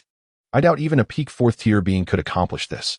In just a few minutes, since their appearance, these 2 4th-tier zombies had claimed the lives of at least 10,000 Haicheng citizens, yet they fell so effortlessly to this person. He is undeniably powerful, certainly not Zhao Shun. If Zhao Shun possessed such a technique as the Thunder Dragon, how could he have concealed it until now? Who could he possibly be? As the second 4th-tier zombie fell, the crowd had already cleared the area to avoid being struck by falling debris. The Thunder Dragon swooped down upon the zombie, severing its head, then soared before Yang Qi, depositing the heads of both zombies onto the ground at his feet. Yang Qi gently patted the dragon's head, stating, "Next time, try to extract the core yourself." The dragon nodded and, under Yang Qi's guidance, ascended into the sky, diving into the rear of the zombie horde. Thousands of Haicheng residents gazed up at the Thunder Dragon in awe. How magnificent, truly magnificent. We now possess aerial combat prowess. This Thunder Dragon is exponentially more powerful than those previous 4th-tier flying zombies. The zombies are in dire straits. What a thrill. Haha. Yang Qi unleashed the Thunder Dragon skill, conjuring a formidable Thunder Dragon. Once summoned, his mental energy was entirely expended, yet the Thunder Dragon continued to engage in battle without further draining Yang Qi's spirit. The thunderous fury it emitted was a manifestation of its innate abilities as a thunder dragon. This entity functioned as a consumable resource. As long as it remained intact and was not dispersed by the enemy, it possessed self-awareness and, under Yang Qi's command, executed any order with fearless determination. In the face of a zombie siege, the Thunder Dragon undoubtedly represented the most cost-effective skill available. With Yang Qi's prowess as a fifth-tier supernatural being, the power of the Thunder Dragon was indeed formidable, capable of effortlessly vanquishing fourth-tier foes. Moreover, the Thunder Dragon enjoyed the advantage of aerial flight, making it nearly impossible for fifth-tier zombies to annihilate it swiftly. Yang Qi extracted 2 fourth-tier cores just as his battle vehicle approached under Jiang Yi's guidance. Inside, Jiang Yi rolled down the window, impatiently shouting, "Make way. I intend to drive this vehicle right into the horde and blast them to oblivion. Hurry up and clear the path." The onlookers gazed in astonishment at the approaching vehicle, their eyes wide with disbelief. What on earth is that? It looks incredibly impressive. There are 4 cannons mounted on it. Who is this person? If someone from Haiqing possessed such equipment, we would certainly know. Seated inside, Shen Yu urged Jiang Yi to open the door and leap directly from the moving battle vehicle. Naturally, the crowd recognized Shen Yu. Upon his appearance, tears of joy welled up in the eyes of many. "Shen Yu, it's Shen Yu. You've finally arrived. We have already lost at least 20,000 lives. The front lines are still being slaughtered by the horde. Please hurry." Shen Yu nodded and, under the curious gaze of the crowd, approached Yang Qi with a respectful demeanor, saying, "Brother Yang Qi, I am truly grateful. My speed is limited, and had you not arrived earlier to dispatch those 2 fourth-tier zombies, Haiqing would have suffered even more casualties at their hands." Instantly, the crowd stood in awe, mouths agape. This was Shen Yu, the leader of Haiqing, the one and only 5th-tier supernatural being, the esteemed chief of Storm City. How could he show such respect to another? Were their eyes deceiving them? Yet, the power displayed by Yang Qi was indeed terrifying, having thwarted an attack capable of claiming thousands of lives and swiftly annihilated 2 fearsome 4th-tier flying zombies. Nevertheless, Shen Yu's demeanor stunned them, for in their eyes, he was an unattainable figure of greatness. Yang Qi placed the 2 4th-tier cores into his storage ring and casually remarked to Shen Yu, "These cores contain an abundance of wind elemental energy. Even those who are not wind elementalists can significantly enhance their speed and reflexes by absorbing them. They are truly valuable assets." Once again, the crowd was astounded by the gratitude expressed by the notorious leader of Haiqing, Shen Yu. Yet, you displayed no reaction, immediately turning your attention to the matter of the nuclear cores. To everyone's surprise, Shen Yu remained unfazed, smiling as he inquired, "Well, brother Yang Qi, what shall we do next?" What a question. The expressions on the faces of the onlookers morphed from shock to a gradual distortion. When had they ever witnessed such a friendly and respectful demeanor on the exalted face of Shen Yu? This was the Haiqing-level zombie siege dungeon, and here was Shen Yu, recognized as the foremost figure of Haiqing, asking another individual how to proceed next. What on earth was happening? The crowd's curiosity about this Yang Qi intensified. Yang Qi, however, simply replied succinctly, "I will charge in and attack. You will hold the defense line. Your ability as the Rain Lord should be sufficient to breach these zombies attempting to invade Haiqing, correct?" "Indeed. Very well, you shall maintain the defense line. We cannot allow it to retreat any further. We will gradually push the line outward." Chapter 113. The defense line. While the people of Haiqing were bewildered by Shen Yu's complete acquiescence to Yang Qi's arrangements, a deafening explosion erupted from the forefront of the battlefield. The crowd turned in astonishment to witness a massive black mushroom cloud blossoming at the heart of the zombie tide. The darkness of the explosion dimmed the very light of the sky ahead. The edges of the enormous mushroom cloud sent countless zombie bodies flying, with parts obliterated as the shockwave spread. In that moment, the tens of thousands of Haiqing residents were utterly shaken. Was this the result of the artillery shell fired by the passing armored vehicle? What terrifying power! Such an immense shockwave. It must have annihilated thousands of zombies. These creatures were at least tier 2 or 3. The destructive force of a single shell was indeed fearsome. Before they could utter another word, 3 more shells exploded in different areas of the zombie horde. The range exceeded their wildest imaginations. Black mushroom clouds blossomed in succession, obscuring the sky. Countless zombies were blasted into the air. The firepower of the elite armored energy vehicle's turret left no chance for the zombie bodies to fall back to the ground. Good heavens!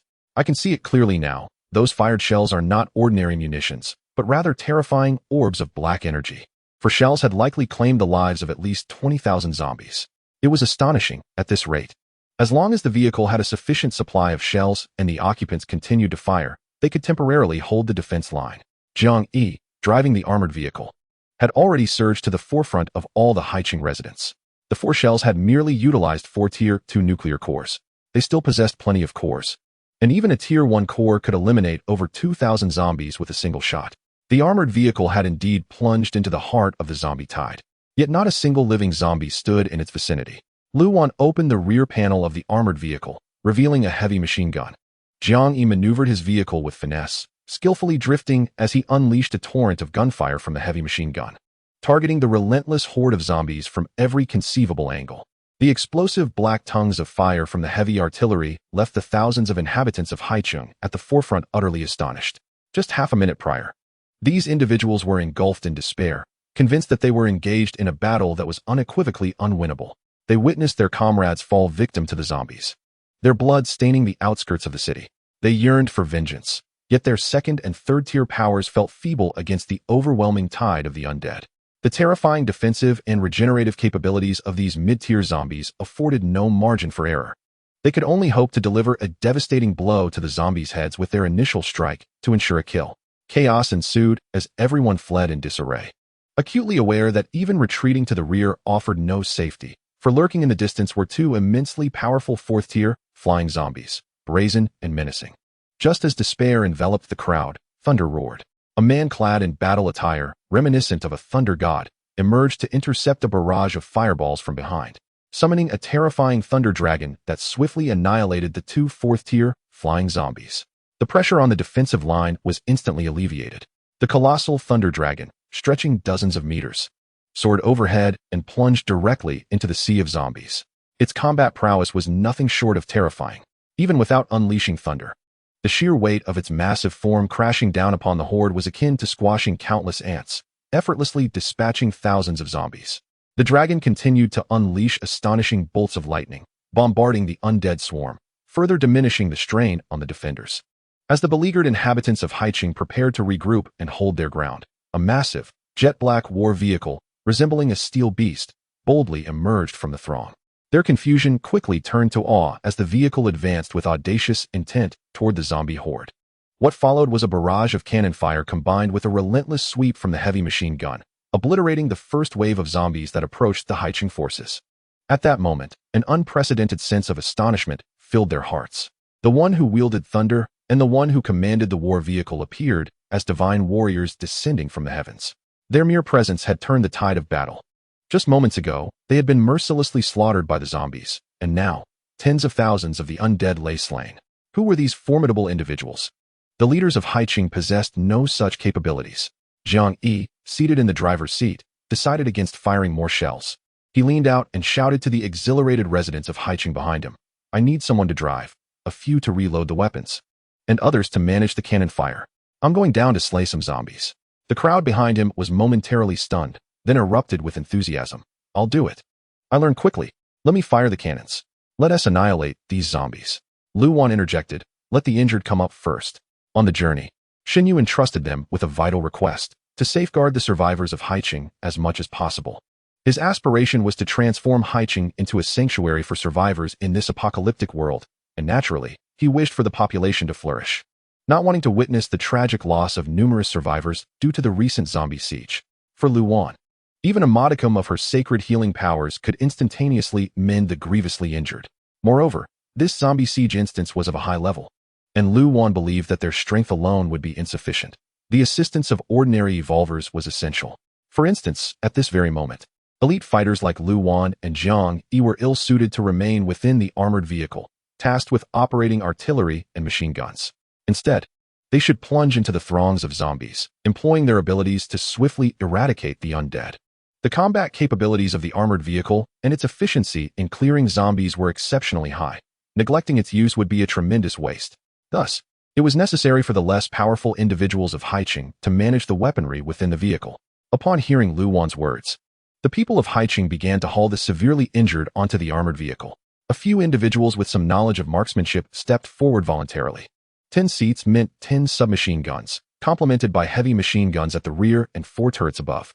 Additionally, someone needed to be stationed beside all the weaponry to continually load ammunition, thus saving time. Inside the vehicle, over 50 individuals were soon crammed together. Lu Wan unleashed some of her healing powers, instantly mending the grievously wounded. Everyone was left speechless. It was their first encounter with a healer, and they were astonished to see such severe injuries healed in an instant, and all at once. Incredible. I have truly witnessed the prowess of a healing ability. Oh, my benefactor. Thank you so much. I am eternally grateful. Waving her hand, Lu Wan leaped down from the armored vehicle. Ahead, the zombie horde surged forth once more. Ice surged forth as tremendous walls of ice rose from the ground. Not just one, but dozens. Each wall stood nearly 10 meters apart. To address the imminent threat, Lu Wan deliberately lowered the height of the ice barriers while increasing their width. Each barrier stood 3 meters tall and spanned nearly 20 meters wide. This 20-meter expanse created a relatively safe buffer zone for the evolvers of Haiqing. The 10-meter gaps between the ice barriers acted as outlets for the zombies, preventing them from concentrating their assault on the barriers, thus limiting the number that could surge through at once. This significantly alleviated the pressure on everyone facing the zombies. Before the crowd could marvel, Lu Wan, the architect of the formidable defensive line, charged beyond the barriers. Chapter 114, The Barrier. The silver-white twin blades of the moon descended, and with them, ice was flung from the blades. Surrounded by hundreds of zombies, their heads were swiftly severed by icy blades. The frost spread wildly from beneath her dark boots, instantly encasing over 1,000 zombies around Lu Wan in solid ice. Although the ice appeared to merely imprison the lower halves of these undead beings, they were rendered immobile, as if their entire bodies had been frozen. Lu Wan, now a 4th-tier elemental adept, wielded her ice powers with an intensity magnified several-fold. The moment the ice made contact with the zombies, it infiltrated their bodies, freezing them from within. Her ice elemental skill, Frostbite, unleashed indiscriminately, swiftly extinguishing the life of these zombies by freezing their brains without a single drop of blood being shed. In that instant, the zombies around Lu Wan stiffened and fell to the ground like lifeless sculptures, the sound of shattering ice echoing as they collapsed. The defenders of Haiqing, struggling against the tide of undead, were left in utter astonishment. Good heavens, this person is incredibly powerful. She merely swung her sword and felled hundreds of zombies. How did she manage to slay so many more? I can hardly comprehend how they all fell. Many even burst forth with radiant orbs, indicating they were utterly dead. Though the ice was thick, it seemed only to restrain the zombies from the knees down, a limitation that should have merely hindered their advance. Yet, they were not only immobile, but also dead within moments. What sorcery was this? The ice elemental adept must be one of those who had previously vanquished the 5th-tier sea beast, rumored to have been subdued by a powerful ice wielder. My goodness, look at the distant thunder dragon. It continues to slay zombies, unaware of how many it has dispatched. One could surmise that this singular creature could significantly slow the advance of the undead. Having imparted basic instructions to those in the vehicle, Jiang Yi finally broke free. Unable to contain himself any longer, he leaped onto an ice barrier, conjuring black orbs of energy in both hands and hurling them towards the densely packed zombies. The dark energy erupted violently. Wait, can he launch projectiles himself? Is he some sort of cannon? Jiang Yi, a peak 4th-tier adept with remarkable hearing, turned angrily to pinpoint the source of the remark, retorting, "Cannon? This is my ability. Dark energy." With that declaration, Jiang Yi leapt from the ice barrier into the fray of the undead, clearing a path with 2 energy orbs. He charged deeper into the horde, unleashing his exclusive skill, Energy Storm. The dark energy, seemingly capable of devouring all, surged forth from Jiang Yi, enveloping a vast expanse. Zombies caught within were racked with excruciating agony as the dark energy invaded their bodies, howling in despair before vanishing into the shadows. More dark energy detonated within the vicinity, erupting like a relentless storm of black smoke. Countless zombies were instantaneously obliterated. Jiang Yi once again cleared a vast expanse of the undead. In the immediate vicinity of Jiang Yi and Lu Wan, the pressure on the evolvers of Haiqing plummeted to an unprecedented low. Conversely, in areas devoid of the two, the icy barrier exhibited signs of imminent collapse within a mere minute. There, the evolvers and supernatural beings found themselves ensnared in a fierce struggle, with casualties mounting incessantly. Just then, a heavy rain began to fall in the surrounding area. The blood-soaked evolvers of Haiqing, feeling the raindrops upon their faces, were nearly moved to tears. It was Xunyu. Xunyu had arrived. Before they could even catch sight of Xunyu, his voice resonated from an unknown source. "My dear friends, Brother Yang Qi requests that you delve deeper into the horde of corpses. Leave this defense in my hands. But I must ask Lu Wan to assist in creating additional icy barriers, ideally encircling half of Haiqing. Given that one side of Haiqing bordered the sea, only half a circle was required, reducing the workload significantly." Upon hearing this, Lu Wan felt a twinge of unease. She feared for Yang Qi and the others, concerned that they might be injured while she was absent, and she was apprehensive about Yang Qi needing her blessing wave to restore his mental energy. Jiang Yi seemed to sense Lu Wan's worries and bellowed, "Lu Wan, you must go. This is Yang Qi's command. He possesses the golden spring. And I have stored mental energy. He will not require your strength for recovery. Hurry and encircle Haiqing. You can return in time. Moreover, with so many entrances to Haiqing, if they merely block this one, countless zombies would surely invade from other directions." Lu Wan, upon hearing this, unleashed her ice elemental powers once more, swiftly dispatching thousands of zombies in the vicinity, and began advancing towards the other edges of Haiqing. At intervals, she conjured an icy barrier. To ensure these barriers would not be easily breached by the undead, she deliberately expended more mental energy, fortifying their defenses. Wherever an icy barrier appeared, the pressure on the evolvers was significantly alleviated. Along the way, Lu Wan encountered Peng Zhu, whom she had met before. Peng Zhu was in the process of setting up a metallic shield he had crafted. Upon witnessing Lu Wan erect an imposing ice wall in merely 2 seconds, he was utterly astounded. Thus, he synchronized his efforts with Lu Wan, positioning his metallic shield closely behind the icy barrier to provide robust support. Lu Wan, noticing him, offered only a fleeting glance before resuming her task. While traversing the terrain, she continued to conjure ice barriers and eliminate zombies. Often, she would simultaneously erect a barrier with one hand while wielding her sword with the other, surrounded by swirling dark energy and manifesting dozens of bizarre incantations to attack the zombies. With her proficiency in swordsmanship, her combat prowess was nothing short of terrifying. Peng Zhu, trailing behind her, found himself momentarily stunned. This woman was extraordinarily powerful, capable of multitasking with such finesse while ensuring that no zombies could approach within several meters of her. Truly formidable.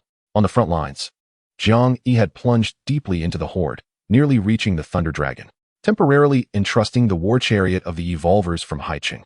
They found themselves ensnared between two walls of ice, relentlessly unleashing a barrage of artillery.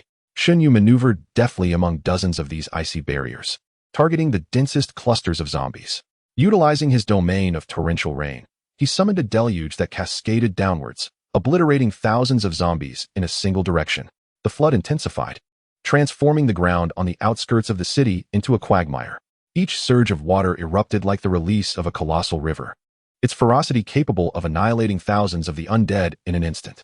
Harnessing the powerful current of the flood, he disrupted the advancing horde, throwing their invasion into disarray. Yang Qi, clad in his silver-feathered mech, already remarkable in speed due to the element of lightning, now exhibited an even more terrifying velocity. With the aid of the mech, he was able to hover in midair for nearly 10 seconds. Suddenly, amidst the throng of zombies, a dense black smoke enveloped the area. A shadowy figure emerged from the center of this smoke, and at that moment, a thunderous storm descended, amplified by the mist. The range of the lightning was immense, nearly engulfing tens of thousands of zombies within that space. Seizing the opportunity provided by the shrouded haze, two formidable thunder dragons descended with great authority. Their size evidently doubled compared to the previous one. Roaring, these thunder dragons unleashed a cacophony that reverberated with unprecedented might. Even though the people of Haiqing were aware that this was Yang Qi's power, an overwhelming sense of dread filled their hearts at that moment. As their gaze followed the terrifying spectacle of the two colossal thunder dragons, more and more residents of Haiqing arrived at the battlefield, utterly astounded. They stared wide-eyed at the two dragons, which seemed like ancient primordial beasts, radiating a terrifying aura from such a distance that instilled great fear within them. The dragons circled briefly within the dark clouds before diving directly towards the horde of zombies below. Upon exiting the cover of the clouds, they realized that the length of these thunder dragons exceeded their earlier estimates. Enormous in size, crackling with deep blue lightning, they surged into the zombie horde. And even before making contact, the lightning coursing around them had already struck down thousands of zombies beneath them. The thunder dragons, in a single strike, decimated such a vast number of the undead.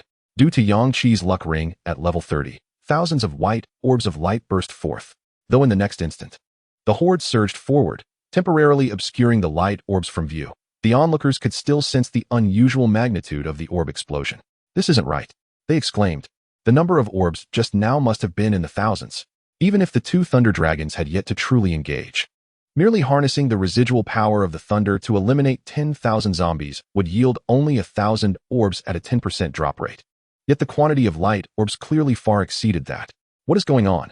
As they spoke, The two thunder dragons plunged fully into the zombie horde. In the distance, at the heart of the zombie horde, the deep blue thunder dragons unleashed their wrath with ferocious strikes. Two colossal thunder dragons trampled the undead beneath their massive forms, leaving a trail of devastation in their wake. Within mere seconds, they claimed the lives of 10,000 zombies, an astounding display of efficiency. Brilliant orbs of light erupted in abundance, leaving the inhabitants of Haicheng in utter awe. Such formidable power. The overwhelming number of luminous spheres caused the advance of the horde towards the defensive line to slow significantly.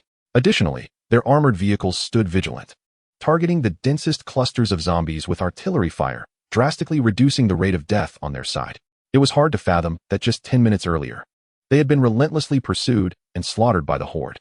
The newly arrived combatants remained bewildered, staring in astonishment at the three thunder dragons in the distance. Was that Zhao Shun? No. Zhao Shun had been dispatched by Shen Yu to an entrance over 10 kilometers away. This was another adept of lightning abilities. Could it be that there exists another such formidable wielder of lightning within Haicheng? This individual seemed far superior to Zhao Shun. Just the sight of those thunder dragons could easily outmatch Zhao Shun 20-fold. Yang Qi had recently unleashed a thunderous tempest, obliterating nearly 10,000 zombies in one fell swoop. As he gathered the surrounding luminous orbs, he wielded his heavy blade with ease, swinging it toward the approaching horde. A massive crimson blade of energy cleaved through the air, instantly slaying over 1,000 undead. The Haicheng practitioners stationed on the icy barricades, who were employing their abilities to attack from a distance, quickly took note of the red energy manifesting at the battlefield's center, capable of bisecting thousands of zombies with a single strike. Whenever that red energy appeared, even from such a distance and amidst the throng of zombies, they could almost taste a pungent scent of blood in the air. This overwhelming aroma sent shivers down their spines, making them hesitant to gaze towards Yang Qi any longer. After a brief interval, one observant individual recognized the source of the red energy as the blade aura released by Yang Qi's strike, rather than an energy-based ability. In shock, he grasped his companion's wrist, pointing at the reappearing crimson blade aura with trepidation, exclaiming, "Brother, this is not an energy-based ability. It's the blade aura generated by that individual's strike." The companion looked closely and was equally astonished. That blade, wow, it's undoubtedly large. But it can't be more than 2 meters long, right? Yet, with a mere swing, it produces a blade aura spanning dozens of meters? How terrifying. His mastery of lightning powers was already formidable, but he hadn't anticipated such prowess with a blade. With such strength, his weapon must be extraordinary. Yang Qi stood alone at a focal point within the zombie horde, distanced from the thunder dragons and Jiang Yi, allowing him to unleash various abilities without restraint. His objective in this battle was to elevate his proficiency in all his powers to a perfect 100. The countless zombies before him were undoubtedly the ideal practice targets. Since acquiring the bone-corroding cold flame, which had seldom been utilized, Yang Qi now wielded it to its utmost potential. The temperatureless, silvery white flames hovered around him, each no larger than a mere eyeball. The surrounding zombies paid little heed to these diminutive sparks, in stark contrast to the cacophonous and imposing thunder. The silvery flames enveloping Yang Qi exuded an eerie stillness, appearing devoid of any threat or menacing aura. Hundreds of petite bone-corroding cold flames surged towards the designated third-tier zombies. The relentless horde of zombies continued their reckless charge towards Yang Qi, utterly dismissive of the silvery flames. One temperatureless bone-corroding cold flame gently ascended the shoulder of a peak third-tier zombie. At the moment of contact, the silver flames acted with the potency of a highly corrosive liquid, swiftly incinerating the flesh of the third-tier peak zombie. The zombie, still oblivious to its own peril, boasted an impressive self-healing ability.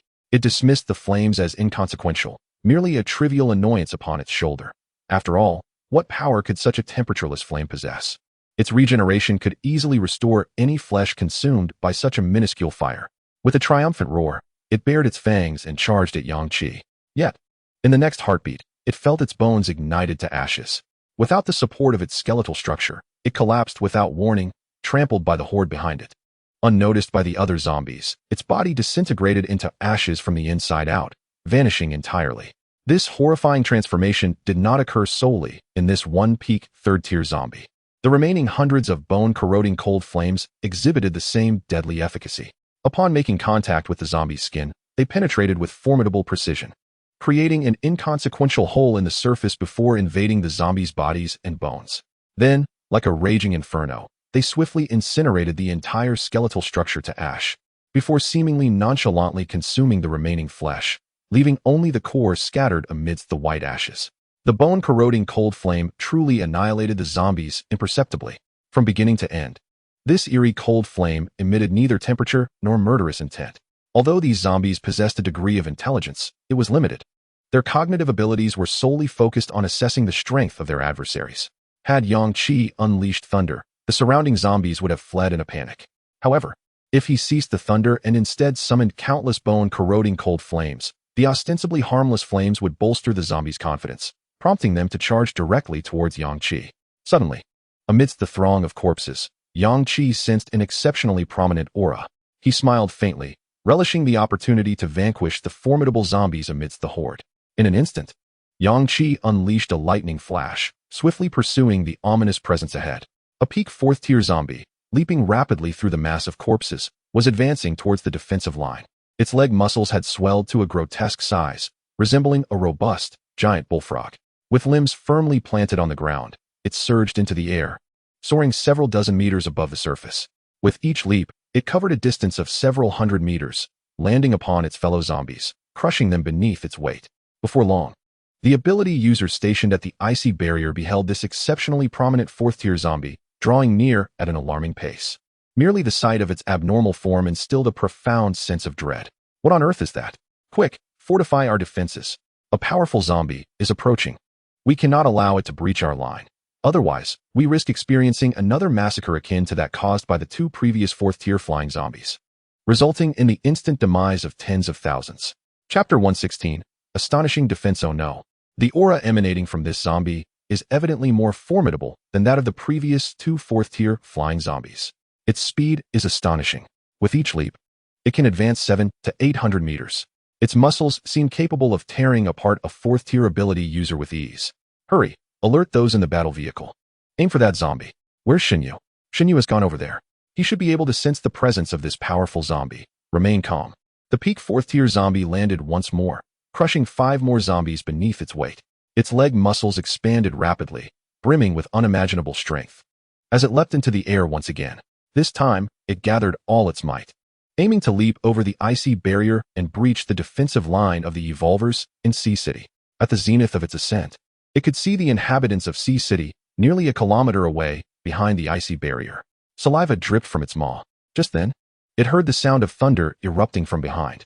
Unable to resist the urge, it turned its head mid-flight and beheld the terrifying human it had been evading, now transformed into a flash of lightning, swiftly closing the distance between them. The peak fourth-tier zombie was momentarily paralyzed with fear. It fully comprehended Yang Qi's formidable strength and considered bypassing him to attack the evidently weaker Evolvers of Sea City, at the very least to satiate its hunger. However, to its astonishment, Yang Qi chose to pursue it instead of eliminating the surrounding zombies. Instantly, the peak fourth-tier zombie contemplated escape. Yet, it was unable to fly. Thus could not alter its trajectory mid-air. It could only jump from one point to another. At that moment, as it reached the highest point of its leap, it was essentially Yang Qi's target. The terrifying aura of thunder loomed just behind it. In the next second, under the watchful eyes of countless observers, Yang Qi transformed into a bolt of lightning, appearing mere dozens of meters behind the zombie, his lightning flash spanning over 40 meters. The immense surge of electricity pierced through the body of the peak fourth-tier zombie in an instant. Yang Qi himself materialized directly before the zombie. A bolt of lightning pierced through the abdomen, yet it failed to completely extinguish the life force of this formidable, self-regenerating, peak fourth-tier zombie. The relentless fury of the thunder had momentarily shattered the zombie's brain. Yang Qi reached out and removed the fourth-tier core from the zombie's forehead. Holding it in his hand to examine it closely, it felt like a core of power, devoid of any luminous bursts, transforming into a wisp of black smoke. He activated his stealth assassin ability, vanishing into thin air. The psychics of Haicheng, who had been anxiously poised on the icy barrier just moments before, now stood agape, staring in astonishment at Yang Qi's sudden disappearance. It was akin to witnessing a dragon whose presence could only be felt but not seen. With a single strike of lightning, he had obliterated a peak fourth-tier zombie. Such a terrifying creature seemed capable of piercing through us. In an instant, he vanquished it. No wonder even the powerful Shinyu heeded his words. Although Shinyu was formidable, his Storm Lord ability lacked the explosive force necessary to instantly kill such a zombie. Amidst the tide of undead, Yang Qi furiously wielded his still-developing abilities to slay the zombies. At that moment, one of the 3 thunder dragons connected to him vanished. He lifted his gaze toward the distance and noticed that the remaining 2, seemingly more powerful thunder dragons, were intensely focused on attacking something, exhibiting a fierce demeanor. Whatever had managed to kill one of his thunder dragons was no ordinary zombie. Yang Qi unleashed his lightning once more, combining it with the speed enhancement of his flying armor, swiftly dispatching zombies as he made his way forward. Upon arrival, he discovered a vast expanse at the center of the horde, where the surrounding zombies had all been eliminated by the thunder dragons, leaving the remaining zombies too intimidated to advance. One thunder dragon had its jaws firmly clamped around a zombie, pinning it to the ground, repeatedly striking its head against the earth, yet it could not deliver the fatal bite. The other thunder dragon was anxiously pacing nearby. Yang Qi observed that the zombie caught in the jaws of the thunder dragon was entirely black, as if freshly unearthed from coal, its body glistening with a metallic sheen. Even Yang Qi, a 5th tier, found the aura of this zombie daunting. It appeared to be peak 4th tier, but its evolved ability manifested in this metallic black skin, which undoubtedly granted it defensive capabilities nearly equivalent to that of a mid-tier 5th tier creature. Even with all his strength, Yang Qi realized he could not quickly slay it in a short time. Immediately, he commanded the 2 thunder dragons to clear the horde while he took charge of this particular zombie, regardless of whether it would yield luminous orbs upon death. This zombie was worth Yang Qi's time. The special artisan ability of Su Mo required a plethora of rare materials to craft unique equipment. While mutated beasts certainly provided excellent materials, this extraordinarily unique zombie before him, with its body, was undoubtedly far more suitable as a resource than the mutated rats. Its remarkably high physical hardness rendered its defensive power exceedingly formidable, and such resilience would exponentially amplify its offensive strength, sufficient to slay one of Yang Qi's thunder dragons. Eliminate the zombie and refine its body into raw materials. Crafting any weapon or equipment from it would undoubtedly yield items of exceptional quality. The thunder dragon, somewhat dissatisfied, spat the zombie forcefully onto the ground, creating a deep crater. The 2 thunder dragons busily cleared the surrounding area of other zombies, ensuring none would disrupt Yang Qi. The peak 4th tier zombie crawled up from the pit, its black body marked by several conspicuous white scratches, evidently the result of the thunder dragon's bite. It is worth noting that this was the thunder dragon unleashed by Yang Qi under the Shroud of Mist. Its power doubled. Despite the thunder dragon's firm grip on the zombie, it only left behind mere white marks, which hardly counted as injuries, a testament to the formidable strength of this zombie's physique. Upon seeing Yang Qi, the 4th tier peak zombie's initial instinct was not to fight, but to flee. Yang Qi smiled slightly and unleashed a lightning strike, hurtling towards the zombie. This time, Yang Qi was astonished. His lightning strike failed to penetrate the zombie's body. The lightning was compelled to halt before the zombie's form. Yang Qi found himself pressed against the zombie. Instead of attacking immediately, he chose to experience firsthand the hardness of the zombie's body, as its fist swung towards his shoulder. Crack! Yang Qi did not evade. His shoulder took the full brunt of the punch, accompanied by the sound of bones fracturing. He staggered back a couple of steps due to the considerable force of the 4th tier peak zombie. The bones in his shoulder cracked from the impact of the zombie's fist. Yet, he was a 5th tier ability user. The zombie's strength, while not formidable before him, was alarming due to the density and hardness of its metallic-like fists and body. The sensation of that punch was akin to being struck by a solid piece of metal. The 4th tier peak zombie, perplexed, sensed the human's formidable power and wondered why its punch, which should have been impossible to land, had struck him without resistance. What was he thinking? However, the not-so-dull zombie soon realized the truth. It observed Yang Qi's somewhat concave shoulder rapidly healing. The ability of accelerated regeneration was in effect, and the fractured bones reformed instantaneously. Yang Qi turned to the ominous-faced zombie and remarked, "Let me test the strength of your defenses." Chapter 117. The metallic zombie, the corrosive bone-cold flame. Capable of effortlessly piercing through the defenses of other 4th tier zombies, now clung to the surface of this metallic zombie, but struggled to breach its defenses. Yang Qi remained unhurried, allowing the several tendrils of corrosive bone-cold flame to adhere to the zombie's body, confident they would eventually burn through its exterior.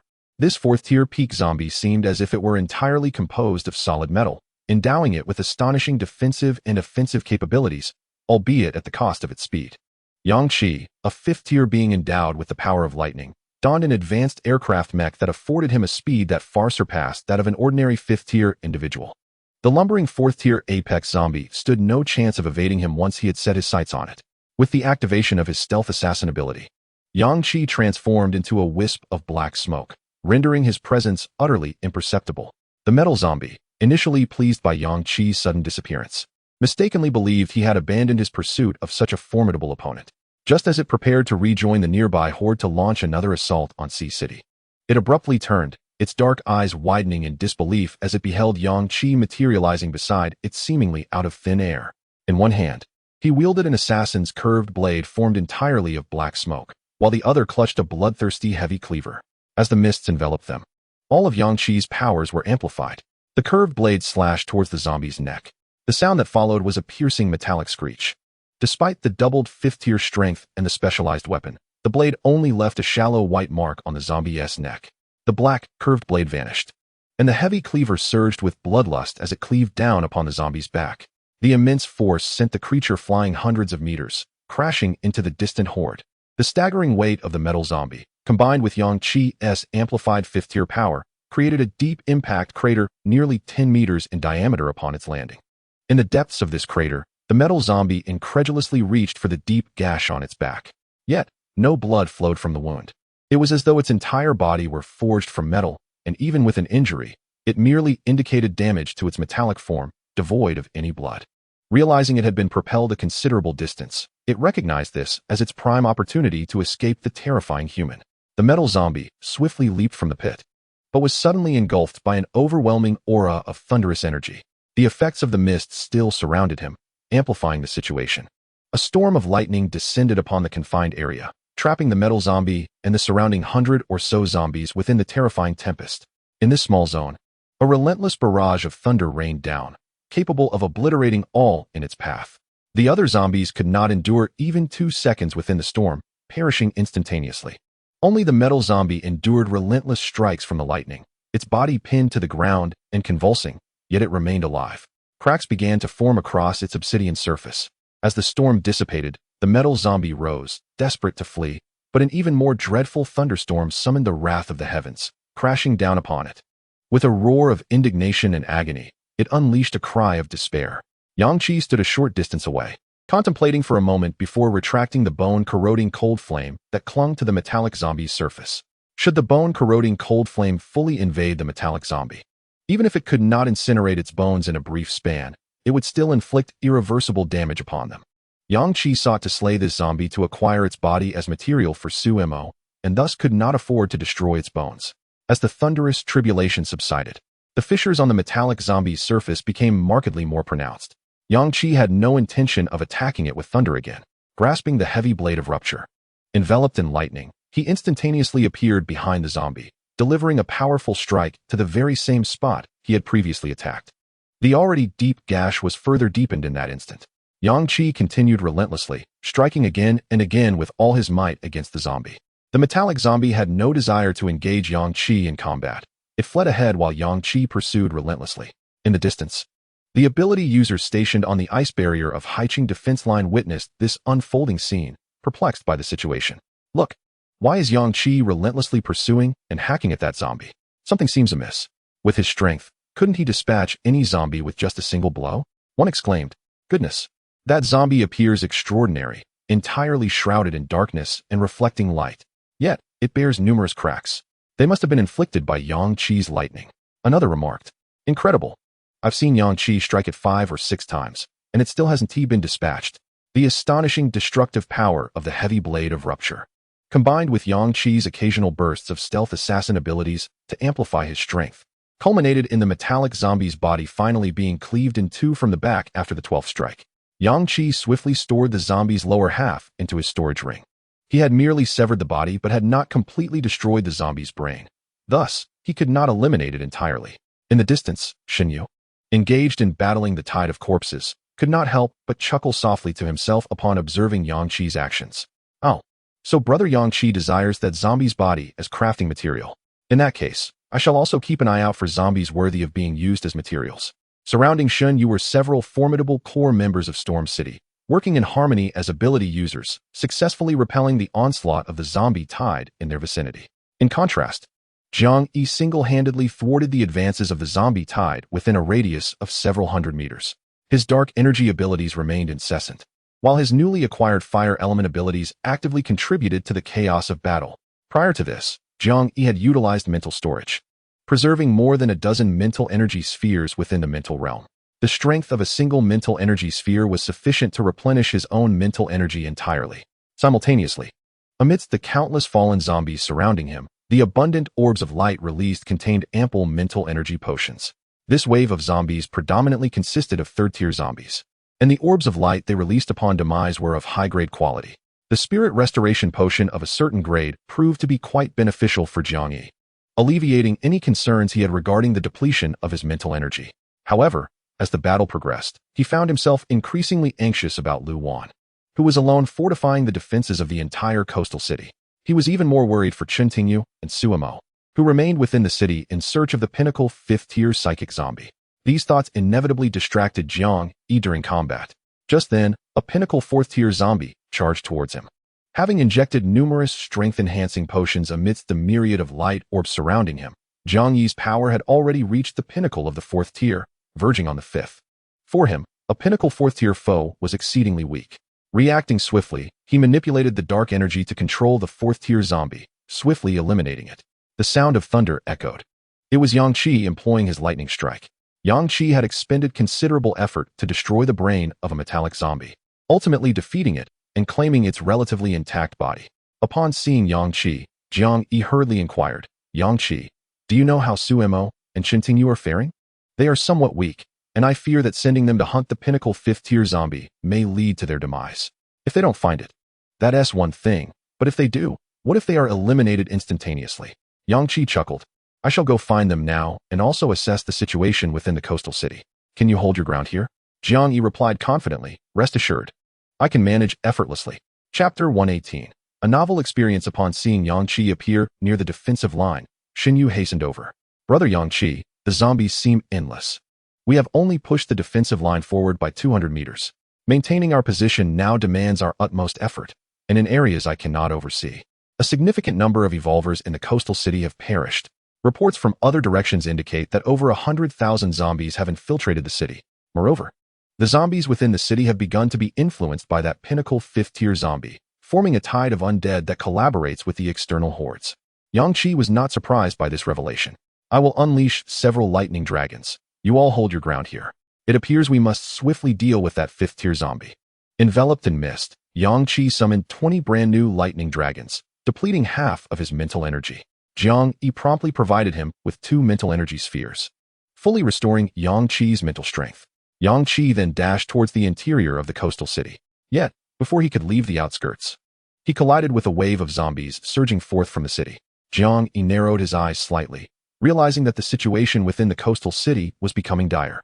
Prior to engaging the external horde, Xinyu had instructed that each faction must retain at least 1/10 of their combat strength within the city to prevent the formation of a zombie tide, which could encircle the evolvers from both inside and outside.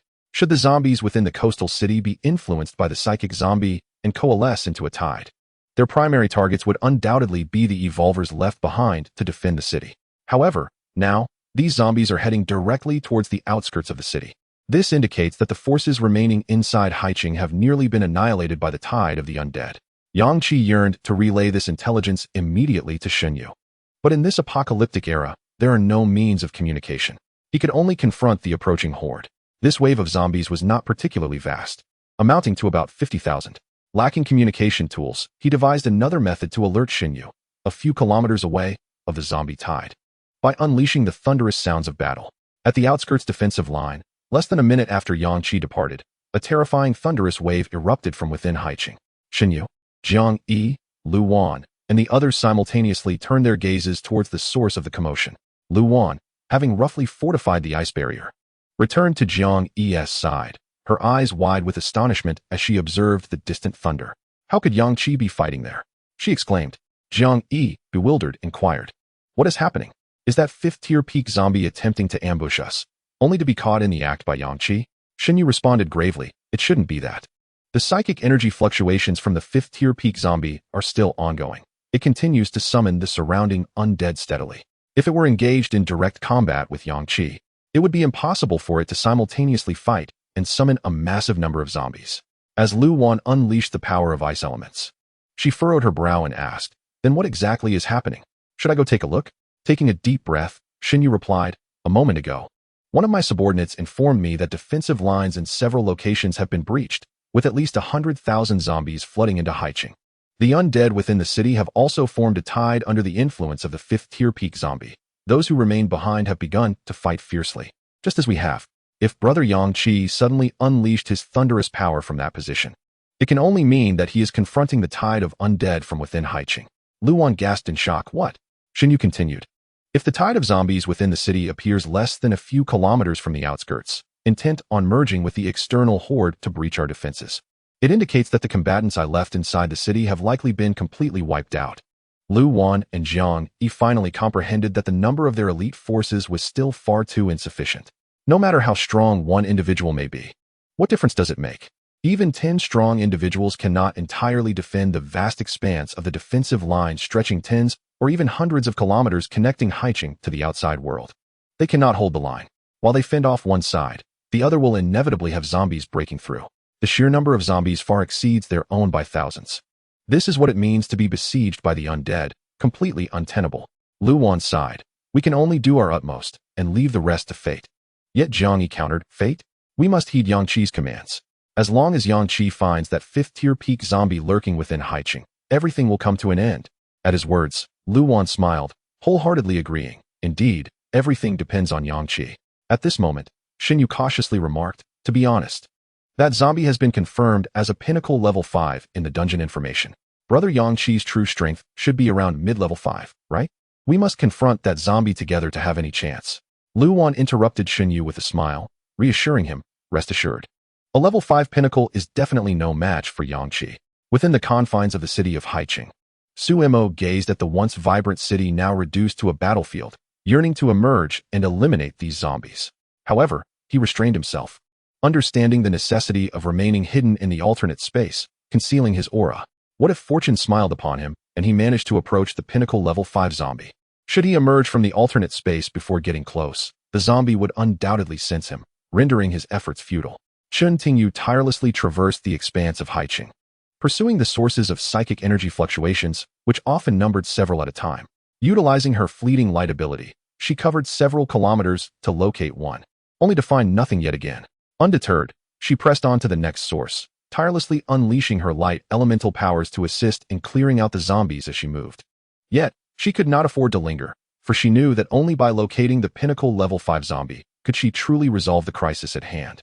Meanwhile, lurking in a shadowy corner beneath Haicheng, the pinnacle level 5 zombie meticulously sensed the myriad auras of life throughout the city. Yang Qi and Xinyu, the two most formidable level 5 humans, had been radiating their presence around the outskirts for over 20 minutes. Within the city, two humans approached the pinnacle of level 4. One had seemingly vanished for quite some time, his aura absent and not moving toward the outskirts. The zombie discerned that this individual possessed spatial abilities, allowing him to conceal himself within a parallel space, hence the sudden disappearance of his presence. The only one who continued to move, seemingly outwitted by the zombie, maintained a conspicuous aura. This stirred the pinnacle level 5 zombie's primal instincts. The motive behind its gathering of the undead was simple. It craved to devour all the powerful humans in Haicheng, including those two level 5s and their formidable subordinates at level 4. Although these two were merely on the cusp of level 4, the zombie was certain they would be quite delectable. The quality of their psychic energy evidently surpassed that of other level 4 pinnacle abilities, making them all the more enticing to the psychic zombie. Why not seize the opportunity to sample something new while the two level 5s were absent from the city? Chapter 119. The fluffy core source. The number of zombies attracted to Haicheng had already exceeded several million, with more from distant locales rushing to join. The zombies within the city had also incited a tide of the undead. Regarding the defenses of Haicheng, they are utterly incapable of addressing every aspect of the city's perimeter. Over 100,000 zombies have already invaded Haicheng, and with each passing second, more continue to breach its walls. The evolved individuals within the city have suffered devastating losses, with more than 70% of them perishing. Almost all that remains are two individuals nearing the pinnacle of the 4th tier of abilities. The potent aura of mental energy emanating from these two is almost intoxicating, while the most delectable prey would undoubtedly be the two 5th-tier evolved beings. These 4th-tier individuals are exceptional specimens, possessing remarkably high-quality mental energy promising a most exquisite taste that could significantly enhance its own mental prowess. Upon this realization, the fifth-tier apex zombie, grotesquely covered in transparent blisters, could no longer contain its salivation. Consumed by hunger, it knew that with its fifth-tier strength, eliminating the two fourth-tier experts would be but a fleeting moment's work. Even if this action would temporarily reveal its true whereabouts, it could swiftly conceal itself after dispatching them, ensuring that it would vanish before any fifth-tier beings arrived to investigate. Resolved in its decision, the fifth-tier apex zombie rose from its hidden lair, a place it had not left since its inception. Deep within the lightless depths of the sewer, a massive, shadowy figure awkwardly emerged from the corner. Having concealed itself for so long in the damp, dark recesses, it was slick with foul, viscous water. As it stood, the murky droplets that had accumulated on its blistered surface cascaded down its bloated form, continuously dripping into the dim corners below. Its dark eyes fixed upward in the direction of Haiqing, where Chun Tingyu was situated. That woman, with great zeal and audacity, was scouring every false source of mental energy it had established, as if she were a fifth-tier expert herself.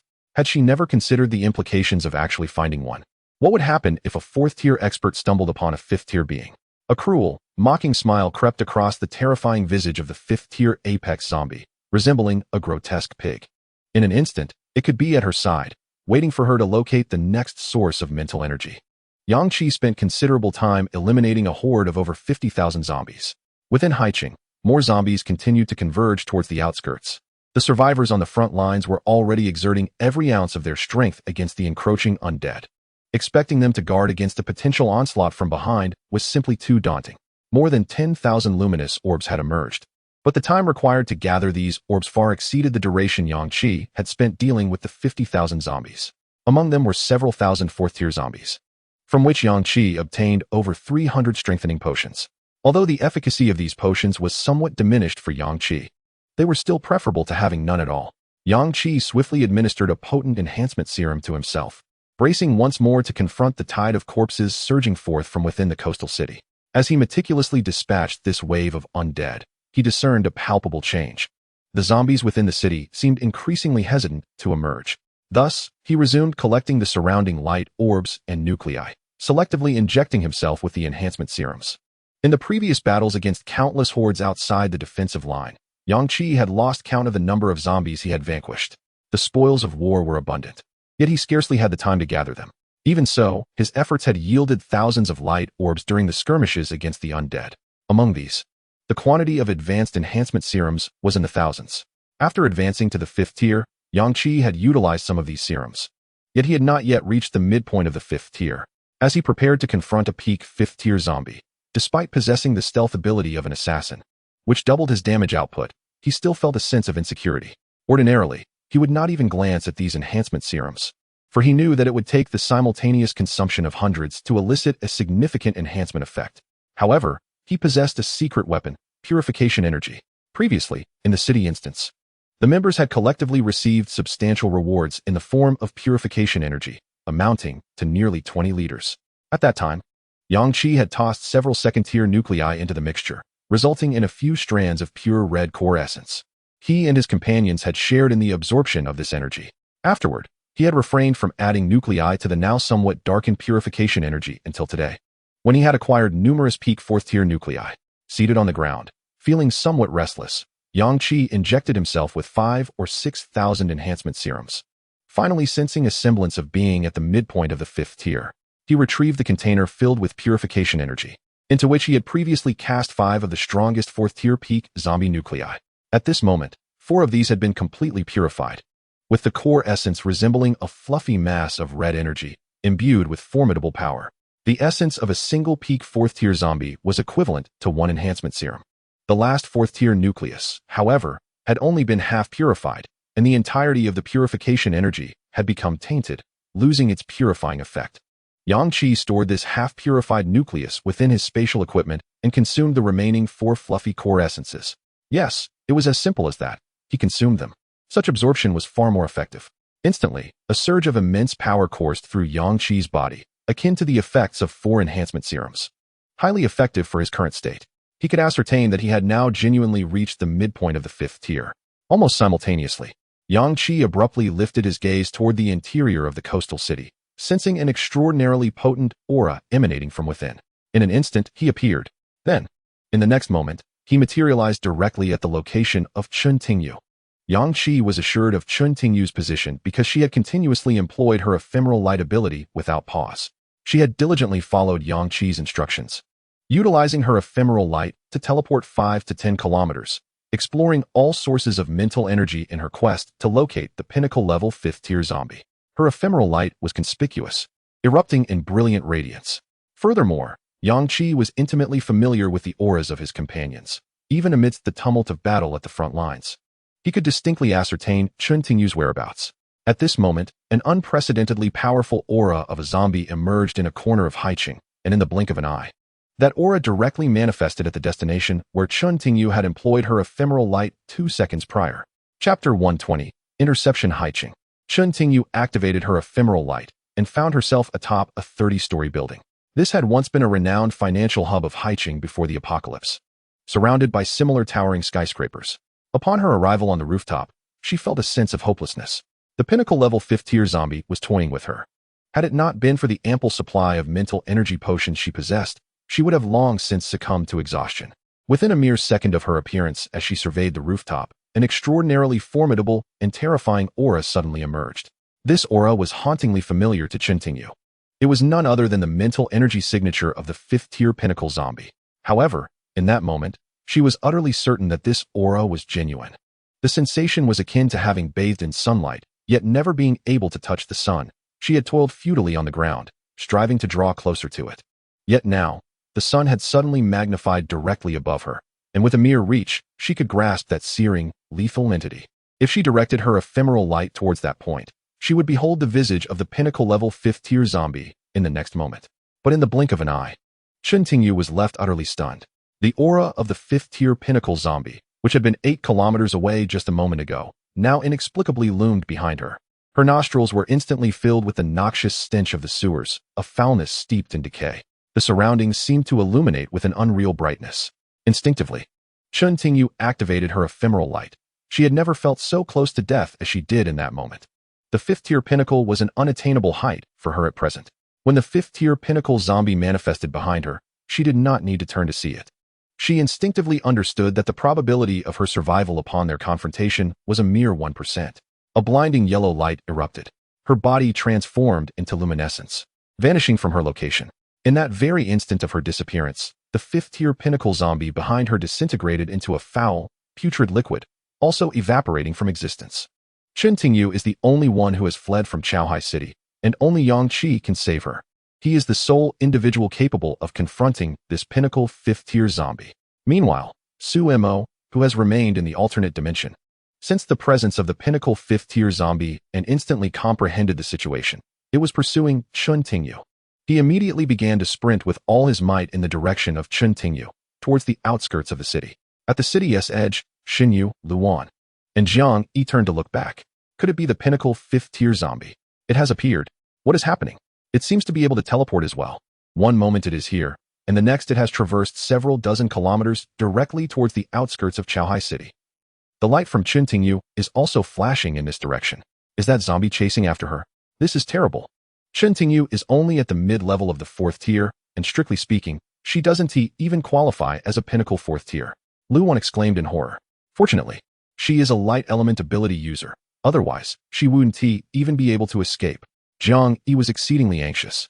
However, Xinyu quickly regained his composure and remarked, Brother Yang Qi did not unleash his thunder earlier, which indicates that he has likely dealt with the tide of zombies that surged out from the city. He should be inside Chaohai City by now, and with him there, Chun Tingyu is unlikely to be in grave danger. If Brother Yang Qi is engaged in battle with the pinnacle 5th-tier zombie within the city, we must do our utmost to hold the line. We cannot allow the tide of zombies to breach our defenses. Upon hearing Xinyu's words, Lu Wan and Jiang Yi steadied their hearts and began to earnestly contend with the tide of zombies before them. Chun Tingyu executed her light blink twice in succession, each time reaching her maximum distance of 10 kilometers. After advancing to the mid-level of the 4th tier, she could initially only teleport 5 kilometers, but now, with full exertion, she could achieve a displacement of 10 kilometers. Each time she materialized in a new location, the pinnacle 5th-tier zombie followed closely behind. She was compelled to continuously unleash her light blink. If she could manage just 2 more times, she would directly arrive at the outskirts of the city. The leader must be there. Simultaneously, at the outskirts, the thunderous roar resounded, just as Chun Tingyu executed her light blink again, instantly appearing 10 kilometers away. The surrounding light vanished, and to her shock, she saw the large, blister-covered zombie standing less than 2 meters in front of her, facing her directly. This was the first time she had encountered the appearance of this zombie.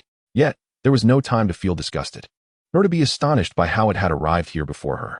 The human brain's capacity for instantaneous thought is formidable. She quickly deduced that this zombie had already discerned that her maximum range for light blink was approximately 10 kilometers. After several rounds of pursuit, it had even narrowed it down to precise meters rather than kilometers. Under these circumstances, as Chun Tingyu fled, she was, of course, exerting herself to the utmost, leaving no room for restraint. The zombie had seen through her maximum range, and it had also grasped the urgency with which Chun Tingyu was attempting to escape its clutches. There was no time left.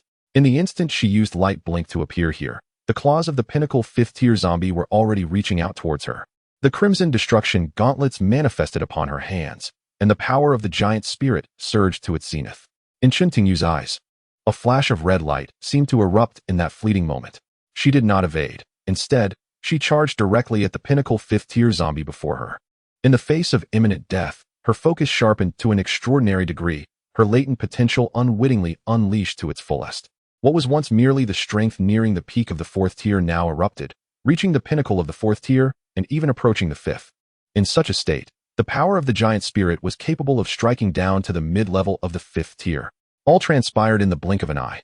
Clad in her destruction gauntlets, she aimed a punch at the temple of the 5th tier pinnacle zombie. Simultaneously, her light element abilities erupted with full force around her. Dozens of beams of light energy cascading down in a dense array. The 5th tier pinnacle zombie, with its repulsive, blister-covered hand, reached out towards Chun Tingyu's head with a singular intent, to twist it off and consume it. The disparity between the 4th-tier pinnacle and the 5th-tier pinnacle was indeed vast. Chun Tingyu had exerted every ounce of her strength to confront the 5th-tier pinnacle zombie, but its attack came sooner and was swifter. Her fist had yet to make contact, and even the light energy slicing through at the speed of light was still en route when the zombie's sticky hand had already brushed against her hair. In the next fleeting moment, it would be her flesh and blood. At that instant, time seemed to freeze. She realized that this time, she was truly finished. Yet, just then, thunder roared forth. A massive bolt of lightning pierced through the back of the 5th-tier pinnacle zombie, obliterating its form. It was Yang Chi's lightning flash. Chun Tingyu's eyes widened as she witnessed the thunderbolt ravage the zombie's body, and at the culmination of the lightning, Yang Chi, clad in feathered armor, appeared beside her. Yang Chi materialized out of thin air, forcefully pushing Chun Tingyu back 2 steps. Everything was abruptly interrupted by him. The hand of the 5th-tier pinnacle zombie, which had nearly grasped her hair, was thwarted just before it could twist off her head. Nothing transpired. She saw Yang Chi, so close to her, separating her from the zombie, as that grotesque hand struck violently against Yang Chi's armored head. Yang Chi! Chun Tingyu screamed in despair. Chapter 121. The annoying flame amidst swirling black smoke. Yang Chi instantaneously unleashed his stealth assassin abilities, transforming into a shadowy mist. He became completely immune to physical harm. The 5th-tier pinnacle zombie's palm swung through empty air. With a failed strike and another 5th-tier zombie in pursuit, the 5th-tier pinnacle zombie immediately sought to flee. It sensed that Yang Chi was no ordinary 5th-tier being, thus it dared not engage him in direct combat. In the next moment, the massive form of the 5th-tier pinnacle zombie disintegrated before the astonished eyes of Yang Chi and Chun Tingyu, dissolving into a putrid puddle of decay. Chun Tingyu, still shaken, hurriedly approached Yang Chi and asked with concern, "Boss, are you all right? It didn't hit you, did it? I saw you turn into black smoke immediately." Yang Chi twisted his neck and replied, "The palm did indeed graze me, but I transformed into black smoke, rendering me immune to harm. Thus, I sustained no injury at all. Even if it had struck me, I was clad in the feathered mecha, which, while not particularly robust, offers some degree of protection.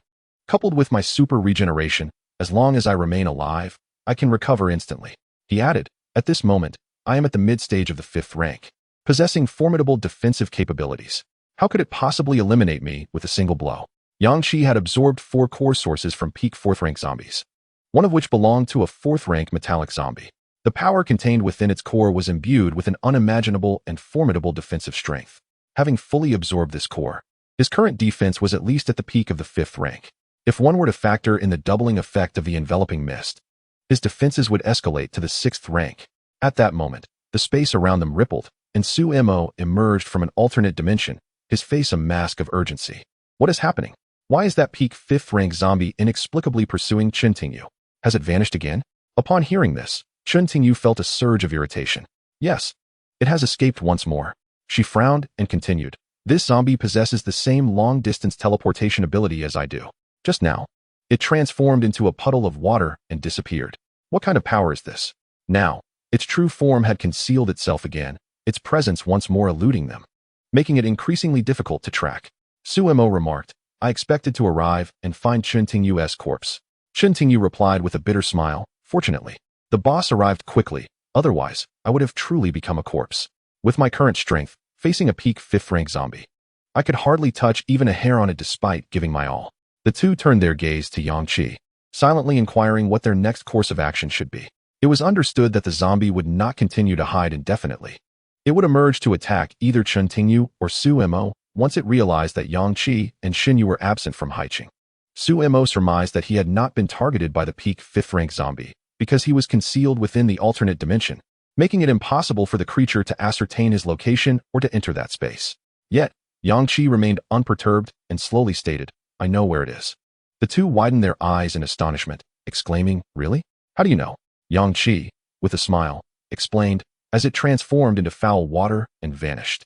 I affixed the bone-eroding cold flame upon it. This is no ordinary flame. It will only dissipate under two circumstances, either by incinerating the target or through my command. Even if that peak 5th rank zombie teleports over 10 kilometers away, I can ascertain its precise location through the bone-eroding cold flame that clings to it. The two were instantly taken aback. Goodness, my friend, is your bone-corroding cold flame truly this formidable? I have seldom seen you employ it. And you have never mentioned its exceptional capabilities before. I am astounded by its potency. But where is it now? Yang Qi chuckled, indeed. It is worthy of being a pinnacle of the 5th tier. I have affixed the bone-corroding cold flame to its posterior.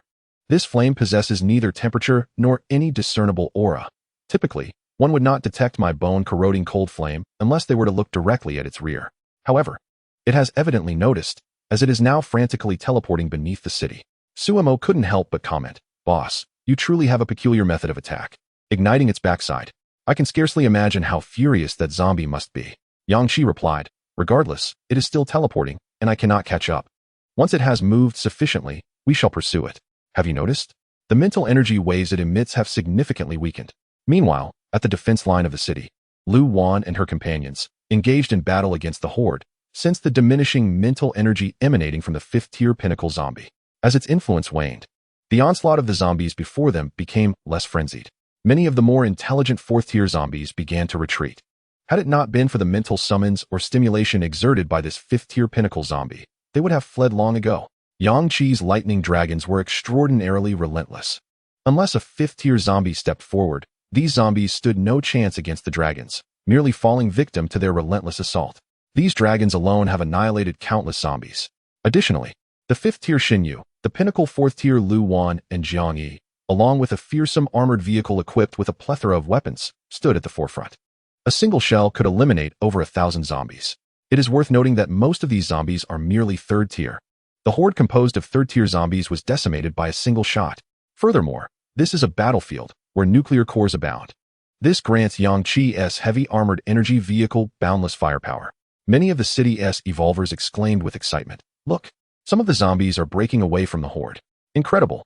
Could it be that Yang Qi is truly engaging that 5th tier pinnacle zombie? Underground in the city, the 5th tier pinnacle zombie struck its rear forcefully with its grotesque hand, yet no matter what it did, it could not extinguish the seemingly harmless silver-white flame. This flame was exceedingly peculiar. Initially, it had not detected it, for the flame emitted no aura whatsoever, nor did it possess the expected warmth. Fortunately, its immense strength allowed it to discern something was amiss after a while. Yet, this flame could not be extinguished. No matter its efforts, it remained stubbornly ablaze. Even when it utilized its water-based powers to transform into liquid and teleported 10 kilometers away, upon reappearing, the flame still clung to its skin, persistently burning slowly. This predicament left the 5th tier pinnacle zombie feeling quite vulnerable. After all, it was a 5th tier pinnacle. Is it truly impossible to contend with a mere flicker of flame? Although this flame exudes no semblance of danger, Its delicate silver glow, dancing faintly in the dark recesses of the sewer, has undeniably instilled an unprecedented sense of crisis. The uncertainty of what might transpire if this flame remains attached is unnerving. This must be the work of that formidable fifth-level Esper. If extinguishing the flame proves futile, then the solution lies in eliminating its creator. Despite harboring trepidation towards the inscrutable powers of the fifth-level Esper Yang-Chi, it is, after all, at the pinnacle of the fifth level itself. Its strength is evidently superior to Yang-Chi's. It simply finds itself momentarily cautious and apprehensive. Yet this does not imply that it cannot triumph over Yang-Chi, since this bothersome flame has already ensnared it. The logical course of action is to confront Yang-Chi directly. Chapter 122. Psychic Assault. Another fifth-level presence has been ensnared on the outskirts of Haiqing. Held back by the numerous zombies it has attracted, it has already revealed itself, resulting in only one fifth-level entity arriving, indicating that the likelihood of another fifth-level coming to confront it is slim. With this knowledge, fear dissipates. Does a fifth-level peak truly require deliberation to deal with another fifth-level? The two nearing the pinnacle of the fourth level pose little threat. They could easily be disregarded. Meanwhile, chaos reigns within the heart of Haiqing, as the city is engulfed in a tide of undead. Two waves, each comprising over 50,000 zombies, converge from within the city towards the outskirts, only to be intercepted by Yang-Chi. The remaining zombies naturally abandon their assault on the outskirts and turn their attention to the survivors within Haiqing. Each faction, following Shun Yu's directives, has retained a considerable amount of combat power within the city. Yet, over 200,000 defenders have been decimated by the tide, leaving fewer than 50,000 remaining. Most have nearly surrendered to despair, seeking refuge in their bases while the zombies wreak havoc upon the city's structures. These zombies primarily consist of second and third level variants, not mindless entities. When they find no humans in the streets, they seek refuge within buildings. The perimeter of Haiqing continues to see an influx of invading undead. The survivors, hiding in their bases, are now marked by despair. Until today, I believed our collective strength in Haiqing to be formidable, for it is home to a plethora of mutated beasts. The cores of these beasts are pure energy, directly absorbable as enhancement agents, elevating the average evolution level of Haiqing's populace. However, we previously dismissed the zombies within Haiqing as insufficiently lethal, only to discover that the fifth-level peak zombie has attracted at least several 100,000 more to the city. This is the nature of high-level instances. Haiqing has succumbed to such dire circumstances, and it is unfathomable to contemplate the fate of those on the outskirts. Presently, the only ones daring to venture out to combat the undead within the city are a handful of Espers from Storm City. Earlier, I witnessed with my own eyes a core member of Storm City, a peak third-tier ability user wielding wind elemental powers, besieged and ultimately perished at the hands of over 100 third-tier zombies. The streets outside are littered with the corpses of evolved humans, as these ravenous zombies, driven by madness, seek to hunt us down without even pausing to feast upon the fallen. It is only a matter of time before they find us. A moment ago, I sensed the chilling aura of a peak fifth-tier zombie, which seemed to have made its way to the main thoroughfare of Ocean City. Could it be that it intends to enter the fray itself? If this fifth-tier behemoth begins its slaughter of the evolved, Ocean City will be irrevocably transformed into a dead zone. As the words left my lips, the familiar, terrifying aura of the fifth-tier zombie re-emerged, engulfing the entirety of Ocean City in its overwhelming presence. In that instant, every soul within the city was struck with paralyzing dread. What on earth is happening? Was it not just retreating? This aura feels distinctly different from before. Is it no longer inclined to hide? Upon reflection, one must ponder. Why would it choose to conceal itself? With its formidable fifth-tier power and the ability to summon millions of zombies to besiege the city, many of those zombies had already breached the outskirts of Ocean City. What could it possibly fear? The fifth-tier zombie materialized on a street within the city, and those who sought refuge inside the buildings were nearly paralyzed by fear. Confronted by the proximity of such dread, they dared not even breathe, let alone gaze out the windows to assess the chaos outside. In that moment, an overwhelming sense of misfortune enveloped them. The fifth-tier zombie, standing ominously on the street, bore a subtle silver flame flickering from its posterior. Almost simultaneously, several kilometers away, thunder erupted. Yang-Chi executed a series of lightning flashes, appearing on the street moments later, followed by a flash of light as Chun Tingyu arrived, with Su Mo shortly behind. The fifth-tier zombie was drenched in a viscous, mysterious black liquid, its body covered in translucent blisters. Yang-Chi furrowed his brow as he scrutinized the grotesque appearance of the creature, particularly the blisters that could incite trypophobia. These blisters served a purpose beyond mere aesthetics. Upon prolonged observation, They induced a disorienting sensation, and staring too long would cause the vision to be assaulted by bright flashes, akin to being blinded by a dazzling light. Yang Qi averted his gaze slightly and instructed Chun Tingyu and Su Mo, do not fixate on it. Those blisters are peculiar. Step back and allow me to confront it. The two nearing peak 4th-tier ability users were indeed ill-equipped to contend with this 5th-tier monstrosity. Just as Yang Qi prepared to act, the zombie suddenly opened its mouth in fury, stammering, "Fire! Fire!" This revelation left Yang Qi and his companions utterly astonished. It can speak. Chun Tingyu stared in disbelief at the zombie, while Su Mo exclaimed, "Fire? Is it referring to the boss's bone-eating cold flame? Incredible. It truly can speak. Can a zombie converse?" Yang Qi, with a bewildered expression, asked, "Can you speak?" At this inquiry, the zombie became even more enraged. "Fire, fire." It turned out that it could only utter this single word. Yang Qi couldn't help but chuckle. Almost simultaneously, both parties launched their attacks. The vile blisters on the pinnacle level 5 zombie suddenly erupted with a dazzling radiance. In that instant of brilliance, its mental power seemed to soar exponentially. At that moment, Yang Qi finally comprehended why a pinnacle level 5 zombie's mental influence could extend over 100 kilometers, attracting millions of zombies to Haiqing.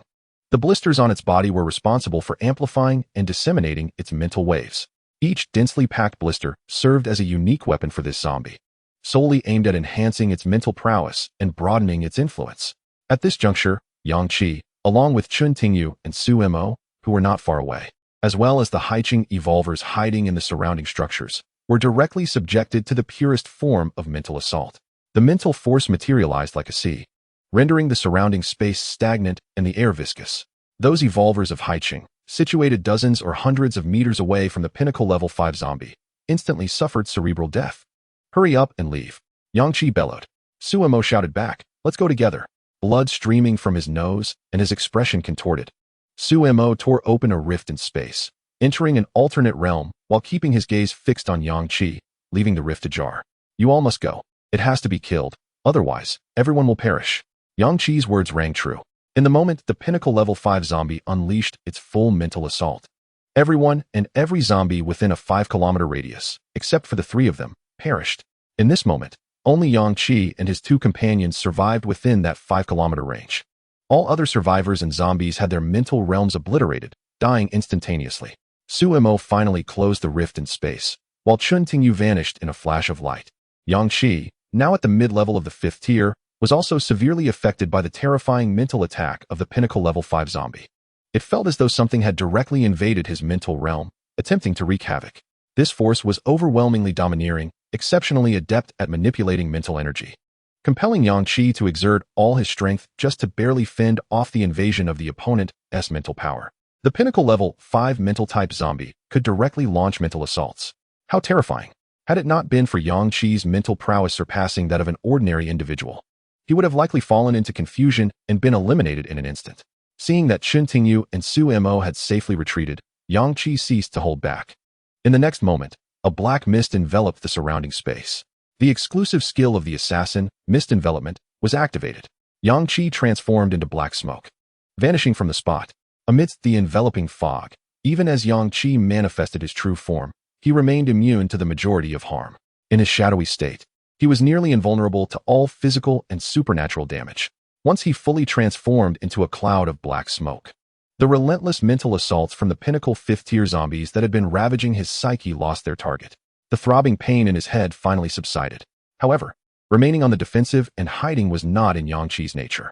To decisively resolve the crisis in Haiqing and complete this high-level quest, he had to eliminate the 5th-tier pinnacle zombie before him, utilizing his complete black smoke state to alleviate the intense strain on his mental realm. In the next instant, Yang Qi's form materialized, his attack power, defense, and speed all doubling.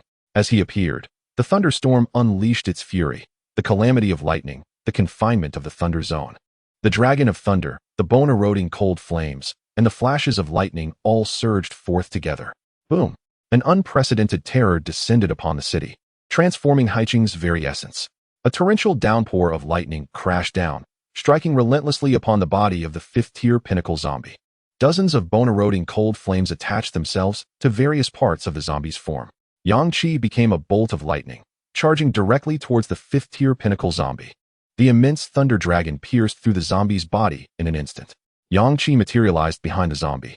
While the Thunder Zone's confinement and the terrifying thunderstorm continued to wreak havoc, the zombie erupted in a howl of rage and agony. The transparent bubbles adorning its body shattered under the full force of Yang Qi's thunder, nearly half of them bursting. With the rupture of these bubbles, the potency of the mental assault directed at Yang Qi significantly waned. The zombie was incensed. These bubbles existed to enhance its psychic abilities. They were meant to amplify its mental power manifold and extend its mental waves to distant targets. Now, having lost half of these enhancements to Yang Qi's lightning onslaught, its fury reached a crescendo. Simultaneously, it could not comprehend why its psychic attacks had failed to annihilate Yang Qi, nor had they resulted in the immediate demise of Yang Qi's two fourth-tier pinnacle companions. Why? What was so extraordinary about these three individuals? Suddenly, the zombie realized that it had been drawn to Yang Qi and his companions due to the delectable aura of their psychic energy. The quality of their mental power vastly surpassed that of typical ability users. Thus, while all others within a 5-kilometer radius perished, these three remained unharmed. The fifth-tier pinnacle zombie turned and charged fiercely towards Yang Qi. It possessed two abilities, one of a psychic nature and another pertaining to water. It utilized its water-based ability solely for escape.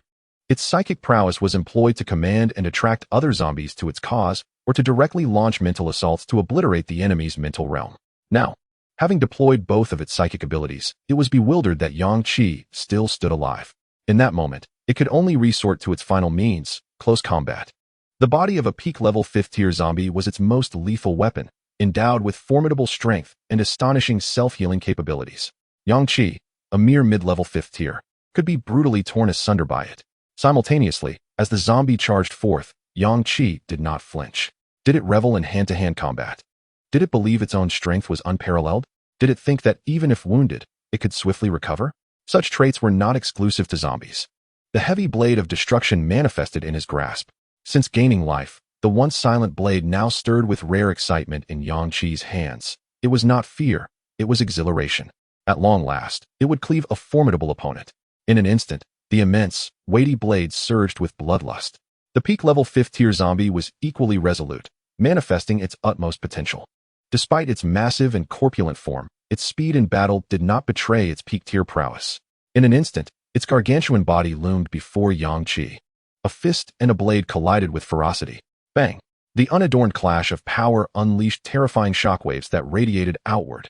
Instantly, surrounding structures trembled as if on the brink of collapse. Windows shattered and walls fissured. After a brief exchange, both combatants were forced to recoil several steps due to the immense backlash. At that moment, the expression on the peak-level 5th-tier zombie's face was one of astonishment. In this fleeting confrontation, it had realized that Yang Qi's strength was not in the slightest inferior to its own. It was a peak-level 5th tier after all. How could this be? Moreover, it was incessantly bombarded by thunderous strikes. Were it not for its terrifying self-healing speed, it would have been obliterated into dust. The power of a 5th-tier peak zombie was astonishingly on par with that of a mid-level 5th-tier human. Was such a thing even conceivable? When Yang Qi entered the coastal city, the zombie had locked onto his aura, fully convinced that the newly arrived Yang Qi was merely a novice who had recently attained 5th-tier status. Now, Yang Qi indeed stood as a mid-level 5th tier, perhaps bolstered by the numerous zombies he had slain and the myriad enhancement potions he had harvested. Yet even so, a mid-level 5th tier should not possess strength commensurate with that of a peak-level 5th tier. The zombie, belatedly aware, sensed the thunderous power descending upon it. At that moment, it felt an urge to curse. This man's thunderous might was unmistakably akin to the aura and strength of a peak-level 5th tier, teetering on the brink of 6th tier. An ordinary 5th-tier zombie would have been dispatched in an instant. In this moment, the peak-level 5th-tier zombie cursed its inability to communicate like a human. It longed to berate Yang Qi, to question him as to why, despite being a mid-level 5th tier, all his exhibited strength resonated with peak-level potency. By what right? Yang Qi, however, had no time to regard the astonished expression on the zombie's face. He wielded his bloodthirsty heavy blade and struck fiercely once more. The zombie swiftly evaded, yet could not withstand Yang Qi's relentless assault, suffering 2 deep gashes upon its body. Remarkably, the horrifying wounds began to heal at a pace visible to the naked eye. Simultaneously, the thunderous strikes that continuously inflicted harm upon the zombie seemed futile, as the injuries would heal almost instantaneously. Witnessing this scene, Yang Qi began to contemplate how to deliver a single, decisive blow to vanquish this remarkably self-healing zombie. The most straightforward and brutal method would be to utilize the black hole of the Star Devourer to consume the zombie's head directly. However, doing so would also result in the absorption of the Pinnacle 5th tier core. Yang Qi was oblivious to the whereabouts of what he had consumed, and thus could not retrieve the Pinnacle 5th tier core that would be swallowed into the black hole. The core resided upon the zombie's forehead. If he truly intended to obliterate the zombie's brain with the Star Devourer, he would have to approach from behind, devouring the back of its skull while leaving the front intact to ensure the core remained untouched. This would be achievable against an ordinary zombie. But the challenge now lay in the fact that he faced a formidable 5th tier Pinnacle zombie, whose power matched his own. In the heat of battle, he found it exceedingly difficult to accomplish this feat. The core of this zombie, imbued with formidable mental power and psychic abilities, was essential for him to acquire. The immense psychic force contained within the core promised to bolster Yang Qi's own mental strength exponentially upon absorption.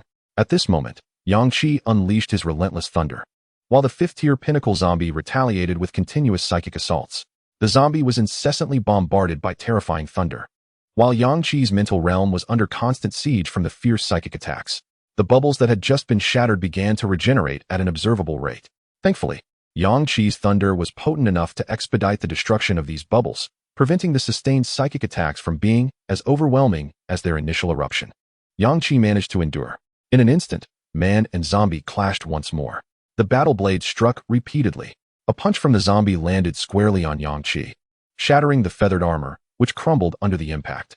Instantly losing its luster, pieces fell away from Yang Qi. Although the feathered armor was merely a level-equipped gear, it was nonetheless a specialized piece of equipment, and the destruction it suffered at the hands of the zombie caused Yang Qi considerable distress. He had yet to allow Su Mo to thoroughly study the feathered armor, with hopes of producing it in bulk in the future. Now, it lay completely ruined. Such a fully enclosed combat suit was rare among equipment, and should Su Mo successfully develop it using rare materials, the feathered armor could be crafted into an even higher grade gear. Without the protection of the mech, Yang Qi found himself once again entangled in a fierce struggle with the zombie. Clutching his battle knife, which pulsed with a sanguine hue, he relentlessly struck at the undead creature, his mind solely focused on how to deliver a fatal blow to its brain, disregarding any form of defense. The zombie, in a frenzied state, charged at Yang Qi, its massive form undeterred by the savage blows from the battle knife. Its colossal fists pounded against Yang Qi with relentless force. At that moment, it realized that this human, like itself, possessed an astonishing regenerative ability. The zombie's peak 5th tier strength was sufficient to shatter Yang Qi's defenses and break his bones. Yet, with each strike, Yang Qi's injuries healed at a terrifying speed. Even the fractured bones knitting together in an instant, let alone the superficial wounds that bled profusely. At that moment, the 5th tier zombie began to doubt its own classification, contemplating if perhaps Yang Qi's regenerative prowess surpassed its own. In the city of Haiqing, two formidable 5th tier beings engaged in a brutal melee, their clash resonating like thunder. The tumultuous energy of their battle surged outward, leaving death in its wake. The terrifying fluctuations of power reached the outskirts, where the Haiqing defense line stood.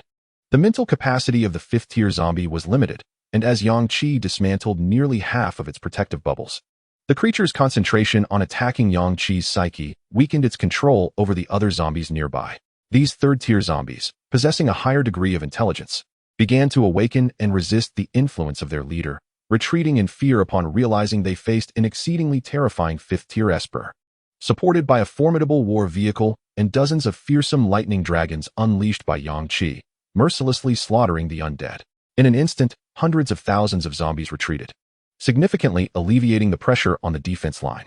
Many onlookers turned in horror towards the heavens over Haiqing, where a deep blue hue engulfed the sky, and terrifying thunder roamed amidst the dark clouds, crashing down with ferocity. The earth shook with the sound of thunder, and even from a distance of over 10 kilometers, the sheer might of the lightning was palpable. The atmosphere vibrated with its overwhelming power. Accompanying the thunderous force were waves of psychic attacks from the 5th tier zombie. Although these mental assaults proved ineffective at a distance of 20 kilometers, the observers could still sense the terrifying nature of the onslaught. The strongest among them, Shenyu, expressed his astonishment. What does this mean? Is this a direct transformation of mental energy into an attack? I can't shake the feeling that this psychic assault drifting here is probing my mental realm. Zhang Yi exclaimed in shock. I can feel it too. This psychic attack seems to be targeting my mental realm. Although the distance renders its effects less pronounced, it is indeed directly assaulting my psyche. How could such an attack exist? The psychic power of this zombie is extraordinarily formidable. A flash of yellow light appeared, and Chen Tingyu suddenly manifested at the defense line of Haiqing. Unable to assist Yang Qi, she resolved to aid the people of Haiqing in their battle against the zombie tide in the outskirts, alleviating some of the pressure on everyone. She could not merely observe the conflict between Yang Qi and the fifth-tier zombie from a distance of several kilometers. She had to contribute in whatever capacity she could. Upon seeing Chen Tingyu's arrival, Jiang Yi and Lu Wan were elated, abandoning their own skirmishes to rush to her side. What brings you here? What is the situation with Yang Qi and the fifth-tier zombie? Is this a psychic attack? Did you sense it over there? Chen Tingyu's expression turned grave. This is indeed a psychic assault unlike any we have encountered before, capable of indiscriminately attacking the mental realms of all individuals. Suemo and I were nearby, and in an instant, our mental worlds were severely damaged. Had we not fled, we might have met the same fate as the others. I can only surmise that all the survivors in Haiqing at that moment are likely dead. Not only the survivors, but all the surrounding zombies perished as well. The psychic attack from that peak fifth-tier zombie is utterly terrifying. Suemo and I could do nothing to assist, so I came here to help you clear the zombie tide.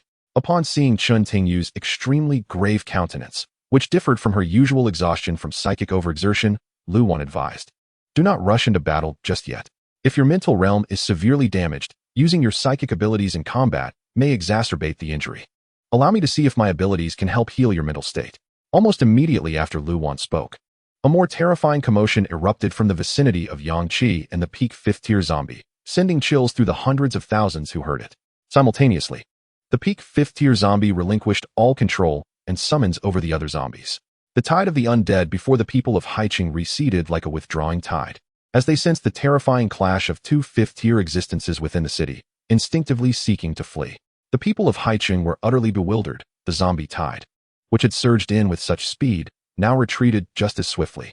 Witnessing this, Xinyu promptly commanded, Lu Wan, you and a couple of others remain here to defend against these zombies, lest they launch a counterattack. I will return to Haiqing immediately to see if I can assist Yang Qi. Chapter 125. The onslaught. The horde of zombies outside the city has retreated, yet the tide of the undead within Haiqing persists. Hundreds of thousands of zombies, having breached the defenses, continue to roam within the city. Our immediate task is to eradicate these zombies and assess whether Yang Qi requires assistance. Xinyu promptly directed nearly 1 million survivors stationed at the defensive line. Leaving half of them there, Lu Wan conjured up over a dozen ice barriers. Given the formidable display of the zombie tide before us, it seems unlikely they will return. The fierce battle between Yang Qi and the pinnacle-level zombie has thoroughly frightened them away. I will remain here with Chen Tingyu and the armored vehicle. You all return to clear the zombie tide, Lu Wan succinctly instructed.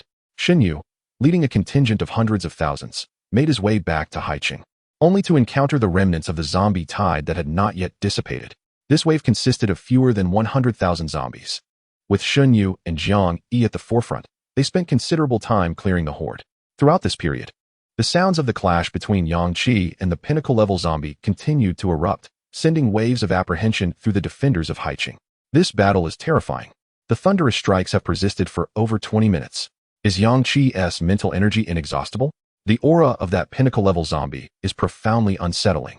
It seems to be brimming with rage. Yet, isn't Yang Qi merely a mid-level ability user? How can he sustain such a prolonged confrontation for more than 20 minutes? Moreover, his aura shows no signs of waning. It feels as though Yang Qi has ascended to the pinnacle level himself. When did he grow so strong in such a brief span? Surely, it must be due to the luminous orbs he acquired amidst the zombie tide. He has undoubtedly slain countless zombies alone. Furthermore, the lightning dragons he summoned still number more than half, pursuing the fleeing undead outside the city. After vanquishing this wave of zombies and collecting the spoils, Xinyu hastened towards Yang Qi's direction. Along the way, he encountered several zombies but noted they had ceased to form a cohesive tide. Clearly, the pinnacle-level zombie had lost its control over the undead within the city. Fully preoccupied with confronting Yang Qi, realizing this, Xinyu felt a sense of relief. If the zombie could still exert control over its minions while battling Yang Qi, it would imply that it had not yet unleashed its full potential. Now, the fact that the pinnacle-level zombie was entirely focused on Yang Qi indicated that Yang Qi's strength far exceeded everyone's expectations, including that of the pinnacle-level zombie itself.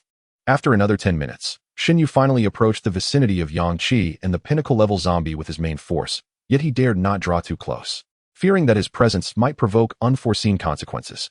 Additionally, having only recently ascended to the 5th level himself, Shinyu had yet to reach the mid-tier of that rank. Should he rashly engage in battle, he might inadvertently hinder Yang Qi. His Storm Lord ability lacked the explosive damage of Yang Qi's thunder. To gain a clearer view of the battle between Yang Qi and the pinnacle 5th-tier zombie, Shinyu led his companions to a high building, where they could finally observe the confrontation between man and monster at the center of a street. Dark clouds loomed overhead, and lightning crackled ominously. Waves of psychic energy surged, with one tumultuous moment following another. At the heart of this terrifying battlefield stood Yang Qi and the pinnacle 5th-tier zombie. They had anticipated witnessing an array of abilities unleashed. Yet what unfolded before their eyes was a relentless melee, with Yang Qi and the 5th-tier zombie charging at one another, exchanging blows. Yang Qi wielded a battle knife, while the 5th-tier zombie, devoid of weapons, relied solely on its massive fists. Yang Qi lunged forward, hacking relentlessly at the 5th-tier zombie, which retaliated with a flurry of punches directed at him. Both combatants seemed to have succumbed to a frenzy, forsaking defense in favor of aggression. From their vantage point, they could clearly see Yang Qi's body being battered, each punch from the zombie leaving terrifying dents.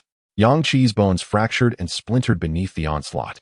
Yet he appeared impervious to the damage, his strikes never faltering. In fact, the force of each slash seemed to amplify with every movement, executed with an agility fueled by unwavering determination. Astonishingly, the grotesque indentations on his body began to visibly mend at an alarming rate, leaving the onlookers in sheer disbelief. What was happening? How could Yang Qi's injuries heal so rapidly? The speed of his recovery rivaled that of the pinnacle 5th-tier zombie. No wonder they could engage for such an extended period. This extraordinary regeneration, was it part of Yang Qi's abilities? How astonishing! Just how many powers did he possess? Alongside the thunder, there was this incredible healing rate, and the white flames that continuously clung to the zombie. What purpose did they serve? Why did they not ignite the zombie's body directly? Shinyu was utterly stunned. He had never imagined that someone as formidable as Yang Qi possessed such terrifying means of self-preservation. His regenerative capacity was truly comparable to that of the 5th-tier pinnacle zombie. With such formidable attack power paired with such an alarming recovery rate, who could possibly defeat him? Moreover, the aura emanating from Yang Qi had unmistakably reached the pinnacle 5th-tier level. This was likely yet another of his abilities, enabling his power to surge dramatically in a short span. One could even say it doubled. At this moment, Shinyu's admiration and awe for Yang Qi soared to unprecedented heights. Had he not witnessed this extraordinary battle firsthand, he would scarcely believe that such a powerful human being existed in the world. Yang Qi delivered blow after blow, fiercely striking the 5th-tier pinnacle zombie.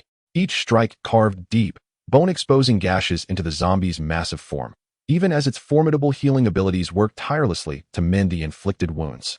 As time progressed, everyone gradually discerned that Yang Qi's offensive was becoming increasingly ferocious. He grew more relentless with each confrontation. In a fleeting moment, he delivered 3 successive strikes. And before the 3 ghastly wounds had fully faded, he had already inflicted new ones. The zombies steadily retreated, and the hearts of all present swelled with exhilaration. It was unfathomable to witness a mid-tier 5th-level ability user so thoroughly decimating a pinnacle 5th-level zombie. This was a pinnacle 5th-level zombie, whose regenerative capabilities could frustrate even 2nd and 3rd-level zombies. Yet now, Yang Qi was inflicting damage upon this pinnacle 5th-level zombie at a rate that eclipsed its own healing speed. They could clearly observe the blood-red blade in Yang Qi's hand, its aura expanding with each swing, the crimson hue deepening, swirling with a terrifying aura of death as he struck again and again at the pinnacle 5th-level zombie. All were profoundly shaken by the spectacle before them, filled with renewed vigor. Not a single soul uttered a word. They merely widened their eyes, fixated on the unfolding scene. They noticed the zombie's self-healing had slowed significantly, indicating that its strength was nearly depleted by Yang Qi's relentless assault. Conversely, Yang Qi's onslaught showed no signs of abating. Indeed, it became increasingly fearsome, akin to a thunderbolt descending from the heavens, its power unyielding and awe-inspiring. Meanwhile, the pinnacle 5th-level zombie grew weaker with each passing moment. Having been driven to the brink by Yang Qi's relentless onslaught, its body was drenched in blood, crisscrossed with numerous deep gashes. The dark skin bore the unmistakable scars of countless lightning strikes. At that moment, the hearts of countless onlookers collectively leapt. Even they, mere spectators, comprehended that with just one more strike, Yang Qi could utterly extinguish the life of this zombie. It was scarcely believable. Yang Qi was indeed on the verge of single-handedly slaying this pinnacle 5th-level zombie. Yet, at that instant, they were astonished to see Yang Qi sheath his battle blade. A dark sphere materialized in the palm of his right hand, emanating an extraordinarily potent and mysterious aura. From several kilometers away, they gazed at the black orb, feeling as though their very souls were at risk of being drawn into it. In the moment the devouring star appeared, the light surrounding Yang Qi and the pinnacle 5th-level zombie seemed to be entirely consumed. The pinnacle 5th-level zombie stared in sheer terror at the devouring star in Yang Qi's grasp. This was the first time it had encountered such a phenomenon, and it sensed a greater peril than any of Yang Qi's previous techniques. In the next instant, Yang Qi executed a lightning dash, transforming into a bolt of lightning that pierced through the zombie's form and reappeared behind it. The 5th-level zombie, now riddled with wounds and cornered, found itself utterly powerless against Yang Qi. Even the penetrating wound inflicted by the lightning on its abdomen could not heal. And after enduring a grueling battle with Yang Qi for so long, its stamina and mental fortitude were nearly entirely depleted, leaving it devoid of energy to facilitate bodily recovery. Consequently, it could not fathom why Yang Qi was able to continue fighting with such vigor, as his mental strength appeared remarkably abundant. The golden spring, obscured by Yang Qi's black coat, subtly radiated a lustrous glow throughout the entire conflict. This golden spring had been continuously providing Yang Qi with a relentless supply of mental recovery. As for his physical stamina, from the very first day of the apocalypse, Yang Qi had been engaged in relentless combat against various hordes of the undead, honing his endurance to a level that even the most formidable 5th-tier zombies would not dare to challenge. Behind the zombie, Yang Qi's right hand, wielding the Star Devourer, lunged toward the back of its head. However, just at the opportune moment, he abruptly halted his movement. The Star Devourer consumed the entirety of the zombie's cranium, leaving only its face, skull, and the 5th-tier core embedded in its forehead. The siege of the zombie stronghold in the Instance Dungeon came to a formal conclusion. Player Yang Qi successfully eliminated the source of this instance, the 5th-tier pinnacle zombie of the mental type, and was awarded for his accomplishment. As Yang Qi grasped the core of the 5th-tier pinnacle zombie in his hand, he felt several items materialize within his spatial equipment, accompanied by a mechanical voice that only he could perceive echoing in his mind. Congratulations, player, for successfully slaying the 5th-tier pinnacle zombie. You have earned the unique rewards of this instance. The first reward consisted of 5 ability upgrade scrolls. The second reward was 100 liters of purification energy. The third reward featured a great equipment, the Soul Communicator, and the fourth reward included great equipment, the Judgment Mech. The 5 ability upgrade scrolls were sufficient for Yang Qi to enhance all 5 of his abilities at once. This reward was particularly gratifying, as treasure hunting instances are rare and can only be obtained through such dungeons and their respective rewards. The 100 liters of purification energy represented a generous bounty. Previously, Yang Qi's first-place reward had only amounted to 10 liters of evolution energy, making this a substantial increase. This quantity would allow him to purify a significant number of high-tier cores and subsequently absorb them.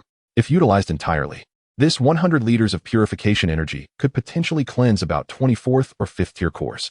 The 20 core sources equated to 20 grade enhancement potions, which should be ample to elevate Yang Qi's strength to the 5th-tier pinnacle, with the possibility of even breaking through to the 6th tier. The third reward was a grade special equipment, the Soul Communicator.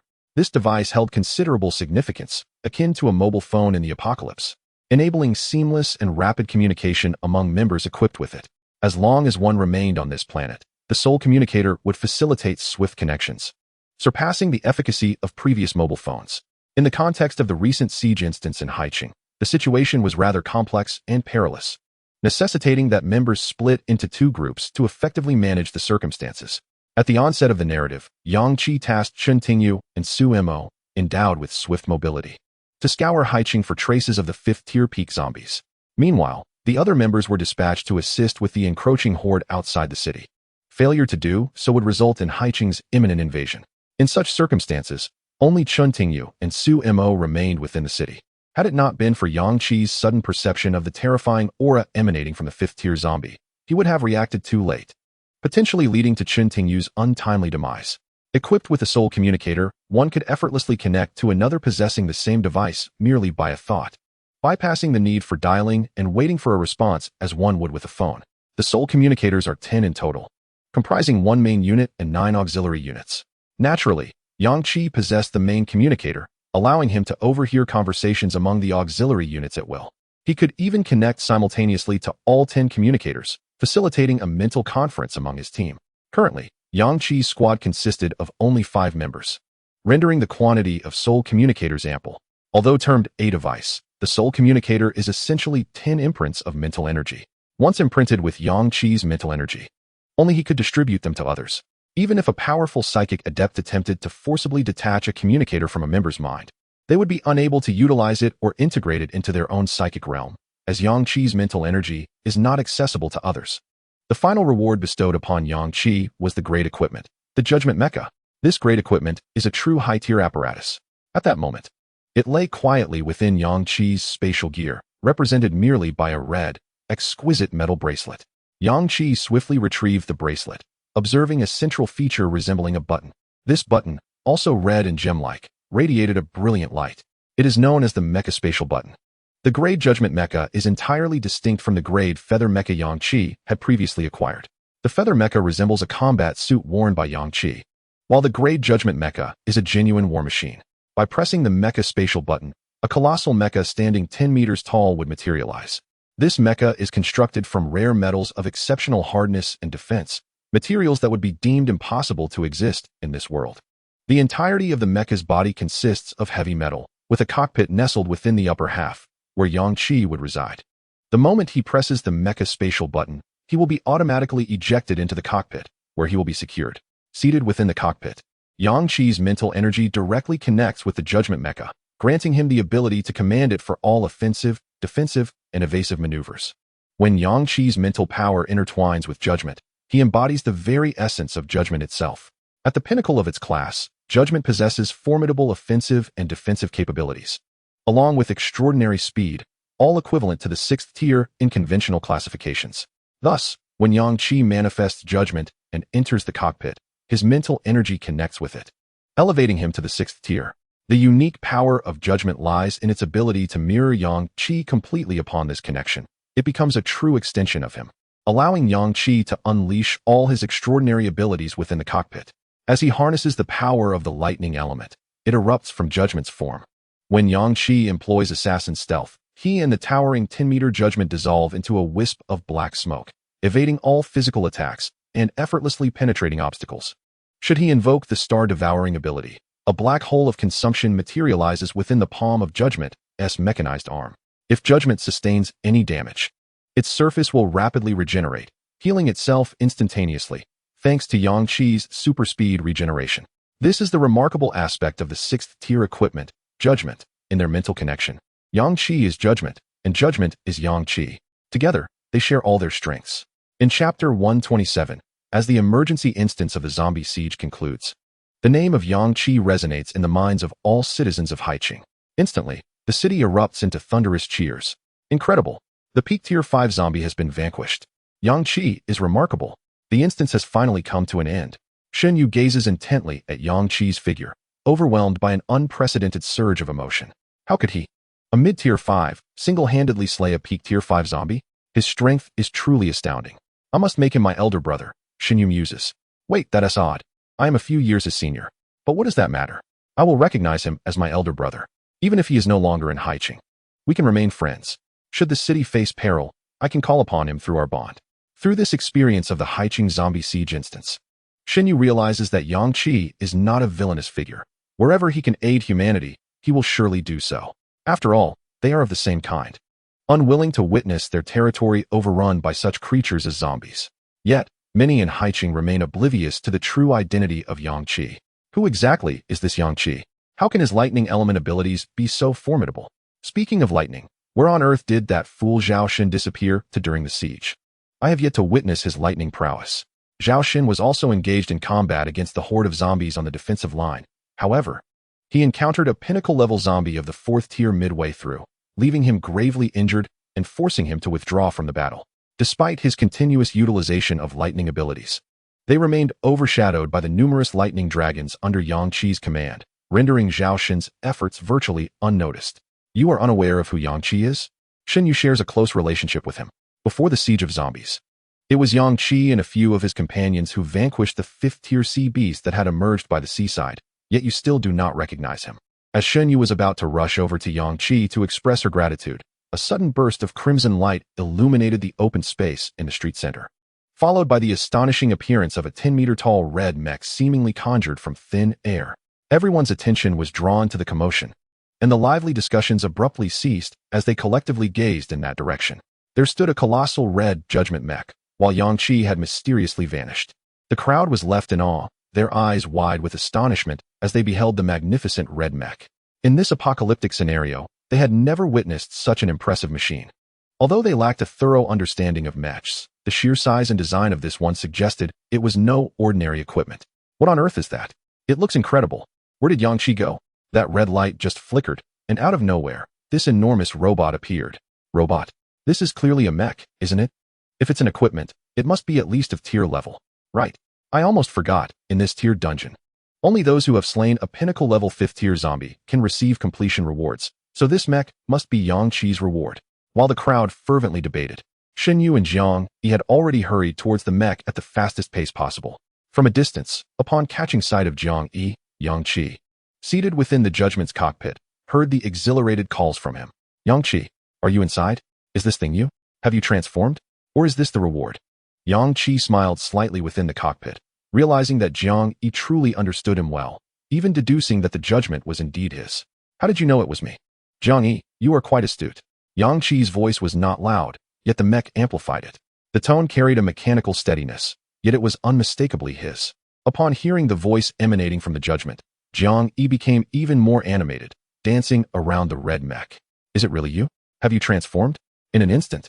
With a flash of red light, Yang Qi stood directly beside Jiang Yi. The Judgment mech did not vanish. If Yang Qi were not present in the cockpit, it could still engage in battle autonomously. Much like the Thunder Dragon, the Judgment possesses its own consciousness while being entirely linked to Yang Qi's mental prowess. Fully subject to his control. It is only when Yang Qi and the Judgment merge into a singular entity within the cockpit that the mech reaches its utmost potential. At this moment, Shen Yu finally arrived beside Yang Qi. He gazed in awe at the towering red Judgment, standing 10 meters tall, merely observing its form. With its metallic sheen, one could discern that this piece of equipment was extraordinary, far surpassing any gear he had previously encountered. Yang Qi, what level of equipment is this? Is it a mech or a combat suit? Such a massive combat suit seems implausible, he inquired. Yang Qi replied, this is the reward for clearing this advanced dungeon, a level Judgment mech.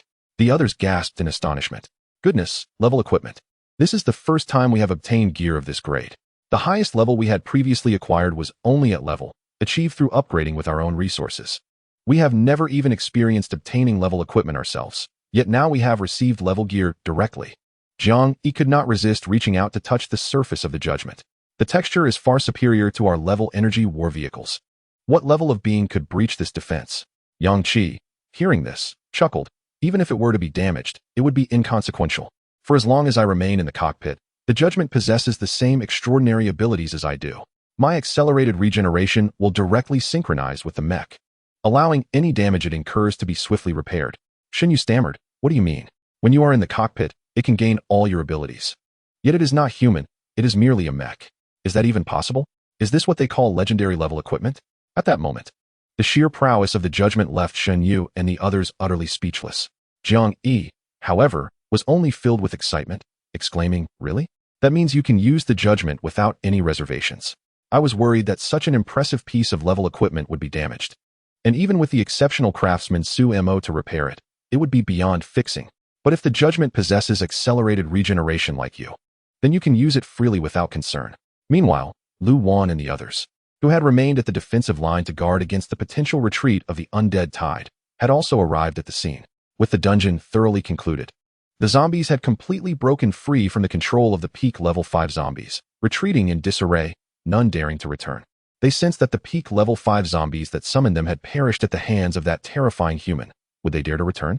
Upon witnessing the astonishing Judgment mech, Lu Wan and her companions were left speechless in shock, faced with their excited inquiries. Yang Qi had no choice but to explain the Judgment to them once more. As he elaborated, he tossed the core of the peak level 5 zombies, imbued with formidable mental energy, into the container for purification. Chapter 128. Distribution of spoils when you enter the cockpit of the Judgment. Doesn't that mean your strength is directly elevated to the 6th tier? What I find most impressive is that once Yang Qi steps into the cockpit, Judgment will possess all of Yang Qi's abilities. Su Mo felt a sense of relief when I first beheld Judgment. I was pondering how Su Mo would manage to repair such high-tier equipment.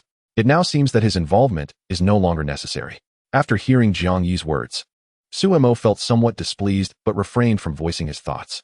Given his current capabilities as a special-grade craftsman, he truly could not repair high-tier equipment once it was damaged. Moreover, this was a complex mech he had never contemplated before. Even crafting a special blade has proven to be a formidable challenge for him, let alone a colossal mech with intricate internal structures that defy the technological imagination of this world. He feared he might inadvertently ruin the high-tier equipment. To his surprise, upon hearing Jiang Yi mention Suemo, Yang Qi immediately responded, "Who says Suemo is of no use? We have a ready high-tier mech right here. And with Sumo's special-grade crafting ability, is this not a splendid opportunity for him to learn how to create mechs? Furthermore, this mech is entirely different from my previous feather mech. While the feather mech is merely a combat suit worn on the body, the judgment mech is a true mech that allows one to enter the cockpit and connect with the mech using their mental energy, thus replacing physical combat." Sumo's eyes widened in disbelief as he exclaimed, "Boss, you hold me in far too high regard. I have yet to produce even a single special-grade piece of equipment. And you want me to learn how to create the judgment mech? That is high-tier equipment." Yang Qi furrowed his brow and replied, "Didn't we previously discuss the need for you to practice diligently? The entire city was assisting you in collecting the bones and hides of mutated beasts as crafting materials. Unfortunately, the outbreak of the high-tier zombie siege dungeon disrupted that progress. Now, you should take the time to immerse yourself in the coastal city.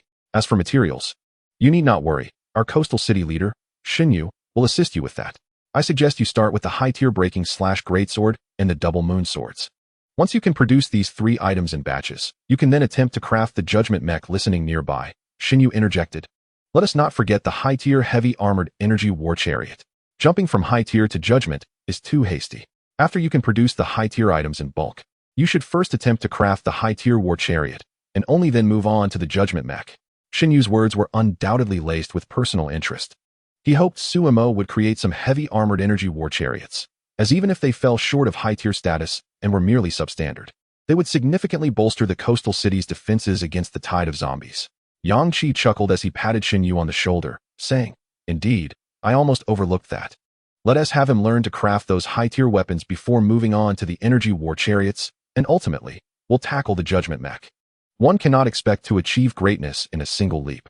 Suemo, on the verge of tears, and the pale-faced Chun Tingyu inquired, "Boss, is this the only reward for the level dungeon? Are there no other rewards?"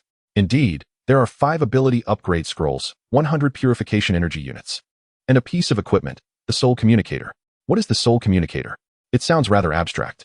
Before Yang Qi could respond to his comrade's queries, 10 translucent items resembling cards materialized before him. These represent the mental imprints of the Soul Communicator. He swiftly infused his mental energy into each of the 10 communicators. Among them, one stood out distinctly from the others. This was the main communicator, adorned in gold. Upon Yang Qi's infusion, his name appeared on the golden card, and the radiance of the other 9 communicators intensified. Yang Qi then elaborated, "You may liken this device to the mobile phones of old. It allows direct access to the spiritual realm. My main communicator can oversee yours, enabling seamless connectivity among all 10 devices. Henceforth, no matter how far apart we may be on this planet, we can communicate instantly and without delay through the Soul Communicator, as long as we are within its reach. While you converse among your communicators, I will be able to listen in." Jiang Yi, brimming with enthusiasm, interjected, "Then hurry and infuse mine into my spiritual realm. This way, during our separate missions, we can stay in touch and avoid emergencies like today." Yang Qi proceeded to embed 4 subcommunicators into the minds of Lu Wan, Jiang Yi, Suemo, and Shen Tingyu. Observing this, Xinyu shyly spoke up, "Big brother Yang Qi, could you also grant me one? When you depart from Haiqing, you can retrieve the subcommunicator from my mind. It would be quite convenient for me to stay in touch with you during your time here. For instance, if there is a dungeon that might pique your interest, I could promptly notify you to prevent you from missing its opening." Yang Qi smiled and replied, "Certainly." After receiving a subcommunicator, Xinyu expressed her satisfaction, saying to Yang Qi, "As for the luminous orbs from the zombie tide and the core items, I have already dispatched the core members and warriors of Storm City to gather them. No one from other factions is allowed to touch those spoils. Given that the majority of this zombie tide was dealt with by you 5, and that you, big brother Yang Qi, vanquished the pinnacle level 5 zombie to conclude the dungeon, our people in Haiqing contributed nothing. You are the true heroes of this dungeon. Without you, I shudder to think what Haiqing would look like now.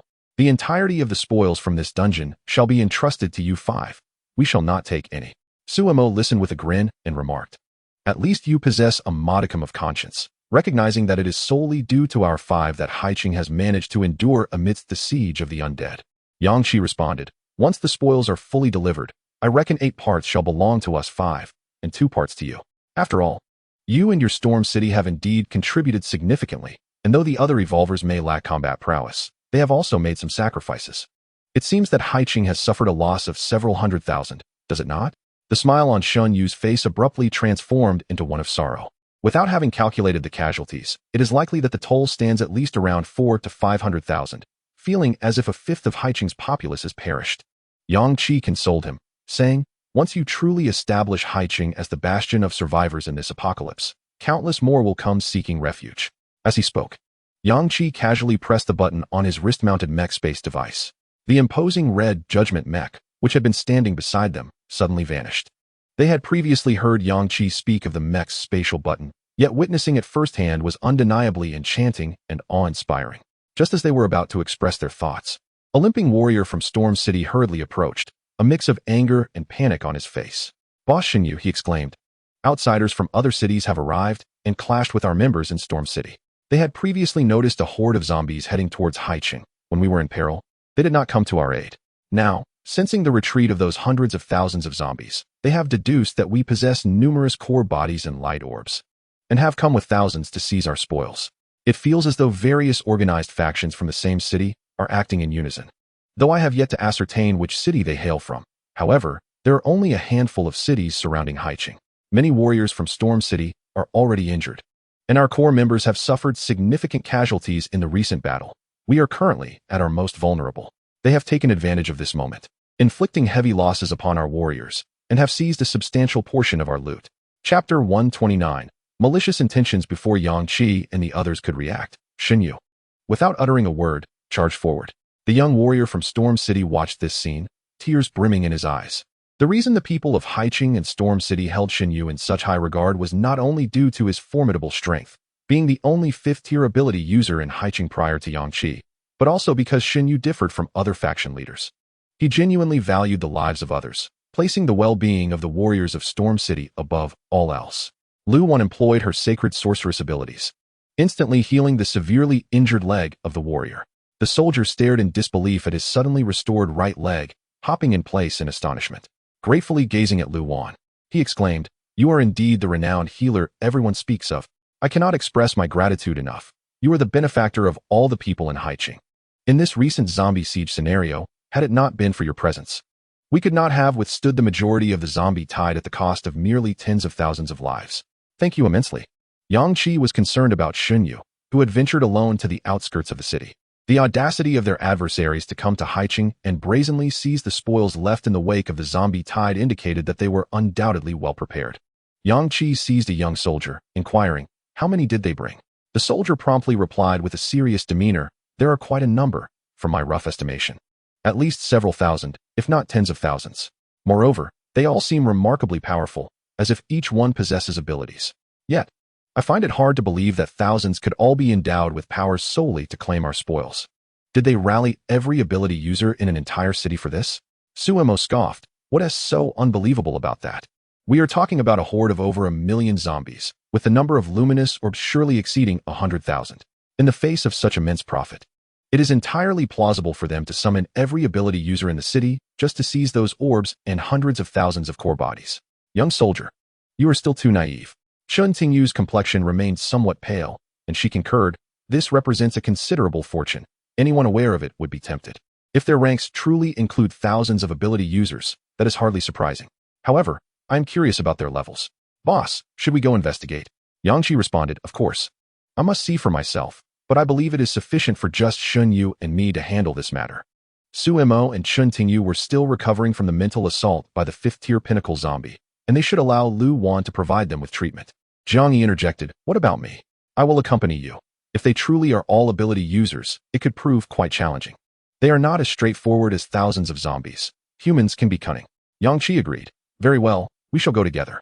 Meanwhile, on the outskirts of Haiqing, a vast battlefield stained with blood lay before them.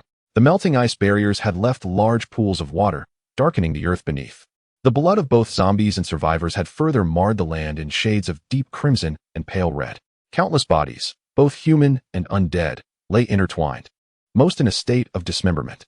The bodies of evolved beings often lacked heads, for even in the throes of battle, zombies, driven by their primal instincts, found it hard to resist the urge to feed. In such moments, the survivors' heads, deemed the most delectable and nutritious, became their primary target. Many human corpses lay with their abdomens hollowed out, their innards having been consumed by the zombies. In this war, the number of zombies that perished evidently surpassed that of humans. However, the battlefield was littered with far more human corpses than those of the undead. This discrepancy arose because the zombies were predominantly vanquished by the formidable powers of the Thunder Dragon, Yang Qi's lightning, the artillery shells of the armored vehicles, Jiang Yi's dark energy, Lu Wan's ice, and the Storm Lord abilities of Shen Yu. Among those slain by the artillery shells, Yang Qi's lightning, and Jiang Yi's dark energy, very few zombies remained intact. The sheer might of these attacks obliterated the zombies' bodies, leaving only their indestructible cores behind. Thus, at first glance, it appeared as though the number of human fatalities far exceeded that of the zombies. In reality, humanity had merely gained a slight advantage over the zombie horde in this conflict. As the tide of the undead receded, the majority of survivors returned to Sea City, rendering the battlefield a desolate tableau of brutality and bloodshed. Scattered across this gruesome scene were numerous white orbs of light, alongside countless cores buried beneath the flesh and blood, or deeply embedded in the earth by the remnants of battle.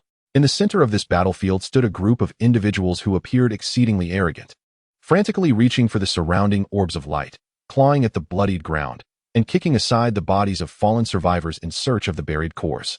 After so long since the apocalypse began, they had never encountered such a plethora of orbs and cores. This spectacle was driving them to the brink of madness. I told you coming to Sea City at this moment would yield rewards. Who would have thought the inhabitants of Sea City could slay so many? Look at the abundance of orbs and spoils left behind. My goodness, how many zombies did they kill? But alas, look at all the corpses of Sea City's people strewn about. They paid a grievous price for this. It is tragic that so many of them died without the fortune to enjoy these spoils. Let us aid them in relishing what they could not. Wow, these orbs are filled with enhancement elixirs. With our unique powers, once we return and inject these elixirs into our bodies, our strength will. A few dozen meters ahead, hundreds of bodies belonging to members of Storm City lay sprawled across the ground. Among them were two powerful peak-level third-tier ability users, core members of Storm City and trusted confidants of Shen Yu. Originally, the warriors of Storm City numbered in the thousands, yet they had narrowly escaped a grim fate. However, upon witnessing the swift demise of their two leading core members at the hands of a single adversary, they recognized the disparity in strength and chose to retreat, dispatching one warrior to report the situation back to Shen Yu. At this moment, the 1,000-strong members of Storm City stood at the edge of the battlefield, helplessly watching as these individuals trampled upon the corpses of their comrades, frantically scavenging every orb and core in sight. The body of one core member was even stomped on and kicked aside by another, simply to uncover the core hidden beneath. The warriors were consumed by an overwhelming fury, yet found themselves powerless to act. They were acutely aware of the vast disparity in strength among them. To engage in battle against such foes would be tantamount to sealing their own fate, especially considering the enemy's numbers far exceeded their own. Who were these formidable adversaries? How could they possess such strength? Even our two peak third-tier core members were swiftly eliminated. I don't understand. They are truly powerful, one remarked. Their movements are so fluid. It feels as though their physical composition is entirely different from ours. Moreover, the sheer number of those with special abilities among them is astonishing. The hundreds who just attacked seem to be endowed with extraordinary powers. How can there be so many? Even in our Rainstorm City, the number of special ability users does not exceed 100. They have already seized a significant portion of our spoils. This is outrageous.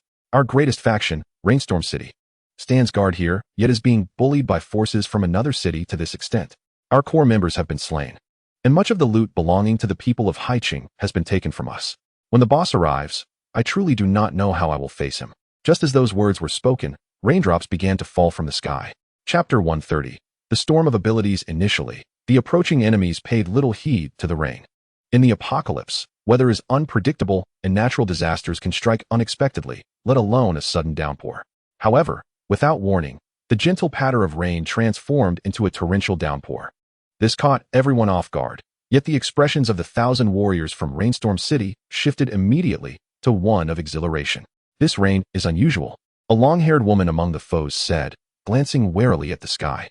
Amidst the dense curtain of rain, a figure quietly emerged before this throng. Someone spotted Shen Yu appearing out of thin air and shouted, "Be careful." In the next moment, Shin Yu's gaze fell upon the lifeless bodies of two core members of Rainstorm City, mere meters away, his trusted subordinates, his comrades, and his friends. At that moment, an inexorable rage surged within Shin Yu's heart. He felt more anger towards himself than the culprits before him. Had he not been careless in allowing Lu Wan and the others to return to Haiqing, such a calamity would not have befallen the outskirts of the city. In the next instant, a deluge descended from the heavens. A violent flood engulfed nearly 10,000 individuals, sweeping many away. Their bodies were caught in the powerful current, plunging into the depths, rendering them utterly unbalanced and panic-stricken. A formidable battle blade materialized in Shin Yu's grasp, and he prepared to plunge into the flood to slay the enemy. However, the next scene that unfolded left him astounded. From the surging waters, a dark mist began to rise. Such black fog was not uncommon in the apocalypse. It was said that the emergence of these neurotoxic mists was precisely what had triggered the chaos of the end times. The ominous black mist pervades all spaces at any given moment. Yet, at this very instant, Shin Yu discerned with clarity that black mist was rising from the bodies of those caught in the flood. A thick layer of this unusual fog quickly enveloped the vast river formed by the deluge, sending a shiver down Shin Yu's spine. In the next heartbeat, tens of thousands of individuals emerged from the floodwaters, their bodies emanating black mist, charging towards Shin Yu with formidable force. Among them, many had already reached the pinnacle of the fourth tier. Shin Yu's mind was inundated with countless questions. His Rain Lord ability was classified as an advanced power. Despite lacking overwhelming explosive damage, the flood he commanded should have submerged these third and fourth tier individuals, rendering them incapable of standing. Yet, after the black mist enveloped their forms, regardless of being tier 3 or tier 4, their energy surged dramatically, allowing them to rise from the depths of the floodwaters and even advance against the current towards him. How could this be possible? Even if their powers had increased, the strongest among them could merely be at the fourth tier zenith, and it was difficult for even those at that level to rise from his exclusive flood ability. Why were all these third-tier individuals able to stand? Behind Shin Yu, the warriors of Rainstorm City were equally astonished. What is happening? This is the boss's flood. How can those third-tier individuals stand in it? The water is at least 2 meters deep. Moreover, the flood is still rising. How are they able to stand? These individuals were undoubtedly strange. Have you noticed? It seems like black mist is emanating from them. Isn't that the mist that has always existed? How could it be coming from their bodies? No. It appeared that this black mist genuinely originated from them. Look, there's black mist continuously rising above the boss's flood. Who are these people? And what connection do they have with the mist? Thousands of individuals braving the fierce onslaught of the flood simultaneously charged towards Shin Yu. The warriors of Rainstorm City were correct. All these individuals were endowed with powers. Instantly, a myriad of abilities surged towards Shin Yu, as over 10,000 terrifying forces erupted simultaneously, creating a dazzling display of supernatural light in the skies above the city outskirts. Among these thousands, the strongest merely reached the pinnacle of the fourth tier, while the weakest were at the second tier zenith. Nevertheless, even such a diverse assembly unleashing their most potent abilities could still annihilate a fifth-tier being in an instant. An overwhelming aura swept across the entire sea city. As survivors within the city, unaware of the turmoil unfolding in the outskirts, turned their gazes towards the battlefield where they had previously confronted the tide of corpses. Their eyes were filled with terror and bewilderment. What is happening? Why is there fighting again in the outskirts? This seems amiss. It feels like the aura of powers is enveloping the area, as if countless individuals are unleashing their abilities simultaneously. How could Sea City possibly host so many endowed individuals? As far as I know, only the members of Rainstorm City remain in the outskirts to collect the spoils. How could there possibly be a conflict at this moment? Internal strife is strictly prohibited among the members of Rainstorm City, even if there were friction over the spoils. Shin Yu had previously declared that Yang Qi would be responsible for the distribution. The people of Rainstorm City are quite obedient to Shin Yu. How could they ever come to blows over the spoils? Something feels amiss. This is utterly peculiar. Could the zombie horde have returned? Yet, I do not sense the presence of any zombies. All I can feel is the aura of superhumans. Countless superhumans. What on earth is happening? Where did so many superhumans come from? Enough talk. Let us hasten over to investigate. If Rainstorm City is under attack, we must lend our assistance. In the outskirts, Shin Yu exerted every ounce of his strength, unleashing his Rainstorm Lord powers. The raindrops cascading from the sky, the torrents pouring down, were all countering the terrifying powers unleashed by the multitude of over 10,000. However, within mere 2 seconds, he found himself at a disadvantage. To contend against the strength of so many individuals alone is indeed an arduous task. Among this throng, numerous peak-level fourth-tier existences were present. When the combined might of these thousands coalesced, Shinyu truly comprehended the extent of their formidable power. The members of Rainstorm City, perceiving Shinyu's strength faltering in an instant, wore expressions of despair. This was untenable. The collective force of over 10,000 was overwhelmingly potent. Those with abilities rushed to aid their leader. At that moment, as the dazzling and vibrant energies continued to erode Shinyu's torrents, just as they were about to strike him, boom, dozens of thunder dragons materialized out of thin air. These massive thunder dragons, seemingly rushing to meet their demise, plunged into the terrifying storm of supernatural powers. Unfazed even in the face of a zombie horde, the thunder dragons, upon encountering the unleashed energies of thousands, were immediately diminished by more than half. Yet, this was not the end. A multitude of thunderous strikes followed. It was Yang Qi. He had arrived. Shinyu barely had time to be astonished as he witnessed Yang Qi swiftly neutralizing a considerable portion of the superhuman assaults. Thus he too unleashed his Rainstorm Lord abilities once more. The arrival of thunderbolts caused the fearsome storm of powers to momentarily wane. Following closely behind Yang Qi, Jiang Yi conjured 5 energy orbs, launching them toward the opposing storm of powers. The trio of formidable superhumans joined forces, disregarding the toll on their mental fortitude, striving to counter the unleashed storm of powers from over 10,000. In that moment, the tumult of battle reverberated dozens of kilometers away, leaving all nearby survivors in awe of the terrifying aftershocks.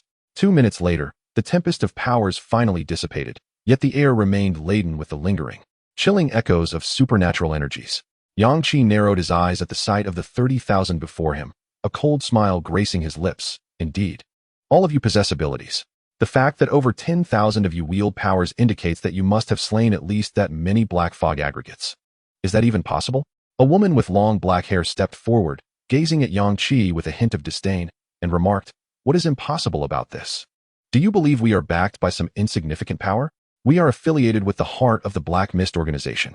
Upon hearing those 4 words, Yang Qi was momentarily taken aback. After departing from Ming Town and arriving in Haiqing, where the zombie siege had erupted, he had almost forgotten the bizarre experiences he had encountered in Ming Town. Unfortunately, even if he wished to forget, the facts of the past could not be altered. Following their escape from Ming Town, every member of his team had undergone a transformation, their hearts replaced with the enigmatic Black Mist hearts. Since acquiring these hearts, none of the 5, including Yang Qi, had experienced any discomfort or noticeable changes in their bodies. The Black Mist heart was akin to a ticking time bomb. No one could accept the loss of their original heart, only to have it substituted with something so inexplicably linked to the apocalypse. Yang Qi never anticipated that he would hear the name Heart of the Black Mist from this group. Jiang Yi, as impulsive as ever, leapt to his feet upon hearing the words from the woman, pointing at her and exclaiming, "What did you say? Repeat that. What is the name of the organization behind you?" His exaggerated expression elicited laughter from the thousands behind the woman. "What? Have you actually heard of our Heart of the Black Mist organization? It is true. We have become quite renowned in many cities. In places like Xiangqing, our organization has completely established its dominance. In every resident, there is a member of the Heart of the Black Mist. Are you frightened now? Huh? Why waste breath on them? They only have 3 capable fighters. I wonder how long their mental fortitude can last." They took several minutes to counteract the ability storm created by our thousands, and that storm was merely the result of a few seconds of effort from each one of us. These 3 are indeed somewhat formidable. They must have slain numerous zombies during the previous horde, surely accumulating some spoils of war. Eliminating them would allow us to seize those spoils as well. Yang Qi noticed Shinyu, standing beside him, with her eyes wide. He leaned in and whispered, "What's wrong? How many of your subordinates perished?" Shinyu, her voice hoarse, replied, "I haven't counted, but it should be over 100. 2 of my core members have also fallen." Her tone grew heavier and trembled as she spoke of her core members, revealing the depth of her anguish and fury. Yang Qi finally understood why Shinyu's heart was laden with such gravity. Those 2 individuals must have held significant importance in her life. Turning his gaze towards the sea of thousands before him, he remained silent, yet in his heart, he had already determined the fate that awaited them. Before taking action, Yang Qi sought to delve deeper into the enigmatic organization known as the Heart of Black Mist. In a world where coincidences are rare, the existence of such an organization must surely be intertwined with the Black Mist residing within Yang Qi and his companions. At that moment, Shinyu recalled something. Lowering her voice to address Yang Qi beside her, "These individuals are rather peculiar. Just now, I employed my specialized skill, Flood Attack, against them. As you know, the force of my flood can easily handle a horde of corpses, Yet some among them, who are merely at the peak of the second tier, managed to withstand my flood, even pushing against its current to assault me. At the moment they counterattacked, I distinctly witnessed black mist emanating from their bodies, floating above my flood. The intelligence provided by Xun Yu was undeniably crucial. The organization behind these individuals, the Heart of Black Mist, seemed to manifest black mist within its members during their surge in power. Yang Qi glanced at a woman with long black hair and remarked with a smile, "The Heart of Black Mist. I have indeed heard of this organization, but from what I gather, it is hardly a benevolent one." The woman scoffed, her expression one of unwavering pride and disdain. Hardly benevolent? In this apocalyptic world, how do you define a good organization? As long as we align ourselves with the Heart of Black Mist, they will provide us with abundant resources for survival, food, water, and enhancements to our strength that you cannot even begin to fathom. And we need not pay any price. Simply joining their ranks grants us these benefits. In Xiangqing, so many individuals and survivors are members of the Heart of Black Mist, an organization expanding at an unimaginable pace. Upon hearing her words, Yang Qi interjected, "No price to pay, you say? Surely the black mist that emerged from you just now is the price you've already paid?" The expressions of those present shifted momentarily. But Yang Qi, undeterred, continued, "I suspect that all of your hearts have now become black mist hearts, have they not?" At this revelation, the crowd of over 10,000 people from Xiangqing erupted in astonishment. They stared at Yang Qi in shock, for he had spoken the truth. The only price for those who joined the Heart of Black Mist was to exchange their own hearts. The higher-ups of the organization had transformed their hearts into Black Mist hearts. Yet, they perceived no issue with this arrangement, for since acquiring the Black Mist hearts, their strength had surged dramatically. Just as witnessed moments ago against Xun Yu's flood attack, those at the peak of the second tier, who would normally be obliterated by the flood, had withstood it, rising and counterattacking in a short span of time. This was the advantage bestowed upon them by the Black Mist hearts. The benefits did not end there, since receiving the Black Mist hearts. Their injection of a single enhancement serum equated to the effects of 2 to 3. Their strength is rapidly escalating. Moreover, a crucial point lies in the reason why all of these thousands are endowed with extraordinary abilities. Upon acquiring the Heart of Black Mist, and subsequently absorbing the core essence from the zombie nucleus, they possess a significant likelihood of awakening powers that align with the core essence. They are no longer required to slay the Black Mist entities to obtain the dark energy orbs. Instead, by vanquishing zombies to acquire their cores and absorbing the core essence, they can effortlessly attain their abilities. It feels as though every zombie in this apocalyptic world is a manifestation of the Black Mist. As long as they dispatch the zombies and absorb the cores, they stand a chance to gain extraordinary powers. The velocity of this enhancement is incomprehensible to those who have not experienced it. Thus, even though these thousands harbor numerous doubts regarding the Heart of Black Mist organization, perceiving it as enigmatic and perilous, they willingly choose to join such an organization. To outsiders, the Heart of Black Mist may seem an ominous and unstable entity. Yet only those who have personally experienced its benefits can truly appreciate its value. After a brief moment of astonishment, the woman smiled at Yang Qi and remarked, "I never would have guessed you possessed such knowledge. Do you still intend to oppose us? I can sense that you are a formidable, extraordinary ability user, likely at the 5th tier. However, in the presence of those of us who bear the Heart of Black Mist, a 5th tier is inconsequential. Moreover, our numbers exceed 10,000. How long can you endure against our collective surge of abilities?" Chapter 132. Shattered to pieces at this moment, Jiang Yi was utterly bewildered. He had not anticipated that these thousands before him had also replaced their hearts with the Heart of Black Mist. He had overheard what Xun Yu had said to Yang Qi earlier. It appeared that these thousands had undergone an astonishing transformation due to the Heart of Black Mist. The most evident change being a sudden elevation in their power, which could surge instantaneously. The precursor to this power surge was the manifestation of black mist upon their bodies. Yet, he and his 5 companions also possessed the Heart of Black Mist, so why were they not experiencing such effects? If it were not for the mention of the Heart of Black Mist by this multitude, Jiang Yi would have almost forgotten that his heart had transformed into the Heart of Black Mist. For him, the Heart of Black Mist felt as if it did not exist at all. It neither enhanced nor diminished his capabilities. Why was that? Their 5 hearts of black mist had emerged due to the colossal heart of black mist buried beneath the earth. So, how did the Heart of Black Mist manifest for these thousands? Could it be that they too had escaped from such a terrifying dungeon? Jiang Yi harbored doubts about this. If not, it could only imply that the organization behind them was orchestrating these events. What sort of organization could replace the hearts of thousands with the Heart of Black Mist? Just contemplating this made Jiang Yi feel that the heart of Black Mist organization was exceedingly ominous and dark. Jiang Yi, how many reserves of spiritual energy remain in your ethereal dimension? You need not worry about my mental strength. I possess the golden spring water. However, you and Shen Yu require your reserves to support your psychic power. There are only 5 left, yet I have collected numerous white light orbs during our previous battles, along with a substantial supply of mental recovery potions, at least 1,000. Shen Yu should also possess a considerable amount of these potions. Well, that should suffice. Prepare for a prolonged engagement. Their ability storm demands a unified effort from the 3 of us to counteract it, requiring a full 5 minutes to completely neutralize.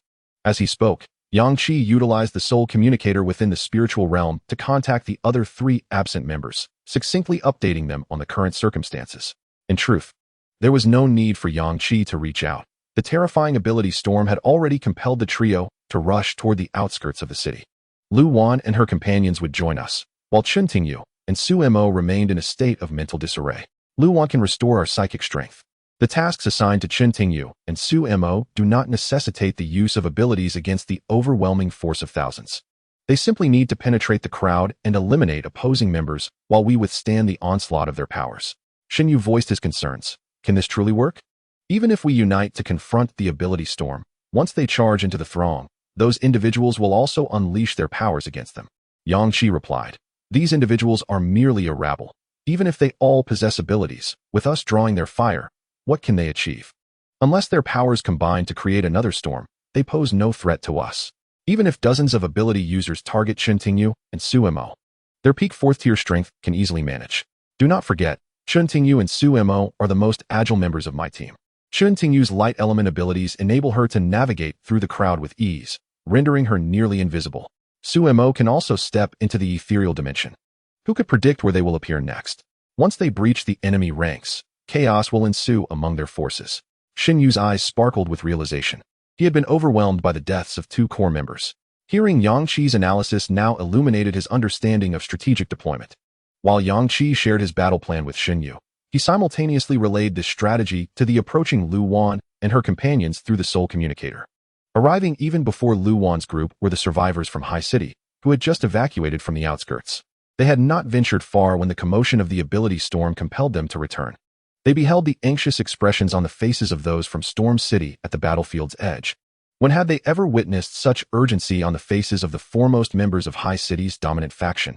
In ordinary times, the inhabitants of Storm City exuded an air of arrogance, but now they appeared to be ensnared in a predicament of colossal proportions, as if they had suffered an immense loss and were being bullied. Some stood there with forlorn expressions, gazing longingly towards the figures of Yang Qi and his companions. Situated several hundred meters ahead. What transpired? Why do you all wear such expressions? Wait, something seems amiss. Why are there so many people ahead? Who are they? Those rascals hail from the neighboring city of Shanqing. Upon witnessing the retreat of the undead tide, they sought to salvage what they could from our misfortune. Previously, only 2 core members of Storm City remained with us, ordinary warriors, to collect the spoils. Who could have anticipated that these individuals were so formidable, dispatching our core members in an instant? Just moments ago, when boss Shen Yu arrived, he too encountered some setbacks. Fortunately, Yang Qi arrived in time to thwart the initial onslaught of their psychic storm. Although this individual had elucidated the situation clearly, the survivors from Haiqing remained perplexed. What do you mean? Are you suggesting that the terrifying psychic storm we just witnessed was the result of a collective effort from these thousands of individuals? How many of them possess psychic abilities? Furthermore, the weakest among the core members of Storm City should be peak 3rd-tier psychics, yet they were slain? Shen Yu, being a 5th-tier psychic, how could he suffer such a fate? Could there truly be 5th-tier individuals among these thousands? Please, clarify how many possess psychic powers. Impatiently, a warrior from Storm City shouted, all of them. I mean, every single one. They are all psychics. Now it was clear. The reason Shen Yu had faltered among them became apparent. The psychic storm could only be unleashed by a coalition of thousands of psychics. What did they think could generate such a tempest? The perspectives of the Haiqing survivors were shattered. How could there be thousands of psychics, all of whom are endowed with powers? Is the acquisition of psychic abilities so facile? Even a colossal organization like Storm City boasts merely a few hundred psychics, hardly reaching 1,000. Yet you assert that every single one of the thousands before us is a psychic? Is this not catastrophic? The dread of that psychic storm was indeed the result of a collective eruption from those thousands. Such a terrifying force could obliterate even 5th-tier psychics. This storm must have been a manifestation of their simultaneous might. How could they possibly combat such a phenomenon? Yet, each psychic possesses unique abilities. Even if several fire element psychics unleash their powers simultaneously, their abilities would not amalgamate to form a singular psychic storm. How could these thousands achieve such a feat? At that moment, Lu Wan and her companions arrived, maneuvering past the survivors of Haiqing and the ranks of Storm City warriors to join Yang Qi and his group. The woman leading in Xiangqing, upon witnessing the arrival of 3 more individuals, displayed a contemptuous smile. Is this the support you have been waiting for? Very well. Let the battle commence. Do not claim that I have not awaited the arrival of your reinforcements. I shall now demonstrate to you the might of the Black Mist Heart organization, revealing just how formidable the heart of the Black Mist truly is. Regardless of how many of you come, or how many 5th-tier individuals join your ranks, the outcome will remain unchanged. You shall be torn to shreds by our storm of extraordinary powers. Chapter 133. The power of the Black Mist aggregate. Although Lu Wan and her companions had only just arrived, Yang Qi had already informed them of the extraordinary situation involving the thousands present through the Soul Communicator, sharing the combat strategy as well. In the next moment, at the command of the black-haired woman, layers upon layers of black mist erupted from the bodies of the multitude. The surrounding atmosphere, already dense with black mist, became saturated to an unprecedented degree, nearly obscuring their vision entirely. The collective aura of the thousands surged simultaneously, unleashing a torrent of diverse abilities: fire, lightning, water, and various forms of elemental powers. Instead of directing these abilities towards their adversaries, they converged overhead, coalescing into a tempest of supernatural forces. The energies, originating from distinct individuals, transformed into a vibrant, kaleidoscopic storm, forming a mesmerizing eye of the storm, with magnificent powers swirling around. Below, an incessant barrage of various abilities continued to ascend towards the sky. Some individuals, with stronger mental fortitude, unleashed multiple waves of powers in mere seconds, amplifying the tempest above. The figure of 10,000 is no trifling matter. Even a mere gathering of 10,000 ants on the ground would compel passers-by to steal a glance, let alone the overwhelming energy of 10,000 extraordinary beings.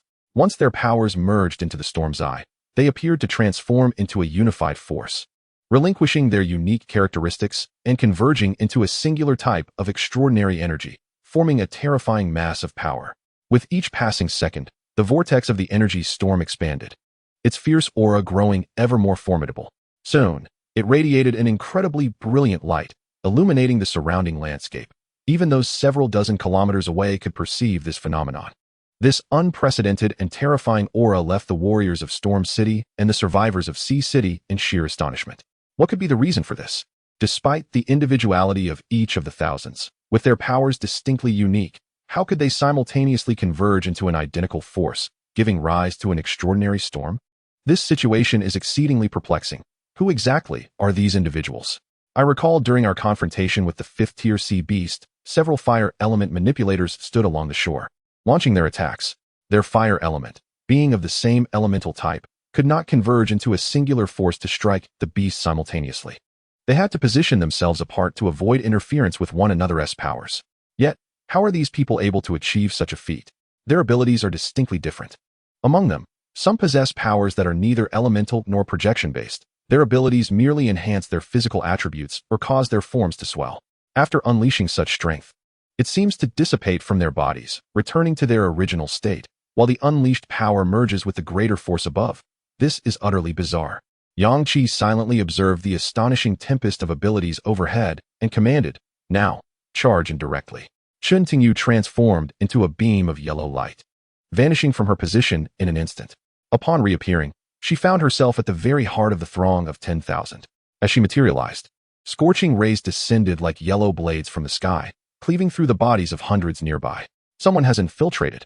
Quick, defend yourselves. What kind of ability does this person possess? Just a moment ago, she was standing in front of us. How did she suddenly arrive among us? Chen Tingyu prepared to unleash her light element ability to swiftly eliminate the surrounding foes, only to find that layers of dense black mist began to surge around them once more. When her light energy sliced toward these individuals, she discovered that their defensive capabilities had escalated exponentially.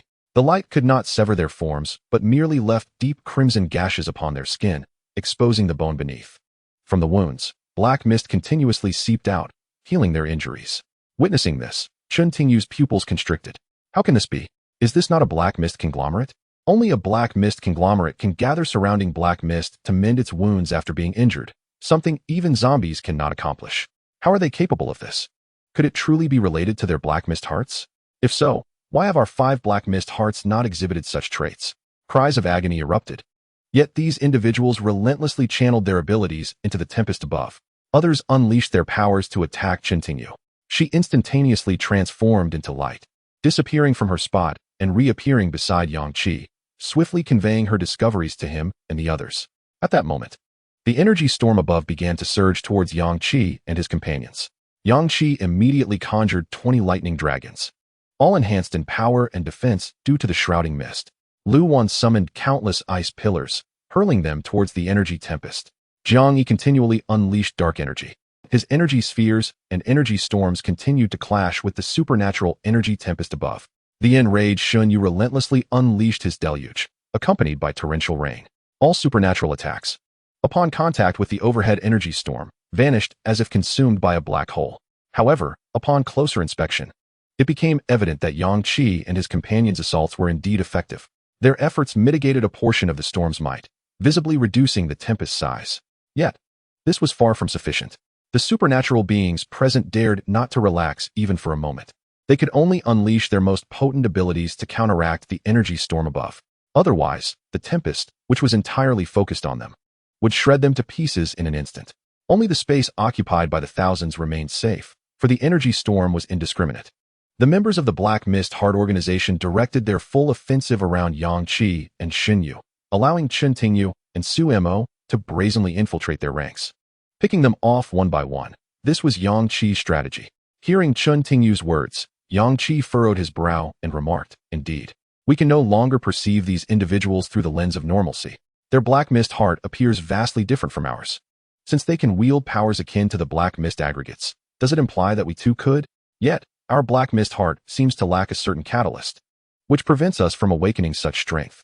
Lu Wan interjected, "However, I sense that recklessly utilizing the power of the Black Mist Heart would exact a tremendous toll.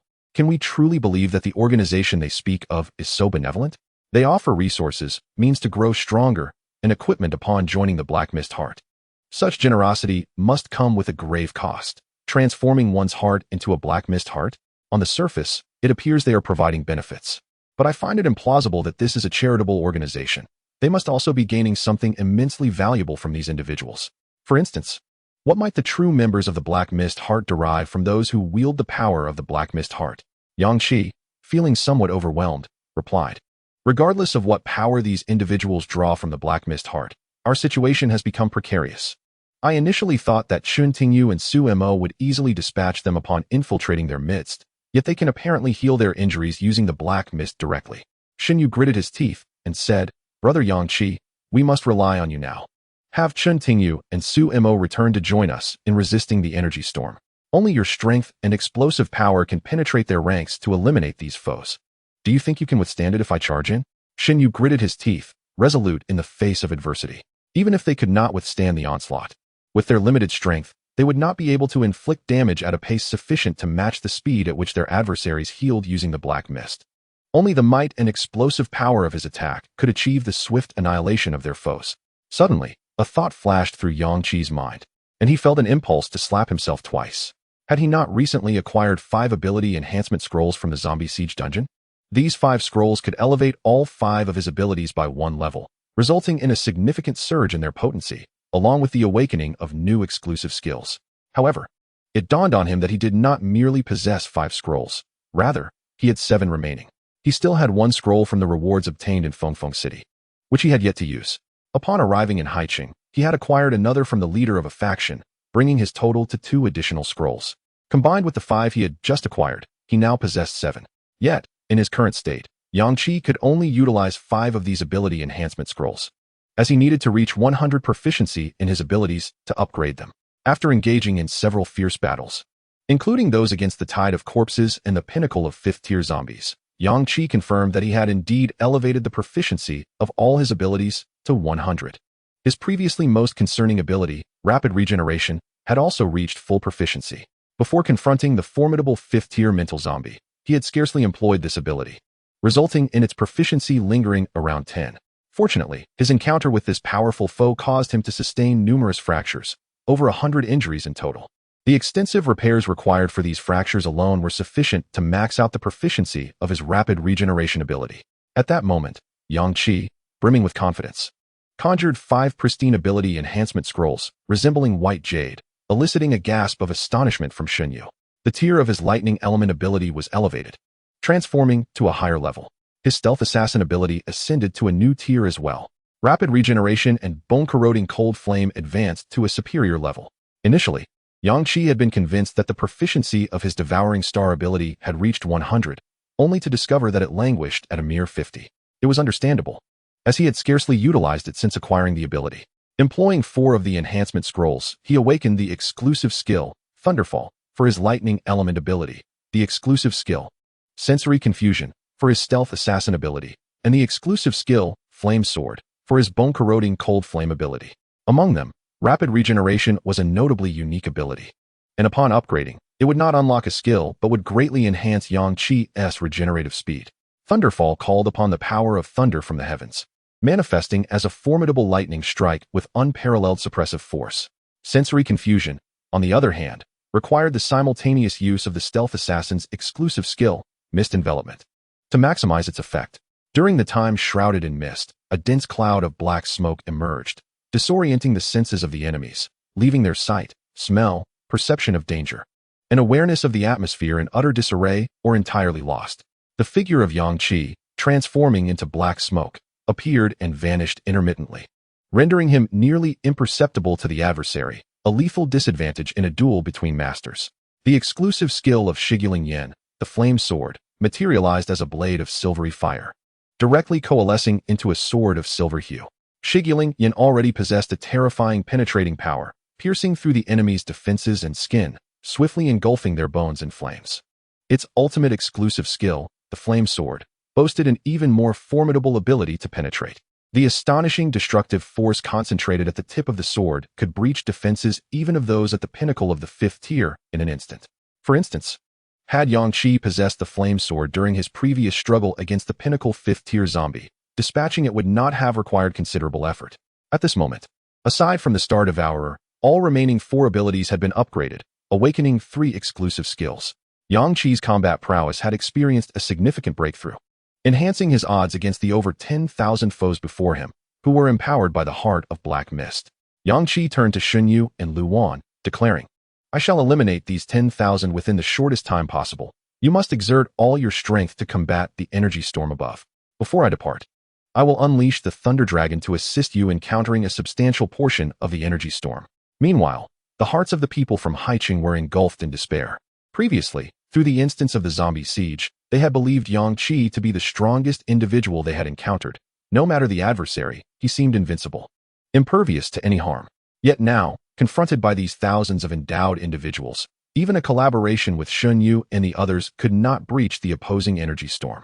They had witnessed Yang Qi's subordinates charge in and eliminate hundreds, only to flee hastily, indicating an unforeseen shift in the battlefield center. The energy storm, albeit slightly diminished by the combined efforts of Yang Qi and his companions, surged once more under the relentless assault of the throngs. That terrifying aura lingered over everyone, visible even from dozens of kilometers away. Time had dragged on, and Yang Qi's group had unleashed countless energy attacks capable of suppressing a horde of zombies. Yet the enemy's energy storm showed no discernible signs of weakening. After all, these thousands could unleash their powers intermittently. They were a force of 10,000. While Yang Qi and his comrades were but a handful. This time, it seems we are doomed. Who exactly are these tens of thousands of individuals? Clearly, I have underestimated the power of the masses. I had presumed that Yang Qi, a formidable supernatural being, would face no rival, yet I did not foresee that merely the collective force of thousands of supernatural beings could simultaneously withstand the onslaught of all 4th and 5th tier practitioners on Yang Qi's side. It is not Yang Qi and his team who are launching the attack, but rather the thousands opposing them. They are merely in a state of passive defense. Otherwise, this terrifying storm of supernatural energy would swiftly engulf them all, and once they are consumed, we would be next. Yang Qi and his companions find themselves entirely on the defensive. At this moment of intense conflict, everyone suddenly witnessed a brilliant red light illuminating the front. Following this, a staggering 10-meter-tall judgment appeared abruptly upon the earth. With the emergence of the judgment, a menacing aura descended. The black-haired woman leading the charge from Xiangqing felt her pupils involuntarily constrict at the sight of the judgment. She could sense the terrifying presence of the mech before her, which bore an uncanny resemblance to a living entity.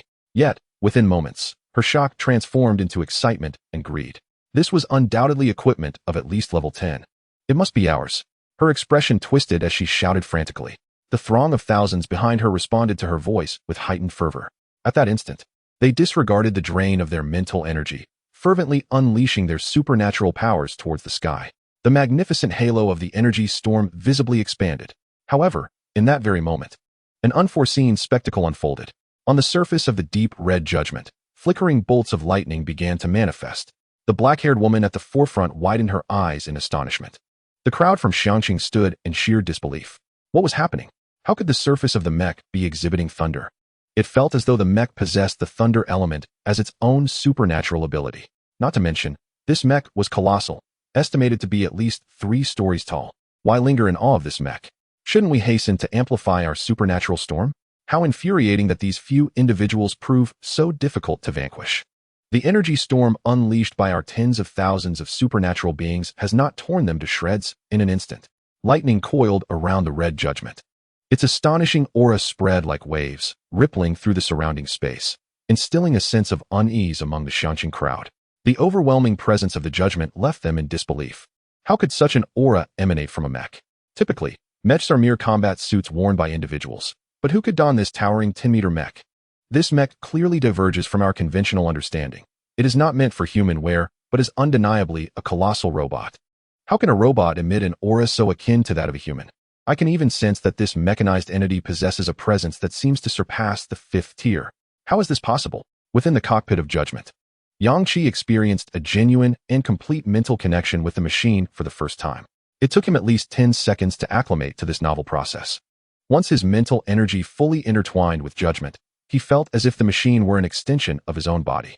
Through his mental prowess, he could execute any action of judgment with precision. All his strength was unleashed through judgment, unmitigated. In one fleeting moment, the thunder that had been merely skimming the surface of judgment's exterior surged forth with tremendous vigor. Boom!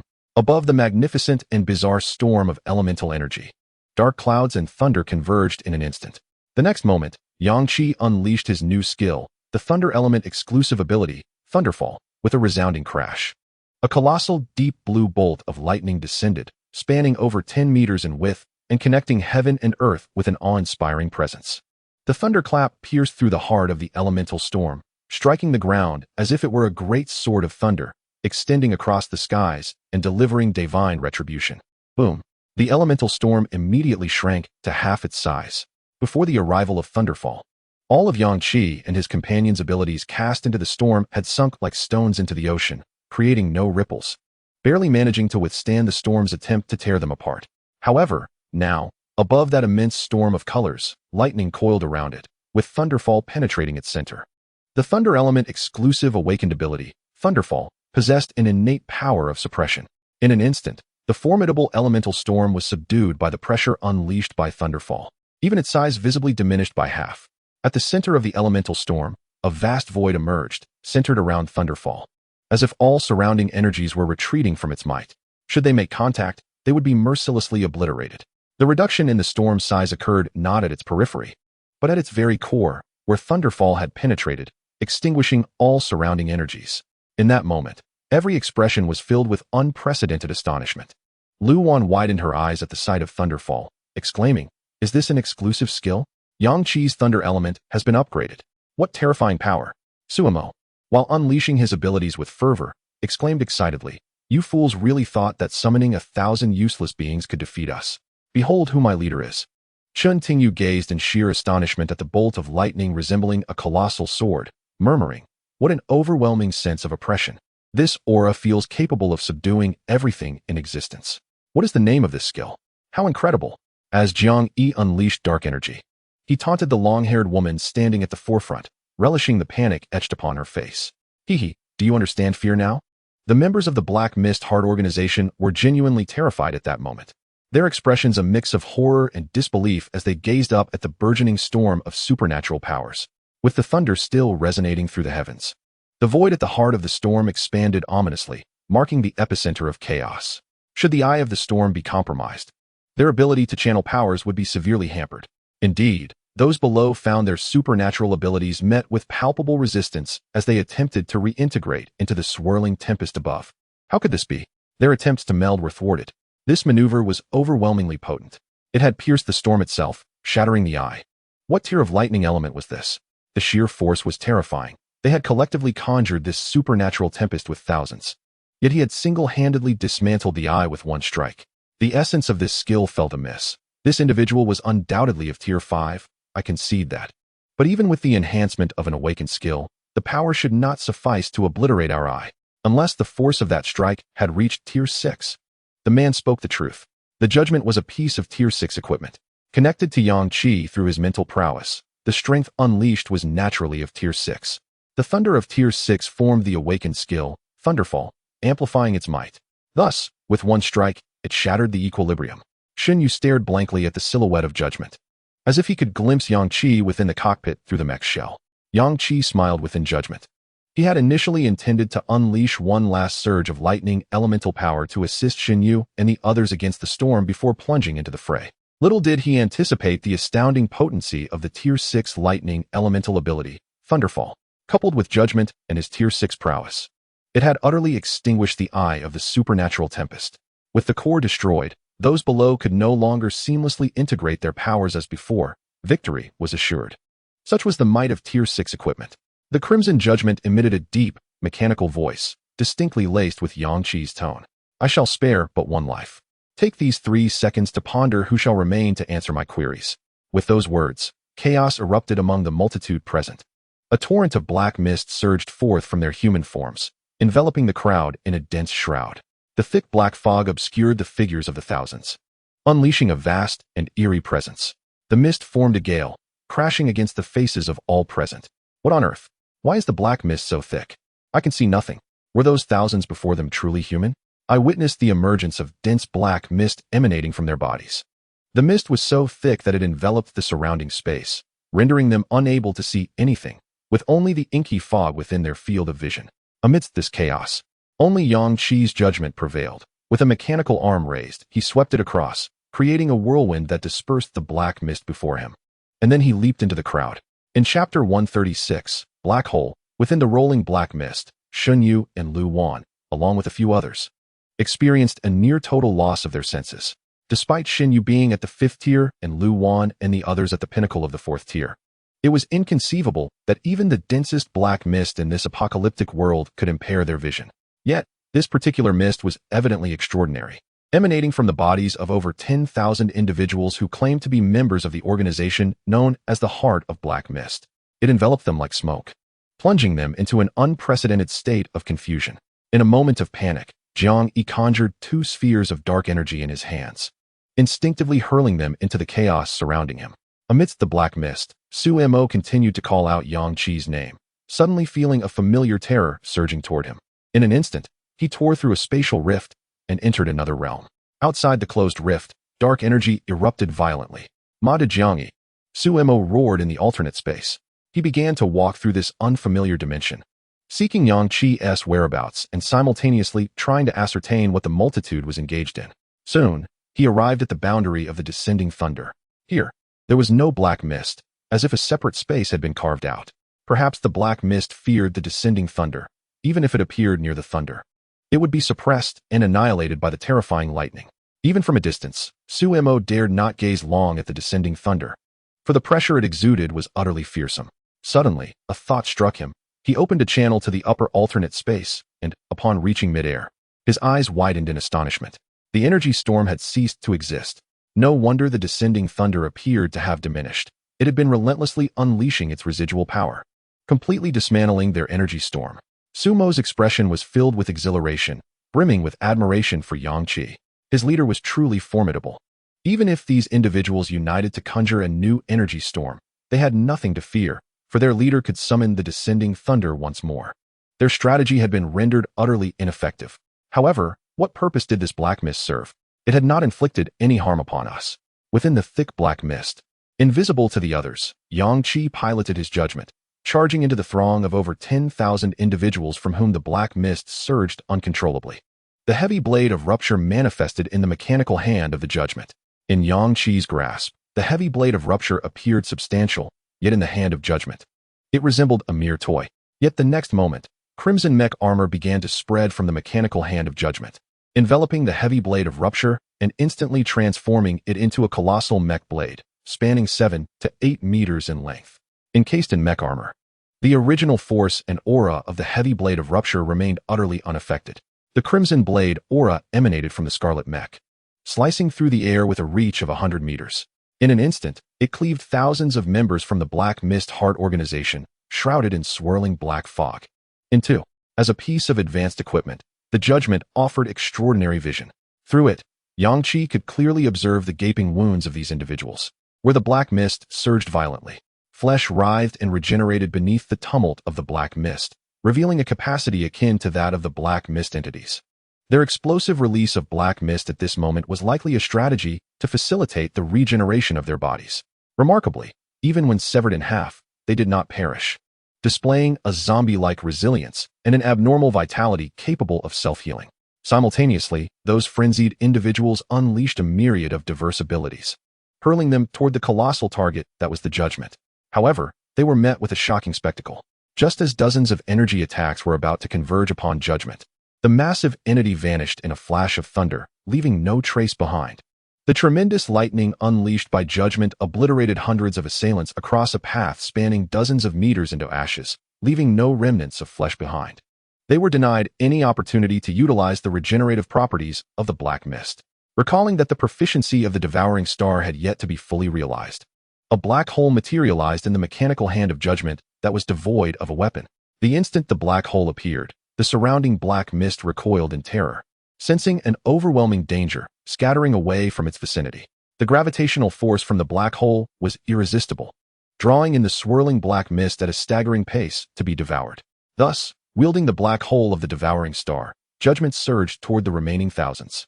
Upon contact with the enemy's body, it seemed as if that body part vanished into thin air. Initially, it absorbed the head, followed by a sweeping motion of the mechanical hand that devoured from head to toe, encompassing a space as wide as its palm. Eventually, despite the black hole not expanding, it was capable of consuming entire beings. As it drew near, the flesh of the victims was distorted and contorted by the immense gravitational pull, and subsequently, they were entirely engulfed by the black hole. Yang Qi found no inconvenience in this endeavor. These thousands served as the perfect means to enhance his proficiency with the devouring star. As the black hole exerted its force, the dense, roiling black mist around it gradually dissipated. Though merely a tiered ability, the devouring star, held within the grasp of judgment, wielded the might of a 6th-tier esper. Finally, Xinyu and the others could see clearly. They witnessed the enormous red judgment not wielding its mech blade, but rather grasping a black sphere, methodically approaching each individual. Those who ventured too close to the black hole were instantaneously consumed, disappearing without a trace. Some individuals present recognized this as the black hole that Yang Qi had last utilized to devour the pinnacle of the 5th stage. At this moment, an indescribable astonishment filled the hearts of everyone present. The black hole in the hands of judgment was far beyond their comprehension. The last time they had witnessed this phenomenon, it had resembled a gaping maw, consuming the brains of the zombies it encountered. This time, the black hole didn't even require direct contact. From a sufficient distance, it could forcibly draw individuals within a half-meter radius into its depths. Before the devouring black hole, a person seemed akin to a mere cloth doll, malleable at will. What on earth was this black hole? Wasn't it Yang Qi's unique ability? How could Yang Qi's mech completely replicate his extraordinary powers? It was overwhelmingly powerful. These individuals had no time to utilize the black mist to mend their bodies. How could they repair themselves when their entire beings were being drawn into the black hole? In this manner, 1,000 souls vanished, one after another, beneath the consuming black hole held by judgment. In the end, only a bewildered woman with long black hair remained. Yang Qi pressed a button on the mech's console, and in an instant, judgment was retracted within. He appeared on the ground, striding towards the woman with a friendly smile, stating, "Since you couldn't negotiate for anyone's survival, I shall keep you. Now, divulge everything you know about the Black Mist Heart organization."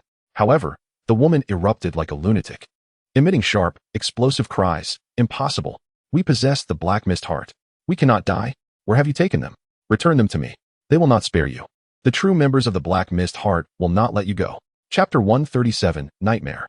Connected entirely to the mental energy of judgment. This situation surprisingly drained an immense amount of Yang Qi's mental fortitude. He cast a glance at Jiang Yi, who promptly understood and tossed 2 mental energy reserves to Yang Qi, restoring a significant portion of his strength. The deranged woman required no restraint from them. It seemed her spirit had already been thoroughly defeated by Yang Qi. At this moment, she was not even considering escape, merely muttering in disbelief to herself. How can this be? We are all bearers of the Black Mist Heart. We are immortal. How could you possibly have killed them? Where did you take them? They must still be alive. Most of the spoils taken by these individuals resided within the woman's spatial ring. The other participants had acquired relatively little, and Yang Qi had no inclination to seize their spatial equipment before eliminating them. Consequently, a considerable amount of loot was lost, directly consumed by the black hole. Su Mo first roughly removed the spatial ring from the woman's hand, and then fixed a fierce gaze upon her, demanding, "Quickly explain what the Black Mist Heart organization truly is, and you mentioned the real members of the Black Mist Heart. Are you not one of them?" Upon hearing Su Mo's words, the woman let out a cold snort, her deranged visage twisting into a sneer of disdain. The true members of the Heart of Black Mist organization are all high-tier psychics, far beyond the capabilities of scum like you. You have slain so many who belong to the Heart of Black Mist. You have already been marked by them, and your death is imminent. This final statement was directed at Yang Qi. Marked? Yang Qi echoed with a smile. How were they marked? By their Black Mist mark? Please, continue. I am yet to hear enough. How exactly did they mark me? Yet the woman remained silent, merely glaring fiercely at Yang Qi. Observing this, Yang Qi turned to Lu Wan and said, "Your nightmare invasion targets the mental realm. See if you can frighten her a bit, manipulate her into revealing some useful information. If that proves impossible, then simply eliminate her." Upon hearing that one of Yang Qi's subordinates possessed mental abilities, the woman's expression shifted slightly. Then she scoffed, "Huh? Mental powers? Do you really believe such abilities can extract the information from my mind? If you dare, come and try." No sooner had she spoken than Lu Wan unleashed her nightmare invasion ability. The woman was instantly pulled into Lu Wan's dream realm, her expression vacant, her pupils dilated, resembling a soulless doll. Yang Qi and the others silently observed Lu Wan and the woman, refraining from uttering a word. Meanwhile, the woman remained oblivious to the fact that she had been ensnared within Lu Wan's nightmare invasion. Both women were peak-tier psychics. Yet Lu Wan's mental prowess dwarfed that of the woman by several magnitudes. At this moment, the woman had entered the nightmare that Lu Wan had intricately woven for her. Utterly unaware, she believed she was still in reality, having entirely forgotten the days of real time that preceded her entry into the dream. Her grasp of reality and time had become utterly blurred. Lu Wan's nightmare invasion was crafted from the woman's deepest fears and most profound memories. Even Lu Wan herself had no knowledge of what the woman's nightmare would entail. At this juncture, Lu Wan appeared as a non-existent, entirely transparent observer, standing in the center of a vast, abandoned shopping mall. The woman was now standing within the mall, facing the silhouette of a man who stood shrouded in darkness. His features obscured, surrounded by an oppressive black mist. Attaining the Heart of Black Mist will bestow upon you an unprecedented enhancement of power. You shall gain immortality and become a disciple of the divine. When the apocalypse fully engulfs this world, those who possess the Heart of Black Mist shall enter a new realm. In that realm, you will be akin to an indigenous inhabitant, granted eternal life and perpetual residency. You shall become a new breed of humanity. This world is beyond salvation. Acquiring the Heart of Black Mist is humanity's sole path to survival. And your choice is indeed the correct one. Seek out more individuals willing to possess the Heart of Black Mist. The more hearts you gather, the greater your collective strength will become. Rest assured, I have been watching over you, observing all who bear the Heart of Black Mist. None shall harm you. The woman, with her head bowed, bore an expression of fervor, yet her words dripped with profound reverence. I understand, my lord. I shall comply with your every command. The man shrouded in shadows appeared quite pleased, nodding with a soft chuckle. In those fleeting moments of his ascent, Lu Wan seemed to catch a glimpse of his face amidst the interplay of light and shadow. For an instant, he struck her as familiar, as if he were someone she had encountered before. In the next heartbeat, she beheld an eruption of black mist emanating from the man, enveloping the mall in an all-consuming shroud. Lu Wan's vision succumbed to darkness. She longed to reach out and part the black mist to discern the fates of the woman and the man.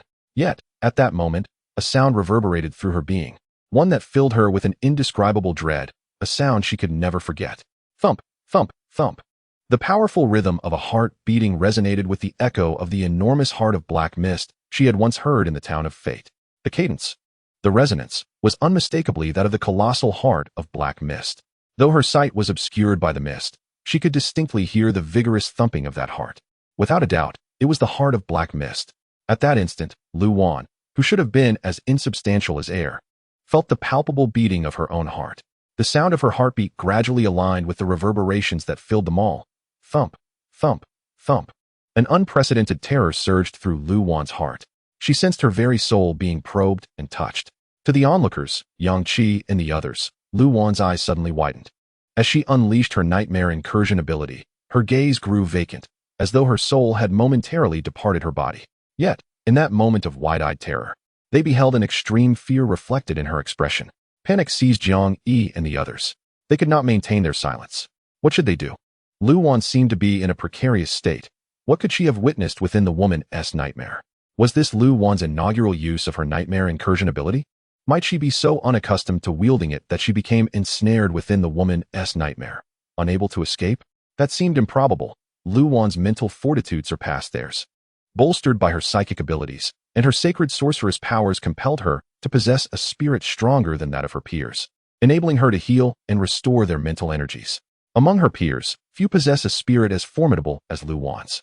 She finds herself ensnared in the nightmares of this woman, and I cannot help but believe that Lu Wan has encountered something profoundly terrifying.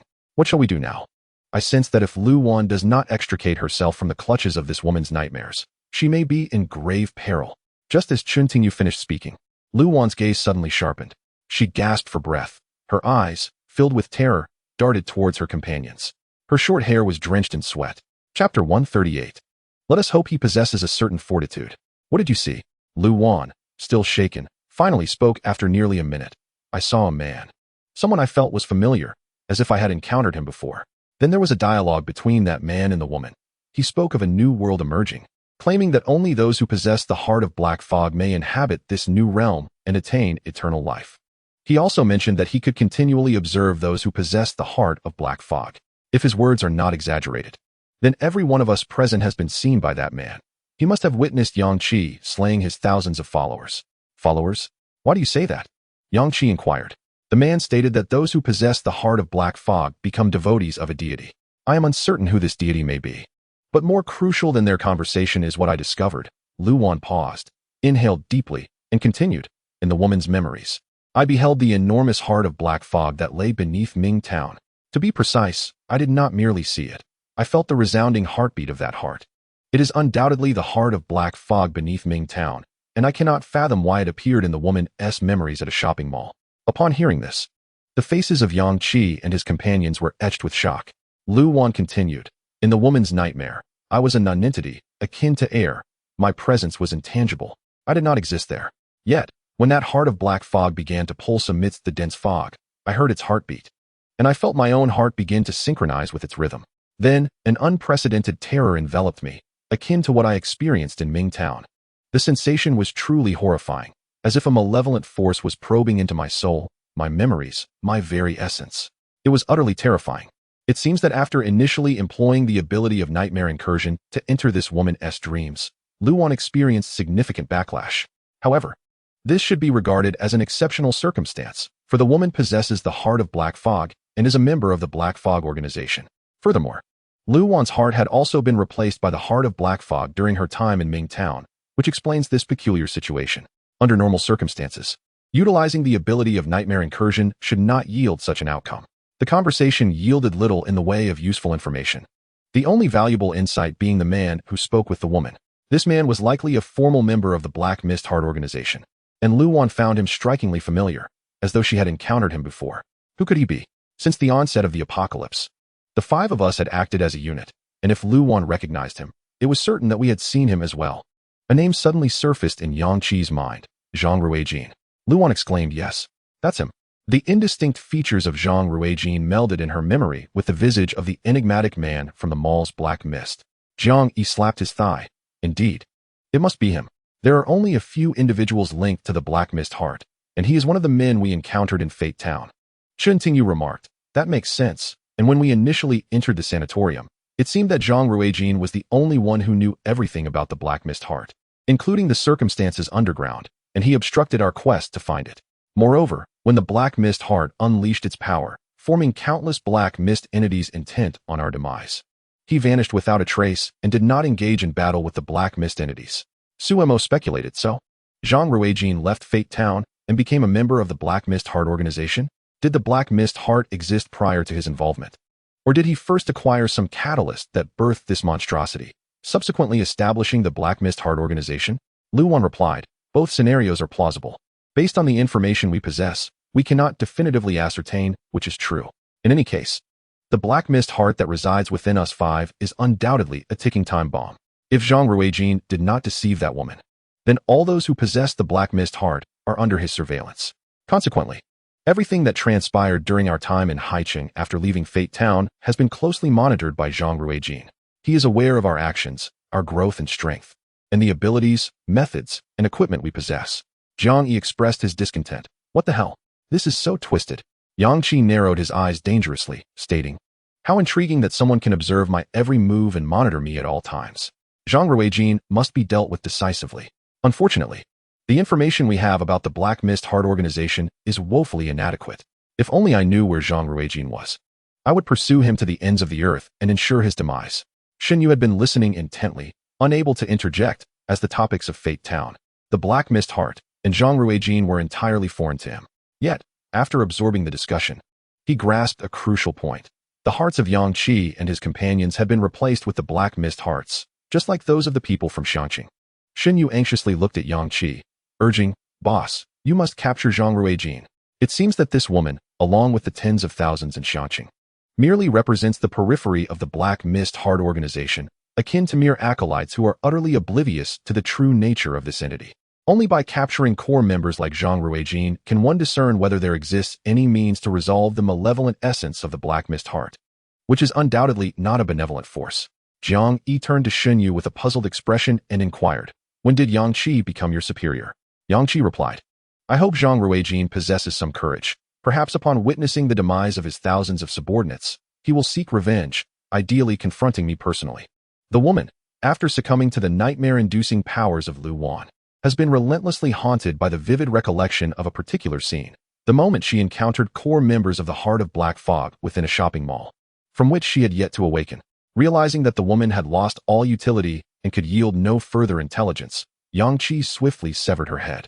Almost simultaneously, a voice resonated in his mind. Congratulations, player. You have successfully triggered a level hidden side quest. Chapter 139, Ticket. Level hidden side quest, Doomsday Cruise. Trigger condition, possession of the Heart of Black Fog. Quest activation time, 48 hours hence. Completion condition, survive and return from the cruise to the Haicheng port. Important notice, please arrive punctually at Haicheng port 48 hours later to board the Doomsday Cruise, or face annihilation penalties.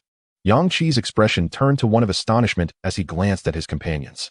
Apart from Shen Yu, who showed no reaction due to lacking the Black Mist Heart, Lu Wan, Jiang Yi, Chen Tingyu, and Su Mo all bore expressions of similar shock, clearly having also heard the announcement regarding the level hidden side quest, Doomsday Cruise. If the condition to trigger this quest is indeed possession of the Heart of Black Fog, it implies that all members of the organization will activate this hidden side quest. How many individuals will converge upon Haicheng port when that time arrives? Shen Yu continued to direct the warriors of Storm City to swiftly gather the spoils around them. Shen Yu continued to direct the members of Rainstorm City to swiftly gather the spoils around them to prevent any unforeseen calamities. The gazes of the thousands of warriors from Rainstorm City now regarded Yang Qi with newfound reverence. Even after experiencing the siege by zombies, where Yang Qi single-handedly vanquished a peak 5th-tier zombie, they had not considered him a savior. Yet, the arrival of tens of thousands from Xiangqing, unleashing an unprecedented storm of abilities that plunged Rainstorm City into peril, left even Shen Yu powerless against them. At that moment, many soldiers, while diligently attending to their tasks, discreetly cast glances at Yang Qi. Our elder brother Yang Qi is exceptionally formidable. Truly opening their eyes to his capabilities, there were unmistakable signs of elevating him to a pedestal of reverence. At that moment, before joining us in Storm City, it was mentioned by boss Shen Yu that after experiencing some instances in Haicheng, brother Yang Qi and his companions would depart. Alas, his presence in Rainstorm City is indeed a blessing for us. Otherwise, Haicheng would have already succumbed during the previous siege by zombies. Before joining us in Storm City, it was mentioned by boss Xinyu that after experiencing some instances in Haicheng, brother Yang Qi and his companions would depart. Alas, what a pity. I had hoped for Yang Qi to join us in Storm City. Upon noticing that the affairs of Storm City had returned to normalcy, Xinyu had never encountered such a strange expression on his face before, even when faced with the previous pinnacle-level zombies or the recent crisis of the ability storm. He inquired, puzzled by their odd demeanor. Hasn't the matter been resolved? Having known Yang Qi for quite some time, Xinyu had never encountered such a strange expression on his face before, even when faced with the previous pinnacle-level zombies or the recent crisis of the ability storm. How many people will flock to Haicheng? He continued, just like those from Xianqing. Even if they are merely a rabble, their numbers have already exceeded 10,000. What is going on with Yang Qi? What is this doomsday cruise? I just thought about it. If everyone possessing the heart of Black Mist can trigger this instance, and only the 5 of us will stand against them. Xinyu gazed at Yang Qi and his companions with confusion and quickly interjected, "What are you talking about? What do you mean all those possessing the heart of Black Mist will come to Haicheng? Don't frighten me. Having 1,000 people here is already chaotic, and only the 5 of us will stand against them." Xinyu gazed at Yang Qi and his companions with confusion and quickly interjected, "What are you talking about?" Xinyu had expressed his desire to transform Haicheng into a sanctuary for survivors amidst the apocalypse, creating a haven for humanity in these dire times. What if everyone comes? Yang Qi glanced at Xinyu, recalling his earlier words. Xinyu had expressed his desire to transform Haicheng into a sanctuary for survivors amidst the apocalypse, creating a haven for humanity in these dire times. Should they fail to arrive, they would be obliterated by the Doomsday Game. The prerequisite for this instance's activation was that all individuals with the heart of Black Mist must board the Doomsday Cruise at Haicheng's harbor within 48 hours. Should they fail to arrive, they would be obliterated by the Doomsday Game. Yang Qi believed that all who possessed the heart of Black Mist would exert every effort to reach Haicheng. Merely from Xianqing, over 10,000 individuals bearing the heart had already arrived. The thought of how many would come next filled Yang Qi with trepidation, and he dared not contemplate it further. With his mind in disarray, Yang Qi resolved to inform Xinyu of the situation. Thus, they returned to the base of Storm City. Chaos was undoubtedly imminent in Haicheng. It could even be said that this Doomsday Cruise instance represented a grand team-building event for the Heart of Black Mist organization. With his mind in disarray, Yang Qi resolved to inform Xinyu of the situation. Thus, they returned to the base of Storm City. Yang Qi conveyed the information that had recently surfaced in the minds of the 5 to Xinyu, who listened in astonishment. The conditions for completing the quest were equally strange. One must return alive from the apocalyptic cruise ship to the Haicheng harbor. Suemo chuckled wryly, stating that he wished to cease pondering. For the moment he began to think, he would inevitably speculate on the immense dangers awaiting them aboard that vessel. The sole requirement for success was merely to survive the return from the cruise ship to the Haicheng harbor. Jiang Yi remarked that he had never been on a cruise before. He wondered if the ship would set sail over the ocean. The sole requirement for success was merely to survive the return from the cruise ship to the Haicheng harbor.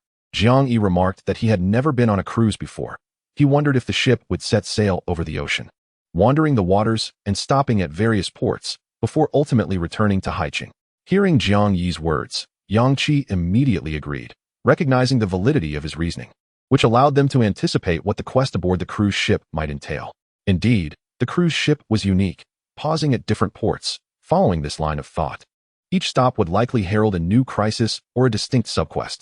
The cruise ship adhered to a predetermined route, and only upon its return to Haicheng would those who survived be deemed victors of the quest. Yang Qi was not surprised by the emergence of the ship in Haicheng.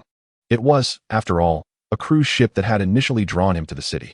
As someone granted a second chance at life, he retained the memories of his past existence. He recalled that in his previous life, it was said that shortly after the apocalypse began, a mysterious cruise ship appeared in Haicheng, unveiling a hidden quest. Those who disembarked alive from that vessel later became renowned superpowers amidst the chaos. However, in his prior life, he would not have led his companions to hunt the Black Mist aggregates in Fate Town. Consequently, they would not have discovered the colossal heart of Black Mist beneath the sanatorium. Their hearts would not have been replaced with the heart of Black Mist. He would not have led his companions to hunt the Black Mist aggregates in Fate Town. Consequently, they would not have discovered the colossal heart of Black Mist beneath the sanatorium. Their hearts would not have been replaced with the heart of Black Mist, nor would they have triggered this hidden apocalyptic cruise ship quest, thus obtaining their tickets to board. Chapter 140. A major move at this moment. The time was already 10 o'clock in the evening, and the sky had completely darkened. The night sky was devoid of the moon and stars. With the arrival of night, The concentration of black mist increased. In the minds of the five, a countdown of nearly 48 hours loomed. They must reach the Haiqing harbor before the countdown concluded. However, they felt no urgency, as they were already within Haiqing, and the base of Storm City was also situated near the seaside. Previously, when they confronted the formidable fifth-tier sea beasts, they had already discerned the location of the harbor. Now, their sole concern lay in the imminent gathering of members from the Black Mist Heart organization within the next 48 hours. After comprehending the entire situation, Shen Yu felt even more anxious than Yang Qi and the others. On one hand, he feared the invasion of his dominion, the Sea City, by this terrifying organization. On the other, he worried about the vulnerability of Yang Qi and his four companions against an unknown number of adversaries. Once they boarded the ship, the outcome remained shrouded in uncertainty. Would he ever see Yang Qi and the others descend alive from the cruise ship? Boss Yang, I believe we cannot continue down this path. Within the next 48 hours, we must take decisive actions to reduce the difficulty of your dungeon instance, Shen Yu urged. Jiang Yi replied, it's simple. To lower the dungeon's difficulty, the most straightforward method is to enhance our 5 individual strength as much as possible within the next 48 hours. As our prowess increases, the challenge will naturally diminish. Indeed. And who knows how many more are lurking in the shadows. They will undoubtedly converge upon the harbor of Sea City. Furthermore, primarily due to the sheer number of members from the Black Mist Heart organization, today alone, 1,000 members came, lured by our spoils. Each possesses the Black Mist Heart. He will undoubtedly realize your involvement. Zhang Ruijin himself must also possess the Black Mist Heart and will come as well. Once he informs the others, you will become the target of their wrath. Yang Qi gazed at Shen Yu, a glimmer of appreciation in his eyes, as if he had divined Shen Yu's intentions. So, do you have a plan? What do you suggest we do to mitigate the dungeon's difficulty? He inquired. Shen Yu fixed his gaze on Yang Qi, his expression gradually solidifying into one of determination and fervor. We shall guard the routes they may take, striking them down one by one. Do you have a plan? What do you suggest we do to mitigate the dungeon's difficulty? He inquired. Shen Yu fixed his gaze on Yang Qi. I hadn't anticipated we would be so in sync. That is precisely my thought as well. Jiang Yi instantly became exhilarated. So, are we preparing to kill? Simultaneously, as Yang Qi and his companions received the notification for the Doomsday Cruise dungeon, all members of the Black Mist Heart organization were also alerted. In a dim, expansive chamber. I hadn't anticipated we would be so in sync. That is precisely my thought as well. Jiang Yi instantly became exhilarated. So, are we preparing to kill? Simultaneously, as Yang Qi and his companions received the notification for the Doomsday Cruise dungeon, all members of the Black Mist Heart organization were also alerted. In a dim, expansive chamber, the gathered members of the Black Mist Heart organization listened with exhilaration to the notifications echoing in their minds. Is this the dungeon tailor-made for us? As the elders have proclaimed? I didn't expect it to arrive so swiftly. I thought we would have to wait several months. The Sea City doesn't seem far from here. I can hardly contain my anticipation to meet the other members of our organization. Our division boasts over 3,000 members. Yet I have heard whispers of another branch in Xianqing, where the leader possesses remarkable acumen, having amassed over 10,000 members and successfully integrated them into the fold. I do hope conflicts do not arise between the various branches. The elders speak of the Doomsday Cruise dungeon, where our strength is solely dictated by our own fortunes. Regardless, with such a multitude of members, should a confrontation occur, it is only natural that each faction would rally to defend their own. One must ponder whether individuals outside our organization have also acquired the heart of the Black Mist. If such individuals exist, they are surely unfortunate souls. With such a multitude of members, should a confrontation occur, it is only natural that each faction would rally to defend their own. They would undoubtedly meet their demise at our hands. Chief, we are not far from Haiqing. For apart from them, the rest of us are all members of the organization, rendering them mere scattered pawns. Should they venture forth, they would undoubtedly meet their demise at our hands. Chief, we are not far from Haiqing, and we must make haste to arrive within the next 48 hours to avoid being hindered by the impending tide of corpses. To the other survivors in these cities, the members of the Heart of the Black Mist remain an enigmatic presence. The smaller divisions comprise 1,000 to 2,000 members, while the larger ones boast 8,000 to 9,000, all converging toward the dungeon's target, Haiqing. To the other survivors in these cities, the members of the Heart of the Black Mist remain an enigmatic presence. Their existence ensures that the tides of the undead rarely pose a significant threat.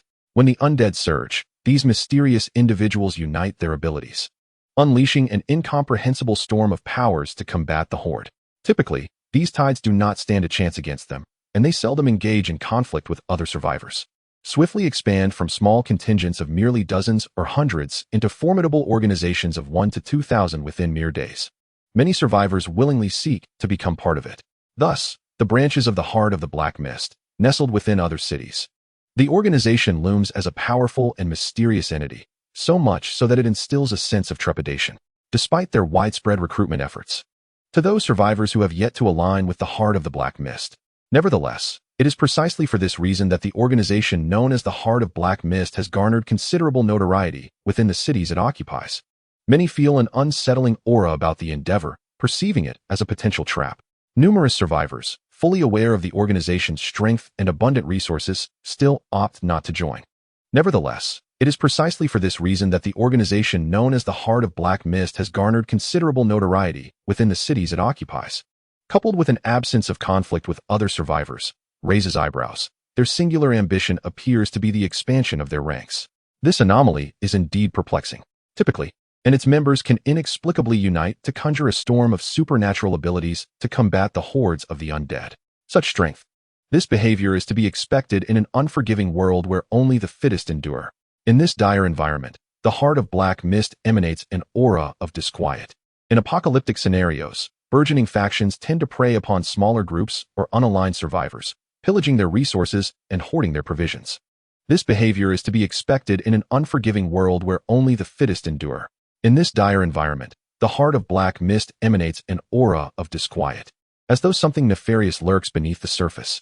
At this moment, the Heart of Black Mist organizations across various cities have mobilized en masse, embarking towards the outskirts, leaving the remaining survivors in a state of bewilderment. What could this signify? It certainly hints at significant undertakings. Chapter 141. The Division Du Qi, leading his 5,000 subordinates. Only those possessing the Heart of Black Mist would be able to trigger this dungeon. It is imperative to excel within this realm, for being chosen by the divine could lead to an ascension of unparalleled heights. In preparation for the uncertain arrival of the crew's dungeon, Du Qi has tirelessly recruited followers within Ling City. Through his relentless efforts, he has amassed a force of 5,000, all successfully transformed into members of the Heart of Black Mist. Regrettably, his own Heart of Black Mist has yet to awaken. Otherwise, Du Qi has tirelessly recruited followers within Ling City. Through his relentless efforts, he has amassed a force of 5,000, all successfully transformed into members of the Heart of Black Mist. Regrettably, his own Heart of Black Mist has yet to awaken. Otherwise, he will penetrate the very heart of the organization, gaining access to vital information about the apocalypse and abundant resources for enhancement. His own Heart of Black Mist will grow stronger. Contemplating this, a smile flickers across Du Qi's face. His followers, still caught in a fervor of excitement, proclaim, "Only we can activate this hidden quest. The rewards for completing this tier of the dungeon are sure to be bountiful.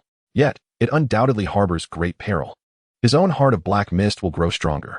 Contemplating this, a smile flickers across Du Qi's face. His followers, still caught in a fervor of excitement, proclaim, "Yet this is the inaugural encounter with a tiered dungeon, and it presents itself as the highest danger level. Alas, what is there to dread?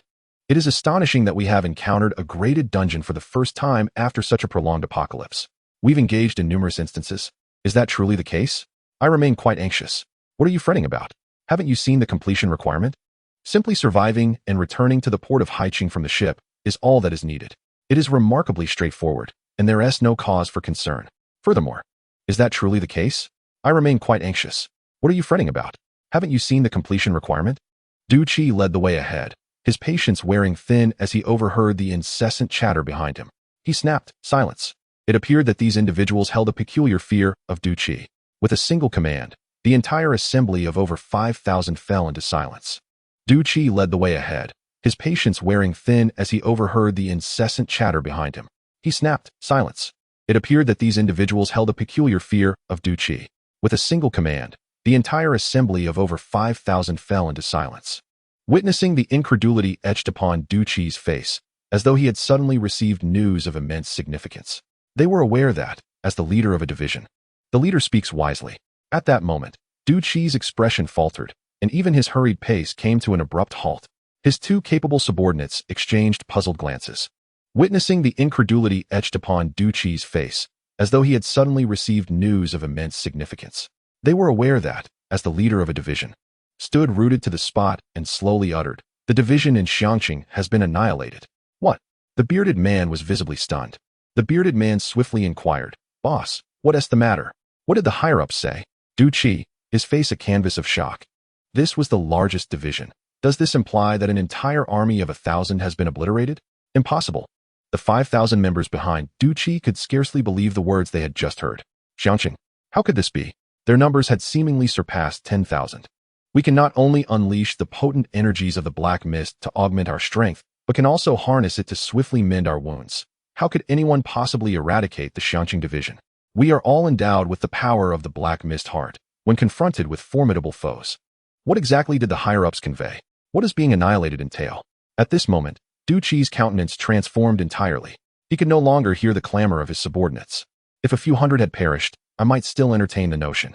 The bearded man, filled with trepidation, glanced at Du Qi and probed, "Boss, what exactly did the higher-ups convey? What does being annihilated entail?" At this moment, Du Qi's countenance transformed entirely. He could no longer hear the clamor of his subordinates. A formidable wielder of lightning elemental powers, possessing a colossal mech and multiple abilities. Through our dialogue, it became evident that he, too, seems to possess the Black Mist heart. The leader of the Xiangqing division, in his final moments, reached out to me, stating that the opposing leader's name is Yang Qi. A formidable wielder of lightning elemental powers, possessing a colossal mech and multiple abilities. Through our dialogue, it became evident that he, too, seems to possess the Black Mist heart. That individual's strength is formidable enough to annihilate you, even with the heart of the Black Mist at your disposal. Under Yang Qi's command, you would not even have the opportunity to utilize the Black Mist for healing your wounds.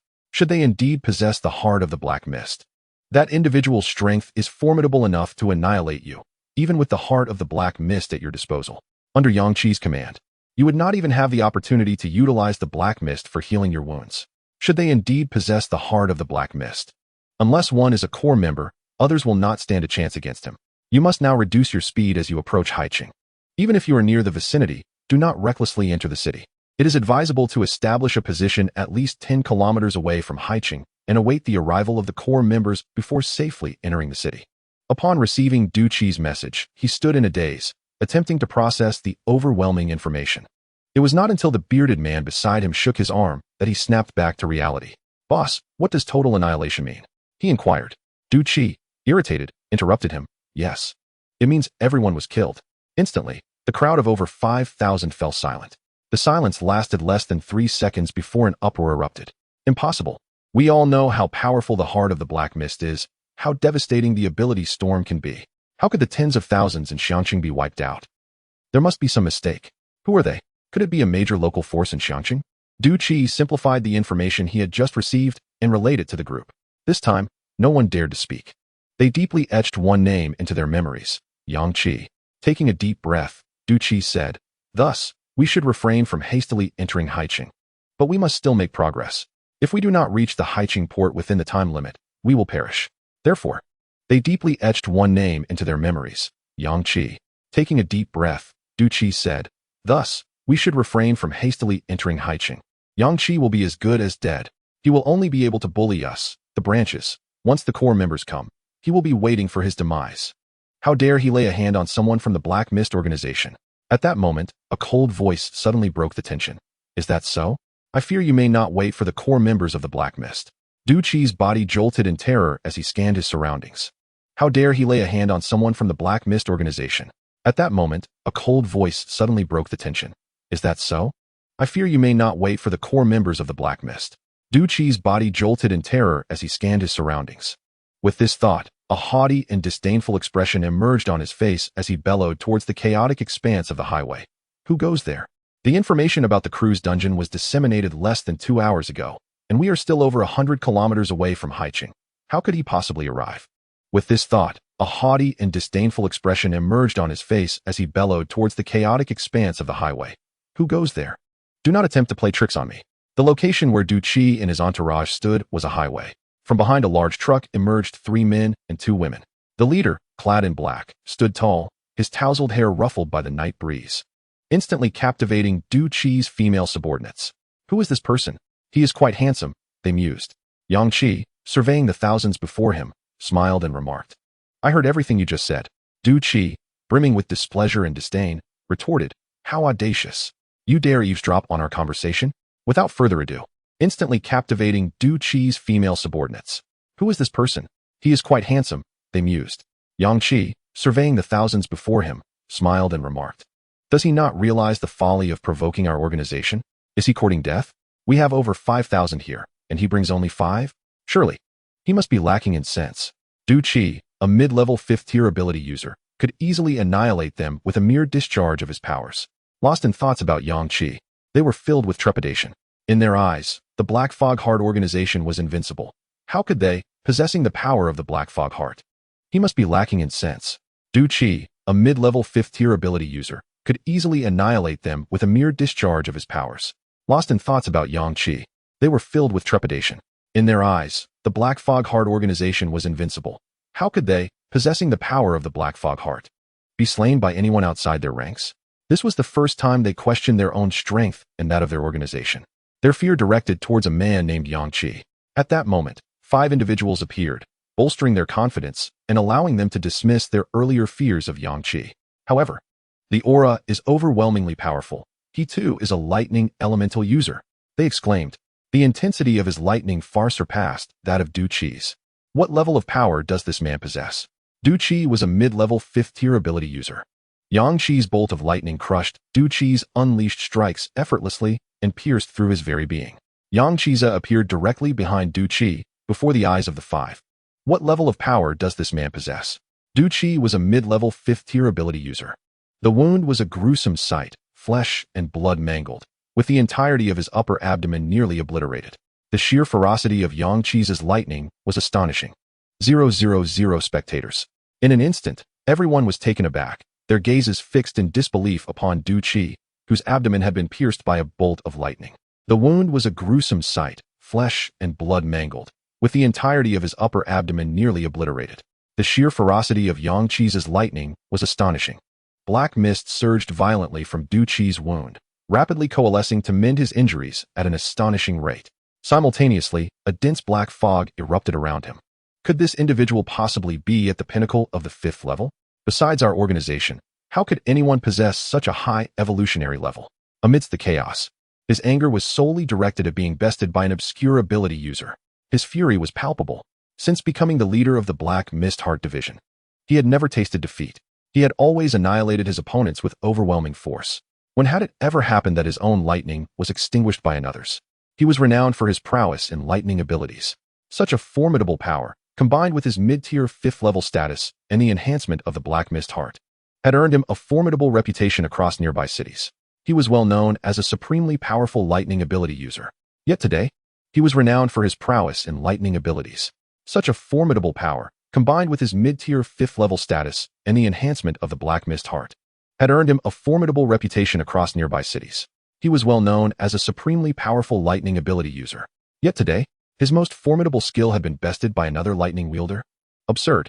He had lost face in front of his subordinates, and he must reclaim it. Du Qi's intelligence was already limited, and his extreme rage rendered what little he possessed nearly non-existent. He had no time to ponder why Yang Qi's strength was so formidable. Sensing Du Qi's aura, now bolstered to the pinnacle of the 5th level by the power of the Black Mist, his subordinates erupted in excited cheers. He was finished. He had enraged their leader, and there was no escaping his wrath. Did he truly believe that a mere semblance of strength could provoke them without considering the formidable organization behind them? Enraged, Du Qi was engulfed in swirling black mist. He had enraged their leader, and there was no escaping his wrath. Caught off guard, was decimated as the now 6th-level Yang Qiza swiftly felled over 1,000 individuals. The remaining spectators were left in a daze.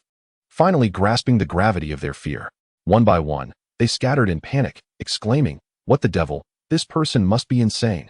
We need to unleash our powers and eliminate him. This individual was formidable, having directly slain over 1,000 of us. How was this even possible?" Finally grasping the gravity of their fear, one by one, they scattered in panic, exclaiming, "What the devil? This person must be insane. We need to unleash our powers and eliminate him. This individual was formidable, having directly slain over 1,000 of us. How was this even possible?" Even if those caught off guard had not reacted, they possessed the confidence of the dark mist, capable of rapidly healing their wounds. Something was amiss. His aura felt different, annihilating over 1,000 in mere moments. At this juncture, without Du Qi's command, the remaining nearly 4,000 individuals simultaneously unleashed their powers. converging to create a tempest of abilities in the sky. Upon witnessing this familiar storm of powers, Yang Qi smiled. He no longer held back, directly unleashing his exclusive lightning element skill, Thunderfall. Chapter 143. All ascend in the night sky. Thunder rumbled as it descended from above. A colossal bolt of lightning, connecting heaven and earth, struck right at the center of the storm, instantly extinguishing the eye of the tempest. The storm conjured by the over 4,000 individuals met with a devastating blow. The aura of their powers dimmed significantly, and the surrounding energy visibly diminished. Connecting heaven and earth, struck right at the center of the storm, instantly extinguishing the eye of the tempest. This bolt connected to the heavens and widened to an astounding 10 meters. Its height reached into the depths of the clouds above, extending to realms unknown to them. An astonishing presence of thunder filled the atmosphere. The thousands present gaped in shock at the terrifying bolt of lightning. This bolt connected to the heavens and widened to an astounding 10 meters. Its height reached into the depths of the clouds above, extending to realms unknown to them. And to what new heights had the lightning element ascended? In that moment, they comprehended that Yang Qi's strength far surpassed that of Du Qi. They could scarcely believe that such a bolt was unleashed by a lightning element ability user. What tier of ability user could generate such a phenomenon? Who was this person? How could his power be so immense? It felt as though a single strike from that thunder could obliterate us all. The terrifying pressure bore down on me, as if I were being suppressed. This was the tempest unleashed by over 4,000 individuals. Just a moment ago. Who was this person? How could his power be so immense? It felt as though a single strike from that thunder could obliterate us all. The terrifying pressure bore down on me, as if I were being suppressed. This was the tempest unleashed by over 4,000 individuals. Just a moment ago, Du Qi's face had been full of rage, but now he was jolted awake by the thunderfall. His eyes became remarkably clear, all traces of anger vanished. He murmured, "The lightning element ability user, the one called Yang Qi, is an extraordinarily powerful lightning element ability user." Could it be? His eyes brimmed with disbelief. But how was this possible? They were still over 100 kilometers away from Haicheng. How had they arrived here in just 2 hours? What animosity could they possibly have? Would it not suffice to await our arrival in Haicheng before taking action? Behind Du Qi, Jiang Yi chuckled and remarked, "What animosity? They could simply wait for us in Haicheng, as we would inevitably arrive. Yet, they had the audacity to come halfway and confront us directly. The moment your Black Mist Heart organization appears, you seize our spoils and slay our comrades. So, what grievances do you speak of? You ask? We have painstakingly slain hundreds of thousands of zombies, and the people of Haicheng have perished by the tens of thousands. Yet, it is your turn to act. See if you can extract any valuable intelligence from his mind." Du Qi's heart brimmed with dread as he watched Lu Wan approach him. "We have come here not out of mere inconvenience, but with the intent to annihilate your ranks." Upon finishing, Jiang Yi turned to Lu Wan and said, "It is your turn to act. See if you can extract any valuable intelligence from his mind." Du Qi's heart brimmed with dread as he watched Lu Wan approach him. The core member had stated that aside from the core members of the Black Mist Heart organization, others in Yang Qi's grasp would not even have the opportunity for the Black Mist to mend their injuries. They would be instantaneously obliterated. Lu Wan disregarded the frenzied Du Qi entirely and unleashed her nightmarish incursion ability upon him. To Chen Tingyu and the others. Others in Yang Qi's grasp would not even have the opportunity for the Black Mist to mend their injuries. They would be instantaneously obliterated. Yang Qi had dismantled the core of the ability storm and plunged directly into the ranks of the 4,000 strong contingent. In Haicheng, it appeared as though both Lu Wan and Du Qi had simultaneously succumbed to a stupor, standing motionless in place. Meanwhile, utilizing an incalculable number of enhancement serums, had all elevated their levels. Yang Qi ascended to a 6th tier ability user, while Chen Tingyu and the others advanced from the pinnacle of the 4th tier to the 5th. Amidst the tide of zombies, the majority were 3rd tier, and the enhancement serums dropped by 3rd tier zombies could not match the evolutionary level of the group. Consequently, they had to employ an exceedingly large number of enhancement serums to significantly enhance their physical attributes, leaving behind a plethora of serums. Along the way, they took the opportunity to inject the serums, and Chen Tingyu and his companions were nearing the mid-5th tier in strength. Now that Yang Qi had ascended to the 6th tier, he did not even need to utilize his star-devouring ability. With a single strike of thunder, he could obliterate these foes into dust. Most of these individuals were 2nd to 3rd tier ability users, and Yang Qi surpassed them by a staggering 3 to 4 levels. Even though they possessed the power of the Black Mist Heart, capable of swift injury recovery, Yang Qi's superior levels were sufficient to thoroughly crush them. He could obliterate these foes into dust. Most of these individuals were 2nd to 3rd tier ability users, and Yang Qi surpassed them by a staggering 3 to 4 levels. Even though they possessed the power of the Black Mist Heart, capable of swift injury recovery, Yang Qi's superior levels were sufficient to thoroughly crush them. His thunder could instantaneously reduce them to mere remnants, leaving not a trace of black mist in its wake. The power of their Heart of Black Mist has become obsolete in the presence of Yang Qi. Upon upgrading, it does not awaken any special skills, but merely enhances its power.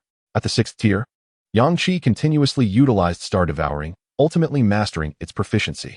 Subsequently, he used an ability upgrade scroll to elevate Star Devouring to a higher tier. This ability is particularly unique. Upon upgrading, it does not awaken any special skills, but merely enhances its power.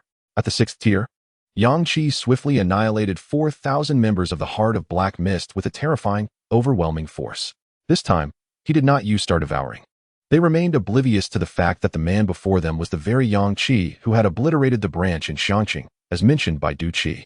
After eliminating all adversaries, Yang Qi returned to his companions, finding Lu Wan had emerged from her nightmare-induced state, while Du Qi remained ensnared within his own. Lu Wan shook her head and remarked, "There is no useful information. However, this individual's superior is not Zhang Ruijin," indicating that the core members of the Heart of Black Mist are indeed plentiful. Despite the lack of valuable intelligence, Yang Qi remained undeterred. His purpose in this venture was to eliminate as many members of the Heart of Black Mist as possible before the onset of the Doomsday Cruise instance, indicating that the core members of the Heart of Black Mist are indeed plentiful. Despite the lack of valuable intelligence, Yang Qi remained undeterred. His purpose in this venture was to eliminate as many members of the Heart of Black Mist as possible before the onset of the Doomsday Cruise instance. Chapter 144. The time for hunting. After upgrading Star Devouring to a higher tier ability, Yang Qi had 2 ability upgrade scrolls left. As his 5 abilities were upgraded consecutively, their proficiency could not be maximized in such a short time, so he bestowed one of the scrolls upon Lu Wan. Her Holy Sorceress skill ascended to a higher tier. Without awakening a dedicated skill, this significantly enhanced her healing speed and effectiveness, with the restoration of mental energy becoming even more pronounced. Their proficiency could not be maximized in such a short time, so he bestowed one of the scrolls upon Lu Wan. Her Holy Sorceress skill ascended to a higher tier. Without awakening a dedicated skill, this significantly enhanced her healing speed and effectiveness, with the restoration of mental energy becoming even more pronounced. Each upgrade merely resulted in a notable increase in the ability's potency. After his Star Devouring was elevated to a higher tier, even the manifested Devouring Black Sphere did not undergo significant changes. However, its power was astonishing. Previously, when he had slain over 10,000 in Xiangqing and rapidly increased his proficiency, the black hole had begun to gradually unleash gravitational force, drawing in surrounding objects. Even the manifested Devouring Black Sphere did not undergo significant changes. However, its power was astonishing. Previously, when he had slain over 10,000 in Xiangqing and rapidly increased his proficiency, the black hole had begun to gradually unleash gravitational force, drawing in surrounding objects. The remaining scroll for the enhancement of abilities bestowed Su Mo with the extraordinary talent of a master craftsman. This elite craftsmanship is a rare and exceptional ability. Even if it cannot instantaneously draw the strong into the abyss of a black hole, will undoubtedly cause them to lose their physical equilibrium in an instant. The remaining scroll for the enhancement of abilities bestowed Su Mo with the extraordinary talent of a master craftsman. This elite craftsmanship is a rare and exceptional ability. Several individuals have maxed out the proficiency of their abilities yet remain at the same level, unable to ascend. Apart from Chun Tingyu, each member possesses 5 abilities, and upgrading each ability requires the expenditure of 1 scroll. His spatial gear containing only a few battle blades and potions, with nothing else of value. It could only be deemed a source of basic materials for Su Mo's weapon crafting. Boss, is this true? Are there really individuals hunting our members from the Heart of Black Mist? In a mountainous region 70 kilometers from Haicheng, it could only be deemed a source of basic materials for Su Mo's weapon crafting. Boss, is this true? Are there really individuals hunting our members from the Heart of Black Mist? In a mountainous region 70 kilometers from Haicheng, 3,000 members of a Heart of Black Mist division found themselves stranded, unable to advance or retreat. To move forward might mean encountering Yang Qi, as mentioned by their core members. To retreat would jeopardize their timely arrival in Haicheng to board the cruise ship, leading to certain doom. How can this be possible? How could anyone annihilate 2 of our divisions in a single day? The leader of this division, clearly cautious by nature, noted the skepticism of his subordinates regarding Yang Qi and his companions. He immediately adopted a serious tone. You must remain vigilant. How could anyone annihilate 2 of our divisions in a single day? The leader of this division, clearly cautious by nature, noted the skepticism of his subordinates regarding Yang Qi and his companions. He immediately adopted a serious tone. You must remain vigilant. This information was relayed to me by our core members, and it is undoubtedly accurate. The fact that they could obliterate 2 divisions in such a short span, just 30 kilometers away. Panic ensued among the group. The leader's heart raced with anxiety. Just then, a chilling wind swept through the mountains, which had barely departed from Lingqing before being ambushed. Lingqing is approximately 100 kilometers from Haiqing. One of his subordinates exclaimed in terror, "Isn't Lingqing very close to us? Just 30 kilometers away." Panic ensued among the group. The leader's heart raced with anxiety. Just then, a chilling wind swept through the mountains. In a bid to take a shortcut to Haiqing, they had chosen to traverse the mountains rather than use the highway. Initially, casting anxious glances as if startled birds. Why is the wind picking up? Someone stammered. Suddenly, a tremendous bolt of lightning descended upon the heads of the 3,000. With a deafening roar, the lightning struck like a sword from the heavens, piercing the mountain peak. The mountainside crumbled. The throng of over 3,000 failed to catch a glimpse of Yang Qi and his companions before they could unleash their extraordinary powers. They were all swept away by a single strike of lightning. On the roof of a wrecked truck along the highway, the throng of over 3,000 failed to catch a glimpse of Yang Qi and his companions before they could unleash their extraordinary powers. They were all swept away by a single strike of lightning. On the roof of a wrecked truck along the highway, Lu Wan and her companions were utterly shaken by the terrifying spectacle. Goodness, the power of Yang Qi's lightning is simply horrifying. This is what it means to be at the 6th tier. I doubt any of those thousands are left alive. Our leader is truly formidable. At this rate, every member of the Black Fog Heart organization we discover will meet their demise. 10 minutes later, Yang Qi emerged alone from the still collapsing mountain. He shook his head at his companions and remarked, "I did not find the ability upgrade scrolls. These impoverished souls dare to claim that the Black Fog Heart organization will provide them with ample upgrade resources, yet they possess nothing but trash for weapons. And now, I have dealt with over 3,000 of them. Let us press on." As dawn approached, Yang Qi and his group had been on the move all night. They located 6 branches of the Black Fog Heart organization, annihilating over 20,000 of its members. Upon departing from High City, they chose a direction and traveled swiftly. Only I can swiftly eliminate those who utilize the black fog to heal their wounds. Henceforth, I will hunt alone. You all should rest well. Suemo, continue crafting weapons to prepare for the crew's replica. The 5 of them returned directly to the base in Storm City. Xinyu, having not rested adequately, had been anxiously awaiting their return. Upon seeing the 5 return safely and hearing of their astonishing feat, wiping out 6 branches and slaying over 20,000, the shock was palpable. Incredible. Simply incredible. In just one night, 6 hours, plus travel time, to locate and annihilate 6 branches and 20,000 individuals. Yang Qi, you truly are remarkable. Yang Qi chuckled. Why do you look so tired? Did I not tell you to rest? Xinyu replied, I was worried about you all, fearing that while you were away. Simply incredible. In just one night, 6 hours, plus travel time, to locate and annihilate 6 branches and 20,000 individuals. Yang Qi, you truly are remarkable.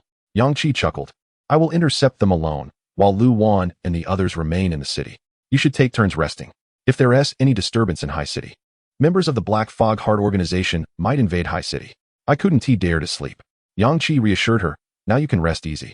As soon as a large force approaches, they will promptly return to inform me. I have assigned only the swiftest among them. Yang Qi and his companions took a moment to rest. However, the headquarters of the Black Fog Heart organization was engulfed in chaos. Within this subterranean edifice, as soon as a large force approaches, they will promptly return to inform me. I have assigned only the swiftest among them. Their voices betrayed a palpable fury. Zhang Ruijin, you claim to have encountered these individuals? What is the situation? I swear, I shall slay them. They have mercilessly slaughtered over 30,000 of our followers in a single night. Chapter 145. Eradication at the center of the dimly lit stone chamber. Their voices betrayed a palpable fury. Zhang Ruijin, you claim to have encountered these individuals? What is the situation? I swear, I shall slay them. Revealing a lower visage adorned with serpentine black tattoos, resembling writhing worms crawling upon his skin. His voice resonated with unmistakable ire. Zhang Ruijin, who exactly is this Yang Qi? How can his strength be so formidable as to vanquish our followers? Among the nearly 10 cloaked figures present, one inconspicuous individual of average stature spoke up. Had Yang Qi been present, he would have recognized the voice of Zhang Ruijin, who had previously masqueraded as a madman in the sanatorium. When I first arrived here to meet you, I mentioned that 5 others had emerged from the life town I escaped. Had Yang Qi been present, he would have recognized the voice of Zhang Ruijin, who had previously masqueraded as a madman in the sanatorium. When I first arrived here to meet you, I mentioned that 5 others had emerged from the life town I escaped. These 5 managed to flee from the life town and likely possessed the Black Fog Heart. This is the true identity of Yang Qi and his companions. Another cloaked figure added, indeed, there were 5 of them. I am the superior of Du Qi, and when Du Qi and his subordinates perished, I caught a glimpse of the scene on their side. There were indeed 5 individuals, 3 men and 2 women. The leading man, the one who struck first, possesses tremendous strength. I estimate his level has reached 6, comparable to ours. Yet, it is curious. If, as Zhang Ruijin asserts, these 5 possess the Black Fog Heart, why do they not wield its power in battle? Zhang Ruijin replied, these 5 are unlike me. I willingly became a devotee of the divine and directly awakened the Black Fog Heart. In contrast, these 5 intruders forcibly entered the life town and escaped with great effort. The man at the forefront fell into a moment of silence after listening to the analyses of Zhang Ruijin and another figure cloaked in black. After a brief pause, he inhaled deeply and spoke in a measured tone. In other words, the man at the forefront fell into a moment of silence after listening to the analyses of Zhang Ruijin and another figure cloaked in black. After a brief pause, if he were to awaken the Black Mist Heart, how formidable would his strength become? The others remained silent. The leading man continued. This Yang Qi possesses the capability to swiftly annihilate believers endowed with the power of the Black Mist Heart. Yet, in this scenario, he refrains from wielding such power. If he were to awaken the Black Mist Heart, how formidable would his strength become? The others remained silent. The leading man continued. Regardless of whether this individual possesses the Black Mist Heart, he is our adversary, for he has slain over 30,000 of our believers. Moreover, knowing that those endowed with the Black Mist Heart are soon to embark on the Doomsday Cruise dungeon, he has ruthlessly taken so many lives. This indicates that Yang Qi has unequivocally regarded us as foes. His intent is merely to weaken our forces before the dungeon commences. Fearing that our overwhelming numbers might unite and unleash a storm of extraordinary abilities that he cannot withstand. As he views us as enemies, we need not regard him. The other figures cloaked in black turned their gazes towards the man at the forefront, clearly expressing their dissent towards his proposal. I propose we must eliminate Yang Qi before boarding. We cannot allow him to enter the dungeon. The other figures cloaked in black turned their gazes towards the man at the forefront, clearly expressing their dissent towards his proposal. The power demonstrated by Yang Qi was exceedingly formidable, and they did not believe they had 100% certainty of vanquishing him, especially before entering the dungeon. Once within the dungeon, under the constraints of the mission, they might seize the opportunity to eliminate him amidst the chaos. However, attempting to kill the vigilant Yang Qi before boarding seemed an excessively daunting task. I find this notion unwise. These 5 individuals are undeniably endowed with the Black Mist Heart, and thus, in a sense, akin to us. Unless the divine has decreed the eradication of these 5, we must refrain from acting against those possessing the Black Mist Heart. Indeed, another interjected, furthermore, Yang Qi's choice to oppose us stemmed from the provocations of the Xianqing branch. From what I observed, even seeking our guidance on awakening the Black Mist Heart. Additionally, the opposing forces were undoubtedly strong, possessing numerous strategies. Otherwise, they could not have escaped from Mingjin while unchosen.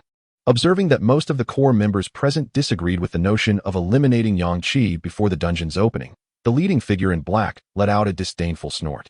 Even seeking our guidance on awakening the Black Mist Heart. Additionally, the opposing forces were undoubtedly strong, possessing numerous strategies. Otherwise, they could not have escaped from Mingjin while unchosen.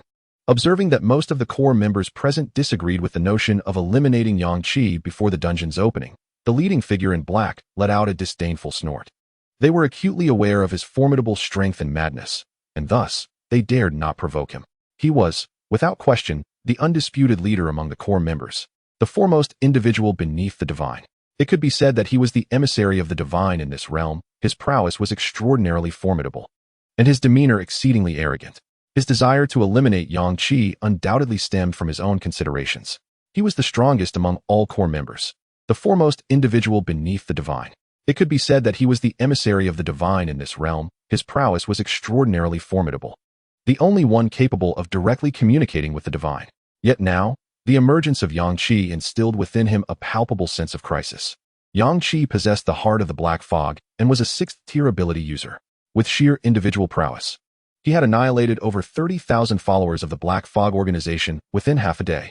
Although the man dismissed the strength of those followers, he understood all too well that ordinary ability users wielding the power of the Heart of the Black Fog could unleash an extraordinarily ferocious storm of abilities when united.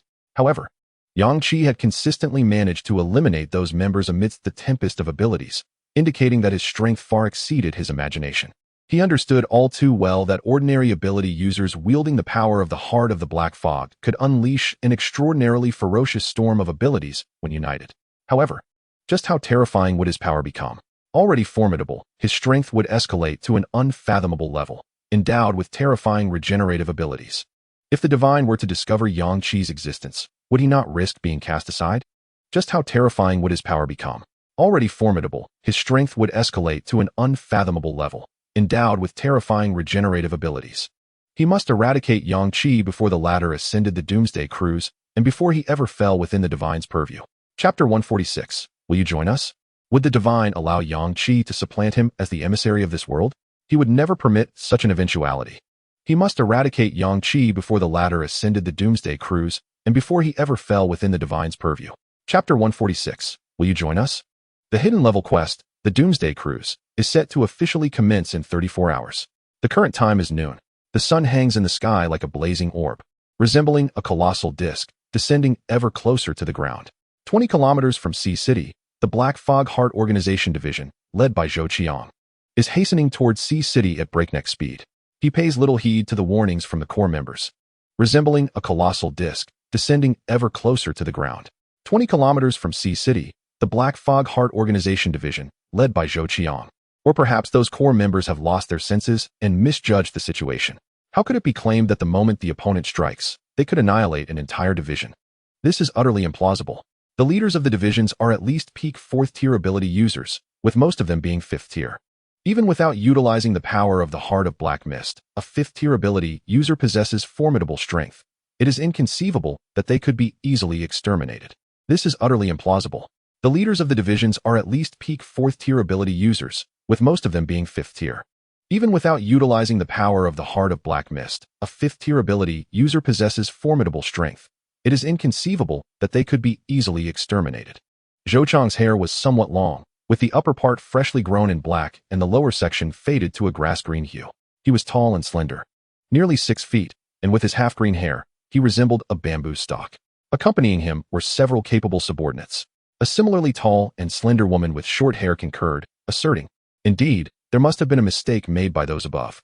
We understand the might of the Heart of Black Mist better than anyone. Who could possibly eliminate so many members in such a short span of time? It is simply unrealistic." Another slightly shorter man furrowed his brow and questioned, "We shall head to Haiqing together, lest another member fall victim to Yang Qi." At this point, Zhou Qiang let out an exaggerated laugh, continuing, "What a joke." Zhou Qiang looked at his 2 aides with satisfaction, scoffing, "They instruct us not to approach Haiqing too closely, to gather at Anjin, 8 kilometers away. Once everyone has assembled, we shall head to Haiqing together, lest another member fall victim to Yang Qi." At this point, Zhou Qiang let out an exaggerated laugh, continuing, "What a joke." Upon hearing this, his aides immediately flattered him, saying, "Brother Zhou, don't forget us when you rise to power." "Yes, remember us, Brother Zhou. Those in charge must be losing their minds. Once my Heart of Black Mist awakens and I become a core member, I shall instill some discipline among them. Let us see how you perform." Though inwardly cursing, the two maintained their obsequious smiles. "Thank you, Brother Zhou. Shall we proceed at full speed? We are your most loyal subordinates. If you succeed, you must keep us in mind."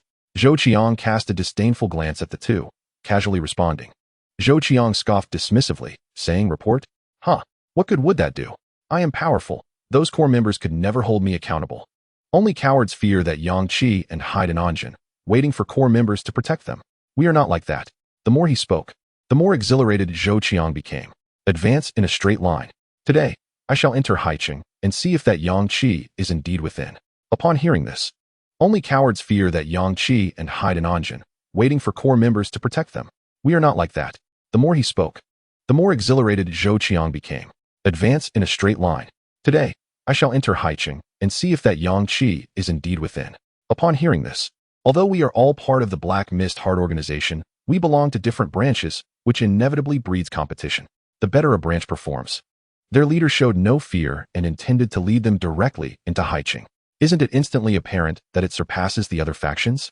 Although we are all part of the Black Mist Heart organization, we belong to different branches, which inevitably breeds competition. The better a branch performs, the more profound the impression it leaves on the core members, and the greater the chance the divine beings will take notice of them. Our leader is indeed wise. What our leader says is correct. We shall follow him. What is so fearsome about that Yang Qi? It is evident that something has gone awry.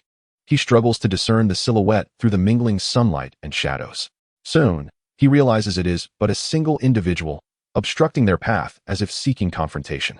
He snorts disdainfully and strides forward with his subordinates towards the figure. Yang Qi, standing amidst the black mist, had changed into short sleeves and sports pants. For the midday heat was rather oppressive. As Zhou Qiang approached, Yang Qi, without allowing him to speak, remarked with a faint smile, "With so many of you, aren't you afraid of attracting a horde of corpses?" Striding boldly towards Haiqing, "You must be a faction of the Black Mist Heart, am I correct?" Yang Qi's words immediately rendered Zhou Qiang speechless, thwarting the carefully prepared lines he had intended to deliver. Zhou Qiang scrutinized Yang Qi from head to toe with a rather dim-witted expression. How could this person deduce that they were a branch of the Black Mist Heart organization? No, it is more perplexing how he even knew the name of their organization. Zhou Qiang scrutinized Yang Qi from head to toe with a rather dim-witted expression. How could this person deduce that they were a branch of the Black Mist Heart organization? It's astonishing that our organization's reputation has grown so large that even a random individual can recognize our name. This is the leader of our branch. What gives you the audacity to speak to our leader in such a manner? The other ordinary members of the branch were equally astonished. How could this individual have guessed their association with the Black Mist Heart organization? What is so surprising about that? In this apocalyptic world, what gives you the audacity to speak to our leader in such a manner? The other ordinary members of the branch were equally astonished. Corpse-unfearing procession would immediately think of our organization. Indeed, you make a valid point. Yet this person, fully aware of our affiliation with the Black Mist Heart, still dares to block our path? Not only that, but he speaks to our leader with such casual indifference? Has he lost his mind?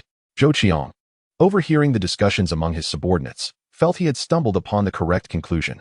Their organization had indeed gained renown in the apocalypse, in the eyes of other survivors, apart from members of the Black Mist Heart. Overhearing the discussions among his subordinates, felt he had stumbled upon the correct conclusion. Their organization had indeed gained renown in the apocalypse, in the eyes of other survivors, apart from members of the Black Mist Heart. No one would dare to gather such a multitude of individuals while risking the wrath of a corpse tied on the open road. Thus, the man before them had immediately deduced their true identities. Zhou Qiang suddenly laughed, casting a sidelong glance at Yang Qi, and coldly inquired, "What is the matter? He claims he will extinguish us?" His expression is so serious, it only serves to make him appear more like a jester. The atmosphere fell silent for a brief moment, only to be shattered by thunderous laughter. Ha! Does he even grasp the gravity of his words? Imagining themselves as formidable beings, how pitiable. This time, however, Zhou Qiang exhibited a rare moment of astuteness. He keenly seized upon the phrase annihilate. Has this individual been driven mad by the apocalypse? To assert that he will obliterate us? I have encountered countless souls driven to insanity by the end times. Instantaneously, the subordinates who had erupted in laughter fell into a hushed silence, their gazes towards Yang Qi, transforming into something extraordinary. What? He is Yang Qi? Which he had heard core members mention frequently just 20 minutes prior. Consequently, he became acutely sensitive to those words. Without further contemplation, he blurted out, "You are Yang Qi?" Instantaneously, the subordinates who had erupted in laughter fell into a hushed silence, their gazes towards Yang Qi, transforming into something extraordinary. What? He is Yang Qi? I refuse to believe he genuinely slaughtered 30,000 members of our organization. It's utterly impossible. The majority of onlookers regarded Yang Qi with profound disdain. We were warned to be cautious if we encountered a 5-man team. How is it that he has come alone? He is truly brazen, daring to confront us single-handedly? I refuse to believe he genuinely slaughtered 30,000 members of our organization. It's utterly impossible. The majority of onlookers regarded Yang Qi with profound disdain. You wish to annihilate us? Very well, we are over 2,000 strong. Let us see how you intend to achieve that. Boss, there is no need for idle chatter. I had assumed I would only encounter you upon reaching Haiqing, yet here you are, even before arriving at Anjin. Yang Qi raised an eyebrow and asked, "What is the situation at Anjin? Do you have a branch there?" Zhou Qiang scoffed, "Do you think we lack a branch? Anjin is nearly 8 kilometers from Haiqing. I had assumed I would only encounter you upon reaching Haiqing, yet here you are, even before arriving at Anjin." Yang Qi raised an eyebrow and asked, "What is the situation at Anjin? Do you have a branch there?" Zhou Qiang scoffed. Do you think we lack a branch? Anjin is nearly 8 kilometers from Haiqing.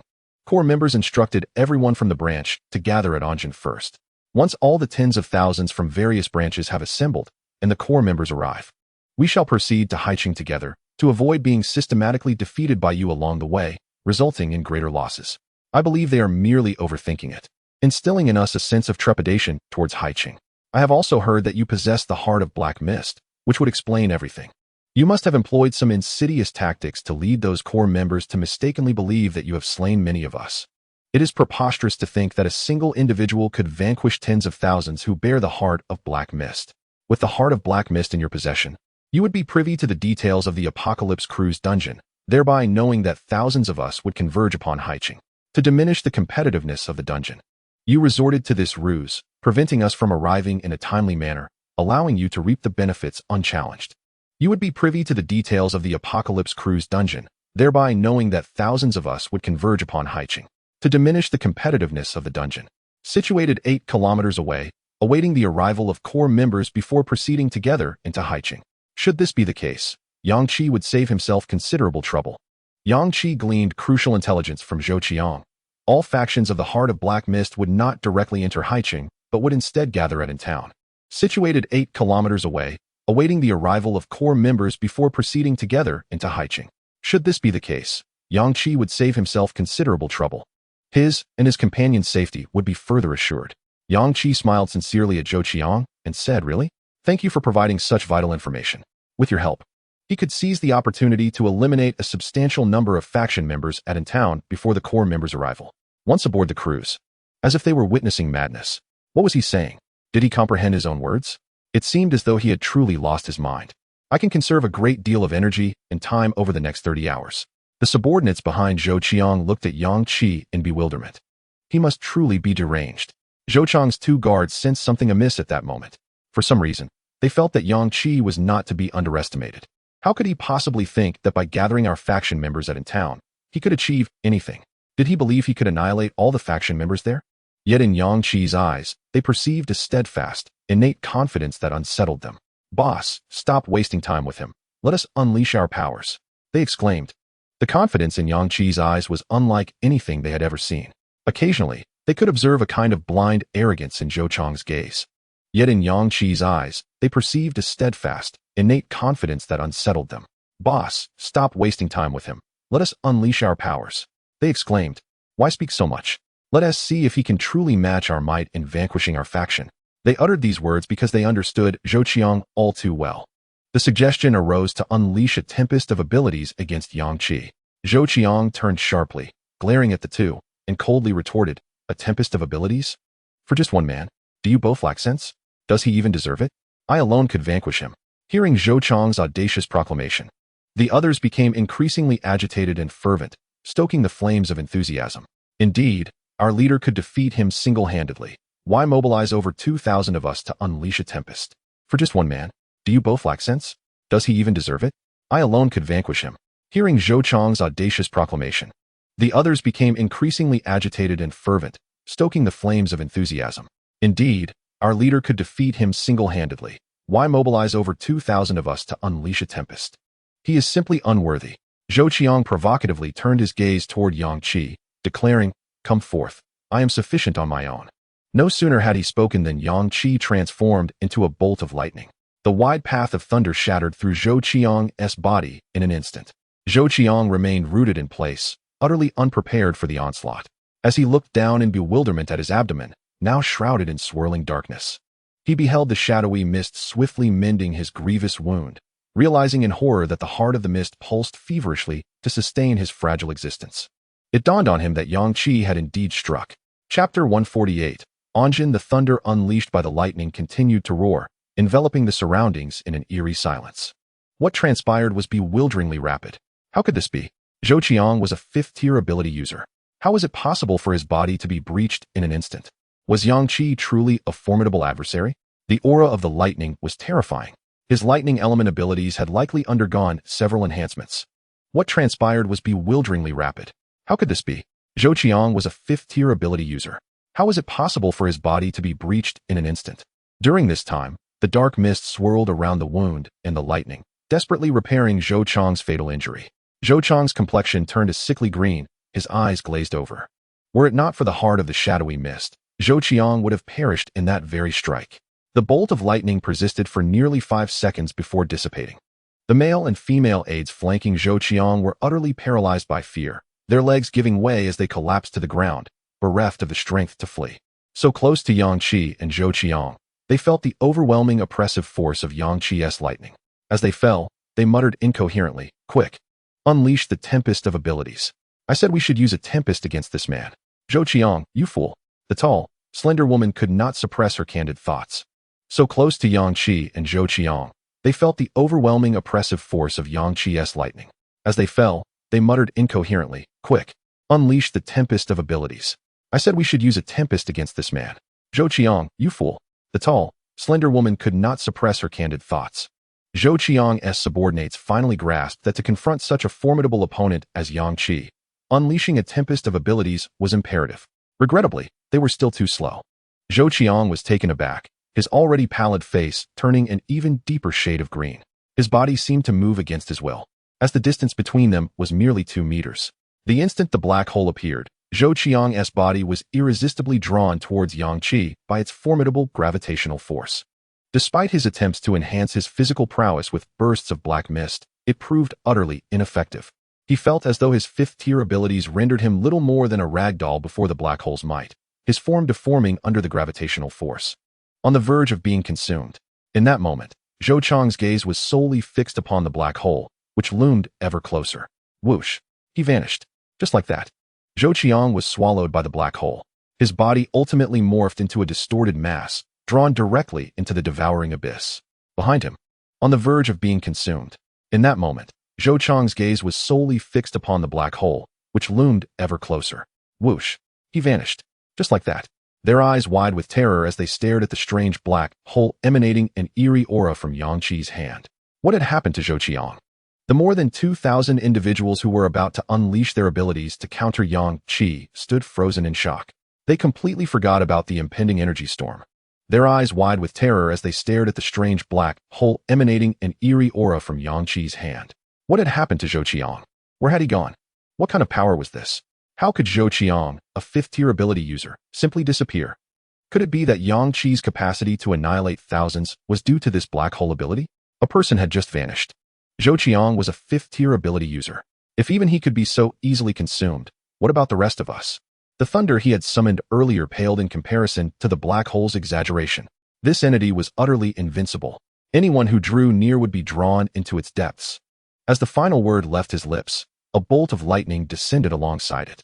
A colossal thunderbolt, connecting heaven and earth, struck among the 2,000 individuals, embedding itself into the ground and triggering a tempest of thunder. In an instant, 2,000 souls were reduced to ash. With no opportunity to utilize the Black Mist for recovery, Yang Qi obliterated another branch of the Heart of Black Mist organization. Next, he would proceed to Intown. According to Zhou Qiang, all members of the Heart of Black Mist branch would gather in Intown over the next day. With no opportunity to utilize the Black Mist for recovery, Yang Qi obliterated another branch of the Heart of Black Mist organization. Next, he would proceed to Intown. This was to prevent Yang Qi from further diminishing their power or eliminating their branch members in the interim. Contemplating this, awaiting the arrival of the core members to consolidate their strength before heading to Ocean City. They undoubtedly possess greater strength than the leaders of the various divisions, do they not? Zhang Ruijin is indeed one of the core members, yet during the events in Mingjin, Yang Qi felt a profound curiosity regarding the core members of the Heart of Black Mist organization. As core members, time is of the essence. It is entirely possible that several divisions are already awaiting him at Anjin. He refrained from engaging in combat. Yang Qi remains unaware of the true extent of his adversary's abilities, nor does he grasp the nature of Zhang Ruijin's extraordinary powers. In a coastal town merely 8 kilometers from Haiqing, death lay thick upon the ground, rivers of blood flowed freely, and even the zombies were obliterated. This place is Anjin. Yang Qi utilized his soul communicator to relay this information to his companions who remained in Haiqing, and then he set forth towards Anjin. In a coastal town merely 8 kilometers from Haiqing, death lay thick upon the ground, rivers of blood flowed freely, and even the zombies were obliterated. This place is Anjin. They are arrogant and harbor disdain for other survivors. Furthermore, upon learning that they were being hunted, transforming it into their makeshift stronghold, Their brutality stems from the inherent violence that fills the hearts of Black Mist Heart members. They are arrogant and harbor disdain for other survivors. Furthermore, upon learning that they were being hunted, these worthless beings should be grateful for the swift release we granted them, sparing them from a futile struggle that would ultimately result in a tragic demise. Do they not feel aggrieved? Our Black Mist Heart organization is formidable, with numerous members. These worthless beings should be grateful for the swift release we granted them, sparing them from a futile struggle that would ultimately result in a tragic demise. Do they not feel aggrieved? Our Black Mist Heart organization is formidable, with numerous members. I cannot fathom their incompetence. Perhaps they are foolish beyond measure. If I were to encounter that Yang Qi, there is no way he would succeed in taking my life. Now, with 3 divisions gathered here, our numbers exceed 10,000. Even if he dares to come here, it will be he who meets his demise. In fact, I hope he does find this place. I am eager to see what manner of person this Yang Qi truly is. 20 minutes later, Yang Qi arrived at the outskirts of Anjin. Even from a distance, he was engulfed by an overwhelming stench of blood. Chapter 149. The world turns upside down. Just how many lives had been extinguished in Anjin? Even from afar, Yang Qi could detect the sanguine aroma wafting from within the town. Yang Qi arrived at the outskirts of Anjin. Even from a distance, he was engulfed by an overwhelming stench of blood. Chapter 149. The world turns upside down. Just how many lives had been extinguished in Anjin? Even from afar, Yang Qi could detect the sanguine aroma wafting from within the town. Before he could even step foot into Anjin, the leaders of the 3 divisions inside received an urgent communication from the core members. 20 minutes prior. At this moment, within Anjin, the 3 leaders of the Heart of Black Mist faction, a duo of men and a woman, had gathered. One of the men had revealed to Yang Qi that all personnel from the faction would congregate in Anjin. Thus, the 3 of you from the faction must depart from Anjin immediately. At this moment, within Anjin, the 3 leaders of the Heart of Black Mist faction, a duo of men and a woman, had gathered. One of the men. There must be some misunderstanding at play. The 3rd member, a woman who appeared to be in her early 20s, fair-skinned, and possessing a well-proportioned figure, regarded the conversation with disdain. The core members can observe our situation through the Heart of Black Mist at any time, but to my knowledge, there must be some misunderstanding at play. The 3rd member, a woman who appeared to be in her early 20s, fair-skinned, and possessing a well-proportioned figure, regarded the conversation with disdain. The core members can observe our situation through the Heart of Black Mist at any time, but to my knowledge, their insights are not entirely accurate, she asserted. There must have been some error. Perhaps the members of those factions orchestrated this grand charade to feign their demise and escape the organization. The middle-aged man, upon hearing this, regarded her with a look of incredulity. Wu Shuhui, has your imagination always been so vivid? Who would dare to abandon the organization? Let us not forget that our hearts are all bound to the Heart of Black Mist. As long as it exists, core members can pinpoint our locations. Who could possibly escape death? I cannot fathom your reasoning.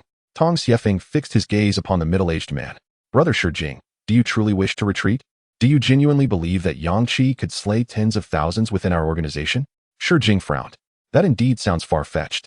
I am eager to witness the extent of his capabilities. Just as the 3 leaders deliberated their potential withdrawal from Anjin, I will not withdraw. Remaining in Anjin to await the core members has already given Yang Qi considerable face.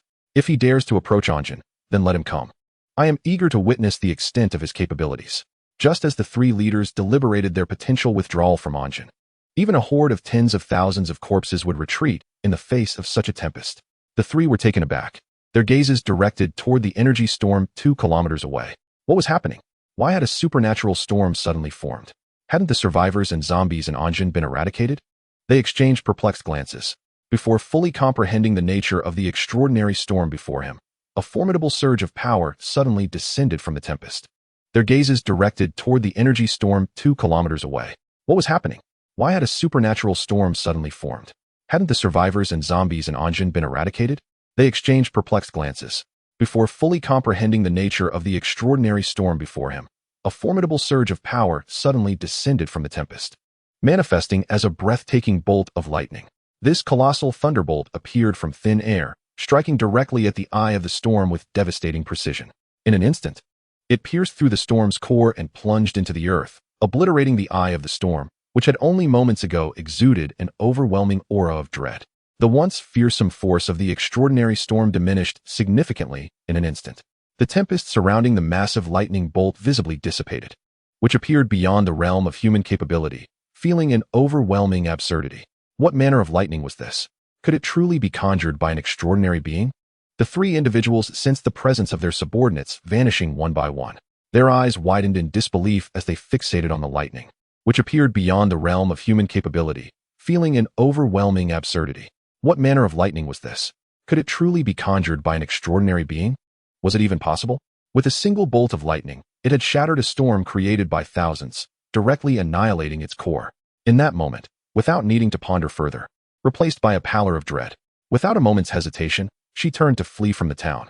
Yet, just as she took 2 steps, a thunderous roar echoed. Yang Qi indeed possessed such power. This singular bolt of thunder was more than sufficient.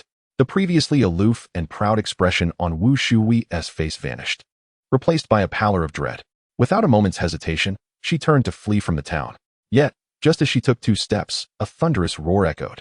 Only able to frantically gather within her body to sustain her faltering life, Yang Qi turned his gaze to the woman before him. The lightning, poised at her heart. The dark mist of power instinctively began to mend the gaping wound in her chest, yet the lightning remained. As the dark mist approached the lightning, it recoiled slightly. Only able to frantically gather within her body to sustain her faltering life, Yang Qi turned his gaze to the woman before him. The lightning, poised at her heart, should have obliterated it entirely, occupying the space where the dark mist could no longer regenerate. Yet, remarkably, she remained alive. Truly, the heart of the dark mist was extraordinary. Yang Qi mused. In the midst of Wu Shui's terror-stricken gaze, he conjured a devouring black hole in his hand. The moment the black hole emerged, Wu Shui's body contorted and was instantly drawn into its depths, causing the lightning to vanish. Beside them, Shi Jing and Tong Xiefeng stood dumbfounded, their eyes widened in astonishment. The black hole unleashing its gravitational force. They were utterly powerless to resist. The pull of the black hole was overwhelming. In an instant, they lost their balance, their bodies uncontrollably drawn towards the void, feeling as though their bones would shatter, flesh twisting into a grotesque amalgamation, as if caught in a tumultuous whirlwind. The world spun chaotically, and the blood within their bodies seemed to flow backward. This sensation was an unprecedented agony. They had utterly lost control over their own bodies, vanishing into a black hole in an instant. In their final moments, disbelief clouded their minds, leading them to question whether the events unfolding before them were merely a figment of their imagination. Yang Qi appeared without warning, dispatching the ability storm and its ordinary members with a single, thunderous strike. In mere seconds, he tracked down the 3 of them, leading them to question whether the events unfolding before them were merely a figment of their imagination. Yang Qi appeared without warning, waiting from the sweltering midday to the evening as the black mist thickened. Yet, not a single member of the Black Mist Heart organization emerged, resolving their fate in less than 10 seconds through the black hole. In the ensuing time, Yang Qi remained in town. At this juncture, less than 24 hours remained until the commencement of the Doomsday Cruise instance. Chapter 150, Countdown over the next 20 hours. It appeared that the information he had uncovered had already reached the core members endowed with the Heavenly Eye, prompting them to relocate to a different assembly point. At this juncture, less than 24 hours remained until the commencement of the Doomsday Cruise instance. Chapter 150, Countdown over the next 20 hours. Yang Qi devoted intervals of 2 hours to swiftly patrol the vicinity of Haiqing within a 10-kilometer radius, utilizing his lightning elemental abilities. However, he encountered no trace of any Black Mist Heart members. They had seemingly evaporated from existence, not daring to reveal themselves again. During these 2 days, Su Mo had successfully crafted the level-breaking heavy sword. Although its power paled in comparison to Yang Qi's own level-breaking heavy sword, Yang Qi refrained from speculating. In these final 4 hours, he resolved not to leave Haiqing. What if his home were to be ransacked in his absence? These level-breaking heavy swords were awakened, proving significantly more potent than typical level special weapons. Both Su Mo and Jiang Yi wielded level-breaking heavy swords, while Lu Wan utilized level Moon Twin swords, and Shun Tingyu donned level destruction gauntlets.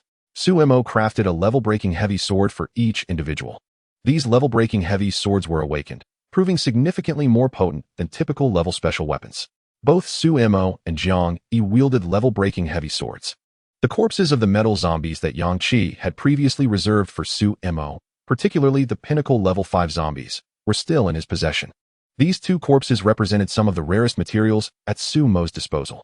The corpses of the metal zombies that Yang Qi had previously reserved for Su Mo, particularly the pinnacle level 5 zombies, were still in his possession. These 2 corpses represented some of the rarest materials at Su Mo's disposal. He planned to first experiment with the bones of mutated beasts to construct a large mech named Judgment. Once he gained proficiency, the most crucial aspect was that he did not let Yang Qi down.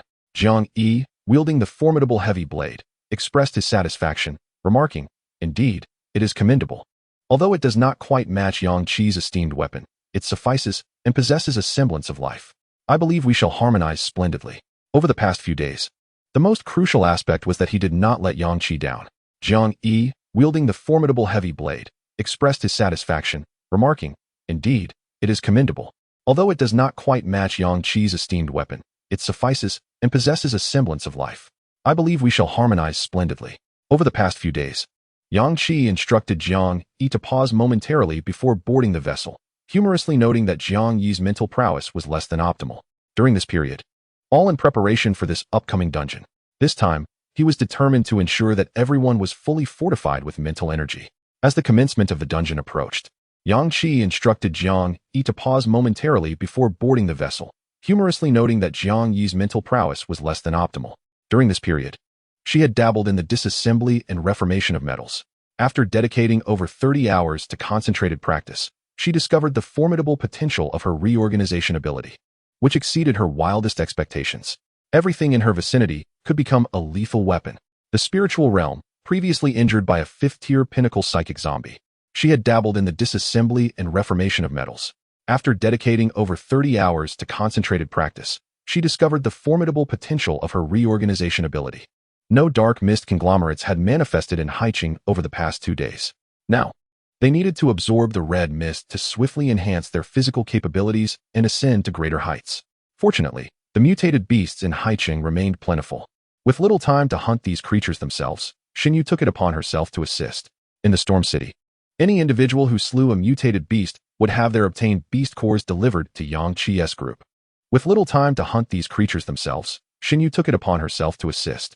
In the Storm City, through the absorption of 4th-tier beast cores that matched their abilities, Yang Qi and his companions experienced significant enhancements in their power.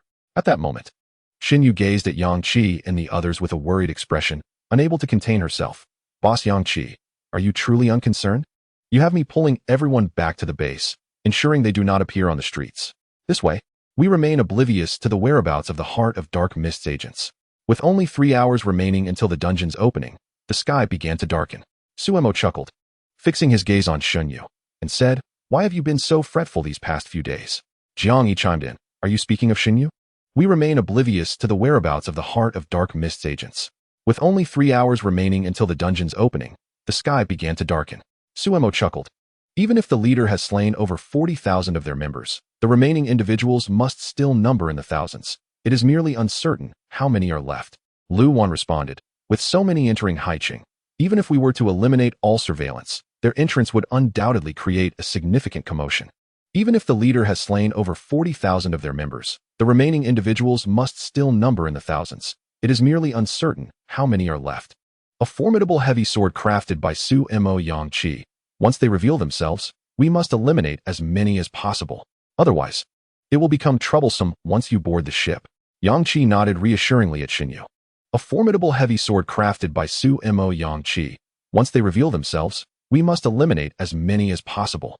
Otherwise, it will become troublesome once you board the ship." Yang Qi nodded reassuringly at Xinyu. The countdown to the opening of the Doomsday Cruise instance was now down to merely 2 hours. The night had fully descended. The 5 of them, along with Xinyu, stood at the Haiqing port, feeling the salty breeze of the sea. For reasons unknown, the usually vibrant sea creatures had fallen into silence. This was a strategy to swiftly gauge the movements of the Black Fog Heart Organization's members once they flooded into Haiqing, allowing them to ascertain their location. Adhering to Xunyu's orders to refrain from acting recklessly, with only 2 hours remaining, it is conservatively estimated that they still number in the tens of thousands. Surely not all of them are experts. How could they possibly rush from the outskirts of Haiqing to the port? Moreover, they must understand that once they reveal themselves, you will act against them. With only 2 hours remaining, it is conservatively estimated that they still number in the tens of thousands. Surely not all of them are experts. We shall wait, as only 2 hours remain. The survivors of Haiqing, quietly ensconced within their bases, remained vigilant, attuned to the slightest stirrings in the streets. How can they be so certain that everyone on their side will board the ship safely? Yang Qi replied calmly, "That I cannot say. They must possess their own means." They sensed that something momentous concerning Yang Qi was about to unfold. Shen Yu had subtly hinted at the possibility of an unwelcome influx of visitors before 10 o'clock.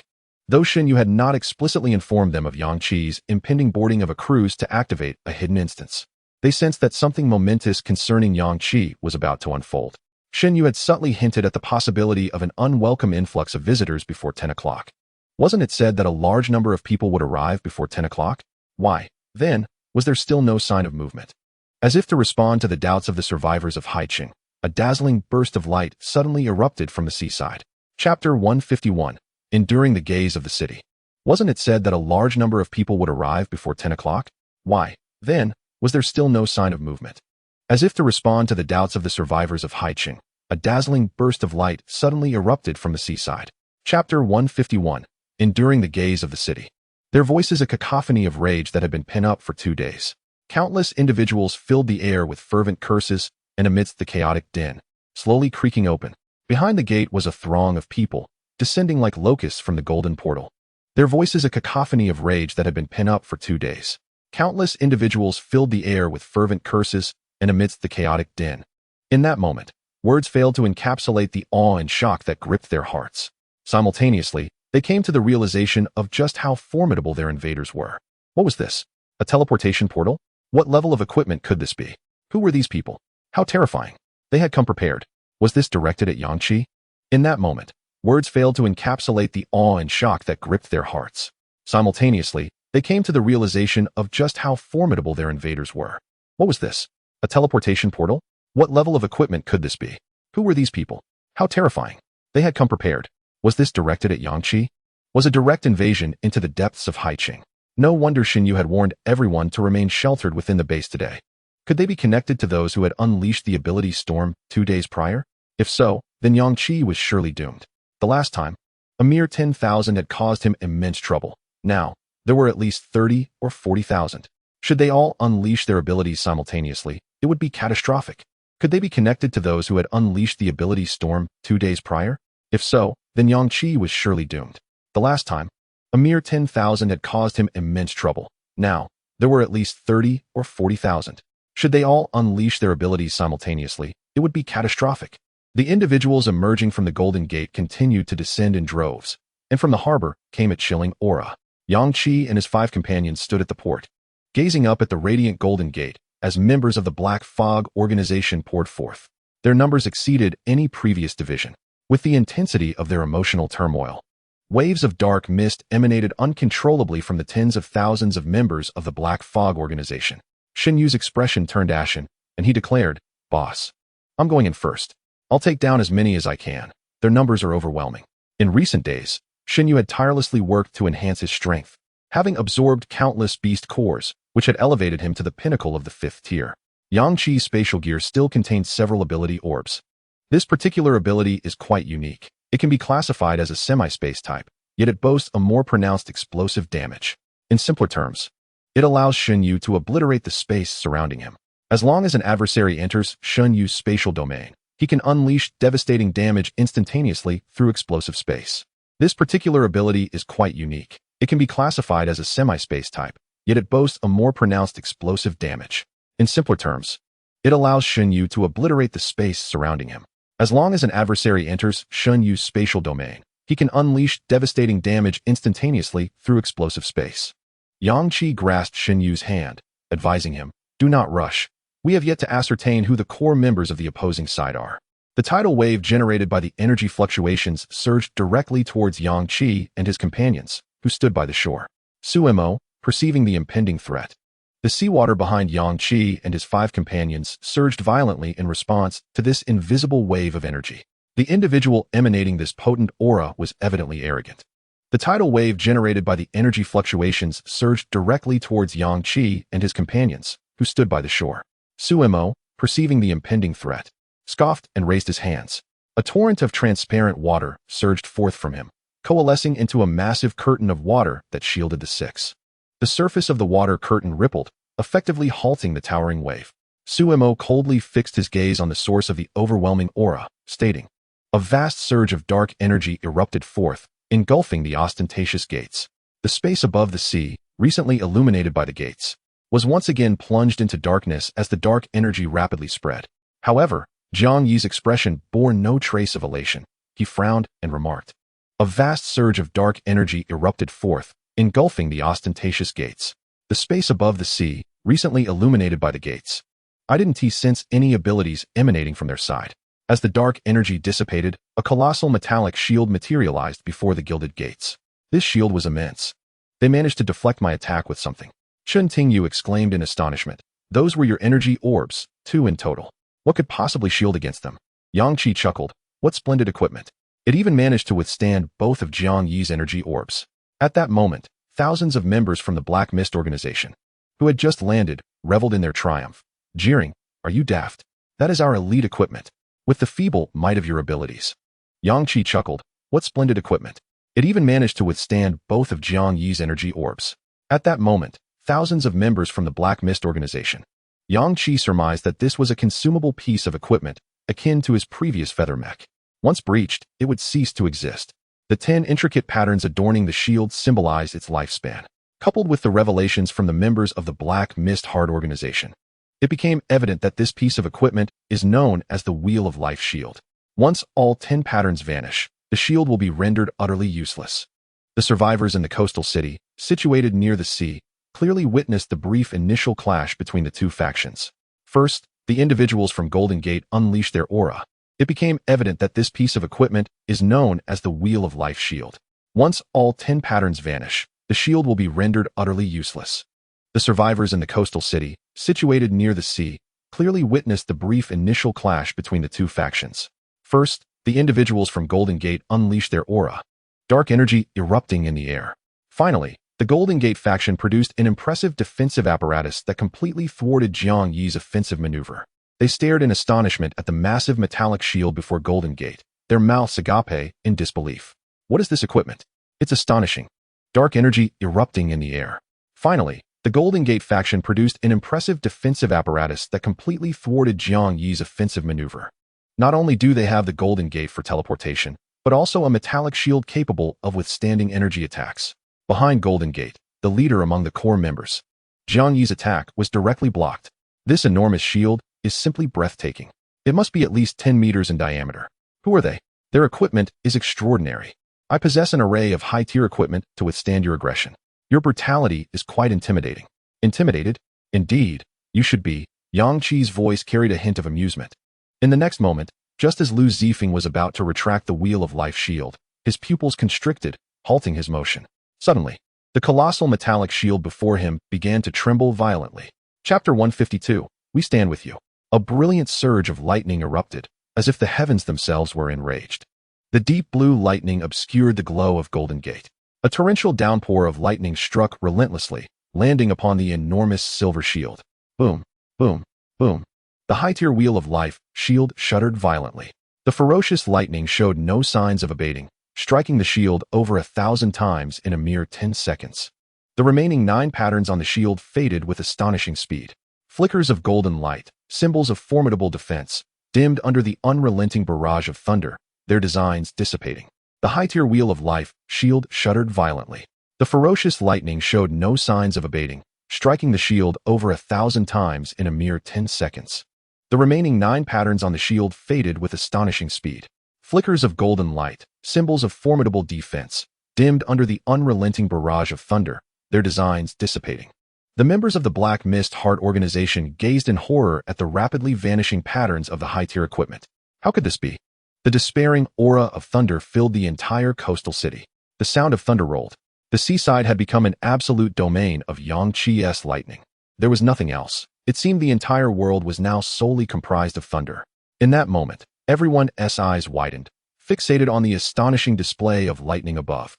He had only caught fleeting glimpses of Yang Qi's silhouette, and the flashes of lightning through the veil of the Black Mist Heart's influence.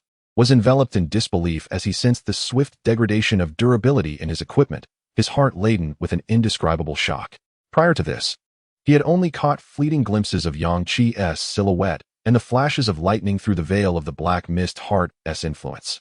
He had never truly comprehended the magnitude of Yang Qi's power and the ferocity of the thunder. Now, however, he felt it firsthand. It was astounding. Was he not merely an ability user who had yet to awaken the Black Mist Heart? Even if Yang Qi were a 6th-tier ability user, he believed he could still vanquish him, for he had indeed awakened the Black Mist Heart. With its eruption, his 5th-tier prowess could be forcefully elevated to the 6th tier, coupled with the astonishing regenerative abilities akin to a high-tier zombie. Who could possibly defeat him? Slaying an unawakened Yang Qi would be a trivial task. Yet now, he believed he could still vanquish him, for he had indeed awakened the Black Mist Heart. With its eruption, his 5th-tier prowess could be forcefully elevated to the 6th tier. The tribulation of thunder concluded. The equipment shattered with a resounding crash, transforming into countless metallic fragments that fell into the sea. Haiching fell silent. All were hushed. The members of the Black Mist Heart, standing upon the ground, felt an unprecedented chill. They were positioned on the same plane as Yang Qi. The tribulation of thunder concluded. The equipment shattered with a resounding crash, transforming into countless metallic fragments that fell into the sea. Haiching fell silent. All were hushed. The members of the Black Mist Heart, standing upon the ground, felt an unprecedented chill. They were positioned on the same plane as Yang Qi. Unable to jump down in time, were now drenched in cold sweat, instinctively retreating a few steps back towards the spatial passage. So formidable, so overwhelmingly strong. The core members had yet to descend. How did they summon the audacity to leap from the Golden Gate first? Were their minds muddled? Those still within the Golden Gate, unable to jump down in time, were now drenched in cold sweat, instinctively retreating a few steps back towards the spatial passage. So formidable, so overwhelmingly strong. They were utterly shocked. Their spirits ignited as they gazed toward the seaside. There, the lightning dissipated, and the golden radiance of the Golden Gate once again filled their vision. Yet they would never again perceive the adversary emerging from the Golden Gate as truly fearsome. Due to Yang Qi's emergence, an even more formidable power has been revealed. His strength is distinctly greater than when he faced the zombie siege. Has Yang Qi ascended to a higher level? This is undoubtedly the might of the 6th tier. Yet they would never again perceive the adversary emerging from the Golden Gate as truly fearsome. Due to Yang Qi's emergence, an even more formidable power has been revealed. His strength is distinctly greater than when he faced the zombie siege. Has Yang Qi ascended to a higher level? This is undoubtedly the might of the 6th tier. I have witnessed his Thunder Dragon, yet just moments ago, he did not even summon it. He simply unleashed a thunderous attack that shattered the enemy's massive shield. It is truly astonishing. Yang Qi is undeniably remarkable. How can anyone possess such strength? Meanwhile, the members of the Black Mist Heart organization below were utterly frenzied. Let us ascend. We must go up. He will annihilate us all. That was high-tier equipment, specifically designed for defense. Yet he dismantled it entirely in a mere 20 seconds? Several branches have been systematically dismantled by him. With the display he just put forth, he could indeed annihilate tens of thousands with a single thunderous eruption. Boss, let us ascend. We must go up. He will annihilate us all. That was high-tier equipment, specifically designed for defense. Yet he dismantled it entirely in a mere 20 seconds? Am I dreaming? Lu Zifeng, upon hearing the unease among the ranks below and sensing the retreat of his comrades, wore an expression of utmost discontent. In this moment, these patterns were not overly intricate, resembling a series of chaotic black lines, some of which extended onto his bald head, creating an unsettling visage. Those of lesser strength who dared to gaze upon the patterns on his face and head for even a moment would feel a wave of dizziness and nausea. These patterns were not overly intricate, resembling a series of chaotic black lines, some of which extended onto his bald head, creating an unsettling visage. Those of lesser strength who dared to gaze upon the patterns on his face and head for even a moment would feel a wave of dizziness and nausea. Lu Zifeng bellowed, "If you utter another word, I shall transform you all into black mist." This declaration proved effective. Despite their terror of Yang Qi, the now demoralized members of the Black Mist Heart organization fell silent, no longer daring to voice thoughts of retreat or entering the Golden Gate. Observing this, Lu Zifeng's grim countenance softened slightly. He then gazed down at Yang Qi from his elevated position, a flicker of unease flashing in his eyes. The now demoralized members of the Black Mist Heart organization fell silent, no longer daring to voice thoughts of retreat or entering the Golden Gate. Observing this, Lu Zifeng's grim countenance softened slightly.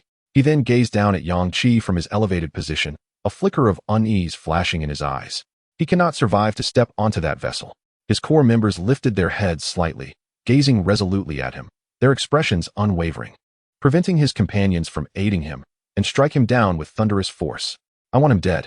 He must perish before he boards the cruise ship. He cannot survive to step onto that vessel. His core members lifted their heads slightly, gazing resolutely at him, their expressions unwavering, as if they were prepared to face death itself. Rest assured, Brother Foam, this man must perish.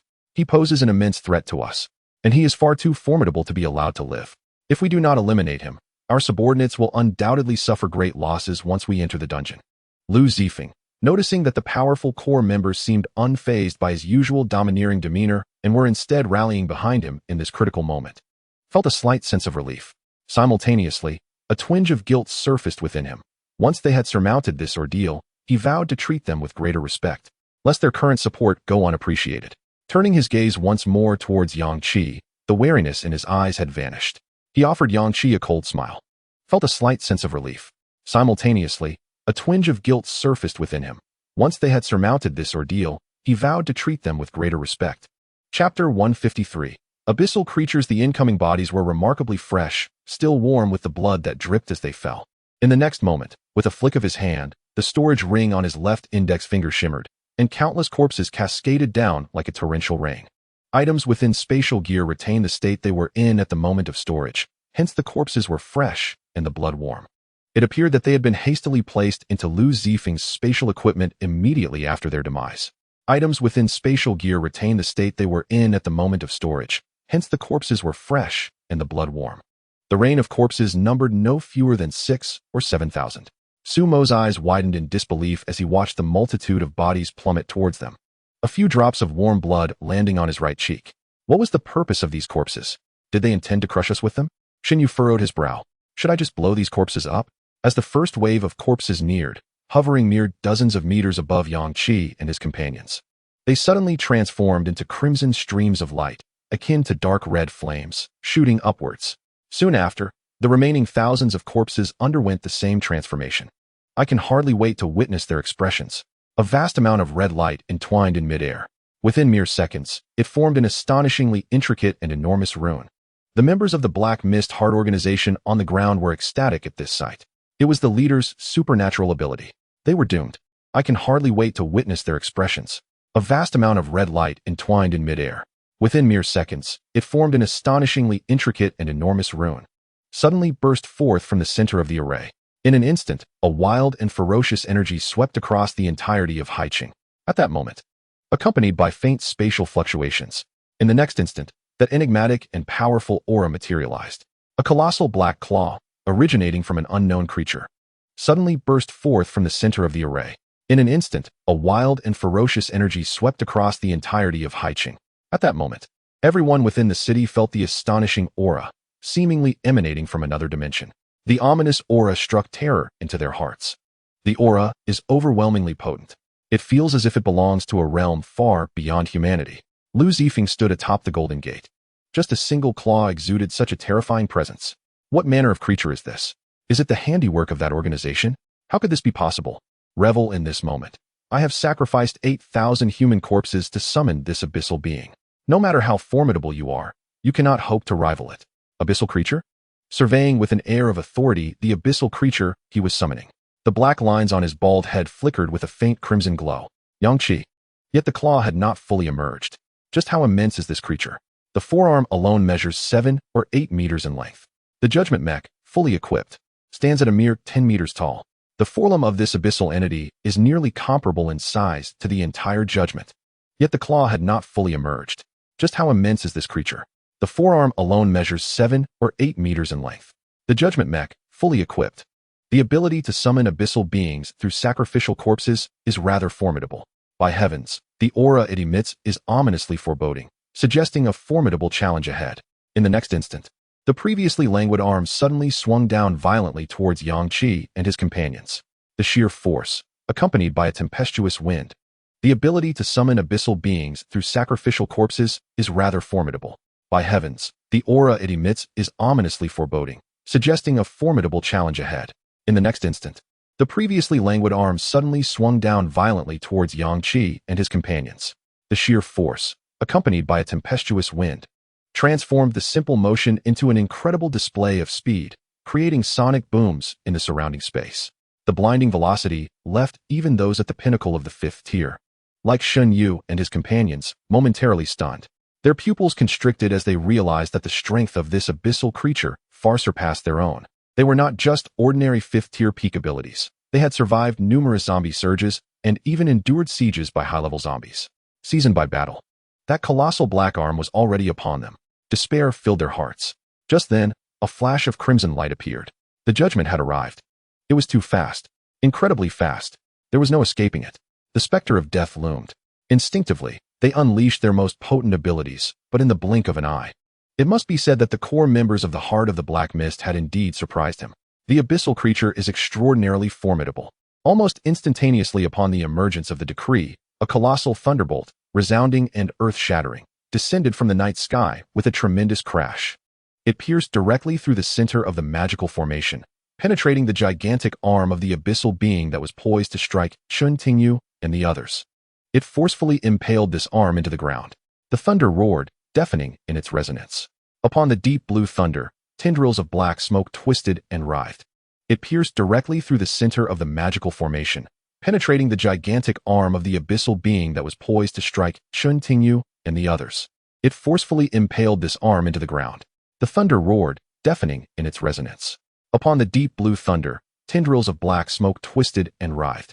As Yang Qi unleashed the Thunder Elemental's exclusive skill, Thunderfall, he simultaneously activated the Stealth Assassin's unique ability, Sensory Disruption. Embedding deeply into the earth below, this left the abyssal creature momentarily immobilized. An abundance of black blood cascaded from the creature's arm, staining the ground beneath it. The enormous arm of the abyssal creature was ensnared by the thunder, akin to a serpent coiling and furiously striking. Thunderfall, resembling a colossal sword, pierced through the black arm. Embedding deeply into the earth below, this left the abyssal creature momentarily immobilized. An abundance of black blood cascaded from the creature's arm, staining the ground beneath it. In an instant, all present were left in utter astonishment. What just transpired? How could his thunder be so potent? Yet the force he just unleashed evidently far exceeded that of a 6th tier. How could the attack of a 6th tier ability user possibly breach the defenses of the abyssal creature? Connecting heaven and earth? Such a massive bolt of lightning. How did Yang Qi achieve this?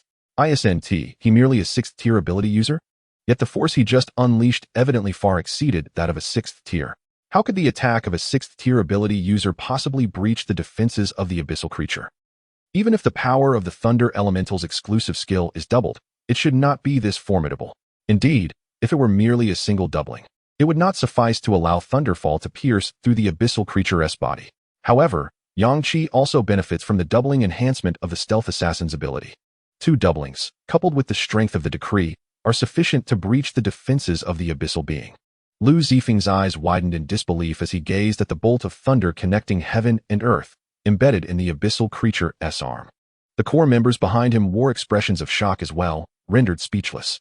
The spectacle was simply too astonishing.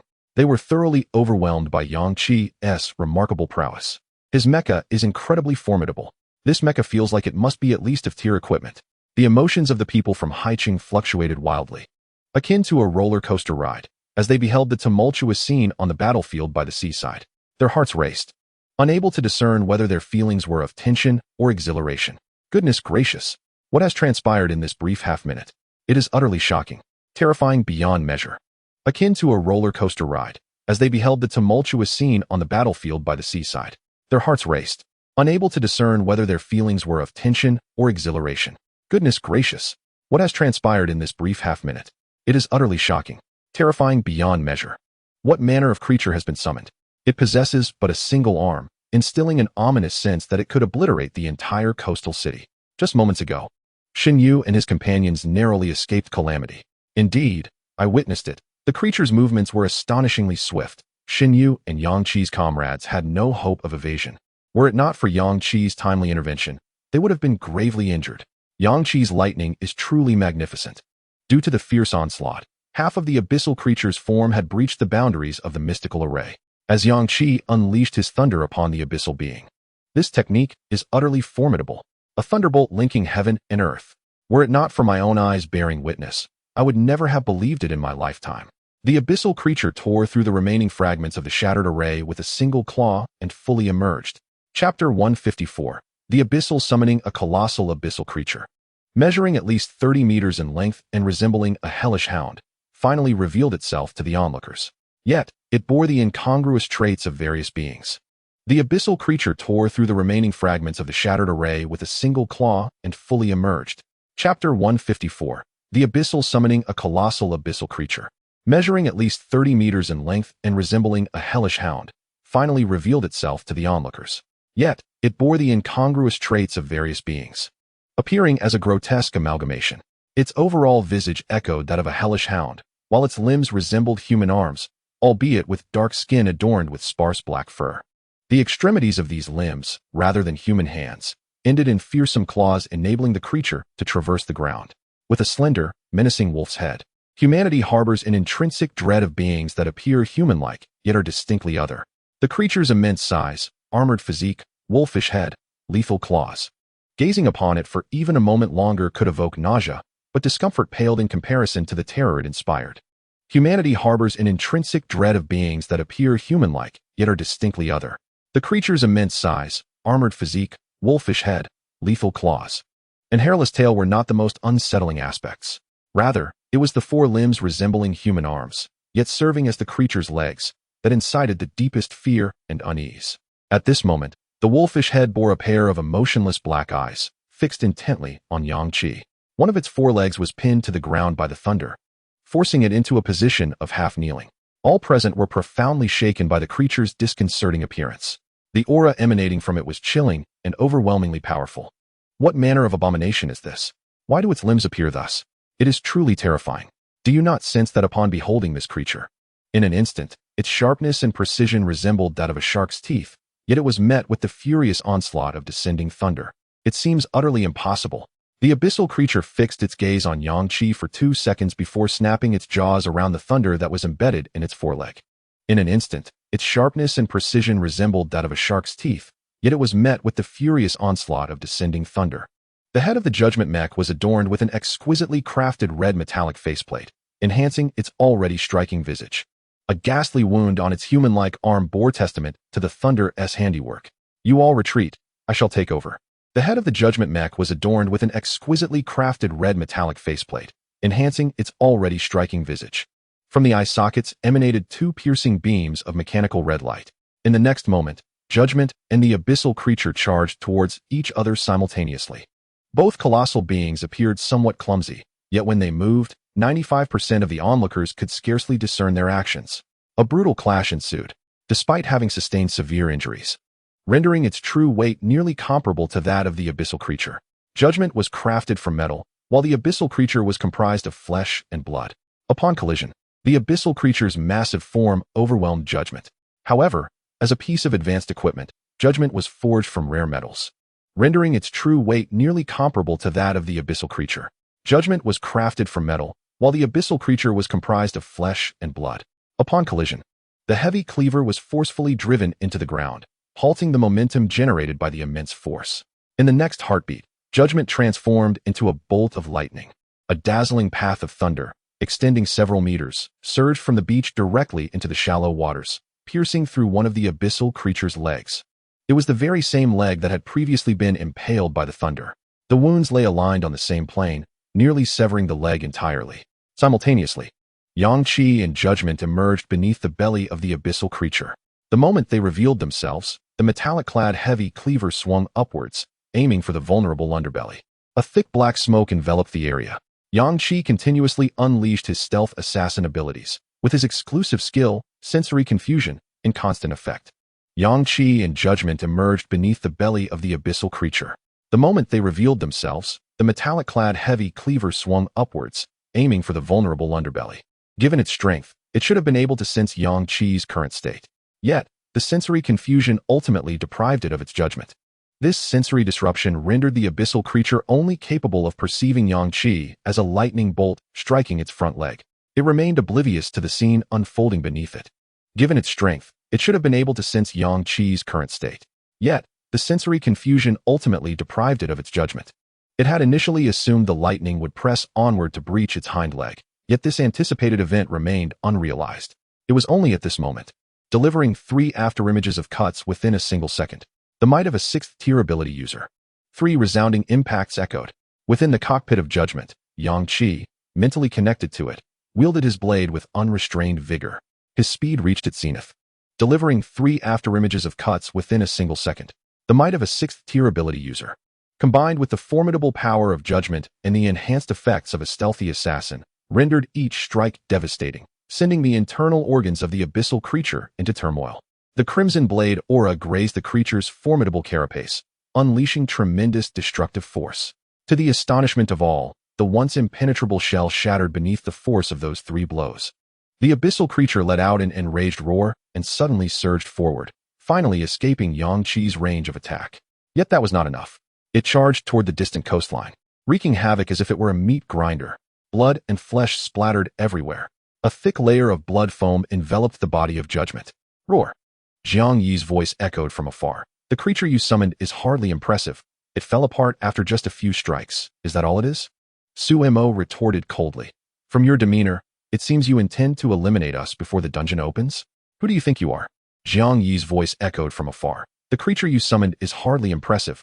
It fell apart after just a few strikes. Is that all it is? Su Mo retorted coldly. From your demeanor, it seems you intend to eliminate us before the dungeon opens? Who do you think you are? Do you possess the strength for that? With such formidable equipment, you should have arrived just 10 minutes before the dungeon opened. How dare you come 2 hours early? The members of the Black Fogheart organization were utterly astounded at this moment. As members of Black Fogheart, you nearly make me laugh to death. Arriving 2 hours early just gives us the time to eliminate you. Don't get it twisted. The members of the Black Fogheart organization were utterly astounded at this moment. As members of Black Fogheart, they were well aware of Lu Zifeng's abyssal summoning abilities' immense power. Each sacrificial offering summoned terrifying and cruel abyssal creatures. In their eyes, these creatures were monsters, existing in an entirely different dimension from themselves.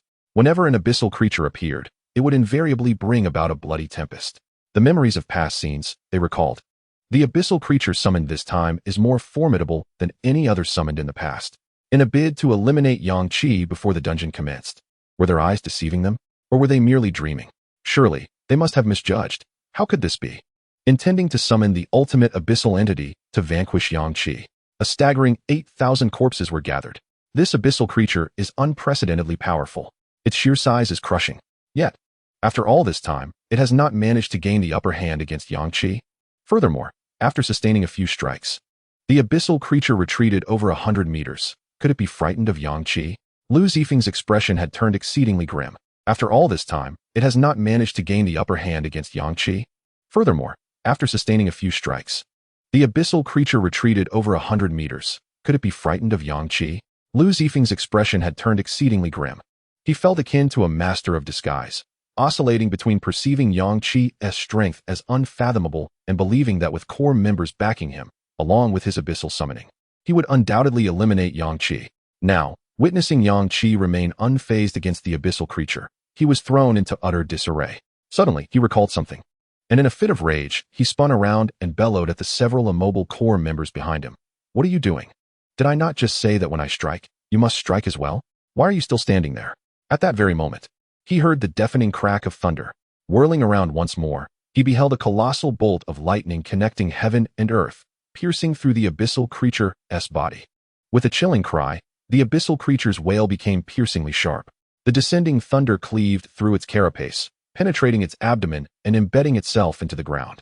The creature's body lay half prostrate on the ground, enduring the relentless onslaught of thunder. Its frenzied and anguished roar echoed throughout the coastal city. Yet it could not rise. Was now further ravaged by the thunder. The foreleg that had been struck by lightning twice could no longer bear the immense agony and collapsed forward. The creature's body lay half prostrate on the ground, enduring the relentless onslaught of thunder. Its frenzied and anguished roar echoed throughout the coastal city. Yet it could not rise. Thunder, inherently possessing formidable suppression and restraint, rendered everyone within the city utterly astonished as they gazed upon the colossal lightning that reappeared by the sea, piercing the heavens. Witnessing the abyssal creature, which appeared terrifying and exuded immense power, now reduced to a half-kneeling position beneath Yang Qi's might, their hearts swelled with an unprecedented sense of shock. How powerful is this? Such terrifying lightning can be unleashed again within mere minutes? A true man indeed. Indeed, as he witnessed the most formidable abyssal creature he had summoned being subdued by Yang Qi, he began to question his existence. The abyssal entity struggled under the torrential thunder. How can Yang Qi wield it so effortlessly? How strong must his mental fortitude be? Lu Zifeng was left utterly stunned, uncertain of his next course of action. As he witnessed the most formidable abyssal creature he had summoned being subdued by Yang Qi, he began to question his existence. The abyssal entity struggled under the torrential thunder. Before it could free itself, the judgment materialized from afar, transforming into a bolt of lightning, appearing merely dozens of meters from the abyssal creature. Within the cockpit, Yang Qi remarked with a smile, post-6th tier, coupled with the advanced judgment, the maximum range of Thunder Flash has now been enhanced to over 90 meters. In the presence of the abyssal creature, the size of judgment was inconsequential. Yet, the abyssal being gazed upon the diminutive metallic warrior with a profound sense of dread. It struggled while attempting to raise its only movable foreleg, swinging it fiercely at judgment. However, it had forgotten that its other foreleg was nearly completely severed, incapable of supporting its heavy frame.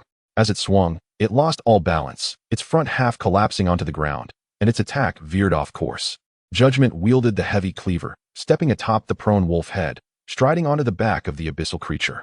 For Yang Qi, the defeat of the abyssal being was inevitable. Their speed, strength, and reflexes paled in comparison to that of the abyssal entity. The creature could easily overpower all ordinary supernatural beings with its raw power. Just as it made its first move, Su Mo and his companions were unable to evade. Had it not been for Yang Qi's intervention, they would have sustained severe injuries. Regrettably, Yang Qi was not among those vulnerable. With 6th tier judgment, 5 supernatural abilities, and formidable mental prowess, he was a force to be reckoned with. Just as it made its first move, Su Mo and his companions were unable to evade. Had it not been for Yang Qi's intervention, they would have sustained severe injuries. He had 2 abilities remaining that he had no intention of employing. For one, the bone-corroding cold flame. The assassin's stealth amplified his strength, while his super-speed regeneration could even affect judgment. The lightning element provided overwhelming offensive capabilities, erupting with incredible speed. Intending to use the bones for crafting equipment for Su Mo. Thus, the bone-corroding cold flame remained unutilized. The Star Devourer, which would rapidly incinerate the creature's bones through the gaping wound Yang Qi had inflicted, was something he wished to reserve. Intending to use the bones for crafting equipment for Su Mo. Thus, the bone-corroding cold flame remained unutilized. The Star Devourer. Ascending onto the back of the abyssal creature, Yang Qi meticulously examined the shapes and distribution of its shells. The creature looms large. Yang Qi felt a pang of regret. This battle had essentially concluded. There would be no tallying of results, for Yang Qi was preoccupied with his potential gains. Ascending onto the back of the abyssal creature, Yang Qi meticulously examined the shapes and distribution of its shells. The creature looms large. Its shell comprised of plates no larger than a tortoise's carapace, each shaped like a polygon. Preserving most of it intact proves to be a formidable challenge. Thus, it becomes necessary to sacrifice a portion of the shell to safeguard the remainder. Yang Qi selected the creature's forepart, delineating a zone of attack. Beneath this area likely lies the creature's heart. If he can penetrate here, he would not only vanquish the abyssal entity, but also acquire numerous anatomical components. Without hesitation, Yang Qi commenced his assault. In his hand, the judgment, enveloped in metallic armor and entwined with thunder and black smoke, was swung down with full force. Struggling with increasing vigor. Yet, judgment remained steadfast, maintaining balance above, and struck down once more. This time, the sound of impact was absent, and the enhancement of thunder culminated in a single stroke that shattered a substantial portion of the shell. A resounding crash echoed. The creature beneath roared fiercely. A loud crack resonated, for he had struck bone. Both judgment and Yang Qi plunged deep into the creature's body, as if excavating a vast pit. Inside, they wreaked havoc with abandon. Onlookers witnessed judgment descend into the horrific wound after 2 strikes. Someone from the Sea City could not suppress their astonishment. Is Yang Qi truly that monstrous? He dove straight into the wound to kill. It must be excruciating. They wreaked havoc with abandon. Onlookers witnessed judgment descend into the horrific wound after 2 strikes. Someone from the Sea City could not suppress their astonishment. Is Yang Qi truly that monstrous? He dove straight into the wound to kill. It must be excruciating. This is sheer slaughter. Is this the pinnacle of their abilities? In the face of Yang Qi, they're utterly insufficient. Lu Zifeng's expression darkened significantly. Observing his summoned abyssal creature pinned to the ground by lightning, one leg broken and helplessly crouched, he felt an overwhelming rage. Suddenly recalling something. What good would our involvement do? Better to conserve our strength and retreat to the Golden Gate. It's not that we don't want to, but if we go in, it's tantamount to courting death. The abyssal creatures you've summoned are no match for him. What good would our involvement do? Better to conserve our strength and retreat to the Golden Gate. We can return here within the first 10 minutes of the dungeon's opening and board the ship, rather than challenging Yang Qi. Zhang Ruijing commented. This is still Yang Qi fighting without awakening the heart of Black Mist. Lu Zifeng wavered slightly. He gazed downwards. From above, he could clearly observe Judgment's actions, which had plunged deep, severing several substantial vertebrae. The anguished cries of the abyssal creatures resonated, each more harrowing than the last. With the fracture of its spine, the abyssal being could no longer rise. The stench of blood permeated the entire coastline, emanating from the copious bloodshed of the abyssal creature, further fueled by the frenzied intent to kill wielded by the devastating blade. This blade was nothing short of a harbinger of death. With a sickening sound, the creature's heart was cleaved in two, subsequently reduced to a mist of blood by the blade's force. Chapter 156. A desperate flight. In the previous moment, the two hind legs that had stubbornly refused to kneel collapsed with a resounding thud as the heartbeat ceased. The horrific roars finally quieted. At that instant, the entire coastal city fell silent, all eyes fixated on the gash in the back of the abyssal creature. They witnessed Judgment emerge from within, standing triumphantly atop the corpse. Blood mist trickled down the crimson metallic shell, and the massive blade radiated a sanguine aura. Enveloped in a tangible blood haze, the survivors of the coastal city, witnessing the brilliance of Yang Qi and Judgment illuminated by the enemy's golden gate, felt a surge of relief. Impressive. Absolutely astounding. How long did it take to slay this abyssal creature? Not even 10 minutes, I wager. Yang Qi is formidable. On the ground, the members of the Black Mist Heart organization, who had leapt from the golden gate, were thrown into a frenzy. What now? What should we do? Felt a surge of relief. Impressive. Absolutely astounding. How long did it take to slay this abyssal creature? Not even 10 minutes, I wager. Yang Qi is formidable. On the ground, the members of the Black Mist Heart organization, who had leapt from the golden gate, were thrown into a frenzy. What now? What should we do? Lu Zifeng and the core members fell into a heavy silence. Without uttering a word, Yang Qi did not retract Judgment. A star-devouring black hole manifested upon his crimson metallic arm. In the next instant, he transformed into a bolt of lightning, plunging into the throng of the Black Mist Heart. Lu Zifeng and the core members fell into a heavy silence. Without uttering a word, Yang Qi did not retract Judgment. Lu Zifeng's eyes widened in panic as he fixated on the black hole in Judgment's grasp. What is this? A black hole, capable of pulling people indirectly? All within a 3-meter radius were uncontrollably drawn into the black hole, vanishing without a trace. When he was at Mingjin, he did not possess this capability. How could he have progressed so dramatically? It has barely been any time at all. This individual is utterly invincible. Boss, we must retreat. Those below cannot survive. Even if we were to unleash a storm of extraordinary abilities together, we would still be unable to contend with Yang Qi. I believe it is prudent for us to focus on the Doomsday Cruise dungeon instead, rather than attempting to eliminate Yang Qi before the dungeon opens. Otherwise, our losses will be even more devastating. We have already lost a defensive-grade piece of equipment. We would still be unable to contend with Yang Qi. I believe it is prudent for us to focus on the Doomsday Cruise dungeon instead, rather than attempting to eliminate Yang Qi before the dungeon opens. Otherwise, our losses will be even more devastating. We have already lost a defensive-grade piece of equipment, along with 8,000 corpses and a formidable abyssal creature. The tens of thousands below will also not survive. It is best for us to depart. We can safely enter the dungeon, enhance our strength within, and perhaps face Yang Qi after we emerge. At this moment, we are simply no match for him. Lu Zifeng hesitated no longer and directly closed the golden gate. The golden light enveloping the coastline and the sea vanished. The remaining members of the Black Mist Heart organization were plunged into utter despair, fleeing aimlessly, yet they could not escape Yang Qi's grasp. Within the realm of Judgment, Yang Qi's lightning strikes could reach an astounding distance of over 90 meters, coupled with an incredibly rapid movement speed. Their voices had already reached him. Boss, that was incredible. That abyssal creature was utterly terrifying. Just one glance left me filled with dread.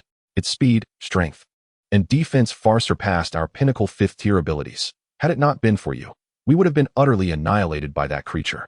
Where on earth was that abyssal creature summoned from? It's truly bizarre. Yang Qi had already stowed away Judgment and began assigning tasks to the group. With over an hour remaining until the Doomsday Cruise dungeon opened, we dare not linger. Since we have time to spare, let us swiftly dismember that abyssal beast. Where on earth was that abyssal creature summoned from? It's truly bizarre. Yang Qi had already stowed away Judgment and began assigning tasks to the group. Yang Qi replied with a smile, of course. You should feel the hardness and material yourself. It is indeed a rare commodity, certainly qualifying as high-grade raw material. Xin Yu quickly remarked, Boss, this creature is enormous, and with just the few of us, it will take quite some time. Should I summon the warriors from Storm City to assist? Yang Qi affirmed, absolutely. Do you wish to exhaust us all? Jiang Yi, ever straightforward, added. Xin Yu quickly remarked, Boss, this creature is enormous, and with just a few of us, it will take quite some time. Did you not see the vigor he displayed when battling that abyssal creature? Laughter erupted among the group. I doubt it would tire us out. Even if we let Yang Qi extract the shell piece by piece, he wouldn't tire easily. Did you not see the vigor he displayed when battling that abyssal creature? Laughter erupted among the group. Xin Yu had already dashed off to summon his subordinates for the laborious task. The warriors from Storm City, upon arriving, gazed at Yang Qi with adoration in their eyes. We must also extract all the bones.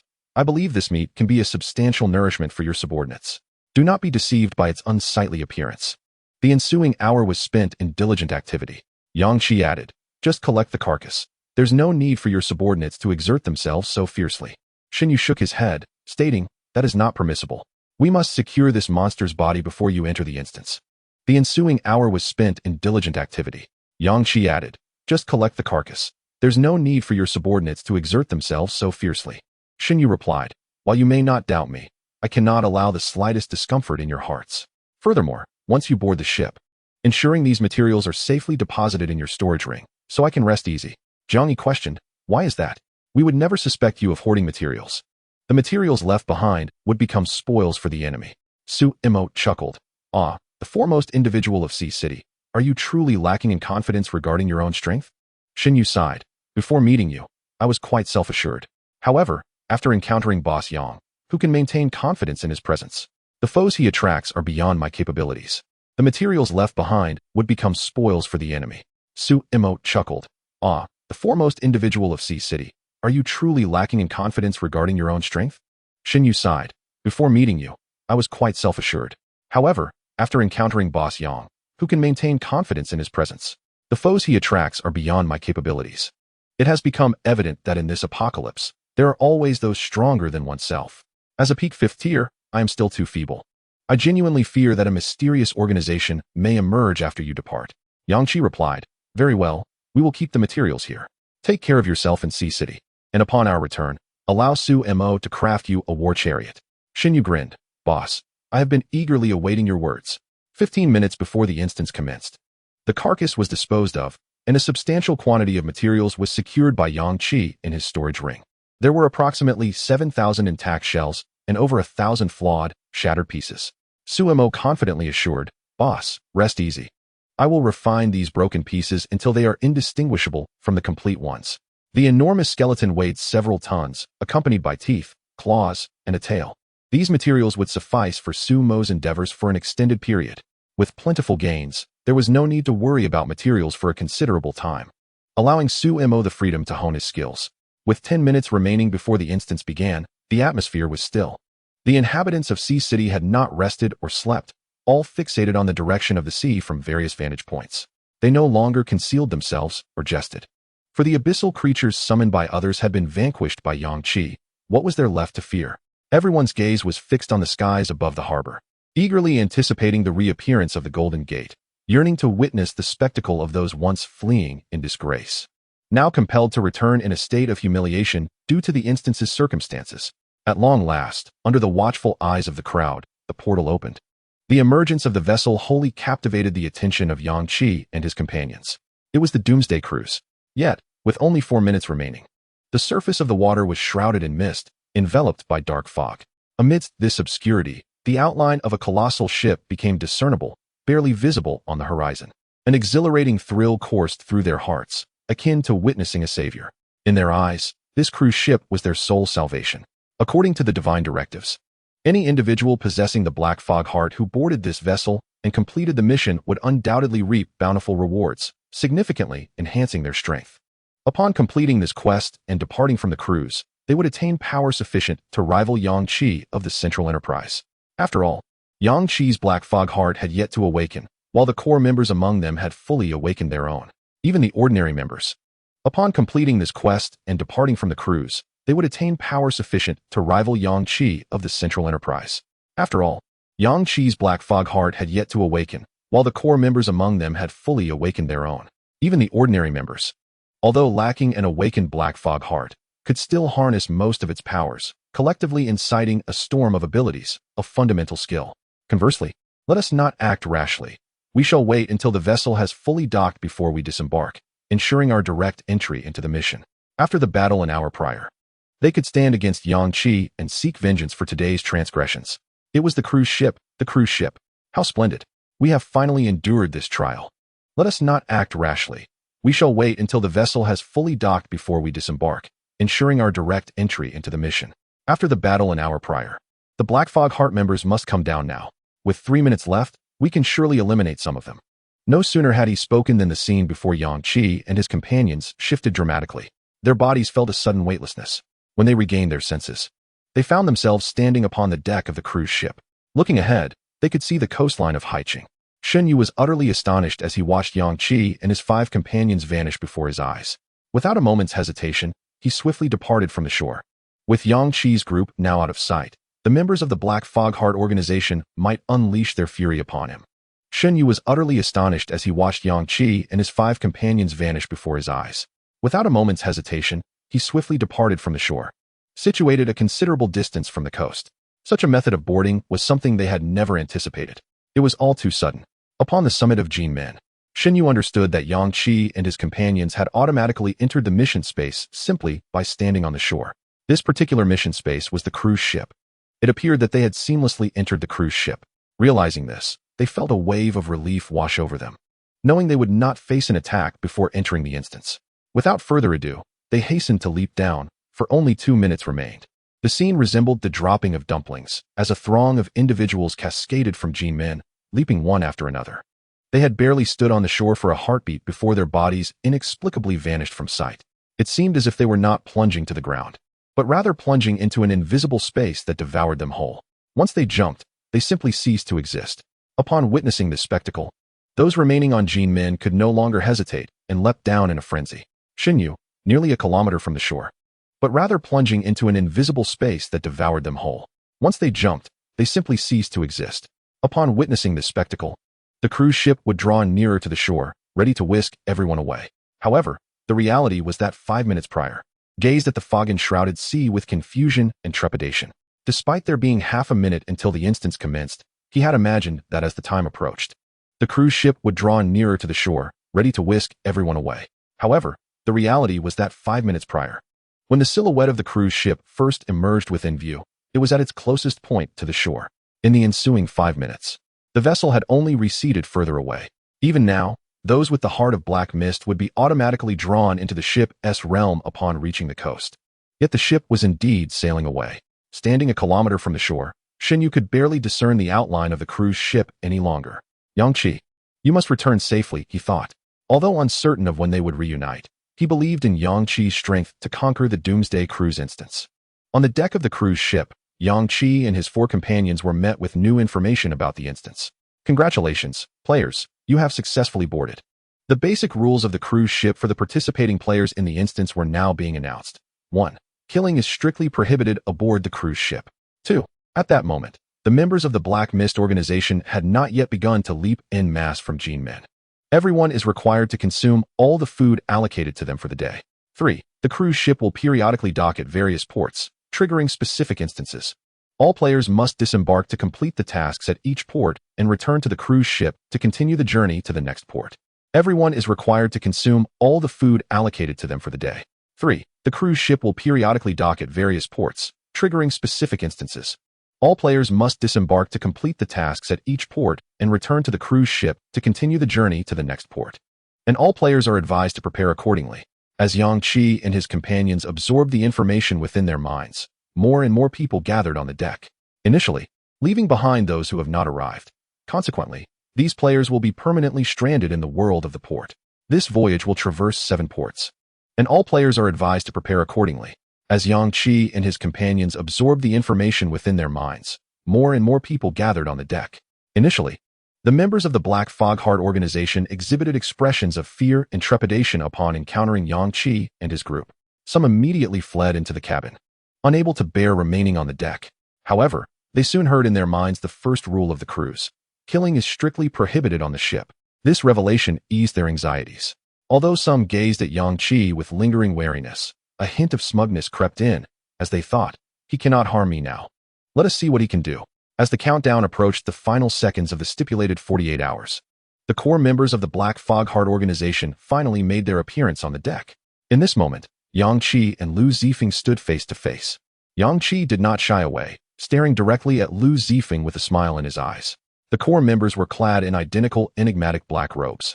Lu Zifeng, confronted by Yang Qi's unabashed gaze, felt an overwhelming discomfort. He was at a loss for how to express himself in front of Yang Qi. Prior to their encounter, he had intended to strike with overwhelming force and eliminate Yang Qi before the instance began, preventing him from boarding the ship and meeting the divine. Unfortunately, they found that the place where the abyssal creature had once lain was now merely a collection of remnants. Lu Zifeng quickly realized that Yang Qi had dismembered the creature, extracting all valuable parts and storing them in his spatial equipment. This revelation only intensified Lu Zifeng's fury, as he not only failed to gain any advantage from Yang Qi, but had unwittingly provided him with a wealth of precious materials from the abyssal creature's body.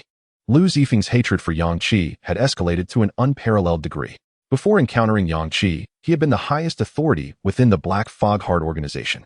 With 10 core members, he was the leader among them, commanding their obedience. He was one of the few who could communicate directly with the divine.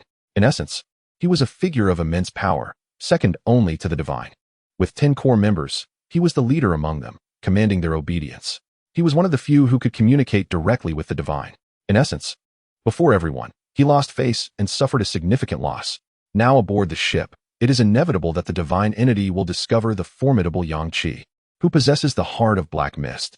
At that moment, will he not be cast down by Yang Qi? Before everyone, he lost face and suffered a significant loss.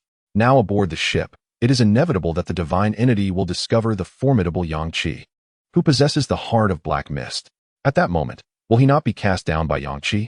The mere thought of the deity abandoning him upon discovering Yang Qi, choosing instead to endorse Yang Qi, ignited an uncontrollable fury within Lu Zifeng. Furthermore, with Yang Qi glaring at him, his eyes brimming with provocation, Lu Zifeng's anger surged uncontrollably. He had already heard the ship's first rule, no killing aboard. Thus, he felt unrestrained. Lu Zifeng boldly extended his hand, pointing accusatorily at Yang Qi's face, exclaiming, "What are you looking at? What gives you the audacity to gaze at me like that?" Upon hearing these words, the members of the Heart of Black Mist organization on the deck were taken aback, gazing at Lu Zifeng as though he were mad. They could not help but whisper among themselves, "What is our leader doing? Has he lost his mind? Yang Qi cannot harm him." Yang Qi, amused, fixed his gaze on Lu Zifeng and calmly replied, "You may relish this moment of verbal triumph. What is he thinking, provoking Yang Qi like this? It might not be so bad, even if he angers Yang Qi, due to the ship's rules." Upon hearing Yang Qi's words, Lu Zifeng's face turned ashen. In a fit of rage, he pointed at Yang Qi, about to unleash another tirade. When Suemo decided to intervene, with his arms crossed, he looked down at Lu Zifeng with disdain. After a derisive snicker, he spoke. Upon hearing Yang Qi's words, Lu Zifeng's face turned ashen. In a fit of rage, he pointed at Yang Qi, about to unleash another tirade. When Suemo decided to intervene, with his arms crossed, he looked down at Lu Zifeng with disdain. After a derisive snicker, he spoke. "Yet you did not even graze a hair of Yang Qi. How utterly embarrassing. After meticulously planning for days and being afforded ample time, this is the best you could muster? I am ashamed on your behalf. Moreover, since this mission is designed for all who possess the heart of black mist, surely there must be clues about the deity you speak of within. Perhaps you may even encounter the deity directly. If that happens, this is the best you could muster? I am ashamed on your behalf. Moreover, since this mission is designed for all who possess the heart of black mist, surely there must be clues about the deity you speak of within. Perhaps you may even encounter the deity directly. If that happens, I shall be sure to relay your disgraceful performance over the past 2 days." Suemo was merely engaging in banter. After all, aboard the ship, little did he anticipate that his final remark would unexpectedly strike a nerve with Lu Zifeng. As soon as Suemo uttered those words, Lu Zifeng's complexion visibly flushed crimson. Suemo may not possess the formidable strength of Yang Qi, yet he excels in the art of insult and sarcasm. Yet words eluded him, leaving him on the brink of insanity. The subordinates of Lu Zifeng watched anxiously, fearing that the words of Suemo might incite a fatal wrath within him. At that moment, a familiar mechanical voice echoed in the minds of all present. "Hidden dungeon. Level dungeon. Doomsday Cruise, officially commencing. There are 2 hours remaining until arrival at the next port. All players are advised to prepare accordingly. During this 2-hour interval, Please allocate your rest time wisely and ensure you visit the dining hall to collect and consume your allotted food within the time frame. After this announcement, the mechanical voice fell silent, igniting fervent discussions among the players. What is happening? Why does the rule emphasize the necessity to consume all the provided food? Please allocate your rest time wisely and ensure you visit the dining hall to collect and consume your allotted food within the time frame. After this announcement, the mechanical voice fell silent, igniting fervent discussions among the players. What is happening? Why does the rule emphasize the necessity to consume all the provided food? I sense that this insistence indicates something ominous. Indeed, in a world beset by apocalypse, food resources are exceedingly scarce. If this cruise ship is providing meals, everyone, whether well-stocked or not, will undoubtedly cherish every morsel. Yet, why the persistent emphasis? Could it be that the food offered here is not ordinary? Is it something inedible? How peculiar. We must hasten to the dining hall and investigate. This colossal cruise ship, adrift upon the sea, accommodates over 60,000 souls. Its grandeur is immense, with the deck alone boasting 5 levels, not to mention the structures beneath the deck. The ship exudes an aura devoid of modernity, reminiscent of medieval vessels, ready to extinguish or topple at any moment. Yet, they steadfastly persist, providing a glimmer of illumination for the players. Yang Qi turned to his companions, suspended along the walls of the cabin, casting a dim yellow glow. Amidst the sea breeze and the ship's occasional sway, these lamps appear precariously balanced. Let us examine the internal structure of the ship and take a look at what is so special about the food in the dining hall. Chapter 159, The Mess Hall. A smile gracing his lips. We have 2 hours until we reach the next port and officially commence our mission. During this time, let us examine the internal structure of the ship and take a look at what is so special about the food in the dining hall. Chapter 159, The Mess Hall. The interior of the cabin is even more desolate than the exterior, with decorations that seem to hail from a bygone century. Members of the Black Mist Heart organization roamed freely, exploring their surroundings. Upon spotting Yang Qi and his companions, they instinctively parted to create a path. The passengers found themselves utterly oblivious to the direction in which the cruise was headed, or where it might ultimately lead them. Within the ship's quarters, members of the Black Mist Heart organization roamed freely, exploring their surroundings. Upon spotting Yang Qi and his companions, they instinctively parted to create a path, daring not to meet their gaze. After all, just 2 hours prior, they had been summarily dispatched by Yang Qi himself. Presently, he refrained from acting against them solely due to the constraints imposed by the cruise's regulations. Once the ship docked and the chapter commenced, he would no longer be bound by such limitations. At this moment, the majority of the Black Mist Heart organization members were not preoccupied with where the cruise would anchor or what chapter would unfold. Numerous members of the Black Mist Heart organization had already gathered there, occupying many of the tables. To Yang Qi and his companions' astonishment, Yang Qi and his group finally located the dining hall. Situated on the uppermost deck, it was expansive, filled with at least 100 tables. Numerous members of the Black Mist Heart organization had already gathered there, occupying many of the tables. To Yang Qi and his companions' astonishment, balancing a large platter atop its form, the platter held dozens of smaller dishes, each containing a pulsating black heart. Upon witnessing this scene, Chen Tingyu could not suppress a gasp, exclaiming, "Black Mist Heart." Lu Wan tugged at Yang Qi's sleeve, frowning as she inquired, "Is this something we can consume? It feels like eating it would lead to complications."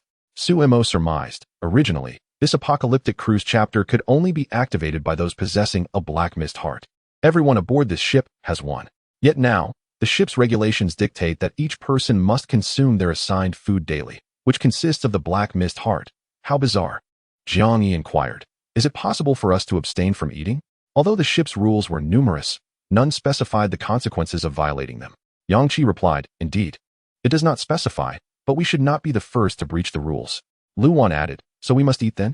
At that moment, those members of the Black Mist Heart organization who had already received their designated portions gazed expectantly at the black hearts before them. "It does not specify, but we should not be the first to breach the rules." Lu Wan added, "So we must eat then?"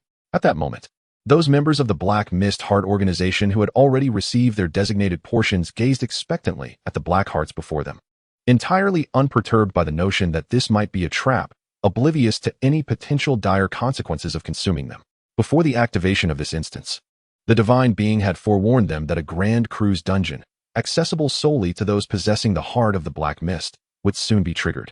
Upon discovering that the food provided by the ship consisted of the very heart of the Black Mist, they scarcely hesitated, believing that consuming it, provided they managed to survive the ordeal aboard the vessel. Naturally, They regarded the divine being's words as sacred decree.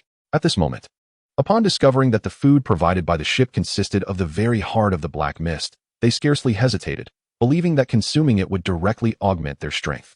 Signaling for them to take a seat, Yang Qi chuckled softly and led the way to the indicated table, with the others trailing behind, feeling somewhat uneasy. Once seated, who had just finished serving a table, crawled towards Yang Qi and his group, their fluid black form coalescing into a slender arm that gestured towards a nearby vacant table. Signaling for them to take a seat, Yang Qi chuckled softly and led the way to the indicated table, with the others trailing behind, feeling somewhat uneasy. Once seated, Yang Qi observed those around him who had consumed the heart of the black mist and noticed a palpable increase in their auras. Reminiscent of individuals who had ingested a temporary enhancement potion, their emotions appeared to escalate in fervor after finishing their own plates. The corpulent man sprang into action, swiftly reaching for the plate and shoving the remaining black mist heart into his mouth. The man was left in shock, which still contained 2/3 of the black mist heart. The latter, oblivious to the man's unsettling demeanor, savored his meal delicately. In the next instant, the corpulent man sprang into action, swiftly reaching for the plate and shoving the remaining black mist heart into his mouth. The man was left in shock. Other parts of his body began to transmute into the same black substance. A nearby server seemed to sense the disturbance. His outstretched finger, aimed at the glutton, morphed into a viscous black liquid, dripping onto the floor. He stared in disbelief at his own hand, and the metamorphosis accelerated. Other parts of his body began to transmute into the same black substance. A nearby server seemed to sense the disturbance, sliding across the wooden floor to catch the viscous material that had emanated from the man's body. It dawned on the onlookers that the man's transformation into this sticky black substance was identical to the makeup of the servers in the dining hall. As the server absorbed more of the viscous liquid, its form visibly expanded. What on earth is happening? What has become of him? The corpulent man stole his black mist heart, and then he transformed like this. How terrifying. I understand now. Due to the ship's regulations, in less than half a minute, the man's body vanished completely, transforming into a black liquid that merged with the attendant at the service desk, thereby violating the ship's rules and facing punishment. Is this punishment not excessively cruel? It is tantamount to a death sentence. Moreover, it occurs in such a bizarre manner. In less than half a minute, the man's body vanished completely, transforming into a black liquid that merged with the attendant at the service desk. With this man serving as a cautionary example, everyone now comprehends the fatal consequences of defying the ship's regulations. The expressions on Lu Wan and her companions' faces grew increasingly grim. Consuming the food from this dining hall leaves us uncertain about the effects it may have on us. As Su Mo's words faded, a server glided over. Although we all possess a heart of black mist, theirs can harness the power of the black mist, while we cannot. Thus, the five gazed intently at the pulsating black mist heart on their plate. In Chapter 160, Apocalypse Calendar 204, they utilized the knives and forks provided by the cafeteria to dissect the entire black mist heart into dozens of pieces. The five gazed intently at the pulsating black mist heart on their plate. In Chapter 160, Apocalypse Calendar 204, they utilized the knives and forks provided by the cafeteria to dissect the entire black mist heart into dozens of pieces, whose energies distinctly surged. Though the thousands of other members within the dining hall dared not look directly at Yang Qi and his table, their senses remained fixated on this group. When they noticed that Yang Qi and his companions had devoured most of the black mist heart without any discernible change, a wave of secret delight swept through them. They whispered among themselves, "Look at those five. They haven't changed at all." Their senses remained fixated on this group. When they noticed that Yang Qi and his companions had devoured most of the black mist heart without any discernible change, a wave of secret delight swept through them. They whispered among themselves, "Look at those five. They haven't changed at all. They are entirely different from us." When I consumed a black mist heart, I felt an overall enhancement in strength, akin to using a high-grade enhancement potion. It seems the core member's judgment was not mistaken. As long as we are on this ship, our strength can be augmented through this crew's instance, allowing us to contend with Yang Qi. These black mist hearts are a tremendous boon for us, yet utterly ineffective for them. If we spend a few more days aboard this ship, with a daily black mist heart, our power will surge, while theirs remains stagnant. Yang Qi paid no mind to the furtive whispers of the other diners. Only one piece of the black mist heart remained on his plate. Suddenly, he recalled something and closed his eyes, turning inward to explore his mental realm. Since advancing to the 6th tier, his power has surged dramatically. With focused mental energy, he can introspectively perceive both his bodily interior and his spiritual realm. As he navigates through the layers of fog within his mind, he uncovers a trace of black mist in his once pure spiritual world. Yang Qi has not discerned any adverse effects on his spiritual realm caused by this phenomenon. However, should conflict arise, the implications could be dire. Yet, he finds himself compelled to consume the black mist heart provided by the dining hall. Instantly, an unnameable anger flares within him. Yang Qi has not discerned any adverse effects on his spiritual realm caused by this phenomenon. However, should conflict arise, the implications could be dire. Yet, this vessel and this tiered instance have directly meddled with his spiritual realm. Ultimately, it is the town of fate that has replaced his heart with a black mist heart. If participating in this instance exacerbates the issues stemming from his black mist heart, what remedy exists? Yang Qi opens his eyes and communicates his findings to the other four through the soul communicator in his mind. Jiang Yi and the others maintain a facade of calm. If participating in this instance exacerbates the issues stemming from his black mist heart, what remedy exists? Yang Qi opens his eyes and communicates his findings to the other four through the soul communicator in his mind. Jiang Yi and the others maintain a facade of calm. Yet they all close their eyes, striving to introspect their spiritual worlds following Yang Qi's method. However, as peak 5th tier users, they lack Yang Qi's prowess and ultimately fail. Once they realized that consuming the black mist heart would enhance their strength, they noticed our lack of reaction, and now, as we depart, they exit the dining hall. Once outside, Su Mo coldly remarks, "Did you feel their gazes? When we first entered the dining hall, they scarcely dared to look at us. Once they realized that consuming the black mist heart would enhance their strength, they noticed our lack of reaction, and now, as we depart, they even dare to meet our eyes." The five continue to the railing on the deck, which sways precariously, as if it could plunge into the sea at any moment. With no one around, they feel secure enough to converse. This black mist heart should only be served once a day, right? If we were to have 3 meals of it daily, wouldn't that cause the trace of black mist within our spiritual realms to proliferate at an alarming rate? I don't know, one replies, but the thought of the black mist heart within my body already vexes me, let alone having to consume another pulsating one daily. Yang Qi gazes out at the tumultuous Black Sea, shrouded in mist, and states, "They say we will reach the first port in 2 hours." Jiang Yi, too, dares not utilize his mental storage any further. If he were to convert his mental energy into a mental sphere and store it in a metaphysical space. Let us not forget that we are currently in a tiered instance. For the remainder of the time, the five sit cross-legged on the deck, closing their eyes to recuperate. Jiang Yi, too, dares not utilize his mental storage any further. Should he choose to transform his mental energy into a sphere of spiritual force? Suddenly, a long silent mechanical voice resonated in their minds. There are 10 minutes remaining until the cruise ship reaches the first port. Please prepare yourselves, players.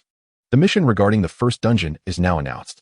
First stop, the Beast World, Doomsday Calendar 204. Player Task 1, return to the cruise ship within 3 days. They had not encountered any of the core members of the Black Mist Heart organization. At that moment, a long silent mechanical voice reverberated within their minds. There are 10 minutes remaining until the cruise ship arrives at the first port. Players are advised to prepare themselves. The mission for the first dungeon is hereby announced. First destination, the Beast Realm, Apocalypse Calendar 204. Player Task 1, return to the cruise ship within 3 days. Player Task 2, bring back a 5th tier beast core. Important task notes. The instant a player departs the cruise ship and steps onto the land of the Beast Realm, all will be scattered. After 72 hours, the Doomsday cruise will depart punctually from the port. Players who have not arrived will be deemed to have failed the mission and will be left eternally in the Beast World. Players who successfully complete both tasks and return to the cruise ship will receive substantial rewards for clearing Dungeon World 1. As this information spread, any players who fail to arrive will be deemed as having failed the mission and will be left eternally within the Beast Realm. Those who successfully complete both tasks and return to the cruise ship will be generously rewarded for conquering the first Dungeon World. Upon the announcement, if I am teleported alone to a corner and cannot find my comrades, I am as good as dead. Moreover, what does this Doomsday Calendar in the Beast World signify? Are the beasts here ranging from Tier 1 to Tier 9? If we, as Tier 3 and Tier 4 individuals, encounter a Tier 7 or 8 beast, if I am isolated in some corner without my comrades, I am surely doomed. Furthermore, what does this Apocalypse Calendar signify? In the Beast Realm, shouldn't the creatures range from 1st tier to 9th tier? If we, being 3rd tier and 4th tier, encounter a 7th or 8th tier beast, are we not doomed? Moreover, the task stipulates that we must return with a 5th tier beast core. How can a mere 4th tier individual hope to slay a 5th tier beast alone? This task is exceedingly difficult. Who proclaimed that this dungeon was tailored for us members of the Black Mist Heart? I am only now realizing that a tiered dungeon is indeed a tiered dungeon. There is no such thing as an easy one. For those of us with lower evolutionary levels, our only path to survival lies in quickly regrouping, even if we are merely a cluster of third-tier, fourth-tier, and second-tier individuals. The once confident members of the Black Mist Heart organization now find themselves engulfed in despair upon hearing the details of the first Dungeon World-S mission. Lies in the fact that none knows the vastness of the continent within the Beast Realm. Finding fellow organization members in such an expanse is akin to an insurmountable quest. The members of the Black Mist Heart, once brimming with confidence before boarding, now felt a wave of despair wash over them upon hearing the details of the first Dungeon World-S mission. Even the core members displayed expressions of concern, for they had surmised the meaning of the Doomsday Calendar 204. This denoted the 204th year since the apocalypse erupted in this world. In other words, the mutated and evolved creatures here had been undergoing transformation on this planet for a continuous span of 204 years. Chapter 161, The First Station. Our foremost task will be to ascertain whether we can use the soul communicator to establish contact. If not, we must hasten to complete our mission and return to the cruise ship. You all are at the pinnacle of the 5th tier. Dealing with 5th-tier beasts will pose no challenge. Lu Wan interjected, I recall, when you first acquired the soul communicator. We must hasten to complete our mission and return to the cruise ship. You all are at the pinnacle of the 5th tier. Dealing with 5th-tier beasts will pose no challenge. Lu Wan interjected, I recall, when you first acquired the soul communicator. The significance of the Doomsday Calendar 204 must be extraordinary. Does the term Doomsday, will the beast world we are about to enter still be regarded as our previous planet?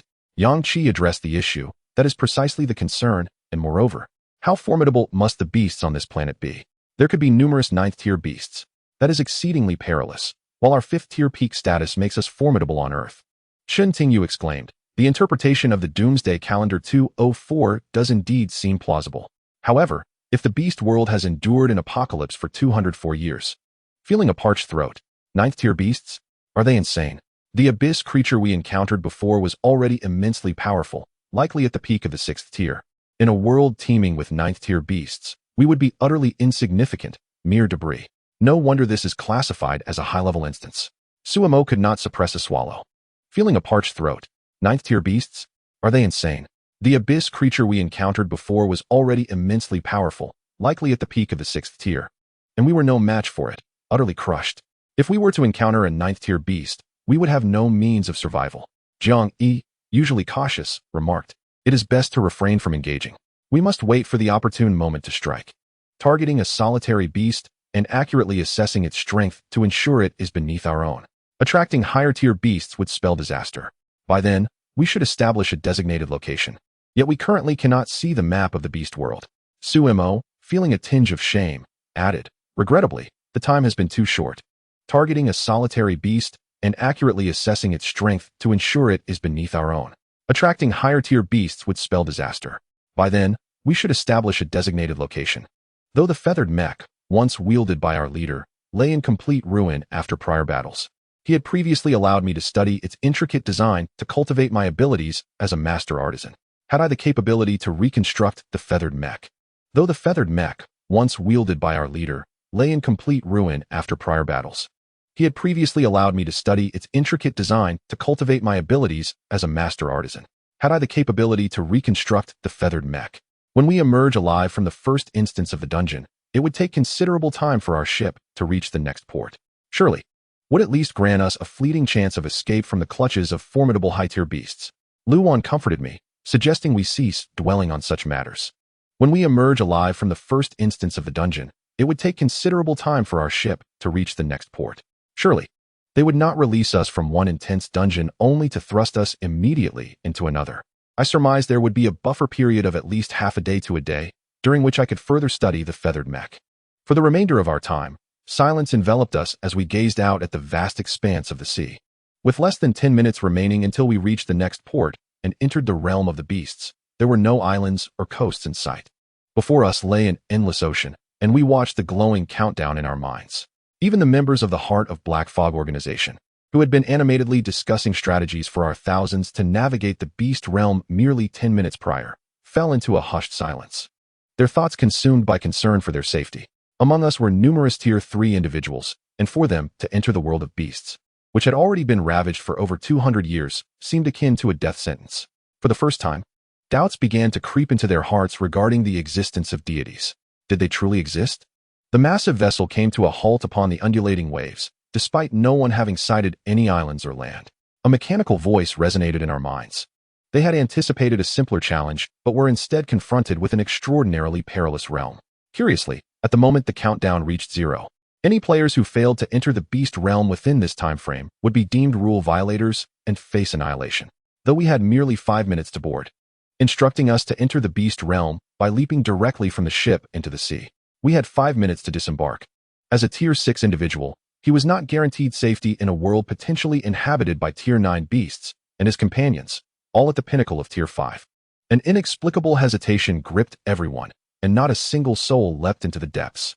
Yang Qi glanced at his 4 companions, feeling a pang of reluctance. As a Tier 6 individual, he was not guaranteed safety in a world potentially inhabited by Tier 9 beasts and his companions, all at the pinnacle of Tier 5. I trust that everyone has sufficient potions in their spatial equipment. Remember, if you encounter any danger, do not resist, simply flee. After giving a few more instructions, survival was an impossibility. Now, Yang Qi could only place his hopes on the soul communicator, wishing it would prove effective in the realm of the alien beasts. I trust everyone has enough potions in their spatial gear. Remember, should you encounter any danger, do not resist, simply flee. After issuing a few more instructions, Yang Qi commanded, "Let us leap." The others on the deck were attentively observing the movements of Yang Qi and his companions. When they witnessed the 5 of them gracefully diving towards the sea's surface, a collective sigh of relief escaped their lips. There are still 4 minutes. Let us not rush. In 2 minutes, we shall jump again, to avoid being teleported to the same location as them. However, I believe that given the current circumstances, an especially terrifying thought crossed my mind. With tens of thousands of us entering the world of exotic beasts, wouldn't we be perceived as outsiders? It's quite possible that this world harbors no humans at all, only exotic beasts. As outsiders, wouldn't we be easily detected by the other creatures? As Yang Qi leapt from the deck into the sea, he watched the surface of the water approach him. Upon contact with the frigid ocean, this world may contain no humans at all, only alien beasts. As outliers, would we not be easily detected by the other creatures? Chapter 162. Sandworm. Yang Qi continued to observe his surroundings. All he could see was an endless expanse of desert, devoid of any structures or vegetation. Nothing was visible. Beneath the vast sky, he was but a solitary figure against the rolling dunes of sand. He stood still for less than half a minute when he suddenly felt the ground beneath his feet shifting. He soon sensed the presence of a creature. In the next moment, something abruptly burst forth from the ground beneath him. Yang Qi reacted swiftly, using a lightning flash to propel himself several dozen meters away. He felt the ground beneath his feet shift. Almost immediately, he sensed the presence of a creature. In the next instant, something erupted from the earth beneath him, approximately 2 meters in diameter, and looking exceedingly repulsive. Its body was black, yet it was encrusted with yellow sand. This creature appeared to lack eyes. Even its head was seamlessly merged with its body, resembling a singular entity. At the apex of its head was a massive mouth, lined with tightly packed teeth. Its form was cloaked in a black hue, encrusted with yellow sand. This creature appeared to lack eyes. Its head was seamlessly fused with its body, resembling a singular entity. The creature burrowed back into the desert sands. Yang Qi clearly observed something moving swiftly beneath the surface, approaching his direction. He smiled faintly. In his perception, this creature was merely a 4th-tier being. When the sandworm next emerges from beneath the desert, the heavy blade has awaited this moment, poised to sever its head. Yet, astonishingly, this strike fails to deliver a fatal blow.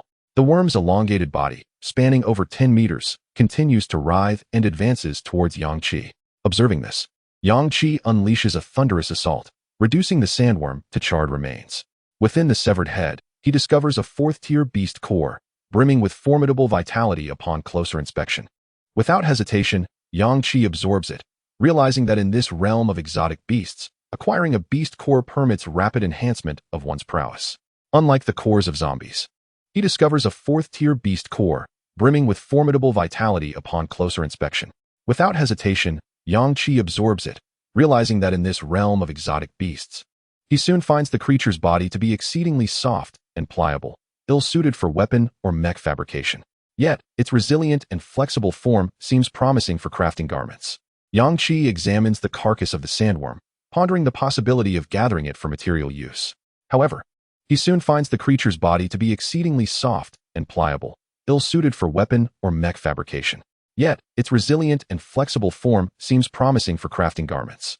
Yang Qi currently lacks any clothing-related equipment for Su-MOS reference. Regardless, he resolves to gather the remains for now. The sandworm is adapted to high temperatures. Thus, its carcass could potentially be transformed into fabric by a master artisan. Unfortunately, Yang Qi currently lacks any clothing-related equipment for Su-MOS reference. Regardless, he resolves to gather the remains for now. Just as Yang Qi stores the sandworm's body within his spatial gear, he feels the sand beneath his feet shifting perilously, nearly unbalancing him. He leaps into the air, briefly pausing mid-flight, and observes a vast expanse of sand, approximately 3 to 4 kilometers around, swiftly flowing. Numerous whirlpools form on the ground, drawing sand inward, and fluctuations reminiscent of the sandworm's earlier movement arise in various locations. It seems his thunderous attack has attracted the attention of other sandworms lurking in the desert, let alone those above, in the 8th or 9th tiers. At that moment, a voice emanates from the soul communicator in Yang Qi's mind. It is Lu Wan's voice. In this world of exotic beasts, fears encountering true 8th or 9th tier creatures. Although he can vanquish pinnacle 6th tier abyssal beings, he doubts his ability against 7th tier foes. The soul communicator proves to be quite useful, facilitating matters significantly. Everyone hurriedly checks their positions on the map to establish a meeting point. Can you hear me, Yang Qi? Does this thing work? Yang Qi's eyes brighten as he darts towards the sandworm, responding mentally, I can hear you. He finds himself nearly at the center of the beast continent. I am situated close to the center, slightly to the south. Where are you all? Damn it. I'm almost at the border. I'm on the eastern frontier, far from you. This is Sumo's voice. After each person reports their location, it becomes evident that only Su-Mo and Chen Tingyu are relatively distant from the group. Yang Qi is near the center, while Lu Wan and Jiang Yi are a bit farther, but not excessively so. Based on the map's depiction, it is discovered that only Su-Mo and Chen Tingyu are relatively distant from the rest. Yang Qi is near the center, and Chen Tingyu is approximately 50,000 kilometers distant from Yang Qi. Chen Tingyu is somewhat fortunate. Her light element ability allows her to move swiftly. After a brief discussion, Yang Qi decides to rendezvous with Lu Wan and Jiang Yi first. Upon their meeting, the three will proceed in a straight line towards Su-Mo's location, which will allow them to encounter Chen Tingyu along the way. Simultaneously, Su-Mo will hasten towards the location of the four. Once the five reunite, they will immediately head towards the direction of the ship, which lies a staggering 108,000 miles from Sumo's position. Throughout this time, the group communicates about their current predicaments through the soul communicator. Almost all of them encountered beast attacks within a minute of entering the beast world, which lies a staggering 108,000 kilometers from Sumo's position. Throughout this time, the group communicates about their current circumstances via the soul communicator. Almost all had faced attacks from beasts within a minute of entering the beast world. Each individual fights off the beasts while simultaneously conversing with their companions in their minds. Fortunately, the beasts they have encountered so far are all below level 5, and none of them have faced any of a higher tier. Everyone's situation remains relatively safe. The beast world is indeed a remarkable place, teeming with powerful creatures. The 4th rank beast cores from these sandworms are something that would be exceedingly difficult to obtain in Sea City, where most of the mutated rats are merely level 2 or 3, making level 4 cores quite rare. Here, however, they can be readily found. Yang Qi believes that within 3 days, if they can slay numerous beasts, everyone may elevate a level simply by absorbing the beast cores. Moreover, there is the reward for conquering the first beast dungeon to consider. By that time, everyone is bound to level up. However, that is a matter for later. The utmost priority is for the 5 to gather. Otherwise, Yang Qi harbors concerns about how the 4 peak level 5 individuals would cope should they encounter higher tier beasts. Chapter 163.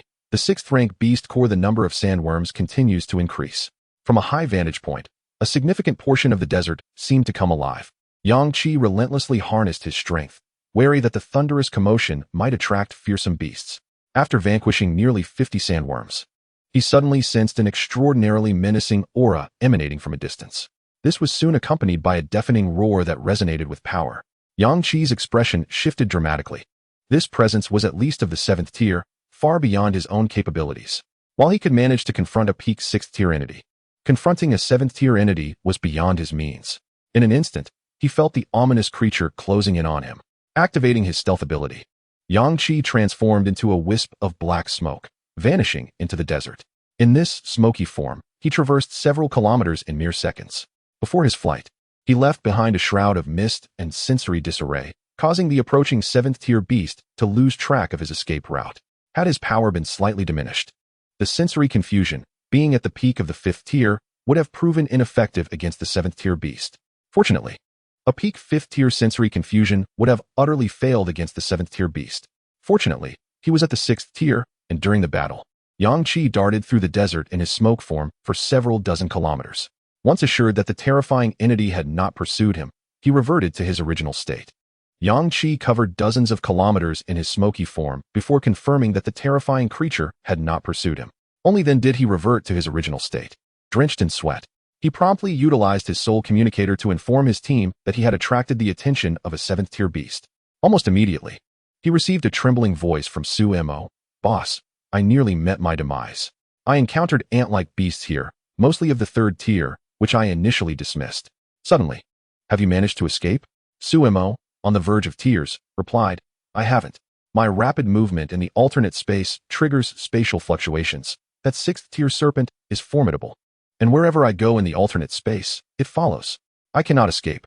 It's right outside, and I feel as if it's fixated on me. If I remain still, it remains still. But the moment I move, it follows. I'm doomed." Yang Qi urged, "Calm down. You have plenty of mental recovery potions. It remains still. The moment I move, it follows. I'm doomed." Yang Qi urged, "Calm yourself. We have plenty of mental recovery potions." The other members had encountered their own predicaments. The beasts, being creatures of instinct, were far more sensitive than humans. The eruption of battle. The other members were also encountering various situations. As beasts are inherently instinctive creatures, they are far more sensitive than humans. Once combat erupts, positioned at a considerable distance, were both adept at evasion. Otherwise, Yang Qi would have seriously worried about their survival until they could reunite. Were both adept at evasion. Otherwise, Yang Qi would genuinely worry about their chances of survival until they reunited. No conflict ensued, for the looming threat of the aberrant beasts overshadowed all else. The 10 individuals, despite their alliance, could not unleash a storm of abilities. Their powers were merely at the 3rd tier, and they were swiftly decimated by the aberrant creatures. Seizing the opportunity, Lu Wan managed to escape, and they were swiftly decimated by the creatures. Seizing the opportunity, Lu Wan made her escape. After confirming her location, Yang Qi hastened to her aid. Along the way, he encountered several aberrant beasts that encircled him. Though these creatures were weak, Yang Qi had no desire to squander time battling them. He vanished into thin air using his assassin stealth. In no time, the distance between him and Lu Wan diminished significantly, and within 10 minutes, they were less than 10 kilometers apart. Upon reuniting, they exchanged few words, both sensing the familiar dark energy emanating from Jiang Yi. When they found him, he was being pursued by a pack of wolf-like aberrant beasts, moving in a coordinated hunt while howling to summon more of their kind. Even more alarming was the fact that these wolves were all of the 6th tier. Yang Qi sensed that further afield, drawn by the howls, there were even 7th-tier entities. They howled in a bid to attract more of their kind. More terrifyingly, this pack consisted entirely of 6th-tier beasts. Yang Qi sensed that even further afield. "You two go ahead. I will catch up to you in 5 minutes." With no time for further discussion, they fled at their utmost speed. Yang Qi abruptly halted, and dozens of 6th-tier wolves immediately surrounded him. The judgment manifested, unleashing a bolt of lightning from the heavens with astonishing swiftness. The colossal thunder struck. With no further words exchanged, the pair continued their retreat at maximum velocity. Yang Qi abruptly halted, and dozens of 6th-tier wolves encircled him. The judgment appeared. In response, he conjured a black hole, devouring each wolf that approached. The few remaining wolves, now hesitant, kept their distance from him, trembling in fear. Annihilating them instantly, the remaining wolves charged at Yang Qi from various directions. In his grasp, judgment manifested a devouring black hole, consuming each beast that dared approach. The few remaining wolves, trembling in fear, dared not advance any further, keeping their distance from Yang Qi. Since he had already paused to eliminate time, he resolved to eradicate them all. Yang Qi lunged at the remaining wolves, acutely aware of the imminent 7th-tier presence drawing closer, and sought a swift resolution. He enveloped the area in mist and disrupted their senses, propelling himself nearly a kilometer forward in an instant. In less than half a minute, he caught up with Lu Wan and Jiang Yi. "Run quickly. The 7th-tier wolves have already reached the site of my earlier battle." With urgency, Yang Qi distributed 10 6th-tier beast cores to each of them. These cores were imbued with formidable power, pure and unadulterated strength. He had entirely caught up to Lu Wan and Jiang Yi. "Run quickly. The The 7th tier wolf is already at the site of my previous battle, he exclaimed, significantly amplifying his strength. For Lu Wan and Jiang Yi, both at the pinnacle of the 5th tier. These 10 6th tier beast cores will allow them to directly ascend to the 6th tier, rendering them even more formidable than the average 6th tier beings. The trio sprinted at full speed while rapidly consuming the beast cores. Yang Qi indulged in nearly 30 cores alone. His power surged, instantly surpassing the mid-6th tier. With just a few more 6th tier beast cores, he could directly break through to the 7th tier. Lu Wan and Jiang Yi beside him both ascended to the 6th tier. Incredible, the world of beasts is simply exhilarating. Here, slaying beasts allows one to directly absorb their cores.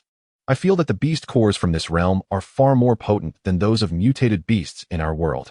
The upgrade is instantaneous, truly exhilarating. We have been here for less than an hour, and I am already at the 6th tier.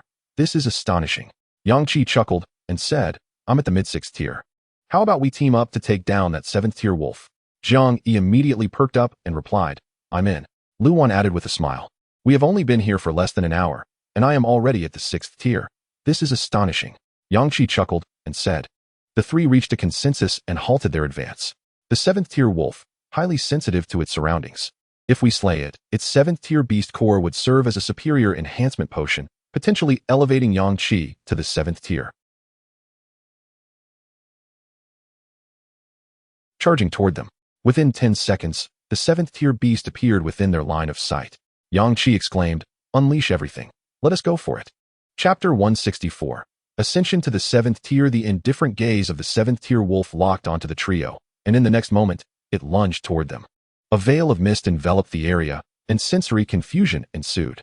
Yang Qi transformed into a wisp of black smoke. His power, defense, and speed doubled. Thunder Tribulation, Thunder Domain Lockdown, Thunder Dragon, and Lightning struck simultaneously. A frenzied onslaught ensued. All thunder elemental attacks were unleashed. The 7th tier wolf let out an enraged howl as it was struck, yet its speed was astonishing, and its defenses were formidable. Despite Yang Qi's numerous powerful strikes, it sustained only moderate injuries. The beast displayed remarkable agility, deftly evading the barrage of descending lightning, a display of skill that even Yang Qi had never witnessed before. This was the prowess of a 7th tier creature. 50 black runes, imbued with the power of incantation, spiraled toward the 7th tier wolf. With a furious roar, the wolf's sharp claws shredded through Lu Wan's multitude of runes. Dark energy erupted forth. Several energy spheres shot toward the 7th tier wolf. The dark energy exploded. The wolf's sharp claws tore through Lu Wan's incantations with brute force. Dark energy erupted forth. Several energy spheres shot toward the 7th tier wolf. The bloodthirsty pupils emanated an astonishing aura of lethal intent. The judgment descended. Enveloped in metallic armor, the colossal cleaver sliced down towards the 7th tier wolf. Agile as the wind, the wolf evaded the strike with remarkable swiftness. In that fleeting moment, the trio fully sensed the overwhelming pressure of the 7th tier beast. Yet, they remained undaunted. The massive crimson blade energy generated from the mist strike surged towards a mountain 500 meters away. Boom. Crash. The peak collapsed under the force. Fragments tumbled down, stirring up a cloud of dust, and the ground trembled beneath them. 2 bolts of thunder rained down. One pierced through the wolf's body, while the other severed its tail. Hell! The oppressive force of the thunder seemed non-existent to the beast. It unleashed its power, instantly breaking free from the restraint and charging towards judgment. In an instant, its form expanded several-fold. Above its head, a colossal black wolf shadow materialized, eyes glinting with ferocity, exuding an incredibly terrifying aura. Its speed reached an apex, leaving Yang Qi no time to evade with lightning flash. It pounced upon him, toppling him to the ground. The chest of Judgment caved in instantly. The wolf's claws viciously slashed towards Judgment's head. Bang! Judgment's head tilted at an alarming angle. Inside the cockpit, Yang Qi felt a wave of dizziness and intense pain. Super speed, regeneration. In the cabin, his injuries mended in an instant. Clarity returned to his mind. The dented chest of Judgment and the skewed head restored themselves. The 7th tier wolf appeared momentarily stunned. Then, it became even more frenzied, relentlessly attacking Judgment beneath it. The strength and oppressive force of the 7th tier beast rendered Judgment unable to rise. Lu Wan, gripping the Moon Twin swords. The 7th tier wolf appeared momentarily stunned. Then, it became even more frenzied, relentlessly attacking Judgment beneath it. The onslaught growing more ferocious. The air crackled with the violent energy of the storm. More wolves gathered, all at the 6th tier. was about to charge in when lightning suddenly struck down. A torrential barrage of thunder enveloped the 7th-tier wolf and Judgment in an instant. The area of the thunderstorm expanded. Parts peeled away from the mech, large chunks of metal shredded, sparks flying, with a mechanical arm nearly torn off. At this moment, the two could only continually retreat from the Storm's range, redirecting their attacks towards the encroaching 6th-tier wolves. Judgment's body was relentlessly battered by the frenzied 7th-tier wolf. No matter how formidable its defense, it could not withstand Yang Qi's unyielding barrage of lightning. He could easily employ lightning flash and stealth to escape, yet he did not. For most of his earlier lightning strikes, the 7th-tier beast had adeptly dodged through its superior prowess and nimbleness. Now, as Yang Qi was pinned down, the 7th-tier wolf remained stationary, allowing the thunder to unleash its fury upon it. More importantly, within the mechanical grasp of the adjudicator, a devouring black hole abruptly manifested. The instant the black hole formed, the 7th-tier wolf hesitated not for a moment to flee. Alas, it was too late. The 7th-tier wolf remained stationary, allowing the thunder to unleash its fury upon it. More importantly, within the mechanical grasp of the adjudicator, a devouring black hole abruptly manifested. The distance to the black hole was a mere half-meter. In an instant, the body of the 7th-tier wolf began to distort and contort. The side of its body nearest to the black hole was crushed to the thickness of parchment in the blink of an eye. At that moment, it unleashed a terrifying force of the 7th tier, defiantly resisting the immense gravitational pull and moving in the opposite direction. Yang Qi was taken aback and swiftly maneuvered the adjudicator's form to pursue, just as its body had begun to recover. The proximity to the adjudicator caused it to deform once more. Simultaneously, Yang Qi unleashed a bolt of lightning, piercing through the body of the 7th-tier wolf. Yang Qi was taken aback and swiftly maneuvered the adjudicator's form to pursue, just as its body had begun to recover. The 7th-tier wolf's body vanished into the black hole, utterly consumed. The surrounding thunder finally ceased. Yang Qi felt the overwhelming strain on his mental energy. He possessed a golden spring capable of rapidly replenishing his mental strength. Yet, the combat prowess of the 7th-tier wolf was overwhelmingly fierce. Despite continuously unleashing powerful lightning strikes, the 7th-tier wolf's body vanished into the black hole, utterly consumed. The surrounding thunder finally ceased. Yang Qi felt the overwhelming strain on his mental energy. Throughout the encounter, both he and the adjudicator sustained injuries. The rapid regeneration kept taking effect, depleting much of his mental energy. He was unable to inflict significant harm upon it. Ultimately, it was only through the might of the devouring black hole that he was able to vanquish the 7th-tier wolf. Both were significantly injured, having just advanced to the 6th tier and directly facing a horde of 6th-tier wolves. Lu Wan, beset by 5 6th-tier wolves. After stowing the corpse of the 7th-tier wolf into his spatial equipment, Yang Qi observed that Lu Wan and Jiang Yi had already slain over a dozen. Her sacred wizardly abilities were not augmented, merely managing to mitigate the damage she and Jiang Yi were enduring. Yang Qi promptly rushed to their aid, found herself unable to wield her wizard staff, and was forced to fight with the dual swords of the moon, struggling to hold. Sheathed her dual swords and immediately produced her wizard staff to heal both herself and Jiang Yi. This skirmish with the wolf pack yielded a 7th-tier beast core and over 26th-tier beast cores. The 6th-tier cores were distributed between Lu Wan and Jiang Yi. Yang Qi consumed a 7th-tier beast core, propelling himself to the 7th tier. A surge of formidable power coursed through his being. 7th tier. This skirmish with the wolf pack yielded a 7th-tier beast core and over 26th-tier beast cores. The 6th-tier cores were distributed between Lu Wan. Were now approaching the mid-6th tier in strength. Once their wounds were healed, the trio resumed their frantic journey. He had unequivocally ascended to the ranks of high-tier abilities. Lu Wan and Jiang Yi, having absorbed over a dozen 6th-tier beast cores, striving to approach the location of Yang Qi and the others. However, this exertion significantly drained his mental energy. The enormous serpent relentlessly pursued the fluctuations of his spatial presence in the real world, forcing him to navigate solely within the alternate realm, striving to approach the location of Yang Qi and the others. However, this exertion significantly drained his mental energy. The enormous serpent relentlessly pursued the fluctuations of his spatial presence in the real world, forcing him to navigate solely within the alternate realm. These individuals must possess some means of gathering. Otherwise, how could they possibly converge in such a brief period? She pondered. Or perhaps, I suspect, I will surely endure until then. Simultaneously, Chun Tingyu encountered a peculiar situation.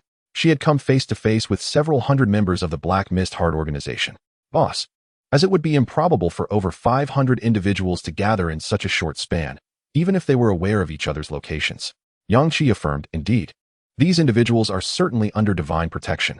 Chen Tingyu expressed her concern. So, does this mean that the beast world we occupy is perpetually monitored by the deities? How else could they manipulate the teleportation locations? Yang Qi replied gravely. Perhaps. Thus you must exercise utmost caution. Chen Tingyu, somewhat vexed, recounted, those fools, upon seeing me, immediately conjured a storm of powers to eliminate me. Thankfully, my light element ability allowed me to escape a distance of 10 kilometers. Yes, we are quite close now. Await our arrival. In a space unbeknownst to Yang Qi and his companions, 5 individuals possessed the Black Mist Heart, yet had not been marked by them. What could this signify? It suggested they were not the chosen ones. No, it rather indicated that they were indeed the chosen ones. They had not been actively selected by us, but had fortuitously acquired the Black Mist Heart on their own. Without our assistance, they had still managed to grow remarkably within such a brief period since the apocalypse, surpassing even the thousands we had marked. They were the true chosen ones. They had not been actively selected by us, but had fortuitously acquired the Black Mist Heart on their own. Without our assistance, they had still managed to grow remarkably within such a brief period since the apocalypse, surpassing even the thousands we had marked. They were the true chosen ones. Had spotted a lone woman from Yang Qi's team. Their exhilaration soared as they prepared to conjure a storm of powers to eliminate her. Alas, Yang Qi and the 3 others reunited with Chen Tingyu. In the distance, excited shouts from several hundred individuals echoed. The Black Mist Heart organization, numbering over 500, had spotted a lone woman from Yang Qi's team.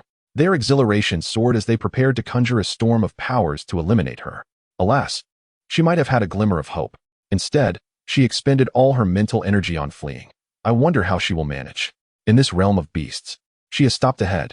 I told you, her mental energy will inevitably be depleted. What a waste. If she had paused to confront us, she might have had a glimmer of hope. Instead, she expended all her mental energy on fleeing. I wonder how she will manage.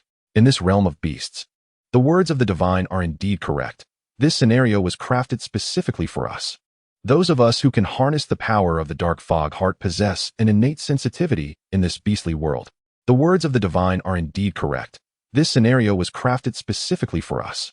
Those of us who can harness the power of the Dark Fog Heart possess an innate sensitivity in this beastly world. The power of the Dark Fog Heart is truly formidable. In this world of beasts, the surge of power we experience from unleashing the Dark Fog is exponentially greater than in our original world. Indeed, we now number nearly 600, and the tempest of abilities we unleash rivals that of 3,000 in our former world. It is astonishing. The woman possesses commendable alertness with her strength. The surge of power we experience from unleashing the Dark Fog is exponentially greater than in our original world. Indeed, we now number nearly 600. Little did she know that she had no intention of fighting us, thus narrowly escaping a dire fate. Suddenly, they spotted 4 figures ahead. For individuals, she could have contended with the storm of abilities from 600, but in the realm of beasts, it is a different matter. We would have accelerated long ago. Who could it be? Upon closer inspection, it was none other than Yang Qi. They hesitated, contemplating whether to flee. Unbeknownst to them, Yang Qi offered no opportunity for deliberation. Simultaneously, their newfound strength in the realm of beasts led to a moment of overconfidence, causing them to miss the prime opportunity to escape.